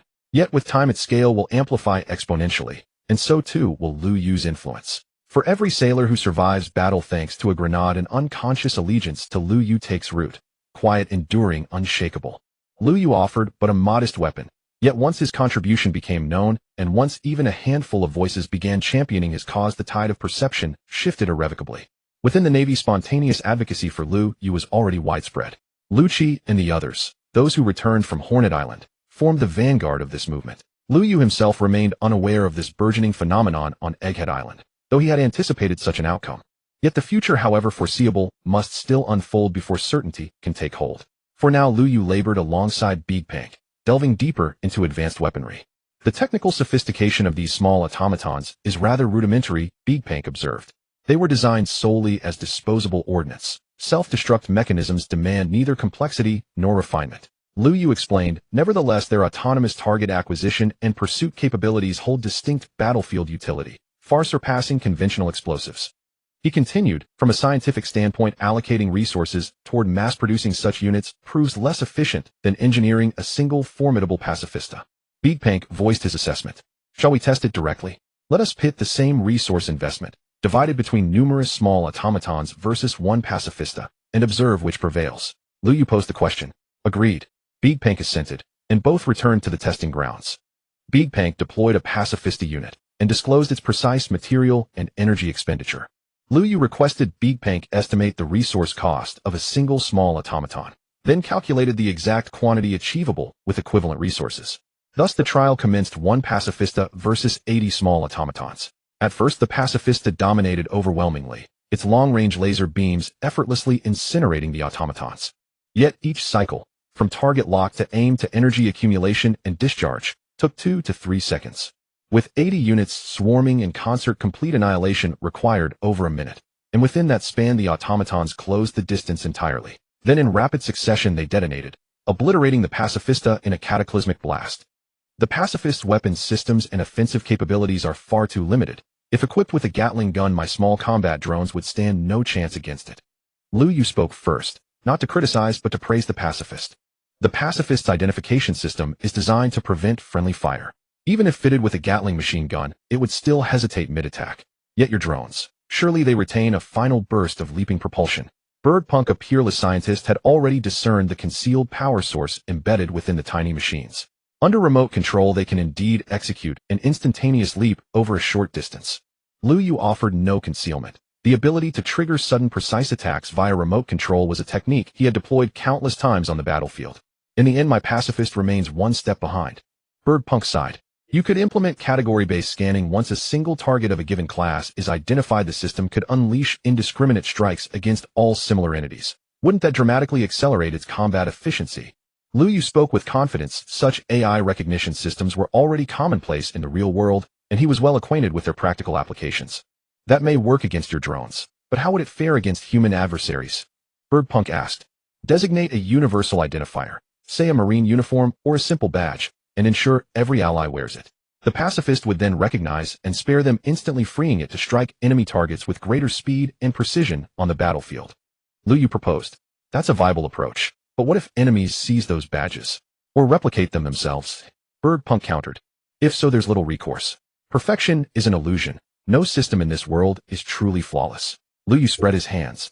Even the wisest mind errs once in 1,000 calculations. Even the strongest shield bears a chink. Absolute perfection is unattainable. Yet your own weapons operate without flaw. Why? Bergpunk observed. These weapons spring from my own abilities. I wield them directly with flawless command. But once replicated, their recognition algorithms would likely fall far short of the pacifist's sophistication. Liu Yu explained. Your weapons bear no trace of devil fruit origin. At those words, Liu Yu, who had hitherto remained utterly composed, instinctively froze. I've studied devil fruits extensively, deciphering their fundamental nature. Yet your physiology exhibits none of their telltale signatures. Bergpunk turned fully toward Liu Yu, his gaze deep and penetrating. Your purpose in seeking me out surely extends beyond merely donating your technology to the world at large. Bergpunk spoke again, and Liu Yu, now perfectly composed once more, allowed a fleeting flash of lethal intent to flicker across his face. Have you shared these deductions with your clones? Liu Yu asked. Rest assured, I synchronize data daily with my clones, but not every insight finds its way into their archives. Bergpunk meant no one else knows. I've swept this area thoroughly. No recording den mushy lurk nearby. What we say here remains unheard by any other ear. Anticipating Liu Yu's wariness, Bergpunk offered the reassurance deliberately. You're right.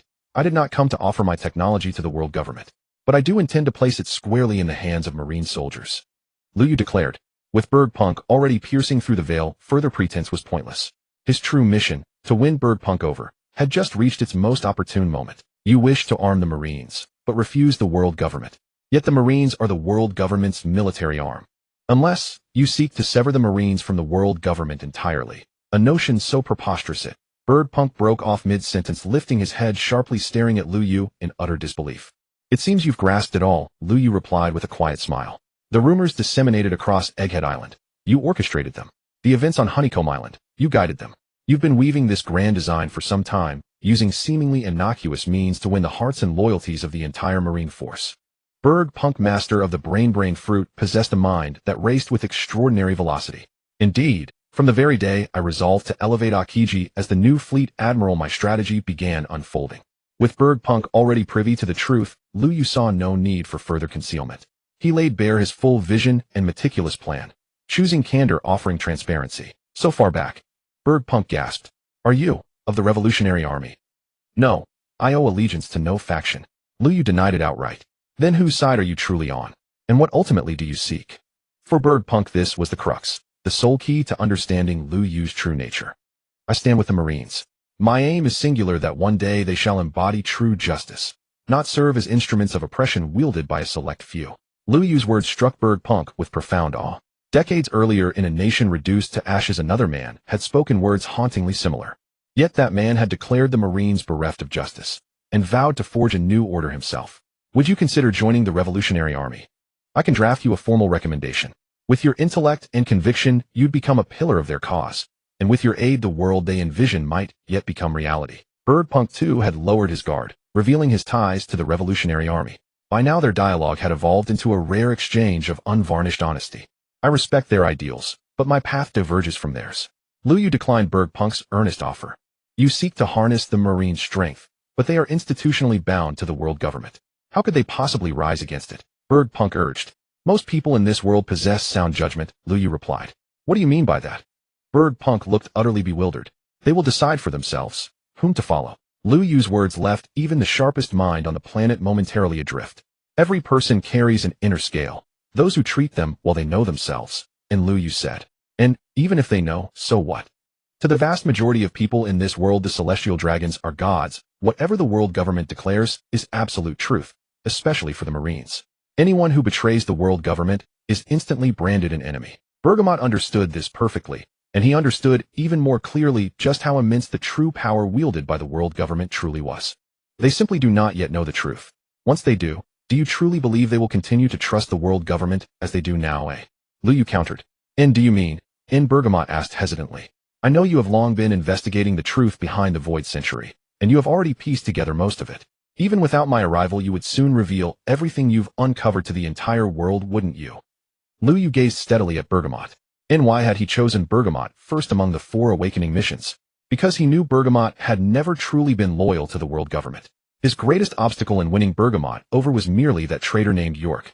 With York currently unaware of the situation, Lu Yu now had the perfect opportunity to orchestrate everything flawlessly. Yes, I had indeed planned precisely that. And Bergamot offered no concealment. And having spoken so openly, neither party saw any need for pretense. Therefore, if we expose the truth, the atrocities committed by the celestial dragons, I believe the majority of people will stand with us. And with my long-term strategic positioning within the Marine hierarchy, and the loyalty I've cultivated among their ranks, many officers and soldiers will willingly follow me into rebellion. Lu Yu had just laid bare his future plans. In the world government's power is far more than what meets the eye. Bergamot still lacked confidence, for he knew the world government's strength all too well. The Holy Knights, the 5 Elders, and Emu, the celestial dragon's might is formidable indeed. Yet my own strength extends far beyond what you have witnessed. Lu Yu spoke with unshakable self-assurance. And after all, a legendary adventurer who had reversed fate itself across the dimensional expanse of the DNF universe would hardly dare face anyone if he failed to rise as the unrivaled sovereign of this single planet. Moreover, he was no ordinary adventurer. While ordinary adventurers mastered only one class per avatar, he embodied the convergence of 4 supreme disciplines. You previously expressed curiosity about my advanced technologies. Shall I grant you a full demonstration today? And Lu Yu smiled faintly. He knew he had nearly convinced Bergamot. All that remained was to unveil his capabilities, to ignite tangible hope of victory over the world government. Agreed. And Bergamot nodded solemnly. And Lu Yu stepped forward several paces and snapped his fingers.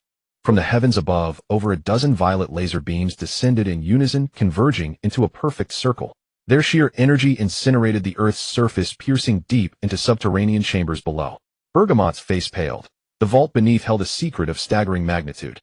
As if reading his mind, Lu Yu instantly halted the satellite beam assault. Then, a colossal mechanical arm erupted forth from a dimensional rift. With no frame of reference, its raw destructive force defied estimation. Yet Bergamot, observing only the fist's velocity and its emergence from spatial transit, instantly grasped the staggering sophistication embedded within its design. Next came aerial deployment support, compressed quantum cannons, heavy artillery arrays, plasma emitters, spike launchers, geotectonic resonators, MSC, 7, TM, 80 Terminators TX, 45 strike teams, gravity grenades, and more. Among these, the geotectonic resonator and the Terminator left Bergamot utterly astounded. This is your power. Can you summon the full physical form of that mechanical arm? And those descending lasers, how are they generated? How do your long-range ordnance systems operate? And Bergamot brimmed with curiosity. He craved every answer. I shall explain all in detail later, but for now many are approaching. Our conversation must remain strictly between us. Not a single third party may hear it. Not even your clones. Absolutely not. Lu Yu warned. Just as his words faded, numerous figures converged upon the site, drawn by the extraordinary phenomena he had unleashed. Why test such formidable weapons in secret, without inviting us to witness? And Edison grumbled. And well, Mr. Bergamot insisted so fervently that I had no choice but to demonstrate. Lu Yu replied. And can we resume the demonstration now? And York asked. Not at present. My abilities are bound by temporal limitations. If you wish to observe, I shall conduct a full reenactment for all of you tomorrow. Lu Yu affirmed. And you swore it. Tomorrow you must keep your word, and Edison declared. And I swear it. I will demonstrate for you all tomorrow. Lu Yu responded. And follow me. And Bergamot swiftly stepped forward, gripping Lu Yu's hand and leading him toward the research laboratory. Lu Yu offered no resistance, allowing himself to be guided. A crowd trailed behind. Yet the moment Bergamot entered his private chamber, he slammed the door shut with a resonant thud. Though it remained unlocked, the assembled onlookers instinctively halted. And looks like the original has truly captivated him. He doesn't even spare us a glance. Edison quipped. And are those devices really that mesmerizing? And York added. And he'll demonstrate them tomorrow anyway. So why not wait until then and witness it firsthand? John interjected. In hearing this, the others fell silent at last. One by one they departed with quiet disappointment, granting Bergamot and Lu Yu the privacy they required. Yet as York turned away, he glanced back twice, his suspicion lingering. But the following day, after witnessing Lu Yu's demonstration, all doubt dissolved. Now inside the secluded research chamber, Lu Yu cast a hesitant glance toward Bergamot. Is such haste truly necessary? What if it arouses suspicion? Lu Yu asked. No risk. So long as you replicate today's display tomorrow, no one will harbor the slightest doubt. Bergamot replied. Very well. Lu Yu relaxed at last. What precisely do you wish me to do? Beijpeng asked, his very question signifying that Lu Yu's recruitment of him had succeeded. A chime resounded. You have successfully recruited the genius scientist Beijpeng. The awakening mission of the mechanical sovereign has been completed. The mechanical engineer's second awakening skill is now unlocked, and your level has increased by 1. The system's voice echoed, and Lu Yu felt the unmistakable surge of ascension within his body. His mechanical engineer level 85 awakening skill chrono-transcendent march now fully illuminated. Remain as you are, for now, and await the right moment, Lu Yu replied. So I am to do nothing at all? Beijpeng asked, perplexed. Mass-produce the 3 types of grenades, immediately prioritizing distribution to every Marine soldier. As for all other weapons, deliberately prolong their development timeline. Do not replicate or mass-produce them unless explicitly ordered from above. Lu Yu already held a meticulously crafted plan in mind. What he required now was Beijpeng's full cooperation in executing it. Are you afraid these weapons, if deployed prematurely, will fall into the world government's hands? Beijpeng asked. Precisely.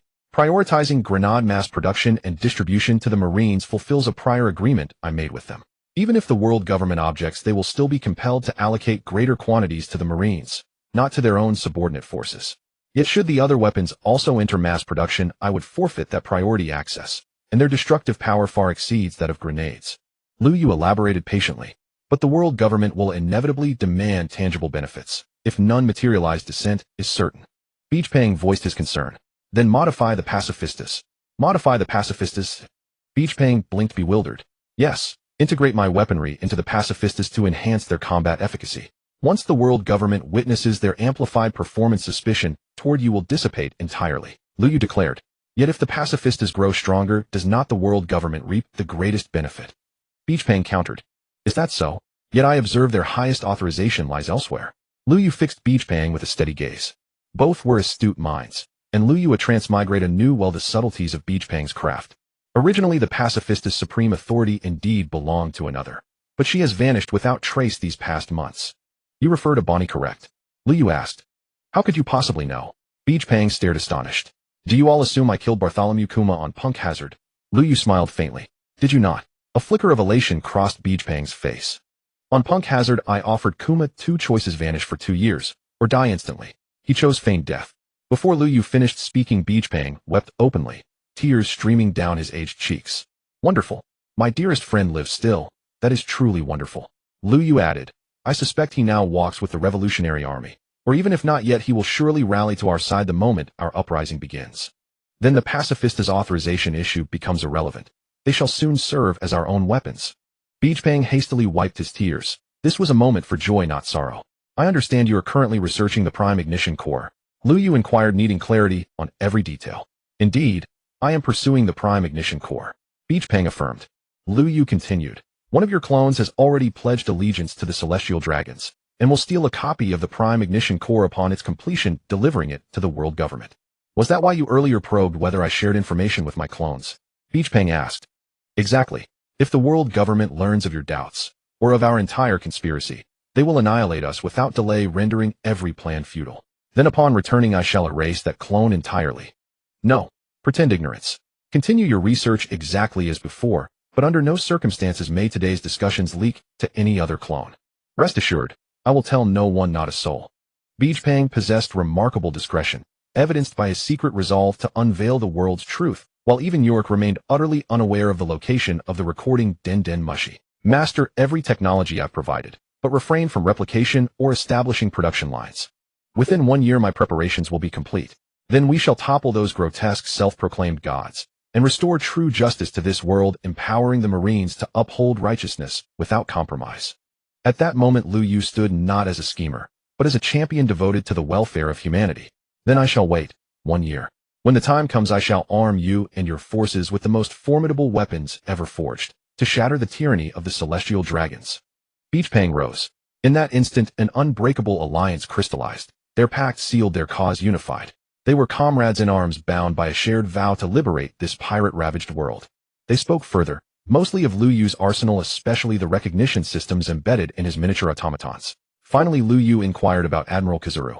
Having secured Beachpang, Lu Yu now turned his focus to Admirals Akainu and Kizaru. Yet their recruitment promised far greater difficulty. Beachpang recounted extensively Kizaru's activities on Egghead Island. He appears indolent, his actions ambiguous, but his loyalty to the world government is absolute. Betrayal is unthinkable. That assessment left Lu Yu facing an impasse. Kizaru, a man who would never betray the world government. That doesn't match his appearance at all. Lu Yu watched from afar as the lazy Kizaru sat by the cloud sea chatting with Sentamaru, still pondering. Kizaru, known as Second Uncle, was a master of going easy on enemies. In his first appearance, he seemed to kick the supernovas away one by one, yet he didn't capture a single pirate. In his second appearance, he fought through the entire Summit War, but all he did was fire his 8-foot sword, with pinpoint inaccuracy, achieving 0 kills, and even saving Straw Hat Luffy more than once. In his third appearance in the manga on Egghead Island, he fought evenly with Luffy, then lay flat after being thrown away, and it was even said that he brought food to Luffy midway. The only 2 times he actually took someone down were against his own teacher Zephyr and his good friend Vegapunk. Yet one was a frail old man ready for the grave, and the other had his body dead, but his mind still alive. Kizaru seems like a pure spy, but since Vegapunk is his close friend, I can't ignore what he said. This is truly a dilemma. Lu Yu sighed, caught in a bind, truly unsure of what to do. Several days had passed since his conversation with Vegapunk, and he still couldn't come up with a good plan. We're here. Behind Lu Yu, Khalifa and the other women had gathered.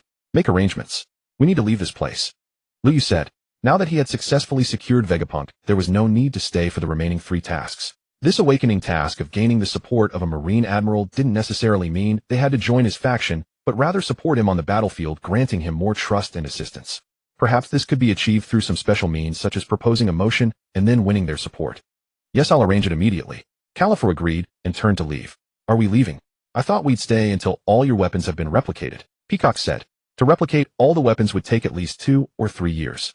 As a Marine Admiral, I can't linger here forever, can I? Lu Yu countered. He now had 4 women by his side, but since Larkspur hadn't officially become a member of the Black Rose Special Forces, Lu Yu wouldn't tell her everything. I agree. Sending weapon samples here for research should be enough. Ayn echoed Lu Yu's words. Then why did we have to come here for over a month? Peacock pressed. That was to mass-produce grenades as quickly as possible and equip all Marines. Lu Yu gave the most fitting answer. I see. Peacock had no more doubts.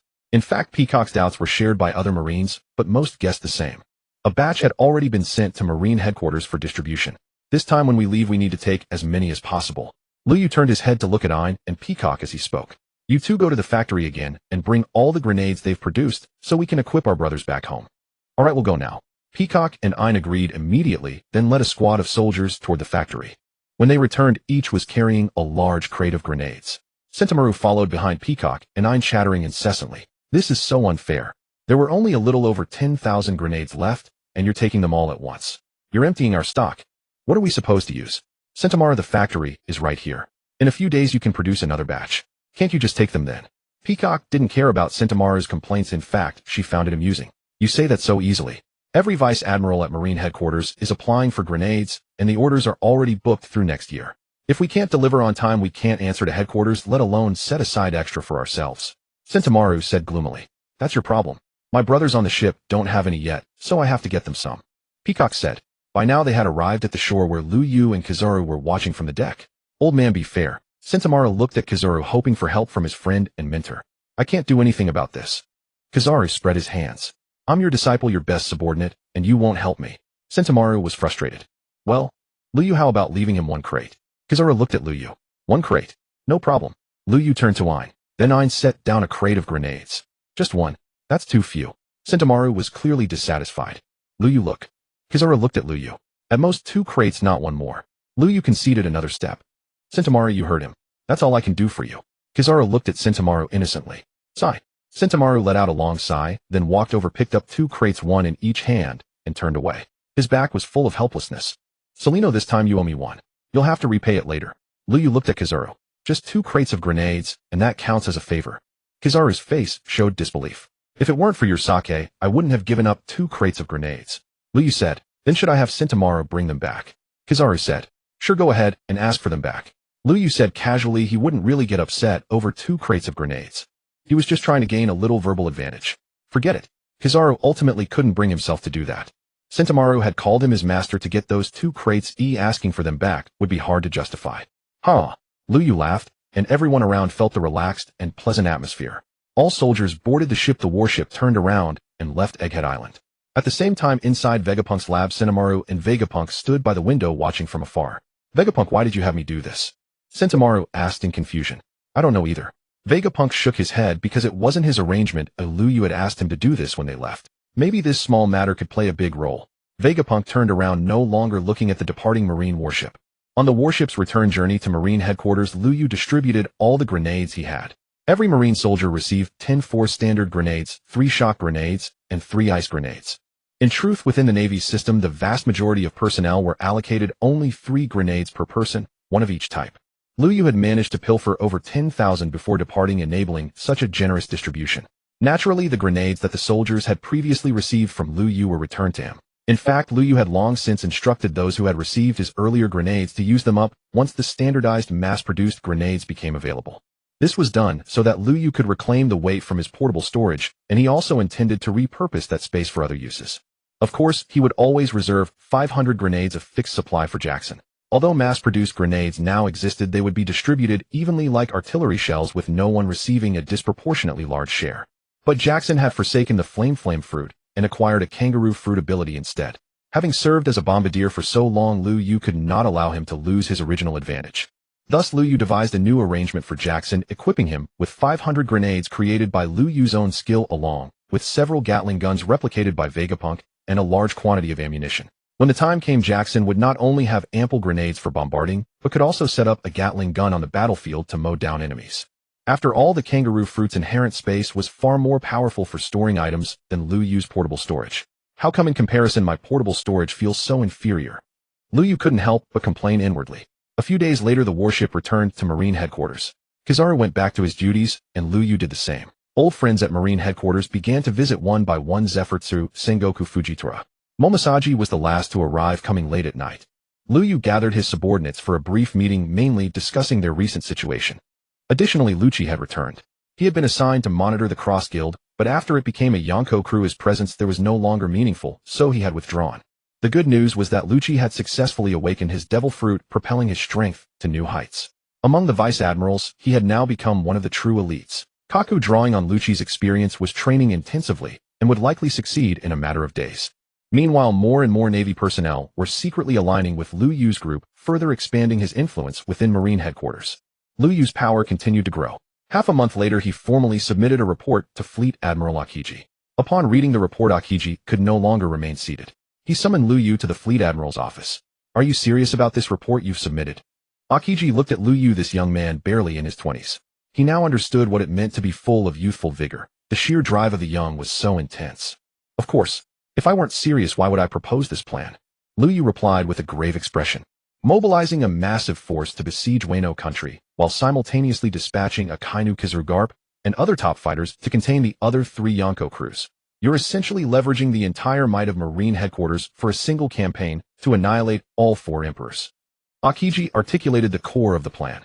This was a strategy specifically targeting the Yonko, and it also served as a signal that Marine headquarters was formally declaring war on them. To deal with the Yonko, we must have sufficient forces. If the Navy concentrates its army to attack one Yonko crew, the others will inevitably react. Without corresponding forces to confront them, success is impossible. Lu Yu had thought it through clearly. The Navy must make such arrangements to confront the Yonko. The key question is, are you truly prepared to wage war against the Yonko crew? Is it really necessary?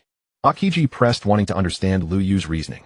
The Navy's purpose is to maintain peace across the seas, yet these Yonko crews have entrenched themselves and brought ruin to the entire ocean. I've investigated Wano country. Kaido of the Beasts has occupied it, turning all ordinary people into slaves and conducting all sorts of cruel experiments on them. The entire nation is now a living hell. Knowing that such misery exists, turning a blind eye as Navy personnel would not be an act of justice. Lu Yu articulated his reasoning, which also explained why he had chosen to target Kaido. But Wano country is not a member of the world government. It's not within our jurisdiction. Akiji countered.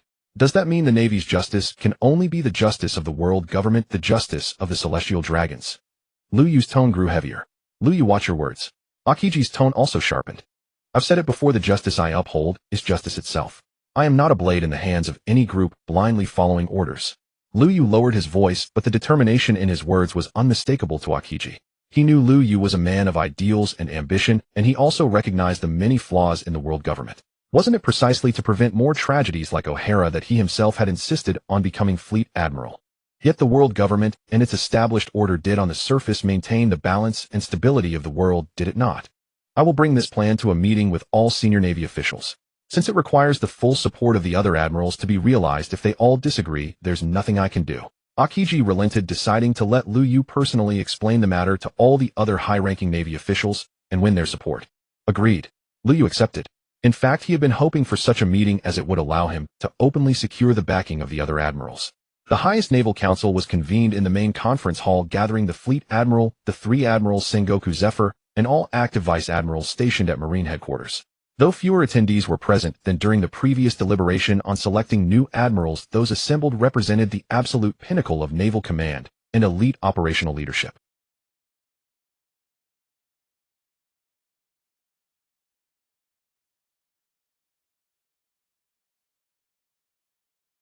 Commander Tsuru voiced this concern outright. Though Lu Yu had not yet formally entered into a relationship with young Tsuru, already regarded him as her future grandson-in-law, and she could not bear the thought of him facing grave danger. At merely 21 years of age, he had already attained the rank of admiral, a position that virtually guaranteed his ascension to Fleet Admiral provided no misstep occurred. Should he falter now, he might be permanently confined to this rank, or worse, stripped of it entirely. Such a loss would be irreplaceable. Had this been proposed in earlier days, I would never have entertained it. Yet today the Marines stand at their zenith, the most formidable they have ever been. If we fail to act decisively against these pirates now, the age of pirates may persist indefinitely. Lu Yu's resolve was unshakable. Having publicly advanced this proposal, he had already committed himself to its execution, regardless of opposition. The Marines are at their zenith. How do you substantiate such a claim? Is it because we now possess 2 additional admiral candidates? Or do you presume your own strength as admiral surpasses that of every predecessor? Kizaru spoke, his voice calm, yet edged with skepticism. Once during the last Grand Assembly, he had openly admired Lu Yu, even voicing direct support. Now, however, he stood forth without hesitation to oppose him, raising a cascade of pointed objections. Kizaru, what exactly is the meaning of that remark? Are you questioning Lu Yu's capability? Nami the Peach Rabbit brooked no such insolence. She well understood that Kizaru's hostility stemmed from personal grievance, that he resented Lu Yu precisely because she had chosen to observe him closely yet declined to choose him. What Kizaru has raised holds considerable merit. Lu Yu remained unruffled, not deigning to engage with him. My own strength falls short of the legendary 3 admirals, but the 2 current admiral candidates, Ryukuju and Fujitora, possess truly exceptional prowess. As he spoke, Lu Yu turned deliberately toward them. Fujitora remained impassive. Ryukuju's expression, however, he had originally intended to oppose Lu Yu. After all, Lu Yu stood as the rival of his idol. Had Lu Yu never appeared, perhaps Akainu would already be Fleet Admiral. Yet now Lu Yu had just lauded him, acknowledging his strength so openly. To continue opposing him would be profoundly incongruous. Still, the zenith I speak of does not rest upon the power of 1 or 2 individuals, but upon the collective combat efficacy of the entire Marine force. His words drew an audible murmur of astonishment across the chamber. Indeed, the widespread deployment of hand grenades has elevated our overall combat effectiveness by at least 10 to 20% compared to past eras.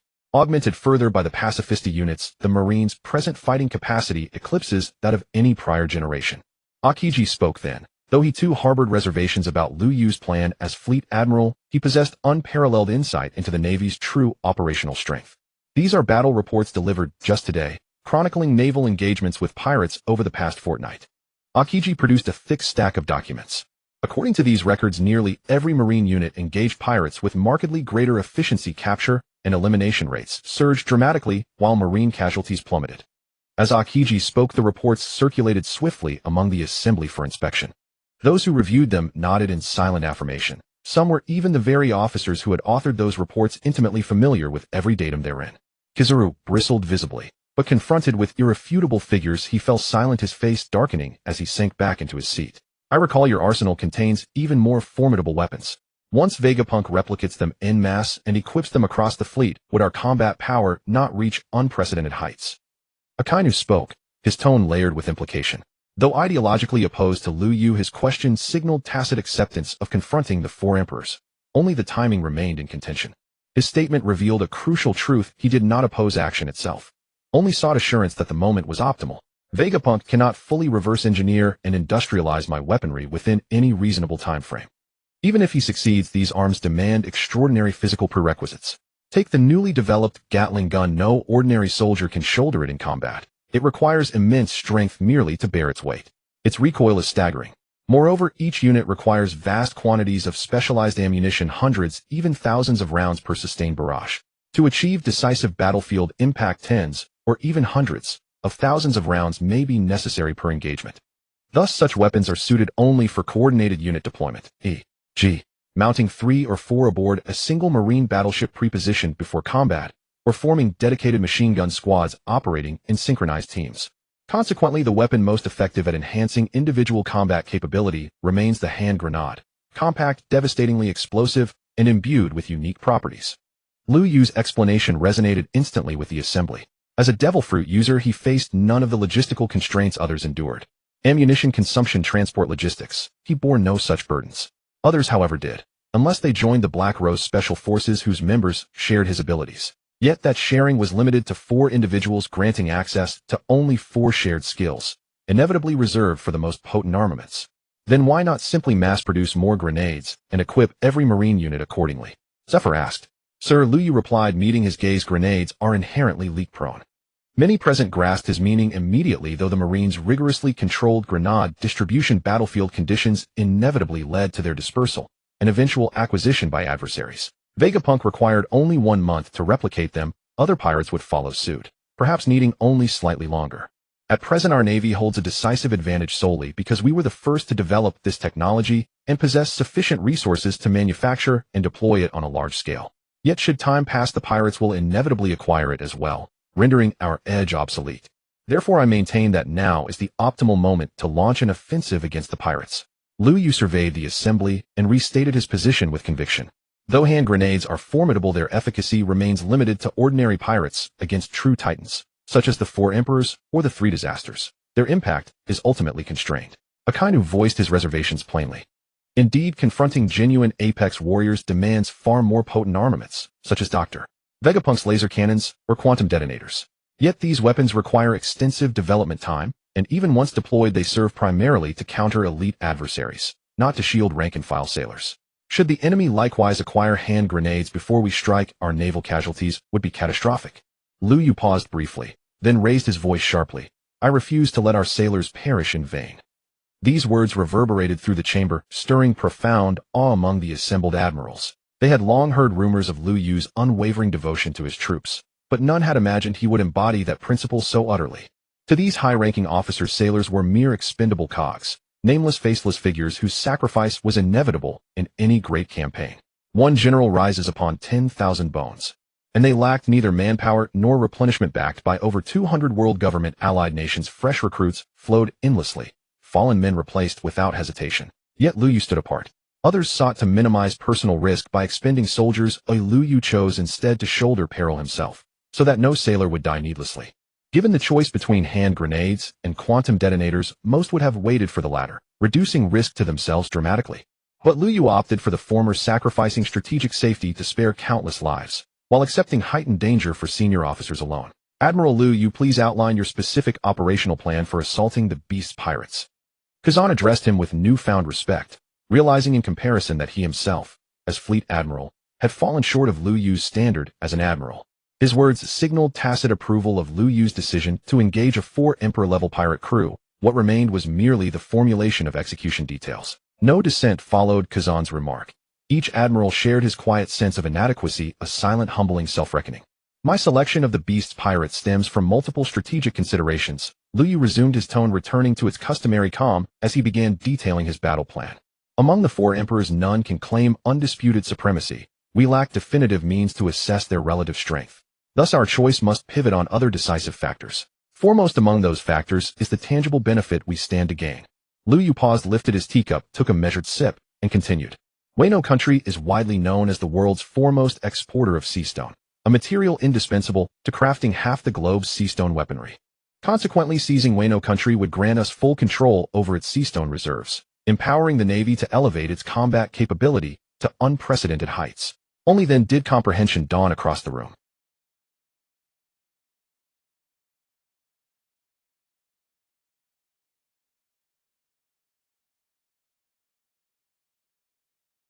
Until that moment, many had puzzled over why Lu Yu had chosen Kaido, the beast pirate, first among the four emperors. Now they understood his true objective was not conquest alone, but Seastone itself. Lu Yu inwardly scoffed. Had they not encircled an entire nation at the celestial dragon's behest, turning it into a grotesque arena for aristocratic sport culminating in its utter annihilation? Yet now, when confronting Kaido, Sengoku invoked sovereignty as a moral barrier. Such hypocrisy was nauseating. Still, Lu Yu could not, and would not, voice such contempt outright. According to verified intelligence, Wano country has been forcibly seized by Kaido the Beast. Its current shogun ascended through usurpation. If we infiltrate covertly before hostilities commence and extract the legitimate royal heir, we may secure formal voluntary petition for intervention. Would that not render our campaign entirely legitimate? Lu Yu offered this solution. A royal heir. Can such a figure truly be authenticated? A seemingly guileless rear admiral ventured the question. His peers glanced sideways, expressions tinged with quiet disdain. Was this not merely a pretext, crafted not discovered? Produce any credible-looking individual, declare him heir to Wano's throne, and even if locals deny it, their protestations would be dismissed as slander by rebels. We become righteous liberators, restoring rightful rule to a prince unjustly deposed. Yes, absolutely. There's one. Lu Yu smiled warmly, offering an unambiguous affirmation. The rear admiral, still perplexed, was swiftly pulled aside by a comrade determined to silence him. Mortification hanging thick in the air. With motive and justification secured, who shall lead the primary assault? Kazan asked. I shall command the operation personally, Lu Yu declared. Naturally, he would lead his trusted inner circle Fujitora, Momonga, Jozu, Lucci, and Zephyr. Their faction operated autonomously. Outsiders had little grounds to object. Will you require additional reinforcements? After all, engaging a four-emperor crew demands more than what sufficed against the Blackbeard or remnants of the Whitebeard pirates. Kaido's forces include the 3 disasters and the 6 stars of the sky. Jack, the drought, has already fallen to me. 8 remain. I require 2 or 3 more elite combatants. Any rear admirals here willing to join me? Lu Yu refrained from naming names, instead meeting each rear admiral's gaze in turn. I volunteer. T-Bone rose first. Having been deeply moved by Lu Yu's vow to protect his sailors, T-Bone seized the chance to fight alongside him without hesitation. Ultimately, the personnel selected to accompany Lu Yu to the land of Wano included, besides those close to Lu Yu, 2 vice admirals, T-Bone and Smoker. As for why not 3, it was because they had a hidden ally in Wano. Under Lu Yu's command, Fujitora and Momosaji Gion were perfectly suited to deal with the remaining 2 calamities. As for the flying 6, Lucci, Ka, Ku, Luo, Ku, Smoker, and T-Bone each had 1 opponent.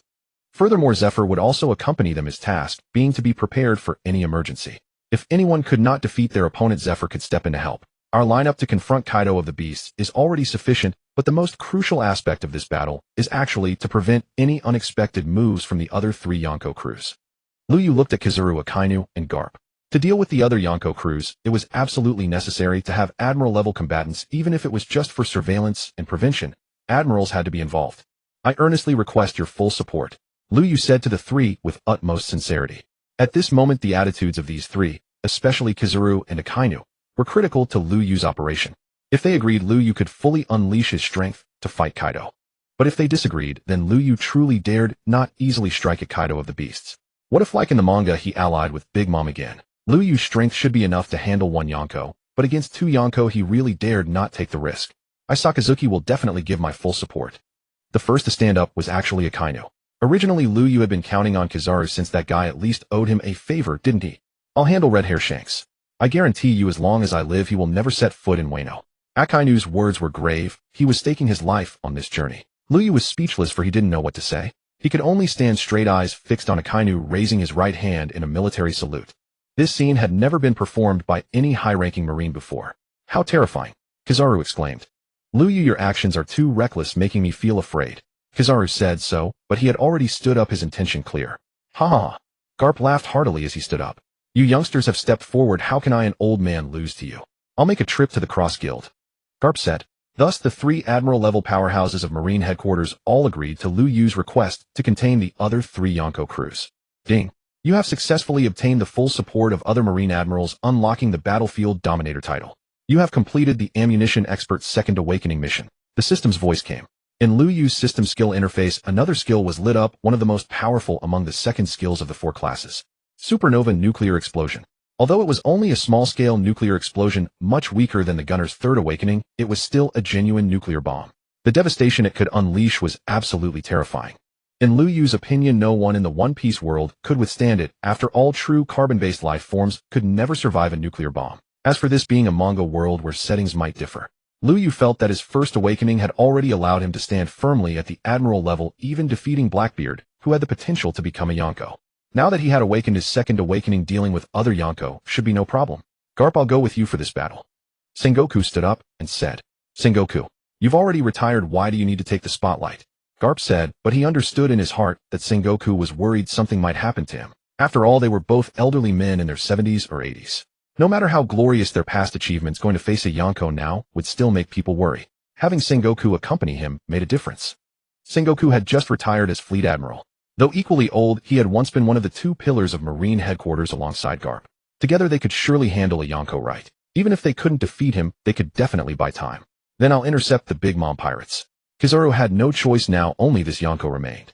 I suggest you take Green Bull or Jaji with you. Akiji spoke. As the fleet admiral, he couldn't leave Marine headquarters, so this battle had to be handled by them. Now among the 4 teams, going out the strongest was naturally Liu Yu, since he was the main attacker and the only one actively declaring war on a Yonko crew. But for the remaining 3 containment teams, Garp had Sengoku and Akainu had Green Bull and Jaji naturally accompanying him. However, this left Kizaru's side at a disadvantage. Others had at least 2 admiral-level fighters while you only had 1 admiral leading. As the fleet admiral, Akiji would certainly be uneasy. Kizaru said nothing. At this moment he was actually quite embarrassed. In the past he had always acted indifferent and never formed cliques. But now in a battle against the Yonko, everyone else had a partner while he was left alone. How could that feel good? Although if he went he would certainly have several vice admirals accompany him, and the deployed force would at least be of Buster Call scale. That was beyond doubt. But these vice admirals were just following orders. Did any of them truly have a strong alliance with him? How about I go with Celino? Tsuru suddenly stood up. She was the Marine headquarters chief of staff, a solid 3rd-tier presence in this meeting room, just below the fleet admiral and the 3 admirals. But everyone in Marine headquarters knew that Chief Tsuru and Gion were good partners. Since Gion was going with Liu Yu, it would be natural for Tsuru to go as well. Why then did she stand up to go with Kizaru? Celino, you don't mind an old woman like me, do you? Seeing Kizaru didn't answer, Tsuru directly asked, how dare I? I'd be more than happy to have you along. Kizaru understood clearly that Tsuru stepping up at this moment was to save him face so he wouldn't look like a lonely man. Though Kizaru was lazy and always ambiguous, he wasn't stupid. How could he not appreciate her kindness? Then this meeting is decided. 4 teams, each leading 150 men, will proceed to the 4 regions respectively. Akiji stood up and made the final summary. For teams, 60,000 men plus the 2,000 remaining at Marine headquarters. This operation would mobilize over 80,000 Marines. Though this number seemed less than the forces gathered at the summit war, the actual scale of this battle surpassed that legendary conflict. Every elite Marine was mobilized, and no one would be allowed to slack off in this war. During the summit war, it was said the 3 admirals fought Whitebeard, but any perceptive observer could see it was Akainu alone challenging him. In this battle, however, the Marines faced 4 emperors directly. Liu Yu was the aggressor targeting Beast Kaido. Since he was on the offensive, it meant an all-out no-holds-barred conflict with the Beast Pirates. The other 3 teams were responsible for containment. Though they might not need to engage if fighting broke out, the leaders would never hold back. After all, when eating from a communal pot, one could blame others for taking more. But when cooking for oneself, there was no one else to blame for an empty stomach. If they held back and allowed the contained emperor to reach Wano, it would be a grave dereliction of duty, one they would have to answer for. Of course, if you were simply defeated due to lack of strength, that might be acceptable. But if you held back and emerged unscathed standing in Marine headquarters afterward, you would be despised by the entire Navy. Even if you returned wounded, if the other 3 leaders succeeded while you failed, you would have no face remaining in the Navy. This time we're going after the Beast Pirates, and we still only have 15,000 troops. Isn't that too few? Tao Tu Ji Yuan gazed at the assembled 15 warships, the same ones that had followed Liu Yu before. But this time 2 more vice admirals had joined T-Bone and Lucci. With the support of grenades, though our numbers are similar, our actual combat power far exceeds before. Liu Yu was unconcerned. Moreover, he had other plans for this expedition. You said at the meeting you'd deal with the 3 disasters and the Toby Rappo. Even with Jack dead, they still have 8 people. You only brought 6 vice admirals. Is that enough? Zifa also raised a question. Liu Yu's vice admirals now included Fujitora, Ji Yuan, Lucci, Smoker, T-Bone, and Maynard. This time Zifa was a reserve force, not joining the battle from the start. Kaku has already completed his Devil Fruit Awakening, and Lucci's hockey mastery has improved. The two of them can handle two of the Toby Rappo without issue, Lu Yu said with a smile. Oh, Kaku awakened too. Zifa was pleasantly surprised. Now those from CP9, including Lucci, were practically his students, and their progress delighted him. Instructor Zifa, I've only just completed my awakening, Kaku said, rubbing his long nose. Awakening a devil fruit dramatically boosts combat power. This should balance the scales significantly. Zifa had no further objections. With Lu Yu confronting Beast Kaido and these 8 high-level fighters engaging the 3 disasters, and Toby Rappo, the threat from the top-tier enemies was mitigated. As for the remaining pirates, with the Marines' overwhelming advantage in grenades, they could secure a landslide victory. Before the battle begins, I need to enter Wano first, Lu Yu said. Enter Wano. Tao Tu Ji Yuan looked at him in confusion. Didn't everyone at the meeting say we need a legitimate reason to enter Wano? I'm going to find that reason now. Lu Yu smiled. Wano, an island nation modeled after a small island country, held little interest for him personally. But the red poneglyph on the island, the sea stone, and the ancient weapon Pluton, hidden beneath the mountains of Wano. These were treasures he truly coveted. Are you going alone? Kankei asked. Yes. Too many people would be conspicuous.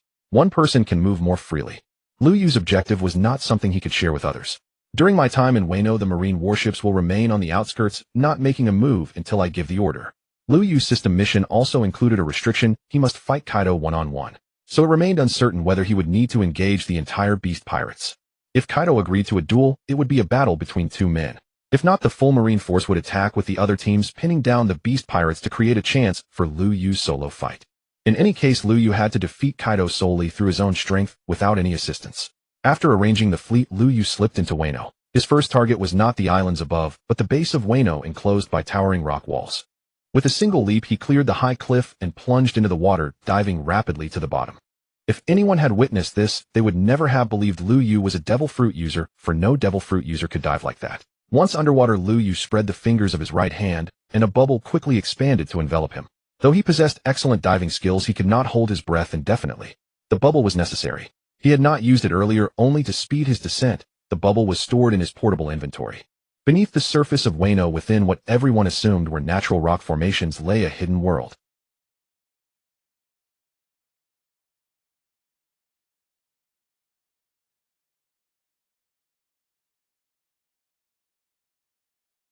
The mechanical assistant scanned and analyzed this giant battleship. After awakening his mechanics, second awakening, Lu Yu's understanding of machinery had deepened, allowing him to deduce design principles. To Lu Yu, this colossal vessel resembled a large battleship. However, its firepower was concentrated in a single massive cannon, while the other guns were comparatively weak. Moreover, the mechanical assistant's analysis revealed that the main cannon did not fire ordinary shells, but concentrated lasers of pure energy. The technology tree of the One Piece world is truly twisted. Lu Yu complained. For the human world, technology usually develops continuously toward more advanced directions. But in the One Piece world, while they speak of a genius whose technology surpasses the world by 500 years, that very genius studies weaponry from 800 years ago. The giant steel robot on Egghead Island, and the enormous battleship buried beneath the sea of Wano at this very moment. Robots, battleships. Lu Yu grew increasingly suspicious that the so-called ancient weapon Uranus, which the world government possesses, is nothing but an artificial satellite floating outside the planet. Lu Yu swam forward, intending to board this enormous battleship directly to examine its internal structure and gain a better understanding of its condition. However, as he attempted to approach, just as he was about to enter the interior of the ancient weapon Pluton, a massive tentacle suddenly extended out. Then a colossal brownish monster appeared before Lu Yu. A sea king. Lu Yu frowned deeply. Noble friend of the king, you have fallen into danger. A hollow voice echoed in Lu Yu's mind. Danger? From where does the danger come? Lu Yu was shocked. This was the first time he had triggered the danger warning effect of the mermaid princess's close friend, title summoning a giant sea king. The ancient weapon Pluton. Its internal systems are under surveillance. Once someone enters and activates it, it will invite divine punishment. The voice came again, and Lu Yu could confirm it was the Sea King's voice. Divine punishment. Lu Yu stared at the Sea King in shock. The truth of the Void Century, the records of the poneglyphs, the final island laugh tale. Before you arrive there, forcibly activating Pluton will inevitably invite the most devastating attack. The Sea King explained. Do you mean I must reach the final island before I can activate the ancient weapon Pluton? Lu Yu looked at the Sea King in confusion. Only by arriving there can you escape the control of the king of the world. The Sea King said. At that moment, Lu Yu suddenly fell silent because he already understood what the Sea King was trying to tell him. 800 years. Imu has ruled the world for 800 years. How could he not know of the existence of the ancient weapons? Even Crocodile could learn that the poneglyph recording Pluton's location was in Alabasta. Could Emu have failed to think of that in 800 years? And Poseidon, the poneglyph recording her whereabouts was casually placed in Fishman Island. Had the world government's agents never gone to look at it? Lu Yu believed that Emu had certainly known all of this long ago. He knew where Pluton was where Poseidon was, and even the conditions to truly control them. Why were both Poseidon and Pluton underwater? Because only beneath the sea could Emu not directly obtain them. But since he knew they were there, he must have set up measures long ago. In Lu Yu's view, Emu must have some means to detect Pluton's signal. If someone else activated it, he would destroy it at all costs, for example, by using Uranus's power to blast it apart. As for why Emu did not simply blast through the defensive stone walls around Wano to seize the ancient weapon Pluton, there must be some concerns behind this, which Lu Yu was unaware of. Perhaps only by reaching the final island Laugh Tale could he uncover the truth. Thank you for your warning. Lu Yu bowed respectfully to the Sea King. You are a close friend of my king, perhaps the one who can help fulfill her long-cherished wish. To be able to protect you is already my honor. After saying this, the Sea King's body began to gradually turn transparent. It could change its color like an octopus, blending into the surrounding environment and completely concealing itself. This Sea King had actually become the guardian of the ancient weapon Pluton. Lu Yu said no more. He turned around and swam toward the surface, intending to return to the original world. The hidden truth had not yet reached the time when he should truly unravel it. Leaving the ocean floor of Wano, Lu Yu officially landed on the mainland of Wano. At this moment, his battle plan changed. He no longer intended to directly eliminate the beast's pirates. Instead, he wanted to take this power into his own hands. Without seeking out the princess of Wano, Kazuki Hiyori, he went directly to Onigashima, where the beast's pirates were holed up. Standing at the entrance of Onigashima, Lu Yu shouted loudly, "Kaido, come out and fight me one-on-one." This shout made Kaido of the beast, who was still drinking heavily inside Onigashima, suddenly stand up. His observation haki allowed him to sense the appearance of a powerful enemy. He immediately transformed into a blue dragon and burst out of Onigashima in an instant. The enormous dragon's head emerged from the clouds, locking onto Lu Yu. "It's you." Kaido recognized Lu Yu not only because he was the new admiral of the Marine headquarters, but also because this guy had once killed one of his brothers, Jack the Drought. "That's right, it's me." Lu Yu's expression remained calm. At this moment, dressed in white, he stood at the gate of Onigashima. Above him was the overwhelmingly oppressive blue dragon. In front of the entrance stood King the Wildfire in black armor and Queen the Plague, and behind them tens of thousands of beast pirates soldiers swarmed out. Outside Wano, the heavy forces of the Marine headquarters have already deployed in formation. "Do you wish me to order them to launch a full-scale attack, or just the two of us engage in a life-or-death duel?" Lu Yu ignored everyone else, staring only at Kaido of the Beasts. "Life-or-death duel? Ha ha ha." Kaido of the Beasts burst out laughing as if he had just heard the most hilarious joke in the world. "Find it funny." Lu Yu was not bothered by Kaido's attitude. "Do you really think that a feeble admiral like you has the strength to challenge me alone?" Kaido of the Beast stopped laughing and spoke in a dignified tone. "So you choose to start a war with the Marines?" Lu Yu asked, and just as his words fell, 15 large warships suddenly appeared in the surrounding sky. Yes, these 15 large warships were now floating in the high sky. Fujitora held his sword in his right hand, releasing purple energy. It was he who, relying on the gravity fruit, had made all these warships rise. Just as Lu Yu stood at the gate of Onigashima, Fujitora, who had been waiting for Lu Yu's signal, received a message from him. He changed all previous battle plans and suddenly stepped forward to directly challenge the strongest creature, Kaido. To build up Lu Yu's momentum, Fujitora displayed such means. "Fujitora, Isho." Kaido's tone turned grave. All members of the Beast's pirates instinctively locked their eyes on the powerful figures at the forefront of those warships. Momosaji Gion Blackarm Zephyr, as well as Lucci Kaku Smoker T-Bone Maynard Rock. The Gatling guns mounted on the warships added an immense sense of pressure. At this very moment on Onigashima Island, the Marines and the Beast's pirates stood arrayed against each other in full battle formation. 15 flagship warships of the Marine headquarters encircled the island, their cannons and Gatling guns all trained directly upon the pirates. Though the Marines appeared numerically inferior to the Beast's pirates, their weaponry and combat prowess utterly eclipsed those of their adversaries. "Those are Gatlings." Quarrel's face paled as he gazed upon the rotating barrels mounted aboard the warships. The Gatling gun was not entirely unknown. Scientists from MADS had previously researched and even prototyped such weapons.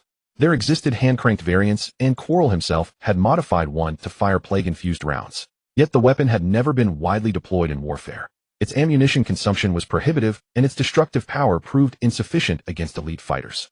But today here it was, mounted en masse upon every single Marine warship.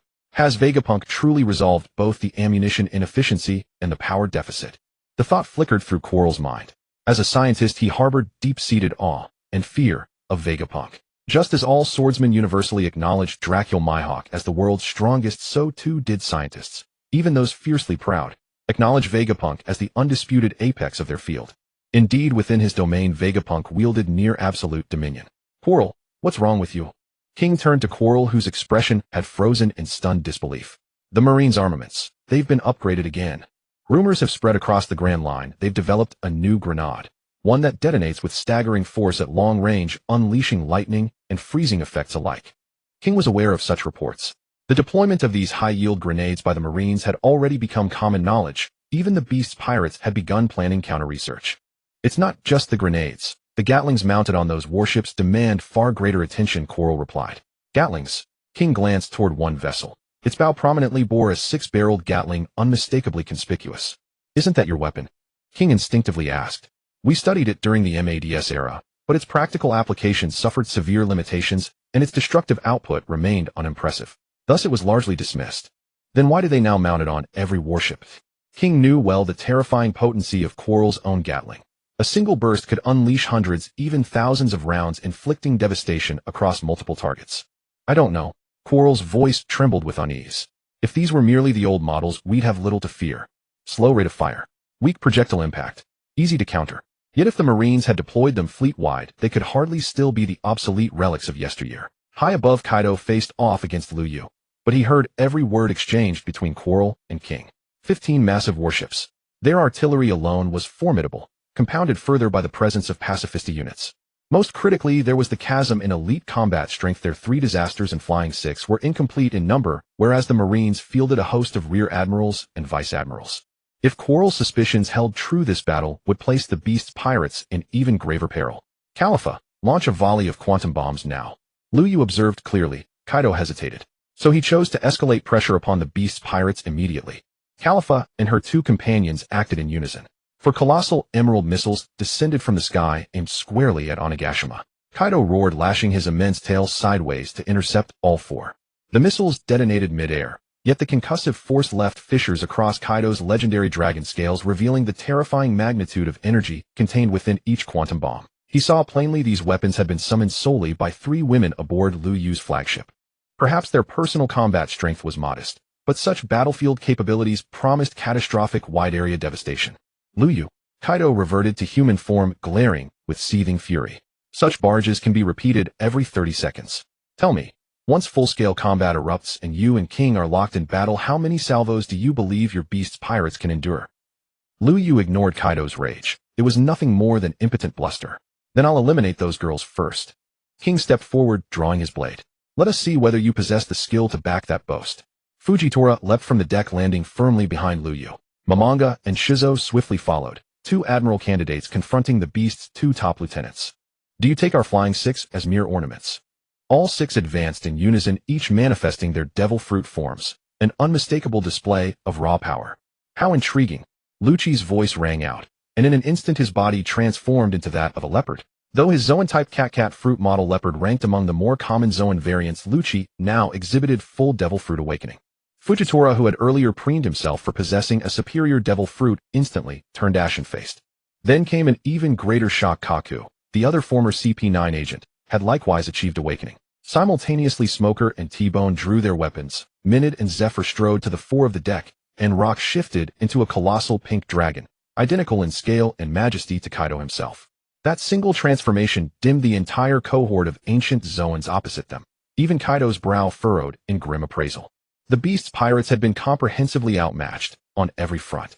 To engage now would guarantee near certain defeat. Liu Yu, do you truly believe no other emperor will strike at Marine headquarters while you wage war here? A figure with abnormally elongated arms emerged from the crowd. AP, one of the supernovas. As one of the supernovas, Apu stepped forward and Hojinsi's figure soon appeared. Speaking of which, that reckless fool who didn't avoid the divine avoidance is now also imprisoned in the land of Wano. The development of the pirate world is indeed different from that in the manga. Don't think about those idle thoughts. The Marines have already dispatched troops to monitor the other 3 Emperor crews. They will absolutely not show up here to provide you support. Jekison pulled out a Gatling gun and grasped it in his hand, but the bullets extended from his belly to connect with the Gatling gun itself. After consuming the kangaroo fruit, besides increasing his own strength, the most useful ability was gaining an extremely capacious portable pocket. Intercept 3 Emperor crews simultaneously. Isn't that It's possible.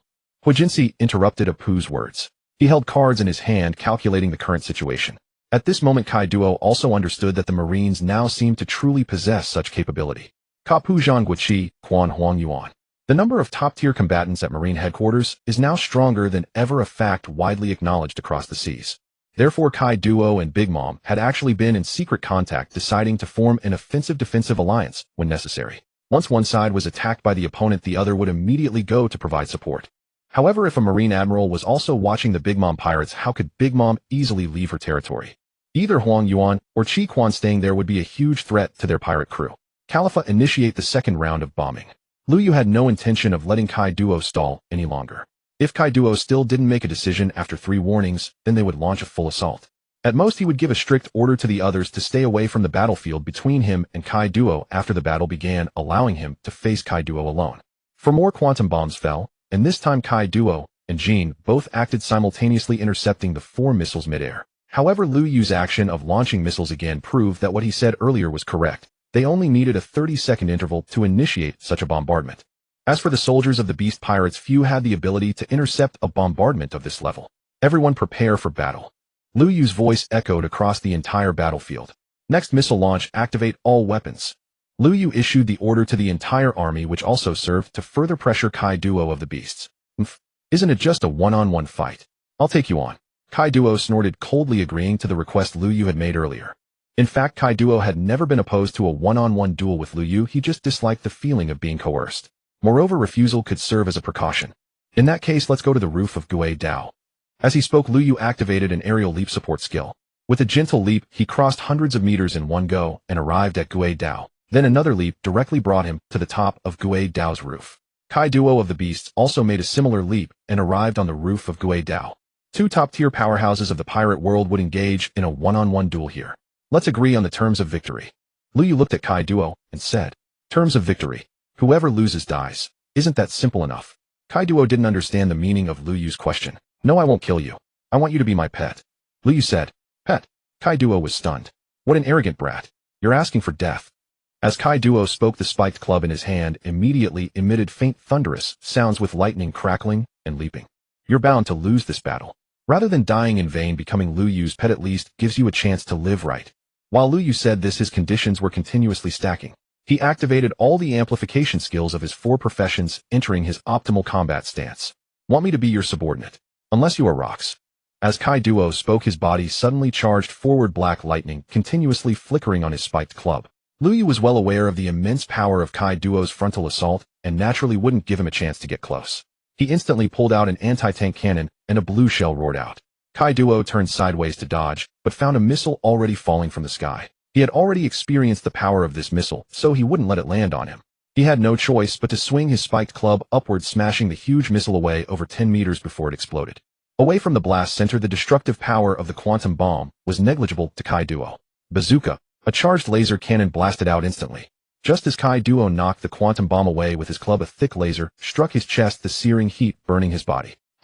With a low shout, he erupted in armament hockey, relying on his physical defense to withstand a full power attack of the charged laser cannon. Jingang Deet. At the moment his body stopped, Kai Duo unleashed a long-range attack, actually using his club to produce a sword-slash-like ranged effect. Lu Yu made a direct upward leap and a hand cannon appeared in his hand. The moment he pulled the trigger to fire, his body instantly shifted horizontally in midair. A technique used by a gunner on the battlefield to quickly disengage and create distance. Lu Yu executed it seamlessly in this reality. Why foam? Kai Duo swung his club, sending out numerous arc-shaped air blades like sword chi that covered the area toward Lu Yu. In Lu Yu's hand, a large number of grenades suddenly appeared, dozens of ordinary grenades, a dozen shock grenades, and a dozen ice grenades. These grenades kept falling and many of them collided with those Hwai foam blades, causing explosions, but more grenades still landed on the ground. Facing these grenades, Kai Duo instinctively chose to reinforce himself with armament hockey, making his defense even stronger. Kai Duo, the strongest creature, might not cause as much destruction as the strongest man, Whitebeard, but his defense and vitality are arguably the most tenacious. Thus, although many grenades exploded around him, they inflicted virtually no damage. Even the ice grenades could only barely freeze a part of his body before being shattered, instantly failing to achieve any real freezing effect. Just like super armor, Lu Yu complained.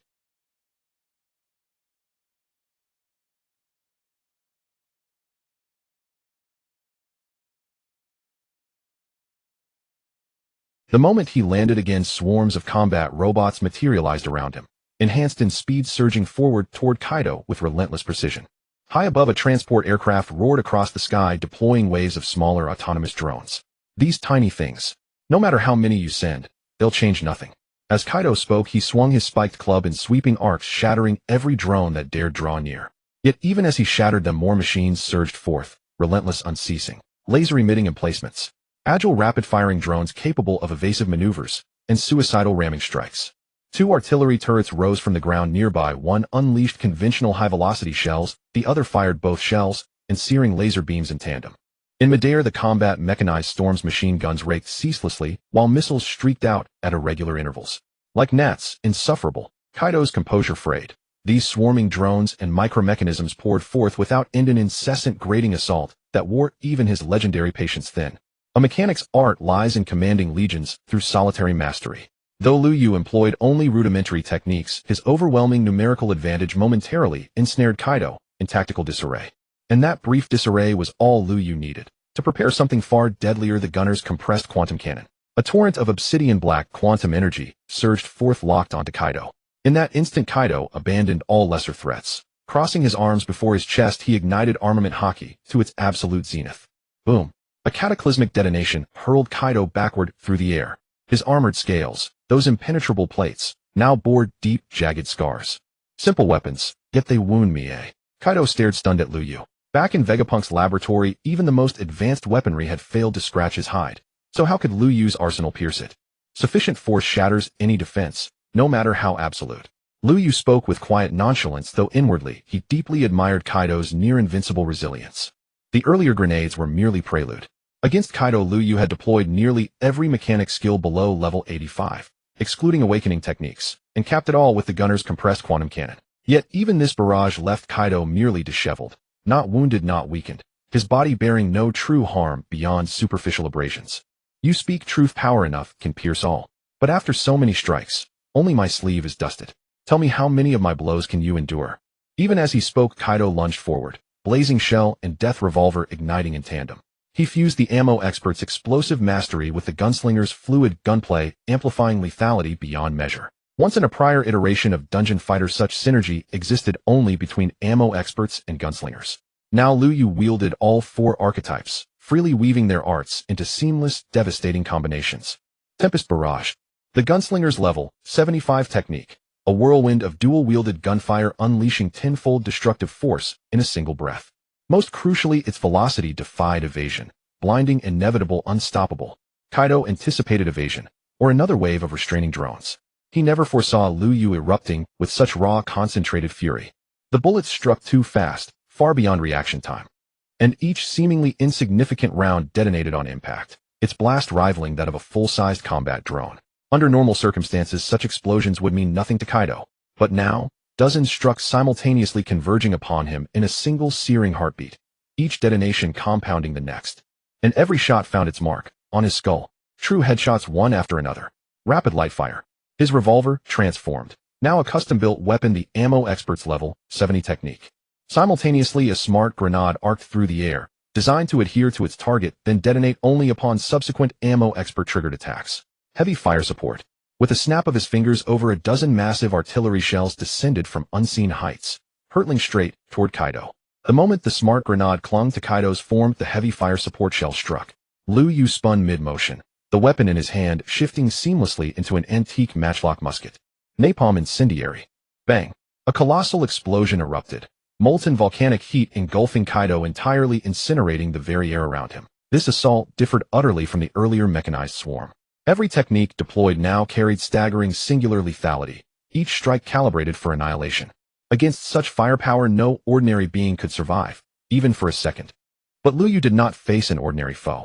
He stood before Kaido, the mightiest of the 4 emperors, the undisputed, strongest creature in the Grand Line. Rule War. A draconic roar split the heavens. A colossal azure dragon surged skyward, its titanic maw locking onto Liu Yu, jaws wide, exhaling a torrent of white-hot, soul-searing flame. Plasma emitter. Liu Yu twisted his wrist, grasping, then thrusting forward. In his palm appeared the gunner's signature plasma projector.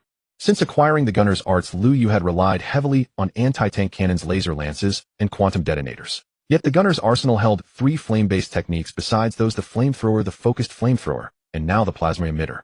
He rarely used them, not because they lacked power, but because he preferred projectiles that flew true and independent, requiring no sustained focus.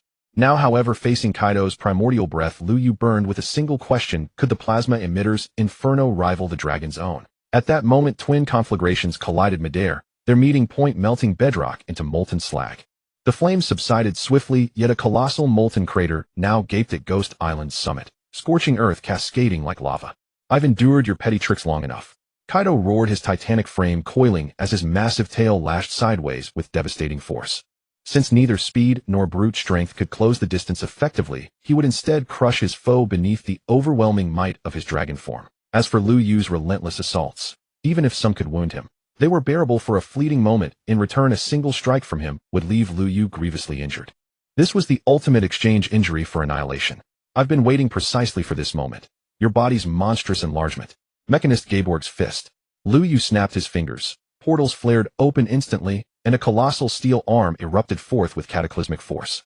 Kaido had long known of this technique, but never anticipated Liu Yu would deploy it at such a critical juncture. Moreover, he had previously dismissed Liu Yu's metallic limb as insignificant, convinced such a blow could never threaten him. Yet now, as the steel fist surged forward, an unprecedented sense of mortal peril flooded his entire being. Liu Yu, a mere youth of 20, truly possessed power capable of threatening one of the 4 emperors. Crack! Boom! Gaborg's fist slammed squarely into Kaido's draconic skull, launching his colossal form skyward with brutal force. Thunderous impact. His body plummeted into the sea below, blood erupting from his mouth in torrents. Kaido, the strongest creature alive, lay broken and near death. Truly worthy of the blow that crippled Antares, Gaborg's fist is unmatched in its raw devastation. Liu Yu murmured, awestruck. Though merely one of the mechanist's awakened techniques, Gaborg's fist remained, without question, the most explosively overwhelming among his 3 ultimate skills. Forged through the lifelong devotion of the 7 mechanist saints, and empowered by a core energy source crafted with the aid of the second apostle held, Gaborg was born for a singular purpose: to slay the apostle tyrant Balkis. And apostles? They were beings of apocalyptic scale, capable of unmaking worlds, shattering planets, and erasing civilizations from existence. Liu Yu leapt into the air, streaking toward where Kaido had crashed into the ocean. There Kaido had already emerged from the waves, reverted to human form, lying motionless atop a massive boulder. His chest heaved violently, blood soaked his body. You have lost, Liu Yu declared. In the distance, battle raged anew. When enraged Flame Jean witnessed Kaido's violent ejection, he abandoned all restraint, launching himself skyward to intervene.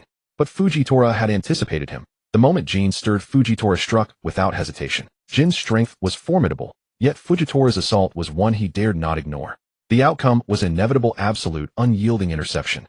Likewise, every member of the Beast's pirates rushed to aid their captain, only to be met and halted by elite marine forces. Now give me your answer: will you become my ally?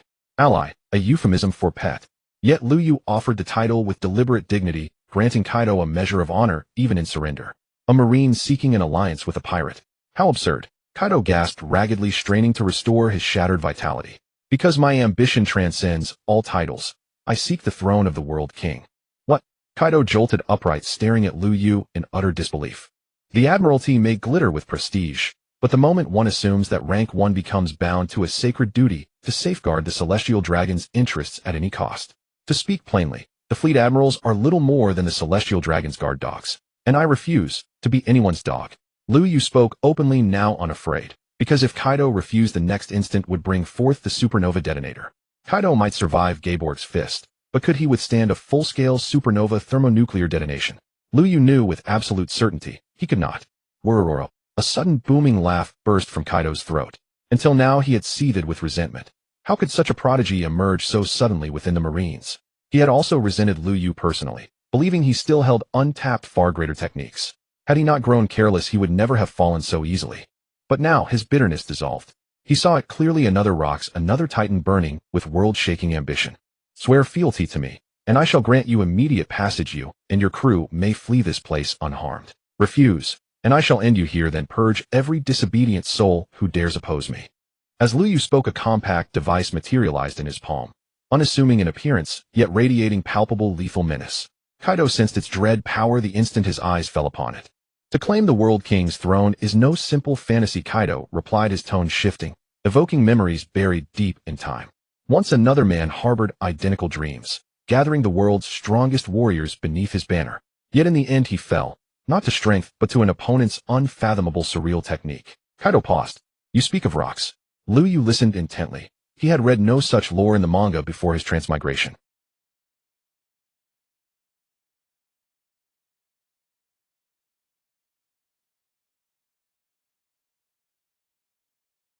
Kaido regarded him with genuine surprise.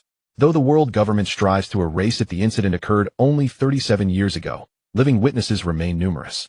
Why should my knowledge shock you? Liu Yu replied. Indeed. Kaido nodded slowly. If you know what transpired, then you grasp the world government's true terror. To seize the world king's crown demands far more than courage. It demands defiance against oblivion itself. If you deem the world government invincible, why do you still strive to reshape the world? Liu Yu countered. To live is to hunger, for purpose, for conquest, for legacy. Kaido was no stagnant warlord. His conquest of Wano country, and his alliances with Doflamingo and Caesar to forge artificial devil fruits, were all steps toward wielding power capable of rewriting reality itself. The world king, the pirate king, these ideals burned fiercely within him, not as distant myths, but as attainable thrones. You cannot ascend alone, but with me you may yet stand among those who crown the new age. Liu Yu's words settled over Kaido in silence. Very well, I'll wager once more. His decision crystallized swiftly, born of respect for Liu Yu's might, the primal instinct to survive, and the undying fire of his own ambition. To serve as an ally. 30 years prior he had been a subordinate, so why not again? Honor was not forfeit, it was merely deferred. Companion. This is merely a more pleasant term. In reality, it refers to a pet. Unlike the Black Rose Special Forces, if the other party agrees to become a pet, it is akin to enslavement. With but a single thought, Liu Yu could directly kill them. Do you agree to form a contract with me? Liu Yu inquired. I agree. This single answer sufficed, even if it harbored ulterior motives, it mattered not. The moment Kaido agreed, the soul imprint was already formed. Every thought in Kaido's mind was crystal clear to Liu Yu. Whenever Liu Yu issued an order, Kaido had to obey unconditionally. However, such commands were unnecessary unless the situation demanded them. I cannot simply let you go, but given your current state, you still have the strength for one final desperate struggle, don't you? Liu Yu gazed at Kaido and said, Of course. Kaido replied with confidence. He indeed still retained a shred of strength, and during the time he had been speaking with Liu Yu, he had also recovered some stamina. I used 3 powerful techniques when fighting Blackbeard, but only one against you. If you can't withstand even this, I'll lose all respect for you. Liu Yu said, and his words instantly extinguished the pride in Kaido's heart. Kaido had thought himself formidable because he still had the strength for a final struggle, even planning a fatal strike against Liu Yu moments ago. Little did he know that Liu Yu had long seen through his situation and had even deliberately held back during their battle. Follow me well. With your abilities, you can become a great asset when I overthrow the celestial dragons in the future. If you achieve great merits, perhaps I will even grant you the title of founding general. After speaking, Liu Yu quickly retreated. Simultaneously, a colossal Sea King burst forth from beneath the water. This was the Sea King hidden beneath Wano country, the very one Liu Yu had summoned specifically to rescue Kaido. The sudden appearance of the enormous Sea King rapidly altered the battlefield situation. The Marine's encirclement of the beast pirates was broken. Kaido instantly transformed into a giant dragon, flying at top speed toward the beast pirate's side. He reached out with both claws, grabbed blazing Calamity Jean, and played Calamity Kuei, then turned and flew far away. This was Liu Yu's order to Kaido to take his most capable and important subordinates and flee. As for the rest, the Marines had to capture them, otherwise they would have no way to report their achievements. Liu Yu had launched such a massive operation at Marine headquarters, mobilizing the entire Marine force to attack the 4 Emperor's crew together. Without results, it would be difficult to justify upon return. Liu Yu evaded the Sea King's attack, and after a single failed strike, the Sea King immediately turned and fled, escaping directly out of Wano country. Liu Yu watched the fleeing Kaido, snapped his right fingers, and a torrent of purple lasers descended from the sky, striking Kaido squarely.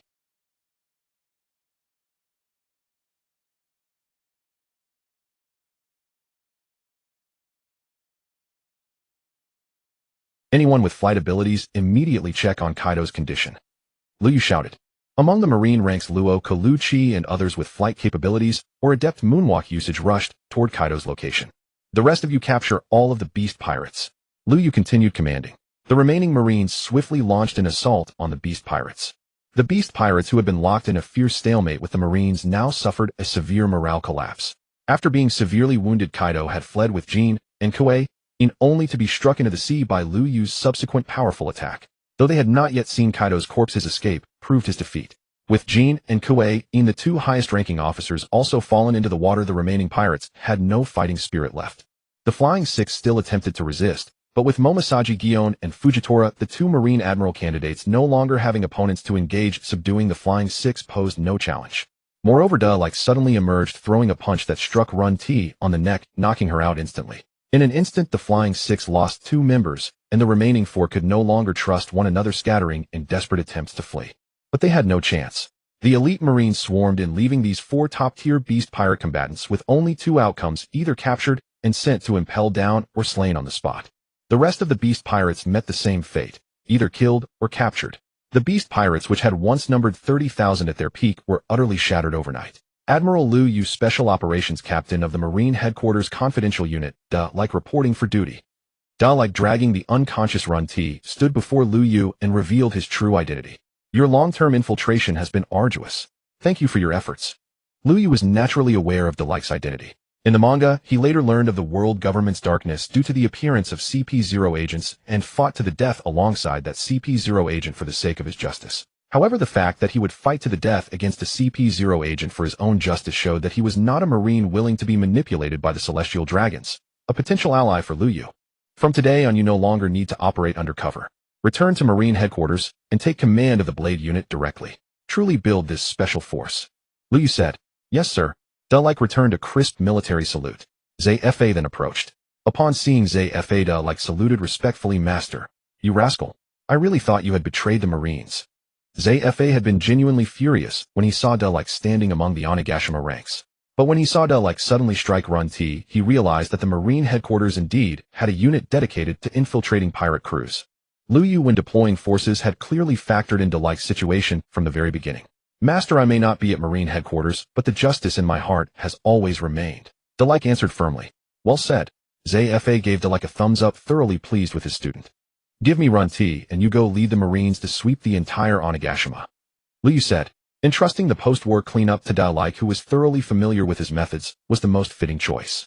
Drake led the search across the entire Onigashima, and the men sent to locate Kaido of the Beasts returned at that moment. In their hands they carried Queen of the Plague, but this queen seemed somewhat dead. Kaido and King have vanished. Oh, we only found him on the sea, reported Lucci. So Kaido escaped. Liu Yu looked at the dead queen with some regret. We witnessed them fall into the water firsthand, and devil fruit users cannot swim in the sea. They can only sink to the bottom. You mean he drowned? Or perhaps he was devoured by a deep-sea monster, Lucci offered his speculation. Kaido is called the strongest creature. If my strike wasn't fatal, he might still be alive even after falling into the sea, Liu Yu said. Report to Marine Headquarters, truthfully detail the situation. Recommend that Kaido and King's status be listed as missing. Liu Yu turned to Califa. Yes. Califa agreed and went to file the report. Marine Headquarters soon received the news, which was enough to shock the entire organization. The message then reached the 3 other Marine fleets on external missions. The Marine units monitoring the other 3 Yonko crews began an orderly withdrawal. However, one team was an exception. After receiving the news, Akainu did not retreat, but saw this as a once-in-a-lifetime opportunity and directly led his men to launch a fierce assault on red-haired Shanks. Another Yonko-level battle erupted on the other side of the New World. But Liu Yu, still resting on Onigashima, knew nothing of it yet. Admiral Liu Yu, we captured this person on Onigashima. According to Drake's intelligence, she is Kaido's daughter. Ain brought a person bound with sea stone handcuffs before Liu Yu. Liu Yu looked up and saw Yamato. You are Kaido's daughter? He asked, hesitating inwardly about how to handle this woman. Yamato was actually quite attractive with a superb figure. But her personality and her obsession with becoming a pirate made Liu Yu think that if he wanted her as a helper, he would need to use some kind of contract. The Black Rose Special Forces contract was suitable, but it was obvious she would never voluntarily sign it after fully understanding the situation. Moreover, there was only 1 slot left in the Black Rose Special Forces, which was likely reserved for Yunkei. So a pet contract was the only option, but that would also require her consent. I heard you've always admired Kazuki Oden and want to protect Wano in his stead, right? Liu Yu asked. Yamato didn't answer the earlier questions, but this one she answered quickly. Yes, my dream is to become Kazuki Oden. Yamato replied with immense pride. With such intelligence, if not for your Yonko commander-level strength, I wouldn't bother, Liu Yu muttered inwardly. But he wouldn't give up on her just because of a first impression. Her strength was truly remarkable. Liu Yu planned to take on the world government next, so he needed to recruit as many powerful subordinates as possible. Waste was shameful. So do you want to save Wano in his place? Liu Yu asked. Save Wano? Yamato was intrigued. Yes, if you agree to become my partner, I'll help you take down Kurizumi, Orochi, Liu Yu said. You're a Marine, and I'm going to be a pirate. Yamato wanted to save Wano, but she also yearned to sail as a pirate. Then it's up to you to decide, Lu Yu said, not rushing her. He knew from his omniscient perspective that she would give up joining Luffy's crew to protect Wano. Wano was still in turmoil, Kaido had been driven away, but Kurozumi Orochi's rule remained. If I become your partner, what do I have to do? Yamato couldn't abandon the country. Simple. When I ask you later, just answer sincerely. Lu Yu stepped forward, his deep eyes locked on Yamato's face. The usually tomboyish Yamato felt her eyelids twitch, sensing she might be tricked. But the chance to save Wano was right before her, and it was too precious to miss. Besides, she was already captured, like fish on a chopping board. Lu Yu could do whatever he wanted with her. Fine, as long as you really kill Kurozumi Orochi, I'll agree. Yamato gritted her teeth and gave her answer. Deal. Lu Yu nodded with satisfaction. Lucci Kaku, go handle it, Lu Yu said to them. Lucci Kaku, Blueno, and the other CP9 agents immediately led a team to the capital of Wano. Soon Kurozumi Orochi's head was brought back. Seeing Kurozumi Orochi's head, Yamato had no more reservations and promptly accepted Lu Yu's invitation. Thus the pet contract was smoothly signed. Having taken in Yamato and seized all the sea stone raw materials collected by the Beast's pirates, Lu Yu led the main marine force in retreat. Originally, Lu Yu's plan was to install a prince or princess of Wano and use their name to justify marine action against Kaido of the Beasts. Now that all those steps were skipped, Lu Yu had no reason to bring Wano into the world government, and naturally the Marines left no garrison behind. Akiji had nothing to say about this. The world government, on the other hand, was delighted as they could once again install a puppet ruler in Wano to continuously generate profits for the celestial dragons. However, the world government's scheme was doomed to fail. After the army left Wano, Lu Yu quickly returned, this time alone in different attire and wearing a mask. He sat in the main hall of Onigashima, on Kaido's former throne. Kaido, injured, stood before him with King by his side. How did Queen die? Lu Yu asked Kaido. He didn't obey my order to jump into the water in time, and was killed by your attack, Kaido explained. Those who disobey orders deserve to die, Lu Yu said, unconcerned about Queen's fate. He had never liked the man who took pleasure in torturing others with poison. King, go to the flower capital and bring the Oiran Kamurasaki. Here Lu Yu turned to King. King said nothing, but immediately turned and left. Clearly he understood Kaido's situation and knew that Lu Yu was now their true master. This subordinate is not bad, Lu Yu nodded with satisfaction. Kaido, do you know why I asked you to return here? Yes, Kaido nodded seriously. Wano country is a rather favorable place for Lu Yu. It is rich in sea stone deposits, and beneath it lies the ancient weapon Pluto. Therefore, although the navy had withdrawn from Wano country, Lu Yu would not give up on this place. Kaido had fled and then returned because with his strength, even if all his subordinates had been captured, he alone could take control of the entire Wano country. Moreover, Jin was still there. This man was Kaido's most powerful and capable subordinate. Xiao Zi from Wano country was brought back by Jin, and along with her came Kwang Sailang. However, at this moment Kwang Sailang had been beaten half to death by Jin. If not for Xiao Zi's threat of suicide, Jin would have already killed him. As for why Jin cared about Xiao Zi's threat, it was because Lu Yu had given him orders. Not knowing whether to keep her alive or dead, he naturally could not let her die casually. Oiran Xiao Zi. Or should I call you Guan Yue Rai? Lu Yu looked at the woman before him. His words had already caused Guan Yue Rai's pupils to shake, and even the severely wounded Kwang Sailang was terrified at this moment. You? How? How could you? Kaido was defeated by me, Heightened Dash was killed by me, and today Wano country will also be taken by me. As he spoke, Lu Yu directly removed the mask he was wearing. The moment he revealed his true appearance, not only Guan Yue Rai and Kwang Sailang were shocked, but even Jin was astounded. However, Jin quickly realized who could make the beast Kaido bow his head. Wasn't it none other than the Navy Admiral Lu Yu, who had just defeated Kaido yesterday? How could Kaido, who had been heavily wounded at the time, suddenly escape and still have the strength to take himself and Queen away? And how could Kaido survive and return to Wano country? All of this had been arranged between Lu Yu and Kaido long ago. Aren't you a Navy officer? Why are you doing the same thing as pirates? Guan Yue Rai could not understand this. Although the people of Wano country had never trusted the Navy or the world government, at least the Navy was supposed to be an organization that upheld justice on the surface.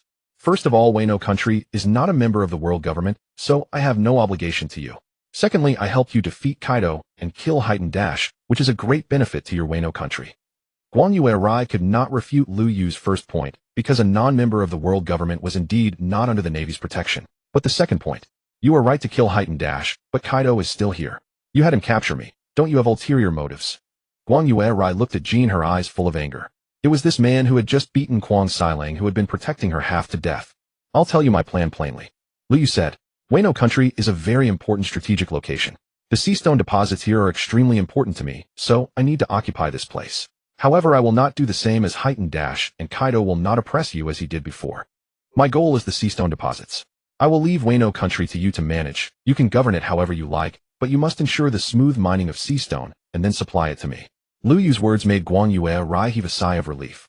If it was only about needing the sea stone deposits, then they would only need a portion of the workers to labor, while the vast majority of the people could live a normal life from then on. However, I cannot fully trust you in this matter. Lu Yu changed his tone. He had given Guan Yue a sweet date. Now it was time to give her a slap. Kaido will stay here to supervise. He will not interfere in all matters of Wano country, nor will he even appear in public.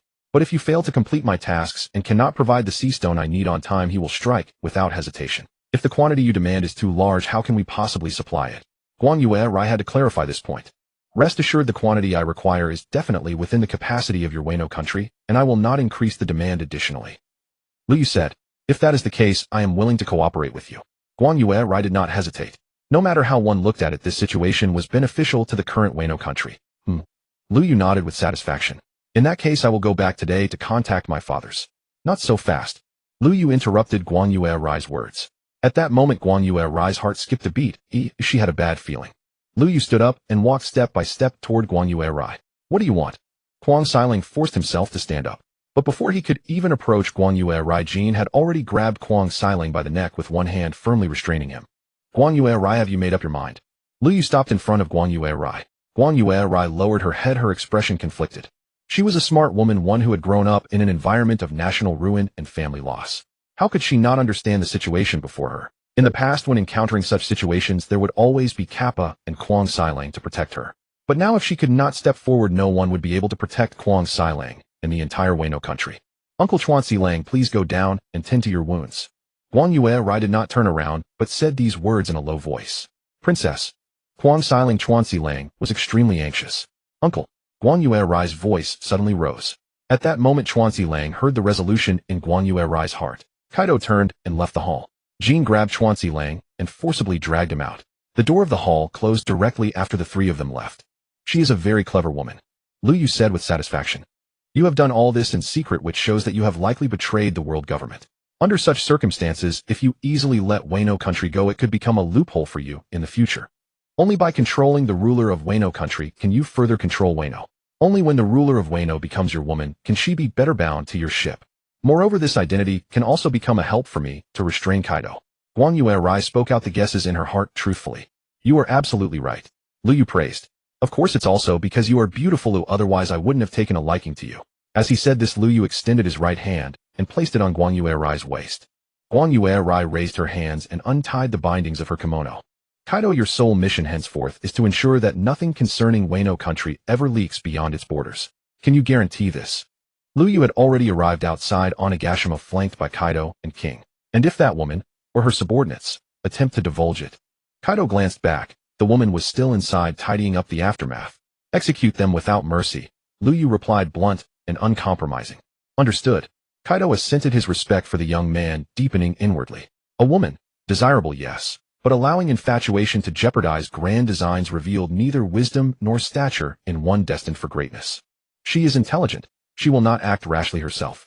Yet among her underlings some will surely falter. When they do make an example of them, strike down one to warn the rest. Lu Yu said. Understood.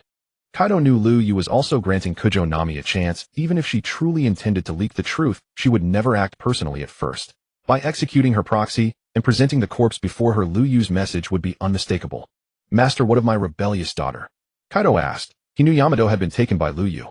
And given what Lu Yu had just done to Kujonami, he sensed the youth might soon turn that same decisive hand upon his own daughter. Rest assured, staying by my side brings her only benefit, no harm. As Lu Yu spoke, he casually clapped Kaido's shoulder. Indeed, I am at ease. Kaido truly was. He harbored little paternal affection for his daughter, otherwise he would never have treated Yamato so harshly. Without another word, Lu Yu stepped forward, leaping into the air and traversing swiftly across the void. The moonwalk, a technique from the Navy's 6 powers, was second nature to him. The 4 archer-class professions bestowed immense physical enhancement. Though Lu Yu rarely displayed his prowess, he mastered all standard abilities of elite naval officers: armament hockey, observation hockey, and the 6 powers, each honed to exceptional proficiency. Soon after Lu Yu departed, Kujonami emerged leaning on Denjiro. She had endured unspeakable humiliation, yet tasted sensations she had never known before. Now gazing upon that figure strolling leisurely through the sky, toward the horizon, her heart churned with turbulent complexity. Shortly thereafter, Lu Yu returned to his flagship. His absence had not gone unnoticed among the naval ranks. Taru, whose observation hockey was peerless, could not fail to sense Lu Yu's disappearance for an entire day. Yet no one probed deeper. Within this fleet, every officer of comparable strength stood as his unwavering ally. Upon returning aboard, Khalifa immediately brought Lucci and Kaku to Lu Yu's quarters. "Everything arranged?" she asked. "Yes, fully secured," Lu Yu replied. "Lucci, you shall henceforth oversee all operations retrieving Seastone from Wano country, and deliver it secretly to Vegapunk." "Affirmative." Lucci accepted without hesitation. Among those surrounding Lu Yu, only Khalifa Baby, 5 Oline, and Yamado, bound by covenant, were absolutely loyal. Beyond them, Lucci and Kaku were his most trusted confidants. Though Locke and Jackson shared closer personal ties with Lu Yu, their convictions remained purely naval, rooted in doctrine, not subterfuge. Unlike Lucci and Kaku, whose minds operated in shadows, Lucci and Kaku had long grasped Lu Yu's true design and quietly advanced it even from behind the veil. Every visionary leader requires two kinds of allies, one exemplified by Tsuru and Momonga, upright, compassionate, and unshakably righteous. The other, like Lucci and Kaku, indifferent to morality's labels, executing every command without question, even those buried deepest within darkness. "General, may we now discreetly contact certain parties, subtly revealing our intentions?" Khalifa inquired. "No. Unnecessary." Lu Yu's reply was immediate. No deliberation required. Who gathered around him now? Naval officers, men sworn to justice. To conspire covertly with them would brand him an ambitious schemer, his every prior act exposed as calculated deception. Once that impression took hold, even his closest comrades would swiftly withdraw their loyalty. Only by letting events unfold along their ordained path, and allowing these just officers to witness the world government's own injustice, could they ever truly stand beside him. "Lu Yu, urgent news." Zephyr's voice rang out from outside the cabin. Lu Yu strode forth instantly. Lucci and the others followed without pause. On deck, Lu Yu saw not only Zephyr, but also Tsuru and numerous other rear admirals. "What is it?" Lu Yu asked, perplexed. "We've just received word. Akainu has clashed with the Red Hair Pirates," Zephyr reported. "What?" Lu Yu's brow furrowed. The situation deviated sharply from his calculations. "Kazan called me personally. Akainu launched direct hostilities against them. They fought non-stop for over a day, and more than half of Akainu's naval contingent lies dead or wounded." Zephyr spoke urgently. "Issue orders. Every warship must reverse course immediately and race toward Akainu's position at maximum speed." Lu Yu issued the command without hesitation. "We're too distant. We'll arrive too late." Tsuru remained calm, offering counsel. "Then grant me full command of the fleet. I'll lead a select detachment there at once. I'll lead that detachment myself. Have Locke assume his dragon form. He can carry dozens." Zephyr turned to Locke. Though this rear admiral possessed extraordinary devil fruit power, his performance thus far had been unremarkable. Yet now he held the key to turning the tide. "The more we carry, the slower we go. I recommend taking only essential personnel," Tsuru advised. "I'll lead Black Rose Special Forces, Peacock Jackson, Kaku Momonga, Smoker T-Bone, and myself." Lu Yu named them directly, 11 in total, including Locke. Without delay, Locke transformed into a colossal dragon, and 10 leapt onto his back. The dragon surged skyward, guided by life paper, racing toward the battlefield at blinding speed. A pink dragon soared through the sky, racing toward Chi Quan at its utmost speed. "This life paper belongs to Yun Kei, and her condition doesn't seem quite well." Kong Kei gazed at the life paper in her hand. Its edges were burning, a phenomenon signifying that its owner was in mortal danger at this very moment. "How did Yun Kei end up on that battlefield?" Lu Yu looked at Kong Kei with confusion. "Yun Kei is originally the daughter of Admiral Chi Quan," Kong Kei replied. "She is Chi Quan's daughter." Lu Yu felt slightly surprised. Although he had seen speculations about this before his transmigration, it was still different from direct confirmation. "Yes, Yun Kei grew up in the Navy headquarters, always by my side. Recently, I came to you leaving her alone. Perhaps that's why she went on a mission with her father," Kong Kei explained while regret filled her heart. If only she hadn't left Yun Kei unattended, Yun Kei would not be in danger. "Luoka, speed up. The sooner we get there, the more comrades we can save." Luca leaned down and said to Luoku, "All right." Luoku agreed, then fiercely lashed his tail, increasing his flying speed by a third compared to the beginning. At the same time, on Gutayer Island, a fierce battle had already erupted between the Hong Fa pirates and the navy led by Chi Quan. The fight between Chi Quan and Hong Fa had reached a white-hot stage. Lu Nyo and Bei Kuman were locked in an intense struggle, while Cha Tun wove through the battlefield, blocking the other high-ranking officers of the Hong Fa pirates. But in this battle, the navy was clearly at a disadvantage. The other navy admirals brought by Chi Quan were no match for the Hong Fa pirates' high-ranking officers, and the ordinary soldiers were even more outmatched by the pirates' crew. It was only by relying on their grenades that the navy had managed to hold on so far, otherwise they would have been annihilated. Why are you in such a hurry to fight the Hong Fa pirates? Couldn't we wait until Admiral Lu Yu is free? Don't complain like that. Admiral Chi Quan is also acting to deal with pirates. The grenades are almost gone and the Gatling gun bullets are completely spent. We're doomed for sure. Hold on, we've sent for reinforcements from Navy headquarters. Help will arrive soon. Within the Navy, voices of all kinds emerged. Every surviving soldier couldn't help but think of a name of that young figure. Ha ha ha. Pitiful Navy men, prepare to meet your final destiny. A round figure rushed toward them at tremendous speed, and his manic laughter shocked every Navy man present. It's La Ji Lu. Run. The Navy soldiers fell into chaos. Don't panic. Blast him with grenades. Navy headquarters Vice Admiral Shirta Lacey shouted loudly, but he himself could no longer participate in the battle as his body was already covered in wounds. Beside him, Vice Admirals Yuhan Jia and Duo Wushu and Dao Bo Man were either breathing their last or had already fallen unconscious. This battle had inflicted heavy casualties even among the Navy headquarters Vice Admirals, so the losses of the ordinary soldiers could well be imagined.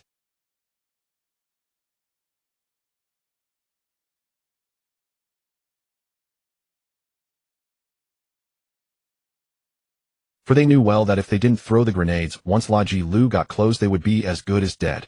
The Hong Fa pirates were true pirates. They never showed mercy to their opponents. Boom. The grenades exploded one after another, and La Ji Lu indeed halted his advance because of them. But these were only temporary measures. Once the grenades were exhausted, he would charge immediately. La Ji Lu. Cha Tun Jia Ji lunged forward, his fists slamming fiercely toward La Ji Lu's fat belly.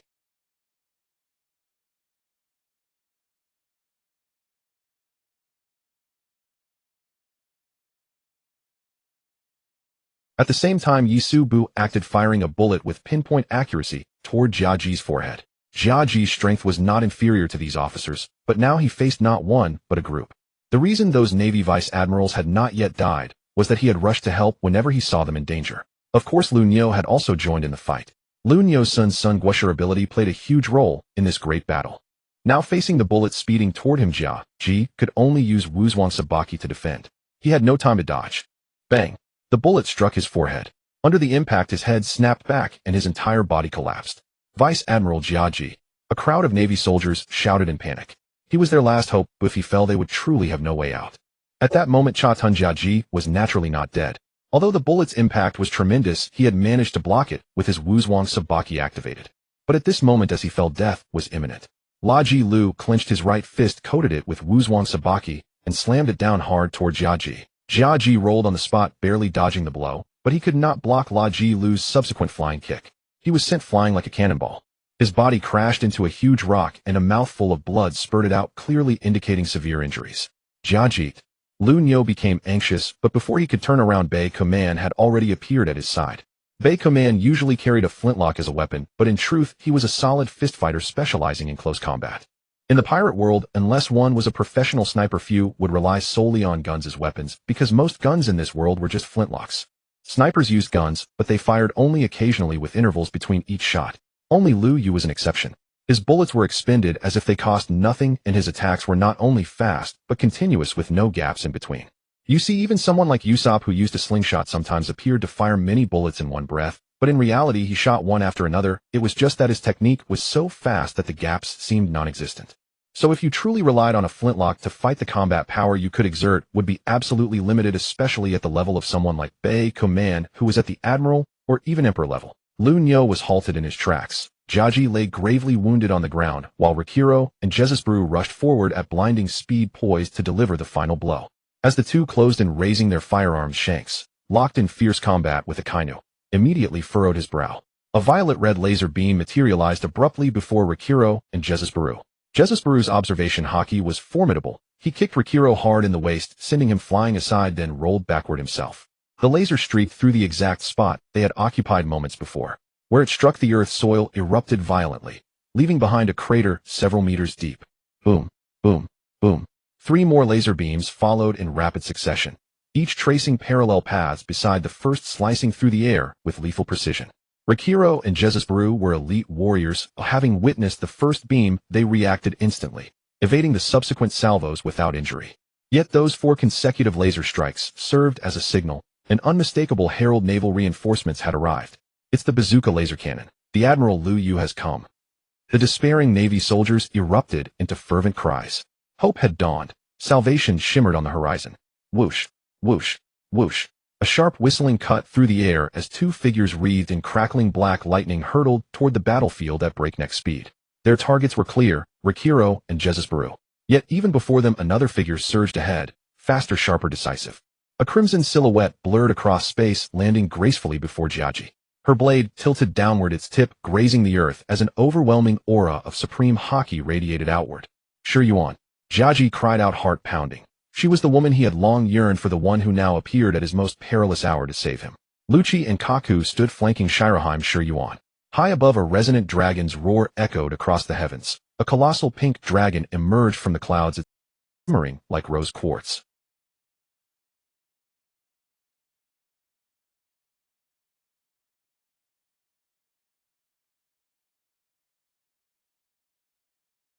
All eyes instinctively turned skyward. Even Shanks and Akainu paused mid-combat to gaze upward.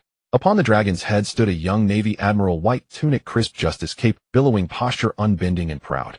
Behind him stood 4 women of breathtaking grace. Further back, 3 Navy flag officers observed the battlefield below with solemn, unwavering focus. 2 figures soon descended. One floral-hued, one snow-white, Coco and Smoker, landing quietly beside a young girl at the edge of the fray.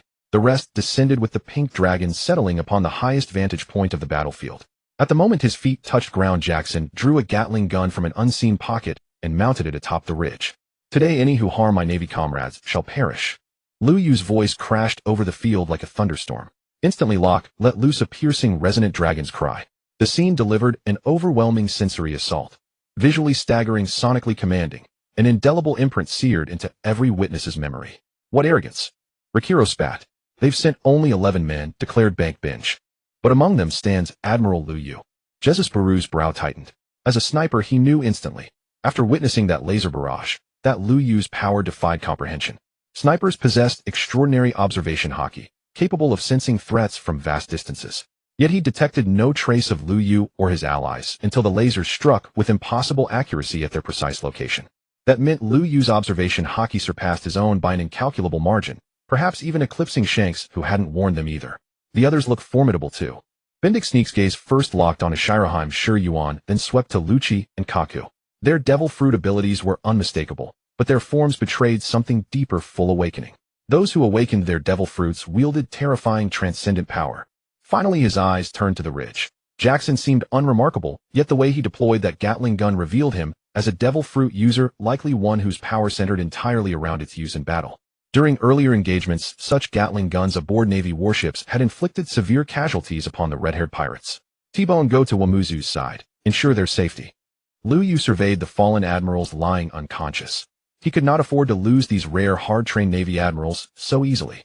Locke, you've expended great energy on this flight. Remain here and assist in defense. As Lu Yu spoke, Locke had already shrunk back into human form. You 4, establish long-range fire dominance from this ridge. Support the entire battlefield. Lu Yu turned to Khalifa and her companions. Khalifa lifted her left hand, adjusting her round gold-rimmed spectacles with quiet elegance. Consider it done. No longer merely Lu Yu's personal secretary, she now commanded the Black Rose Special Forces. Sailors, let us avenge our fallen brothers.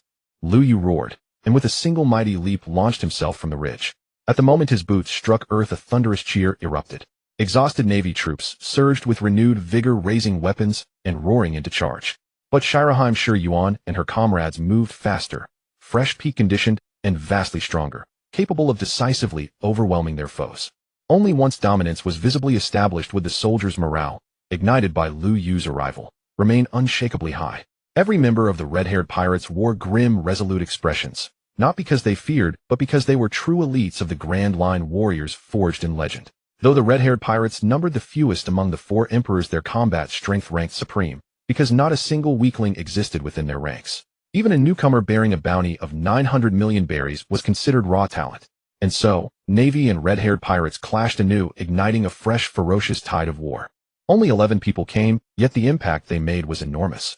Lu Yu, a Marine Headquarters Admiral, was the youngest, yet the most powerful. Admiral candidate Tao Tuji Yuan, whose strength was merely on par with the former T-Pig Jiaji, but this time, she was not alone. Vice Admiral Lucci, Rear Admiral Kaku, 2 awakened Zoan Devil Fruit users flanked them in coordinated combat.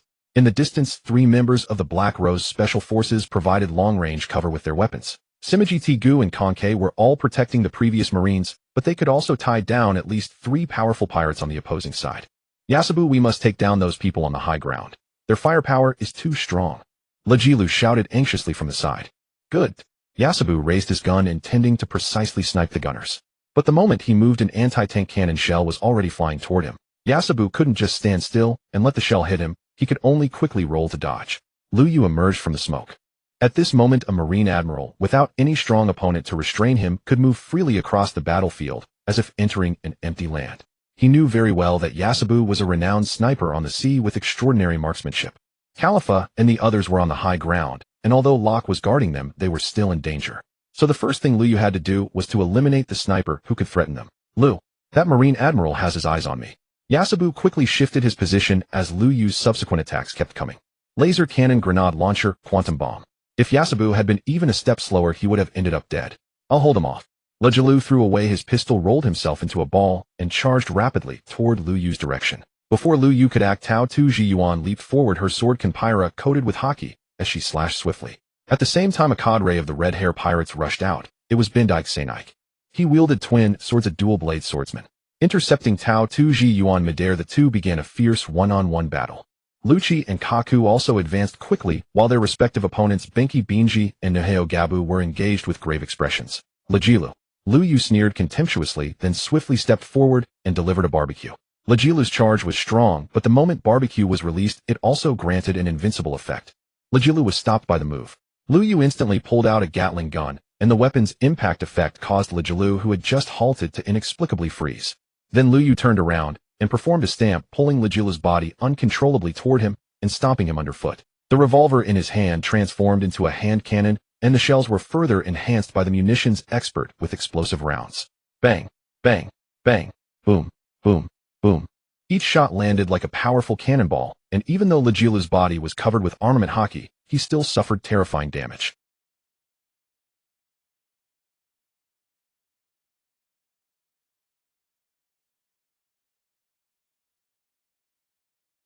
So Lu Yu quickly performed a backstep followed by a flash kick. Lejilu, who had just lost the control of Lu Yu's stamp, couldn't get up in time and was momentarily stunned. Lu Yu then executed a slide, kicking his right foot into Lejilu's fat body, followed by a spinning kick and an aerial strike. Lu Yu himself was quite sturdy, but compared to the fat Lejilu, he appeared somewhat slender. Yet this slender body with the aerial strike lifted Lejilu entirely into the air. Lejilu. Lu. Laji. The cadres of the red hair pirates, seeing this, all shouted in panic. They clearly saw that Lejilu, kicked into the air, had completely lost his haki defense, indicating that the defense of his body had been completely shattered by Lu Yu's previous attacks. If Lu Yu continued with other attacks, Lejilu would likely be directly killed. The core cadres of the red hair pirates were all very close. How could they watch Lejilu be killed by Lu Yu? But at this moment, neither Yasabu nor Limu Cheongsi nor even Beekman could possibly rush to support in time. Just at that critical moment, a red figure approached Lu Yu at incredible speed, his haki coalescing into tangible lightning. At this moment, Lu Yu, who had switched to a hand crossbow to unleash a volley of aerial shots on Lejilu, had to switch his weapon back to the hand cannon. Firing a shot from the hand cannon, Lu Yu used the recoil to directly create distance. The red figure stopped at Lu Yu's original position, but did not reach out to catch Lejilu as he fell. Because he had only one hand, and that hand was holding a weapon. The one who arrived was none other than Hongfa Zyankasi. The others couldn't rescue Lejilu in time because they hadn't anticipated that Lejilu would be so easily subdued by Lu Yu. But Hongfa Zyankasi had sensed the future. The moment Lejilu made his move, he knew that this time Lejilu would suffer greatly. So disregarding Chichuan, he forced Chiquan back with an immensely powerful strike, and immediately turned to rush toward Lu Yu, thus managing to save Lejilu in time. Hongfa Zyankasi. Lu Yu's expression turned grim, having his attack rhythm interrupted by someone. This had never happened since Lu Yu awakened his first form. Lu Yu. Hongfa glared at Lu Yu with equal fury. This was his sworn brother who had been through life and death together. If he hadn't arrived in time, Lejilu would have been beaten to death by Lu Yu. Chiquan came over, his face extremely ugly. Hongfa had always been his opponent, yet just now he had allowed Hongfa to force him back and successfully rescue the man. How about we call it a day? Hongfa was furious, but he truly didn't want to continue fighting, as his side was in a very bad state. Although only Lejilu was severely injured, Lu Yu's side had two Marine admirals, one to restrain him, and the other could inflict massive damage on anyone at any time. Call it a day? Don't you think that's ridiculous? Lu Yu laughed in anger. I jokingly call you a face fruit user, out of jest, but don't actually think your face can override everything. Thousands of my Marine brothers were killed by your red-hair pirates, and many of my comrades are severely wounded, their lives unknown. And now you want us to stop with just one word. Dream on. Lu Yu gave no face at all. Lu Yu was formidable, more so than Akainu, the notoriously ruthless admiral from the One Piece manga. Shanks's aura intensified, a supreme manifestation of conqueror's haki, the most overwhelming in the entire pirate world. The already exhausted Marines, many bearing wounds, collapsed one after another. Dare you harm my brother? Lu Yu roared in fury, launching a quantum blast directly at Shanks's head. Shanks merely drew his sword and slashed upward. A single arc of sword energy cleanly bisected the quantum blast, which then detonated midair. Yet the quantum blast was merely the opening move. The true assault descended moments later. Satellite beam, barrage, a colossal violet beam, piercing down from the heavens, accompanied by an array of precision lasers. Shanks furrowed his brow and delivered a sharp kick to Rikiro's abdomen, sending him flying toward Jesus Burgess's position before retreating swiftly in the opposite direction. Lu Yu's satellite beam possessed autonomous tracking, but its pursuit speed fell short of Shanks's evasive capabilities. Thus, the beam instantly redirected its trajectory toward the red-haired pirates' crew members instead. Bazooka. 3 thick laser beams converged upon the high ground, where the Black Rose Special Forces unleashed synchronized fire. Airdrop support. Lu Yu never expected the satellite beam to deliver decisive results. If it missed on the first descent, striking Shanks or his elite officers thereafter would be virtually impossible. For Shanks, whose future sight ability rendered even extraordinary techniques like satellite beam and Garp's fist largely ineffective, foresight was both shield and compass. Especially Garp's fist, its notorious tendency to miss critical targets during boss encounters was something Lu Yu had endured countless times. He had no intention of reliving that frustration here. Heavy artillery support. Lu Yu locked onto Shanks, unleashing a relentless barrage of long-range ordnance. Shanks wielded his blade with fluid precision, deflecting each incoming shell with razor-sharp arcs of sword energy. Tectonic pulse emitter. A massive iron construct plummeted from the sky. Shanks evaded it with uncanny grace. Yet upon impact, a surge of energy erupted from its core, slamming violently into the earth. Instantly, the entire island trembled. Though the seismic shock dealt minimal damage, it imposed a brief but universal stasis effect, paralyzing every soul present. TN-80, Terminator. Before Lu Yu, a colossal combat automaton assembled itself in seconds. The moment the giant robot stabilized, its shoulder-mounted cannons unleashed volleys of explosive ordnance, all aimed squarely at Shanks. TX-45, Special Assault Unit. A swarm of diverse, highly specialized automatons materialized before Lu Yu and surged forward at blinding speed toward Shanks.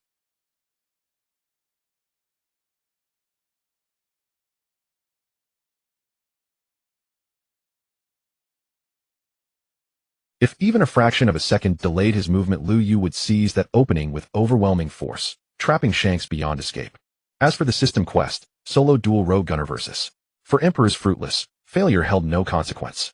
After all, Mihawk remained unchallenged. He could seek out the world's strongest swordsman at his leisure. Meanwhile, Shanks had vanished entirely beneath a shroud of dense fog. Though Shanks had evaded the majority of Lu Yu's relentless high-intensity assaults through sheer strength and his advanced observation haki, this terrain-encompassing offensive strategy had nonetheless anchored him in place. Within that fog, Lu Yu's figure suddenly emerged. Pew pew pew. The revolver rounds seemed trivial beside earlier barrages of artillery and lasers. Yet now they fell like torrential rain. Shanks, deprived of initiative within the mist, found evasion impossible the instant bullets struck him. He could only reinforce his body with armament haki. Boom. The ground shattered beneath him, the violent concussive force hurling his frame skyward. At that suspended moment, another storm of bullets descended. Though Lu Yu held twin revolvers, projectiles erupted simultaneously from every angle around his body, enveloping Shanks entirely. As the fog dissipated, all bore witness to the unfolding carnage. How is this bullet barrage even possible? It defies reason. Jesus Burgess watched in mounting dread. Shanks! Hanjo shouted, surging forward to intervene, only to find Akainu blocking his path. Akainu had failed to intercept Shanks earlier when he rushed to rescue Rikiro. That lapse could be excused. But if he allowed red-haired pirates to reach Shanks now while Lu Yu engaged him, his title as Fleet Admiral would become meaningless. Lu Yu executed a Thomas whirl, launching Shanks airborne once more while suspending himself inverted midair, spinning rapidly as bullets sprayed outward in all directions. Yet just as Garp's fist had failed to slay Kaido, so too would frenzied slaughter fall short of killing Shanks outright.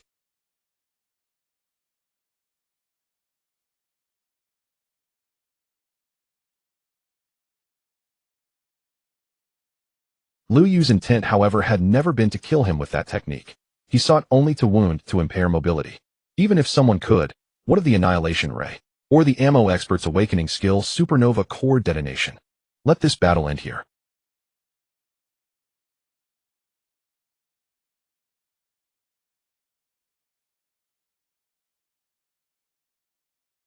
The voice echoed Shanks' own. A man identical to Shanks, down to the smallest detail, materialized abruptly atop the small ridge, standing silently behind Khalifa and the others. Lu Yu, who had already begun the motion to snap his fingers and summon Garp's fist, froze mid-gesture. Lu Yu knew someone approached. His satellite surveillance network tracked every movement near the battlefield. Yet he had not anticipated this figure appearing directly atop the ridge. In Lu Yu's estimation, the intruder would have teleported beside Shanks to rescue him. That, after all, would be the natural instinct of any ally in such a moment. But this man chose a different path, the classic stratagem of besieging Wei to relieve Zhao. Or perhaps he simply did not care whether Shanks lived or died. His sole purpose was to terminate the conflict. The man who looked exactly like red-haired Shanks, the member of the race holding the highest status in this world, the celestial dragon who wielded the supreme authority. The God's Knights. Lu Yu's expression darkened. He had considered that when this guy made a move, he would simply unleash a devastating ray to blast him to see if his immortal body was truly unkillable. He had even resolved to show no mercy regardless of who intervened and kill red-haired Shanks outright. But now he had to stop. On that high ground were the 5 people he cared about most in this world. That mark, he's a member of the God's Knights. Why does he look exactly like red-haired Shanks? Not all Marines recognized the God's Knights, and the secret that red-haired Shanks was a celestial dragon was known only to a small number of high-ranking Marines. Lu Yu, as a Marine Admiral, naturally knew the God's Knights because before taking office, he had gone to Holy Land Mary Geos for authorization. At that time, however, he had no interest in these individuals, and their attitude toward the Marines was far from cordial. Even a Marine Admiral was not held in high regard in the eyes of the God's Knights, just as ordinary celestial dragons would order Marines around like servants. "I'm dealing with pirates now." Lu Yu's tone was icy. "Do you mean to defy my orders?" Shamrock's Figureland Shamrock tone was even colder. He was the commander of the God's Knights, the most exalted existence even among the celestial dragons, yet now a Marine Admiral was defying his command. The Marines accept orders only from the Fleet Admiral, the Commander-in-Chief, and the highest authority of the world government. The God's Knights and the Marines are not in a direct chain of command. Lu Yu stood his ground, unafraid of this so-called God's Knights. "You..." Shamrock glared at Lu Yu in fury, already contemplating drawing his sword. But in the end he held back. "This man is a celestial dragon. He cannot die." Shamrock pointed at red-haired Shanks. "He cannot die? Then who will answer for the thousands of Marine brothers we lost?" Lu Yu demanded. "They are merely thousands of commoners. How can they compare to us celestial dragons?" Before Shamrock could speak, another member of the God's Knights stepped forward, Killingham Saint. This God's Knight, wearing a bubble headpiece, had a personality identical to other celestial dragons. He looked down on everyone else. To him, Marines were nothing but commoners. Although Shamrock felt Killingham Saint's words were ill-timed, he did not correct him, clearly sharing the same attitude toward the Marines. But such words made the faces of every conscious Marine present turn grim. They fought desperately against pirates, died for justice. Yet in the eyes of these celestial dragons, they were merely commoners. Lu Yu fell silent, his face dark enough to freeze. At that moment, his aura erupted involuntarily, revealing his Conqueror's Haki. Yes, Lu Yu also possessed Conqueror's Haki, but he had never displayed it before because there was no need. "Lu Yu." Momosaji Gion approached Lu Yu and grabbed his wrist. She knew he was furious, and she was too. But the opponent was a celestial dragon, a member of the God's Knights. They absolutely could not harm a celestial dragon. "Hep." Red-haired Shanks sneered. His heart was also bitter. He had returned to Holy Land Mary Geos, and then left precisely because he had seen through the nature of these celestial dragons. "Lu Yu, we are here on orders from the Commander-in-Chief of the God's Knights. Do you insist on defying our command?" Shamrock's tone grew heavier. Beneath his feet, a pentagram array expanded, a signal that he was about to summon his comrades. "Lu Yu, I concede this battle. I will repay the lives of these thousands of Marines another day. But if you persist today, you and the remaining Marines will be in danger." Shanks did not want to owe Shamrock a favor, but he knew that to protect his crew today, he had to rely on Shamrock's influence. Thus, he verbally admitted Lu Yu's superiority and respected him in his heart. But admitting defeat and respect did not mean he would actually give his life to Lu Yu in the future. "Lu Yu." Momosaji called softly. "Lu Yu." Akainu also came to Lu Yu's side. He had been saved by Lu Yu today and could not let Lu Yu stumble here. "Umph." Lu Yu snorted coldly, then sheathed his weapon and turned to leave. "Khalifa, follow me." Lu Yu called to Khalifa in a voice only his contracted partners could hear. Thus Khalifa, Baby 5, and Ein all put away their weapons and even pulled Jackson and Locke along, following Lu Yu's steps. All the Marines were furious, but seeing Lu Yu like this, they could only suppress their anger and carrying the wounded return to the still intact warships. Of the 15,000 Marines who had come, only 10,000 remained, and more than half of them were severely wounded. This battle cost the Marines heavily, while the Red Hair Pirates only suffered a heavily wounded senior officer and a small number of casualties. The most important thing was not the casualty ratio, but that they had turned the tide, and Lu Yu was about to kill red-haired Shanks, allowing them to annihilate the Red Hair Pirates. Yet at that very moment, their own people jumped in to forcibly save Shanks and let the Red Hair Pirates escape. At that moment, Killingham Saint's words, commoners, deeply stung every Marine's heart. I thought he was tougher than that. Killingham Saint said contemptuously, looking at Lu Yu's back. I think if his 3 wives hadn't been under our control, he would never have backed down. Shamrock saw deeper than Killingham Saint. Do you really think he would dare to fight the God's Knights?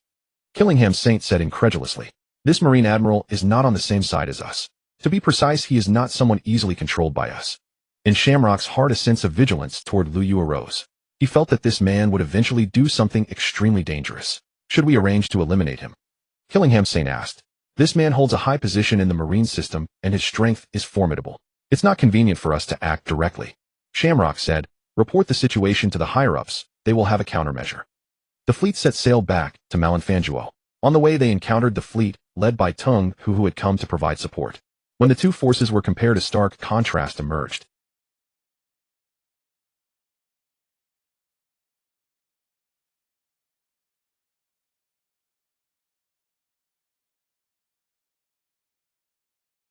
What on earth happened? Asked Tung Hu. It was the God's Knight's order. They stepped in to save the Red Hair Pirates, and even said that the thousands of Marines who died there were nothing but plebeians, not worth even a fraction of the celestial dragonborn Red Hair Zyankasi. Khalifa said indignantly. Khalifa, Lu Yu reminded gently, but Khalifa still looked resentful, clearly displeased by the matter. In fact, everyone in the fleet who was present and conscious at the time was deeply upset, and those who later woke up and heard about the situation from other Marines were even more furious. They had been fighting pirates for the world government, charging forward to uphold justice. Yet now those celestial dragons actually called them plebeians. By now these events had spread throughout both forces. In addition to anger, the Marines felt a deeper chill in their hearts. Over 20,000 men returned to the Marine headquarters like this. What was originally a victorious army, which should have been jubilant, now had a terrifyingly low morale. The Marines who had been joyfully waiting to welcome them back were dumbfounded when they saw the procession. Inside the Fleet Admiral's office, Qing Ji was holding a den mushi with an incredulous expression. Why? Why punish a meritorious officer? Why strip him of his Marine Admiral rank? Qing Ji demanded, not even caring that the person on the other end was the highest authority of the world government. Kazan, are you also going to defy our orders? Saint Bait's tone grew heavier, and the oppressive aura of a superior was transmitted clearly even through the den mushi. No, of course Qing Ji would not defy the world government's orders. Even though he was displeased, he had to say so verbally. But in that situation, Lu Yu did not receive a formal order. After he confirmed it, didn't he still lead the troops to retreat? Qing Ji still wanted to fight for Lu Yu. He was the youngest and most outstanding Marine Admiral in the history of Marine headquarters, the one most likely to end the Great Pirate Era. This is an order I have issued, not a discussion with you. Saint Bait's cold words left Qing Ji frozen in place. So it turned out that the Fleet Admiral was nothing but a clown, unable even to protect a Marine Admiral. He helplessly hung up the phone and sat dejectedly in his seat, silent. An hour later, Lu Yu, Chi Quan Tung Hu, LV Nyo, and Tao Tu arrived to report the details of the battle to Qing Ji. However, upon entering and seeing Qing Ji's grim expression, they all fell silent. They realized that something must have gone wrong here as well. The fax machine rang and a document arrived at that moment. Tao Tu was standing right next to the fax machine, so she saw it the moment it came out. How can this be? She grabbed the report and slammed it onto Qing Ji's desk. What is this? Tung Hu frowned deeply. Chi Quan and the others were already looking at the document. Upon seeing its contents, they were all shocked. How can this be? LV Nyo was astounded. The report stated Lu Yu had violated the world government's orders and was no longer fit to serve as Marine Admiral. Therefore, his Marine Admiral rank was revoked, and he was demoted to Vice Admiral of Marine Headquarters with a ban on competing for the Admiral position for 10 years. The new Marine Admiral would be LV Nyo. This not only removed Lu Yu from his Admiral position, but also bypassed internal Marine procedures to appoint LV Nyo as the new Marine Admiral. Kazan, this is too outrageous. Chi Quan couldn't stand it anymore. He had been able to return intact this time because of Lu Yu. If Lu Yu hadn't arrived in time with reinforcements, he might have lost all his subordinates. Lu Yu had defeated 100 Beasts, Kaidwa crushed the 100 Beasts pirates, saved nearly 10,000 Marine soldiers, and even suppressed Red Hair Zyankasi. Now that they had returned to Marine headquarters, not only was there no reward, but they were actually going to strip Lu Yu of his rank and demote him to Vice Admiral. Wasn't this bullying the righteous? Fleet Admiral, are you just going to let this happen? Tung Hu couldn't see the report, but he had heard what everyone was saying. I objected, but the highest authority had already made the final decision and gave me no chance to argue. Qingji was also helpless. Only now did he truly understand the feeling of unwillingness to be restrained that Garp had spoken of. So it turned out that being a Marine Admiral or Fleet Admiral was so frustrating. When an order came down from above, he couldn't even refute it. Even if he knew it was wrong, even if he knew it shouldn't be this way, he was powerless. Is this the justice that the Marines uphold? Lu Yu finally spoke, but his question stunned the angry crowd on the spot. Are we protecting justice or the interests of the celestial dragons? After saying this, Lu Yu turned around and left the Fleet Admiral's office. Afterwards, he left his Marine Admiral uniform and all related tokens in his own office, then led the Black Rose Special Forces and the 1,000 elite troops he personally commanded to the seaside ready to set sail. He needed to give Marine headquarters some time to brew a storm and also to complete his final Second Awakening mission. As things had developed, the time for him to break with the world government was drawing nearer. Further enhancing his strength and gathering forces more quickly were all things he needed to do. As for his anger toward the celestial dragons, in fact, Lu Yu was somewhat grateful to St. Kailanjmu. If it hadn't been for his arrogant and unrestrained words, it would not have been easy for Lu Yu to create a rift between the Marines and the world government. As for the world government, they appeared to have dismissed him, but this only further confirmed the world government's tyranny and disdain for the Marines. Once a rift appeared, the crack would grow larger and larger, eventually splitting what was once whole into two halves. And Lu Yu needed to give this process of division a push. Admiral Lu Yu. At the seaside, many soldiers saw Lu Yu's arrival.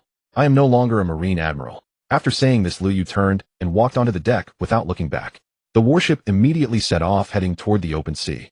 Not a Fleet Admiral. And what on earth is happening? And what has befallen Fleet Admiral Lu Yu? Na storm swept across the Marine headquarters plaza. Over 10,000 Marines erupted into chaos. In the Fleet Admiral's office. Admiral Akiji, Fleet Admiral Bai has resigned. He declared he is no longer a Marine Fleet Admiral. Na Marine burst breathlessly into the office. In the air inside grew oppressively heavy. Green Bull was no fool, and everyone at Marine headquarters knew precisely how towering Lu Yu's standing was within the Marine hierarchy. Though nominally only a Fleet Admiral, he had single-handedly shattered the remnants of the Whitebeard pirates and crushed the Blackbeard pirates, thereby elevating himself far above all other Fleet Admirals. He personally devised the campaign strategy against the Four Emperors, and led the assault that annihilated the Beast pirates, then turned back to rescue this very fleet engaged against the Red Hair pirates. Indeed, within Marine headquarters today, even if Admiral Kazan were to resign and appoint a new Fleet Admiral, no one would dare step into Lu Yu's boots, not without facing universal resistance from every rank of the Marine Corps. To say nothing of it, Zephyr, Fujitora, Nami, Vice Admiral Tsuru, and Lucci would all rise in immediate, unequivocal opposition. And Kazan, get out here now. Zephyr's furious roar echoed from beyond the office door as he marched toward it, flanked by a host of rear admirals, his face contorted with wrath.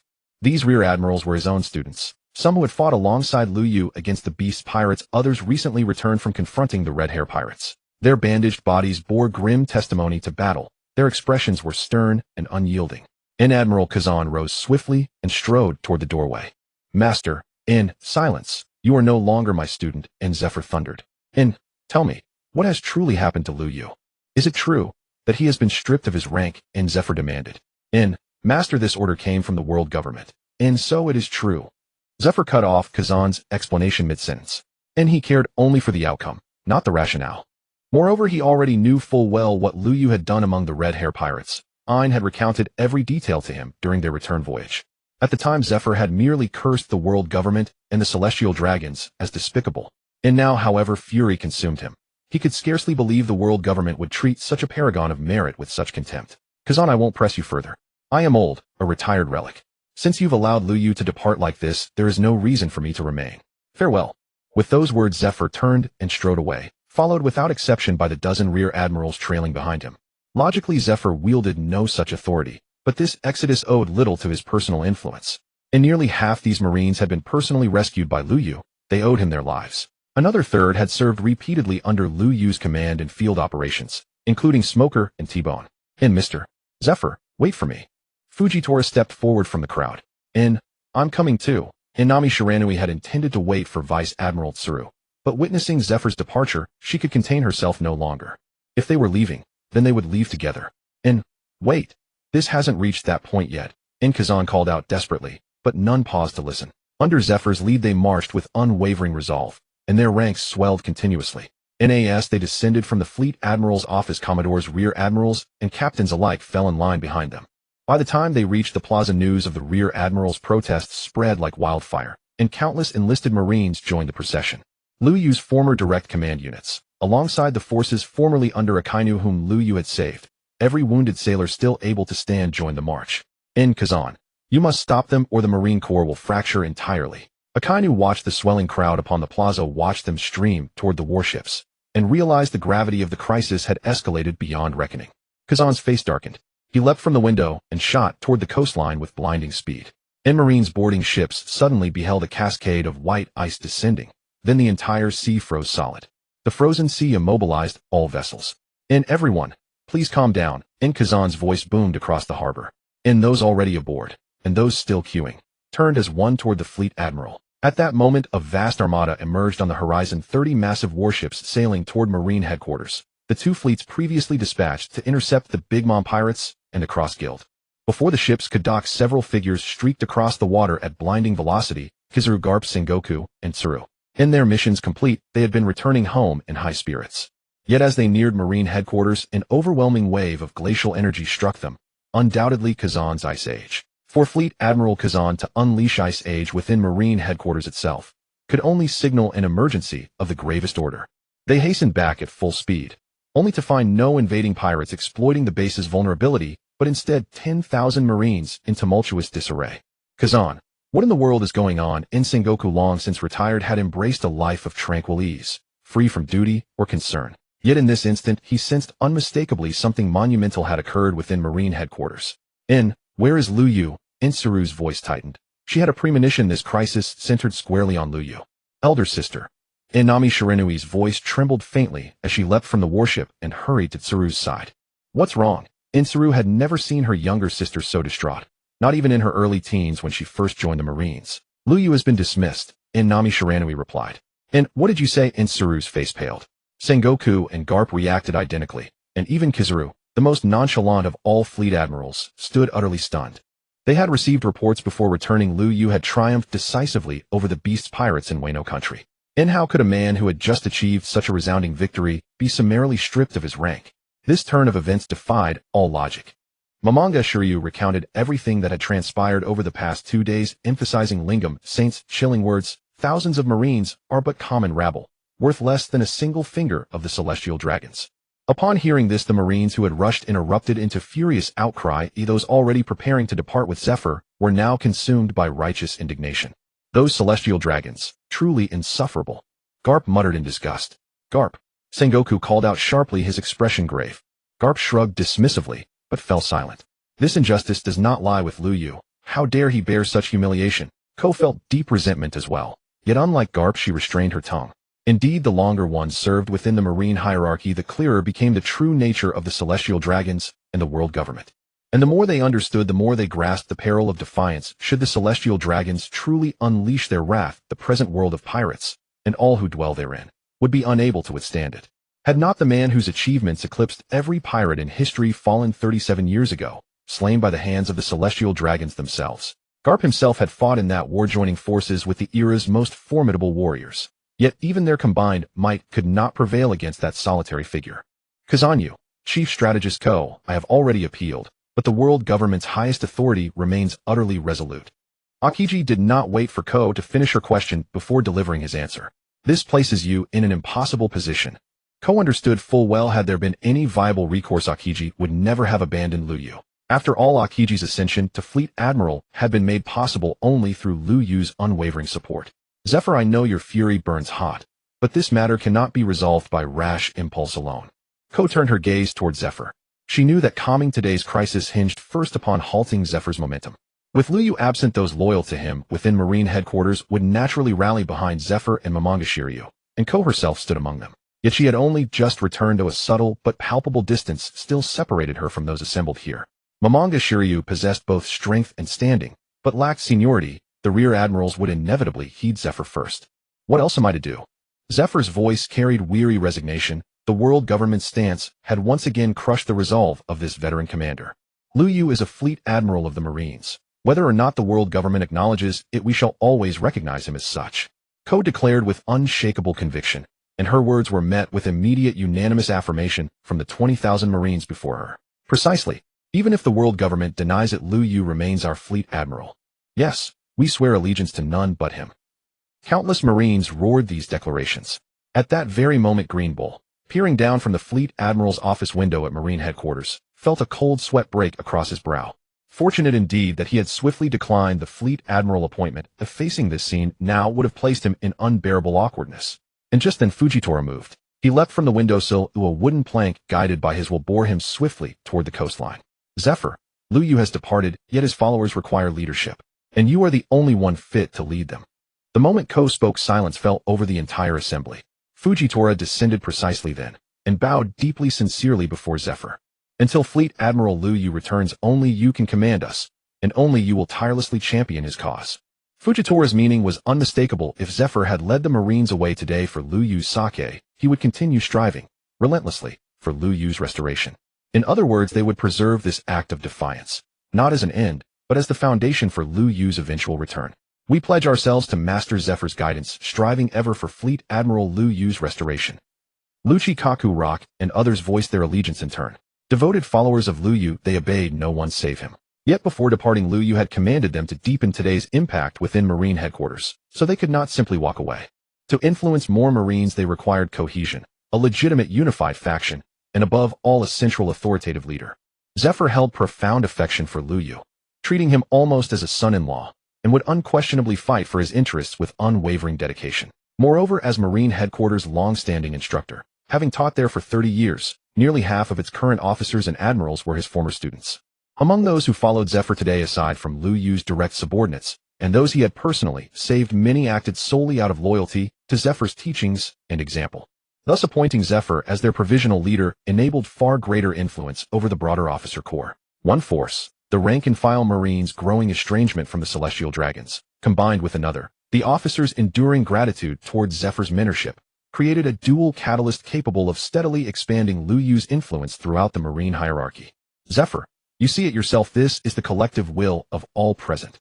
Ko watched the scene unfold, her heart swelling with quiet satisfaction.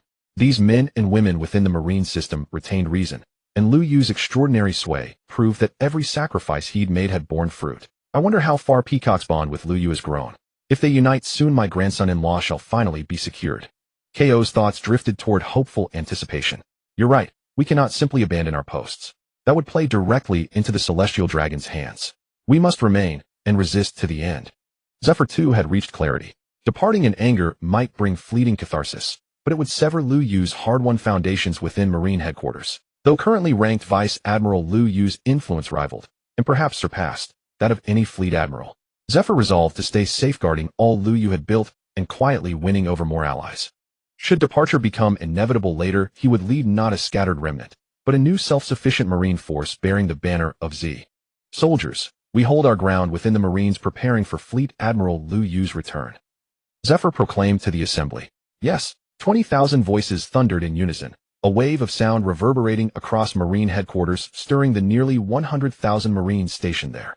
Moreover, today's events, including the grave injustices suffered by Lu Yu, would swiftly radiate outward, reaching every Marine branch across the globe. The Marine headquarters has stabilized. The venerable Zephyr has kept everyone there for the time being. Khalifa reported the latest intelligence from Marine headquarters. How could Master do such a thing? Are the world government's atrocities to go unchallenged? Ein exclaimed, indignation flaring in her voice. Lu Yu had done so much, yet it was the Celestial Dragons who acted without conscience. Why must Lu Yu bear such devastating consequences? And Zephyr, her revered master, had always been Lu Yu's staunchest supporter. How could he so readily yield now? Some matters are not best resolved the moment they erupt. Lu Yu, however, remained utterly unruffled, as if indifferent to the upheaval at Marine headquarters and even to his own dismissal. Let the eruption wait. Let the volcano's energy accumulate deeper still. Only when it finally ignites will the cataclysm shake heaven and earth. Lu Yu had already devised a comprehensive strategy, and his preparations were unfolding with meticulous precision. Vegapunk, the genius who mastered core technologies, was now firmly under his banner. The vital seabed mineral deposits of seastone were likewise under his control. Within Marine headquarters, he commanded a loyal cadre, a select force bound to him by unwavering fidelity. Yet this was insufficient. His influence within the Marines remained too narrow. His private military force had yet to coalesce into a formidable entity. Vegapunk's research demanded substantial funding. Have you verified the identities and loyalties of all 1,000 personnel aboard the flagship? Lu Yu turned to Khalifa. These 1,000 Marines, handpicked for the flagship, were pivotal not for their combat prowess, but for the absolute sincerity of their allegiance. Every step he intended to take would place him in direct opposition to the world government, even plotting outright rebellion against it. Should even a single infiltrator or disloyal element exist among these 1,000, his entire design would be exposed prematurely. I have confirmed each one, every survivor among them, is utterly loyal. Khalifa replied. Why survivors? Because those whose loyalty wavered had been quietly eliminated by Khalifa the moment they departed Marine headquarters. What of Kajaku and Suzum? Lu Yu asked. This expedition had not involved Kajaku alone. Suzum had accompanied them as well. Kajaku knows all our secrets, and she has chosen our side. Khalifa stated. How can this be verified? Lu Yu could not afford blind trust in outsiders. She said that, if you accept her, she will come tonight. Khalifa's implication was unmistakable. Then let her come, Lu Yu declared without hesitation. Having resolved to ascend the highest peak, he would shed all superfluous hesitation. Kajaku was the granddaughter of Vice Admiral Tsuru, a connection that could secure Tsuru's full support, and through her the allegiance of countless female Marines, as well as the veteran admirals Sengoku and Garp. This was an indispensable pillar of strength. That very night Kajaku arrived alone. As she pushed open the door, Lu Yu sat at the table surrounded by an array of sumptuous delicacies. Lu Yu began intending to ask whether she had truly made up her mind. But before the words left his lips, she slipped off her outer garment, revealing only delicate black lace beneath her long, graceful legs accentuated by sheer black stockings. No further words were needed. Any utterance would have been redundant. Truly, you wish me to do this? Lu Yu murmured, gazing down in quiet astonishment at the woman nestled in his arms. What you undertake is perilous beyond measure. To succeed you require immense power, and Suzum, daughter of Admiral Akainu, could become a crucial bridge to win his allegiance should she pledge herself to you without reservation. Kajaku elaborated with incisive clarity. Yet doing so forfeits your chance to join the Black Rose Special Forces. Surely you find that disadvantageous? Lu Yu asked, but inwardly he was profoundly surprised by Kajaku tonight. Not merely by her prowess and intimacy, but by her perceptiveness and strategic acumen, both exceeding his expectations. Indeed, as Tsuru's granddaughter, her intellect was exceptional. Merely 4 skills lost. What difference does that make compared to everything else? Kajaku understood Lu Yu's stance toward the world government, and thus saw clearly the nature of the Black Rose Special Forces. Once enlisted in the Black Rose Special Forces, members entered into a binding covenant enforcing absolute obedience, precisely why she proposed securing Suzum's allegiance through such a pact. As for herself, the moment she chose Lu Yu, she committed irrevocably to his cause. Her sole concern was how best to ensure his triumph. Nothing else mattered. Of course, if you still harbor doubt, we may sign the covenant ourselves, and I shall devote even greater effort to persuading Suzum. Kajaku added gently. No, I trust you.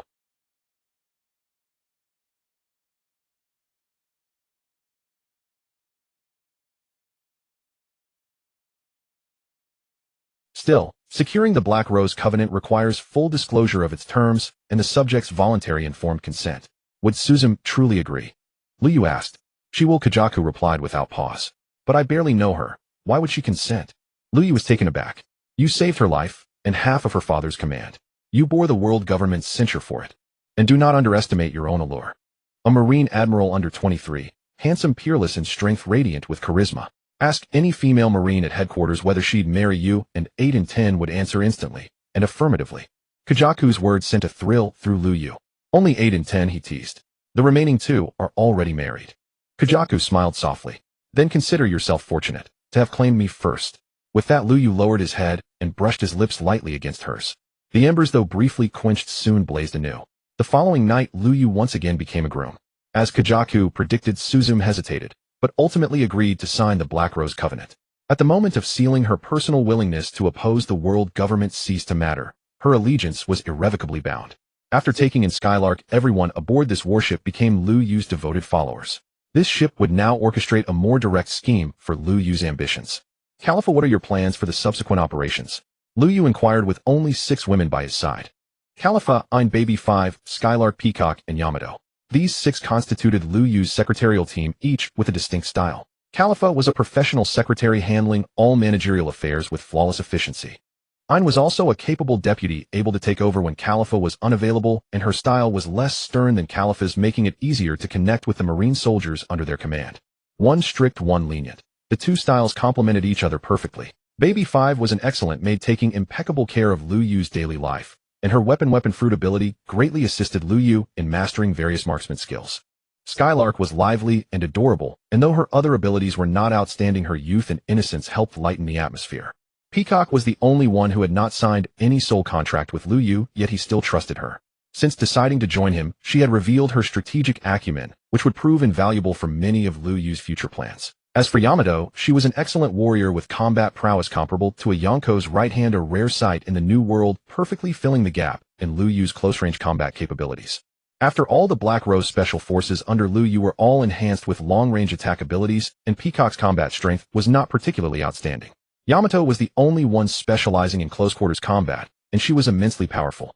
A Marine Vice Admiral accompanied by 6 stunningly beautiful women embarking on a mission across the sea. Such a sight was unprecedented in Marine history, was it not? According to the previous plan, we need to secure sufficient funds and resources for Vegapunk, expand the private army, and challenge a Yonko without a devil fruit ability. Califa laid out the itinerary. We've just fought Shanks of the Red Hair. They won't easily start another war with us now. And we can't push the Celestial Dragons too hard either. We must prevent them from resorting to desperate measures. Lu Yu said. Then if we want to take on a Yonko, we'll have to go after Cross Guild. Although their nominal leader is Buggy the Clown, their actual strongest fighter is Mihawk, who also has no devil fruit ability. Califa said. I think we should lie low for now, Peacock interjected. Lie low? Lu Yu looked at Peacock with some surprise. We've just left Marine headquarters, and everyone knows it's because the world government unjustly targeted you. That means we can disappear with perfect justification. During this time, as long as we don't expose ourselves, whatever we do won't easily be traced back to us. Peacock analyzed, evidently harboring some other ideas. Tell me in detail, what do you have in mind? Lu Yu looked at her curiously, eager to know what was running through her mind. Of the 3 goals Sister Califa just mentioned, we should prioritize challenging a Yonko without a devil fruit, but actually that task can be saved for last. Peacock paused briefly, and seeing that Lu Yu had no intention of interrupting, she continued with her full proposal. Providing enough funds and resources for Dr. Vegapunk is to ensure he can supply our future army with more powerful weapons. This is crucial to our ultimate plan. But right now, most of the world's funds and resources are in the hands of the Celestial Dragons. Even those scattered outside are more or less connected to them. The cases of Doflamingo and Dressrosa and Kaido of the Beast both had shadows of the world government behind them. This is a clear indication. This means that if we want to seize those important resources, we must inevitably strike at the Celestial Dragons, or some of their underlings like Golden Lion Tesoro, who controls 20 of the world's wealth, yet is also the pirate who supplies the most heavenly tribute to the Celestial Dragons. If we go after such a target, we absolutely cannot do it under the identity of Marines, nor can we let anyone know it was us. Therefore, now is the perfect time to strike in the shadows and take him down without anyone noticing. By the time Peacock reached this point, Lu Yu had fully grasped her meaning. If Lu Yu challenged Mihawk, it would cause a massive stir. The incident he had already sparked within the Marines was itself a world-shaking event. If Lu Yu triggered 2 major events back-to-back, their impact, though shocking, would be one time. But if he spaced them out, creating a rhythm of one wave after another, Lu Yu would become a persistent figure generating major incidents. At such a time, no one would pay attention to the small things he did in between, because to outsiders, Lu Yu would appear to be rushing from one big event to the next without a moment's rest. This, in fact, creates a habitual blind spot. We can postpone the challenge to Mihawk by a month or 2 and use that gap to secretly carry out covert operations.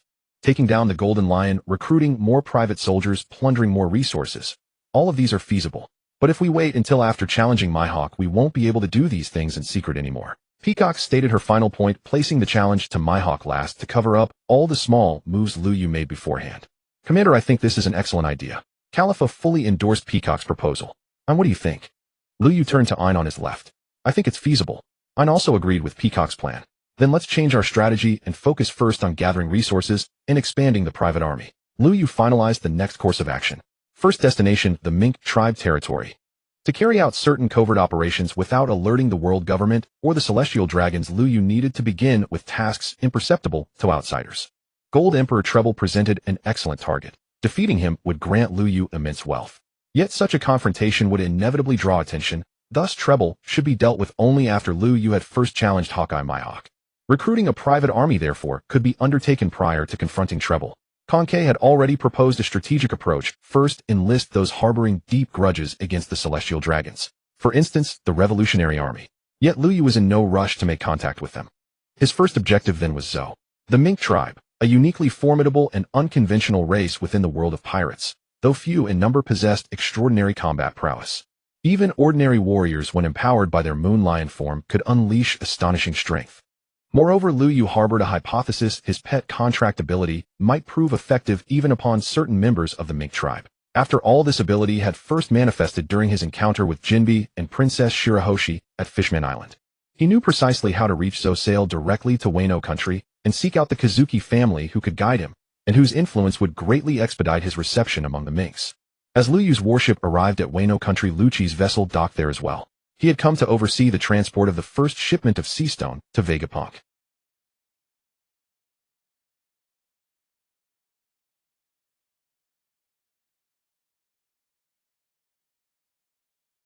Though Vegapunk had long known York was a spy, he still possessed numerous means to restrict the traitor's access, ensuring York learned little within Eni's lobby. Kazuki Oden's daughter Kazuki Hiyori personally welcomed Lu Yu's arrival, and dutifully offered all that was expected of her. Lu Yu found her current demeanor deeply satisfying. Indeed, this small nation ought to kneel before him without reservation. Kaido and King also paid Lu Yu a visit, delivering a detailed report on recent developments, including their consolidation of surviving remnants from past battles and intelligence indicating that Big Mom's crew had secretly dispatched scouts to track their whereabouts. Kaido and Yamato met once more, father and daughter standing in profoundly awkward silence. Once irreconcilable adversaries bound not by blood, but by bitter enmity, they now shared the same status. Both were Lu Yu's bonded pets. Kaido served as a loyal watchdog guarding the gates, whereas Yamato had become a gilded songbird perched beside Lu Yu. Their meeting was brief. Soon they parted ways. Lucci departed for Eni's lobby with the seastone shipment, while Lu Yu set course for Zou. Guided by a life paper obtained from Wano country, Lu Yu's fleet swiftly reached Zou, and there, towering above the waves, loomed the colossal Zenesha.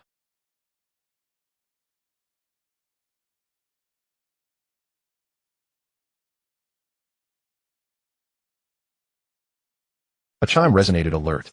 Detected the largest known living entity in the One Piece world, eligible for pet contract. Yet Zenesha stood apart, not merely for his staggering height of 35,000 meters enabling him to walk across the ocean's surface, but also for having birthed an entire race upon his back, the mink tribe. Other colossal creatures existed. The giant golden fish beyond Little Garden, Titanic sea kings lurking in the abyssal depths, or the immense shadow witnessed near Thriller Bark. Yet none matched Zenesha in confirmed scale or verifiable existence. Thus Zenesha remained by all known accounts the tallest living being in the world. Under such circumstances, triggering the system's pet contract protocol was hardly unexpected. Then, Zenesha, will you enter into covenant with me? Lu Yu asked. His voice, amplified by arcane resonance, carried clearly to the ancient beast. Who are you? A hollow, intimate voice echoed solely within Lu Yu's mind. And what manner of being do you appear to be in my eyes?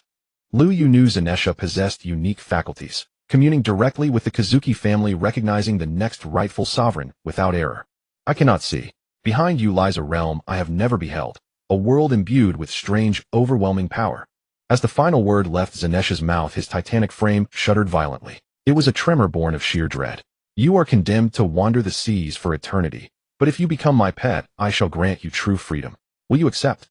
Lu Yu pressed. I heed only the Kazuki family. Wano country is now under my dominion, and Hiyori Kazuki is mine. Is that not sufficient? Lu Yu could scarcely fathom it. What claim did Kazuki Momonosuke possess over such a primordial entity? Even in this bloodline-obsessed world, what merit had the Kazuki clan possessed 800 years ago to command Zenesha? Was he not originally the companion of Joy Boy, sun god Nika, Amaterasu? Was this yet another rehash of archaic Japanese myth? The final arc of One Piece foretold a three-way conflict: Nika, representing the sun, the dark fruit, embodying darkness, and the third force embodied by the female sovereign M. Coincidentally, Tsukuyami, one of Japan's three deities, was also female. So this was merely a mythological variant refracted through a Japanese lens. Sigh. Without witnessing the finale, even Oda's imagination remains impenetrable. Lu Yu reflected inwardly, resolving to navigate each moment as it unfolded. Regardless of how events ultimately resolved, Lu Yu's DNF Gunner System, its zenith far surpassing the limits of any single pirate world, remained his ultimate advantage. According to prophecy, the one destined to stand beside me and aid Nika in liberating this world shall soon arrive, Zenesha intoned. So I am certainly not the ally you await. Lu Yu realized this path led nowhere. Zenesha was nothing more than Oda's narrative crutch for Momonosuke. You are mighty. You need no aid from me. The reply was tactful, yet unambiguous. Understood. Lu Yu wasted no further words.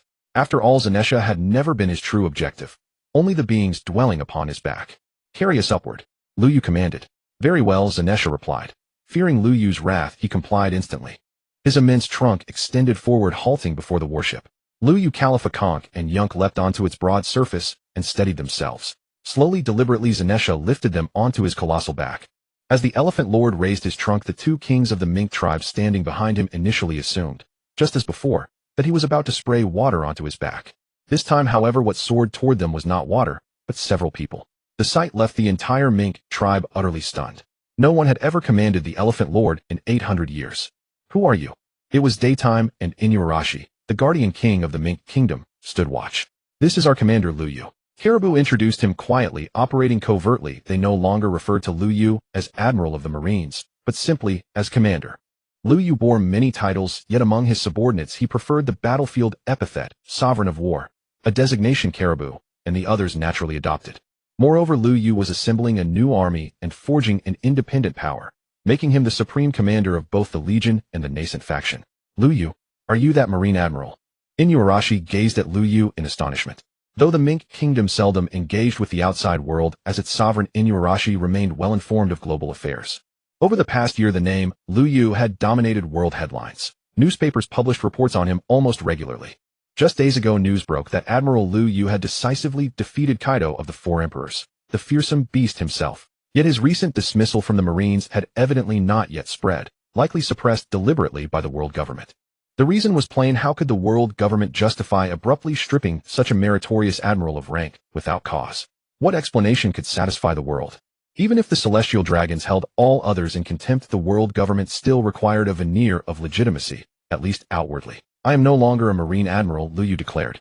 I have come for two purposes: first, to obtain the red poneglyph housed within your kingdom; second, if you consent, I wish to recruit you and your people into my ranks. Lu Yu spoke plainly, yet deliberately omitted the precise nature of the duties he envisioned for them. You're a Marine, why seek a poneglyph? Inuarashi sensed something deeply unusual. This matter clearly harbored hidden significance. If you wish deeper insight, let us summon Reizo, and speak privately somewhere quiet. Lu Yu knew that recruiting Inuarashi and Reizo would require revealing fragments of truth. Yet this knowledge could not be shared with the entire Mink tribe. Even their apparent unity concealed scattered factions and divergent loyalties. Secrets, after all, multiply risk with every additional soul who knows them. Reizo. Inuarashi hesitated. Follow me. Ultimately, he resolved to escort Lu Yu to Reizo's encampment, a decision rooted in stark pragmatism. Lu Yu's strength was overwhelming. Alone, Inuarashi stood no chance against him. With Reizo beside him, their combined might at least shift the odds. Accompanying Inuarashi, Lu Yu journeyed toward Reizo's encampment, and along the way he glimpsed a familiar figure, one who had long etched the Mink's resilience into his memory. Garrett, a charming young rabbit. Yet when she transformed into her moon lion form, her bearing radiated fierce, striking elegance. They say solitude warps perception, but even surrounded by peerless beauties, Lu Yu found Garrot undeniably captivating. Truly, Garrot possessed extraordinary grace, especially in her moon lion form, which stirred profound curiosity. Having her aboard ship as a companion would surely lend daily life a touch of delight. Why do you keep staring at me? Garrett, sensing his gaze, demanded warily. I'm merely curious. I've heard even Mink children master fundamental defensive arts, and that both men and women wield formidable combat prowess, culminating in the moon lion transformation, a brief surge of overwhelming power. Is this truly so? Lu Yu asked. Of course. Though few in number, the Minks possess unmatched martial strength. Garrot replied, pride gleaming in her eyes. Excellent. Lu Yu nodded, satisfied. Why had he sought out the Minks? Precisely for their exceptional individual combat capability. And more. Each held untapped potential. Once the Minks pledged allegiance, he would locate Chopper and acquire the Rumble Ball, enabling them to trigger their moon lion forms at will. On any battlefield, they would become a decisive, game-changing asset. We've arrived. Inuarashi halted before a hollow tree, the secret stronghold of the Samurai Alliance. Remain outside. Lu Yu turned to Caribou and the others. Yes, Commander. Caribou acknowledged, then stood guard with Peacock and the rest. Garrot and the soldiers accompanying Inuarashi likewise waited outside, until even many members of the Samurai Alliance emerged. Inside the stronghold stood only three figures: Lu Yu, Inuarashi, and Reizo. Before them rested a crimson poneglyph. The red poneglyph is the compass guiding seekers to Laugh Tale. The world government has always obstructed such journeys, yet you are the first Marine ever to seek it deliberately. Reizo spoke, surprised by Lu Yu's arrival, yet withholding overt hostility. The Elephant Lord's personal escort of Lu Yu had profoundly unsettled both Inuarashi and Reizo, the sovereigns of the Mink Kingdom. Nor could they ignore Lu Yu's terrifying power. A confrontation was the last thing they desired. I come not as an agent of the world government. Now facing only Reizo, and Inuarashi Lu Yu dispensed with pretense. I pursue justice unbound by hierarchy, while the world government serves as a tool of oppression wielded by the celestial dragons. It must fall. His words struck Reizo, and Inuarashi dumbfounded, eyes wide breath arrested. Could such treasonous conviction truly issue from a marine admiral's lips? Was this knowledge even safe for them to hear? Would refusal today seal their fate and silence them forever?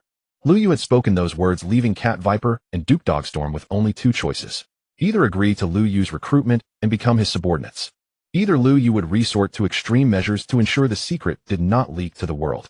Matters of rebellion were never meant to be known by outsiders. Even the Revolutionary Army, who had openly opposed the world government, would not disclose their situation to unfamiliar individuals. To overthrow the world government and the rule of the celestial dragons, we need not only formidable combat strength, but also the hearts of the people. The secrets hidden at Laughtale are precisely what can expose the dark side of the world government, making the world realize that their rule is not about protecting the world but oppressing the people. Lu Yu spoke thus, yet he was well aware of his own situation. His eloquence and temperament were not truly suited for a ruler, as his ability to sway hearts was far inferior to that of the Lu family's enchantress. But he possessed some highly effective methods, namely his own overwhelming strength. Then when rallying others, he simply needed to speak of justice. Both of you are formidable individuals, and the Mink tribe is a race with exceptional combat talent. If you were to join me, it would be of great assistance. Lu Yu stated directly. And what if we refuse? Cat Viper inquired. I won't force you, but you must never disclose what I have said today. Lu Yu replied. Then, however, I thought that since the Mink tribe shares such a close bond with Wano country, and Wano has chosen to follow me, you would do the same. I believed you would not refuse. Lu Yu interrupted before Cat Viper could finish. His words made Cat Viper hesitate. Without Wano, he would have refused without hesitation, as they inherently harbored little goodwill toward the Marines. But Lu Yu had mentioned Wano. They all knew that Lu Yu had defeated Kaido of the Beasts. Although Wano was not as foretold in the prophecy, it was once again under the control of the Kazuki family. They were unaware of the detailed situation in Wano, but these facts were certain. Without Lu Yu's help, Kazuki Hiyori could never have regained power under the original circumstances. Thus Cat Viper and Duke Dogstorm could not dispute Lu Yu's claim that Wano supported him. If Wano has truly decided to follow you, then we are willing to help you as well. Duke Dogstorm, being more cautious, did not commit fully despite his willingness to follow Wano's lead. Having your words is enough for me. Lu Yu did not demand their immediate full allegiance, nor did he expect to sign soul contracts with them.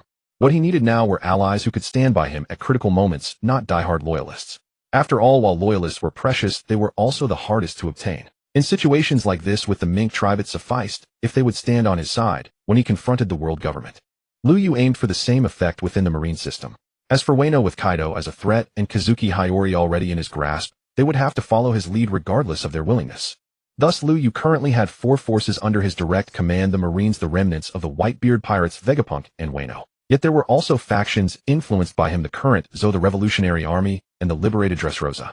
These 3 forces would likely side with him when the time came. Compared to the countless nations and powers across the world, this might not seem like much. However, the high-end combat strength among them was truly formidable. Can the rabbit girl named Carrot under your command be temporarily placed on my ship? Lu Yu inquired. Carrot, what do you intend to do? Cat Viper and Duke Dogstorm looked at Lu Yu with suspicion. I know that the Mink tribe has a Sulong form. I also know someone who can forcibly activate this form with the help of medicine. I'd like to take one of your people for him to study. Lu Yu did not hide his intentions. You want Carrot to be a guinea pig? Duke Dogstorm was somewhat angry. The person I'm referring to is a doctor with excellent medical ethics. He will never harm your people. You can rest assured. Lu Yu explained. Well, Duke Dogstorm hesitated. If you're worried, you can send 2 more people to accompany her. Lu Yu said. Why did you choose Carrot specifically? Cat Viper asked. I find her quite adorable. Lu Yu smiled. You don't have any ulterior motives, do you? Duke Dogstorm eyed Lu Yu warily. Well, although cross-species relationships aren't strange in this world, I prefer those without fur. Lu Yu explained. Let Pedro go with her. He's very suitable. Cat Viper suggested. Fine, you handle the arrangements. Lu Yu did not object. There were now vacancies on his ship. After purging the spies sent by the world government and the disloyal marine soldiers, over 100 positions had opened up. After making a rubbing of the text on the red poneglyph, Lu Yu, Cat Viper, and Duke Dogstorm went outside together. Their negotiation had essentially concluded. Cat Viper and Duke Dogstorm agreed to support Lu Yu alongside Wano when he made his move. To deepen their mutual friendship, the 2 kings of the Mink tribe each dispatched a subordinate to accompany Lu Yu on his voyage: Carrot and Pedro. When Wanda learned that Carrot was being sent away, she was quite confused. But since Lu Yu had made the request, Duke Dogstorm could not go against it too forcefully, and could only try to reassure her not to worry. When Lu Yu and his group departed, Zunisha saw them off. The enormous trunk extended for them to step onto, then slowly lowered them to the sea surface. This scene brought immense shock to the people of the Makomo dukedom. Even having witnessed it twice, they still found it hard to believe. Their Zunisha was actually so obedient to Lu Yu. But how could they know that Zunisha had no choice? Having rejected Lu Yu's offer to become a pet, Zunisha had to show Lu Yu more respect, or else it feared Lu Yu might eliminate it. Gepper's fist warning. Just this. Is it necessary to make a special trip? Kali Fa whispered beside Lu Yu. It doesn't affect our voyage anyway, Lu Yu said casually. They had plenty of time now. There was nothing wrong with traveling around various regions of the New World. Hijig was Wawu and now de Lacey Luosa. Where will we go next? When will we go find Tais Waluo? Kali Fa asked. 1 month later. Lu Yu set a time, then turned and walked toward the cabin. Over the following 20-odd days, their warship traveled around the seas of the New World, and Lu Yu visited every place he could. In some places he deliberately made a high profile, in others he concealed his whereabouts, appearing and disappearing like a ghost. A dragon that shows its head but not its tail. Navy headquarters. What is Lu Yu trying to do? Zfa looked at the information sent back, feeling very puzzled. Maybe he's just taking a leisurely trip. He also looked at that information. She knew that Lu Yu had recently visited several member states of the world government in the New World. Could it be that he's been hit hard and is preparing to give up? Zfa feared this the most. In the current Navy, there were too many people slacking off. Not to mention the old-timers Ka Pu and Zhang Gua. Even the current fleet Admiral Qing Ji and Admiral Huang Yuan were slacking off. After all the trouble to find someone with a worldview matching his own, and a young and promising Lu Yu, he had seen hope in the Navy. But now, because of being dismissed, Lu Yu had started to travel around for pleasure. Lu Yu shouldn't be that kind of person. He denied Zfa's guess. Those who slack off are the old veterans. A young man in his early 20s is at the peak of his drive. How could he give up just because of a small setback? The world government has put pressure on Qing Ji, insisting that he must make Green Bull the new Navy admiral as soon as possible. If Lu Yu continues to be idle like this, I'm afraid Qing Ji won't be able to hold on. Zhang Gua said. Then what do you want Lu Yu to do? Challenge another emperor. He turned to look at Zhang Gua. What 4 emperors are left? Aren't there only 3 now? Ka Pu put down the senbei in his hand. Speaking of which, it's true. A year ago we were saying this was the worst era, believing the New World would become the most chaotic and the pirates the strongest, but now the New World has suddenly become barren, without even a single pirate who can replace Kai Duo as a new emperor. Zhang Gua was also pondering this. After the Paramount War ended and the Whitebeard pirates declined, the Blackbeard pirates and the Cross Guild immediately emerged. Now in just over a year, the Blackbeard pirates have been destroyed, the Beast pirates have been scattered, and even the Red Hair pirates have been suppressed. The pirates of the New World have entered their weakest period in history. If Lu Yu were still a Navy admiral at this time, he would probably organize a war against the other 3 emperors immediately. Zfa sighed. But perhaps it is precisely because of this that Lu Yu was suppressed by the world government. Zhang Gua's tone was low. In this office, the 4 naval veterans of the old era suddenly fell silent. The longer one lives, the more clearly one sees the world, but the more clearly one sees, the more cautious one becomes. Even if they usually behaved willfully, was their willfulness not a kind of self-concealment of helplessness? Zhang Gua wanted Qing Ji to become fleet admiral, perhaps because Qing Ji had already begun to doubt the justice of the world government, and becoming the new fleet admiral might allow him to change the direction of the Navy at a critical moment. Ka Pu valued Kubai so much because although Kubai was a Marine, he greatly admired Lu Fei. The stronger and higher the position Kubai became, the more likely he could turn around and help Lu Fei at a critical moment. These 2 old fellows who know the truth of the Void Century, who know about Xiao, Yibo, Yidai, Wei Qiong Si, and many other promises, are likely scheming in secret. In comparison, Zfa was far inferior. He appeared more serious than those 2, but in reality, he was the most unsuccessful. He could not play any role at all. But now he was lucky. Without any scheme, he happened to connect with Lu Yu and became the person Lu Yu trusted most in the Navy headquarters. Now Zfa actually played a greater role than Zhang Gua and Ka Pu. However, Lu Yu was not an Ika after all, not even a member of the D clan. Was Zfa's bet really correct? New World, the Golden City. At the entrance of this huge mobile city, Lu Yu's warship was slowly entering. Celestial Dragon's revolutionary army. The people in this Golden City are truly complex. Lu Yu quickly investigated the situation in the Golden City through the satellite monitoring system and learned the coordinates of some key figures. If we want the operation to be unknown to the outside, we must cut off all contact with the outside world immediately. It would be best to find all the Den Mushi and destroy them. Kali Fa reminded him. This time they were going to completely take over the Golden City, making the wealth here a resource under Lu Yu's control. But this matter must not be known to the outside world. Didn't we research a device together with Bei Jiapeng Ku? Now is the perfect time to bring it out. Lu Yu said. The one you specifically went to Dan Tu Dao a week ago to make with Bei Jiapeng Ku. Kali Fa knew what Lu Yu was talking about, but would that thing really work? a signal jammer that disables long-range radio systems by altering certain electromagnetic frequencies. This is a technology one provided. Liu Yu was now the mechanical sovereign. He possessed a great deal of technology. Then I'll go activate it. Kali Fa said, and after seeing Liu Yu nod, she headed toward the bridge and turned on a special device on the warship. The moment the device was activated, a silent electromagnetic wave was released, interfering with all the din mushy in the entire Golden City, causing those who were communicating with the outside to become bewildered. The din mushy failed, and all at once. Such a thing had never happened before. What is going on? The Golden Emperor suddenly stood up because he discovered that even the surveillance din mushy that monitored the entire Golden City had all failed. It's that warship. After it entered, all the din mushy here failed. Mr. Tianzhong stood up, walked directly to the window, and pointed at the naval warship at the distant port. Navy? Which Navy commander is that? Taizwa Luo also came over and looked through the window at the port. I can't shake this strange throbbing sensation in my right eyelid. Bacala gently massaged her temple, her expression grim. Aren't you the user of the lucky fruit? Your body is perpetually immersed in optimal fortune. How could your right eyelid possibly twitch? Mr. Tanaka gazed at Bacala with genuine bewilderment. This has never happened to me before. Bacala lowered her hand and fixed her gaze beyond the window. Are those people aboard the warship? Could someone aboard that vessel be influencing me? For the first time, uncertainty flickered across Bacala's face. Left eyelid twitches herald fortune, right eyelid twitches foretell calamity. How could calamity possibly befall her? Initiate the performance protocol. We must prepare in advance. Tegaro's countenance darkened, yet passivity was not an option. Only proactive precaution could ensure survival. His notion of precaution entailed staging a grand spectacle, using fireworks and other spectacles to imperceptibly coat every visitor entering the Golden City with golden dust. Once the golden dust adhered to one's body, his devil fruit ability would activate instantly, transmuting the victim entirely into gold. Yet before the performance commenced, an overwhelming aura erupted without warning. The sheer force of that conqueror's haki sent countless civilians, devoid of combat prowess, collapsing into unconsciousness across the Golden City. Its source stood at the prow of the warship Liu Yu. His mastery over all three types of haki had intensified in tandem with his ascension.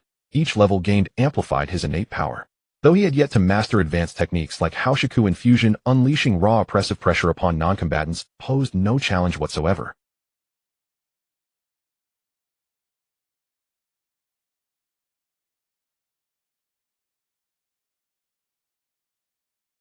His advancement as a marksman had long since conferred profound bodily fortification, a truth he'd grasped as early as level 40. Moreover, he observed that later level upgrades bestowed disproportionately greater enhancements than earlier ones. In-game stat increases translated here into holistic systemic refinement of his physiology. With such physical supremacy alone, Liu Yu now stood unquestionably among the elite warriors of the One Piece world. This is the first time I've ever witnessed our commander unleash Conqueror's haki. I murmured in awe. The commander's primary domain lies in technological weaponry, hence his battles have always showcased cutting-edge armaments. Today's use of Conqueror's haki serves merely to clear away bystanders before the real engagement begins. Caribou had always believed Liu Yu possessed limitless capability. His Conqueror's haki doesn't seem stronger than my father's. Yamato, herself endowed with Conqueror's haki, and a frequent challenger of Kaido, could keenly gauge its intensity. You're right. My Conqueror's haki hasn't yet reached the pinnacle. Liu Yu paused, not out of pride but honesty, refusing to exaggerate its potency. After all, he'd never formally trained haki. At most, he'd occasionally practiced alongside Lucci and others during Zephyr's instruction, casually, without dedication. His current proficiency stemmed solely from an exceptionally high foundational aptitude. Yamato, lead the assault. Liu Yu pointed forward. Without hesitation, Yamato seized her spiked club and leapt forth. Hundreds of Marines surged behind her, while the rest swiftly manned the warship's artillery systems. Gatling guns, naval cannons, anti-tank cannons. Dr. Vegapunk had successfully replicated the anti-tank cannon, but kept the technology strictly classified, supplying Liu Yu alone with 10 units and 1,000 rounds. 10 burly Marines simultaneously shouldered their anti-tank cannons and fired in unison. The terrifying spectacle evoked visions of Heaven's Defense Force descending into the abyss. One might wonder whether soloing these 10 Marines would yield a legendary golden drop, but far more fearsome were the 4 women leading them. Caribou Baby, 5 Oine, and Peacock wielded not only anti-tank cannons, but also laser artillery, and summoned aerial combat drones storm along with devastating quantum bombs.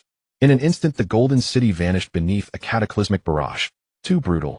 Bacala breathed the words in quiet disbelief. Her luck fruit granted her extraordinary fortune. Gatling rounds screamed past her ears, anti-tank shells detonated wide of her position, even quantum bombs failed to graze her. Yet this was no singular anomaly. It persisted relentlessly. Even luck, so transcendent, could not withstand ceaseless carpet bombing indefinitely. At last she understood why her right eyelid had trembled. This crisis had long surpassed the limits of her luck fruit's dominion. Halt, all of you. A thunderous roar shook the air as a colossal golden giant rose from within the city.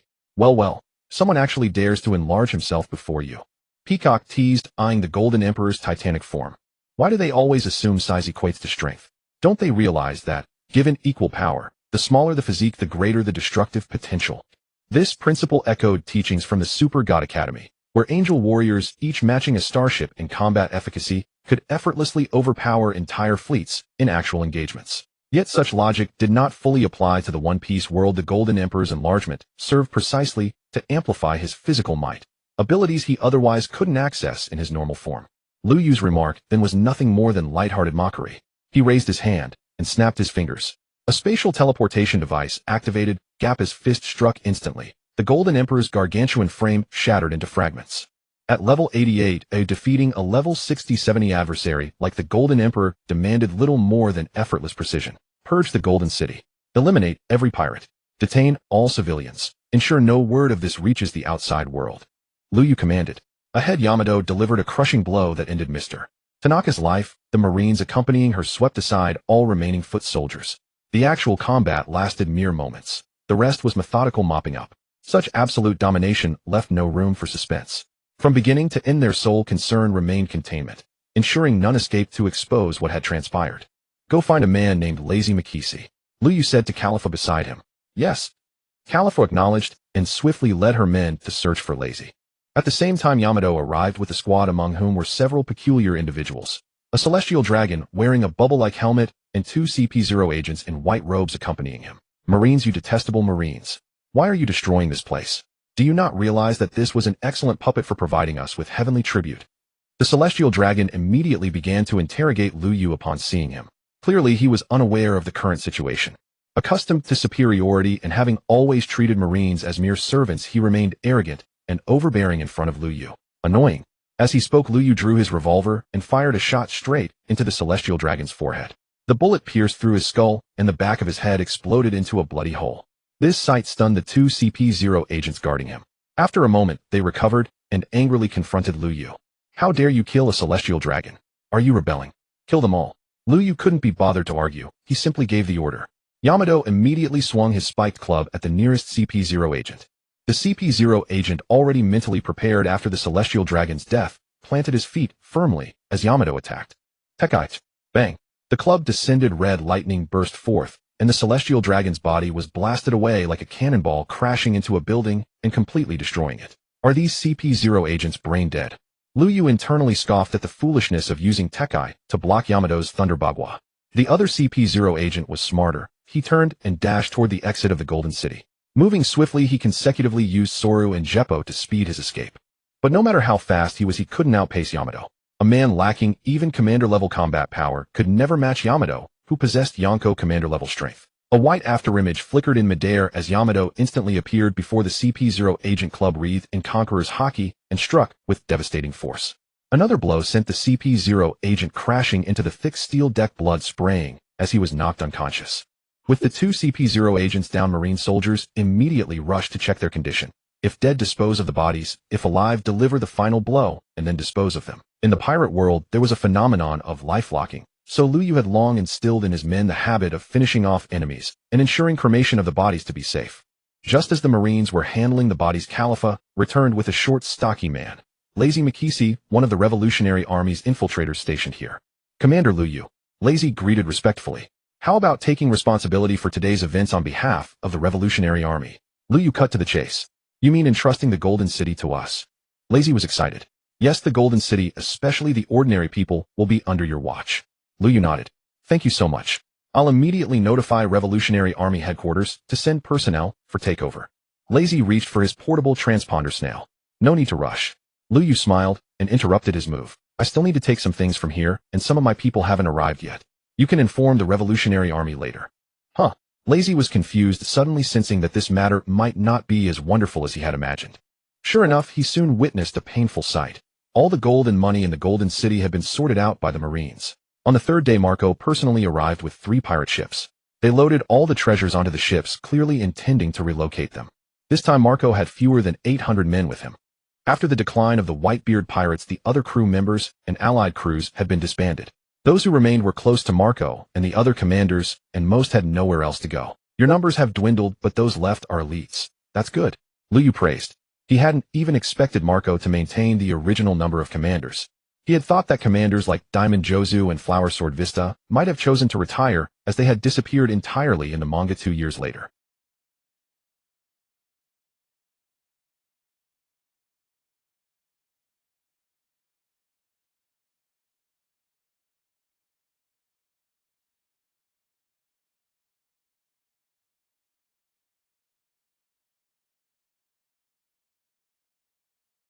They were currently housed at Marine headquarters, detained under semi-house arrest in Zephyr's military unit.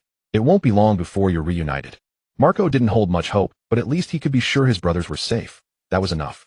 I asked you to come to transport these treasures and hide them away. They will serve as my startup capital later. Lu Yu had many men, but only a private army could handle such a task. Kaido was to remain in Wano, making Marco the best choice. This is 20% of the world's wealth, and you're entrusting it to me. Marco was genuinely surprised. If I trust someone, I don't doubt them. Since I asked you to come, I naturally believe in you. Lu Yu meant you, specifically referring only to Marco. Once the pet contract was established, Marco was absolutely loyal to him. How could Lu Yu have any doubts? As long as Marco was reliable, any issues with the other commanders wouldn't be serious. Marco didn't have high hopes, but at least now he could be certain that his brothers were safe, which was enough. What's happening? Lu Yu gazed toward the harbor, where a minor disturbance was unfolding. I'm reported. Stolen funds. Someone attempted to flee with them and was apprehended by our men. As Ein spoke, 2 naval soldiers escorted a woman forward, slim-waisted, shapely, and strikingly beautiful. She is Karina, the famed courtesan of Gold City. Lazy immediately identified her upon seeing her. No wonder she's so radiant. She's Gold City's premier performer. Lu Yu nodded approvingly. In a place as extraordinary as Gold City, its top courtesan could hardly be ordinary. Moreover, Lu Yu recalled that this woman held another identity once she had sailed the seas alongside Nami, plundering treasures. You're not smitten with her, are you? Karifa knew her commander well. He admired beauty. Yet who among men does not appreciate beauty? I may be charming, but I'm no indiscriminate romantic. Admiring her grace is one thing, choosing to bind myself to her is another entirely. Lu Yu already had many women in his circle, but none had been taken lightly. Tobu Shiran had come to him of her own accord, and their acquaintance spanned the longest. Her formidable abilities and influence within the Marine headquarters made her an invaluable ally, and thus refusal was unthinkable. Kajaka's patron was Commander Koreha. She herself possessed exceptional intellect and unwavering loyalty. Regarding Himawari, her allegiance remained uncertain, but securing her meant consolidating control over Wano country. With Kaido of the Beasts watching closely, betrayal from Himawari posed little threat. The remaining 5 included 4 elite operatives from the Black Rose Special Forces, and Yamato bound to him through a pet contract. None posed a risk of treachery, but this woman before him, though undeniably stunning, inspired no trust. To keep her close would be to harbor a ticking time bomb. Karina, I am no executioner by whim. Remain obediently in Gold City, and within a year or 2 your freedom shall be restored. Yet if you attempt escape, or worse steal my treasure, I will erase you without hesitation. Lu Yu stated it plainly. Are you planning to join the Revolutionary Army in opposing the world government? During her days in Gold City, Karina had pieced together the truth. Lu Yu intended to hand full control of this maritime metropolis to the revolutionaries, precisely why she'd sought to flee early.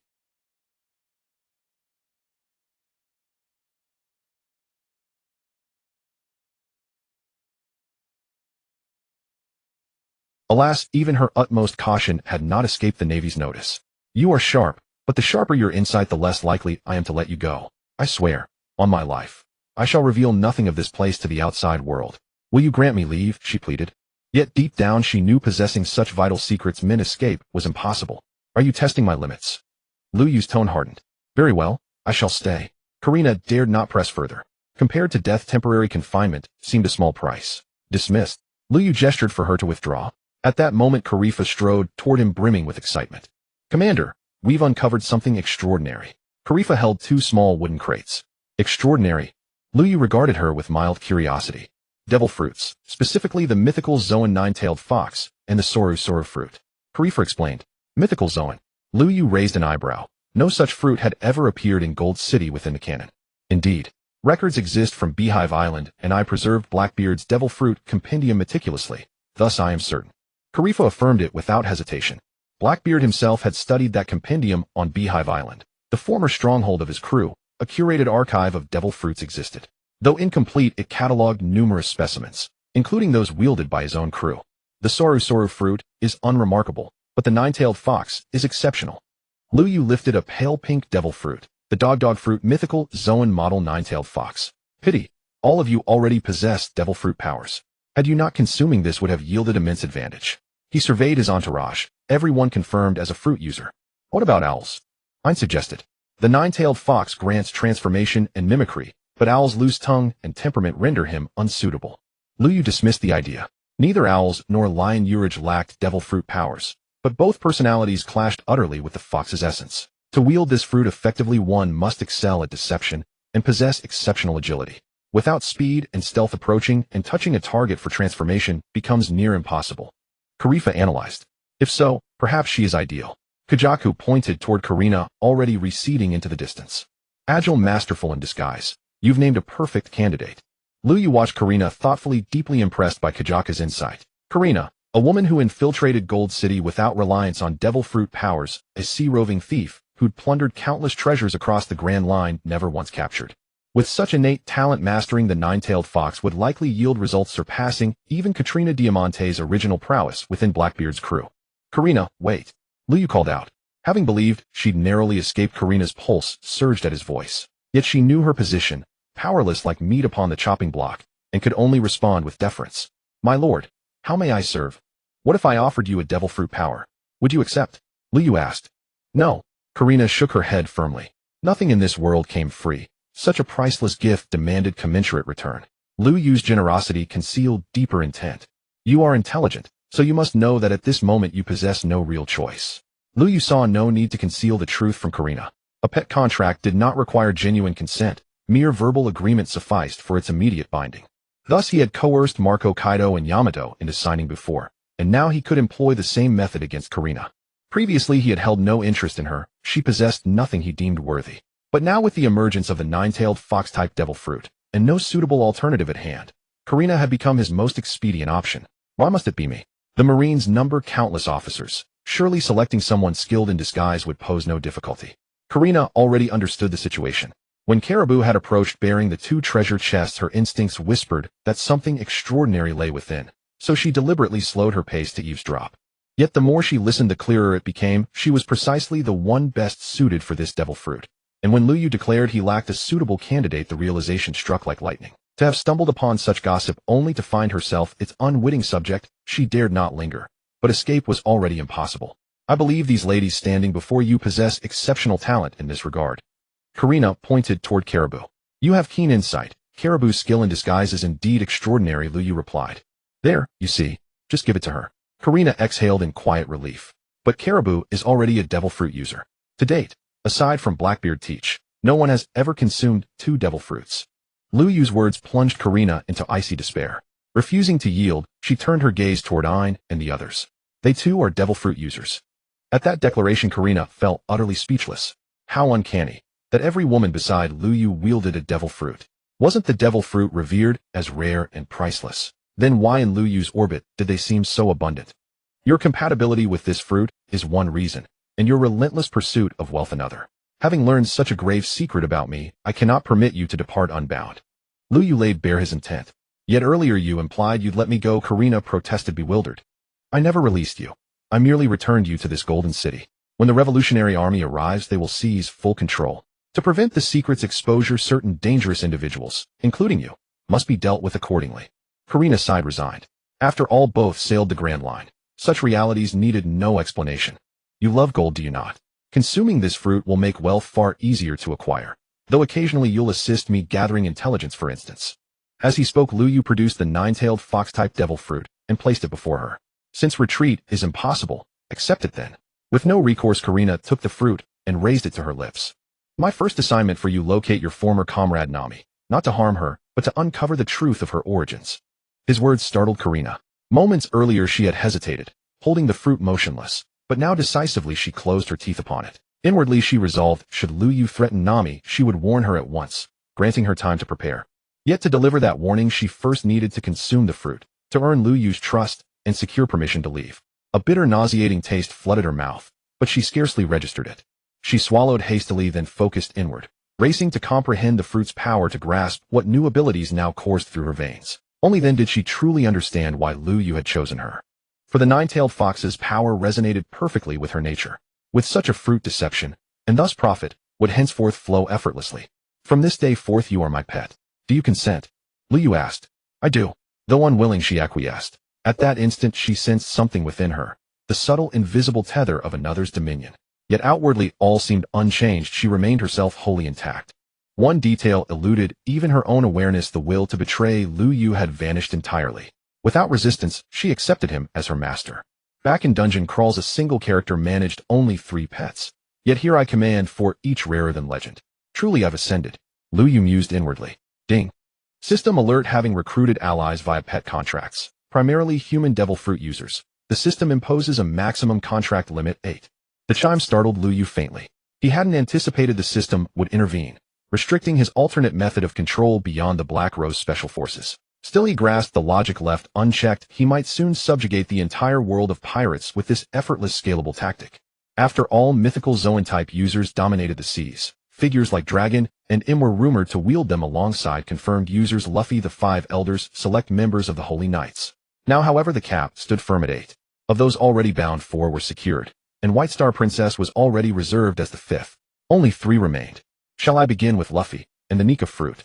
As the child of fortune born to dismantle the world government and confront, wouldn't binding him grant me effortless supremacy. But if Nika himself is bound, can the drum of liberation still sound? If he is eternally enslaved, how may he bestow freedom upon the world? Lu Yu shook his head, discarding the notion as unworthy of pursuit. 2 more days passed before the Revolutionary Army finally arrived. The person leading the team was the second-in-command of the Revolutionary Army, the Chief of Staff Sabo. Along with Sabo came Koala, as well as Robin, who had been visiting the Revolutionary Army. I've long heard of your name, Mr. Lu Yu. Sabo stepped forward to greet Lu Yu as soon as he saw him. As the Chief of Staff of the Revolutionary Army, there should have been a conflict of interest between him and Lu Yu, a Marine. However, Sabo was one of those who had met Bartholomew Kuma before, and he knew that Lu Yu was secretly opposing the world government. Now, everything Lu Yu had done was clearly a rebellion against the world government and an attempt to overthrow the rule of the Celestial Dragons. In that case, Lu Yu had become an ally of the Revolutionary Army. Sabo, the second-in-command of the Revolutionary Army and the younger brother of Fire Fist Ace, Lu Yu said. It's a pity I didn't know you before, or I would have kept the Mera Mera no Mi when I got it last time, and today I could have given it to you as a gift. Lu Yu spoke as if in regret. You obtained the Mera Mera no Mi. Sabo looked at Lu Yu with some excitement. Yes, I got it from the Blackbeard pirates before. Unfortunately, there was no one suitable to take it at the time, so I handed it over to Marine headquarters. I don't know if Akiji has redistributed it yet. Lu Yu said regretfully. But in reality, he was 100% sure that the Mera Mera no Mi had not yet been consumed by anyone. This devil fruit was a Logia type, and Logia devil fruits were almost never weak, especially the famed Mera Mera no Mi from years past. Such a devil fruit would only be awarded to someone with great merit. Ordinary people did not have the qualifications to obtain it. As for handing it over to the world government, Lu Yu had explicitly stated when he submitted the fruit that it should remain within the Marines. Given the relationship between Akiji and Lu Yu, Akiji would naturally not ignore such a specific request. If there's a chance, I would like to obtain that devil fruit. Sabo did not hide his thoughts. He truly wanted the Mera Mera no Mi to inherit Ace's will and protect his younger brother Luffy, just as Ace had. If there's an opportunity, I will definitely secure it for you, Lu Yu said politely. This golden city seems a bit different from what I imagined. Robin stepped forward, her gaze sweeping around. That's because I had all the gold moved out in advance, Lu Yu said truthfully. They say that the Golden Emperor holds 20% of the world's wealth. If you've suddenly amassed so much wealth, are you planning to make a move? Robin inquired. I do intend to raise an army, but before that I need to do some things. I wonder if you'd be willing to help. Lu Yu needed to find Laugh-Tale because the treasure of the Pirate King and the truth of the Void Century would greatly aid his campaign against the world government. To find Laugh-Tale, Lu Yu needed someone who could decipher the poneglyphs. Among those known to be able to read them, Robin was the most famous.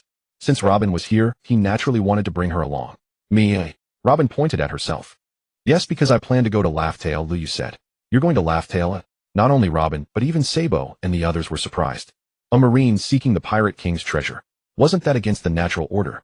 Finding Laugh-Tale will unravel the truth of the Void Century. Knowing the truth will help us find a way to deal with the Celestial Dragons. Lu Yu's words immediately gained everyone's approval. Knowing oneself and the enemy leads to victory. Everyone understood that principle. I'm a member of the Straw Hat Pirates. Oh, I cannot betray my captain. Robin hesitated. I'm not asking you to betray Monkey D. Luffy, I just want you to guide me, Liu said. Although Luffy always said he wanted to become the Pirate King, he was different from others who sought the Pirate King's treasure. Do you think Luffy's purpose in setting sail is just to find Laugh Tale? Liu countered. Well, Robin hesitated.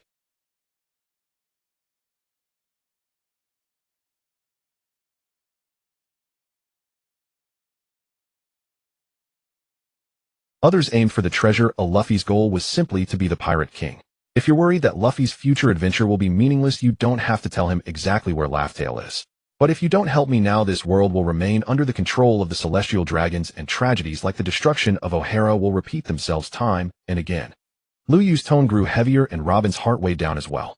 As long as the celestial dragons' rule persisted, countless people would be oppressed. If possible, the sooner they were overthrown, the better.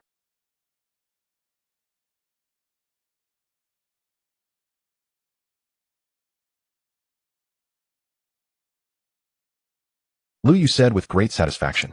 Sabo, I've been here long enough. I plan to leave today. If I leave this place to the Revolutionary Army, you should be able to handle it, right? Luyu looked at Sabo. No problem. I guarantee that information about you will not leak out. Sabo had known Luyu's intentions before coming, and this time Dragon had instructed them to fully cooperate with Luyu. However, the sudden departure of Robin with Luyu caught Sabo off guard. He had only brought her out of curiosity, and now he couldn't bring her back. He didn't even know how to answer Dragon if he asked. Then I'll leave this place to you, Luyu said, turning around and heading straight back to the warship. Robin waved goodbye to Sabo and hugged Koala before following. The warship sailed out of the Golden City's harbor accompanied by 3 large pirate ships commanded by Marco and the others. Those ships were loaded with heaps of gold and treasure. After leaving the Golden City, I led Robin to her room, while Luyu and Califa stood on the deck gazing at the sea. Can those Revolutionary Army members be trusted? Califa asked. The enemy of my enemy is my friend. Besides, we've never clashed with the Revolutionary Army, so they won't let a powerful ally like me be exposed early and eliminated by the world government. Luyu had no trust in the Revolutionary Army, and they probably felt the same about him. But now they shared a common enemy, one that the Revolutionary Army saw as incredibly powerful. That enemy naturally brought them together, forming an alliance of offense and defense. Gold City was handed over to the Revolutionary Army for management, and soon relevant information was disseminated.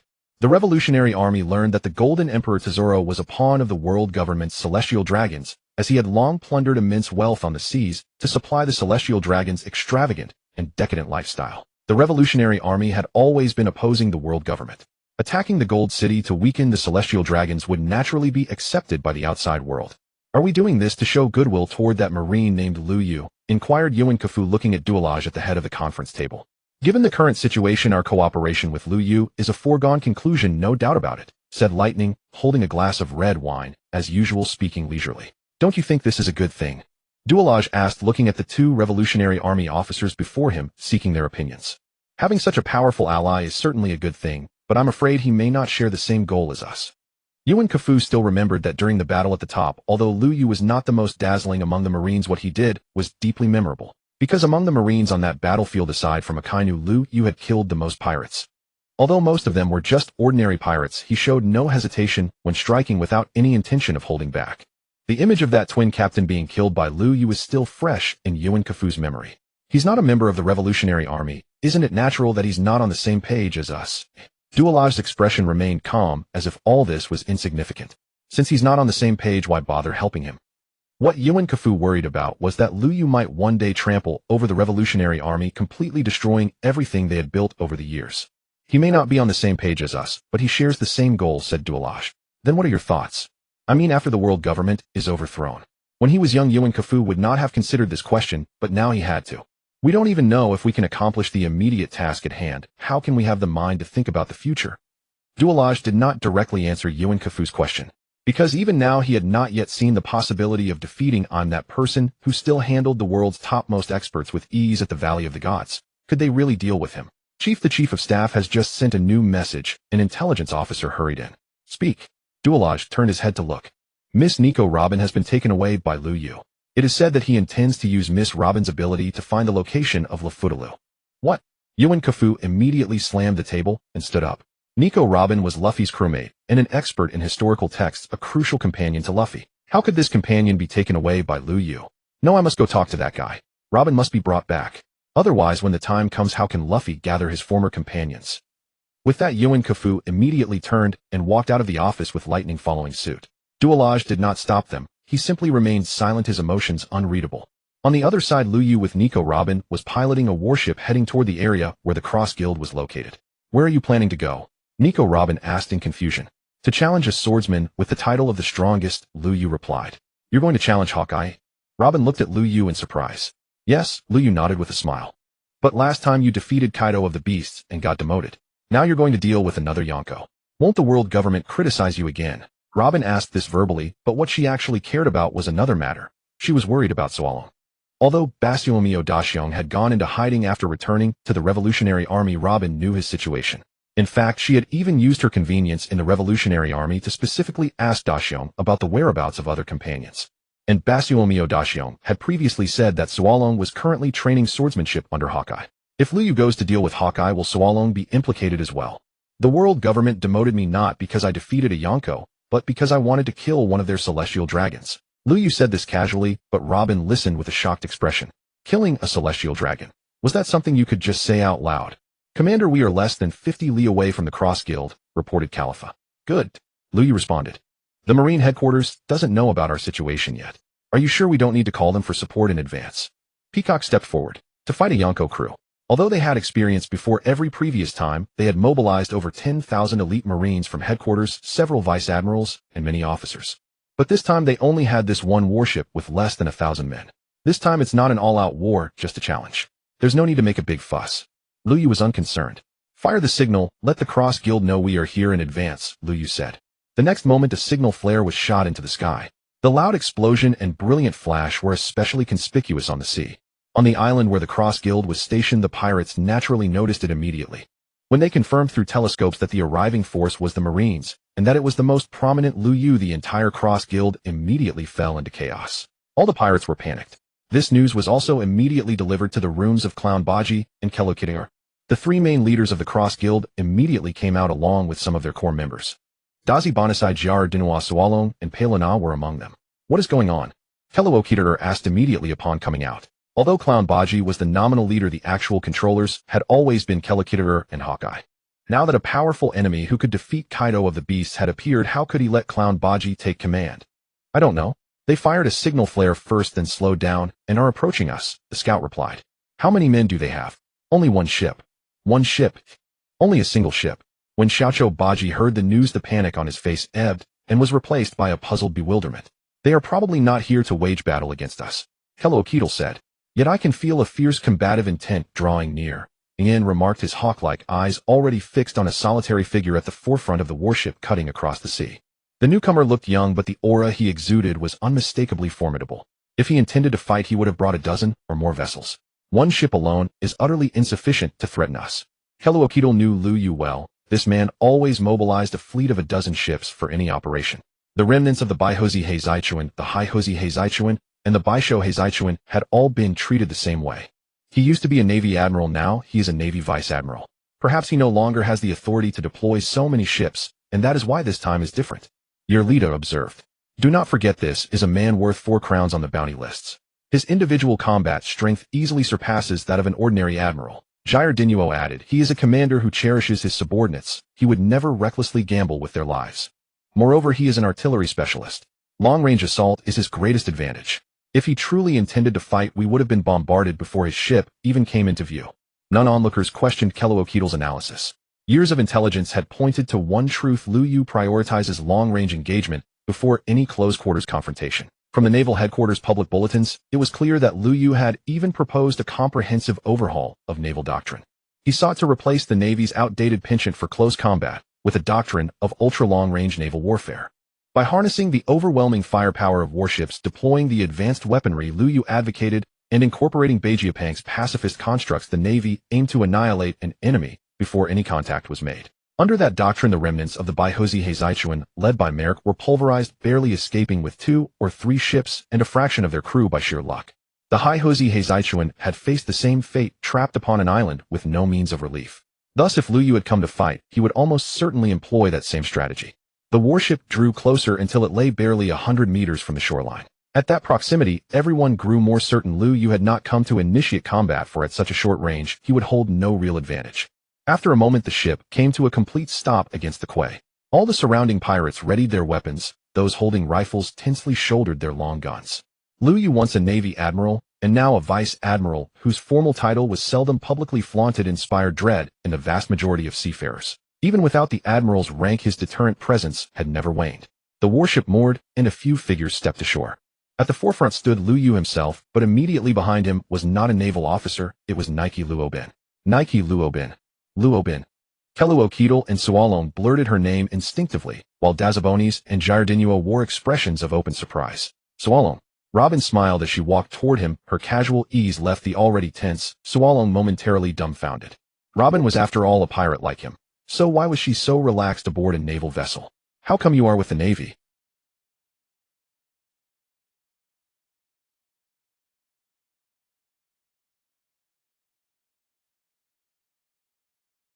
After being knocked away by Bang Yu Daxiong, I trained hard. I happened to meet Liu Yu recently, so I came with him, she replied. Robin naturally avoided mentioning the Revolutionary Army, so her explanation lacked any coherent logic. That is not what I asked, Sualong reminded her. Liu Yu is close friends with one of my allies, we are acquaintances as well, Robin offered an explanation. Sualong did not press further, though the doubt on his face remained. As a comrade, he knew Robin's character. When she deflected like this, he could not in good conscience continue to pry. Others shared Sualong's curiosity. Keluokidal Baji and Yin, but by tacit agreement, none pursued the point. Instead, they turned their attention to Liu Yu, concerned with the more urgent matter. Vice Admiral Liu Yu of Naval Headquarters, what brings you to our isle? Keluokidal stepped forward and stood opposite him. I am here for Yin. It has nothing to do with the rest of you, Liu Yu said, glancing toward Yin. Yin's brow tightened. You claim to seek one of our founders, yet insist this concerns none of us. Is that reasonable? Keluokidal demanded. Yin remained silent. Baji appeared confused by the situation. I have come to challenge the world's greatest swordsman. If you insist on interfering, I would not mind turning it into a duel against your entire Shitsi Gonghui, Liu Yu declared. His tone was calm, but his words carried an undeniable force. No one dared to contest him. After all, this was a man who had truly defeated a Yonko. You are a marksman. Why would you seek to challenge a swordsman of my standing? Yin spoke up. The moment demanded, he could no longer remain a bystander. This world has a world-class swordsman, but no acknowledged world-class gunman. I came to see whether a gunman such as myself can best the greatest swordsman, Liu Yu replied. Yin countered, you rely on technological power. Such things do not demand skill in the same way. What is there to compare? That is why for this challenge I will forego any high-tech weaponry. I will use only the revolvers I carry on my person, Liu Yu answered, and summoned 2 revolvers that glittered with golden light. To challenge the world's greatest swordsman using only gunmanship. Before Yin could speak, Sualong burst out with a scoffing remark. Is this not courting death? Many snorted. Even Beekman of the Hongfa Heizaichuan appears to use a gun, but he fights with hockey and martial skill as well. A true gunman can at best reach the level of Yasubu perhaps, but how could he stand against a swordsman, let alone the world's foremost swordsman? Whispers rippled through the gathered pirates, each weighing the audacity of Liu Yu's challenge and the improbable image of a duel fought strictly by blade versus bullet. Speculation and debate swelled behind them as the island's denizens contemplated whether this was bravado, a strategic ploy, or the prelude to an unparalleled contest between steel and shot. Since you all believe it's a sure win, then just agree to it. Liu Yu ignored everyone else, fixing his gaze solely on Hawkeye.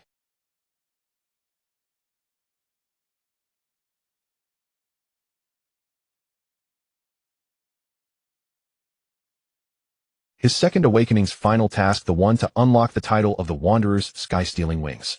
If you're certain about the duel, I have no objections. Though the strong on the Great Sea, especially the pinnacle experts, almost never included gunners, Liu Yu was undoubtedly the most exceptional among them. Once the two sides had agreed, the area was quickly cleared. The vast stretch of beach was emptied, and everyone dispersed to a distance of over 1,000 meters. The naval warships and pirate vessels also withdrew. A duel between 2 top-tier experts would inevitably affect a wide area, and no one wished to be caught in the crossfire. There's no need to deliberately hide your abilities. You can use those ultra-powerful weapons of yours as well. Hawkeye said, since I've sworn to vindicate the gunner's name, I naturally won't use abilities that don't belong to marksmanship, Liu Yu replied. Think carefully. Once we begin, I won't hold back. If I accidentally kill you, don't blame me. Hawkeye unsheathed the black blade from his back. Since this is a decisive battle, there's no room for restraint. If we're too cautious, the duel loses its meaning. Liu Yu drew his dual revolvers, both gleaming with golden light. A red aura emanated from his body. Begin. He raised his right hand, and a silver bullet shot into the sky. The next moment Hawkeye charged forward, his black blade radiating a cold gleam. Liu Yu raised both guns and retreated swiftly, continuously firing bullets ahead. This wasn't the skill-moving shot, but ordinary movement combined with shooting. Such ordinary attacks were easily dodged by Hawkeye.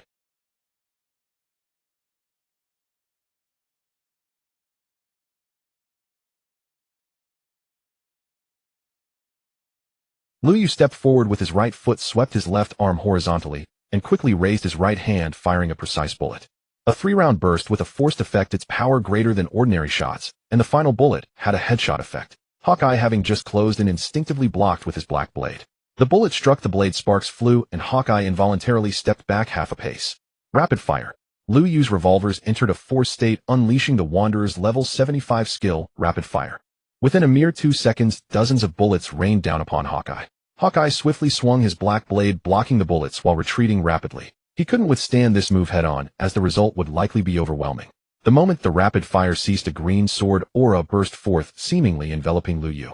Liu Yu quickly backstepped, using a backflip to forcibly interrupt his attack state, and activated the 6 powers, shave, to further widen the distance. Liu Yu was not a pure gunner because strictly following in-game skills would leave vulnerabilities even in powerful moves. Thus he had spent time learning abilities from the One Piece world, such as the Marines' basic combat techniques, the 6 powers, and the 3 types of haki. After creating distance and evading Hawkeye's attack, he immediately performed a sliding kick, hugging the ground to close in at maximum speed. He didn't necessarily need to land a kick on Hawkeye, but if he could, he would immediately follow up with skills like spinning kick and floating strike to create a combo. Hawkeye pressed his black blade against the ground, then suddenly swept it upward, sending a sword aura skimming along the ground. Liu Yu halted his slide, his elbow striking the ground, and his body spun 360 degrees in midair, completely shifting his position. After evading the slash, Liu Yu began his assault, his relentless bullets aimed at Hawkeye's head, heart, and other vital points. Liu Yu's bullets were no longer silver, but Hawkeye still dared not underestimate them. He dodged, blocked, and seized opportunities to counterattack. Liu Yu also continuously evaded sword auras, while seeking chances to attack, his bullet barrage far denser than the sword strikes. This battle showcased Hawkeye's strength, but Liu Yu's performance astonished everyone. It turned out that a gunner relying solely on his gun could unleash such formidable power. Without other abilities, a gunner could challenge a swordsman, even the world's greatest. It was foreseeable that if Liu Yu won, a new profession would emerge in the world of One Piece from then on. Distinct from boxers, swordsmen, and snipers, the 4th group, gunners. As for the code name of this gunner, it would undoubtedly be the Wanderer, and Liu Yu would be its founder and the strongest. The duel continued. Though Liu Yu's revolvers had a high rate of fire, the brief reloading pause gave Hawkeye an opportunity to counterattack. But Hawkeye's attacks were always evaded by Liu Yu's agile movements, and he quickly regained the advantage with the rhythm of his revolvers. What mattered most were the skills Liu Yu occasionally unleashed, powerful techniques that could instantly cover a wide area. Wild shot, suppressing fire, eagle wing, spin erase. For the first time, Hawkeye's attacks also displayed extremely forceful moves, his rhythm no longer as composed as before. These two have been going for hours without a moment's pause, yet they still haven't determined who is stronger. Robin sighed, watching the sun already tilting westward and tinged with yellow. I never imagined a gunner could achieve such a level. Zoro's expression remained one of shock, unchanged even after hours of amazement. We always thought Liu Yu's strength came solely from his devil fruit abilities and those incredibly powerful weapons, but he can achieve this with just his own abilities. We have truly underestimated this young Marine Admiral.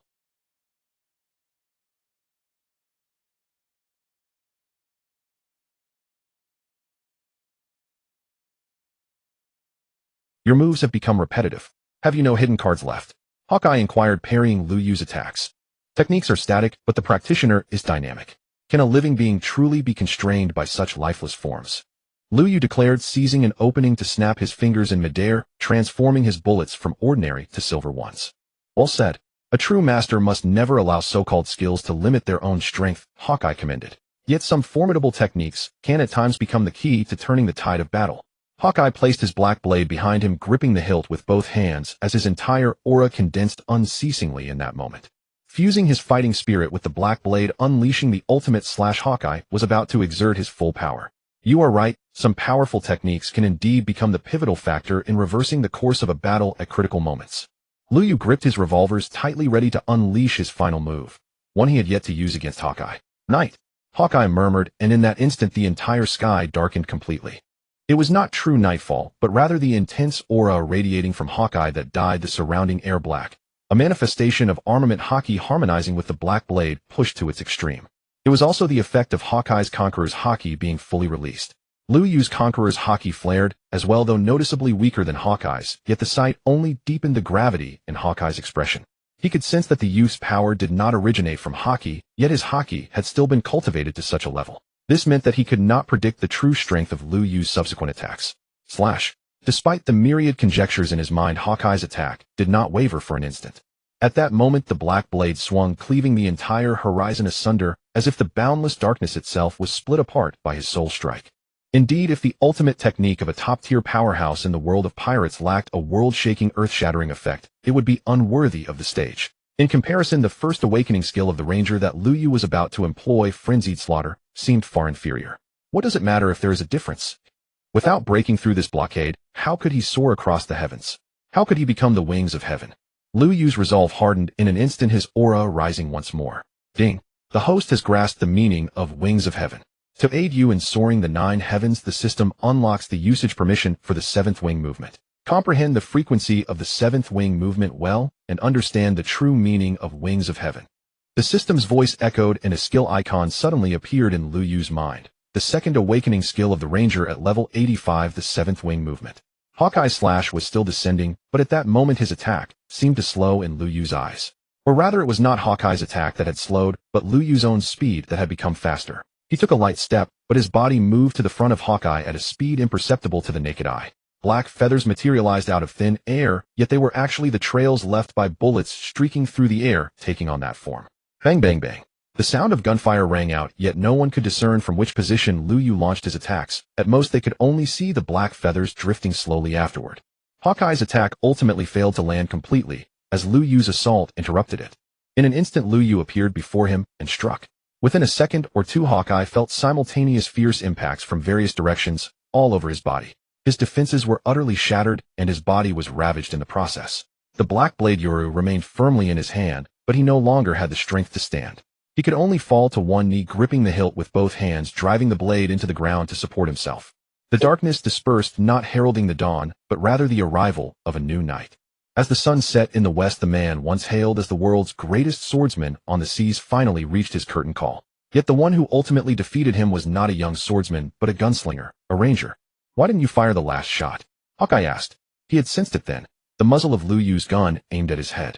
But in the final moment Liu Yu did not pull the trigger. The ultimate strike of the 7th wing movement was not unleashed. Because it is precisely a swordsman as pure as you who can inspire my development of gun techniques. It would be a pity to kill you so easily.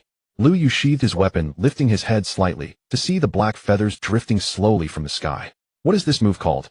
Hawkeye inquired. "7th wing movement," Liu Yu replied. "7th wing movement." Hawkeye looked up, also seeing the falling feathers. When he saw them dissolve, realizing they were merely illusions born from the explosive burst of gunpowder, he laughed. "How the name fits perfectly." With that he ceased his struggle, released the sword hilt, and collapsed fully. The next moment Zoro and Perona rushed out. One gripping the hilt of his sword defensively, the other hastily checking Hawkeye's condition. Kid, never underestimate any profession. Among them there will always be those of extraordinary talent, who become beings you can never hope to match.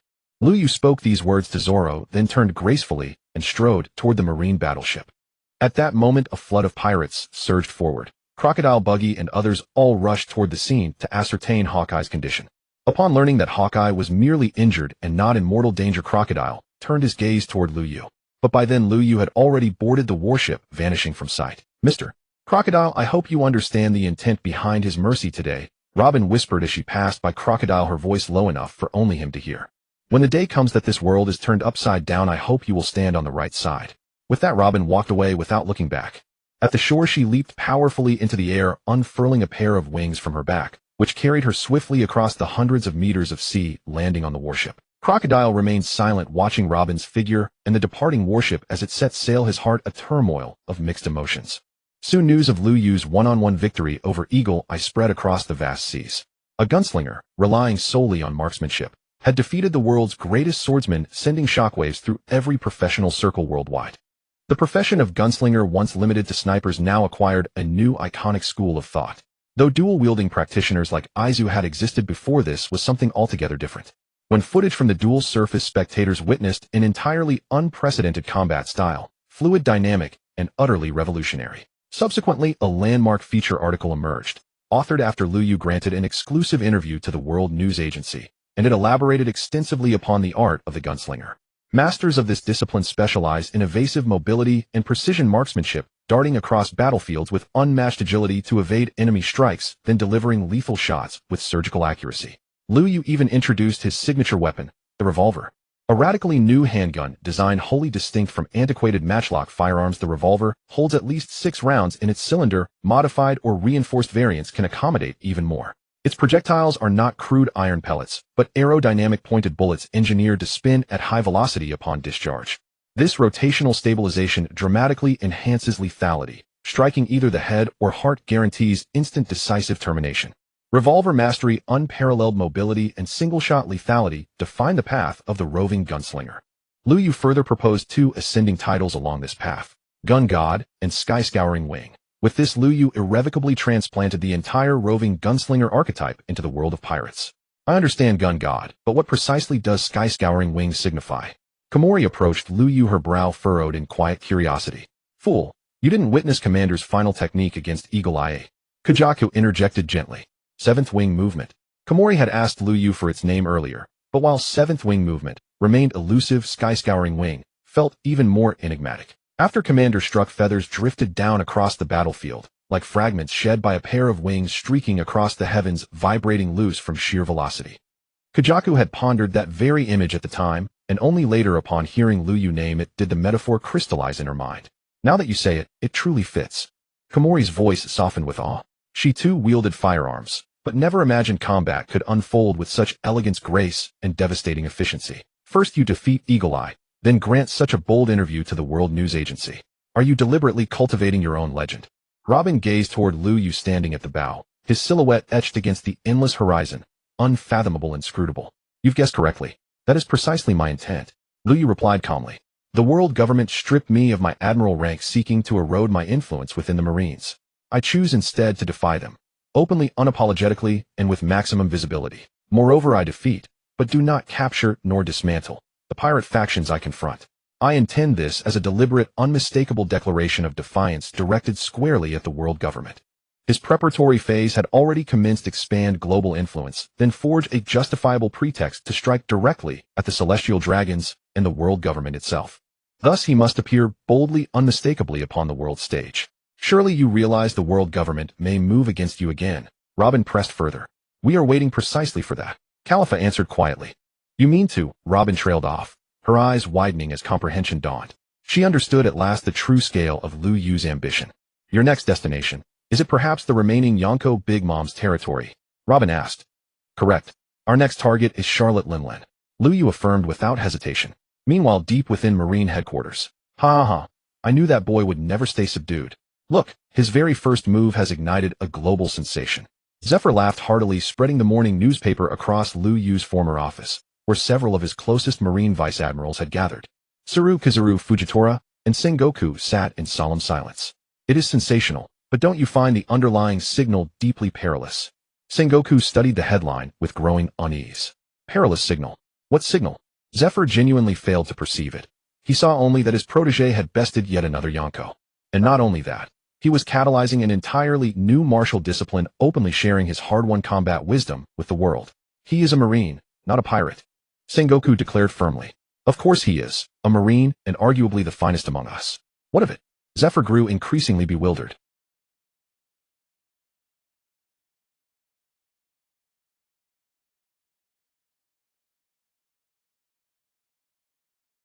A Marine who defeats Eagle Eye outright, yet makes no effort to dismantle the Cross Guild afterward. Worse still, he publicly dissects his own tactics post-battle. Liu Yu has in effect gifted the world a formidable new weapon, amplifying the combat potential of every individual on the planet. Sengoku's analysis finally pierced Zephyr's confidence. Defeating Eagle Eye was commendable, but walking away without securing strategic gains appeared to certain observers like dereliction of duty. That article revealed Liu Yu's combat methodology. Yet such knowledge ought never be disseminated universally, for adversaries may study it, adapt it, and turn it against us. Especially forbidden was disclosure of advanced weaponry. Liu Yu included crystal-clear illustrations of the revolver in the newspaper, explained its engineering principles in meticulous detail, and even described bullet geometry with forensic precision. Once released, this intelligence triggered consequences far graver than any grenade. Grenades demand specialized craftsmanship, revolvers require none. By day's end, mere hours after the paper hit stands, master artisans had already forged functional replicas based solely on Liu Yu's published designs. Archaic matchlock muskets were swiftly rendered obsolete. Most transformative was the ammunition's spherical lead balls gave way to streamlined conical projectiles, yielding an immediate exponential surge in penetrating power. Before Liu Yu, weapon innovation held little appeal in the pirate world. Its practical value seemed negligible. Yet a single duel shattered that mindset, ushering in nothing less than a foundational revolution in armament philosophy. Liu Yu seeks nothing short of dismantling the world's established order. Why haven't the firearms in the world of One Piece been further developed? Because the existence of haki and devil fruits renders conventional hot weapons virtually redundant. A single shot will kill an ordinary person but pose no threat to a formidable fighter.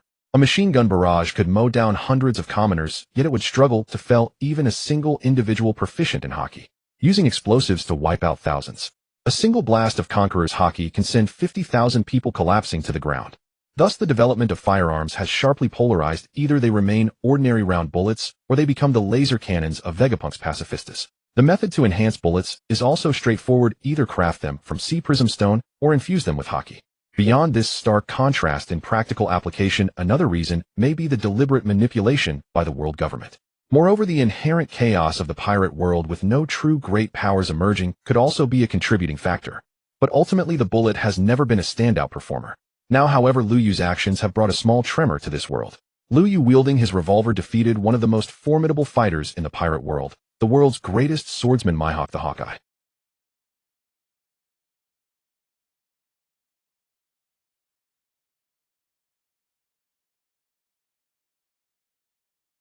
Subsequently, these individuals gained a significant edge in battle.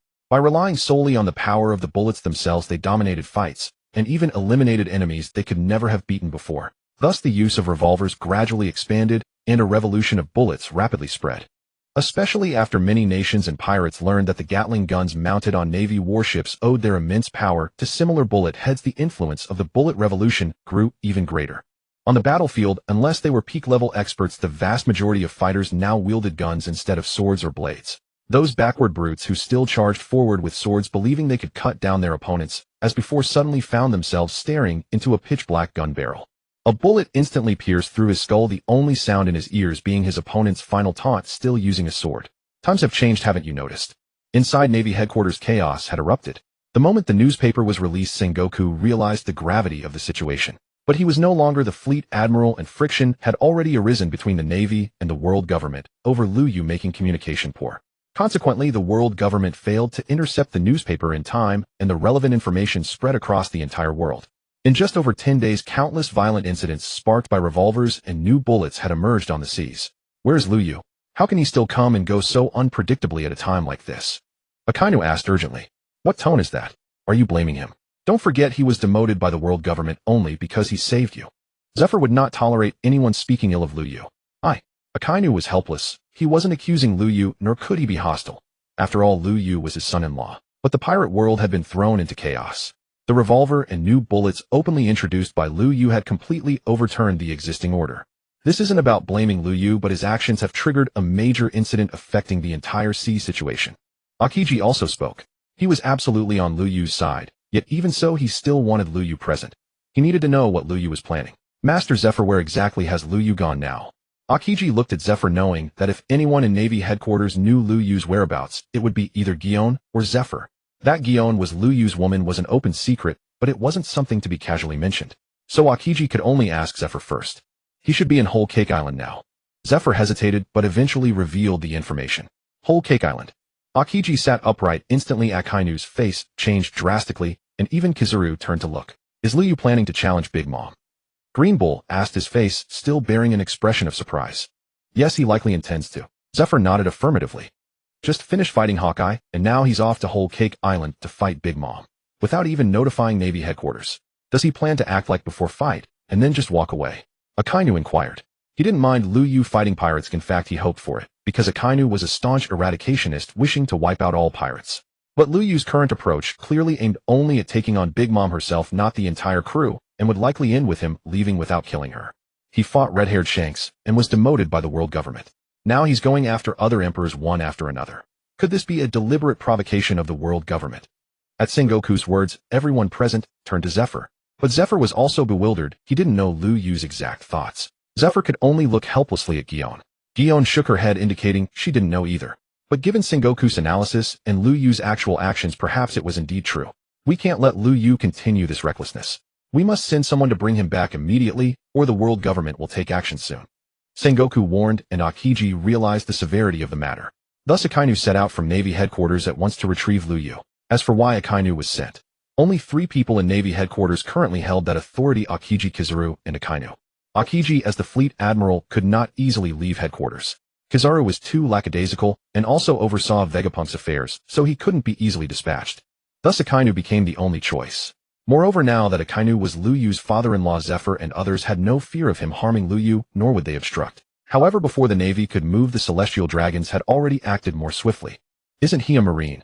Why must we intervene? Junzi hovered midair, gazing toward a warship on the distant sea. Crocodile no longer referred to Lu Yu as a vice-admiral, as that was merely a jest. In reality, no one thought Lu Yu was an ordinary Marine vice-admiral. This man does not align with our world government. He is defiant and unyielding to authority, Lingam Saint remarked. Then why not simply have the 5 elders strip him of his Marine status, and let the Marines themselves eliminate him? Soma Z Saint likewise found this perplexing. After all, he was merely a Marine. Even if formerly a fleet admiral, subduing him posed no extraordinary challenge. Disobedient Marines had been dealt with before. That is precisely where the problem lies, Lingam Saint replied. What problem? Junzi turned puzzled. Lu Yu has already forged a formidable faction within the Marines. Over half the personnel at Marine headquarters now swear fealty to him. Should we forcibly revoke his rank and move against him, the entire Marine headquarters would descend into chaos. Lingam Saint explained. After all, they are only Marines. Restructuring their hierarchy would suffice. What's so daunting about that? Soma Z Saint shrugged dismissively. Hearing this, Lingam Saint offered no further explanation. He himself had once held the same view. Marines, if they proved unreliable, simply reshuffle them. Why resort to covert assassination by the Divine Knight's order? Today's Marines are no longer what they once were. Shamrock finally spoke. What do you mean by that? Soma Z Saint turned sharply toward him. Marine headquarters now boasts unprecedented combat strength, 7 or 8 fleet admirals, plus cutting-edge armaments and equipment. Their collective might now eclipses the combined forces of all other military branches under world government rule. Shamrock explained. Even so, they stand no chance against the Divine Knight's order. Soma Z Saint declared, brimming with confidence. To upend the entire Marine institution and ignite a global cataclysm over one arrogant lowborn wretch, only to spend 15 or 20 years recovering afterward. Such a cost is utterly unjustifiable.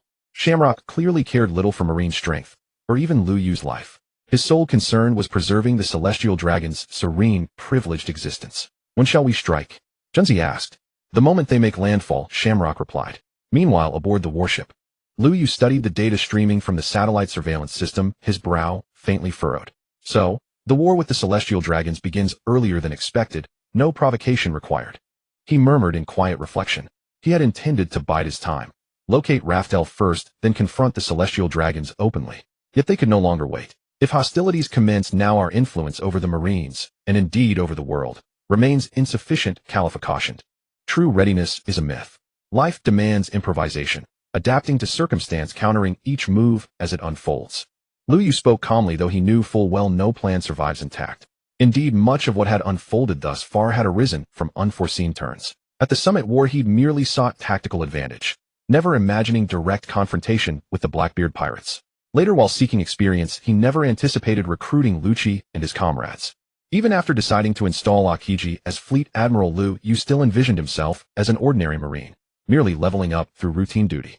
Yet with each unexpected event, and each subtle shift in his own resolve, the original plan inevitably transformed. Much like Luo Feng, who would one day stand atop the cosmos, yet began only by wishing to buy an apartment. So what do we do now? Konkei asked. Let generals meet armies, let earth dam floods, Lu Yu replied. Since the Divine Knights have marked us, their intent to kill is clear. Our original plan is now obsolete. Activate all prepositioned recording devices, including every Den Mushy camera. Record everything, every second, every detail, without omission. Lu Yu turned to Khalifa and the others. Rest assured, the Den Mushy cameras, the cinematographic devices gifted by Dr. Vegapunk, and your personal holographic recorders are all fully deployed. Nothing will be missed. Khalifa affirmed. How far are we from Wano country? Lu Yu asked. At most half a day remains before we enter Wano's territorial waters, Ain replied.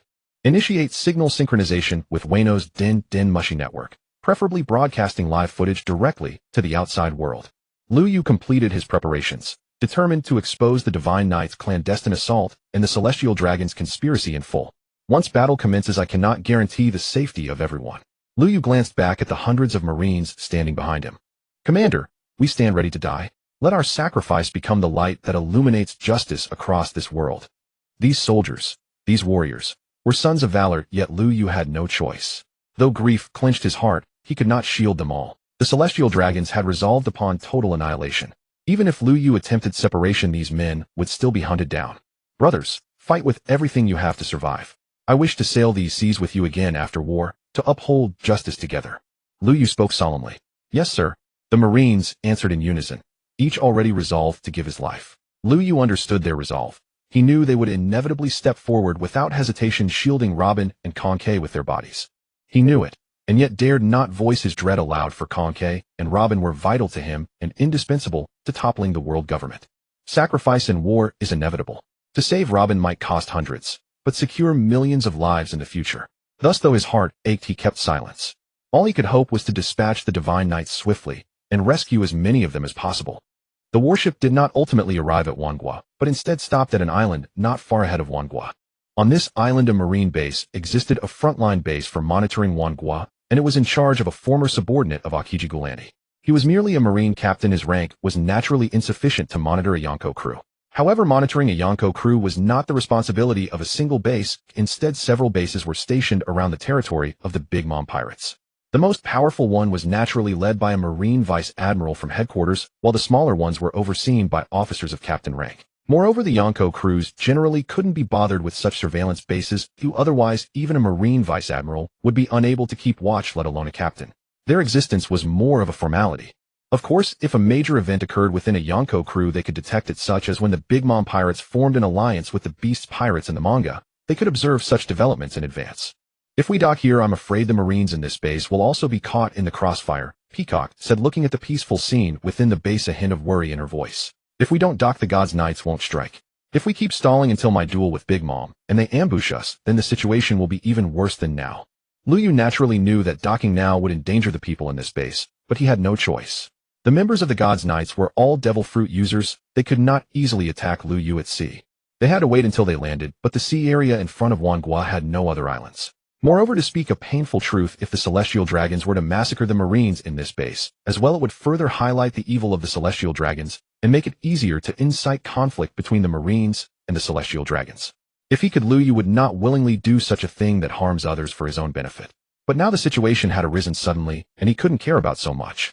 A general's success is built on countless bones. The overthrow of an era naturally brings even more bloody storms. The more one hesitates, the more people will suffer. The warship officially docked. The commander of this military base, Gallant, was already standing on the shore with his deputies waiting respectfully. Gulanti saluted solemnly, and then said, Admiral Tianni, welcome. Tianni, how did that title come about? Lu Yu had never settled on his own title, but in the Marine headquarters, many powerful individuals had epithets, especially the admirals. Thus his subordinates often came up with titles for him. Previously some called him by you, but that title seemed rather weak, and ultimately never caught on. Of course, there were also titles like Gunner Weapon Master, Gun God, Mechanical War God, and so on, but none of them fit Lu Yu, and they were quite out of step with the traditional naming conventions of the Marines. Naturally, Lu Yu became one of the rare individuals in Marine headquarters without a title, and the only admiral without one. Wasn't there a report earlier? You said that mastering the essence of gunplay, surpassing the Gun God 1, becomes the sky-sweeping wing, so we thought the title Tianni fits you perfectly. Gulanti explained, and the few young Marines beside him nodded in agreement. They were genuinely excited, for they had finally laid eyes on the most outstanding prodigy of the Marine era, the idol they worshipped most in their hearts. Yet the more he saw their radiant smiles, the more tormented Lu Yu felt. Watching the satellite surveillance showing the 4 members of the God's Knights drawing closer, his heart was filled with conflict. Get out of here. Leave immediately. In the end, he could not bear to see these young and vibrant Marines sacrifice themselves in vain. He shouted loudly, then turned around, instantly a laser cannon appearing in his hand. This scene left Gulanti and others bewildered, but Khalifa and her companions understood that Lu Yu had chosen to strike first. Regardless of whether it was part of the original plan, Khalifa immediately instructed the people around her to activate all the recording equipment, visual transponder, snails, cameras, recording robots, and so on. After activating them, they quickly dispersed and placed the devices in hidden corners, as much as possible ready to record everything that was about to happen.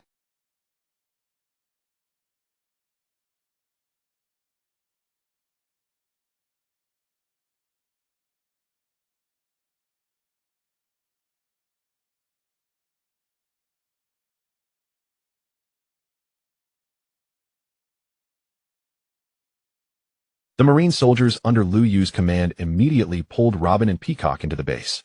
Lu Yu had not given them orders, but they spontaneously took it upon themselves to protect these two, especially Nico Robin.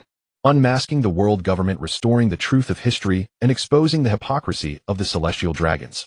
All these tasks required Nico Robin's abilities. Even Peacock, who was now being protected by the Marines along with Robin, was actually protecting Robin as well. Where did the attack come from?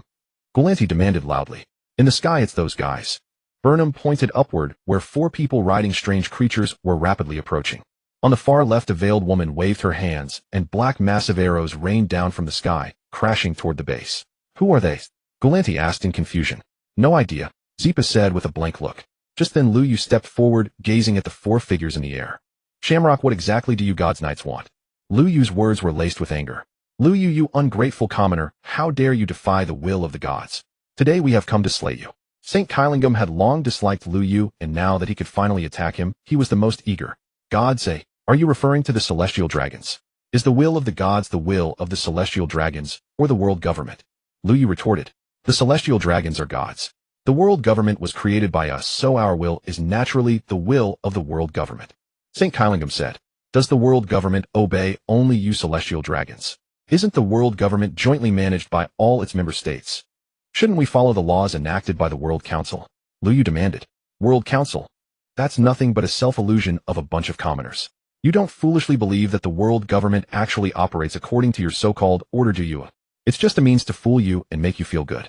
You don't naively believe it, do you? St. Kylingum's tone was full of mockery. Listening to Qilin-Gomshang's words, Lu Yu's expression remained calm, but it was different for the other Marines. One by one they were furious, and some who had originally truly worshipped the celestial dragons as gods had their psychological defenses collapse, standing dazed in place. Khalifa and the other members of the Black Rose Special Forces felt a sense of relief. Conke and Luo Bin were both shocked and couldn't help but feel contempt in their hearts. They had originally worried that Lu Yu's conflict with the celestial dragons would cost him the reputation and authority he had built among the Marines, and that his plans would fail to achieve their effect. Now Qilin-Gomshang's words had perfectly explained everything. Lu Yu finally had a just cause to oppose the world government and overthrow the celestial dragons. Shamrock, do you think so too? Lu Yu turned to look at Shamrock. Shamrock did not speak, but his silence at that moment spoke volumes. Last time when you called us Marines plebeians to save Red Hairshanks, I thought it was just because Red Hairshanks was your brother, so you spoke without thinking. Now it seems that was no exception, but that you celestial dragons have never truly regarded ordinary people as human, nor do you see the Marines as human. Lu Yu spoke as if deeply disappointed. You are nothing but a pack of kept dogs. If you behave obediently, we might occasionally toss you a bone to gnaw on, so that you can better bite the disobedient trash for us. Qilin-Gomshang spoke again, while Shamrock remained silent. He vaguely sensed that something was amiss today. The questions Lu Yu asked and the words Qilin-Gom spoke were all too fitting. However, their goal today was to annihilate everyone. As long as they killed all these people before them, these words would never spread. How ridiculous. Lu Yu sighed. We thought we were fighting to uphold justice, but in the end we who strive for our ideals and convictions are nothing more than dogs at your feet. Lu Yu said this calmly, yet his words were enough to make any Marine with a spine absolutely unable to endure. For a moment, all the Marines raised their weapons, glaring furiously at Qilin-Gomshang and the other celestial dragons. Are you planning to resist? Shamrock looked at the Marines with slight surprise. Resistance is good. We came here today to wipe you all out anyway. If you just stood there and let us kill you, that would be no fun. As Qilin-Gomshang spoke, his body began to change, shifting from human form into a so-called Qilin form similar to a giraffe. In the world of pirates, many mythical Zoan forms still differ from true divine beasts. In that case, I no longer need to worry about my identity as a Marine. Lu Yu reached for his cloak as if about to remove his Marine coat, but the next moment his movement stopped. No, I am a Marine. The justice we uphold is the justice of the Marines. The problem now is not the Marines, but you celestial dragons. Lu Yu seemed to have a sudden realization. Why should I abandon the Marines because of you? Are the Marines truly nothing but dogs for you scoundrel celestial dragons? Lu Yu's voice suddenly rose. The Marines around him, though furious, had their faith crumbling, and they all looked at Lu Yu with eager anticipation. The Marines are the Marines of the world, not the Marines of the celestial dragons. We respected and protected the celestial dragons in the past, because they founded the world government and brought peace and hope to the world. But now the celestial dragons have long since decayed. You have betrayed the world just like the backward and corrupt nations of the past. Therefore the only ones who deserve to be purged are you decadent celestial dragons. When Lu Yu reached this point, his entire body began to emanate a red glow with specks of golden light flickering in the gaps of the red radiance.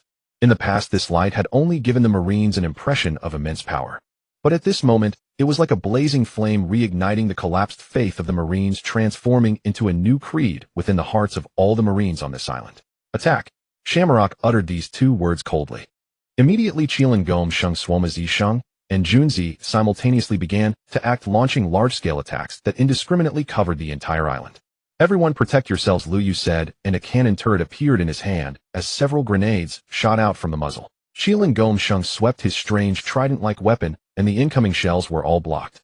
But almost the moment he blocked them, four crimson-violet laser beams shot across the sky, directly striking Qilin Gom Sheng's body. Qilin Gom Sheng's already bizarre form was instantly blasted with 4 holes. Such a gruesome sight, yet the other members of the God's Knights paid it no heed. In the blink of an eye, Qilin Gom Sheng's body began to rapidly heal. Despite being hit by 4 powerful laser cannons, he emerged completely unscathed.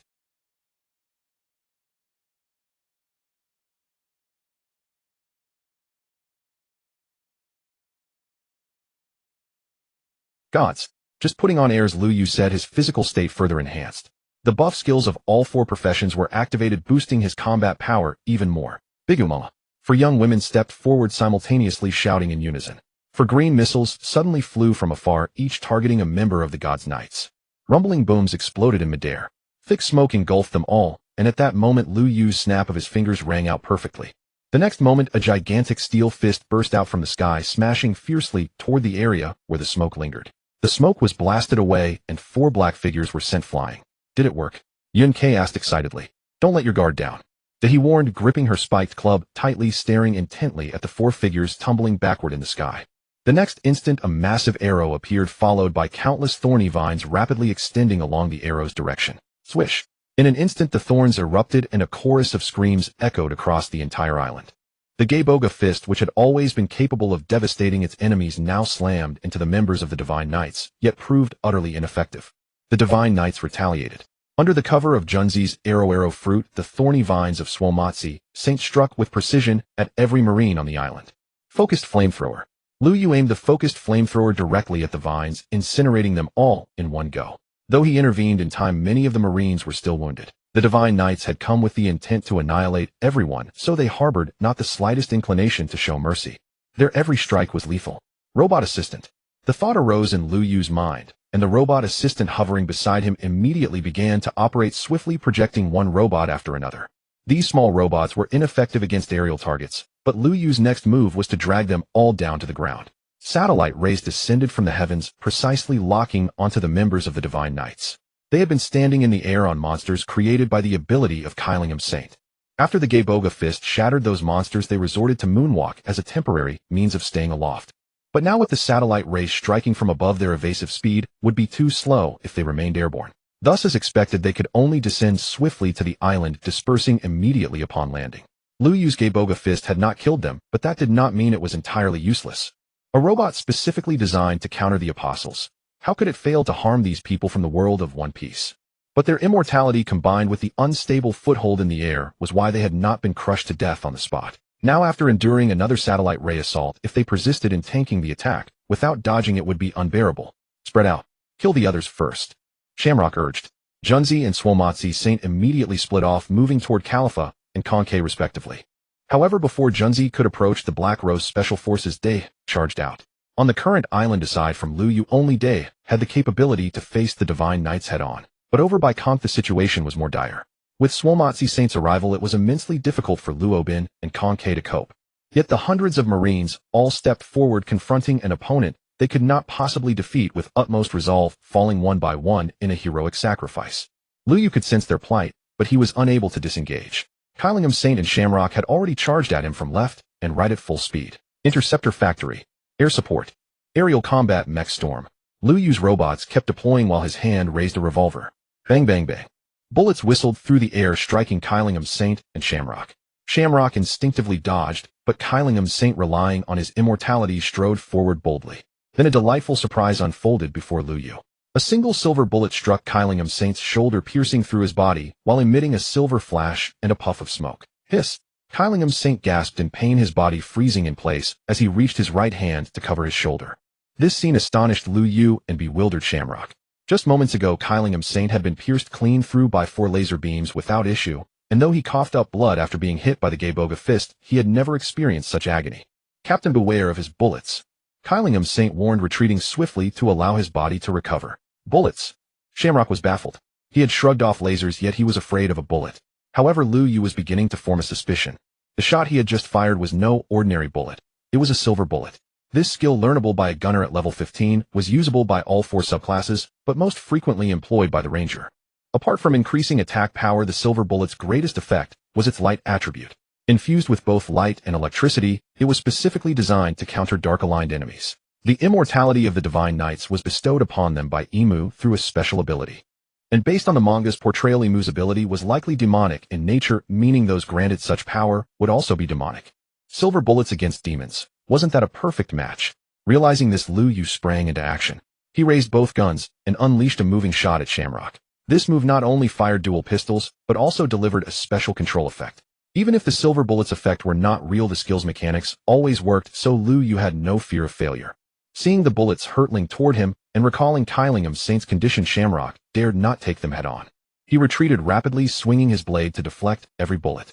Once the moving shot was exhausted, Lu Yu's silver bullets were spent. The cooldown for silver bullet was 15 seconds, and though it recovered during use, there were still a few seconds remaining after the barrage.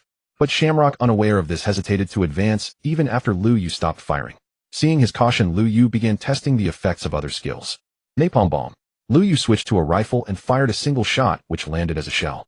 Upon contact with the ground, the shell exploded instantly, unleashing an inferno of extreme heat. Shamrock could easily block bullets, but such a large-scale AoE attack caught him off guard. His clothes caught fire, and the searing heat caused him great discomfort. He quickly retreated from the flames and extinguished the burning parts. Though he looked somewhat disheveled, the actual damage was minimal.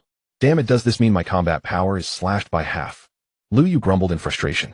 Although the silver bullet's attack was enhanced, his greatest advantage among the 4 classes lay in the devastating awakening skills. Could anyone in the One Piece world withstand 12 awakening skills unleashed at once? But now these immortals shrugged off those skills with ease. Wasn't that a crippling nerf? No, I need to keep testing. Lu Yu's gaze locked onto Kylingham Saint. Lu Yu's assault did not cease. He cycled relentlessly through every skill at his disposal, from the most basic to the most advanced, culminating in his awakened techniques. Shamrock and Kylingham Saint, now fully alert, naturally refused to let Lu Yu land a single blow. Yet since completing his second awakening as a roaming gunner, Lu Yu's reflexes had grown exponentially sharper. Not only swifter in execution, but also unervingly precise. After one full round of testing, he realized his skills were far from useless. Rather, the Divine Knight Order possessed a formidable advantage. Their bodies regenerated rapidly, even after sustaining grievous injury. Silver bullets carried an innate property specifically designed to suppress their regenerative abilities, thereby inhibiting their powers upon impact. Other skills lacked this suppression effect, yet they still inflicted damage. Without inhibition, however, the wounds proved fleeting, rendering them seemingly ineffective. They claim no carbon-based life form can withstand modern weaponry. What if I obliterate their bodies entirely? Would regeneration still be possible? Lu Yu's gaze fixed upon the 2 figures ahead, battered, disheveled, yet still standing. Peacock! A frantic cry echoed from afar. He turned and saw Peacock ensnared by a thorny vine, its barbs already piercing deep into the flesh of her arm. Crimson blood soaked her sleeve, dripping steadily down the vine, a sight that instantly drained all color from Lu Yu's face. She is mine. His earlier deliberation vanished. In that instant, only one thought remained: to reduce Somat's Saint to ash and splinters. Lu Yu launched forward in a blur. Danger! Stop him! Both Shamrock and Kylingham Saint felt a chilling premonition. They had truly provoked the Navy commander's wrath. They surged after him, but barely advanced before miniature robots detonated beneath their feet one after another. Lu Yu moved with impossible speed, too swift for the naked eye, covering over 1,000 meters in the blink of an eye, appearing instantly behind Somat Saint.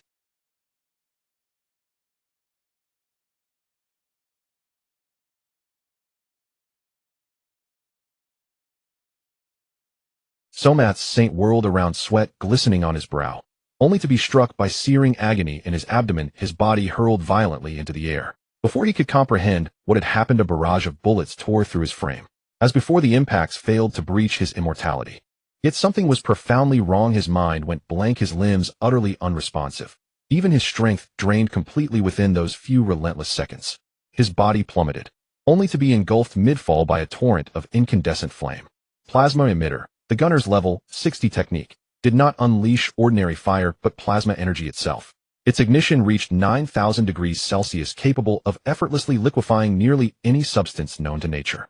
Enveloped in that searing plasma, Somat's Saint's flesh blackened, dissolved, and crumbled, first into charred husk, then into fine drifting ash. Somat's Saint. Kilinogam's Saint roared.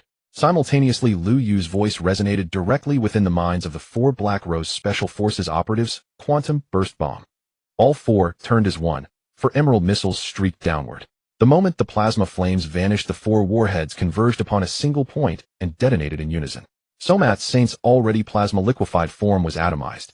No fragment remained, not even a sliver of bone or shred of skin. Silence descended upon the battlefield, unnerving, absolute. All eyes remained locked on the spot where Somat's Saint had stood, waiting, watching, for any sign of his return. TCH. In the end, you're still just carbon-based life. Liu Yu spoke with undisguised contempt. He now knew precisely which techniques would shatter these so-called immortals.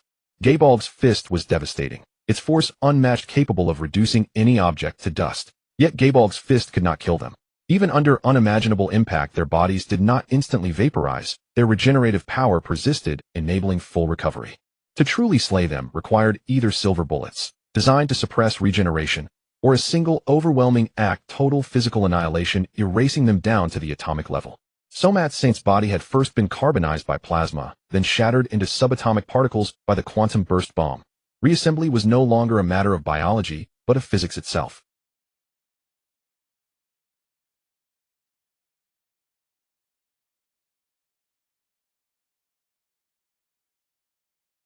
Liu Yu regarded the monstrous beast with utter indifference. Above him the sky tore open, a rift materialized, and Gaebolg's fist descended once more. Boom! The colossal iron fist slammed down, flattening the 3-headed hound into the earth, obliterating its structure beyond recognition, leaving not even the faintest echo of the blade's original form. Your master possesses immortality and rapid regeneration, but you are merely a weapon. Do you truly believe you possess self-repair? Liu Yu murmured, gazing down at the crater where the Cerberus collapsed, its form dissolving into shimmering motes before vanishing entirely. Gaebolg's fist was a blow capable of toppling archangels. Failing to kill Shamlock earlier had been humiliating enough. Defeating a mere hound with it would have disgraced even the fallen Antron himself. And as for you two, have you prepared yourselves for death? Liu Yu lifted his gaze, locking eyes with Shamlock and Kilinogam's Saint. Liu Yu, you dare slay Somat's Saint. The Divine Ones will never forgive you. Kilinogam Saint spat, voice trembling with fury. Humph. As though you ever intended to spare me in the first place. Liu Yu scoffed, his disdain for the flustered Kilinogam Saint deepening with every word. Suddenly, a colossal black sigil unfurled across the sky. There is a surveillance imago beetle observing everything from your side. Locate and destroy it immediately. A cryptic voice resonated within Shamlock's mind. A black arcane array manifested. Members of the Divine Knight Order were teleporting in to provide reinforcements. While Liu Yu clashed with Shamrock and his allies, news of everything unfolding there had already spread across the entire new world. The broadcast signal from the visual Den Den Mushi propagated outward. Within moments, visual Den Den Mushis across the whole Cake Island kingdom established synchronized connections, allowing its inhabitants to witness the entire incident firsthand. Simultaneously, Marine Headquarters received the transmission and projected it directly onto the central plaza without delay. The same occurred at Sabaody Archipelago. The moment Liu Yu finalized his plan, Khalifa immediately contacted Lucci and the others. This time they intended to expose, unambiguously and irrevocably, the truth about the Celestial Dragons and the world government. Upon learning of the situation, the world government moved instantly to suppress it. Yet, while they succeeded in halting the broadcast on Sabaody, they could neither obstruct Marine Headquarters' transmission nor interfere with the one emanating from the whole Cake Island kingdom. Marine Headquarters erupted into chaos. Naval officers who had long harbored resentment since Liu Yu's dismissal now unleashed their fury en masse, especially when they witnessed their fellow Marines being slaughtered without mercy. At the very instant Kajaku was wounded by Somat's Saint's Thornvine's commander, Koreha nearly involuntarily unleashed her Conqueror's Haki. Within Marine Headquarters, over half the naval forces rose up in open defiance, demanding accountability from the world government. Admiral Akiji's head throbbed with tension. He was Fleet Admiral, furious as anyone, but his rank imposed duty, and duty demanded restraint. He seized a Den Den Mushi and confronted the world government. only to be met with a sharp rebuke from the five elders. Do you truly intend to rebel Marines? Akiji's heart turned cold. He froze the din mushy solid, then crushed it to shards with a single decisive snap. Fleet after fleet hoisted sails, though over half of Marine headquarters personnel surged forward, led by Admiral Zephyr and Commander Kareha, marching resolutely toward the whole Cake Island kingdom. They marched to reinforce Lu Yu, to rescue their comrades, to confront the Divine Night Order. On Egghead Island, York was subdued instantly. Upon viewing the footage, Vegapunk understood Lu Yu had chosen insurrection. Thus Egghead Island became his most critical stronghold, and eliminating internal traitors was now the paramount priority. The Revolutionary Army likewise acted without hesitation, dispatching Barth's Bonnie and other elite fighters to secure absolute control over the Pacifista command protocols while reinforcing Egghead's defenses. At the Marine forward base encircling the whole Cake Island kingdom, Shamrock stood stunned, overwhelmed by the cascade of external developments. He realized he had fallen into a trap. Lu Yu had deliberately waited for their move, orchestrated Lingorm Saint's incendiary speech, allowed Marines to fall, precisely to ignite irreparable conflict between the Marines and the Celestial Dragons. The visual din mushies remain active. Cannot intervene directly. We must locate and destroy them first, Shamrock declared. Meanwhile, from within the black arcane array, several figures began to materialize. Blocking a fountain of power. I haven't done that in ages. Lu Yu murmured, a peculiar device now resting in his palm. Shamrock's expression darkened. Instinct screamed catastrophe.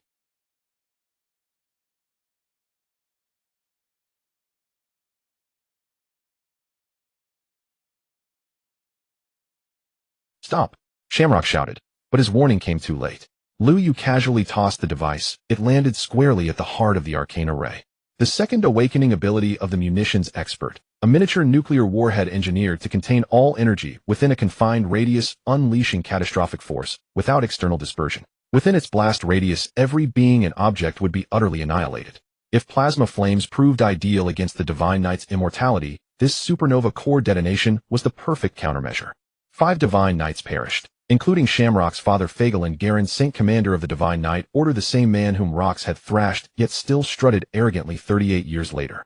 1 supernova core detonation, 5 Divine Knights eliminated, and Lu Yu felt his cultivation level surge 3 tiers upward. The higher the level, the more arduous advancement became. Beyond level 85, progression depended solely upon completing 4 awakening trials. Even defeating Dracul Mihawk had granted no additional tier. Yet slaying Somat Saint, and subsequently obliterating 5 Divine Knights, including their commander, barely sufficed to elevate him 3 levels. Level 92. Though no new ability manifested, Lu Yu sensed his strength deepen perceptibly. No, Shamrock shrieked. Whether from grief over his father's death or terror at the shattering of divine immortality, no one could tell. Never before had he raged so wildly. Offshore, several warships raced toward the island. Akainu, who had set sail earlier in search of Lu Yu, had finally arrived. In truth, he should not have reached them so swiftly. But once Lu Yu's live broadcast went public, Akainu ordered full-speed advance. Had he not been a Logia-type devil fruit user, he might well have dived into the sea and swum the rest of the way. His daughter was among those on the island. 3 streaks of black light flashed, and Shamrock Lingorm Saint and the military saint vanished from sight. The Divine Night Order's reinforcements had been eliminated before even entering battle. I'm unwilling to intervene directly, could only extract these 3 survivors. Warships docked. Akainu leapt ashore first, striding straight toward Lu Yu, though his gaze fell first upon Hibari, confirming she bore no visible injury before turning fully to Lu Yu. What exactly transpired here? Didn't you just watch it yourself? Lu Yu interrupted before Akainu could finish. There was no longer any need for subterfuge.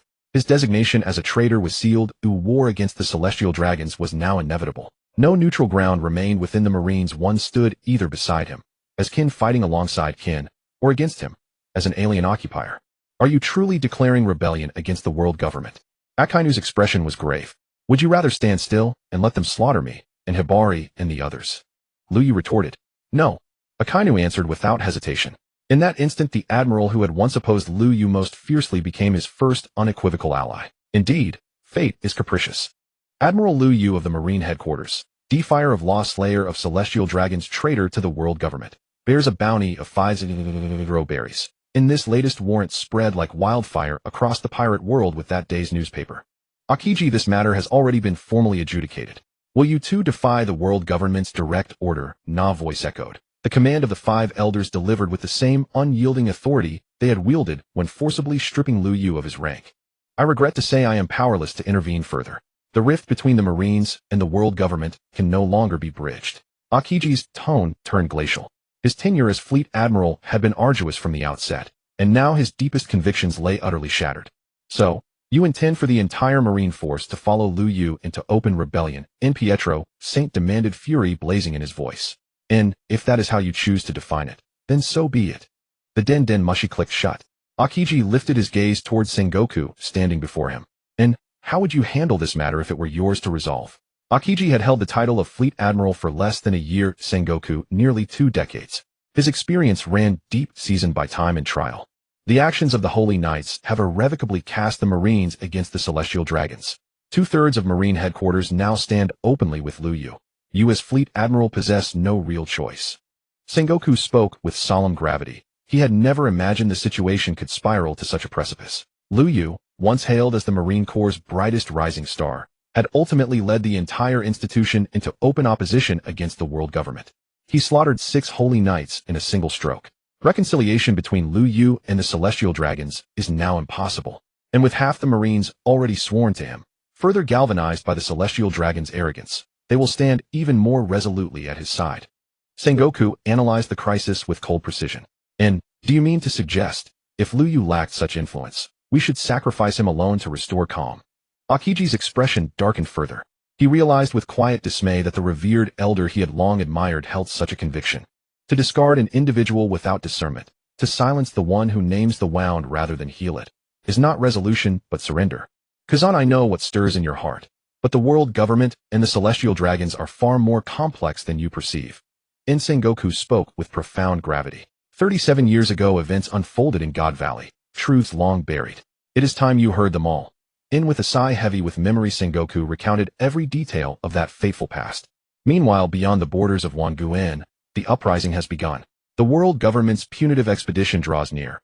We must strike swiftly and decisively.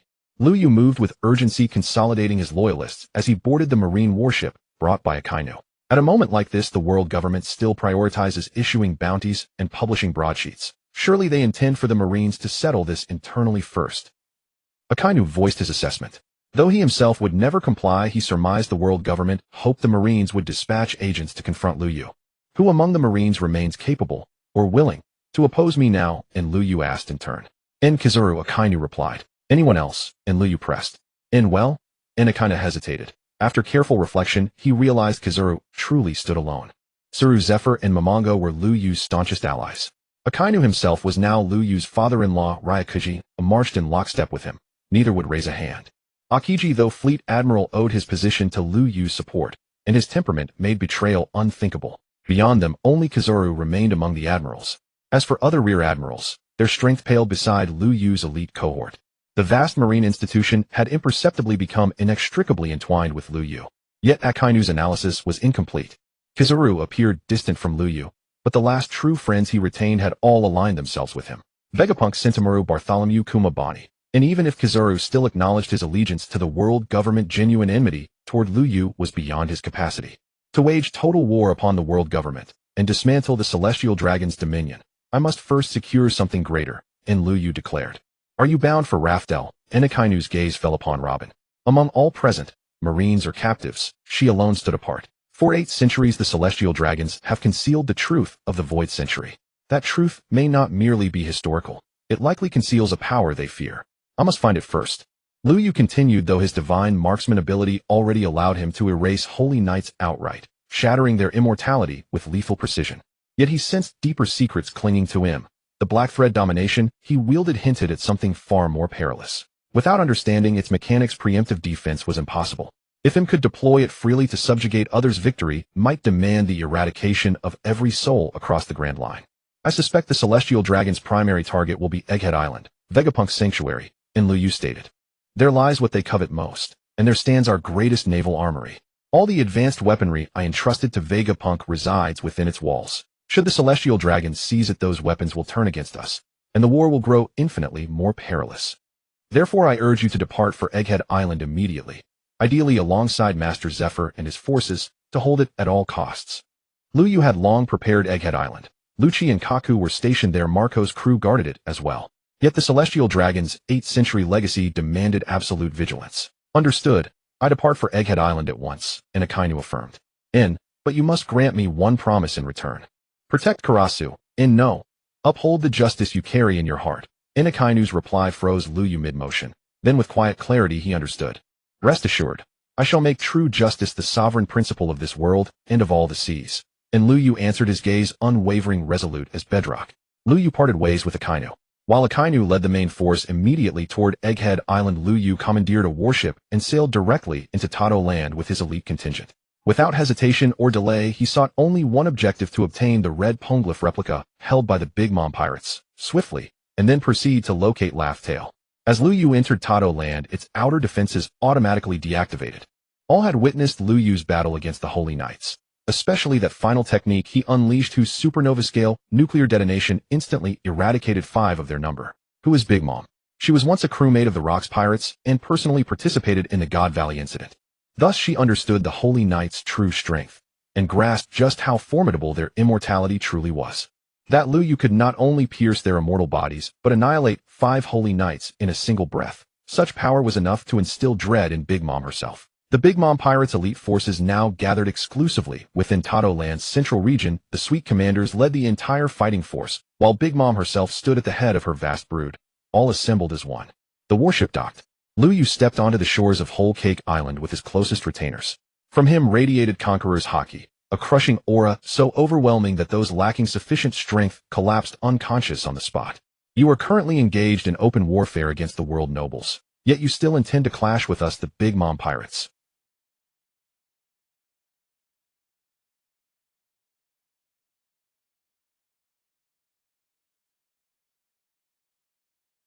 Big Mom spoke with unprecedented calm, for she had just witnessed for the first time in 37 years an event of staggering magnitude. My sole aim is the red poneglyph. Should you surrender it willingly, there will be no need for conflict. Lu Yu subtly reined in his haki. This is among my most treasured possessions. Do you truly believe it fitting to demand it so casually? Big Mom's expression darkened. I have no time to waste here. Refuse to yield it freely, and I shall take it by force. Lu Yu's tone remained serene, yet the deeper his composure, the more profound the threat it conveyed. Damn it. You dare think we— Silence. Charlotte Snack, one of the Sweet Commanders, was cut off mid-sentence by Katakuri. Katakuri, the Big Mom pirate's second-in-command, famed for his precognitive ability, stood drenched in cold sweat. In that fleeting instant, he had foreseen countless humanoid robots emerging simultaneously from both flanks, not attacking yet detonating the moment they appeared.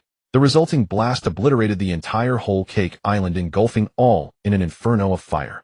Such a vision surpassed anything he had ever imagined. Such a catastrophe would utterly destroy the Big Mom pirates beyond recovery. Katanai, so you've seen it. Lu Yu gazed directly at Katakuri, uttering the epithet fans used for him in the real world. Katanai. Katakuri paused, then realized he was indeed his mother's second son, and Katanai was a fitting, even affectionate sobriquet. More crucially, this man before him was untouchable. You possess extraordinary talent, but having long dwelled in your mother's shadow, your ascension is inherently constrained. What say you? Will you follow me? Together we shall surpass every predecessor and carve out an entirely new realm. Your ambition is vast, but the risks are catastrophic. The Charlotte family cannot bear such a burden. Katakuri knew little of the world noble's true depths, yet from his mother's reaction alone, he sensed powers far greater lay behind them. Moreover, an 800-year-old world government possessed reserves of power too terrifying, too profound to fathom. The peril is immense, yet your family's survival, should you remain neutral, is unlikely. What do you mean by that? Katakuri's voice sharpened with urgency. Everything that transpired today occurred within Tato land's domain. Should I fall, the world government, determined to erase all traces of this truth, will inevitably purge every possible witness. And were I in their place, I would publicly declare that the Big Mom pirates conspired with me, fabricating the very scenes you witnessed to deceive the world. After all, in the eyes of the world, pirates like you are irredeemable villains who stop at nothing. Lu Yu's words shattered Katakuri's composure completely. Katanai was brilliant, and the sharper his intellect, the clearer he perceived the chilling plausibility of Lu Yu's prophecy. Lu Yu, you need not frighten my child so. Big Mom spoke, releasing her own Conqueror's haki to shield her most gifted offspring. You came for the red poneglyph, did you not? Then take it. Big Mom had known from the outset she could not retain it, but as a Yonko, as one of the new world's supreme sovereigns, she could not yield so easily. Yet seeing Katanai so thoroughly unnerved by mere words, and recalling the fragile, hard-won sanctuary she had built, she simply could not bring herself to sacrifice it all. Since surrender was inevitable, better to grant it with dignity. Yamato, Robin, you two will complete the rubbings. Lu Yu turned toward Yamato and Robin. They nodded and strode forward. Big Mom signaled Charlotte Smoothie to lead them into the heart of Whole Cake Island. Neither side would disband their ranks until the pair returned, for neither could fully trust the other. Lu Yu did not further provoke Katanai with words, but watched him intently, the most formidable, most promising scion of the Big Mom pirates. Having openly declared war upon the world nobles, hostilities would commence within days. Every ally he gathered now strengthened his position for the coming storm. Why focus solely on Katanai rather than approach Big Mom herself? Because this Charlotte Linlin was no longer the same woman she had been 37 years ago. Her mind, once incisive and visionary, had dulled with age. Half an hour passed. After deep, anguished contemplation, Katanai suddenly stilled. He approached Big Mom and whispered softly beside her. Moments later the two withdrew from the formation, retreating behind the crowd to confer in earnest. Lu Yu could not hear their words, but their subject required no speculation. It wasn't long before Robin and the others returned, with Robin holding a sheet of paper made from a rubbing. The discussion between Katakuri and Big Mom had also concluded. Katakuri stepped forward, standing before Lu Yu. He did not speak to Lu Yu, but instead addressed everyone loudly. I, Katakuri, hereby announce my departure from the Big Mom Pirates. As soon as Katakuri uttered these words, the entire Big Mom Pirates erupted into commotion. However, before they could press him for an explanation, Big Mom immediately interrupted. From today onward, the Big Mom Pirates will no longer involve themselves in any external affairs. All citizens of Tado Land must remain obediently within their assigned territories and are forbidden to leave. Big Mom was thus making her stance clear. Since Katakuri had left the Big Mom Pirates, his actions would not be restricted. Anyone else who wished to remain with the Big Mom Pirates had to stay put. The war between the Navy and the Celestial Dragons was a monumental conflict that would inevitably engulf the entire world. The Big Mom Pirates wished to remain aloof, yet their circumstances made it absolutely impossible for them to do so. Thus, after deliberation between mother and son, they decided that Katakuri would go out and participate while the others would stay quietly at home. Given Big Mom's strength, the world government would need to dispatch at least 1 or 2 admiral-level combatants to effectively deal with her. Now that the entire Big Mom Pirates were staying put, the world government would likely have to send tens of thousands of troops. In the world of pirates, defeating a Yonko crew required no less than 100,000 elite soldiers. As for someone like Lu Yu, who subdued them with fewer than 20,000 men, that was an exception. Lu Yu could single-handedly take on 2 or 3 members of the Holy Knights at once, and one of his powerful attacks could kill 5 of them. His strength had surpassed the Admiral level, even the Yonko level, and placed him at least on par with the Pirate King. Moreover, despite his immense power, Lu Yu always brought Admiral-level fighters like Fujitora along with high-end combatants such as Gion Zephyr and Lucci on every operation. Thus, as long as the Big Mom Pirates held their ground, it would be extremely difficult for the world government to deal with them. At least until the war with the Navy concluded, they would not divert forces for a full-scale assault. As for after the war, if the Celestial Dragons world government won, the fate of the Big Mom Pirates would likely be as Lu Yu had predicted. They would be made scapegoats by the Celestial Dragons. If Lu Yu's side emerged victorious, their current attitude would be crucial. If they remained completely uninvolved, they might incur Lu Yu's wrath. Given Lu Yu's past treatment of other pirate crews, he would likely annihilate them without giving them a chance to reform. Thus, Katakuri, joining Lu Yu's side in a personal capacity, represented their family's stance. As for whether this would further provoke the Celestial Dragons, Katakuri's departure from the Big Mom Pirates was also a statement. They could claim that he was no longer part of their family, and that his actions had nothing to do with the Big Mom Pirates or the Charlotte family. Lu Yu understood the thoughts of mother and son, and he also sympathized with their approach. Anyone would prioritize their own survival, especially a large family like theirs, which was unwilling to gamble the lives of the entire clan. Since you've made up your mind, come with me, Lu Yu said. Thank you, Katakuri replied, nodding politely to Lu Yu. His thank you was not for Lu Yu's acceptance, but for Lu Yu's willingness to tolerate their way of handling things. I wonder if I could join you. Suddenly, a man in a black suit with a cigar in his mouth stepped out from the crowd. Capone Beach. Lu Yu looked at him with some surprise. One of the 11 supernovas, a rookie from the same generation as Luffy and a man with immense ambition. The more people you have on your side, the better, right? I think my crew and I can be of some help, Capone Beach said. As he spoke, he didn't mention just himself, but his entire crew, clearly intending to bring the whole gang under Lu Yu's command. You're newly married, are you willing to leave your wife behind? Lu Yu said, glancing at Chiffon behind Capone Beach. She will come with me, Capone Beach replied. No, if you decide to follow me, Chiffon cannot come. I cannot let a pregnant woman accompany us on an adventure. Lu Yu refused decisively. He did need manpower, but he would not risk a pregnant woman's life. After all, in war, death was inevitable. Sending a pregnant woman to the battlefield could result in the loss of 2 lives, something Lu Yu could never do. What? Chiffon is pregnant? Capone Beach looked utterly incredulous. You didn't know? Lu Yu was surprised. How could he know before the father himself? Capone Beach was bewildered. He truly had no idea. Recently, with the successive downfall of other Yonko crews, the situation for pirates in the New World had grown increasingly dire, and the captain of the fire tank pirates had become more and more anxious. Although he remained intimate with Chiffon, he hadn't paid much attention to her physical condition. There is indeed a faint new presence in Chiffon's womb, Katakuri said.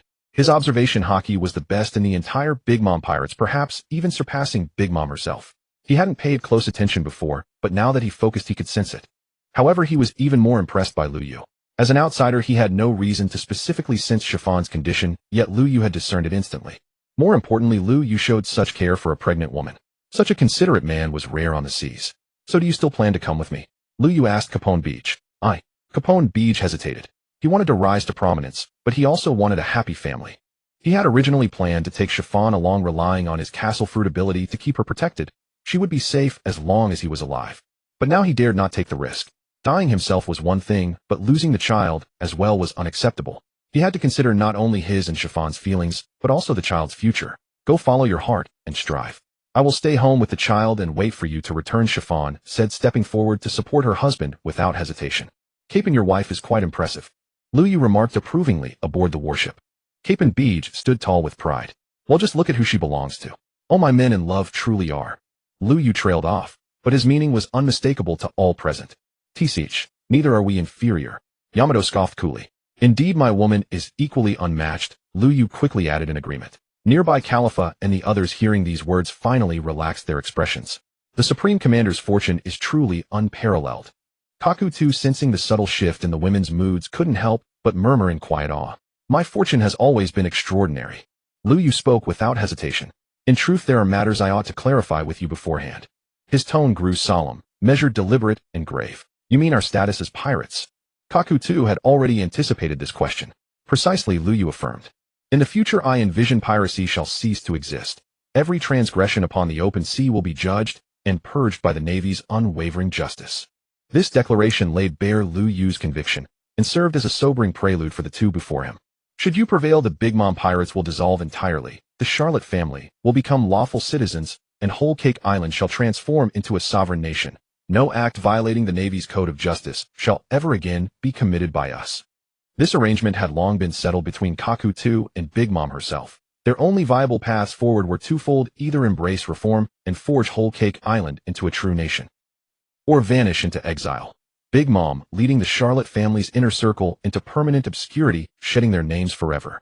You emerged as pirates not from malice, but as a desperate mode of self-preservation under the tyrannical rule of the world nobles. Once peace is restored to this world, I shall gladly grant you the chance to redeem yourselves. These words signaled more than personal intent. They heralded the message Lu Yu would soon broadcast across the globe. To Lu Yu, no evil could abide in his sight. But the root of that evil lay not in the pirates themselves, but in the world nobles whose oppression had plunged the world into chaos. Thus, should any pirate sincerely seek redemption, he would extend that opportunity without reservation. From this day forth, my fire tank pirates shall become the fire tank assault unit under your command, ready to spearhead every campaign for the Supreme Commander. Capon Beach, a man of boundless ambition. The pirate world had grown untenable for him, yet returning to ordinary life was utterly unthinkable. By aligning himself with Lu Yu, he sought not merely survival, but glory. If he aided Lu Yu's victory in the coming wars and earned distinction on the battlefield, perhaps he might rise from outlaw to esteemed naval officer. Excellent. Lu Yu nodded with genuine satisfaction. Your iron wall fruit grants formidable defense, but your unit's firepower remains insufficient. Lu Yu observed calmly. At Vegapunk's laboratory, I shall equip you and your crew with the most advanced weaponry. Then your unit shall become the most potent and most enigmatic assault force on the battlefield. You may well claim the first decisive victory of the war. This was in fact a pivotal reason Lu Yu welcomed Capon Beach. The iron wall fruit endowed its user with impenetrable fortification. Yet within that fortress-like body resided an entire citadel. He could conceal an entire battalion inside himself, then unleash coordinated long-range assaults indistinguishable from conventional warfare. Armed with Gatling guns, anti-tank cannons, and laser artillery, deployed through such a conduit, Capon Beach alone would wield the tactical impact of an entire legion, delivering devastation beyond measure. Truth be told, ever since Lu Yu's transmigration and discovering his unique ability to manifest firearms, he had coveted only 3 categories of devil fruits: weapon-based fruits, inherently supreme fruits, and among the rest the iron wall fruit and barrier fruit ranked highest. Though the barrier fruit remained elusive, the iron wall fruit now stood before him. Then I owe the Supreme Commander my deepest gratitude. Capon Beach's excitement surged. He had long been fascinated by Lu Yu's arsenal. Meanwhile, the warship cut through the waves at full speed, its course locked onto Egghead Island, the research stronghold of Vegapunk. At Egghead Island, tension hung thick in the air. The world government has issued a warning. Their forces approach swiftly. With our current strength, resistance seems impossible. Sentomaru voiced his anxiety. As Egghead's guardian, he knew both its garrison and the world government's overwhelming might all too well. Rebel reinforcements are already en route. Once they arrive, the world government's threat will diminish substantially. Sabo stepped forward, offering reassurance. The moment Liu Yu declared war upon the world nobles, the revolutionary army mobilized without delay. Bartholomew, Kuma, and Bonnie, upon receiving Sabo's urgent directive, were to seize control of all pacifistas upon arrival per Liu Yu's prior instruction. Thus Kuma and Bonnie hastened to Egghead immediately, further securing their advance by dispatching Sabo and several high-ranking revolutionary officers alongside them. Yet Dragon remained at headquarters to coordinate overall strategy, while commanders like Ivankov assembled their forces, meaning full deployment would take time. Do not fret, our reinforcements have already arrived. A voice rang out suddenly at the entrance. Lucci strode in, flanked by a formidable contingent. They were Marco and his 12 division commanders, recruited secretly by Liu Yu long ago, now revealed without restraint. War had commenced, and Liu Yu's hidden cards were no longer concealed. The Whitebeard Pirates. Sentomaru stared stunned. They are no longer pirates, but the Supreme Commander's personal guard. Lucci clarified. Personal guard. Sentomaru blinked, bewildered. I knew Liu Yu was plotting something grand, but never imagined he'd achieve this scale. Clearly I underestimated his capacity. Vegapunk, however, showed little surprise. His astonishment had already peaked when Liu Yu first proposed toppling the world noble's reign. Admiral Akainu, Instructor Zephyr, and their main force are converging here now. They'll reach Egghead within a day at most. As Lucci finished speaking, a vast armada materialized at Egghead Island's outer waters. Whoa! A deafening horn blast echoed across Egghead Island, sending every soldier stationed there rushing toward the coastline, weapons in hand. Rows of pacifistas stood motionless along the shore, their unblinking gazes fixed upon the approaching warships. It's world government forces, not the Marines. Lilith sat inside the cockpit of the colossal iron beast, monitoring the advancing fleet and issuing a warning. Across Egghead Island, the defensive barrier had already activated. Lucci, Sabo, and Marco, all elite combatants, stood ready on the beach. We will not retreat, not even one step, Lucci declared. We understand that well enough, Sabo replied. This island is the Marines' primary weapons manufacturing base. Every facility capable of augmenting our combat strength is housed here. Should the world government seize it, we shall be thrust into irreversible disadvantage. Lucci elaborated further. For weeks, he had overseen the transport of sea stone, vast quantities now securely stored within Egghead's underground facilities. Weren't the Marines supposed to be our allies? Where then did the world government muster such a formidable naval armada? Warlord asked. Many at Marine headquarters stand with us, but across the globe the Marines are legion, and loyalty is never absolute. Lucci continued. And do not forget, the world government commands far more than just your faction. Sabo raised his steel pipe. As members of the Revolutionary Army, they had long studied the world government, its structure, its strategies, its hidden divisions, and thus knew well the forces arrayed beneath its banner.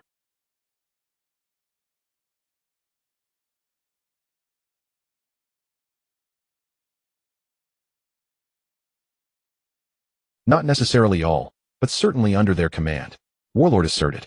If it were only CP operatives, this would be a straightforward engagement. Even as Sabo spoke, his gaze locked onto a solitary figure aboard the lead warship. An elderly man with snow-white curly hair, deceptively benign in appearance. Yet his very presence signaled the staggering difficulty of the battle ahead. Satan Saint. Bartholomew Kuma's eyes narrowed upon that figure, the architect of so much agony he had endured. Full firepower suppression. Intercept them beyond Egghead's shores, Warlord commanded. Instantly, every pacifista opened fire. They raised their arms, the energy coalesced within their palms. Yet before lasers could ignite, the first salvo struck. Not beams, but cerulean artillery shells. Anti-tank cannons. The world knew Vegapunk had mass-produced Gatling guns and grenades, but few realized he had secretly industrialized far more devastating ordnance. Anti-tank cannons were among them. Vegapunk, you truly betrayed the world government long ago, Satan Saint snarled, slamming his cane hard against the deck. The shells detonated near the warships, but most were intercepted mid-flight by several figures clad in Marine uniforms.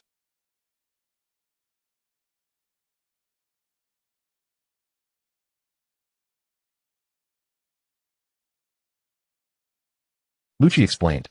He had made it clear from the outset, not every officer within the Marine hierarchy pledged allegiance to Liu Yu. Are those Marine vice admirals? Sabo asked, squinting at the figures. They operate outside Marine headquarters, likely deployed by the world government specifically to surveil Egghead. Warlord identified them. 8 vice admirals introduced during the Egghead arc, each a fresh face unseen until now. The world government's marine force wielded dominion over the entire ocean. Surely it would never leave such power unguarded or unstructured. What unfolded before them was merely one manifestation of that control. Within the marine hierarchy, the world government retained substantial influence, even until recently firm dominance over marine headquarters itself. The 3 marine admirals in the manga each espoused divergent philosophies of justice, a subtle yet deliberate form of governance. When ideology fractures unity, discord naturally arises, and the world government as sovereign arbiter exploited that disunity to maintain equilibrium, thus retaining absolute authority over the Marines' immense power. It mirrored ancient imperial strategy: divide ministers into rival factions, let them check one another, then rule unchallenged from the center. Perhaps centuries of unchallenged supremacy, perhaps their own immortality and overwhelming might, bred contempt for those beneath them. In little more than a year they blinked, and Lu Yu emerged an unforeseen, unstoppable force. First, he leveraged discontent with the 7 warlord system to win over Zephyr and Korea, 2 revered elders of marine headquarters. Then, through sheer martial prowess, he elevated Akiji, a lethargic admiral, to fleet admiral. Lu Yu himself ascended to admiral rank, and during the global marine recruitment, secured Fujitora, a warrior of equal stature. Most critically, he won over Akainu. The moment Akainu aligned with Lu Yu, the delicate balance the world government had maintained within marine headquarters shattered irrevocably. Why then did they strip Lu Yu of his rank? Not merely because he sought to execute Shanks, or defied the God Knights, but because they realized so long as Lu Yu remained in office, their authority over the Marines would evaporate. Alas, their calculation failed. Lu Yu's influence had already taken root too deeply. Even after his dismissal, his loyalists remained steadfast, bound by shared conviction.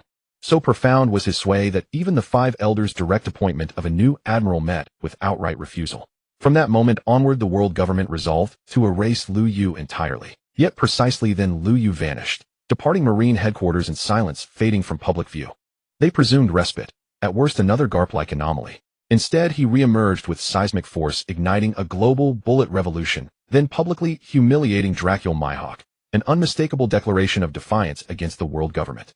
That act left no room for tolerance, and intolerance culminated in this confrontation.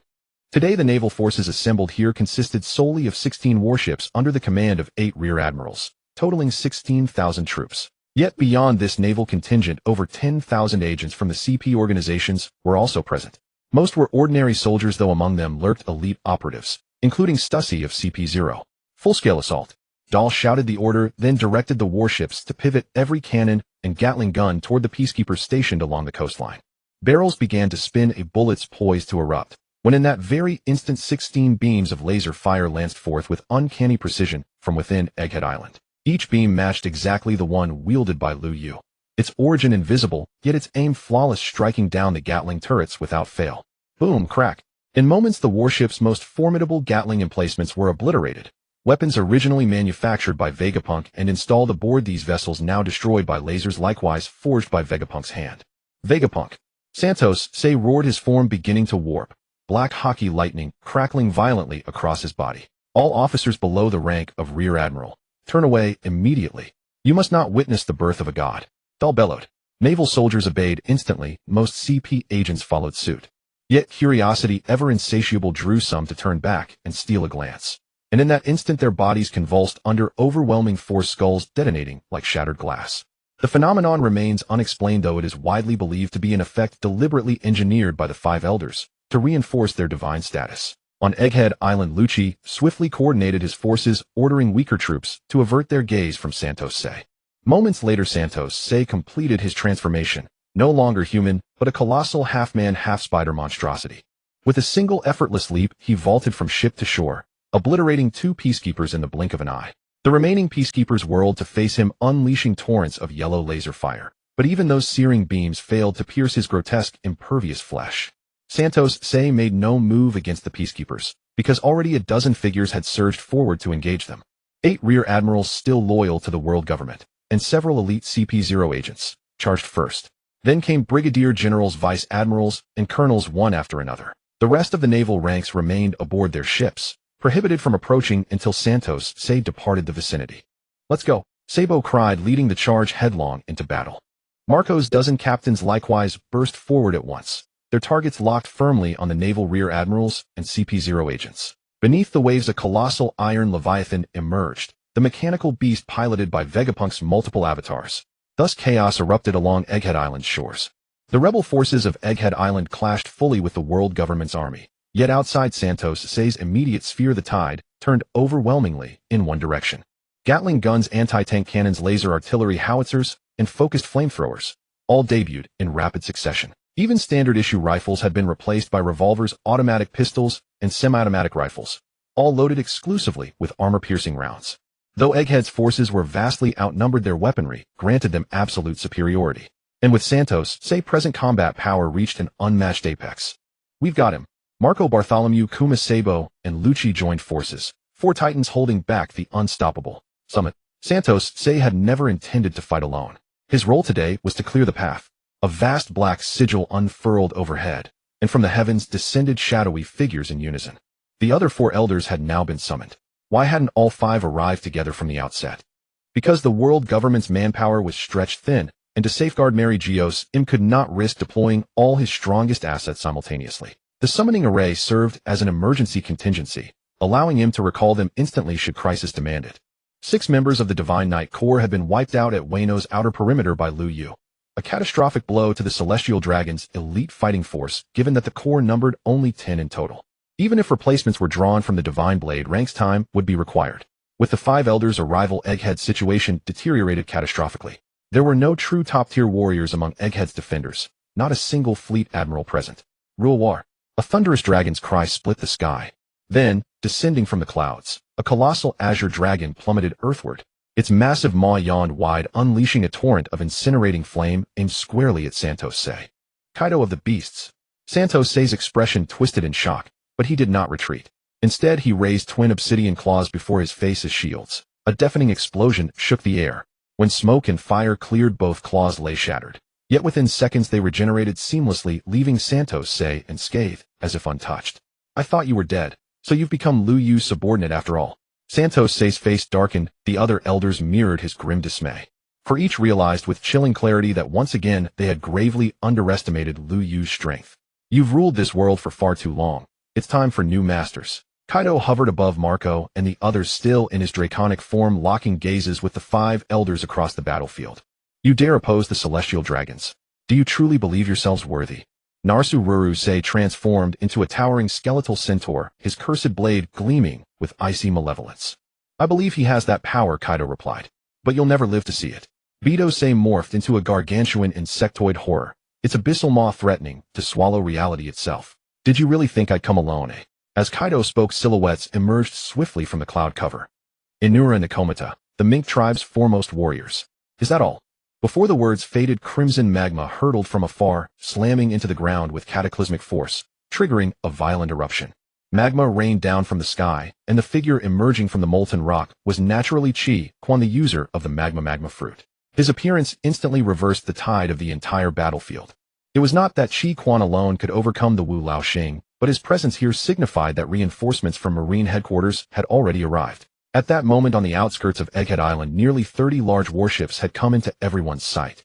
Those with keen observation haki could even sense the formidable figures standing on the bows of those warships: Tung, Hu Lu Nyo Tao Tu, Hize Fa, and over a dozen elite vice admirals from Marine headquarters. These vice admirals were not the 8 under the command of the Wu Lao Xing. Those stationed at Marine headquarters often possessed greater combat experience and prowess. If only Qingji, Huang Yuan, Sengoku, and Garp were not absent, this battle would have been so one-sided that the Wu Lao Xing would have simply turned around and fled. Of course, the Wu Lao Xing were not without their ace in the hole. "Sakashiji, do you not uphold absolute justice? How is it that you are now mingling with these pirates?" Satan Saint looked at Chi Quan before him, directly posing such a devastating question. "My absolute justice has never changed, but the greatest evil now is not the pirates. It is you." That Chi Quan could appear here showed that he had already given this matter serious thought. He was never one to waver. Once he decided to act, he held nothing back. This was true when he struck at Ace and Straw Hat Luffy before, and it was true now as he turned against the Celestial Dragons. "Consorting with pirates, and you still dare to speak of absolute justice?" Paite Saint sneered. "This is not the first time I've cooperated with pirates. And wasn't it you who first forced me to do so?" Chi Quan still remembered the time when he ran for Fleet Admiral. Back then, to ensure absolute certainty, the Wu Lao Xing had forced Don Quixote Doflamingo and Bartholomew Kuma onto him making him a Marine admiral rely on the aid of 2 pirates to compete for the position of fleet admiral. Why did he so easily concede back then? Apart from the unfavorable circumstances, the real reason was that he had lost the will to compete. When Doflamingo was attacked by Liu Yu's satellite beam, was he unable to save him? No, he wished Doflamingo would die sooner. Why did he let Liu Yu duel Bartholomew Kuma? Because he simply didn't care about Kuma's life. Hesitation leads to defeat. In the manga, it was Qing Ji who hesitated in his duel with Chi Quan, but here it was Chi Quan himself who hesitated. Sakashiji, are you truly going to completely abandon the justice in your heart? Nas Sholong Sain interrogated. The justice in my heart is the justice of the Marines, the justice of justice itself, not the justice of a dog. His codename was Dog, but he was not a mere dog. When those from the God's Knights disdainfully said that the Marines were nothing but a pack of dogs, they kept any goodwill Chi Quan had for the Celestial Dragons was utterly extinguished. Especially when he recalled the time he faced the Red Hair Pirates. He had fought so desperately against the Red Hair Pirates for the justice he believed in his soldiers, suffering heavy casualties.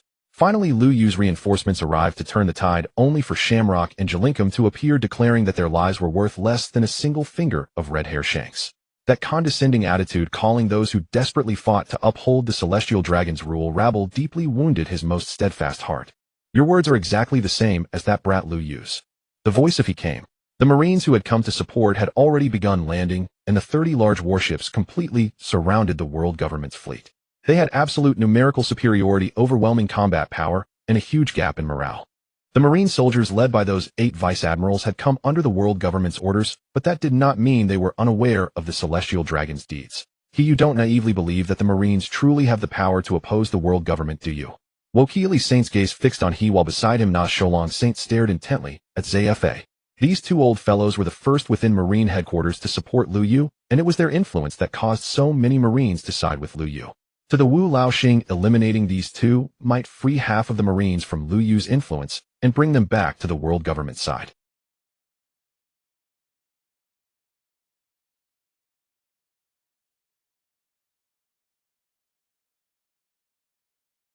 The Wu Laoxing were incredibly powerful, but whether their strength surpassed that of a Marine admiral was truly difficult to judge. However, just as the 2 Wu Laoxing targeted he and ZFA Tao Tuji Yuan and Tung, Hui Shao both gripped their sword hilts and stood beside he and ZFA. Thus the combat prowess of the Wu Laoxing was still hard to assess at this stage. At the very least, their defense was unquestionably at the Admiral Emperor level, but in terms of offense, aside from Na Sholong Saint, the other 4 had not shown particularly impressive feats. Wait, Wokili Saint seemed decent too. He stood there taking hits from Luffy, and Luffy's attacks didn't harm him. Still, it was hard to say. The situation on Egghead Island had reached a stalemate. The Marines held the numerical advantage, but the Wu Laoxing's unfathomable power inspired caution. We have yet to obtain the Mother Flame. We cannot stop today. Satan Saint's expression was grave. Why had they attacked Egghead Island first? Wasn't it precisely for that thing? In that case, let's launch a full assault.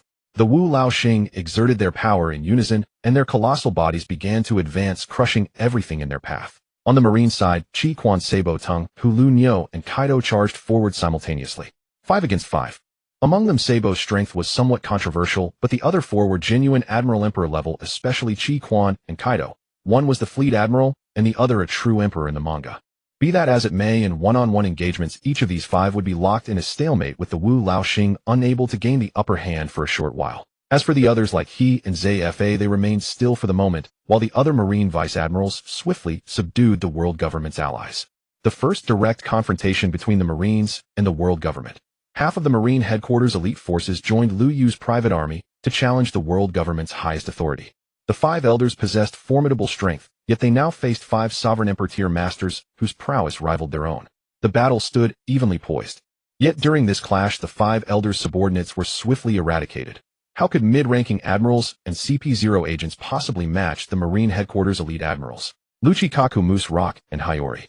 Among them were those whose devil fruit powers had awakened, others wielding top-tier devil fruit affinities, and still others bearing 2 or 3 decades of battlefield experience. Each elite admiral from Marine headquarters far surpassed naval officers like Red King, who was instantly knocked out by Frankie's single punch. As for lower-tier combatants, they posed even less of a threat. The pacifistas remained operational, and Egghead Island's arsenal, including anti-tank cannons, laser turrets, and Gatling guns, remained fully functional, making suppression of weak opponents effortless. Already frustrated at being blocked by Akainu and his 4 peers, the 5 elders grew even more enraged upon witnessing their subordinates rapidly annihilated. My lord, we fear we cannot fulfill the mission you entrusted to us. Satan's Saint reluctantly contacted him. The primordial flame seed was paramount. Their operation permitted no failure, yet at present their capabilities proved insufficient to achieve it. Worthless. Im's icy voice made Satan's Saint shudder violently. Had your perception been sharper, how could Lu Yu have secretly expanded his power to such an extent? Im rebuked them bitterly. A single Marine headquarters has produced 7 or 8 admirals, now rising in open rebellion against the world government. Do you truly believe the 5 elders alone could resolve this so easily? We apologize. The 5 elders answered humbly. Even the Divine Knight Order proved incompetent. 6 of them perished attempting to subdue just Lu Yu. Im seethed with fury. With revolutionary forces besieging Mary Geos and both the Divine Knight Order and Divine Thorn Brigade unable to deploy reinforcements, prepare yourselves. Upon uttering these words, Im's form began radiating black light. A malevolent sigil unfolded. She was preparing to descend directly into Satan's Saint's body, intending to intervene personally against the Marines. Yes, my lord. Satan's Saint affirmed, then stood motionless ready to receive Im's descent. This technique constituted the 5 elders' ultimate trump card, their most potent and reliable recourse.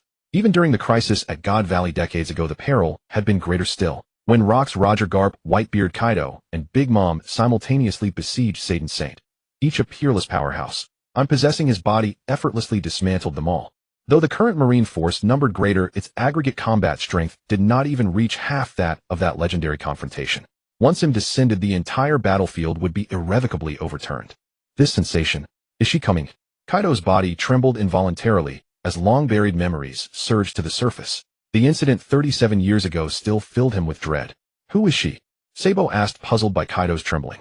Green Bull, transformed into a colossal treeman, Tsuru gripping his sword hilt, and Akainu, half his body wreathed in magma, all war-grave expressions. The world government's deepest hidden power was finally emerging. Lu Yu, the crisis you foresaw has arrived, Vegapunk said, watching the chaos unfold from his laboratory before immediately calling Lu Yu. Is it him? Has she finally chosen to appear? Lu Yu was en route to Egghead Island, but his distance was too great to arrive in time. Moreover, even if he reached the island, Lu Yu had yet to devise a definitive strategy against him. Perhaps deploying another supernova nuclear blast to forcibly destroy the host body she inhabited might succeed. Yet what if that failed too? Lu Yu lacked absolute confidence. Precisely why he sought Raftel there, he hoped to uncover deeper truths about learning how to confront the world's sovereign who had ruled the pirate world for 800 years. I possess fragmentary knowledge of God Valley 37 years ago. The scene unfolding before me bears striking resemblance to that ancient cataclysm. Vegapunk explained. Lu Yu, if we fall and Egghead Island falls, not only will countless lives be lost, but the primordial flame seed and all our advanced weaponry will fall into the world government's hands, plunging the entire world into far greater peril. Vegapunk warned urgently. He needed Lu Yu to grasp the extremity of the danger. Once Im appears, none among you possesses the power to stand against her. Activate the ancient automaton and unleash the latent Haoshiku of Joy Boy. That alone can repel Im. Lu Yu replied. What should we do now? Vegapunk asked anxiously. Only that can drive her back. But without the sun god Nika, can this truly succeed? Vegapunk asked, perplexed. Rest assured, I can trigger it. Lu Yu affirmed decisively, and lifted his gaze toward the distant sky. In that instant he understood why he could hear Zinish's voice, why he communed with Sea Kings. The system granted him power transcending this world, enabling feats deemed mystical and ineffable. He could awaken even the slumbering ancient giant. On Egghead Island, Im descended fully into Satan's Saint. Her figure from 37 years prior reappeared atop the island.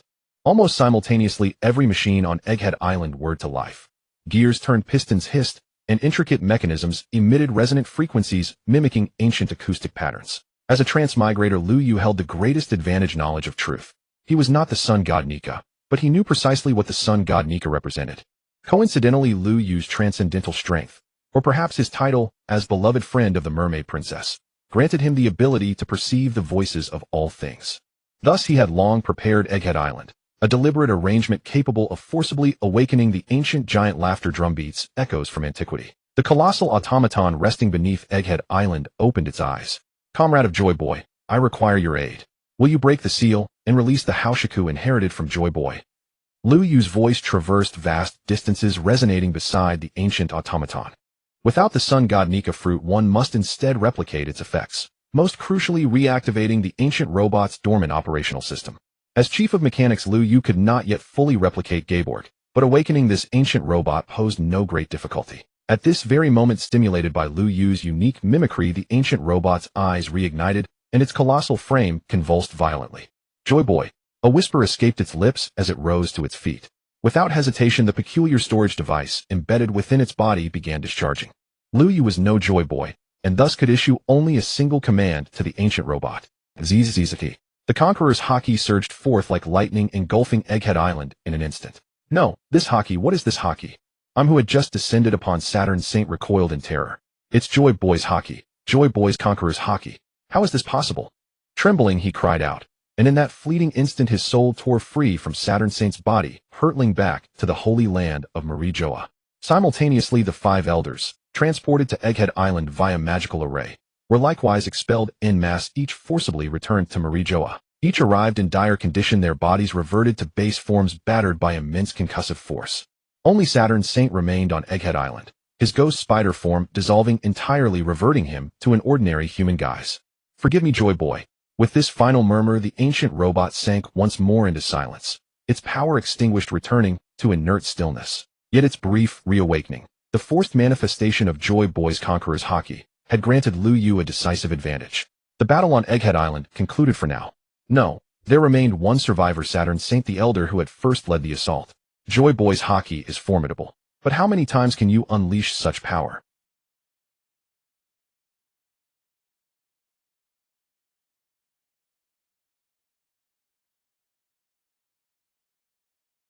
His words cast a pall over the battlefield.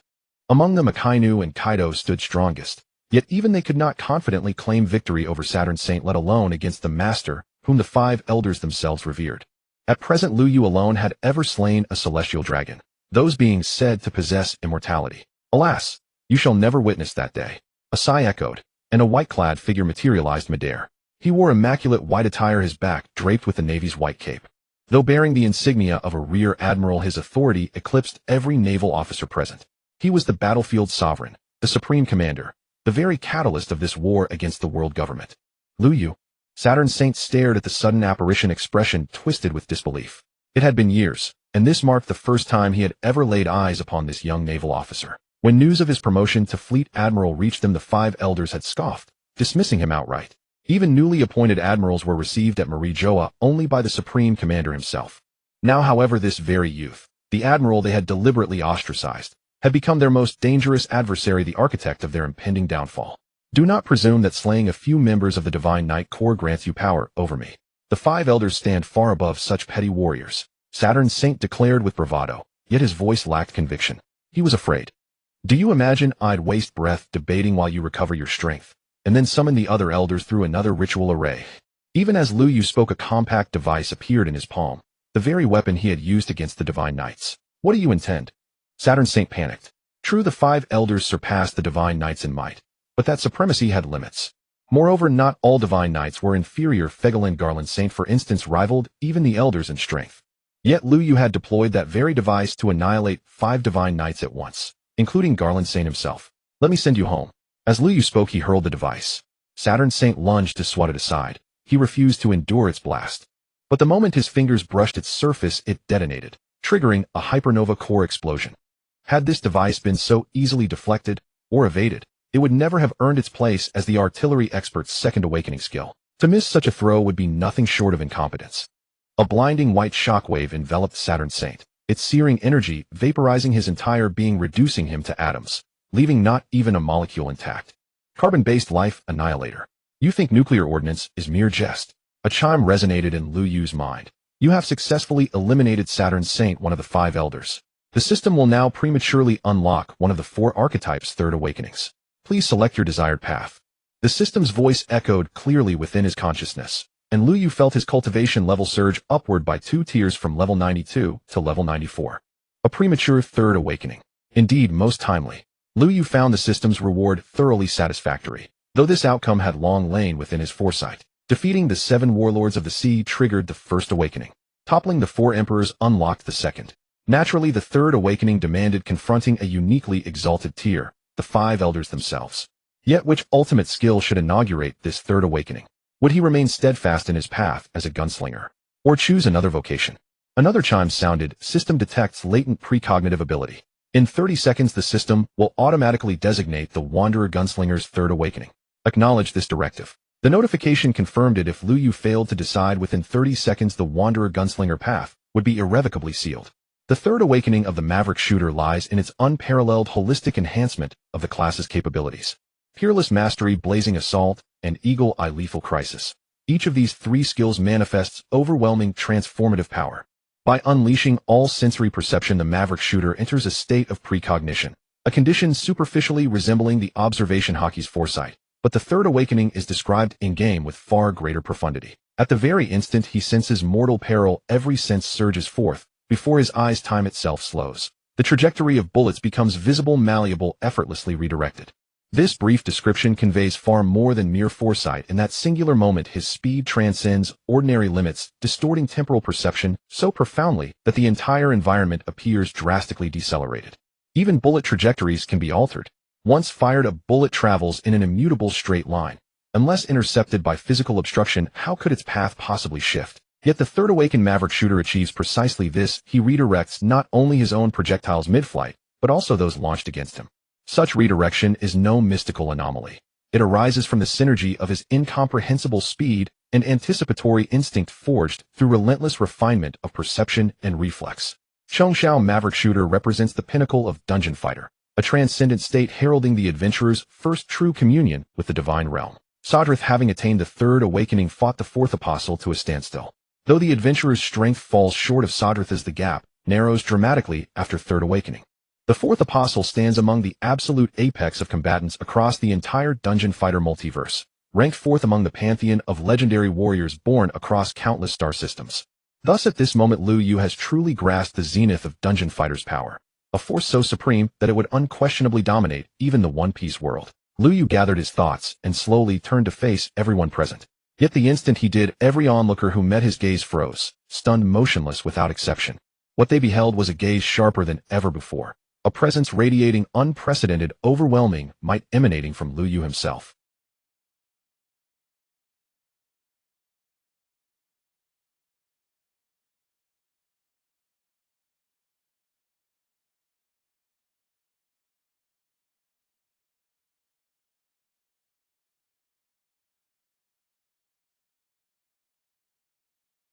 Lu Yu replied after a brief pause. Awakening.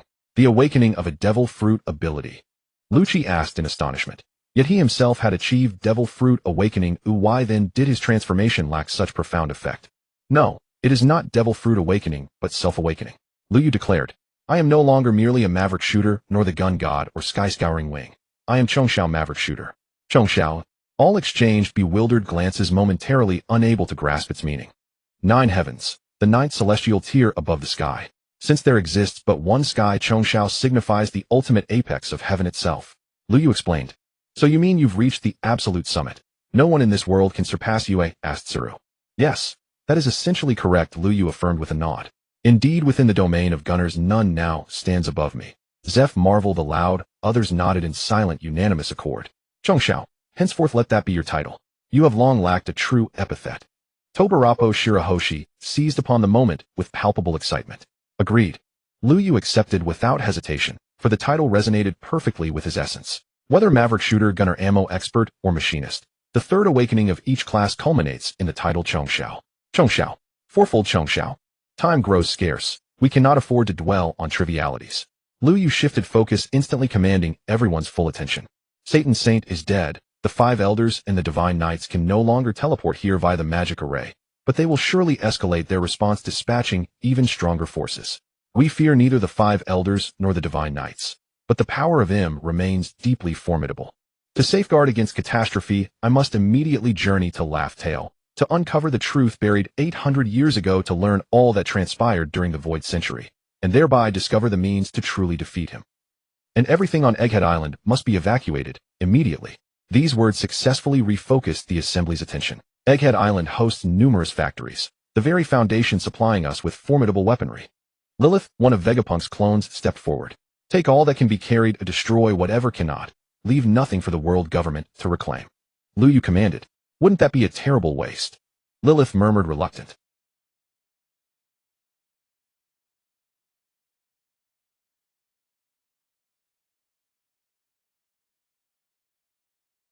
Though Lilith ached inwardly, she remained silent. The truth of Lu Yu's words was undeniable. Preserving the facilities would indeed empower the enemy.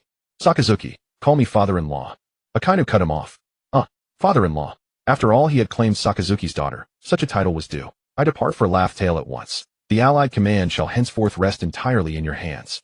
Lu Yu had weighed this decision carefully. Though Zeph and Chief of Staff Tsuru had supported him longest, Akainu held the highest rank and possessed the most exceptional command capability. Moreover, he was now Lu Yu's father-in-law, and having openly defied the five elders, he required no further scrutiny. Rest assured, I will manage everything here. Akainu affirmed resolutely. The Revolutionary Army are our allies. Kaido and Marco serve under me. I will treat all equally. You need not fret. Akainu interrupted before Lu Yu could finish. Though he upheld absolute justice and bore enmity towards Sabo, he knew precisely where his loyalty lay in this hour. The entire world plunged into utter chaos. The Navy headquarters, the largest organization under the world government responsible for governing the vast seas, had almost entirely rebelled, causing the world government's global dominance to plummet to rock bottom. More than a dozen of the world government's member nations immediately announced their withdrawal, while most of the rest chose to remain silent, clearly adopting a stance of waiting to see which way the wind blew. The forces of the Navy on Egghead engaged in a massive battle with the world government's troops, resulting in the complete annihilation of the world government's forces, with even the five elders who led the charge meeting their demise.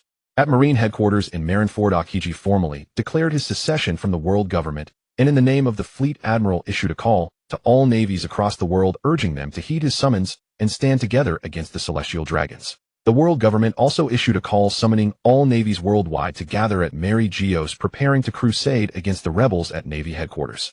But at this very moment, Mary Geos itself was facing its own turmoil. The Revolutionary Army's forces did not proceed to Egghead as originally planned. Instead, they converged around Mary Geos, cutting off its supply routes for provisions, leaving the celestial dragons in Mary Geos completely deprived of resources. A stalemate ensued among the three major powers: Navy headquarters, the celestial dragons, and the Revolutionary Army, with all top-tier fighters and massive armies unable to be redeployed elsewhere. Without the constraints of Navy headquarters, it would have been the most rampant time for pirates, yet the three remaining Yonko crews remained remarkably silent. The Red Hair pirates vanished without a trace, the Cross Guild remained silent, and the Big Mom pirates even sealed off their borders, cutting off all contact with the outside world. Instead, it was the Supernovas who suddenly saw their opportunity. With the Yonko, the seven warlords of the sea, and the Navy all inactive, these monkeys began to play king in the absence of tigers. Urich the monk, Trafalgar Law, and Kid, who had been rescued from Wano, rapidly rose in the new world, swiftly expanding their territories. Meanwhile, certain special islands and nations began to emerge from obscurity. Fishman Island, Giant Island, Water 7, Pleasure Street. The entire world is in utter chaos. If neither side can achieve a decisive victory soon, conflicts and wars will likely erupt among all nations. Kong K voiced her concerns as she looked at the latest newspaper. The celestial dragons are detestable and the world government is rotten to the core, but one must admit that it is precisely because of its existence that such a scattered world maintains a semblance of relative peace. Kali Fa expressed her viewpoint. You think the world under their rule is peaceful? Robin disagreed with Kali Fa's statement. Every 3 years the celestial dragons hold a hunting competition. They use an island or a nation as the venue, placing tens of thousands of slaves and civilians on that island for the celestial dragons to kill for sport. Genocide is something they carry out from time to time. The celestial dragons control the entire world with a level of madness and bloodshed that is beyond comprehension. Lu Yu understood the celestial dragons far better than Robin or Kali Fa. As a transmigrator, he knew many of the atrocities the celestial dragons had committed. Robin, does the information from the red poneglyphs give any clue about the approximate location of Laugh Tale? Lu Yu looked at Robin. Yes, but the information is incomplete. I'm afraid we still can't find Laugh Tale directly. Robin spread out the 3 rubbings of the poneglyphs.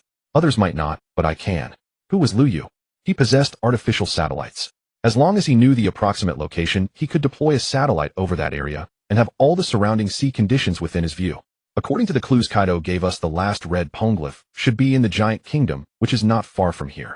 Robin reminded him. The Giant Kingdom. Do you think they will obediently hand over the red poneglyph the moment we arrive? Lu Yu asked in return. Well, Robin found it hard to answer. She was not familiar with the Giant Kingdom. The few giants she knew had left Elbaf over 100 years ago, and they probably didn't know much about Elbaf's current situation. Under these circumstances, it was hard to predict what would happen when they went to the Giant Kingdom of Elbaf. Going to the Giant Kingdom would inevitably involve a lot of trouble, and now that we are directly at war with the world government, every minute counts. We don't have the time to waste. Lu Yu stated his thoughts directly. You're right. If you can find Laugh Tale directly, there's no need to go through all the trouble in Elbaf. Robin did not insist further. She read all the information recorded on the red poneglyphs and provided it to Lu Yu. Lu Yu looked at the information and immediately began adjusting his artificial satellites, carefully observing the final conditions at the end of the Grand Line. He was swiftly searching for the whereabouts of Laughtail. At the same time, a sudden war erupted in Alabasta, located in the first half of the Grand Line.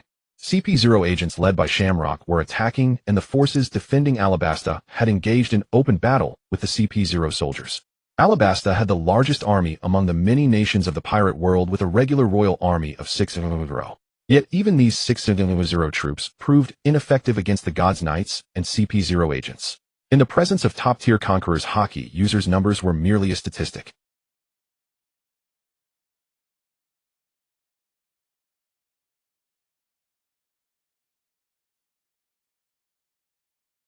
Cobra urged anxiously. He had always known that Alabasta harbored a secret, but he never expected that this secret would attract the God's Knights at such a time. Alabasta was a large nation, but its people were not warlike, and their combat strength was far inferior to that of New World nations, let alone the God's Knights and CP0.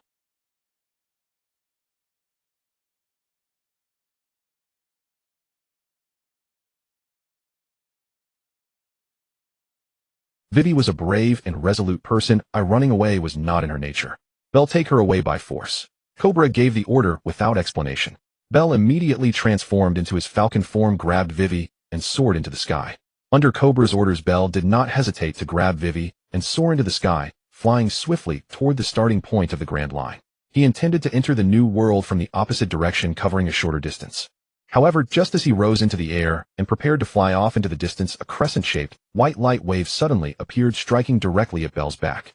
It was a CP0 agent's flying finger pistol, clearly aimed at intercepting Belle. At the critical moment, a bullet appeared with pinpoint accuracy, striking the flying finger pistol and intercepting its attack midair. He instinctively looked toward the direction from which the attack came and saw a group of familiar faces. The red-hair pirates from whom no news had emerged for quite some time. "Shanks, what are you doing?" Shamrock demanded directly. "I just want to leave one more beacon of light for this world." Red-hair Shanks said calmly. "Don't forget you are also a celestial dragon." Shamrock rebuked.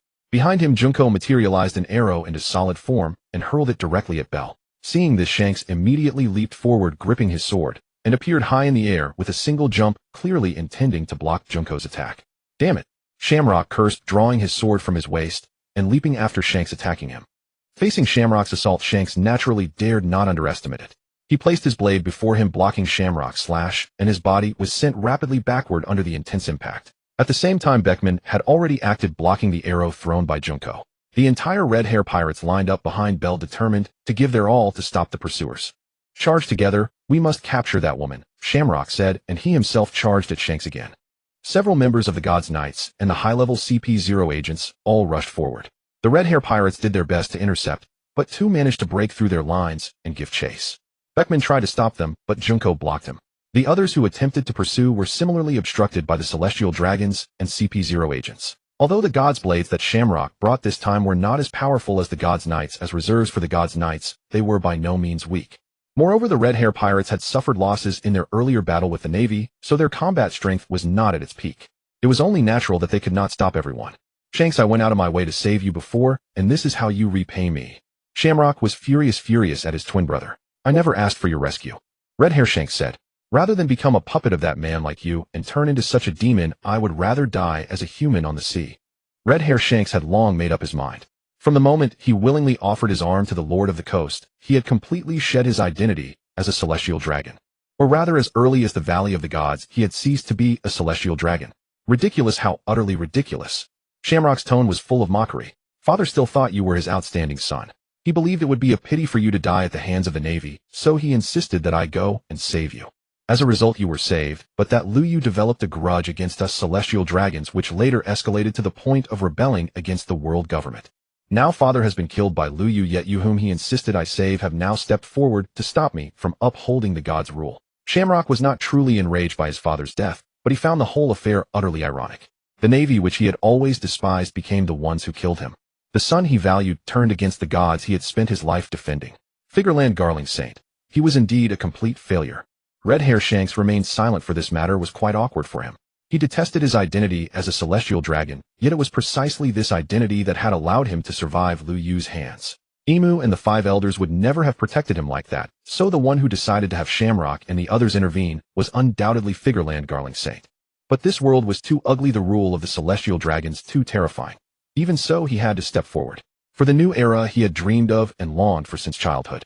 I will not wage war against you directly. My purpose in coming here is solely to save that girl. Shanks stepped back a little and stated his intention for coming. Do you know that the one you want to save is precisely the one who might threaten his excellency? Shamrock demanded. I know, Shanks replied. You know, yet you still want to save her. Shamrock pressed. Precisely because I know I must save her. Shanks' tone was resolute. Then died. As Shamrock spoke, he slashed fiercely with his sword, unleashing his conqueror's haki, without holding back. Shanks no longer spoke, merely swinging his sword to block as best he could. The rest of the red hair pirates mostly did the same, blocking as much as possible, but not seeking a life or death struggle with the God's Knights. As for Belle and Princess Vivi, whether they could escape the pursuit of those two CP0 agents would depend on their own luck. At that moment, Belle and Vivi were still flying swiftly. They had already left Alabasta and were racing across the sea. Behind them, two CP0 agents were rapidly approaching. Both agents had wings, one resembling a bat's, the other white feathered, though it was difficult to discern their exact nature. Under normal circumstances, a falcon's flight speed would far exceed that of a bat or an ordinary bird. But Belle was carrying Vivi, which reduced his speed. Moreover, both CP0 agents were stronger than Belle, and they could use certain techniques to forcibly increase their speed. Thus the two sides were locked in a stalemate. The CP0 agents could not catch up and Belle could not shake them off. Ahead is the entrance to the Red Line. The weather conditions there are extremely harsh. Vivi warned, having spent a long time in the vicinity before. Then we'll fly directly over it, Belle said abruptly, ascending higher into the sky. Belle soared straight into the sky, completing a loop over several thousand meters with an overwhelmingly dominant posture. However, he had assumed that such a high-altitude maneuver would evade the two CP0 agents, but they were rapidly closing in. Moreover, the two were gradually narrowing the distance. Their devil fruit abilities are inferior to mine, but their physical prowess far exceeds mine. I'm afraid we cannot shake them off, Belle said. He was not speaking out of despair, but rather thinking of an alternative, a way to sacrifice himself to ensure Vivi's escape. Head to Twin Cape. There's an odd old man there who might be able to help us. Vivi recalled the old man she had encountered there before. At a time like this, can we really trust him? Belle was not one to easily trust strangers. Vivi hesitated. She knew the old man was formidable, but whether he was trustworthy was uncertain. We still have to try. Belle understood Vivi's intent, but he felt it was not a major issue. He had already planned to let Vivi escape alone while he stayed behind to cover her retreat. At Twin Cape, an extra person of unknown allegiance might cause trouble for the CP0 agents. At the very least, it would make them more cautious. Crossing through the clouds, seeing the two agents approaching, Belle dove straight downward. What exactly are they up to? Bio's tone was filled with anger, clearly losing patience with this chase. Regardless, we must catch them. That little girl is the one the higher-ups specifically ordered to be captured, Stussy said unconcernedly. She still had strength to spare, and she harbored other thoughts in her mind. Egghead had openly declared war on the celestial dragons. Stussy had always regarded Vegapunk as a father, and her purpose in life was to help him realize his dreams. Thus, if any special situation arose within the world government, she would have to find a way to inform Vegapunk, so he could decide whether she should intervene. Slipping her hand into her pocket, she stealthily dialed a call, a secret line exclusively used to contact Vegapunk. Tell me, why would Lord Shamrock come all the way to Alabasta at such a critical moment just to capture this Princess Vivi? Stussy inquired. You ask me. I'm only good at chasing. Gathering information is your specialty, isn't it? Bio retorted in confusion.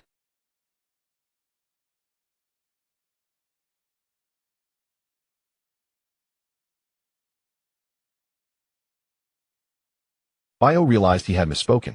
As CP0 agents, they were high-ranking within the world government system, but ultimately, they were the Celestial Dragon's professional enforcers, absolutely forbidden from interfering with any of the Celestial Dragon's actions. At the same time, in the new world, Vegapunk was in his flying laboratory, his face full of worry. Stussy risked exposure to send this message. There must be something seriously wrong. But what reason could there be for the God's Knights to personally capture a mere princess of an ordinary kingdom? Vegapunk could not comprehend the deeper meaning behind this. Contact Liu Yu and see what he thinks about it. Sakazuki also had no idea, but he felt that asking Liu Yu would yield an answer. Alright, Vegapunk agreed, then immediately took out another Den Den Mushi and called Liu Yu. Calling at a time like this, did something happen? Liu Yu's voice came through quickly. At this moment, information exchange was crucial, so almost every core member of the Alliance carried communication devices to stay in touch with others. I just received Stussy's secret message. Shamrock of the God's Knights is personally leading a team to capture Princess Vivi in Alabasta, Vegapunk stated directly. Vivi. Liu Yu's tone hardened.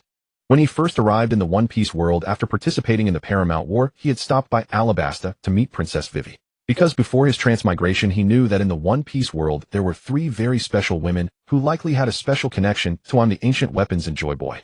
The mermaid princess Shirahoshi, Princess Vivi of Alabasta, and the little thief cat Nami. Among them Shirahoshi was the most clear-cut. She was the ancient weapon Poseidon. It had been explicitly pointed out that Princess Vivi looked exactly like Princess Lily from 800 years ago, and Lily was suspected to have been Im's former companion. She was also the key figure who scattered the poneglyphs across the world and passed down the will of D. Many details about Princess Lily remained speculation, and the true reason Im wanted to target Princess Vivi was unclear. But one thing was certain: Princess Vivi must carry some major secret, and the fact that Shamrock was specifically going after her at this time only reinforced that. As for Nami, because her background had not been fully explained and her special sensitivity to weather, some speculated she might be Uranus. However, after Im used Uranus to destroy the Lelusia kingdom, that speculation seemed less likely. Tell Stussy to do whatever it takes to protect Princess Vivi and get them as close to the red line as possible. Have Marco, Kaido, and Locke rush over at top speed to rendezvous and bring them back safely. Liu Yu gave his orders. Understood. I'll arrange it immediately. Sakazuki agreed and promptly turned to deploy the troops. Vegapunk also picked up the Den Den Mushi at once and relayed the message to Stussy. At the Red Line Twin Cape, Bell and Vivi had stopped and Stussy and Bio had landed opposite them. Not far away, the Twin Cape keeper Crocus was lounging on a beach chair watching the spectacle. Run, why don't you keep running? Bio was furious, having chased them all the way, panting heavily. You lapdogs of the Celestial Dragons will eventually be brought to justice, Vivi retorted angrily. Unfortunately, you won't live to see that day, Bio said, stepping forward while cracking his knuckles. Bell gripped the long sword at his waist, ready to fight to the death. But before they could act, Stussy suddenly lunged forward, her finger gun piercing the back of Bio's head.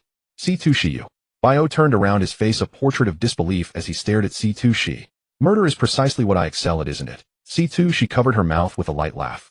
Such deeds were indeed second nature to her, having committed them so many times that her already hollow heart had grown even more numb. Bio tried to say something more, but his body had reached its limit. With a face full of reluctance, he collapsed straight to the ground. Wei Wei and Bei Er on the opposite side were both bewildered, while Crocus beside them watched with curiosity. What are you doing? Despite the confusion in her heart, Wei Wei steeled herself and stepped forward to inquire. I am Clone No. One created by Bei Jiapang Ko. C2 She revealed her true identity. You are one of Bei Jiapang Ko's people. Hearing C2 She's introduction, Wei Wei immediately understood the situation. Yes, though I was undercover in CPO, in truth, I take orders only from Mr. Bei Jiapang Ko. This time he commanded me to assist your escape. C2 She explained. The Knights of the Holy will arrive soon. Even if the red hair pirates try to block them, they absolutely cannot be stopped. So, I need you to leave here with me immediately and head for the New World. At least we must rendezvous with the reinforcements sent by Mr. Bei Jiapang Ko before we can rest. Do you understand? C2 She further clarified the situation. We do need to go to the New World, but can you truly be trusted? Bei Er was the first to speak up. If I were not to be trusted, you would already be prisoners by now. C2 She's reply left Bei Er momentarily speechless. Indeed, facing two top-tier CPO agents, he alone could hardly withstand them. As for the old man beside them, though Wei Wei claimed he was a mysterious and powerful figure, he had stood by idly since their arrival and was unlikely to lend a hand easily. All right, we trust you. Wei Wei spoke. Though she appeared delicate, she was in fact a very decisive and courageous person. At such a critical moment with their circumstances already dire, an extra ally would only add to their hope. Then let us depart now. C2 She was unwilling to delay any longer. The sooner they left, the better. Thus Bei Er carried Wei Wei with C2 She following beside them. The three of them scaled the Red Line and set off toward the New World. Not long after they left, Junzi arrived at the scene. But staring at the fallen Bio, she suddenly lost all sense of direction. Bio was dead, C2 She was missing, and even Crocus had vanished.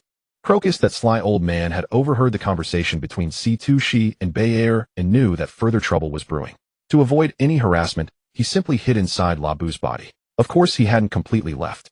Underwater, through a special telescope, he peeked at the situation on the shore. If the red hair pirates came, he still wanted to ascertain what exactly was happening. The future they had glimpsed at La Fidelu was supposed to be a year away. Why had such a massive upheaval suddenly erupted now? Soon after, Xiaomu Luoku arrived at Shuangzijia. He roared in fury, unleashing his conqueror's haki, knocking out many nearby creatures. Crocus naturally retreated even farther, even ordering La Bu to dive into the deep sea. In the New World, Bei Er, who had been traveling all the way, was exhausted beyond measure, his strength clearly failing. Midway, C2 She had offered to carry Wei Wei for him, but Bei Er did not trust her at all. Fortunately, two long dragons and a flaming blue bird appeared ahead. It was Beast Kai Duo Ma Er Ku and Luo Ku who had arrived. Bayer did not trust Kai Duo and Ma Er-ku, but he did trust Luo Ku, as Luo Ku was a Marine Rear Admiral and one of Lu Yu's capable right-hand men. The two groups converged. Wei Wei and Bayer directly landed on Luo Ku's back to rest. C2 Shi alighted on Kai Duo's back. You not only use the name C2 Shi, but even your appearance is identical to hers when she was young. Kai Duo knew the original C2 Shi. By Jean Gumu C2, Shi, the old hag who strutted around with Whitebeard Jr. I am eternally youthful. How could that old crone compare to me? C2 Shi teased. True enough. Kai Duo did not argue. Clones never age. That was indeed a remarkable trait. Those MADS fellows were truly extraordinary to have developed such technology. It was a pity that Kuei-in had been unlucky. If he had survived and returned to assist Bei Jiaping, perhaps Bei Jiaping's scientific capabilities could have advanced even further. Look down there. Isn't that Lu Yu's ship? Luo Ku's gaze suddenly locked onto the sea surface. Hearing his voice, everyone else also looked down. Indeed, they saw a warship stationary on the sea, adjusting its direction. It's Lu Yu. I sense his aura. Kai Duo's observation haki was the strongest among those present, so his perception was sharper than the others. Can we go over? I want to meet him first. Wei Wei voiced her wish. All right. Luo Ku did not refuse in his heart. He also wanted to act alongside Lu Yu. And no one present would object to his words. Though Kai Duo and Ma Er-ku were stronger, they were merely Lu Yu's pets, while Luo Ku was Lu Yu's brother. The three mythical Zoans descending from the sky naturally drew the warship's attention, but Lu Yu had already recognized them, and the crew knew, so no alarm was raised. The six of them landed. Wei Wei was initially nervous, unsure how to face Lu Yu, but then she caught sight of Luo Bin. Wei Wei. Luo Bin also saw Wei Wei and asked first. Miss All Sunday.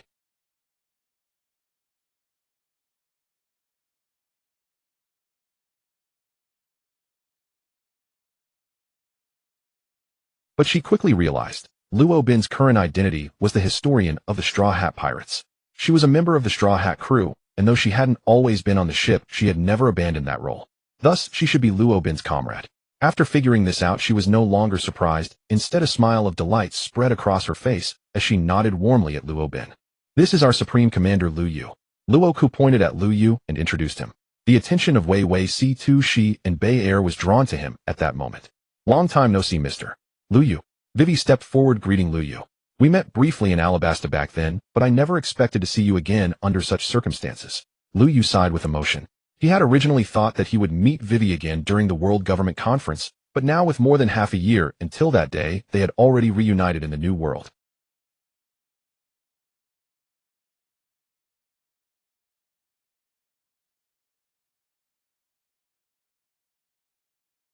Vivi was even more emotional. A Marine who should have served the Celestial Dragons had now become the greatest threat to them. What a striking contrast. The Celestial Dragons, a bunch of people who, believing themselves to be above all others, treat everyone else like livestock and bully them at will. Lu Yu's tone was filled with contempt. As for the Celestial Dragons, he had never taken them seriously since the day he transmigrated. If he hadn't been a Marine from the very beginning, his rebellion against the Celestial Dragons would have been even more blatant. Slaughtering them from start to finish. That might well have become Lu Yu's new path of growth. The war between you two sides has already begun, so why has it suddenly gone quiet? Vivi asked curiously. We have the advantage in numbers. The combined combat power of the Marines, the Revolutionary Army, and other fighters far exceeds that of the Celestial Dragons, CP organization's garrison forces, and Holy Knights. But the ruler of the Celestial Dragons, Emu of the Empty Throne, is a very special existence. You're not confident you can defeat him?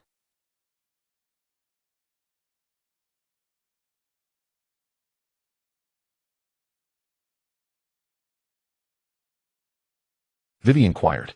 In her view, the reason Lu Yu was so restrained must be because he couldn't win otherwise. With such an overwhelming advantage in forces, why wouldn't he just attack directly?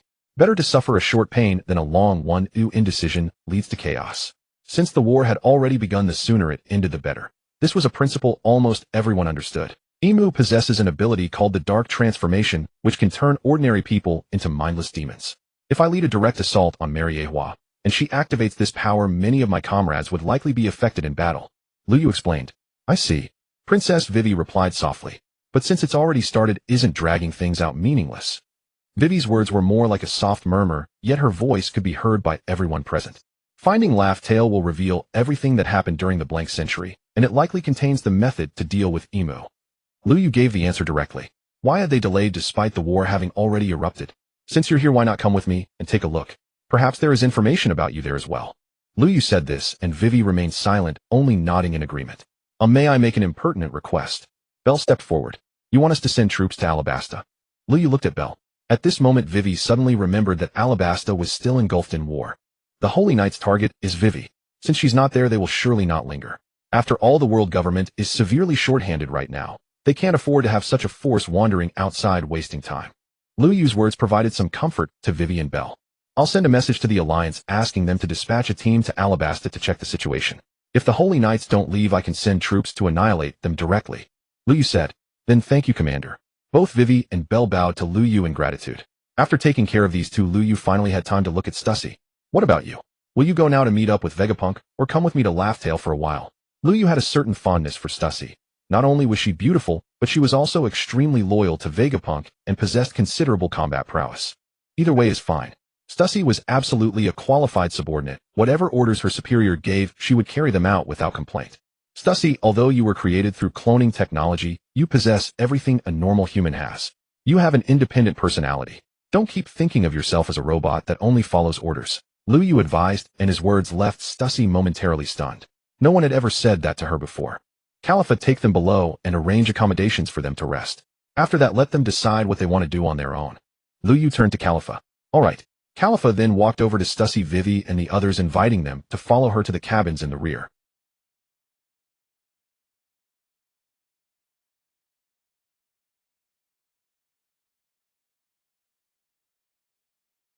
So many soldiers had perished in the battle against the Holy Knights. Even though Lu Yu ultimately won, more than half of them were killed or wounded. War. It's impossible to avoid casualties. Lu Yu, I need to return to Vegapunk's laboratory. They need someone to manage things there right now. Locke stepped forward. Take care. Lu Yu nodded with a smile, not forgetting to remind him to be careful.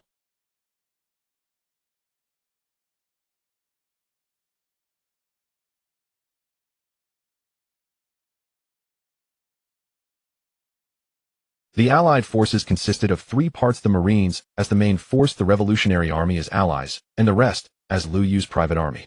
Both Kaido and Marco were part of the private army. The private army was not large in number, but its combat strength was by no means weak. Kaido, a Yonko, Marco, Jinkaru, and Dahi were all at the level of top commanders, while the rest were at the level of the Flying Six, or even Suite commanders. Moreover, the size of the private army had been rapidly increasing recently.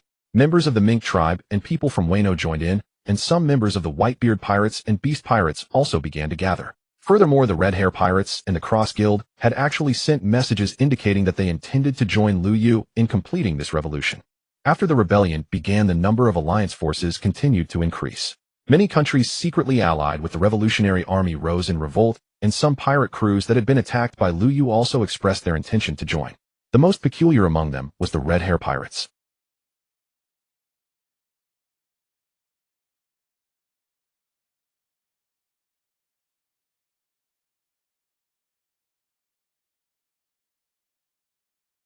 The Cross Guild was willing to help Lu Yu because he had defeated Hawkeye and had not dealt them a fatal blow.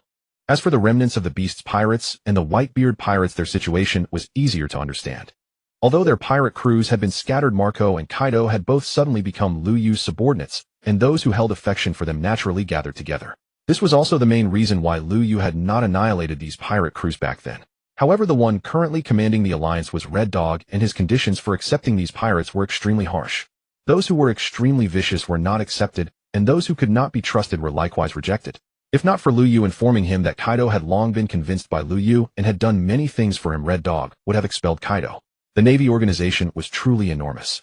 Now that the Navy headquarters had broken away from the world government, 2/3 of the Navy, including Lu Yu and Red Dog, stood directly opposed to the Celestial Dragons. As for Blue Pheasant, he was still the fleet admiral of the Navy. The reason he did not become the temporary commander of the alliance was that he still needed to stabilize the other naval forces around the world.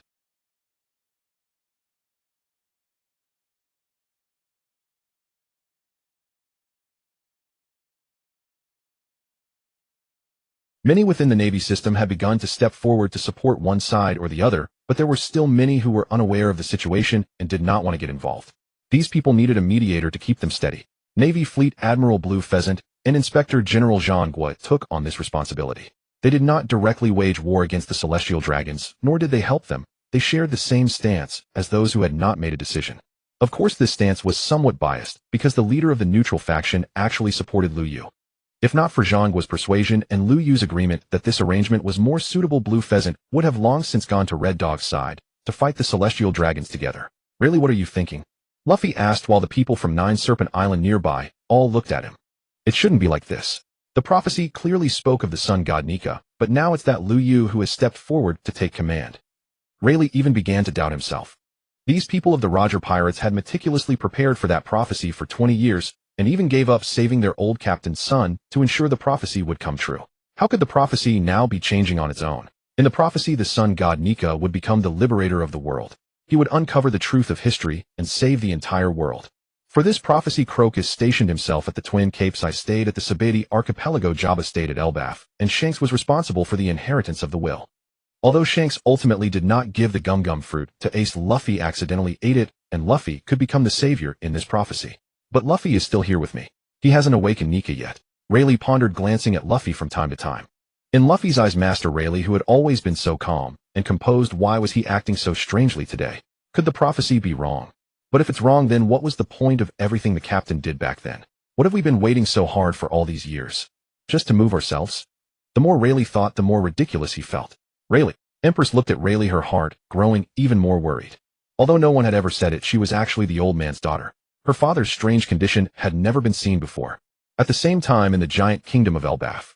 Strange, how is this different from what was originally planned? Jabba looked at the latest newspaper, and the latest news completely falling into silence and confusion. The Red Poneglyph is still here. Loki hasn't been recruited as a comrade, and the two legendary devil fruits haven't converged yet. How did the World War start first? If this war is won, wouldn't the prophecy become a joke? But if this fails, wouldn't all the defiant warriors that the world has painstakingly gathered be consumed in one go? Then when the prophecy arrives, what will the sun god Nika have left to fight the world government? No matter how powerful he is, one person cannot defeat the entire world government. Jabba kept scratching his head. He couldn't understand, couldn't comprehend what was happening. Back then they had worked so hard to become the Pirate King, and then willingly gave up everything for this prophecy. In the end, this was the result they got. On the Grand Line in the waters of Alabasta, red-haired Shanks stood at the bow of his ship, gazing at the distant sea, still entangled in confusion. He was the one who chose the person, and due to a small accident, Luffy ate the fruit. He had staked the future on Luffy, but now he was lost. Just like when he first learned that he was actually a celestial dragon, he had been indecisive between continuing Roger's will and following the guidance of his bloodline. Could it really be that I gave the Nika fruit to the wrong person, causing today's deviation? Shanks murmured. After thinking back and forth, this was the only conclusion he could reach. Roger used his own death to usher in the Great Pirate Era, accumulating civilian power to overthrow the celestial dragons in the future. Then they would cultivate a qualified savior to command these forces. Initially, everyone in the Roger Pirates who was involved felt that Ace would be the most suitable savior. After all, he was the captain's son. Shanks deliberately returned to Mary Geos, learned that the gum fruit was actually the Nika fruit, then secretly formed a pirate crew to intercept the Nika fruit. He took the Nika fruit to Windmill Village, but when it came time to give it away, he hesitated. After all, if the fruit could truly awaken, as the prophecy foretold, the rule of the celestial dragons would be ended. Shanks was also a celestial dragon. Ace hadn't arrived yet, and in his inner turmoil he wanted to relax, so he went to a bar to drink, but unexpectedly met Straw Hat Luffy there. Afterwards, he accidentally let Luffy eat the fruit. He initially thought of giving up, but was moved by Luffy's actions, ultimately abandoning his identity and mark of the God's Knights, and staking the future on Luffy. But now, everything has gone completely off the rails. There is no island nearby. Lu Yu lifted his head to gaze at the distant sea. Through satellite surveillance, he could clearly observe every detail within the dozens of kilometers of sea area around him. According to the guidance from the three red poneglyphs, the final location of Laugh-Tale should be near here. Even if it is not within this radius of dozens of kilometers, it should not exceed a few hundred kilometers. They had already cruised around this sea area once, yet the satellite surveillance still saw nothing. Not far from there is Elbaf, we can already faintly see the silhouette of the World Tree. Khalifa pointed at the distant sea where a large shadow loomed far away. Lu Yu had previously mentioned that Elbaf was a gigantic tree, so that shadow must be the tree's silhouette. Didn't they say the last red poneglyph is likely on Elbaf? We can just go there and find the red poneglyph directly. Robin said. No, the key issue is not with the coordinates. Lu Yu shook his head. He felt that he had overlooked some details rather than there being a problem with his method of searching. Not a coordinate problem. Then his Laugh-Tale hidden deep in the sea like Fishman Island. Kong K looked at Lu Yu with confusion. The red poneglyphs never mention Laugh-Tale being in the deep sea, and there is no log post pointing directly to Laugh-Tale nearby, so it should still be within our line of sight. Lu Yu said, that's not right. According to information from CP0, a certain member of the Roger Pirates has a permanent log pose pointing to Laughtail, and he escaped from Impel Down over a year ago. Stussy said, and her words made everyone around turn their gaze toward Elbaf. If Laughtail were truly in the deep sea, then to find it they would have to go to Elbaf and locate the fourth red poneglyph, and only then could they use the precise guidance of all 4 red poneglyphs to find where Laughtail is. Otherwise, no matter how much they searched the sea surface, they would never find it. No, perhaps it has been right under our noses all along. Lu Yu suddenly turned around and stared at an empty area. Everyone looked at the vacant scene, noticed his strange expression, and became utterly bewildered. They did not know what was going on with Lu Yu. Adjust the course, we're heading this way. Lu Yu pointed in the direction he was looking. Yes, sir. The naval soldier in charge of steering immediately began operations, locking the warship precisely onto the direction Lu Yu indicated. The warship advanced swiftly. After more than an hour, a massive shadow gradually appeared before them.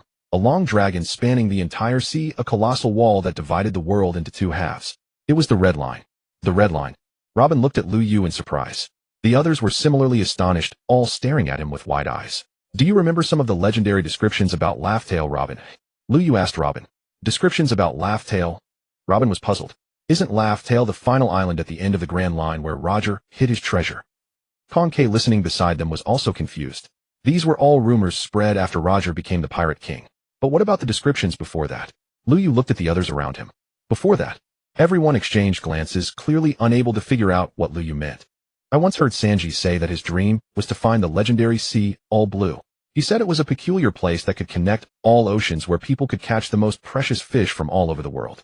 And he mentioned that all blue might be in the same place as Laughtail. Vivi said suddenly, recalling her former comrades from the Straw Hat Pirates ship. That's right, Sanji's speculation is correct. Lu Yu said with a smile. Do you mean Laughtail is a sea, not an island? Conke asked. I think what Lu Yu means is that the place where Laughtail is located should be a special spot that can simultaneously connect all seas. Robin said, and as her words fell, a peculiar thought suddenly struck her mind. Her gaze locked onto the Red Line. It seems you figured it out. Lu Yu smiled even more happily, for finally someone understood his idea. To connect all seas, the place must at least be linked to all 6 seas simultaneously. In the entire world of One Piece, only 2 places meet this condition. One is the area around Mary Geos, and the other is here.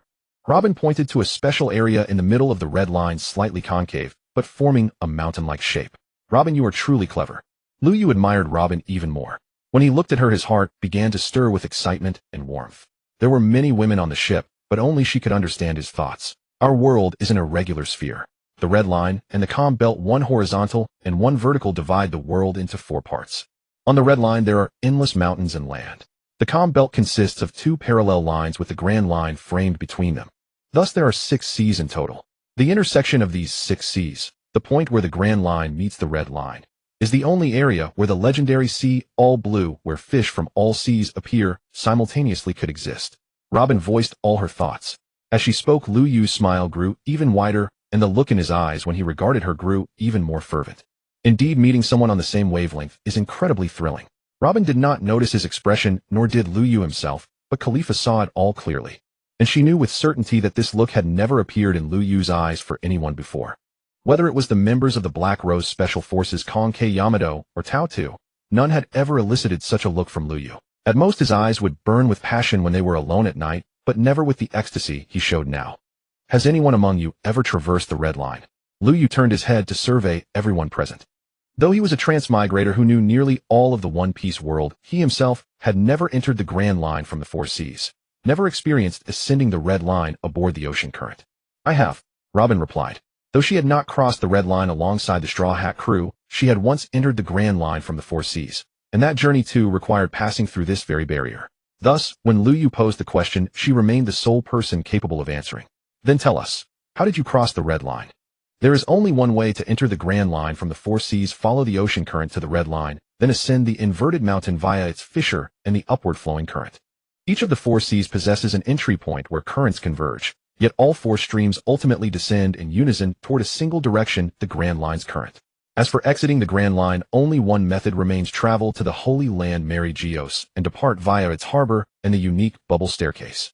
Or choose the final, and most perilous, option: traverse the calm belt directly. Robin not only explained how to enter the Grand Line, but also detailed the means of departure. In the world of pirates, maritime connectivity is profoundly isolated. Ordinary people almost never traverse between the great oceans. The Marines, or the wealthy, are exceptions able to relocate officially via Merigios. Pirates, however, face near certain entrapment unless they possess extraordinary prowess, capable of defying the calm belt's lethality, or employ unconventional methods to cross it. Once inside, the Grand Line, return is seldom possible. At the outset of the Pirate King saga, even the entire East Blue could scarcely produce a handful of pirates who had ever entered the Grand Line, and many dismissed it as mere myth, precisely because of this inaccessibility. Recall Krieg's armada, 5,000 strong, entering the Grand Line only to flee back in terror after 2 days. Mihawk drove them out, but not all 5,000 perished by his blade.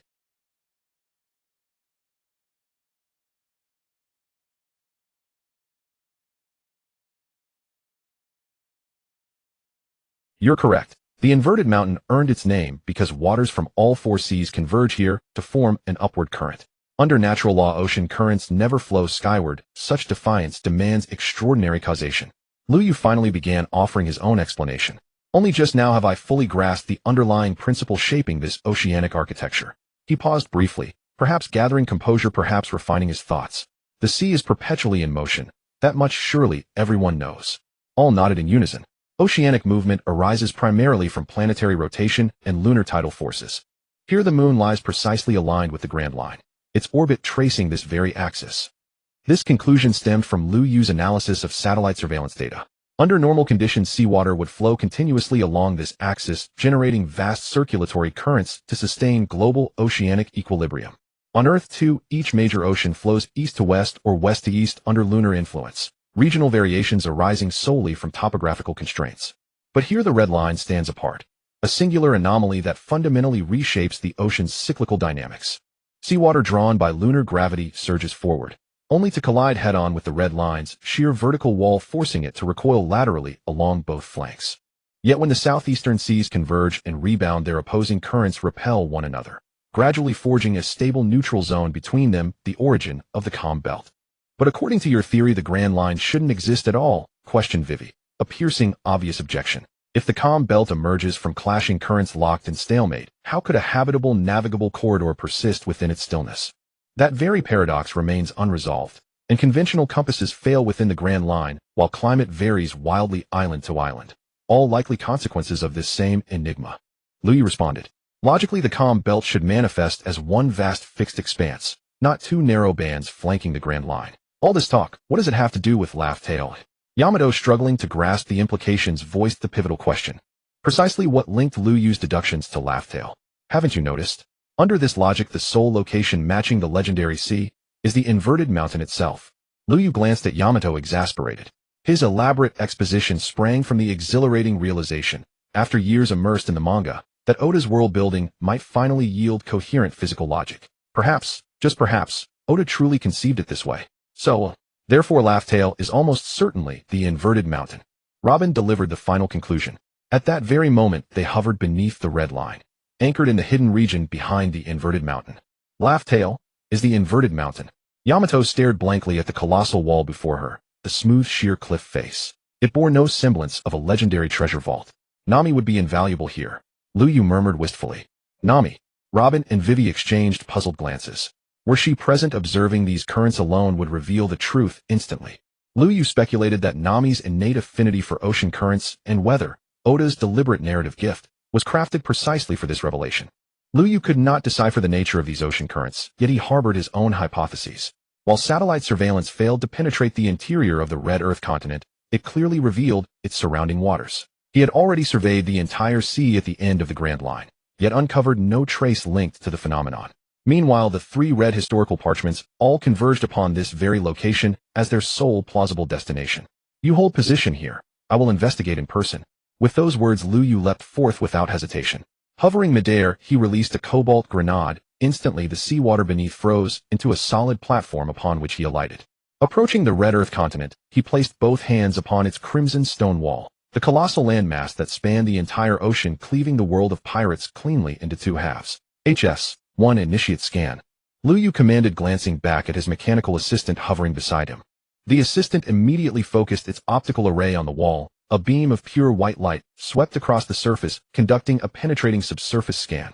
Within moments, the scan results materialized directly in Lu Yu's mind, no anomalies detected. He felt a pang of disappointment. He had long suspected that the secret of Raftel might lie concealed within the very fabric of the Red Earth continent's walls, believing that proximity and meticulous examination would swiftly unveil the truth. Yet now the scan returned nothing but perfect structural integrity. Lu Yu drove his foot hard into the wall. His ice platform recoiled sharply backward, widening the distance between him and the continent. With a swift motion, he drew twin laser cannons from behind his back.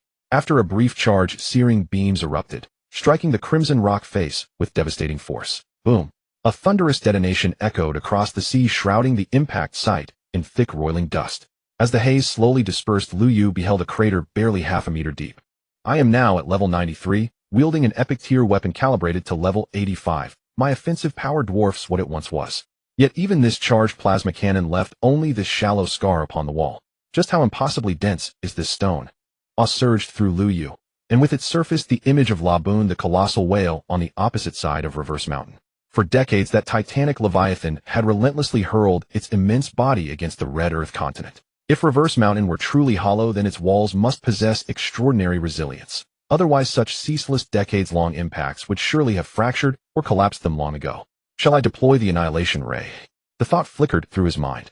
He currently possessed 9 awakened skills. Besides the newly acquired 3rd awakening of the Maverick Gunner, he still retained 2 unused second awakenings, one belonging to the Gunner class, the Annihilation Ray, the other to the Mechanic class, the Chrono March. Though similar in form to laser weaponry, the Annihilation Ray delivered far greater destructive output and sustained energy discharge, capable in theory of slicing the entire Red Earth continent cleanly in two. Wait, why has no one ever considered such a straightforward solution before? A sudden insight pierced his thoughts. The Red Earth continent stood as the greatest barrier dividing the 4 seas from the Grand Line. Yet over millennia, why had no one in the pirate world ever attempted to breach it? Logically, countless individuals should have possessed the capability. Tremor fruit users capable of shaking continents, swordsmen of peerless mastery whose slashes could cleave mountains and shatter cliffs. Piercing a single aperture through the Red Earth continent ought to have been trivial. Even Zephyr in the original timeline sought only to detonate 3 islands to obliterate the new world, never contemplating the destruction of the Red Earth continent itself. The Celestial Dragons constructed maritime bridges for convenience, yet never dared disturb the Red Earth continent. Did this not strongly suggest its intrinsic connection to their very existence? I had assumed hidden mechanisms might unlock the path to Raftel, but perhaps brute force is the truer key. In that instant his resolve crystallized, abandoning entirely his earlier plan to meticulously scan the walls for concealed entrances. His body ascended rapidly into the air. From his grasp emerged a specialized device. First a narrow pilot beam lanced forth, then a torrent of concentrated laser energy erupted in overwhelming cascade. It struck the Red Earth continent with cataclysmic force, causing the entire landmass to tremble violently, its seismic pulse even reaching who stood thousands of leagues away in Mary Geos. That was the antipodal side of the planet. Who dares assault the Red Earth continent? Roared in fury, her entire frame trembling. An overwhelming surge of Conqueror's haki exploded outward, engulfing all of Mary Geos, felling countless weaker individuals into unconsciousness. The vast Panching Citadel instantly ceased all operations. The 5 elders, the Divine Knights, and CP0, all elite figures still able to withstand the shock, hurried to the Citadel's central plaza and prostrated themselves before it. Find him. Identify whoever assaults the Red Earth continent. Accurate intelligence must reach me within 10 minutes. Her voice resonated directly within the minds of every soul bound by her covenant.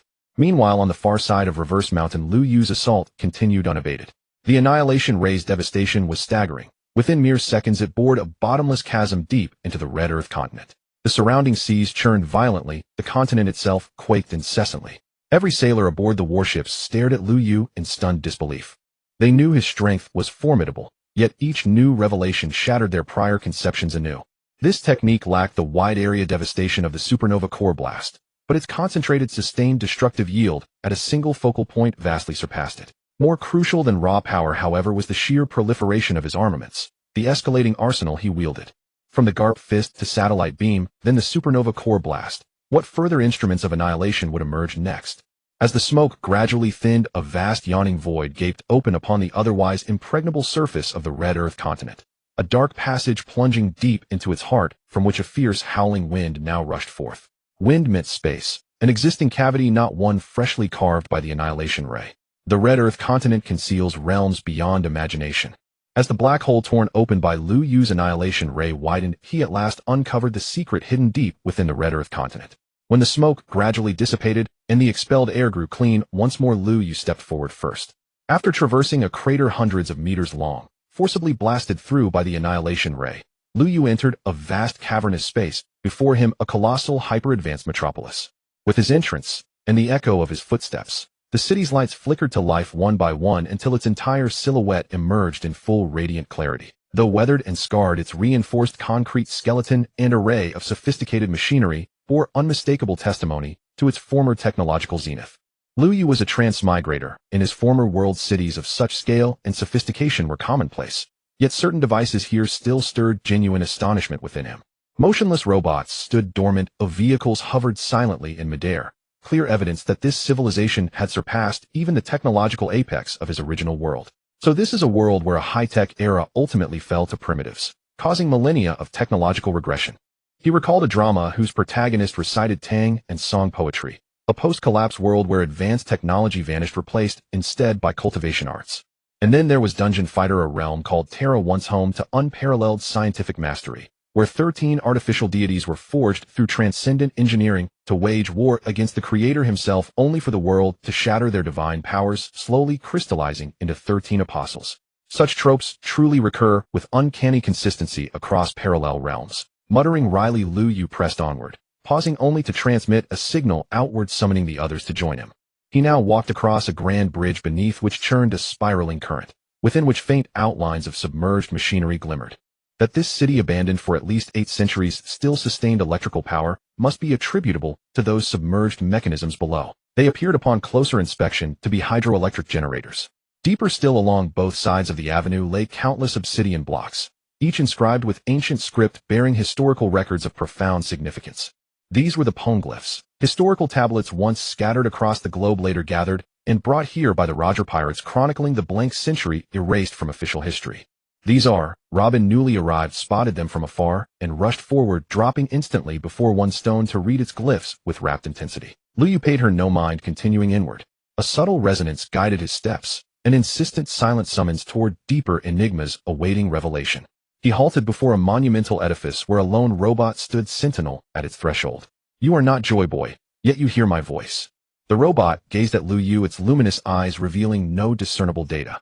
Yet Liu Yu perceived far more layered streams of encrypted telemetry protocol signatures and temporal metadata. Ultra-low frequency electromagnetic transmission. Only those attuned to this precise frequency can perceive your voice. Such systems were likewise integrated into ancient giants' automatons in Zanesha. Liu Yu spoke calmly.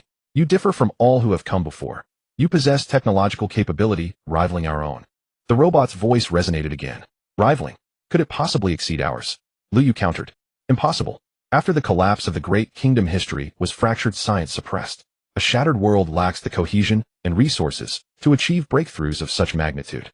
The robot dismissed his claim outright, its internal calculations affirming that the present state of the pirate world rendered comprehensive technological resurgence fundamentally unattainable. Then tell me, how does the technical proficiency of my mechanical assistant compare to yours? As Liu Yu spoke, HS-1 detached from his side and floated forward. The robot's glowing optics locked onto HS-1, initiating an instantaneous multispectral scan.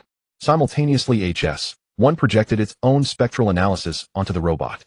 This technology is exceptional, but falls short of surpassing the Great Kingdom's theoretical ceiling. The robot delivered its verdict.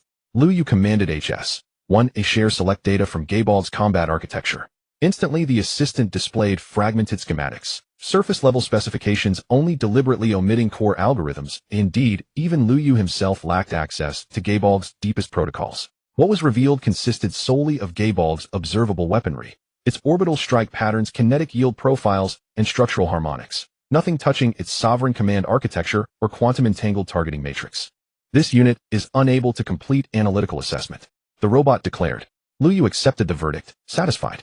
After all, the pirate world had engineered colossal ancient giants, so whether its scientific depth truly lagged behind dungeon fighters remained an open, unverifiable question. Yet based on observed destructive capacity alone, Dungeon Fighter held clear superiority, particularly in weapons like the core fission orbital cannon, a feat utterly beyond the pirate world's known engineering limits. May I enter to uncover all truths concealed here? Liu Yu asked.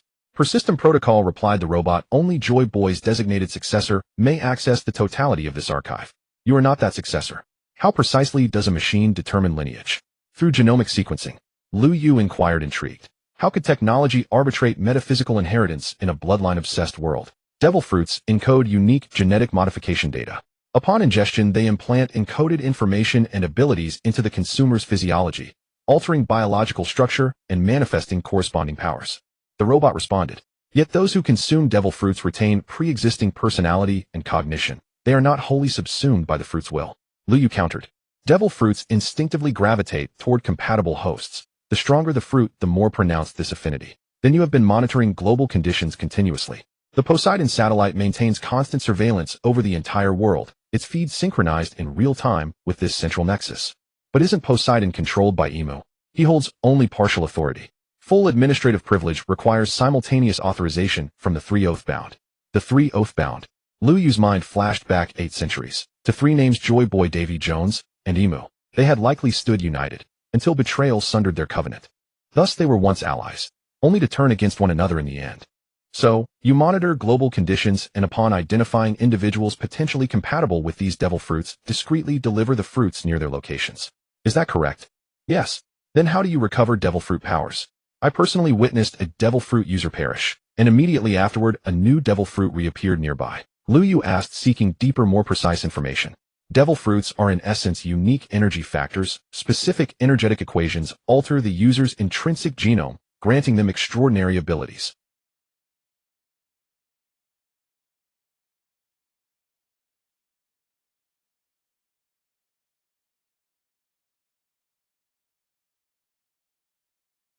According to my data analysis, both Vegapunk and Blackbeard have partially mastered techniques involving these energy factors. One has succeeded in replicating devil fruits, while the other extracts abilities directly from existing users. The robot explained. Your interpretation aligns remarkably well with observable phenomena. Lu Yu was intimately familiar with Vegapunk's artificial devil fruits. He extracted genetic material and serum directly from original users to cultivate either new devil fruits or new devil fruit users. As for Blackbeard, when seizing Whitebeard's Gura Gura no Mi, he deliberately concealed himself beneath a cloth. Not mere theatrics, but a deliberate measure enhancing his capacity to usurp the power. Moreover, since forming his crew, Blackbeard has acquired numerous devil fruit abilities, yet none belong to the Logia class. Initially, Lu Yu assumed Logia-type fruits were simply exceedingly rare, yet upon reflection, if Blackbeard could orchestrate such an elaborate scheme to seize Whitebeard's power, then other Logia users, however formidable, would hardly surpass Whitebeard in sheer strength. Furthermore, some Logia users possess comparatively modest power. Blackbeard would face little difficulty subduing them. Yet he willingly provoked Empress Boa Hancock, a member of the 7 Warlords of the Sea, while never once targeting Snow Queen Monet, a Logia-type user. It now appeared clear Blackbeard did not disdain Logia fruits. He simply could not steal or replicate them. Why are Logia-type abilities immune to replication and theft? Lu Yu voiced the question burning within him. Logia-type energy originates from nature itself. Upon the user's death, it instantly disperses and reintegrates into the natural world, making replication or forcible extraction virtually impossible. In contrast, the powers of Zoan and Paramecia types reside solely within the user's body. Even upon awakening, their influence extends only minimally beyond their immediate vicinity. Since the energy factor is intrinsically embodied, it can likewise be retrieved from within the host. The robot's analysis clarified everything for Lu Yu. Yet in doing so, it deepened his fascination with the lost technological brilliance of this world's past. This genetic engineering is truly extraordinary. How 9 centuries ago did those people conceive and perfect such wonders? Lu Yu pressed further. Technological advancement springs from human imagination. The richer the imagination, the more profound the creation. 8 centuries ago, that generation possessed unparalleled idealism and boundless visionary fervor.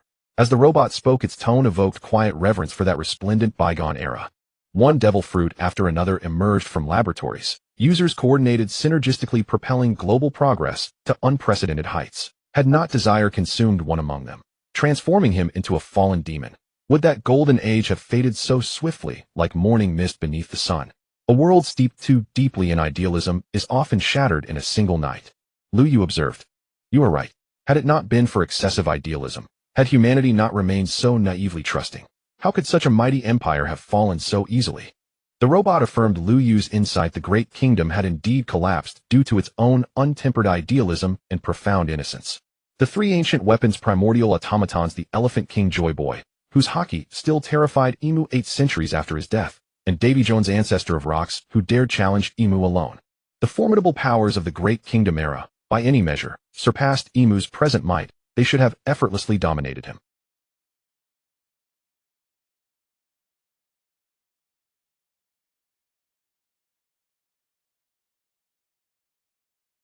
Had Queen Lily not emerged at the final hour, rescuing the poneglyphs and transmitting the will of Joy Boy's name, and the great kingdom's existence during the Void Century would likely have vanished forever from memory.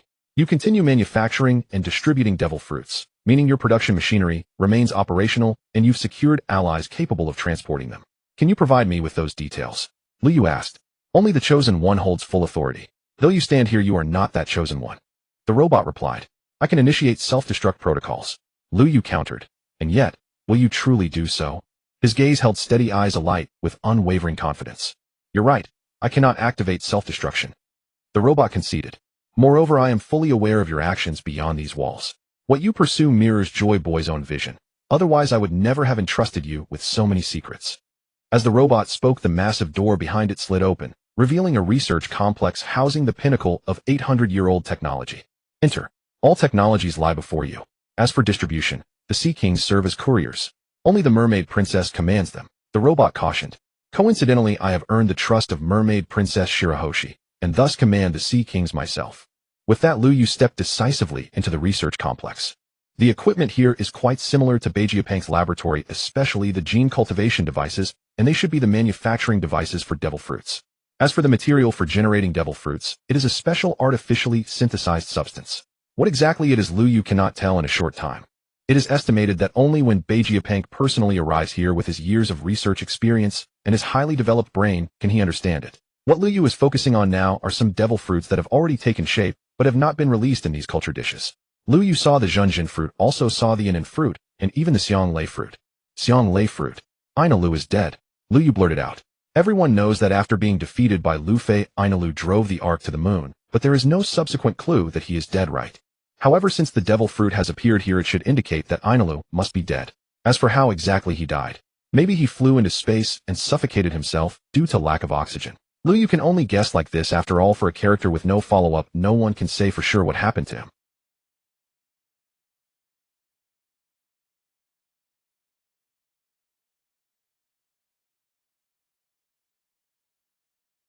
This fruit is powerful, incredibly fast, and can enhance the sensing ability of observation haki. If given to Ji Yuan, she would definitely be promoted to admiral level immediately.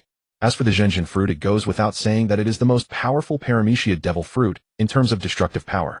However, as for the user, Liu thought about the people around him. Most of those close to him already have devil fruit abilities. Those who don't have too poor talent, and getting the Zhenjin fruit would be a waste if they can't bring out its power. This Yan'an fruit. Liu looked at the Yan'an fruit. This fruit, as soon as it appeared, triggered the most sensational event in the pirate world in the past 20 years. It brought an end to an era, and also symbolized the arrival of a new era. Heihuzi with the Yan'an fruit is an incredibly perfect match for this devil fruit. However, Heihuzi ultimately died at Liu's hands, and this Yan'an fruit is now ownerless. It seems that I am the only one suitable to eat this devil fruit now. Liu has no other suitable candidates around him, and he himself does not have a devil fruit ability. So if he could eat a devil fruit, these three in front of him are all very suitable. Guardian, is there any way for me to eat these 3 devil fruits at once? Liu turned around and looked at the robot at the door. In principle, as long as you have multiple different genomes in your body, you can possess multiple devil fruit abilities. But in a normal human body, there is usually only one set of genome. The same genome cannot accept 2 different genetic modifications at the same time. Therefore, if an ordinary person eats 2 devil fruits at once, it will cause their body to collapse. The robot's answer made Liu nod silently. So Heihuzi can possess 2 devil fruit abilities because he has 2 sets of genomes in his body. Liu said. To be precise, Heihuzi has 3 sets of genomes in his body. The robot said. 3 sets. Liu looked at the robot in some shock. According to the monitoring of the Uranus, the previous user of the operation fruit was actually Heihuzi's mother.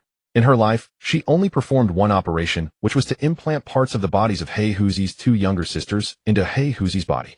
Wow! Liu couldn't help exclaiming. A woman consumed by hatred, she would stop at nothing to achieve her ultimate goal. The reason why Heihuzi did not inherit the forthright character of Luokisi, but instead became unscrupulous for his goals, all stems from his childhood experiences and the mission he bears. There was even a touch of emotion in the robot's tone. So Heihuzi chose the Tian fruit as his last devil fruit for the sake of his sisters. Liu thought of the scene in the manga where Heihuzi went to Amazon Lily and at that time Hey Huzi intended to steal the Tian fruit. No one has ever guessed the meaning of Hey Huzi stealing the Tian fruit, but now with this association it seems to make sense.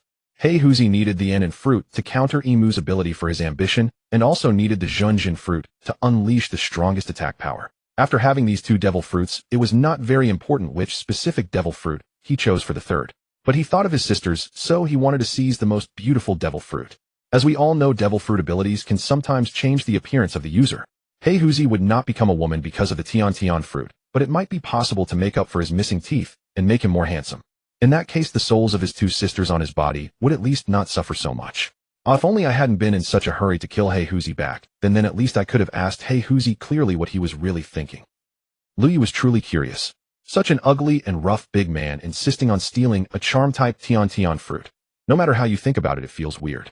System, do you think I can carry multiple devil fruits at the same time?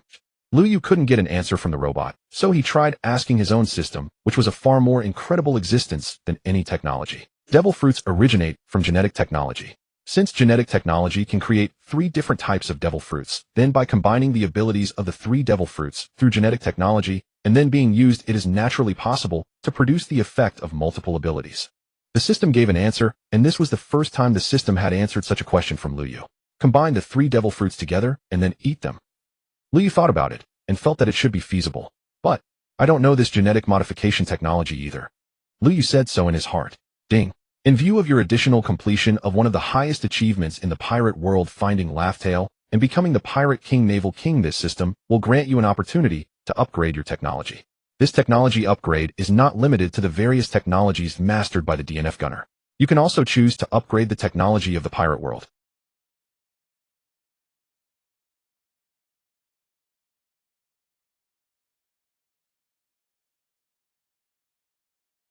The system said this in its usual tone. Lu Yu was also surprised in his heart. He didn't expect that the system would provide him with such convenience. The system offered an opportunity to upgrade technology, but what Lu Yu had in mind at this moment was not directly upgrading the technology of the One Piece world. Combining 3 devil fruits to possess even greater power was indeed a wonderful effect. However, Lu Yu preferred to upgrade the technology of DNF.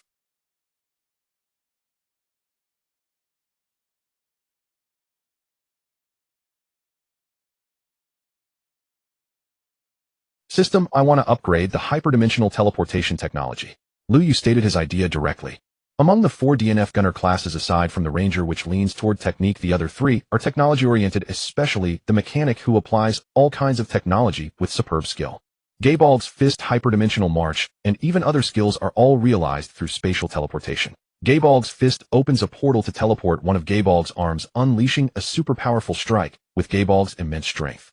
Hyperdimensional March also teleports a large number of robots all at once, then detonates them to create a powerful attack effect.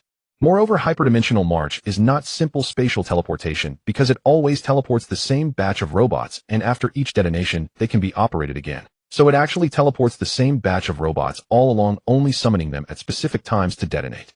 After detonation, when time returns to normal, the robots are still in the warehouse where they are stored. Therefore, Lu Yu now had an opportunity to upgrade DNF technology, and he chose hyperdimensional technology without hesitation. Even if he couldn't fully master the power of time and space, just mastering the power of space would be enough. Time and space. These are the 2 strongest powers under any circumstances. You have chosen a fine technology. The system actually praised Lu Yu something unprecedented. Can I successfully achieve my wish? Lu Yu asked in his mind. Of course. The system's products are always of the finest quality, so it naturally wouldn't let Lu Yu down. Ding. The technology chosen by the host has been confirmed. System upgrade in progress. Hyperdimensional technology upgrade. The control device will be changed to a microchip, which will be implanted into the host's body. With the microchip, the host will be able to arbitrarily open spatial teleportation by mere will, and also partially control the power of time and space. Special reminder: the power of time and space consumes enormous energy. Each use may cause discomfort in your body. If used frequently, it may cause severe damage or even death. Please exercise caution when using. As the system's voice faded, Lu Yu could feel something extra inside his body, something he had never felt before. In that sense, he could be considered a half-modified human. After all, a pure person would never have a chip implanted. Yet with such a trivial change in exchange for a spatial temporal ability, Lu Yu was more than willing. System, if I eat a devil fruit and change my physical state, will it affect the chip? Lu Yu asked.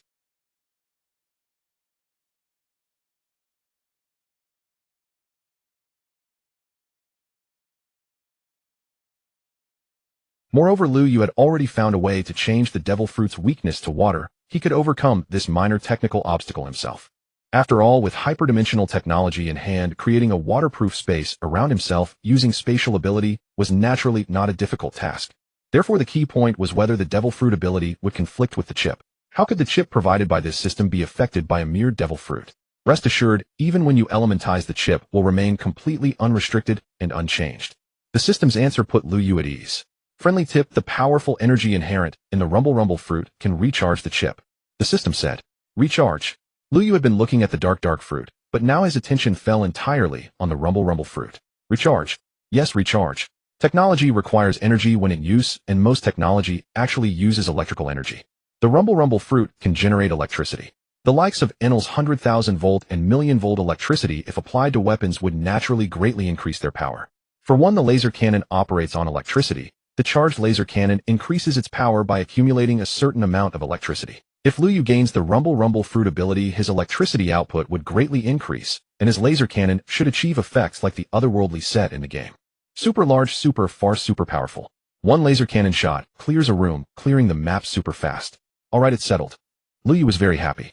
Not only had he obtained hyperdimensional technology through the system's reward, but he could also use the rumble fruit to strengthen himself. Originally, Lu Yu liked all three devil fruits here, but now he could more directly set his sights on the rumble fruit. Lu Yu stepped forward and reached his hand toward the culture vessel. Don't destroy the culture vessel, otherwise after the devil fruit ability user is killed, the devil fruit cannot be recreated. The robot shouted anxiously. However, Lu Yu's hand directly passed through the glass at that moment, precisely and accurately grabbing the devil fruit inside the culture vessel, and easily retrieved it without any hindrance. The robot was stunned. It had existed for over 800 years and had never seen such a sight. Even the door fruit, a spatial devil fruit, couldn't achieve such smoothness. I've told you long ago the technology one possesses is far more advanced than yours.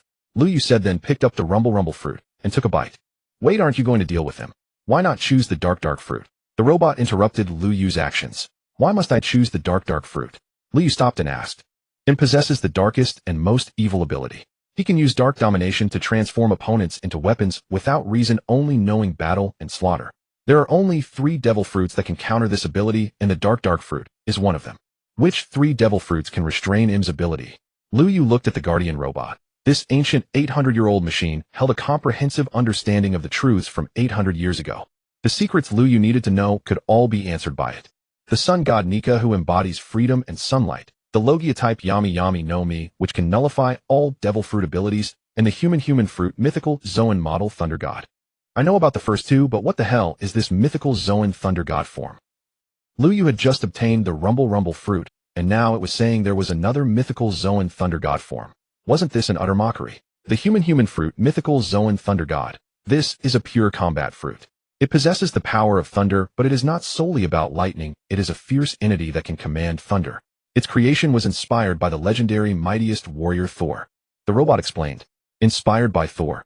No wonder Loki wielded a hammer in battle, and with a single strike he summoned lightning to ignite the world tree. Now Lu Yu understood some of the elements of the Elbaf arc. Why was the Elbaf arc set around the world tree? Why was the protagonist there Loki, and why did Shamrock display the giant wolf Fenrir ability? In short, the entire Elbaf arc was modeled after Norse mythology. The world tree as the core of Norse mythology, the mightiest warrior being the thunder god and the prince Loki. The sun god Nika can counter him because his drum of liberation and his cheerful laughter prevent him from being tainted by demonic emotions. He can even free those controlled by making him the greatest nemesis of Im and her Satan form. The Yami no Mi's ability to nullify devil fruit powers can effectively defend oneself and help allies remove influences. As for the thunder god form, it is an extremely extreme existence. Its inherent madness and battle lust render the manipulation of darkness, which forcibly releases others' fighting instincts, ineffective against it. Compared to the other 2 devil fruits, the thunder god form only affects the user, but its power is astonishing. If wielded by a naturally warlike giant, its might increases even further, making it a viable means to deal with him. The robot explained in one breath why these 3 devil fruits could restrain him. Lu Yu finally understood why they were called legendary devil fruits. They were immensely powerful and could counter Im. So naturally Im had deliberately restricted them for 800 years, making them mere legends known to few. Rock sought 2 legendary devil fruits, and he explicitly stated he wanted the Giant King to eat one of them. The one he intended for the Giant King was surely the thunder god form. Im must have known of this fruit's existence, so upon learning that Rox had visited the Giant King, she immediately dispatched the Holy Knights. The manipulation of darkness controlled King Harold, triggering a massive war in the giant kingdom aiming to utterly destroy its military might. The Holy Knights also attempted to steal the Thunder God fruit, but they failed. Loki suddenly burst and forcibly took the fruit and swallowed it whole. Loki's original strength was already formidable, and with the Thunder God fruit's enhancement his power became even greater. Thus he easily repelled the Holy Knights, and then single-handedly slew all the giants controlled by the darkness manipulation, including King Harold. However, the berserk and bloodthirsty Loki was deemed the culprit of the entire incident and was subdued by the other giants who arrived later. Of course, by then Loki was utterly exhausted from the successive battles, though otherwise those giants alone could never have defeated him. This perfectly explains why all the giants of Elbaf believed Loki was the murderer of his father and over 200 giant warriors. Now that you know all this, do you still intend to eat the Rumble fruit? The Guardian robot asked. The Rumble fruit was extremely powerful even among Logia types, but it lacked a direct counter effect against him. In the Guardian robot's view, since Lu Yu's goal was to defeat him, his best choice should be the Yami no Mi. You just said that him controls opponents through emotions, right? Lu Yu inquired. Yes, the demon Satan excels at seducing hearts. Once a person's emotions become violently agitated, they are very likely to be controlled no matter how strong they are. The Guardian robot explained in detail. System compared to Lotus, whose controllability is stronger. Lu Yu asked this in his mind. Lotus is one of the 12 apostles most adept at mental control, even surpassing the second apostle Hildur. The you speak of can only control opponents based on their emotions, driving them to lose reason and become berserk. Compared to Lotus' complete control, it's worlds apart. The system's response today was quite helpful. So a mental interference emitter should be able to defend against him's influence, right? Lu Yu asked the real question.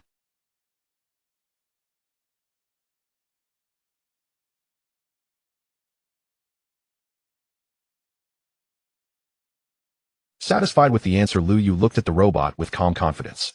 I have other means to defend against him's darkness manipulation, so I don't need a devil fruit counter.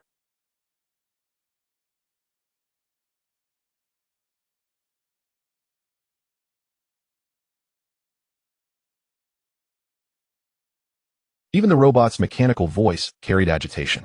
Take a look at this. Lu Yu produced a purple bracelet-like object, its red gem glowing brightly. This. The Guardian robot was momentarily speechless.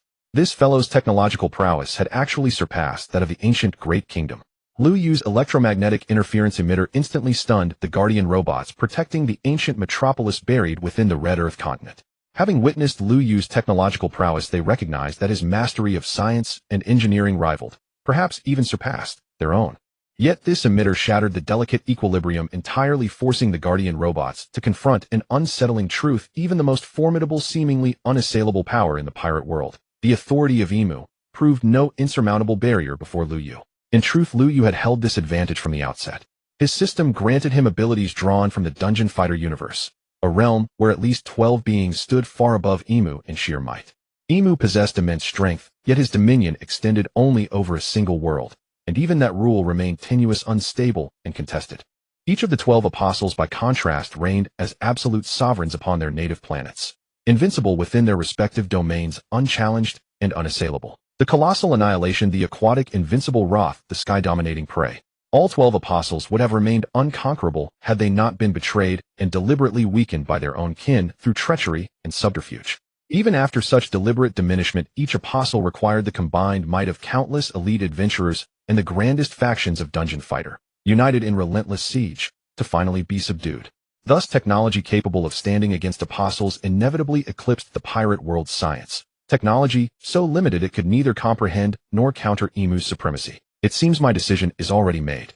With those words, Lu Yu placed the Goro no Mi directly into his mouth and devoured it swiftly. Though devil fruits were notoriously foul-tasting, the Rumble fruit promised transformative power, enough to outweigh its revolting flavor. As Lu Yu consumed the fruit, more figures entered the vast laboratory. Robin and her companions, having scoured every other region of the outer world, had finally converged upon this last unexplored sanctuary. Perfect timing. Several devil fruits remain here.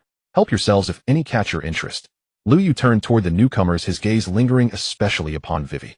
He remained deeply intrigued by Vivi's true identity, more precisely by the profound secret concealed within her very being. Guardian, does Princess Vivi harbor a hidden secret? Lu Yu transmitted the query via electromagnetic waves. Princess Vivi's genetic profile matches that of Queen Lily, who ruled 8 centuries ago, with near-perfect fidelity. Her fingerprints serve as the sole key to activating the ancient weapon Pluton. 8 centuries ago, Queen Lily employed Pluton to disperse the poneglyphs across the globe for safekeeping, and ultimately concealed Pluton itself, its precise location recorded solely within a hidden chamber beneath Alabasta. The Guardian robot replied in a voice audible only to Lu Yu. I see.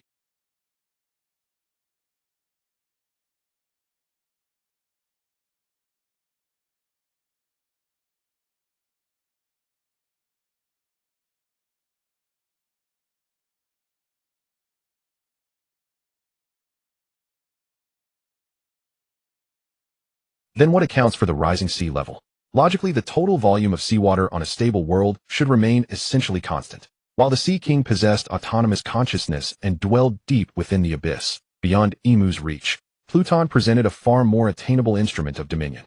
Take Earth, its oceanic surface area and total water volume remain effectively immutable over millennia. Changes, if any, unfold only across epochs spanning hundreds of thousands, millions, or even tens of millions of years. One exception exists: rapid short-term elevation through glacial melt, solid ice transforming into liquid water, thereby increasing ocean volume. Yet, even if Earth's entire cryosphere melted, sea level rise would be modest, certainly nothing approaching the staggering 200-meter surge witnessed in the pirate world. More troubling still, Vegapunk's research indicated this world would eventually drown entirely beneath the waves. What cataclysmic depth would such annihilation require?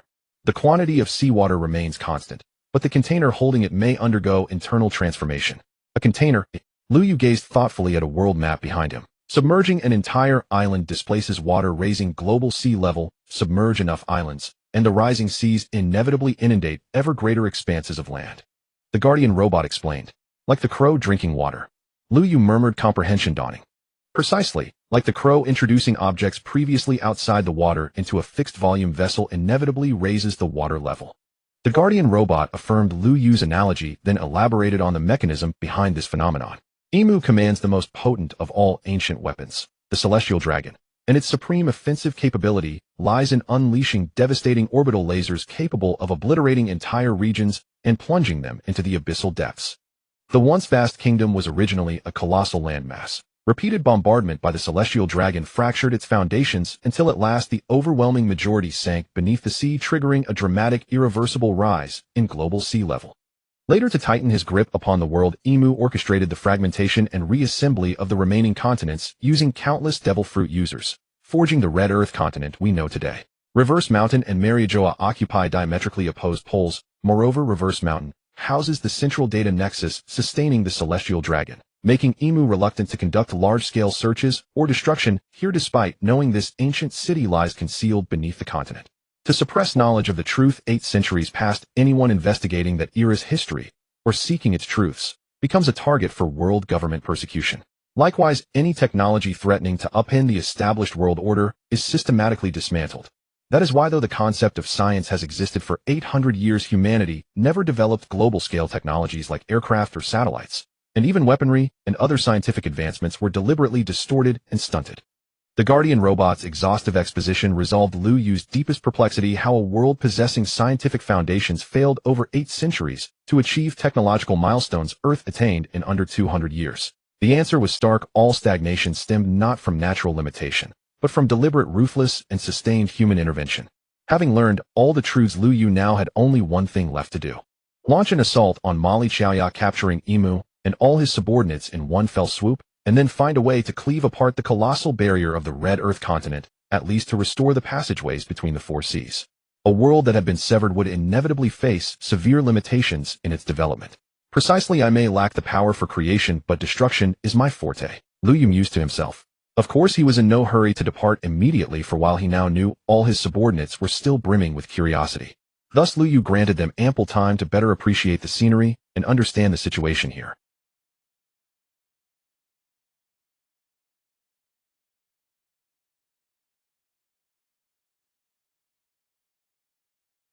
Lu Yu sat by the corridor holding a Dianhuacong with the legendary sea that connected all the world's oceans at his feet. Moreover, a colossal sea king was roaming within, as if awaiting something. I have seen them, Vegapunk replied. How many can you produce within 7 days? Lu Yu inquired. The design of these interference emitters is quite complex. Mass production is impossible. With only manual fabrication, we can manage at most 30 in 7 days. Vegapunk answered. Good. Lu Yu said, and then the gaze of the Dian Huakong shifted to Chiquan. Old man, select the 30 strongest combatants from all forces as the core members of this operation. What's with old man? Call me father-in-law. Chiquan grumbled. Old. Father-in-law, let's not quibble over such things at this moment. Lu Yu relented, for this man was indeed his father-in-law. Selecting 30 men. Is this a routine operation or a desperate gamble? Chiquan asked. The ultimate battle. Lu Yu replied. If it is the final battle, then we need not consider other factors. I just pick the 30 strongest fighters. As Chiquan spoke, the deployable personnel began to form in his mind. For a routine operation, one would have to consider the overall impact on the battlefield, meaning certain key individuals could not be moved. For instance, Qingji and Duolage. One needed to lead the navy, the other the revolutionary army. They could not easily leave their main forces. But the final battle meant this single engagement would decide everything, so all other considerations were irrelevant. For this sortie, don't let those old gentlemen participate. Lu Yu said. What do you mean? Are you looking down on us? Before Chiquan could respond, Zifa immediately jumped out. He, the advisor, did not speak, but standing behind Zifa, her darkened face was enough to convey her stance. Old gentleman, I know your fighting spirit is high and your strength is not lacking, but this battle is the war to herald a new era. Let us, the young and vigorous, take charge. Lu Yu said earnestly. He knew that Zifa, Zhonghua, and Kapu together represented 4 admiral-level combatants, but the problem was that the sum of their ages exceeded 300. Strength is one thing, but the fact of their advanced age remains. Exactly, you are all already at retirement age. If we let you go into battle at such a time, how could we young ones face ourselves? Taudu Ziwan stepped forward, followed by Tunghu Lunia Luchi Luaka and others. 30 people. After comprehensive consideration, draw up a list of optimal candidates first.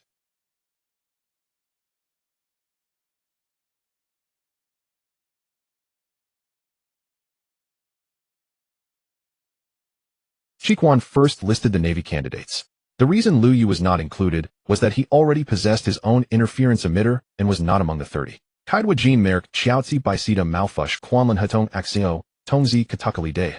These 11 external personnel also meet the criteria. Chiquan recited this portion of the list, but Lu Yu immediately proposed modifications upon hearing it. Kaidwa Merk and De need not be on the list. They are under my influence and will not be affected by the dark domination. Lu Yu reminded him. These 3 had signed contracts with him and were his familiars. They would never be controlled by Emu, just like the 4 members of the Black Rose Special Forces, including Khalifa. Then remove these 3 from the list. 8 external personnel remain. Chiquan said, striking those 3 names from the list. From the Revolutionary Army, Duolage Sabo Xiong, and the other 5 army commanders, 8 combatants. Chiquan stated the final few candidates. So there are still 4 vacancies. Lu Yu set his mind racing to consider who to select. To participate in this great battle, a combatant's strength must at least be on the level of the 7 warlords of the sea.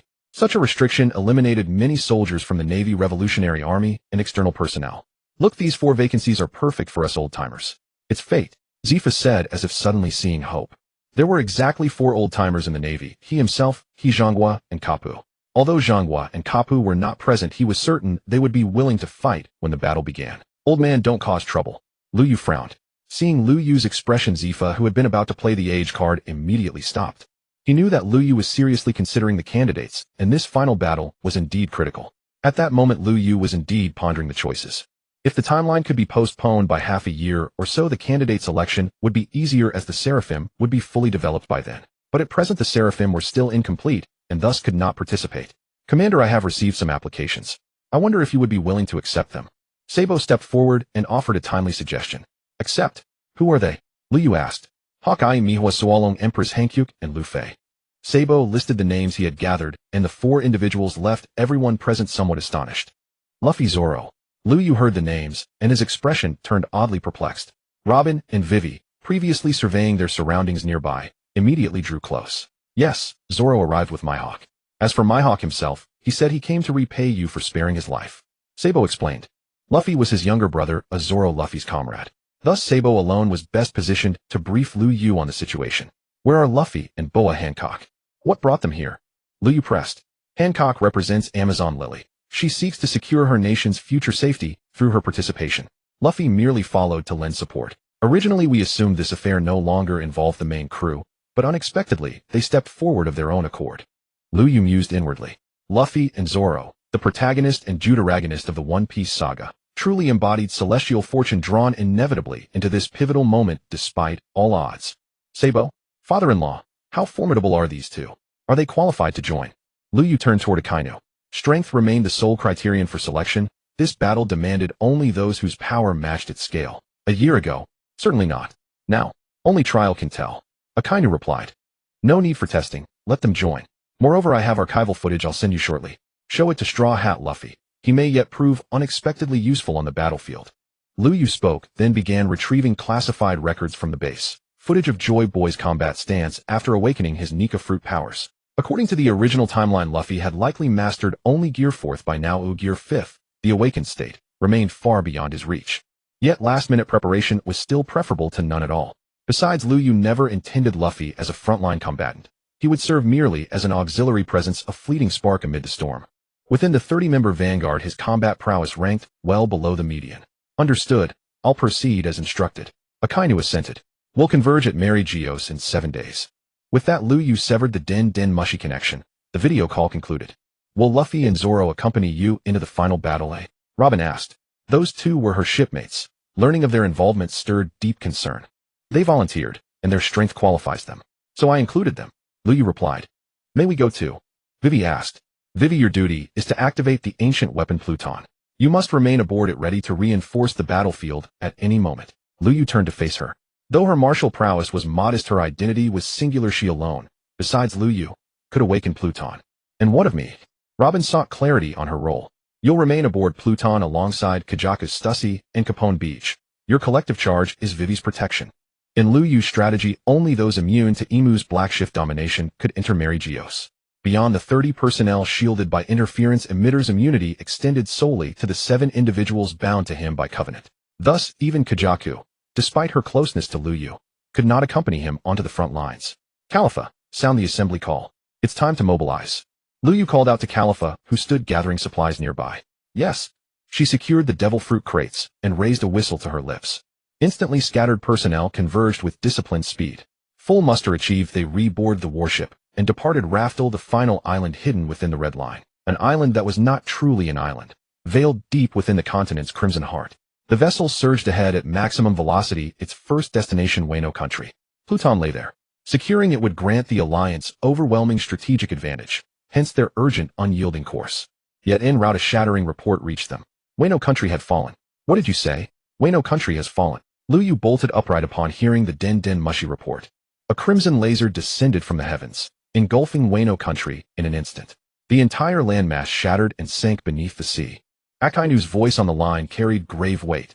This outcome had stunned them all. That crimson laser is Poneglyph-class ancient weapon Uranus, wielded solely by Imu. Lu Yu sank back into his seat, his voice now glacial.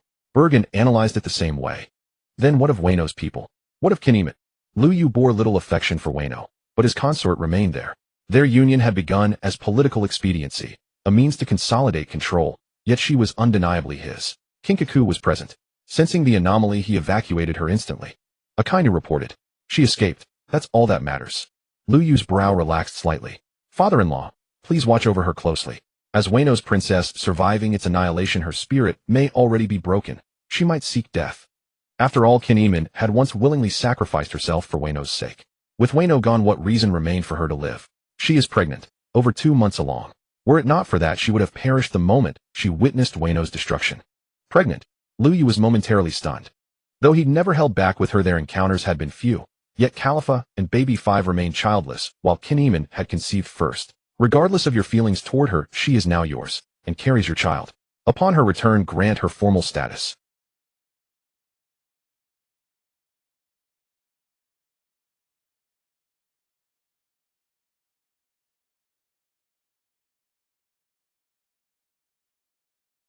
I understand. Lu Yu's transmission ended. A complex tide swelled within him. He had truly sown lineage in this world. Its soil now ran deep with his blood. This world was no longer just a stage, it was home. The fall of the kingdom of Wano came as a shock Lu Yu had not anticipated. He had originally planned to seize control of the ancient weapon Pluton before the final confrontation, thereby gaining a decisive advantage against the world government. But now Pluton had sunk into the abyss along with Wano itself. Imu, did you destroy it preemptively because you could not possess it yourself? Lu Yu gazed across the sea's surface, and suddenly a figure materialized in his mind, a woman of breathtaking beauty, and a timid mermaid. Danger! Shirahoshi is in peril. Lu Yu shot upright, and leapt straight to the ship's railing. Leviathans! Are there any Leviathans nearby? His voice resonated across dozens of kilometers of ocean. He needed a leviathan to carry him swiftly to the Ryugu kingdom beneath Fishman Island. Commander.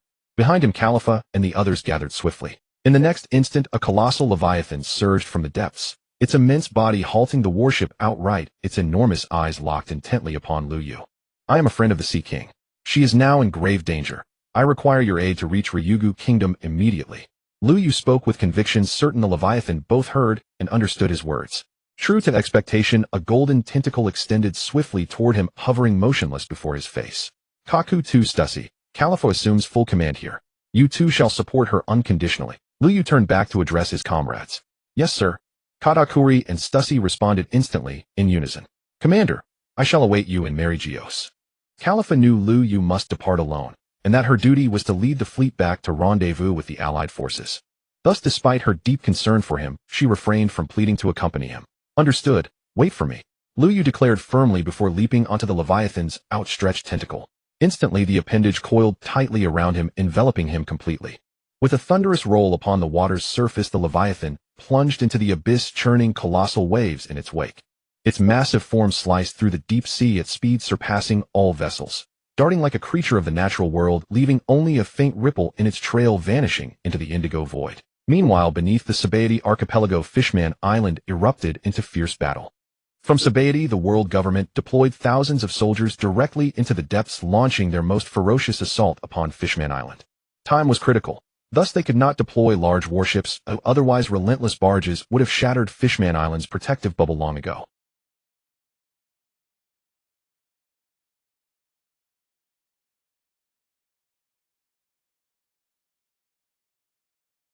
Jinbe roared the command, even as he barely held his ground against several white-robed agents of the Cipher Pole organization. His body bore countless wounds, drenched head to toe in crimson. Captain Jinbe, Aladdin, the Sun Pirate's first mate, and his wife Charlotte Praline watched in mounting dread from beside Shirahoshi. Their sworn duty was to shield Shirahoshi, but most of their comrades had already fallen or lay gravely wounded. Take my sister away now. Sharkstar lay collapsed, one arm severed, his tail mangled beyond recognition. Before him Hashigoma and Manboshi fought desperately to hold the line. Their father, King Neptune of the Ryugu kingdom, had already perished. Across Fishman Island, every merfolk and fishman capable of bearing arms now fought, but even so they could not defend their homeland. The world government's onslaught was merciless, far beyond what this modest island could withstand. Guardians of the ocean, I call upon you. Shirahoshi stilled her tears, realizing at last that weeping served no purpose. The weaker she appeared, the more her loved ones would fall. She resolved therefore to stand resolute. Mo. Suddenly a leviathan with the head of an ox emerged beyond Fishman Island's bubble. One massive arm settled upon the bubble's rim, and from it sprouted countless tendrils surging inward. The tendrils pierced deep into the bubble, impaling over 100 world government soldiers in an instant. A black-suited officer poised to deliver the killing blow to Sharkstar was slammed headfirst into the earth by a single whip-like tendril. All of you, retreat into the seawater. Only there can we fight at our fullest strength. Shirahoshi commanded those behind her.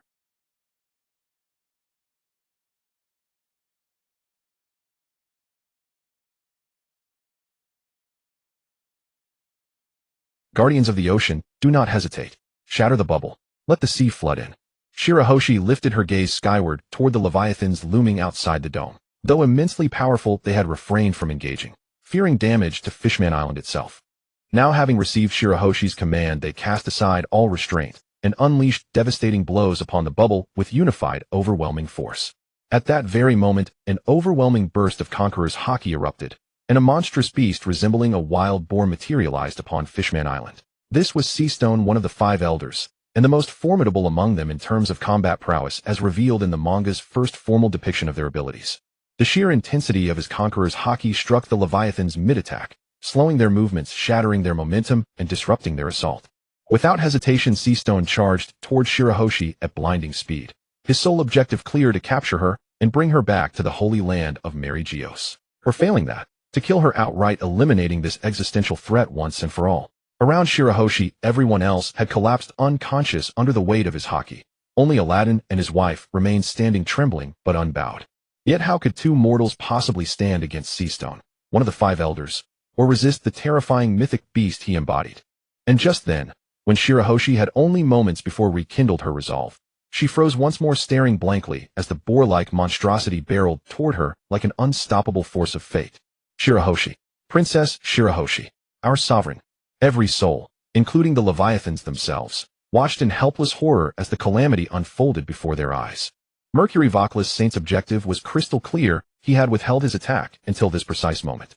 He intended to strike decisively, seizing Byakushii in one swift motion and delivering her to the sacred sanctuary of Marijoa. Once accomplished, the Sea King would fall entirely under their dominion, granting them absolute command over all Sea Kings across the world. Though the Allied forces held overwhelming numerical superiority, especially among elite warriors, such advantage would vanish instantly should every Sea King come under the Celestial Dragon's control. Your combat prowess is formidable, yet Sea Kings are no less powerful. Moreover, while perhaps 100 top-tier fighters within the alliance might possess the strength to slay Sea Kings, their numbers number in the tens of thousands. By sheer scale alone, the Sea Kings could crush the alliance utterly, and that is without accounting for the world government's own formidable champions. Were it not for the navies and revolutionary armies' joint resistance, and Liu Yu's covert command over pirate forces, the world government would never have found itself at a disadvantage. Thus, as Mercury Voclus Saint gazed upon Byakushii, now mere moments away, he could scarcely contain his exultation. His mission, the Celestial Dragon's supremacy, all would be fulfilled. Yet Byakushii, who ought to have been paralyzed with terror, suddenly lifted her gaze toward the sky. At that very instant, Mercury Voclus Saint sensed an inexplicable presence stir. His limbs slammed into the ground as he desperately attempted to halt his forward momentum, but such blinding speed could not be arrested so easily. His massive boar-like form continued hurtling forward unrelenting, for specialized mechanisms snapped open before him, and from within erupted a colossal iron fist. In that breathless instant, Mercury Voclus Saint felt death itself beckon. Boom! The fist struck his porcine skull with devastating force, propelling his still unstoppable bulk like a cannonball through the air. Crash! Crumble, crash. Countless structures collapsed beneath him as his body soared kilometers before slamming violently into the earth, sending plumes of dust billowing skyward. The iron fist vanished. Where it had struck now stood a man clad in white robes, his snow-white cloak emblazoned with the characters for justice across its back, hands tucked casually into his pockets. Looks like I've timed my entrance perfectly, said Liu Yu. Since his arrival in this world, he had undeniably stepped into the role of the protagonist. Yet until now, he had never truly relied on perfect timing. Because every event thus far, even those unforeseen, had been swiftly anticipated, adjusted, and resolved with effortless mastery. Timing is a crutch for those who lack full command of the battlefield. This time, however, Liu Yu's grasp had faltered. He had not foreseen this turn of events. Yet upon reflection, clarity emerged. Having survived 8 centuries, possessed profound knowledge of the world's most dangerous individuals and forces. The Nika fruit remained dormant. The dark fruit had yet to manifest. Now confronting Liu Yu, an unexpected adversary, knew little of him, yet understood fully the terrifying power of the ancient weapons.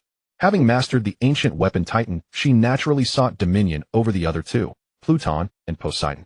With urgency mounting, and anomalies across the red line confirming that the truth of the void century had been exposed, her resolve hardened. With Vivi missing and Princess Byakushii now matured, both Poseidon and Pluton had reached the threshold of awakening. Unable to seize them, she chose annihilation, unleashing Titan upon Wano country to obliterate Pluton before it could ever rise. Next came Poseidon, hidden deep beneath the sea beyond Titan's reach. Thus she orchestrated this assault upon Fishman Island. Capitalizing on the Alliance's full concentration in the New World, she aimed to capture Byakushii outright. If control proved impossible, then death would suffice. Perfect timing was no virtue, but succeeding in it was a victory for Liu Yu.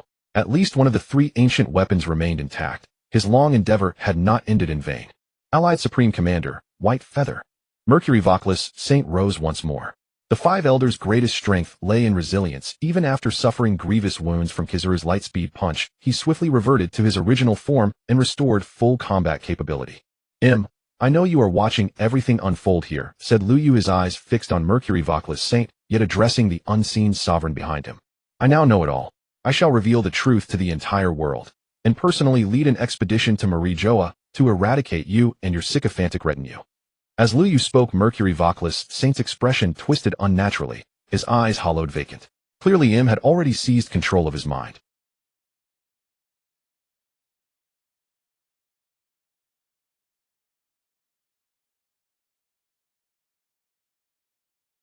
A woman's voice resonated, Im's own.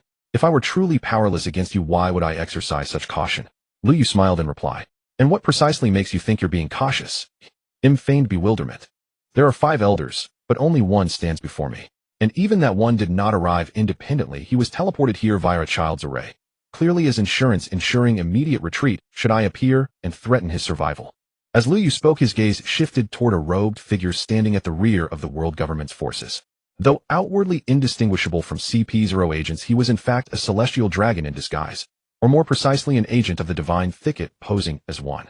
Only those promoted to the divine knights attained true immortality and mastery of teleportation magic. Yet Im's divine knights had been decimated by Liu Yu's prior campaign. Even if she could rapidly bestow such powers anew, their insufficient cultivation relegated them to mere divine thicket operatives. To An, the remaining 4 elders and 3 divine knights were irreplaceable assets. She would never risk them recklessly. Deploying a divine thicket operative carried no such peril. Liu Yu, you are intelligent and formidable. A man like you should not be merely an ordinary mortal. Im's tone abruptly shifted, even her voice becoming soft and seductive. Though the outer bubble remained intact, blood already flowed like rivers within. Sun pirates, we must protect Princess Shirahoshi at all costs. Join my ranks, and I shall grant you supreme authority, second only to mine. You will become the true sovereign of the world, and I shall be the woman behind you. Huh? Liu Yu was bewildered. Don't you like women? And as long as they're beautiful, you hardly ever refuse. You don't mean? I am a woman too, and I possess an advantage no other woman has. I am immortal and eternally young. So even this old trickster was resorting to seduction. Moreover, once you become mine, every other woman in the world will be yours as well. You may sleep with whomever you desire, and I will grant you the same immortal body and indestructible power. By then you will command everything, becoming like me, a god who rules this world. Im's voice grew increasingly alluring. A person of weak resolve might easily succumb to such words. However, it was Liu Yu who heard them, and Im was speaking while still wearing that grotesque pig head. Don't you think it's nauseating to say such things with that ugly pig face in front of me? Liu Yu rubbed his eyes, genuinely offended by the sight. Aren't you coming to marry Geos? When you arrive at the flower chamber and see me with your own eyes, you will never regret it. Im's voice remained seductive, showing no displeasure at Liu Yu's remarks. Instead, she was brimming with confidence. Fine, I'll definitely visit the flower chamber then. Liu Yu agreed. At that moment, Shirahoshi, Jinbi, Fukaboshi, and all who were still conscious and heard this were utterly stunned. They were terrified, fearing that Liu Yu might truly be tempted. After all, it was widely known that Liu Yu was a lecher, and that accusation seemed entirely accurate. Look at the Black Rose Special Forces beside him. Look at Peacock Yamato, Kalina Momosaji Gion, and Hiyori, who was just rescued and pregnant. Then I shall await you in the flower chamber. As Im spoke, a black magic circle began to unfold beneath Mercury Watchery Saint's feet. Wait, you can go, but leave Mercury behind. I need his life to exchange for something. Liu Yu spoke decisively. Killing a Gorosei would complete the 3rd awakening. Liu Yu was now waiting to unlock all 3 awakenings and master the ultimate power. How could he let his prey slip away? Remained silent for 2 seconds, perhaps having foreseen some future scenes through her Kinbunshika haki. Very well, I shall give you this fellow as a gift. If you come to the flower chamber, I will offer you even more presents. After speaking, Im's voice faded with a seductive laugh, leaving only Mercury Watchery Saint utterly bewildered. Liu Yu wasted no words with the boar. He casually tossed a supernova nuclear bomb, whose intense nuclear flash instantly engulfed Mercury Watchery Saint and incinerated his body into atomic dust. Ding! You have successfully slain Mercury Watchery Saint, one of the Gorosei, and earned an awakening opportunity. You may choose one of the remaining 3 professions to awaken. Ding! Detected an invitation from the Void King. You may choose one of the following 3 development paths. Path 1, accept the Void King's invitation and become the World King. Path 2, reject the Void King's invitation and ascend to World King through sheer dominance. Path 3, reject the Void King's invitation, help the Alliance overthrow the Celestial Dragon's rule, and then withdraw from the stage of power. Liu Yu was momentarily stunned. It was normal for the system to issue rewards and tasks, but offering choices without mentioning subsequent rewards was abnormal. System, did you forget to mention something? Liu Yu tried to inquire. This is a hidden quest with the final outcome, depending on the host. The final reward will be issued according to your eventual choice. The system did respond. However, the response left Liu Yu perplexed.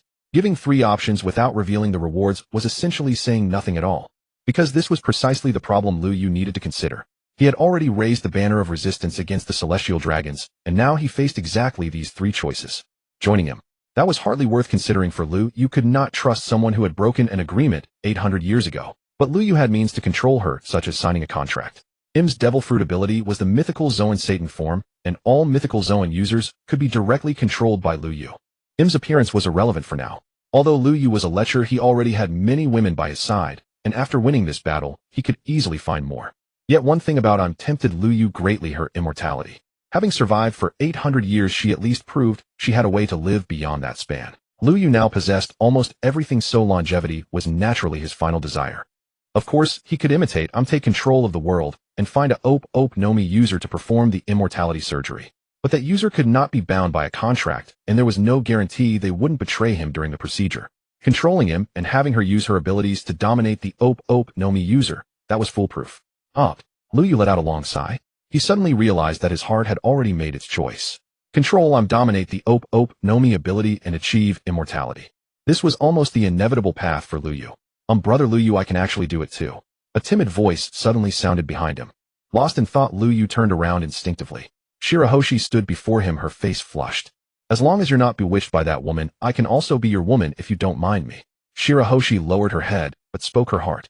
Really? Lu Yu knew that Shirahoshi was afraid of Im's seduction, but he didn't care.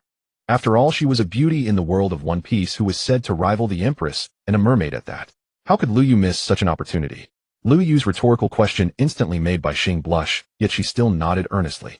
Not to mention that Lu Yu had saved their Fishman Island. Just thinking about that strange figure earlier made her feel terrified. They absolutely could not allow someone as powerful as Lu Yu to ally with the Celestial Dragons. If Lu Yu truly became Im's subordinate, then there would be no one left in the world capable of overthrowing the Celestial Dragon's rule. Even if the promised day truly arrived and the legendary sun god Nika emerged, it would probably be useless.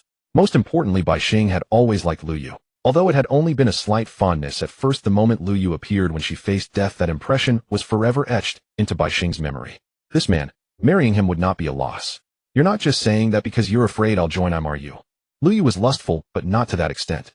For someone like Bai Xing, who had treated him as a friend from the start, and even given him a special title, Lu Yu would never force her if she wasn't willing. Of course, if it were some unrelated beauty, Lu Yu would have no hesitation. No, I like you. Bai Xing, afraid Lu Yu might misunderstand, immediately said those words.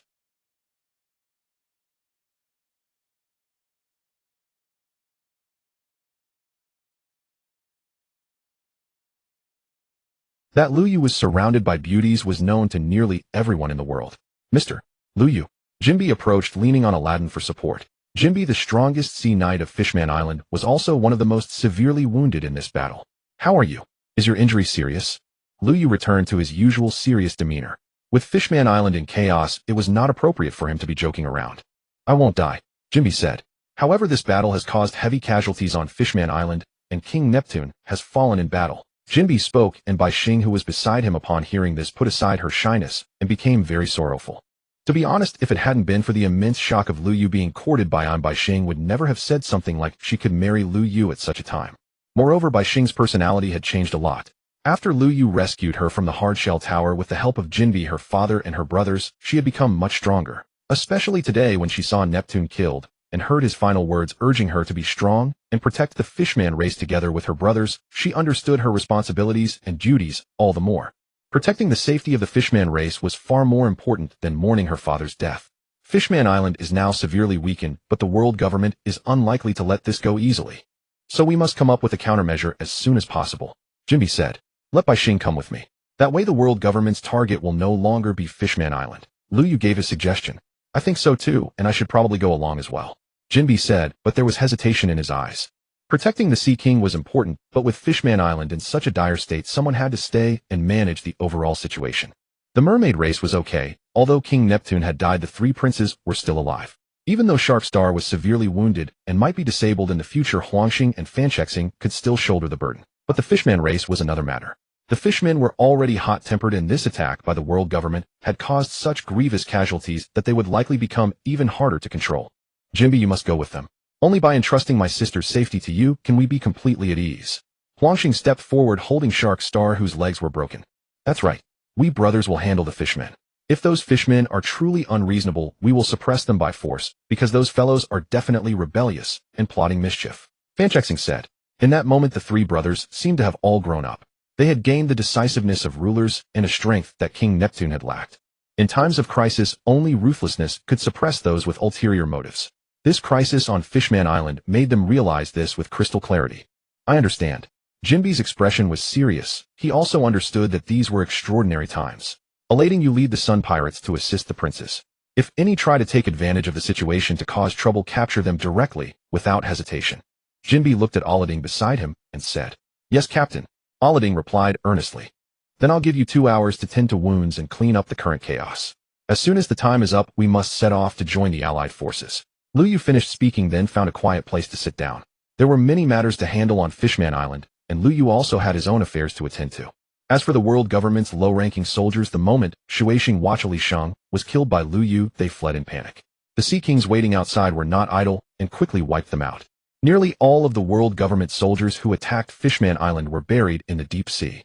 Lu Yu took out a Den Mushi and started contacting the Allied forces and Khalifa and the others. He had rushed over earlier without having time to explain anything to Khalifa. If he didn't clarify now, Khalifa and the others would keep worrying. At the same time, the Allied forces needed to know about the Sea King and Pluton. Lu Yu also had to understand the world government's battle plans and their subsequent troop movements. At the same time, in the Chamber of Flowers at Holy Land, Mary Geos stood beneath a tree, gazing at the blossoms on the hanging vines. Lu Yu, you are not a pure person, and impure people inevitably have strong desires. Those with desires can always be controlled by me. Perhaps you don't care about my beauty, nor are you attracted by my power. But in this world, besides the sun god Nika, can anyone resist the temptation of immortality? Zhongxiao, Lu Yu, come. As long as you come, you won't be able to escape my control. Imziri eyes kept shifting at that moment. 3 days later, Lu Yu rendezvoused with the main Allied force, accompanied by Princess Baixing of the Merfolk and the sea warrior Shimpan. Yet the moment he set foot on shore, he sensed something unusual in the gazes cast upon him, sharply distinct from their usual fervent devotion. Beyond that familiar zeal, a strange, unsettling undercurrent lingered. Before he could even reach the conference room, he spotted Kizari Ziyuan waiting for him near the entrance. Compared to the others, her expression was markedly more enigmatic, tinged with irritation, resignation, and above all, a quiet, sorrowful resentment. Ziyuan, what's wrong? Have you been wronged? Lu Yu hurried forward, already voicing concern before he'd even drawn near. Come with me. Ziyuan did not answer his question. The instant he approached, she seized his hand and pulled him swiftly down a corridor beside the conference room. Bewildered, Lu Yu followed without protest, while Baixing and Shimpan stood frozen, torn between following or entering the conference room, ultimately remaining motionless where they stood. Fortunately, an elderly woman with gentle, benevolent features soon emerged and guided them into the chamber. The conference room was already filled with representatives, Navy officers, revolutionaries, pirates, and delegates from various sovereign nations. Baixing and Shimpan were warmly welcomed, and introductions unfolded swiftly among the assembled. Meanwhile, Lu Yu found himself utterly overwhelmed by Ziyuan's relentless assault. At first bewildered, he soon adapted, rising to meet her onslaught with fierce, determined resistance. He assumed that once he subdued Ziyuan, he could finally demand answers. But the moment he turned, Kajaku and Khalifa surged in, transforming the clash into a brutal 1-against-8 confrontation. In the end, Lu Yu was decisively defeated. Even with his vastly enhanced physique, he could not withstand such relentless, sustained exertion. Why are you all so fierce today? What on earth has happened? Lu Yu lay sprawled, breath ragged, as he asked. A cluster of pale figures stood nearby, all watching him with predatory intensity. Isn't it because someone went home unsatisfied and then got seduced by a centuries-old woman? So we decided to test whether we could truly satiate you. Ziyuan spoke, her tone laced with subtle resentment and disdain. Huh? Lu Yu blinked, stunned. It seems you're formidable, but together we can still bring you to your knees. Kajaku added. Wait, what do you mean, bring me to my knees? A man should never be overpowered by women. Lu Yu sprang upright, his combat prowess surging tenfold as he launched a thunderous counteroffensive. He now understood his private conversation with Emu on Fishman Island had somehow reached their ears, and today's gathering was a deliberate test of his limits. The next day, Lu Yu limped along the corridor, leaning heavily against the wall. Sigh. I've done it again, stubbornly overreaching. I hadn't expected them to have reinforcements up their sleeves. He sighed, reflecting. Just when I thought victory was mine, Robin, Vivi, Baixing, and Stussy appeared. One must know one's limits. Even a body forged of iron cannot endure such reckless abuse. Lu Yu murmured, slowly attempting to straighten his spine. He was nearly at his destination. He couldn't afford to keep shuffling along, bent and bracing himself against walls and door frames. Ding dong. Lu Yu pressed the doorbell. Almost immediately, a green cap hand opened the door. Kawasemi, one of the last surviving citizens of Wano country, and now a steadfast guardian ever at Hinawa's side. Oomph. Kawasemi snorted coldly, but still stepped aside, granting Lu Yu entry. His displeasure was palpable, yet restraint held him back, leaving only that curt, dismissive exhale as an outlet for his simmering resentment. Lu Yu grasped the reason behind Kawasemi's hostility, but with Hinawa now carrying his child and Wano reduced to mere handfuls of survivors, he chose silence, stepping past him without pause. Inside, he found Hinawa and a young girl, whom he recognized as the adopted daughter of the Frost Moon King family. That Minton had rescued her alongside Hinawa during their escape from Wano. Now residing aboard Vegapunk's mobile research base, the Alliance's Provisional Command Center, Hinawa found solace in the girl's quiet companionship. Are you well? Lu Yu faltered, uncertain how to comfort her. Truth be told, their relationship had never lent itself to tenderness. Unlike the others, Hinawa had been bound to him not by affection but by cold political necessity, a transactional alliance forged without sentiment rooted solely in mutual interest. Yet now, with her homeland shattered and her womb carrying his child, indifference was no longer possible. You will kill Emu, won't you? Hinawa turned, her weary face lifting toward him. You lust after beauty, after women. In time I shall serve you utterly and without reserve. But will you slay Emu for me? I must avenge every soul lost in Wano. She rose, fists clenched so tightly her nails bit deep into her palms. Lu Yu stepped forward, swiftly capturing her hands in his touch soft yet firm, easing the sharp sting of her self-inflicted pain. Rest assured, every celestial dragon complicit in Wano's annihilation will perish, without exception, Lu Yu vowed. Yet inwardly he seethed. His reputation had spread, tarnished, distorted. Hinawa's plea stemmed from knowing his weakness for beauty, and fearing he might spare Emu for her allure.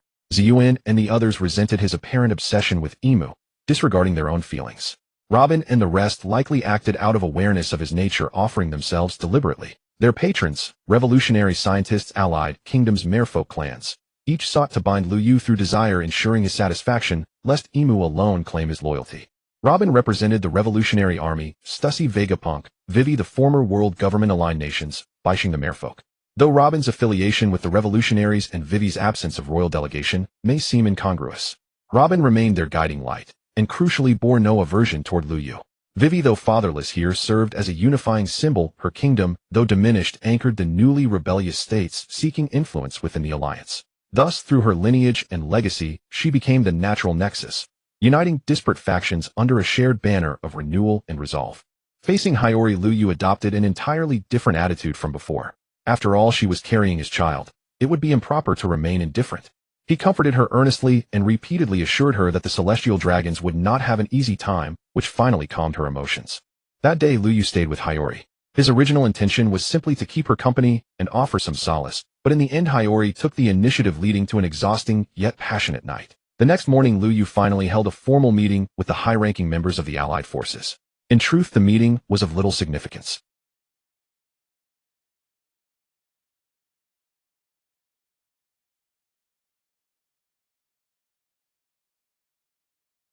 Only 30 to 40 people would actually participate in the battle. Among them, 30 were powerful warriors from the allied forces who relied on jamming devices to resist IM's Dark Soul control. Everything had already been arranged in advance. The allied forces were stationed on the periphery of Mary Geos, preferably remaining outside the red line to avoid being caught in the war's crossfire. Karina possessed the mythical Zoan nine-tailed fox devil fruit. She excelled at disguise and infiltration, not combat, so Lu Yu saw no need to take her on such a dangerous mission. Even the 4 members of the Black Rose Special Forces were assigned to support roles. Under the protection of others, they would provide long-range assistance using their gunslinger skills. To ensure their safety, Lu Yu specifically arranged for Rock Marco and Yamato to guard them together. You all know the plan. Do you have any additional thoughts on the deployment for this battle against the Celestial Dragons? Lu Yu did not bother repeating the tactical arrangements. He simply wanted to see if anyone had other opinions. The world government forces stationed in Mary Geos exceed 200, and half of them are elite. Can fewer than 40 people really break through? Sabo asked, speaking on behalf of Dragon. In Dragon's years of research and analysis, he had always believed that attacking Mary Geos was an extremely dangerous endeavor. If the Marines were to handle it, their first step would be to surround Mary Geos, cut off its food supply, besiege it until internal chaos erupted, and then strike the fatal blow against the Celestial Dragons. Do you think numbers can still be an obstacle to our actions? Lu Yu looked at Sabo and countered. Of course, the disparity in numbers is crucial, especially when facing elites. Sabo instinctively replied. Then if an ordinary person wanted to defeat an Emperor of the Sea, how many would need to join forces to kill him? Lu Yu pressed further. Sabo hesitated, realizing his reasoning was flawed. In the world of pirates, the gap in combat strength could not be bridged by sheer numbers. But that was not his original point. He merely felt that using 30-odd people to fight 2-0 was somewhat reckless. We should be able to estimate the current high-end combat power of the Celestial Dragons, shouldn't we? Lu Yu turned to Akainu. I'm the Gorosei, the God's Knights, the God's Blades, the Supreme Commander's Office, and the CP Organization. Akainu listed the military structure of the world government. Leaving him aside, 2 of the Gorosei have already died and 7 of the God's Knights have fallen. The 2 strongest forces of the Celestial Dragons now have only 6 people in total. For those 6, my plan is for me, Akiji, Kizaru, Kaido, Mihawk, and Dragon to handle them together. The God's Blades and the CP organization are not particularly outstanding in combat. Even though the former CPO's top agents were formidable, many were eliminated on Egghead Island. Their threat is minimal. Vice admirals like Rob Lucci can handle them.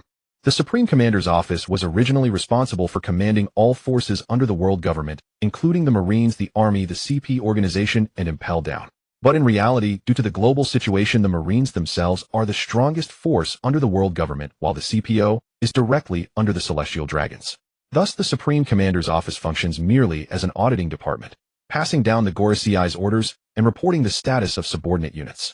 The only person worth noting in the Supreme Commander's office is its leader Kong, who was once the Fleet Admiral of the Marines. His individual strength is considerable, but he is now advanced in years. Unless him grants him immortality, his influence will be limited. After Akainu finished speaking, everyone present understood. Among those, the Celestial Dragons could still command only 7 possessed real strength, the rest were mere rabble. And Kong was the only unknown variable. If he was an ordinary old man, nearing 100, his strength would have declined significantly. Any Admiral candidate or Yonko commander-level fighter could defeat him or at least hold him off. But if he also possessed immortality, alternative arrangements would be needed, at least an Admiral-level combatant to deal with him. Let Fujitora and Green Bull join forces. Even if he is immortal, he cannot suppress both of them at once. Liu Yu spoke casually. In fact, his arrangements were quite generous.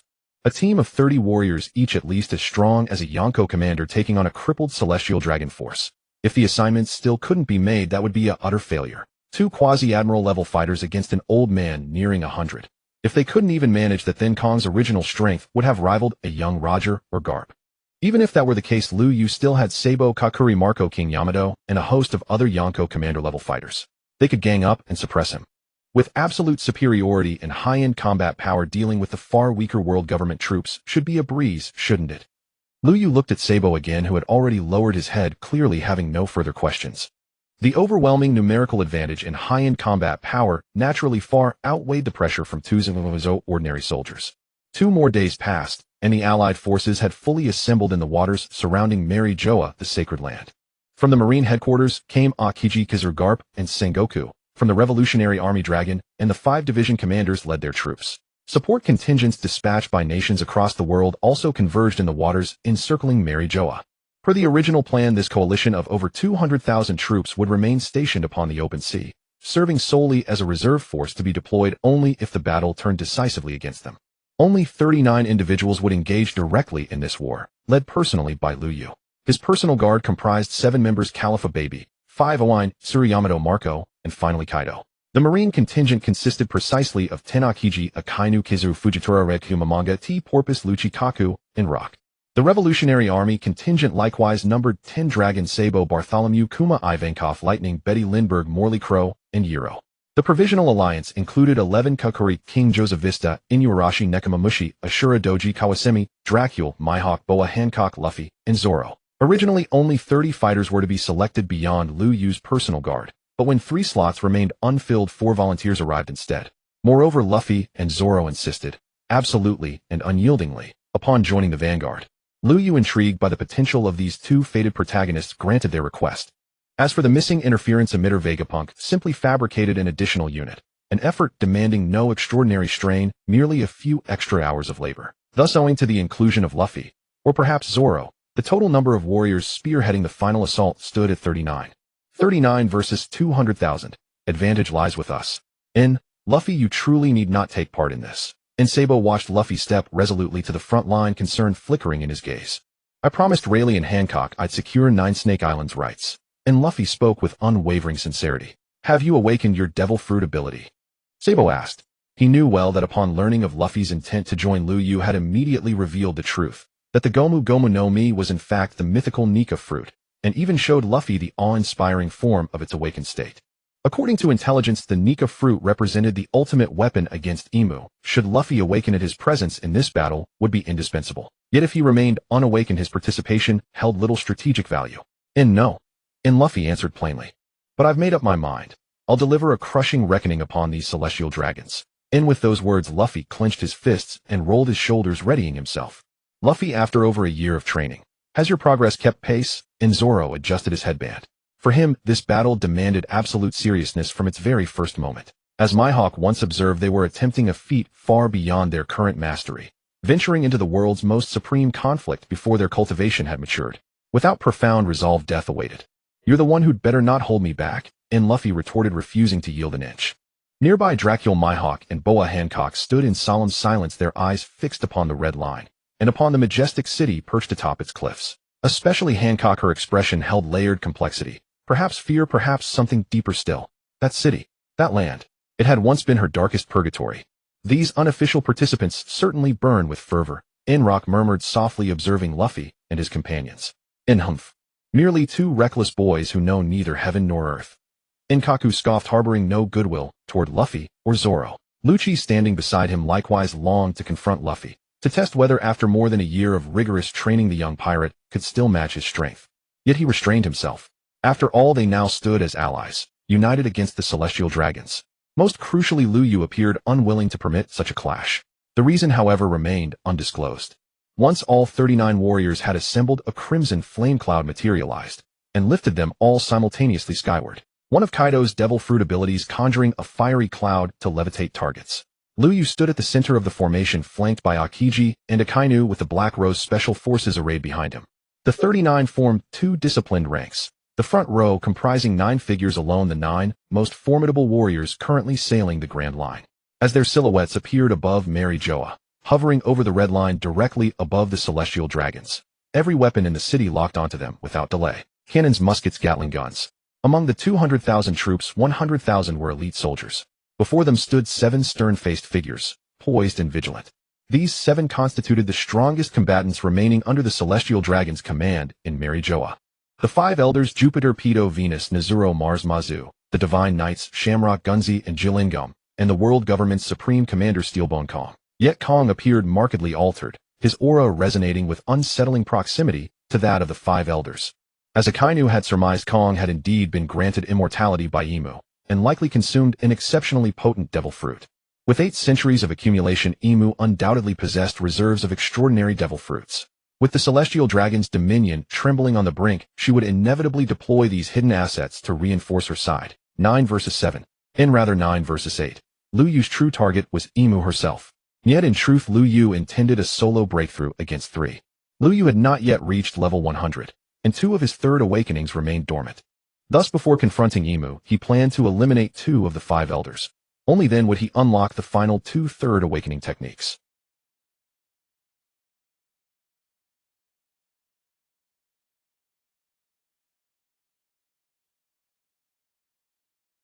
Pano Castle, the world government's iconic edifice, within whose innermost chamber, the flower chamber, Imu had previously invited Lu Yu to meet her.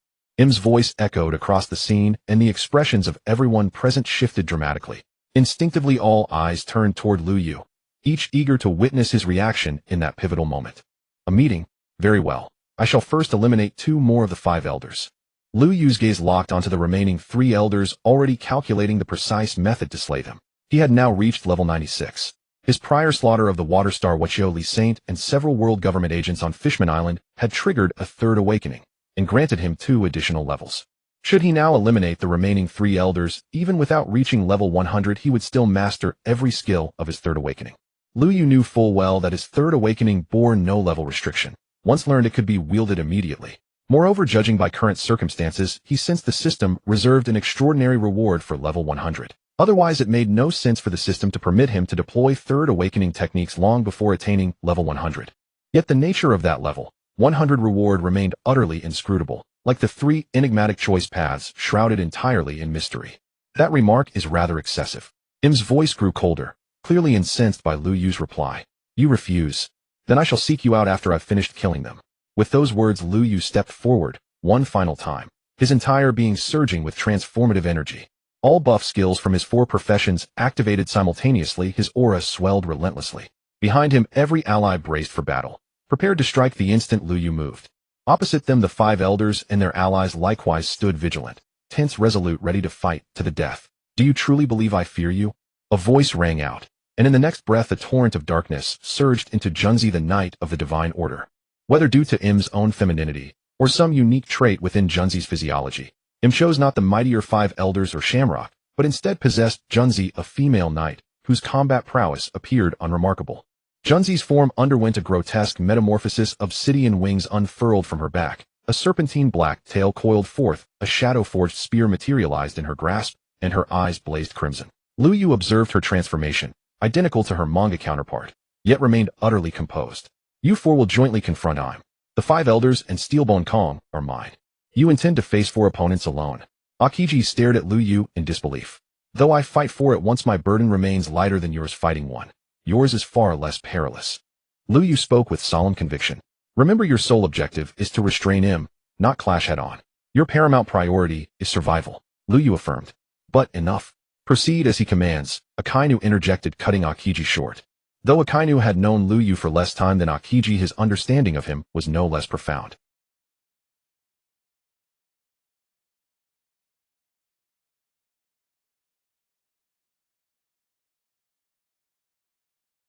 Back then, Lu Yu appeared comparatively naive, prone to impulsive decisions, so Akiji instinctively regarded him as a junior protege. Akainu, however, came to know Lu Yu only after his meteoric rise to power.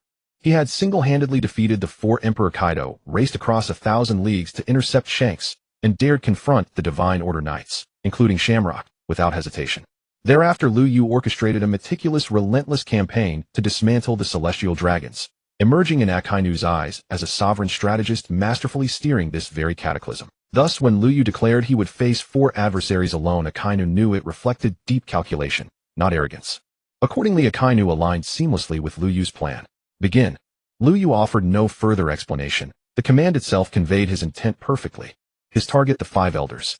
The moment Lu Yu moved, I'm reacted instantly, her intent clear to intercept him. Yet Akainu had anticipated her. Seeing I'm surge forward to block Lu Yu, he launched his attack without delay. A searing dark dog aimed straight at her skull. Who had barely registered Akainu moments before erupted into fury the instant she felt the force of his blow. She raised her obsidian spear, effortlessly deflecting Akainu's assault. In that fleeting instant, Lu Yu had already closed the distance to the five elders. Seeing Akainu engage, Akiji struck without hesitation. Ice and Magma, the ancient rivals who once battled 10 days and nights in the manga, now fought side by side, unleashing coordinated assaults upon him. Kaido and Dragon followed swiftly. One swung his spiked club like a tempest, the other lashed out with Dragon Claw strikes, both converging on him with overwhelming force. Im's strength was legendary. Within the manga, she had endured simultaneous onslaughts from 6 top-tier warriors and emerged unscathed. Yet here she could not wholly ignore these four. Her earlier invulnerability stemmed from regenerating after sustaining damage, not from feeling none at all during impact. Moreover, the quartet confronting her now rivaled, even surpassed, the 6 warriors of God Valley 37 years prior. 37 years ago, Kaido was still a novice, his haki undeveloped, his dragon fruit newly consumed. Today he stood at his absolute zenith.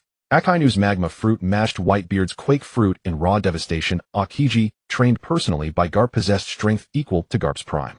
And Dragon, his power stood shoulder to shoulder with Roger's in his prime. In sheer combat prowess, they lacked only Big Mom and Rocks. True, Rocks alone equaled both Roger and Garp combined, but this quartet held an advantage the original 6 never possessed. The 6 feared Im's Black Shift domination. These 4 did not. 4 against 1, unafraid of Black Shift. Could they not at least contain her, if not prevail? Junzi, possessed and controlled by Im, endured relentless assault. Her body shattered, then regenerated again and again. Simultaneously, Im unleashed her arcane arts, summoning colossal weapons from her grimoire and wielding elemental attacks drawn from the natural elements. Yet each assault was met, absorbed, and repelled by the 4 warriors.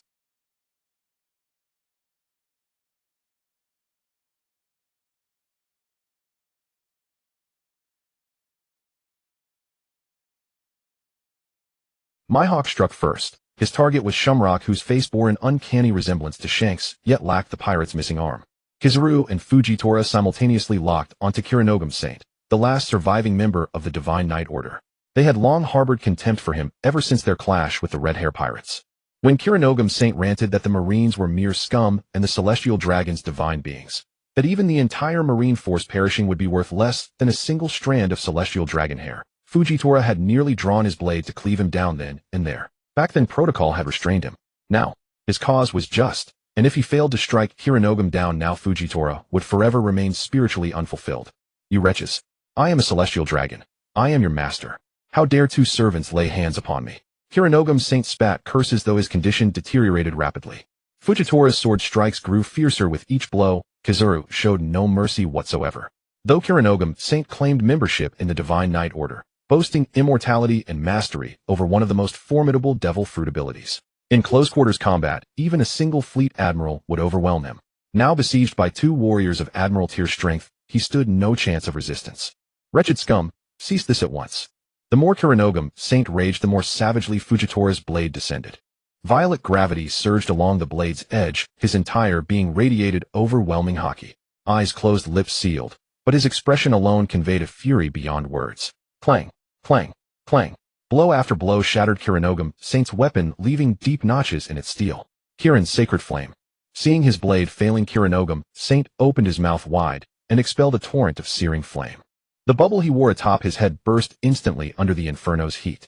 The self-proclaimed divine elite who once breathed only purified air now gasped raw oxygen like any mortal. Fujitora swung his katana and leapt backward, evading the blazing onslaught with flawless precision. Simultaneously, a razor-sharp thorn erupted from behind Kiranogam Saint, piercing straight through his chest. Hey, don't fixate solely on Fujitora. I've been right here all along. Kizaru bristled. After all, this was a coordinated assault between himself and Fujitora. Why did Kiranogam Saint focus solely on defending against Fujitora while ignoring him entirely? You are all filth. Kiranogam Saint whirled about, swinging his spear-like weapon in a sweeping horizontal arc aimed directly at Kizaru. Kizaru did not flinch. He let the weapon cleave through him, splitting his body cleanly in two. Yet both halves dissolved into timber, collapsed onto the ground, and instantly sprouted anew as tender green shoots. The Moku no Mi grants no intangibility, but like living flora, it endures, unquenchable by fire, inexhaustible by wind. No matter how fiercely you strike, it regenerates endlessly. Gravity blade. Fujitora advanced once more, not striking Kiranogam Saint directly, but compressing him beneath crushing gravitational force, pinning him motionless to the earth. Fujitora. Kiranogam Saint roared, blood streaming from his pierced torso under unbearable pressure. He could not die, but the agony was excruciating. Take this punch. Kizaru transformed into a colossal treant. A titanic fist descended upon Kiranogam Saint's skull. Boom. A thunderous impact drove Kiranogam Saint deep into the earth, a crater swallowing him whole. He lay unconscious, sprawled, and broken. Though the Divine Knights possessed immortality, invincibility did not equate to invulnerability. Severe injury forced them into prolonged regeneration. And during that recovery window, if left unaided, enemies could sustain relentless assault. Worse still, should a method be found to obliterate their bodies utterly, true death would follow. Hurry, rescue Lord Kiranogam. Others remained ignorant of the Divine Knight's nature, but the Divine Blade Legion knew full well the mechanics of their immortality. Witnessing Kiranogam Saint's brutal incapacitation at the hands of Fujitora and Kizaru, they immediately mobilized their forces for rescue.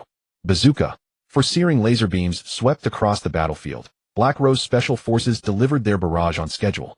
Hundreds of world government soldiers rushing forward vaporized instantly into ash. Dragon's Breath. Raku transformed into a colossal pink dragon circling above the Black Rose unit before unleashing a torrent of incandescent flame from his gaping maw.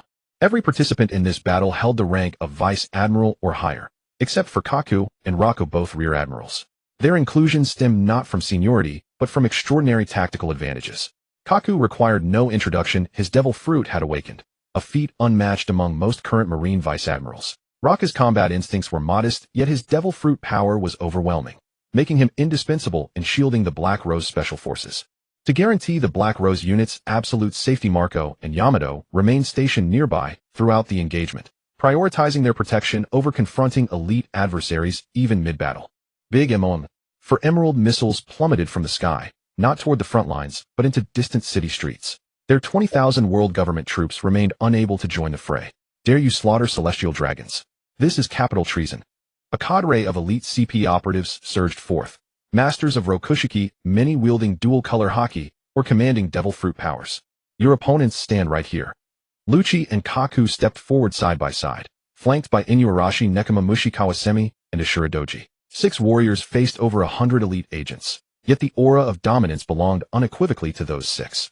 Meanwhile, confronting the Divine Blade Legion stood the Revolutionary Army, led by Sabo. 10 fighters formed an unbreakable line, halting 20 Divine Blades in their tracks. Against the Divine Throng Blades, the crux lies not in raw strength, but in whether one can pierce their immortal bodies.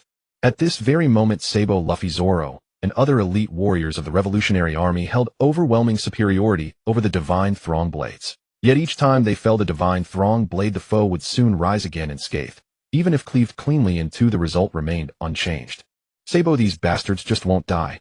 Luffy landed beside Sabo, and casually sent a divine throng blade flying with a single blow. They possess fragments of Emu's power, essentially an indestructible regenerative physique. No conventional means can truly slay them, Sabo explained. The Allied forces had thoroughly debated and studied the divine throng blades, the divine knight core, and the 5 elders before launching their campaign.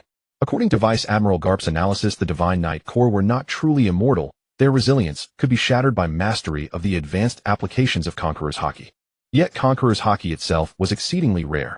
Even among the 39 elite operatives assembled for this mission, fewer than 10 possessed it, and only a handful had mastered its higher-tier techniques. Lu Yu, however, proposed a solution, the same devastating method he employed against the divine knight core and the 5 elders. The supernova nuclear blast. Every divine knight and elder slain by Lu Yu thus far had fallen to this technique alone.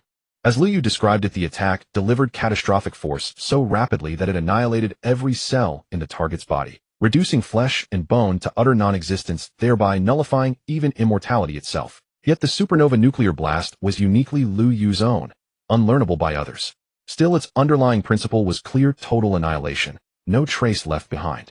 We'll take down that divine throng blade over there. Sabo pointed toward one of their members ahead. Luffy nodded and instantly surged forward. Accelerated by Gear's second, his speed became blinding, reinforced by armament Haki. His strikes turned devastating. Though their name evoked awe, the divine throng blades varied wildly in ability. Much like the divine knight core, some were formidable, others merely mediocre. This one clearly relied solely on the peculiarity of his devil fruit, adept at subduing ordinary civilians, yet utterly outmatched here. Every warrior present today was a master in their own right. Defeating such foes proved effortless. Within moments, the divine throng blade lay subdued, hurled before Sabo. Though grievously wounded, his immortal physiology was already activating. He would fully regenerate within 2 or 3 minutes. And precisely this relentless regeneration was what had stalled their advance for so long. Sabo, what's your plan? Luffy leaned in curiously. Burn him to ash. Even as Sabo spoke, crimson flames erupted from his right palm. After Lu Yu joined the alliance, he instructed Akiji to hand over the Mera Mera no Mi to Sabo, a promise made casually long ago, yet also a subtle gesture of allegiance. Now Sabo unleashed the fruit's power. Flames engulfed the divine throng blade in an instant. In moments, his body ignited. Already wounded, he shrieked in excruciating agony. Sabo, you can't do this. Stop now. Luffy cried out, horrified by the brutality. Luffy, this isn't child's play. It's war. Sabo retorted. Still, we shouldn't resort to such cruelty. We only need to knock them down. Luffy spoke with that rare, guileless expression, the kind that softened even hardened hearts. Sabo opened his mouth to argue further, but Luffy stepped squarely before him and seized his flame-wreathed hand. Luffy, you wretched commoners dare lay hands on me. I'll slaughter you all. Before Sabo could reprimand him, the divine throng blade, freed from the flames, leapt upright. Though gravely injured and nearly powerless, the searing pain ignited a fierce, desperate will to resist. A spear materialized in his grip. He lunged, driving it deep into Luffy's exposed back. Sabo caught the motion and shoved Luffy aside with brute force. Luffy tumbled sideways and looked up just in time to see the spear piercing Sabo's chest. Sabo. The sight shattered him. Memories of that fateful day over a year ago flooded his mind, freezing him in abject terror. But this time fate diverged. Sabo did not fall. At the instant he pushed Luffy away, he had already shifted into his Logia form. The spear passed harmlessly through his flaming body.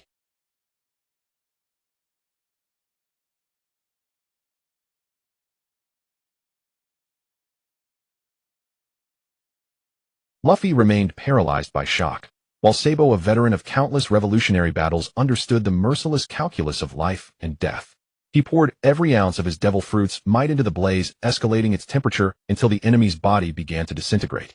At first, the divine throng blade writhed violently, even attempting counterattacks. But as the inferno raged on, his strength bled away completely. Finally, his form dissolved entirely, reduced to fine black ash scattered across the ground. Only then did Luffy stir from his stupor, staring at Sabo with profound dread. Luffy, you've lived too sheltered a life, never confronting true brutality. You are no warrior. Withdraw from this battle. When it ends, return to your seas as a simple navigator. Sabo turned without waiting for reply and strode toward the others. Having confirmed the Mera Mera no Mi's incinerating power could permanently destroy the divine throng blades, he now moved to assist his comrades in eliminating the rest. As for Luffy, he lacked the lethality to kill enemies outright, yet he could still defend himself. Yet his idealism and innocence rendered him unfit for a battlefield where survival demanded absolute ruthlessness. That guy is the Straw Hat Luffy who keeps shouting he wants to become the Pirate King. Baby 5 asked Kali Fa without turning her head, having just fired an anti-tank cannon. Yes, it's him. In Kali Fa's hand a laser cannon was charging. Such a naive guy actually dreams of becoming the pirate king. Isn't he a bit too fanciful? Baby 5's tone was full of disdain, for she had witnessed the entire process of Lu Fei and Sa Bo eliminating that divine blade cluster during her attack. A guy who shows mercy to the enemy and nearly caused the death of his closest second brother. Such a person should not have been selected to participate in this war. He once defeated Lu Qi, so his strength is quite good, but his thinking is too naive. Kali Fa knew about Straw Hat Lu Fei. After all, their CP9 had been defeated by the Straw Hat crew at Sifa Island back then. However, they had personally experienced how naive the Straw Hat crew was, because in that battle the Straw Hat crew was almost completely wiped out, yet in the end they won, and not a single member of CP9 died. Being enemies with someone like the Straw Hat crew is a good thing, because even if you lose to them, at least you have no worries about your life. But if they are teammates, you probably need to take them seriously. Being soft-hearted on the battlefield, a single mistake could lead to disaster, which would have serious consequences. He's just a filler, no need to mind him. Ayin said as her eyes locked onto a building on the street ahead. There's a Gatling gun inside, oh, we need to take it out. The others followed Ayin's direction and saw a Gatling gun inside a building furiously firing. Kataku Li, who was fighting nearby, was now awkwardly dodging the Gatling gun's attack. Quantum bomb, Kali Fa said. The other three understood immediately, aimed together, and then clapped their hands in unison. The next moment 4 green missiles descended from the sky, all landing precisely on the building. In an instant the building was blown to pieces, the Gatling gun position was completely destroyed, and not a single world government soldier inside survived. Kataku Li saw this, turned around, and nodded to Kali Fa and the others as a gesture of thanks for their long-range fire support. Kali Fa and the others did not pay much attention to Kataku Li, instead they quickly turned to other directions, focusing on the battle status of others. The 4 of them came to participate in this great battle, and their main role was providing ultra-long-range fire support. Although Lu Yu originally contributed Gatling guns and grenades to strengthen the Navy's combat power, the world government, as the Navy's superior organization, still obtained a lot of supplies throughout the process. Although this also strengthened the world government's combat power, if not for this, Lu Yu would not have had so much time to develop himself to his current level. Every gain has its loss, and every loss has its gain. Lu Yu did not mind this, but since he knew the world government had mastered weapons like Gatling guns and grenades, he naturally had to make arrangements in advance. The arrival of the Black Rose Special Forces was precisely to deal with such a situation. Although the Gatling gun's firepower was very strong, it could not compare to laser cannons and quantum bombs after all. Everyone prioritized attacking that artillery position. We must eliminate them. The world government soldiers also noticed Kali Fa's group, and hundreds of them rushed towards this side. Among them there were several individuals with considerable combat power, capable of easily dodging anti-tank cannon attacks, and even evading laser cannons. To put it in terms of rank, they were at the level of Navy Captain to Navy Rear Admiral. Luo Ku, it's up to you. Ayin looked at those approaching, then raised her head to the pink dragon above. Just in time. Luo Ku had to stay and guard the Black Rose Special Forces, and he was already itching for action. Now that someone finally approached, he was naturally excited. Facing the sword Chi slashed out by a few world government guys, he simply placed his massive dragon tail beside the Black Rose Special Forces, relying solely on the hardness of his dragon scales to block it all. Opening his dragon mouth, he unleashed hurricane wind blades.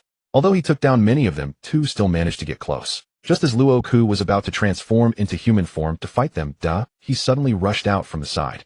Swinging her spiked club, she struck the head of the one in front with a fierce thunder bagua. With a bang, the man's body flew out like a cannonball, and by the time it landed, his brains were splattered, and he was dead beyond dead. The remaining one looked at he before him, his eyes full of terror.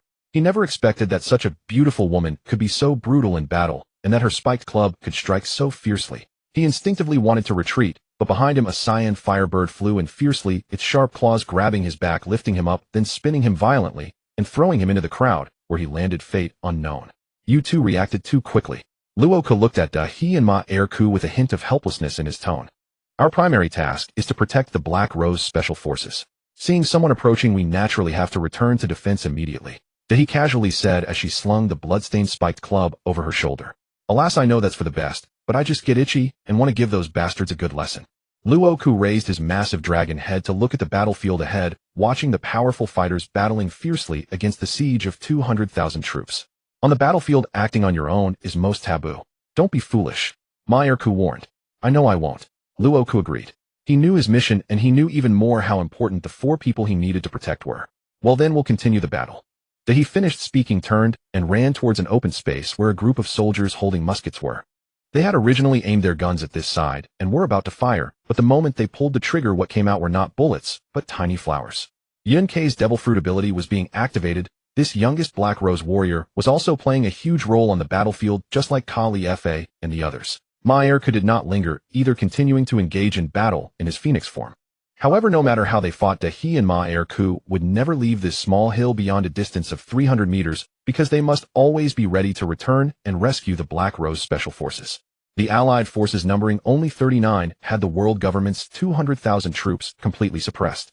Although Imu was restraining 4 top-tier powerhouses, Xiamuluo was holding back Hawkeye, and Lu Yu also had to deal with the Gorosei, and that Gonggu Kong, the remaining 33, still suppressed them firmly. The world government was still attempting to mobilize more troops. Some Navy and CP organization soldiers from other regions around the world who remained loyal to the world government were eager to come to reinforce. However, on the periphery, the Allied forces had also assembled hundreds of thousands of troops, including the Mermaid Princess by Xing, who could control the Sea Kings with the ancient weapon Poseidon. What kind of reinforcements could possibly arrive to assist? At this moment, Lu Yu was facing 3 of the Gorosei, and that old man Gonggu Kong, who had temporarily acquired the powers of a Gorosei. Like Imu, he was fighting 1 against 4. Yet Lu Yu's situation was far more relaxed than Imu's. He stood alone, surrounded by an entire legion of machines. The army effect generated by the mechanic skills was exceptionally powerful. Endless robots and automated weapons poured forth continuously. Lu Yu didn't even need to do anything else. Relying on these robots, he could control the battlefield. However, Lu Yu's goal was not mere control, but to kill these Gorosei single-handedly.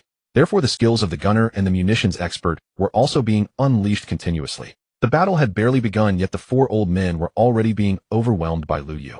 How can this little brat be so powerful? Gonggu Kong now wore a helpless expression.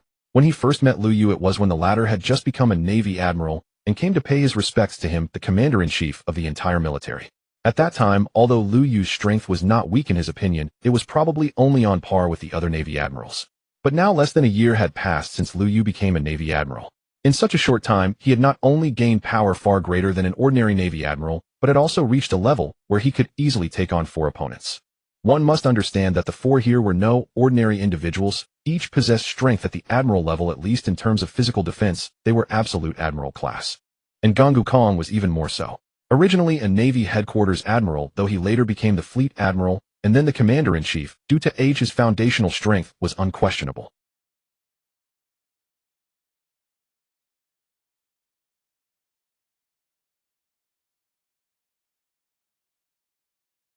Now, having obtained the powers of the Gorosei, granted by Imu, possessing this immortal and indestructible body, how could he still be so easily suppressed by Lu Yu? The current battlefield situation was already unfavorable for their side. With their 4 most powerful combatants all tied up by Lu Yu alone, the world government situation became even more problematic. Right, we must go all out, or we'll lose our chance. A flash of lightning streaked across, and Lu Yu abruptly appeared before Nezashalang Sheng. This speed. Nezashalang Sheng stared at Lu Yu in terror, his raised sword, uncertain what to do. Bang! Nezashalang Sheng felt a sharp pain in his abdomen, and his centaur-like body was instantly lifted into the air. His body was completely immobilized, as if forcibly controlled by some mysterious and powerful force. Not good. The other Gorosei attempted to come to his aid, but a swarm of drones and land robots charged toward them, instantly blocking their movements. Barbecue attack had little effect on the Gorosei's immortal bodies, but Lu Yu's purpose in using this move was not to harm them. BBQ's goal was control, to forcibly restrain Nezashalang Sheng's body. Above, several purple laser beams descended from the sky, directly locking onto him. Up. Nezashalang Sheng let out a pained scream. The intense heat from the lasers was rapidly melting his body. Most importantly, he couldn't move, and thus couldn't dodge. If this control continued, his body would be completely melted in a second or 2. Roar. A furious roar sounded, and a giant sandworm opened its abyssal maw, lunging wildly toward Lu Yu. Its target was not to suck in Lu Yu, but to inhale all the small robots and drones he had released, and destroy them in one go. At the same time, the bird-beast snake form of Matsi Sheng was flying over at top speed. Gonggu Kong was also charging up his armament, hockey gathered, emitting crackling sounds like black lightning. Clearly a very powerful attack. If Lu Yu did not dodge, he would be severely injured, or even killed by the combined assault. If he dodged, they could rescue Nezashalang Sheng. A brilliant diversionary tactic, Lu Yu said, but his body transformed into lightning and moved. However, he did not retreat. Instead, he appeared high in the sky, directly above Nezashalang Sheng. A special cannon appeared in his hand, and a thin laser swept out, instantly followed by a continuous release of a massive destructive ray. The gunner's second awakening skill, destructive ray. Under this ray, Shang's skeletal body, which was already barely holding on, instantly disintegrated. This was a destructive ray capable of blasting a gap in the home to continent. Firing at such close range on a small mythical Zoan body, it naturally destroyed it completely in an instant. Why did Lu Yu choose the gunner from the very beginning among the 4 professions? It was because the gunner's skills were primarily about immense power. Ding! You have successfully killed one of the Gorasii Shang. You have obtained an opportunity for the 3rd awakening. Please choose the profession to awaken. Another 3rd awakening obtained. This was already the 3rd profession. Only one left. Boom. The silent level-up effect occurred, and Imu, who was fighting Akainu and Akiji, instantly turned her head. Impossible. How could his power seem to have increased again right after killing Shang? Imu's observation haki allowed her to clearly perceive the change in Lu Yu's aura. It was a comprehensive enhancement of his strength. The Lu Yu now was different from before. In the past, leveling up 1 or 2 levels and gaining a few skills was nothing special. But now as he approached level 100, each level up brought far greater effects than before. Moreover, this time the 3rd awakening coincided with the level up, making the enhancement even more pronounced. No wonder he insisted on slaying Warlord Watchali last time. His strength was evidently augmented by eliminating the 5 elders. From the very beginning he had been deceiving me. As him spoke these words, her aura surged violently in that instant. Only now did she realize she had been utterly manipulated by Lu Yu from the outset. The reason he had so adamantly fought the 5 elders, even slain them, was to absorb power directly from their bodies. Though the precise mechanism of this power absorption remained unknown, it revealed a critical truth: Lu Yu likely lacked the strength to oppose her at the outset. It was her own excessive caution that had unwittingly nurtured his ascent to this formidable state. 2 remain. Absolutely no further strengthening. Such thoughts raced through Im's mind as her hands moved without pause. From the grimoire before her, she wrenched forth a torrent of black flame and hurled it toward Akiji's position. Simultaneously, chains of glacial ice materialized and bound Sakazuki. Despite his status as a Logia-type devil fruit user, even elemental intangibility could not evade their grip. From behind her, a barbed obsidian black tail lanced forward, piercing Sakazuki's chest. Black conversion domination. Activated her ability to forcibly transform these warriors into demons. Even if their loyalty remained unstable, their raw power would sow chaos across the battlefield. Moreover, black conversion domination propagated exponentially. Once the first subject was subjugated, the effect cascaded instantly to others. Most crucially, this dominion served as irrefutable proof of her absolute authority. Any who dared oppose her would inevitably be reduced to puppets under her control. But what is happening? Why has this man failed to transform into a demon? I pierced him clean through. I invoked black conversion domination itself, yet it bore no effect. At that moment, Im experienced unprecedented panic. Why had her most trusted technique faltered now? Without black conversion domination, though she remained the strongest being alive, her defining mystique vanished. Her immortality shattered, her dominion nullified. Why? Im could not fathom it, and the deeper her confusion, the more her composure unraveled. Panic breeds error. Divine Dragon Tail Sweep. A colossal indigo black tail whipped forward with devastating force, slamming squarely into the body Im had possessed, Junzi. Her diminutive frame shot skyward like a cannonball, hurtling downward toward a nearby building. Simultaneously, searing magma erupted, melting the ice chains binding Sakazuki. Akiji too broke free from the entanglement of black flame. In that instant, I distinctly sensed a dark force attempting to invade my consciousness. Fortunately, the interference emitter activated at the critical moment. Sakazuki murmured softly as Dragon approached. Lu Yu is extraordinary. He anticipated every variable from the start, sealing every conceivable flaw in advance. Dragon sighed in quiet awe. Earlier I could not comprehend why Lu Yu selected only 30 fighters for this war. But now it is clear, had we brought allies lacking interference emitters, we would already be locked in combat with them.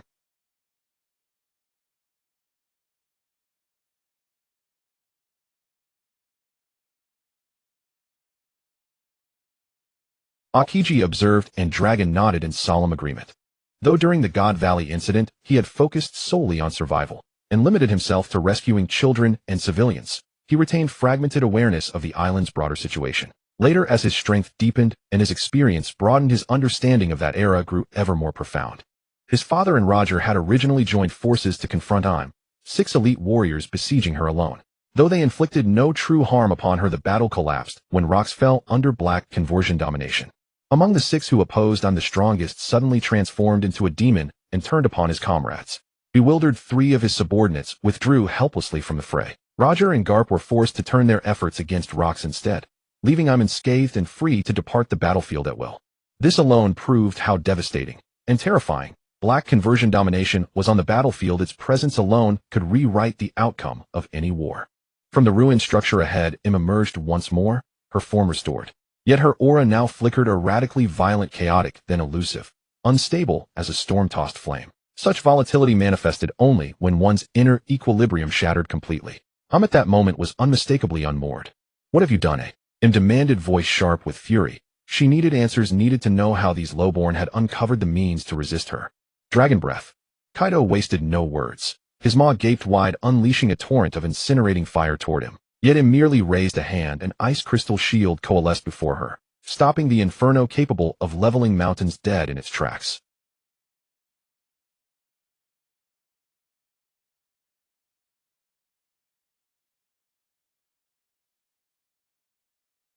Over 100,000 world government soldiers collapsed, 2/3 of them unconscious. Hidden celestial dragons and their slaves fell into total oblivion. Im was truly enraged. This peerless conqueror's haki had been refined over 8 centuries, its potency surpassing even the 5 elders and every sovereign before her. Save only Joy Boy, who perished 800 years ago. Lu Yu, poised to strike the next elder, froze mid-motion. The 4 members of the Black Rose Special Forces huddled tightly together, straining under the haki's crushing weight. Luffy, Zoro, Lucci, Kaku, fighters of lesser might, each staggered backward 2 steps. Even elite commanders like King Katakuri and Marco grimaced in visible distress. Only admirals and Yonko tier warriors retained full composure. Im unleashed her formidable power in earnest. The shockwave from her conqueror's haki rippled across the entire Marijoa, felling countless people unconscious. Yet on the battlefield at that very moment, every elite warrior from the allied forces who had joined this battle remained standing, meaning Im had instantly incapacitated over half of her own combat strength, while not a single opponent had fallen. Nevertheless, Im's eruption served as a stark revelation. The true peril of this war had only just begun. "Apologies, I can no longer afford to waste time with you." Lu Yu turned his head toward the 3 remaining elders beside him and materialized a laser cannon turret in his hands. A laser cannon. The 5 elders were well acquainted with this weapon, and fully aware of its destructive might. Thus, though initially unsettled by Lu Yu's words, the 3 elders felt no fear upon seeing him produce the laser cannon. Even if the laser cannon possessed immense power, it could at most pierce their bodies with a single hole, a trivial wound for beings endowed with immortality. Yet this time the laser cannon defied their expectations. Its charging cycle extended by 2 seconds, and the instant it discharged, all 3 elders instinctively recoiled half a step. That half step was all they managed. No further movement was possible.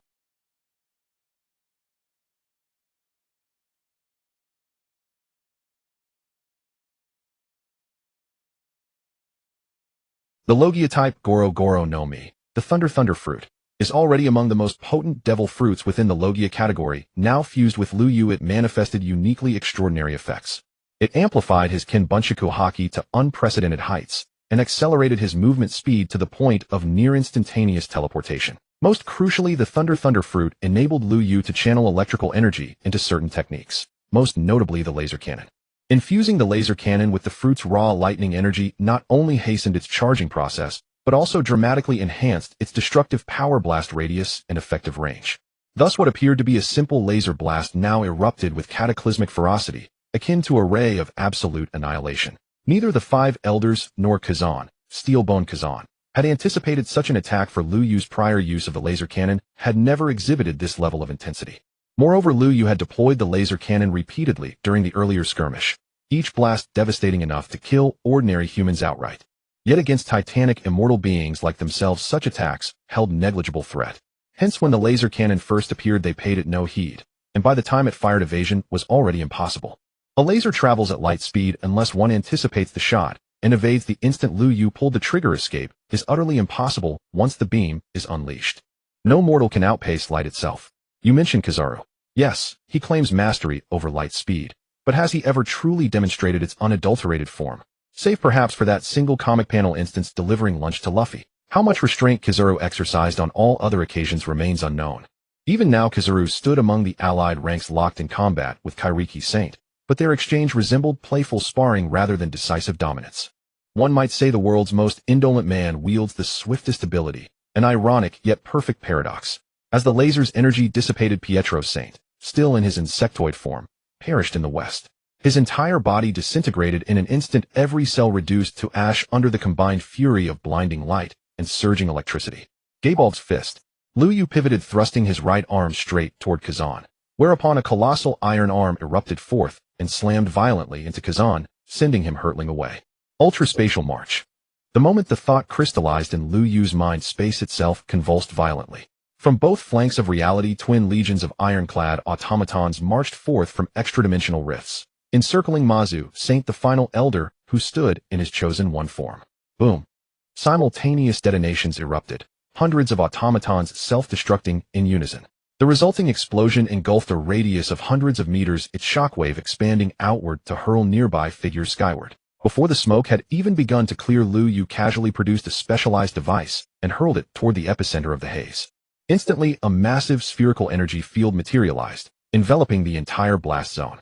Within it, every residual particle was atomized, reduced to its fundamental constituents. In this battle, Lu Yu unleashed a torrent of awakened abilities. First came Satellite Ray and Annihilation Ray, then Gaebolg's Fist, followed by Ultraspatial March, and when damage proved insufficient, he immediately capped it with Supernova Core Detonation. Most significantly, the laser cannon bridging these two onslaughts, empowered by the Thunder Fruit, attained full awakened tier potency. This cascade of awakened techniques executed within mere moments eradicated 3 of the 5 elders outright, and sent Steelbone Kuzan flying, his fate left uncertain. Such is Lu Yu's terrifying burst potential. Yet this was still far from his absolute limit, for his far more devastating third awakening techniques remained entirely unused. Even his second awakening skills, he still held 2 in reserve, unspent. This is Lu Yu today, a level 99 DNF marksman simultaneously mastering all 4 advanced classes. At that moment, every gaze in the vicinity locked onto Lu Yu. Even Im's overwhelming conqueror's hockey moments earlier dominating the battlefield was eclipsed by his presence. Why? Because hers was merely an aura-based suppression, effective only against the weak, inflicting harm solely upon ordinary mortals. His, however, was tangible, peerless devastation, capable of effortlessly obliterating beings as formidable as the 5 elders. And it was not a solitary execution, it was a ruthless simultaneous annihilation of 3 or 4. Gaebolg's Fist Satellite Ray, once believed his ultimate techniques, were now wielded as casually as basic strikes. Not a single technique was reserved, each was deployed without hesitation. All allied forces immediately withdraw from Mary Geos. Lu Yu turned to face, "I'm issuing the retreat order to everyone present." What? The allied soldiers, still reeling from shock, now stared at Lu Yu in utter bewilderment. Their morale had never been higher. Though Im's overwhelming conqueror's hockey exerted immense pressure, the tide of battle had steadily shifted in favor of the alliance. They stood on the cusp of total battlefield dominance. Victory was all but assured. And yet at this very moment, having just slain 3 of the 5 elders and defeated Kazan, the formidable Lu Yu ordered everyone else to retreat. The upcoming battle no longer requires your participation.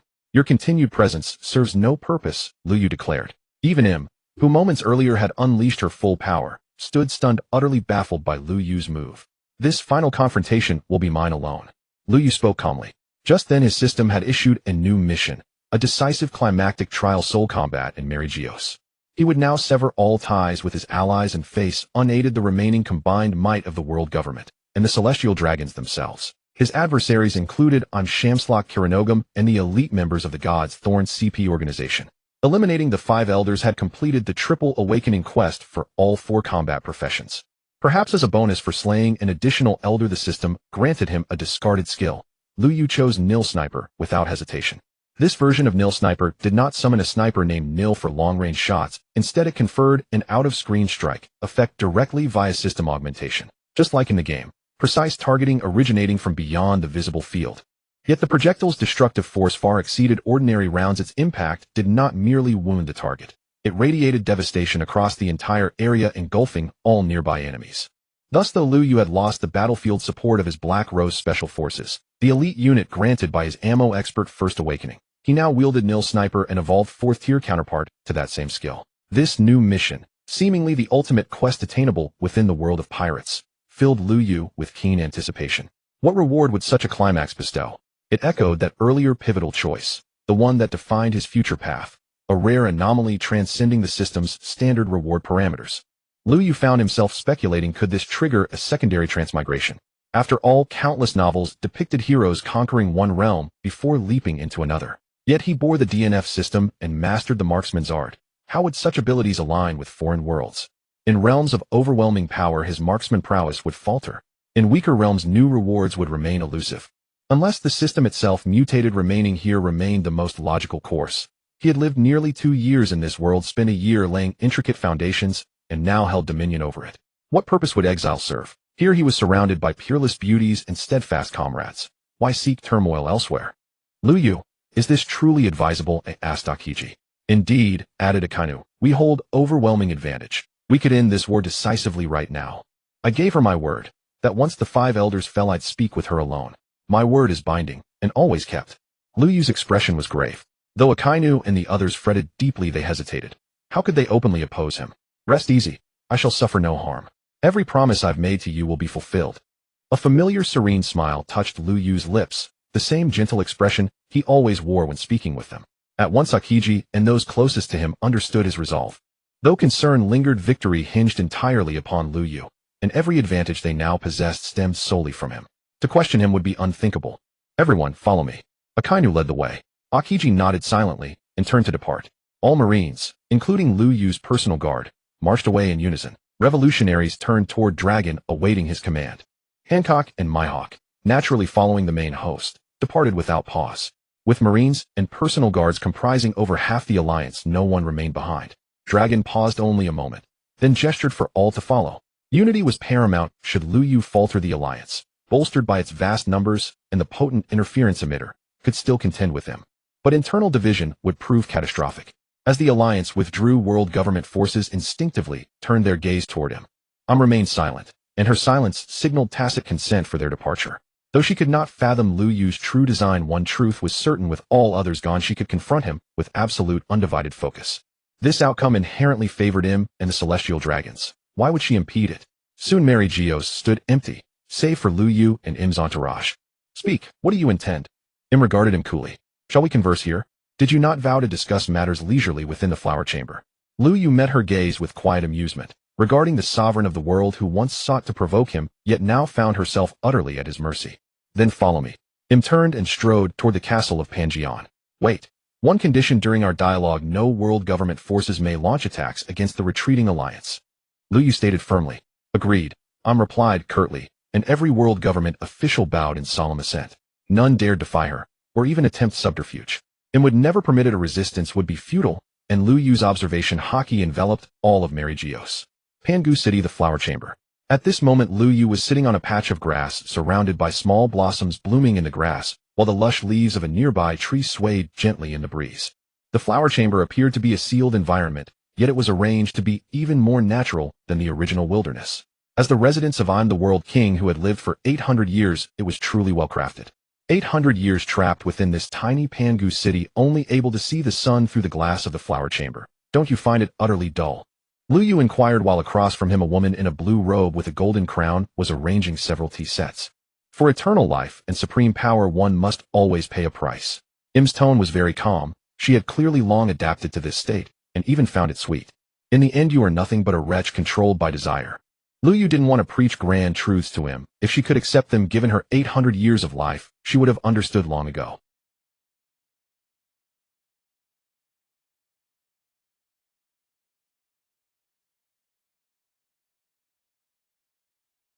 It is meaningless to persuade someone who has lost their reason.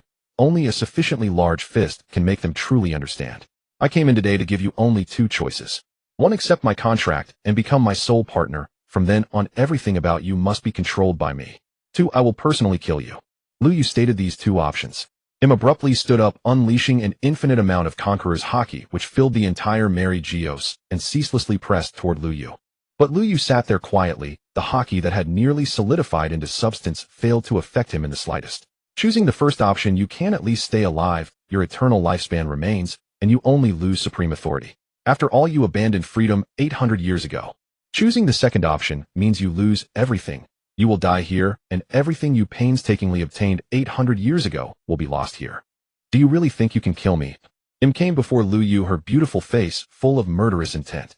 Although she bore an extremely beautiful face and the finest figure among women, she was still the sovereign king, the terrifying existence that had ruled this pirate world for 800 years. This feminine appearance, this beautiful face, might have been just a protective coloration she chose.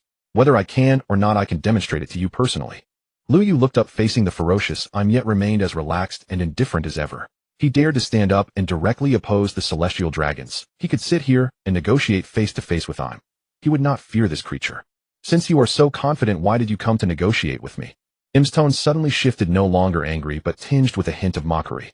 Because she suddenly realized that this seemingly rude man had indeed sat down and negotiated with her just as she had judged before. Since he could sit down and negotiate, it meant that Lu Yu still had desires in his heart. It is not that I fear your strength, but that I fear you have no desires. A person without desires is the most dangerous. As long as you have hopes in your heart, it proves that a certain balance can still be maintained between the two sides.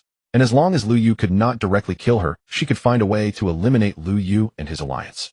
Compared to the so-called strong in this world, Im had one most obvious advantage: she lived longer than anyone else. Only the one who survives is the final victor.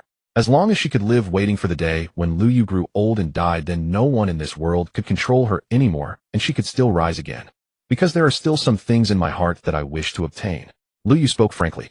Why was he wasting time here with him if not because he coveted her immortality? Everyone in this world has desires, even the purest of people. Some pursue money, some power, some love beauty, some fame and status, and some who have mastered power and status seek immortality. But Lu Yu was different. He wanted it all. He wanted money and treasure, he wanted beauty and power, he wanted fame and status, and naturally immortality as well. You want to obtain the power of immortality. Im sat back in her original position with a smile. She now sensed an opportunity to turn the tables, feeling she had finally grasped Lu Yu's weakness. Yes, I want to obtain the power of immortality. Lu Yu did not conceal it because he had come precisely for Im's immortality. Easy enough. I can grant you this power of immortality. Im's smile grew increasingly eerie. Everything she had planned at Fishman Island had succeeded after all. Lu Yu had taken the bait. Grant, I don't need your bestowal. Lu Yu had boundless desires, but he also had one greatest difference from Im: he still had a bottom line. Life is dear, love is dearer. For the sake of freedom, both can be cast aside. This little poem was quite to Lu Yu's liking. He liked immortality, but if it meant abandoning his freedom and his original values to become Im's dog, he would never agree. Don't want my bestowal? Then how do you intend to obtain immortality? Im had some bad premonitions. How did you obtain immortality? Lu Yu did not answer. Instead, he asked him in turn. Do you think I will tell you? Im retorted. You won't, but I can find out. Lu Yu said, then slowly stood up. Now I ask you again, will you accept my soul contract? Or shall I erase you from this world? Lu Yu's tone when he said this was very calm, but the aura naturally emanating from him was filled with oppressive force, causing even the smug Im across from him to shiver involuntarily. This young man, barely over 20 years old, had actually brought such a strong sense of oppression to her, the world king, who had lived for 800 years. Lu Yu stood calmly before Imu, his serene presence exuding an overwhelming pressure that weighed upon the world king, sending an involuntary shiver down her spine. Yet Imu, having reigned as the sovereign of the world for 8 centuries, was not one to be easily subdued by mere aura alone. After a moment of astonishment, she regained her composure and steadiness. Do you truly believe that such a faint display of pressure could compel me to yield? Imu attempted to muster a defiant tone. Then perhaps I should let you witness it firsthand. Lu Yu's lips curled into a playful smirk as he conceived the optimal solution to the matter at hand. What do you intend to do? Imu's delicate face blanched with alarm. This puppet you control, how much of your power can it manifest? Lu Yu ignored her questions, pressing on with his own inquiry. Why do you ask? Imu countered. Let us resume our previous battle. Command your puppet and marshal every soldier in Mary Geos and clash with me again. Lu Yu declared. And then, oi! A deep unease stirred within Imu. She sensed that the man's next move would be etched into her memory forever. Then you shall retreat far away and simply watch from a distance. The calmer Lu Yu's tone grew, the more profound the turmoil in Imu's heart. You, be gone. Lu Yu reached out and seized Imu, and in the next instant the space around them flickered. The two of them teleported 100 li away to a highland beyond Mary Geos. This sight filled Imu with even greater dread, for she realized that Lu Yu's spatial teleportation was far more terrifying than her own magical transport. Stay here and do not move. With those words, a flash of light enveloped Lu Yu and he vanished from sight. While Imu was still stunned, she once again sensed Lu Yu's presence, for he had already returned to the flower chamber and stood before Junzi. After a brief hesitation caught between fleeing and returning, Imu chose to comply with Lu Yu's command. She once again projected her will into Junzi's body, using it as a vessel to unleash her abilities. Witnessing the transformation in Junzi, Lu Yu seized her and swiftly returned to the plaza of Mary Geos. By then the city's forces had been briefly reorganized and the world government's troops had regrouped. Shamrock Kong and Gillingham Saint had all recovered to their peak states, standing in solemn readiness. Watch closely. I shall use only one move. Lu Yu ignored everyone else's gaze, fixed solely upon Junzi. Only one move. Imu's astonished voice rang out. Indeed, only one move. As he spoke, Lu Yu's body suddenly retreated, creating a distance of several dozen meters between himself and Junzi. Then Junzi's eyes beheld a scene of utter astonishment. At that moment, in the eyes of all within Mary Geos, of every allied soldier outside the city, and of Imu upon the distant peak, an unforgettable vision unfolded. A colossal device was suddenly deployed from the sky. In Lu Yu's hand appeared a special weapon, one he had never used before. The next instant, a bullet shot forth, piercing the massive object descending from the heavens. Then everything around fell into absolute silence. Within Mary Geos, all sound ceased. The last memory etched in their eyes was an overwhelmingly brilliant white light.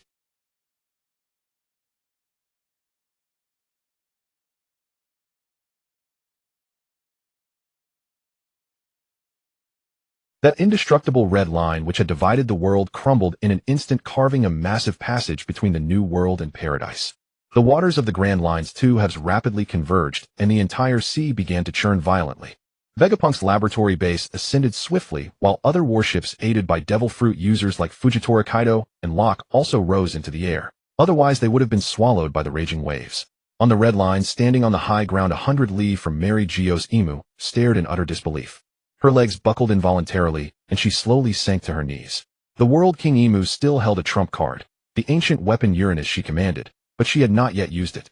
Yet at this moment, witnessing Lu Yu's technique, in the instant of the explosion, she knew her ace was rendered meaningless. Perhaps her Uranus might be stronger than Lu Yu's satellite ray, but she was certain that Uranus could never match the technique he had just unleashed. Most importantly, this wasn't even Lu Yu's full power. She didn't know how many abilities of this caliber he possessed, but she was certain he had more than just this one. She contemplated fleeing, but realized it was futile. She could sense that Lu Yu's observation haki was locked onto her at all times. 100 li away. She was 100 li from Lu Yu, and yet his observation haki could still pinpoint her location. With such formidable observation haki combined with his earlier feat of teleporting over 100 li, where could Imu possibly escape to? For 8 centuries, she had thought herself a god. Now in the face of Lu Yu's power, she finally understood what truly deserved the title of deity. She could dominate others, and Lu Yu could do the same, as evidenced by Kaido's condition. Though Kaido appeared no different from a normal person, retaining his past cultivation talent and mindset, Imu, who possessed the ability to manipulate others, could see through the facade, even if others could not. The same applied to other abilities. She could use magical teleportation, but it required certain conditions, whereas Lu Yu needed no preparation. She possessed immortality, yet Lu Yu could break it. She believed herself powerful, but Lu Yu's strength far surpassed hers by 80,000 li. She ruled through demons and darkness, while Lu Yu commanded light and thunder to dominate the heavens.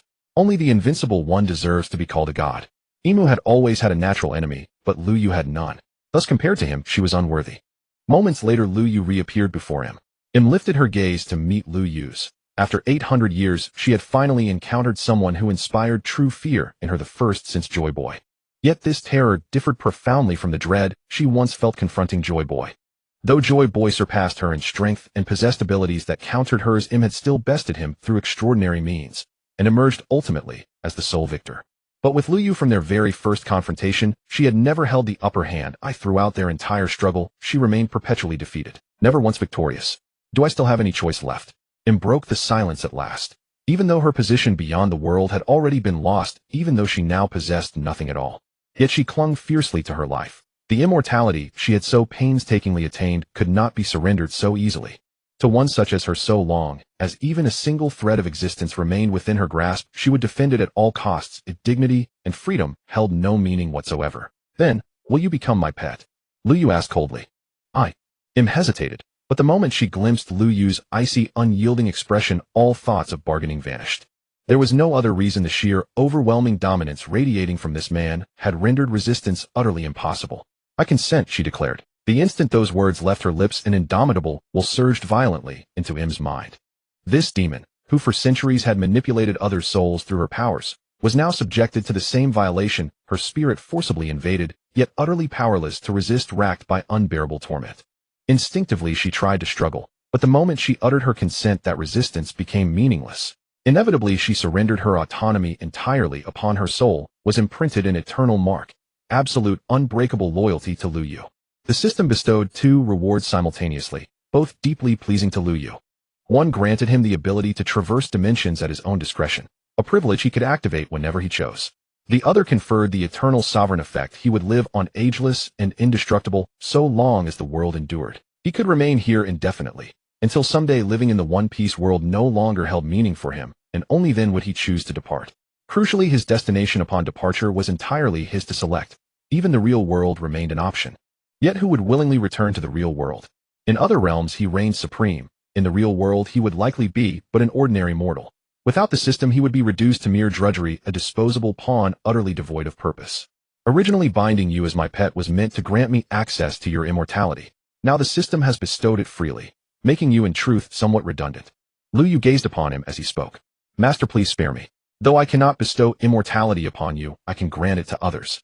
Moreover, my body and soul belong entirely to you. I shall submit to your every command, obey, without hesitation, only beg you never cast me aside.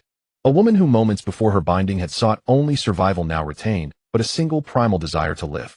The so-called sovereign of the world ultimately revealed as nothing more than a slave, even more abject than those once subjugated by the celestial dragons, a tool shaped entirely by obedience.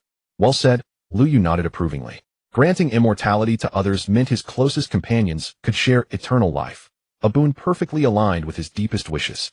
Moreover, Im's physique and beauty were indeed exceptional. Certain specialized techniques, too precious to expend upon others, would find ideal application upon her. For now, conceal yourself. Henceforth you are no longer sovereign of the world. You are merely my pet. For some time yet your presence remains unsuitable. Lu Yu still had much to do. Reshaping the world's new order demanded careful planning and decisive action, so Im could not accompany him just yet. Yes, master. I shall withdraw and await your summons in silent devotion. Im acquiesced, then turned and departed. As she left, she erased every emblem signifying her former sovereignty, reducing herself deliberately and completely to the guise of an ordinary mortal. Lu Yu watched her go, then turned toward the gaping fissure in the red line. Im was dead, reduced to ash beneath the devastating blast of Lu Yu's core fracture rail cannon. And Lu Yu stood now as the unchallenged sovereign. Returning to the allied forces, he was met instantly by all present. Without exception, whether willing or coerced, every single person knelt before him. Though Marijoa lay in ruins, a new world government rose upon its ashes, erected beside the colossal breach in the red line. Lu Yu became the unchallenged sovereign of this new government, yet he declined the title of world sovereign. He preserved the institution of the world government, but radically transformed its governance model. No more celestial dragons. Lu Yu forbade the emergence of any such aristocratic caste ever again. The world government structure itself was not inherently flawed, rather its fatal flaw lay in the extreme concentration of power. Lu Yu's solution was elegantly simple. The highest authority would consist of 5 individuals selected by global merit and rotated regularly, no single term exceeding 10 years. The World Council would stand above even this quintet. A majority vote among participating nations could remove any one, or up to 2, of the 5 from office. The inaugural council comprised Lu Yu, Akiji Dragon, Vegapunk, and Shirahoshi. The Navy remained intact with Akainu appointed as its new fleet admiral, a position granted equal standing with the 5 empowered to exercise identical authority during crises. The new 3 admirals were Kizaru, Fujitora, and Ryugu, with full sovereign rights equivalent to allied monarchs, including voting privileges in the World Council. The Revolutionary Army was restructured as the Peacekeeping Corps, dispatched globally to mediate and adjudicate civil unrest. Thus, the Navy governed the seas, the Peacekeeping Corps oversaw the land, clearly delineated domains, distinct responsibilities. To ensure balanced military strength between the 2 branches, the Peacekeeping Corps adopted a parallel hierarchy: 1 marshal and 3 admirals. Sabo assumed the marshalship, while 3 of the original 5 commanders were elevated to admiral rank. Beyond these armed forces, the world government established a civilian administrative branch, tasked with investigation, judicial proceedings, incarceration oversight, and convening the World Council. This effectively actualized the long-defunct judicial system of Eni's lobby, while consolidating the imprisonment authority previously held by Impel Down. This civilian branch operated independently, answerable solely to the World Council, and administered day-to-day by the 5 themselves. After 10 years, the inaugural 5 stepped down en masse. Their successors were elected via global ballot in the World Council. Lu Yu received the highest vote count, yet refused the office, citing the supremacy of law above all personal authority. That single act compelled all subsequent elections to exclude the founding 5, ensuring no individual could ever again monopolize supreme power for extended tenure. For to succeed where Lu Yu declined would imply surpassing him, the unchallenged sovereign who toppled the celestial dragons and forged a new world order. Who then could claim such precedence? Thus, this mechanism became the ultimate safeguard against enduring autocracy. Its legitimacy deepened further when the Third Council comprised leaders from Skypiea, the giant kingdom Alabaster O'Hara, rebuilt by Robin, and the Mink tribe, affirming fairness and universal representation. Yet behind every facet of this new world order stood unwaveringly the unchallenged sovereign Liu Yu. During the first decade of the New World government, Liu Yu withdrew from public affairs, living quietly among his consorts, intervening only in matters of utmost consequence. In the second decade, he relinquished his seat on the Five and retreated fully into seclusion, appearing publicly only to honor the passing of Zephyr and Tsuru. By the third decade, Liu Yu vanished entirely, known only to successive holders of the Five and the fleet admiral. His whereabouts and those of his cherished companions faded into legend.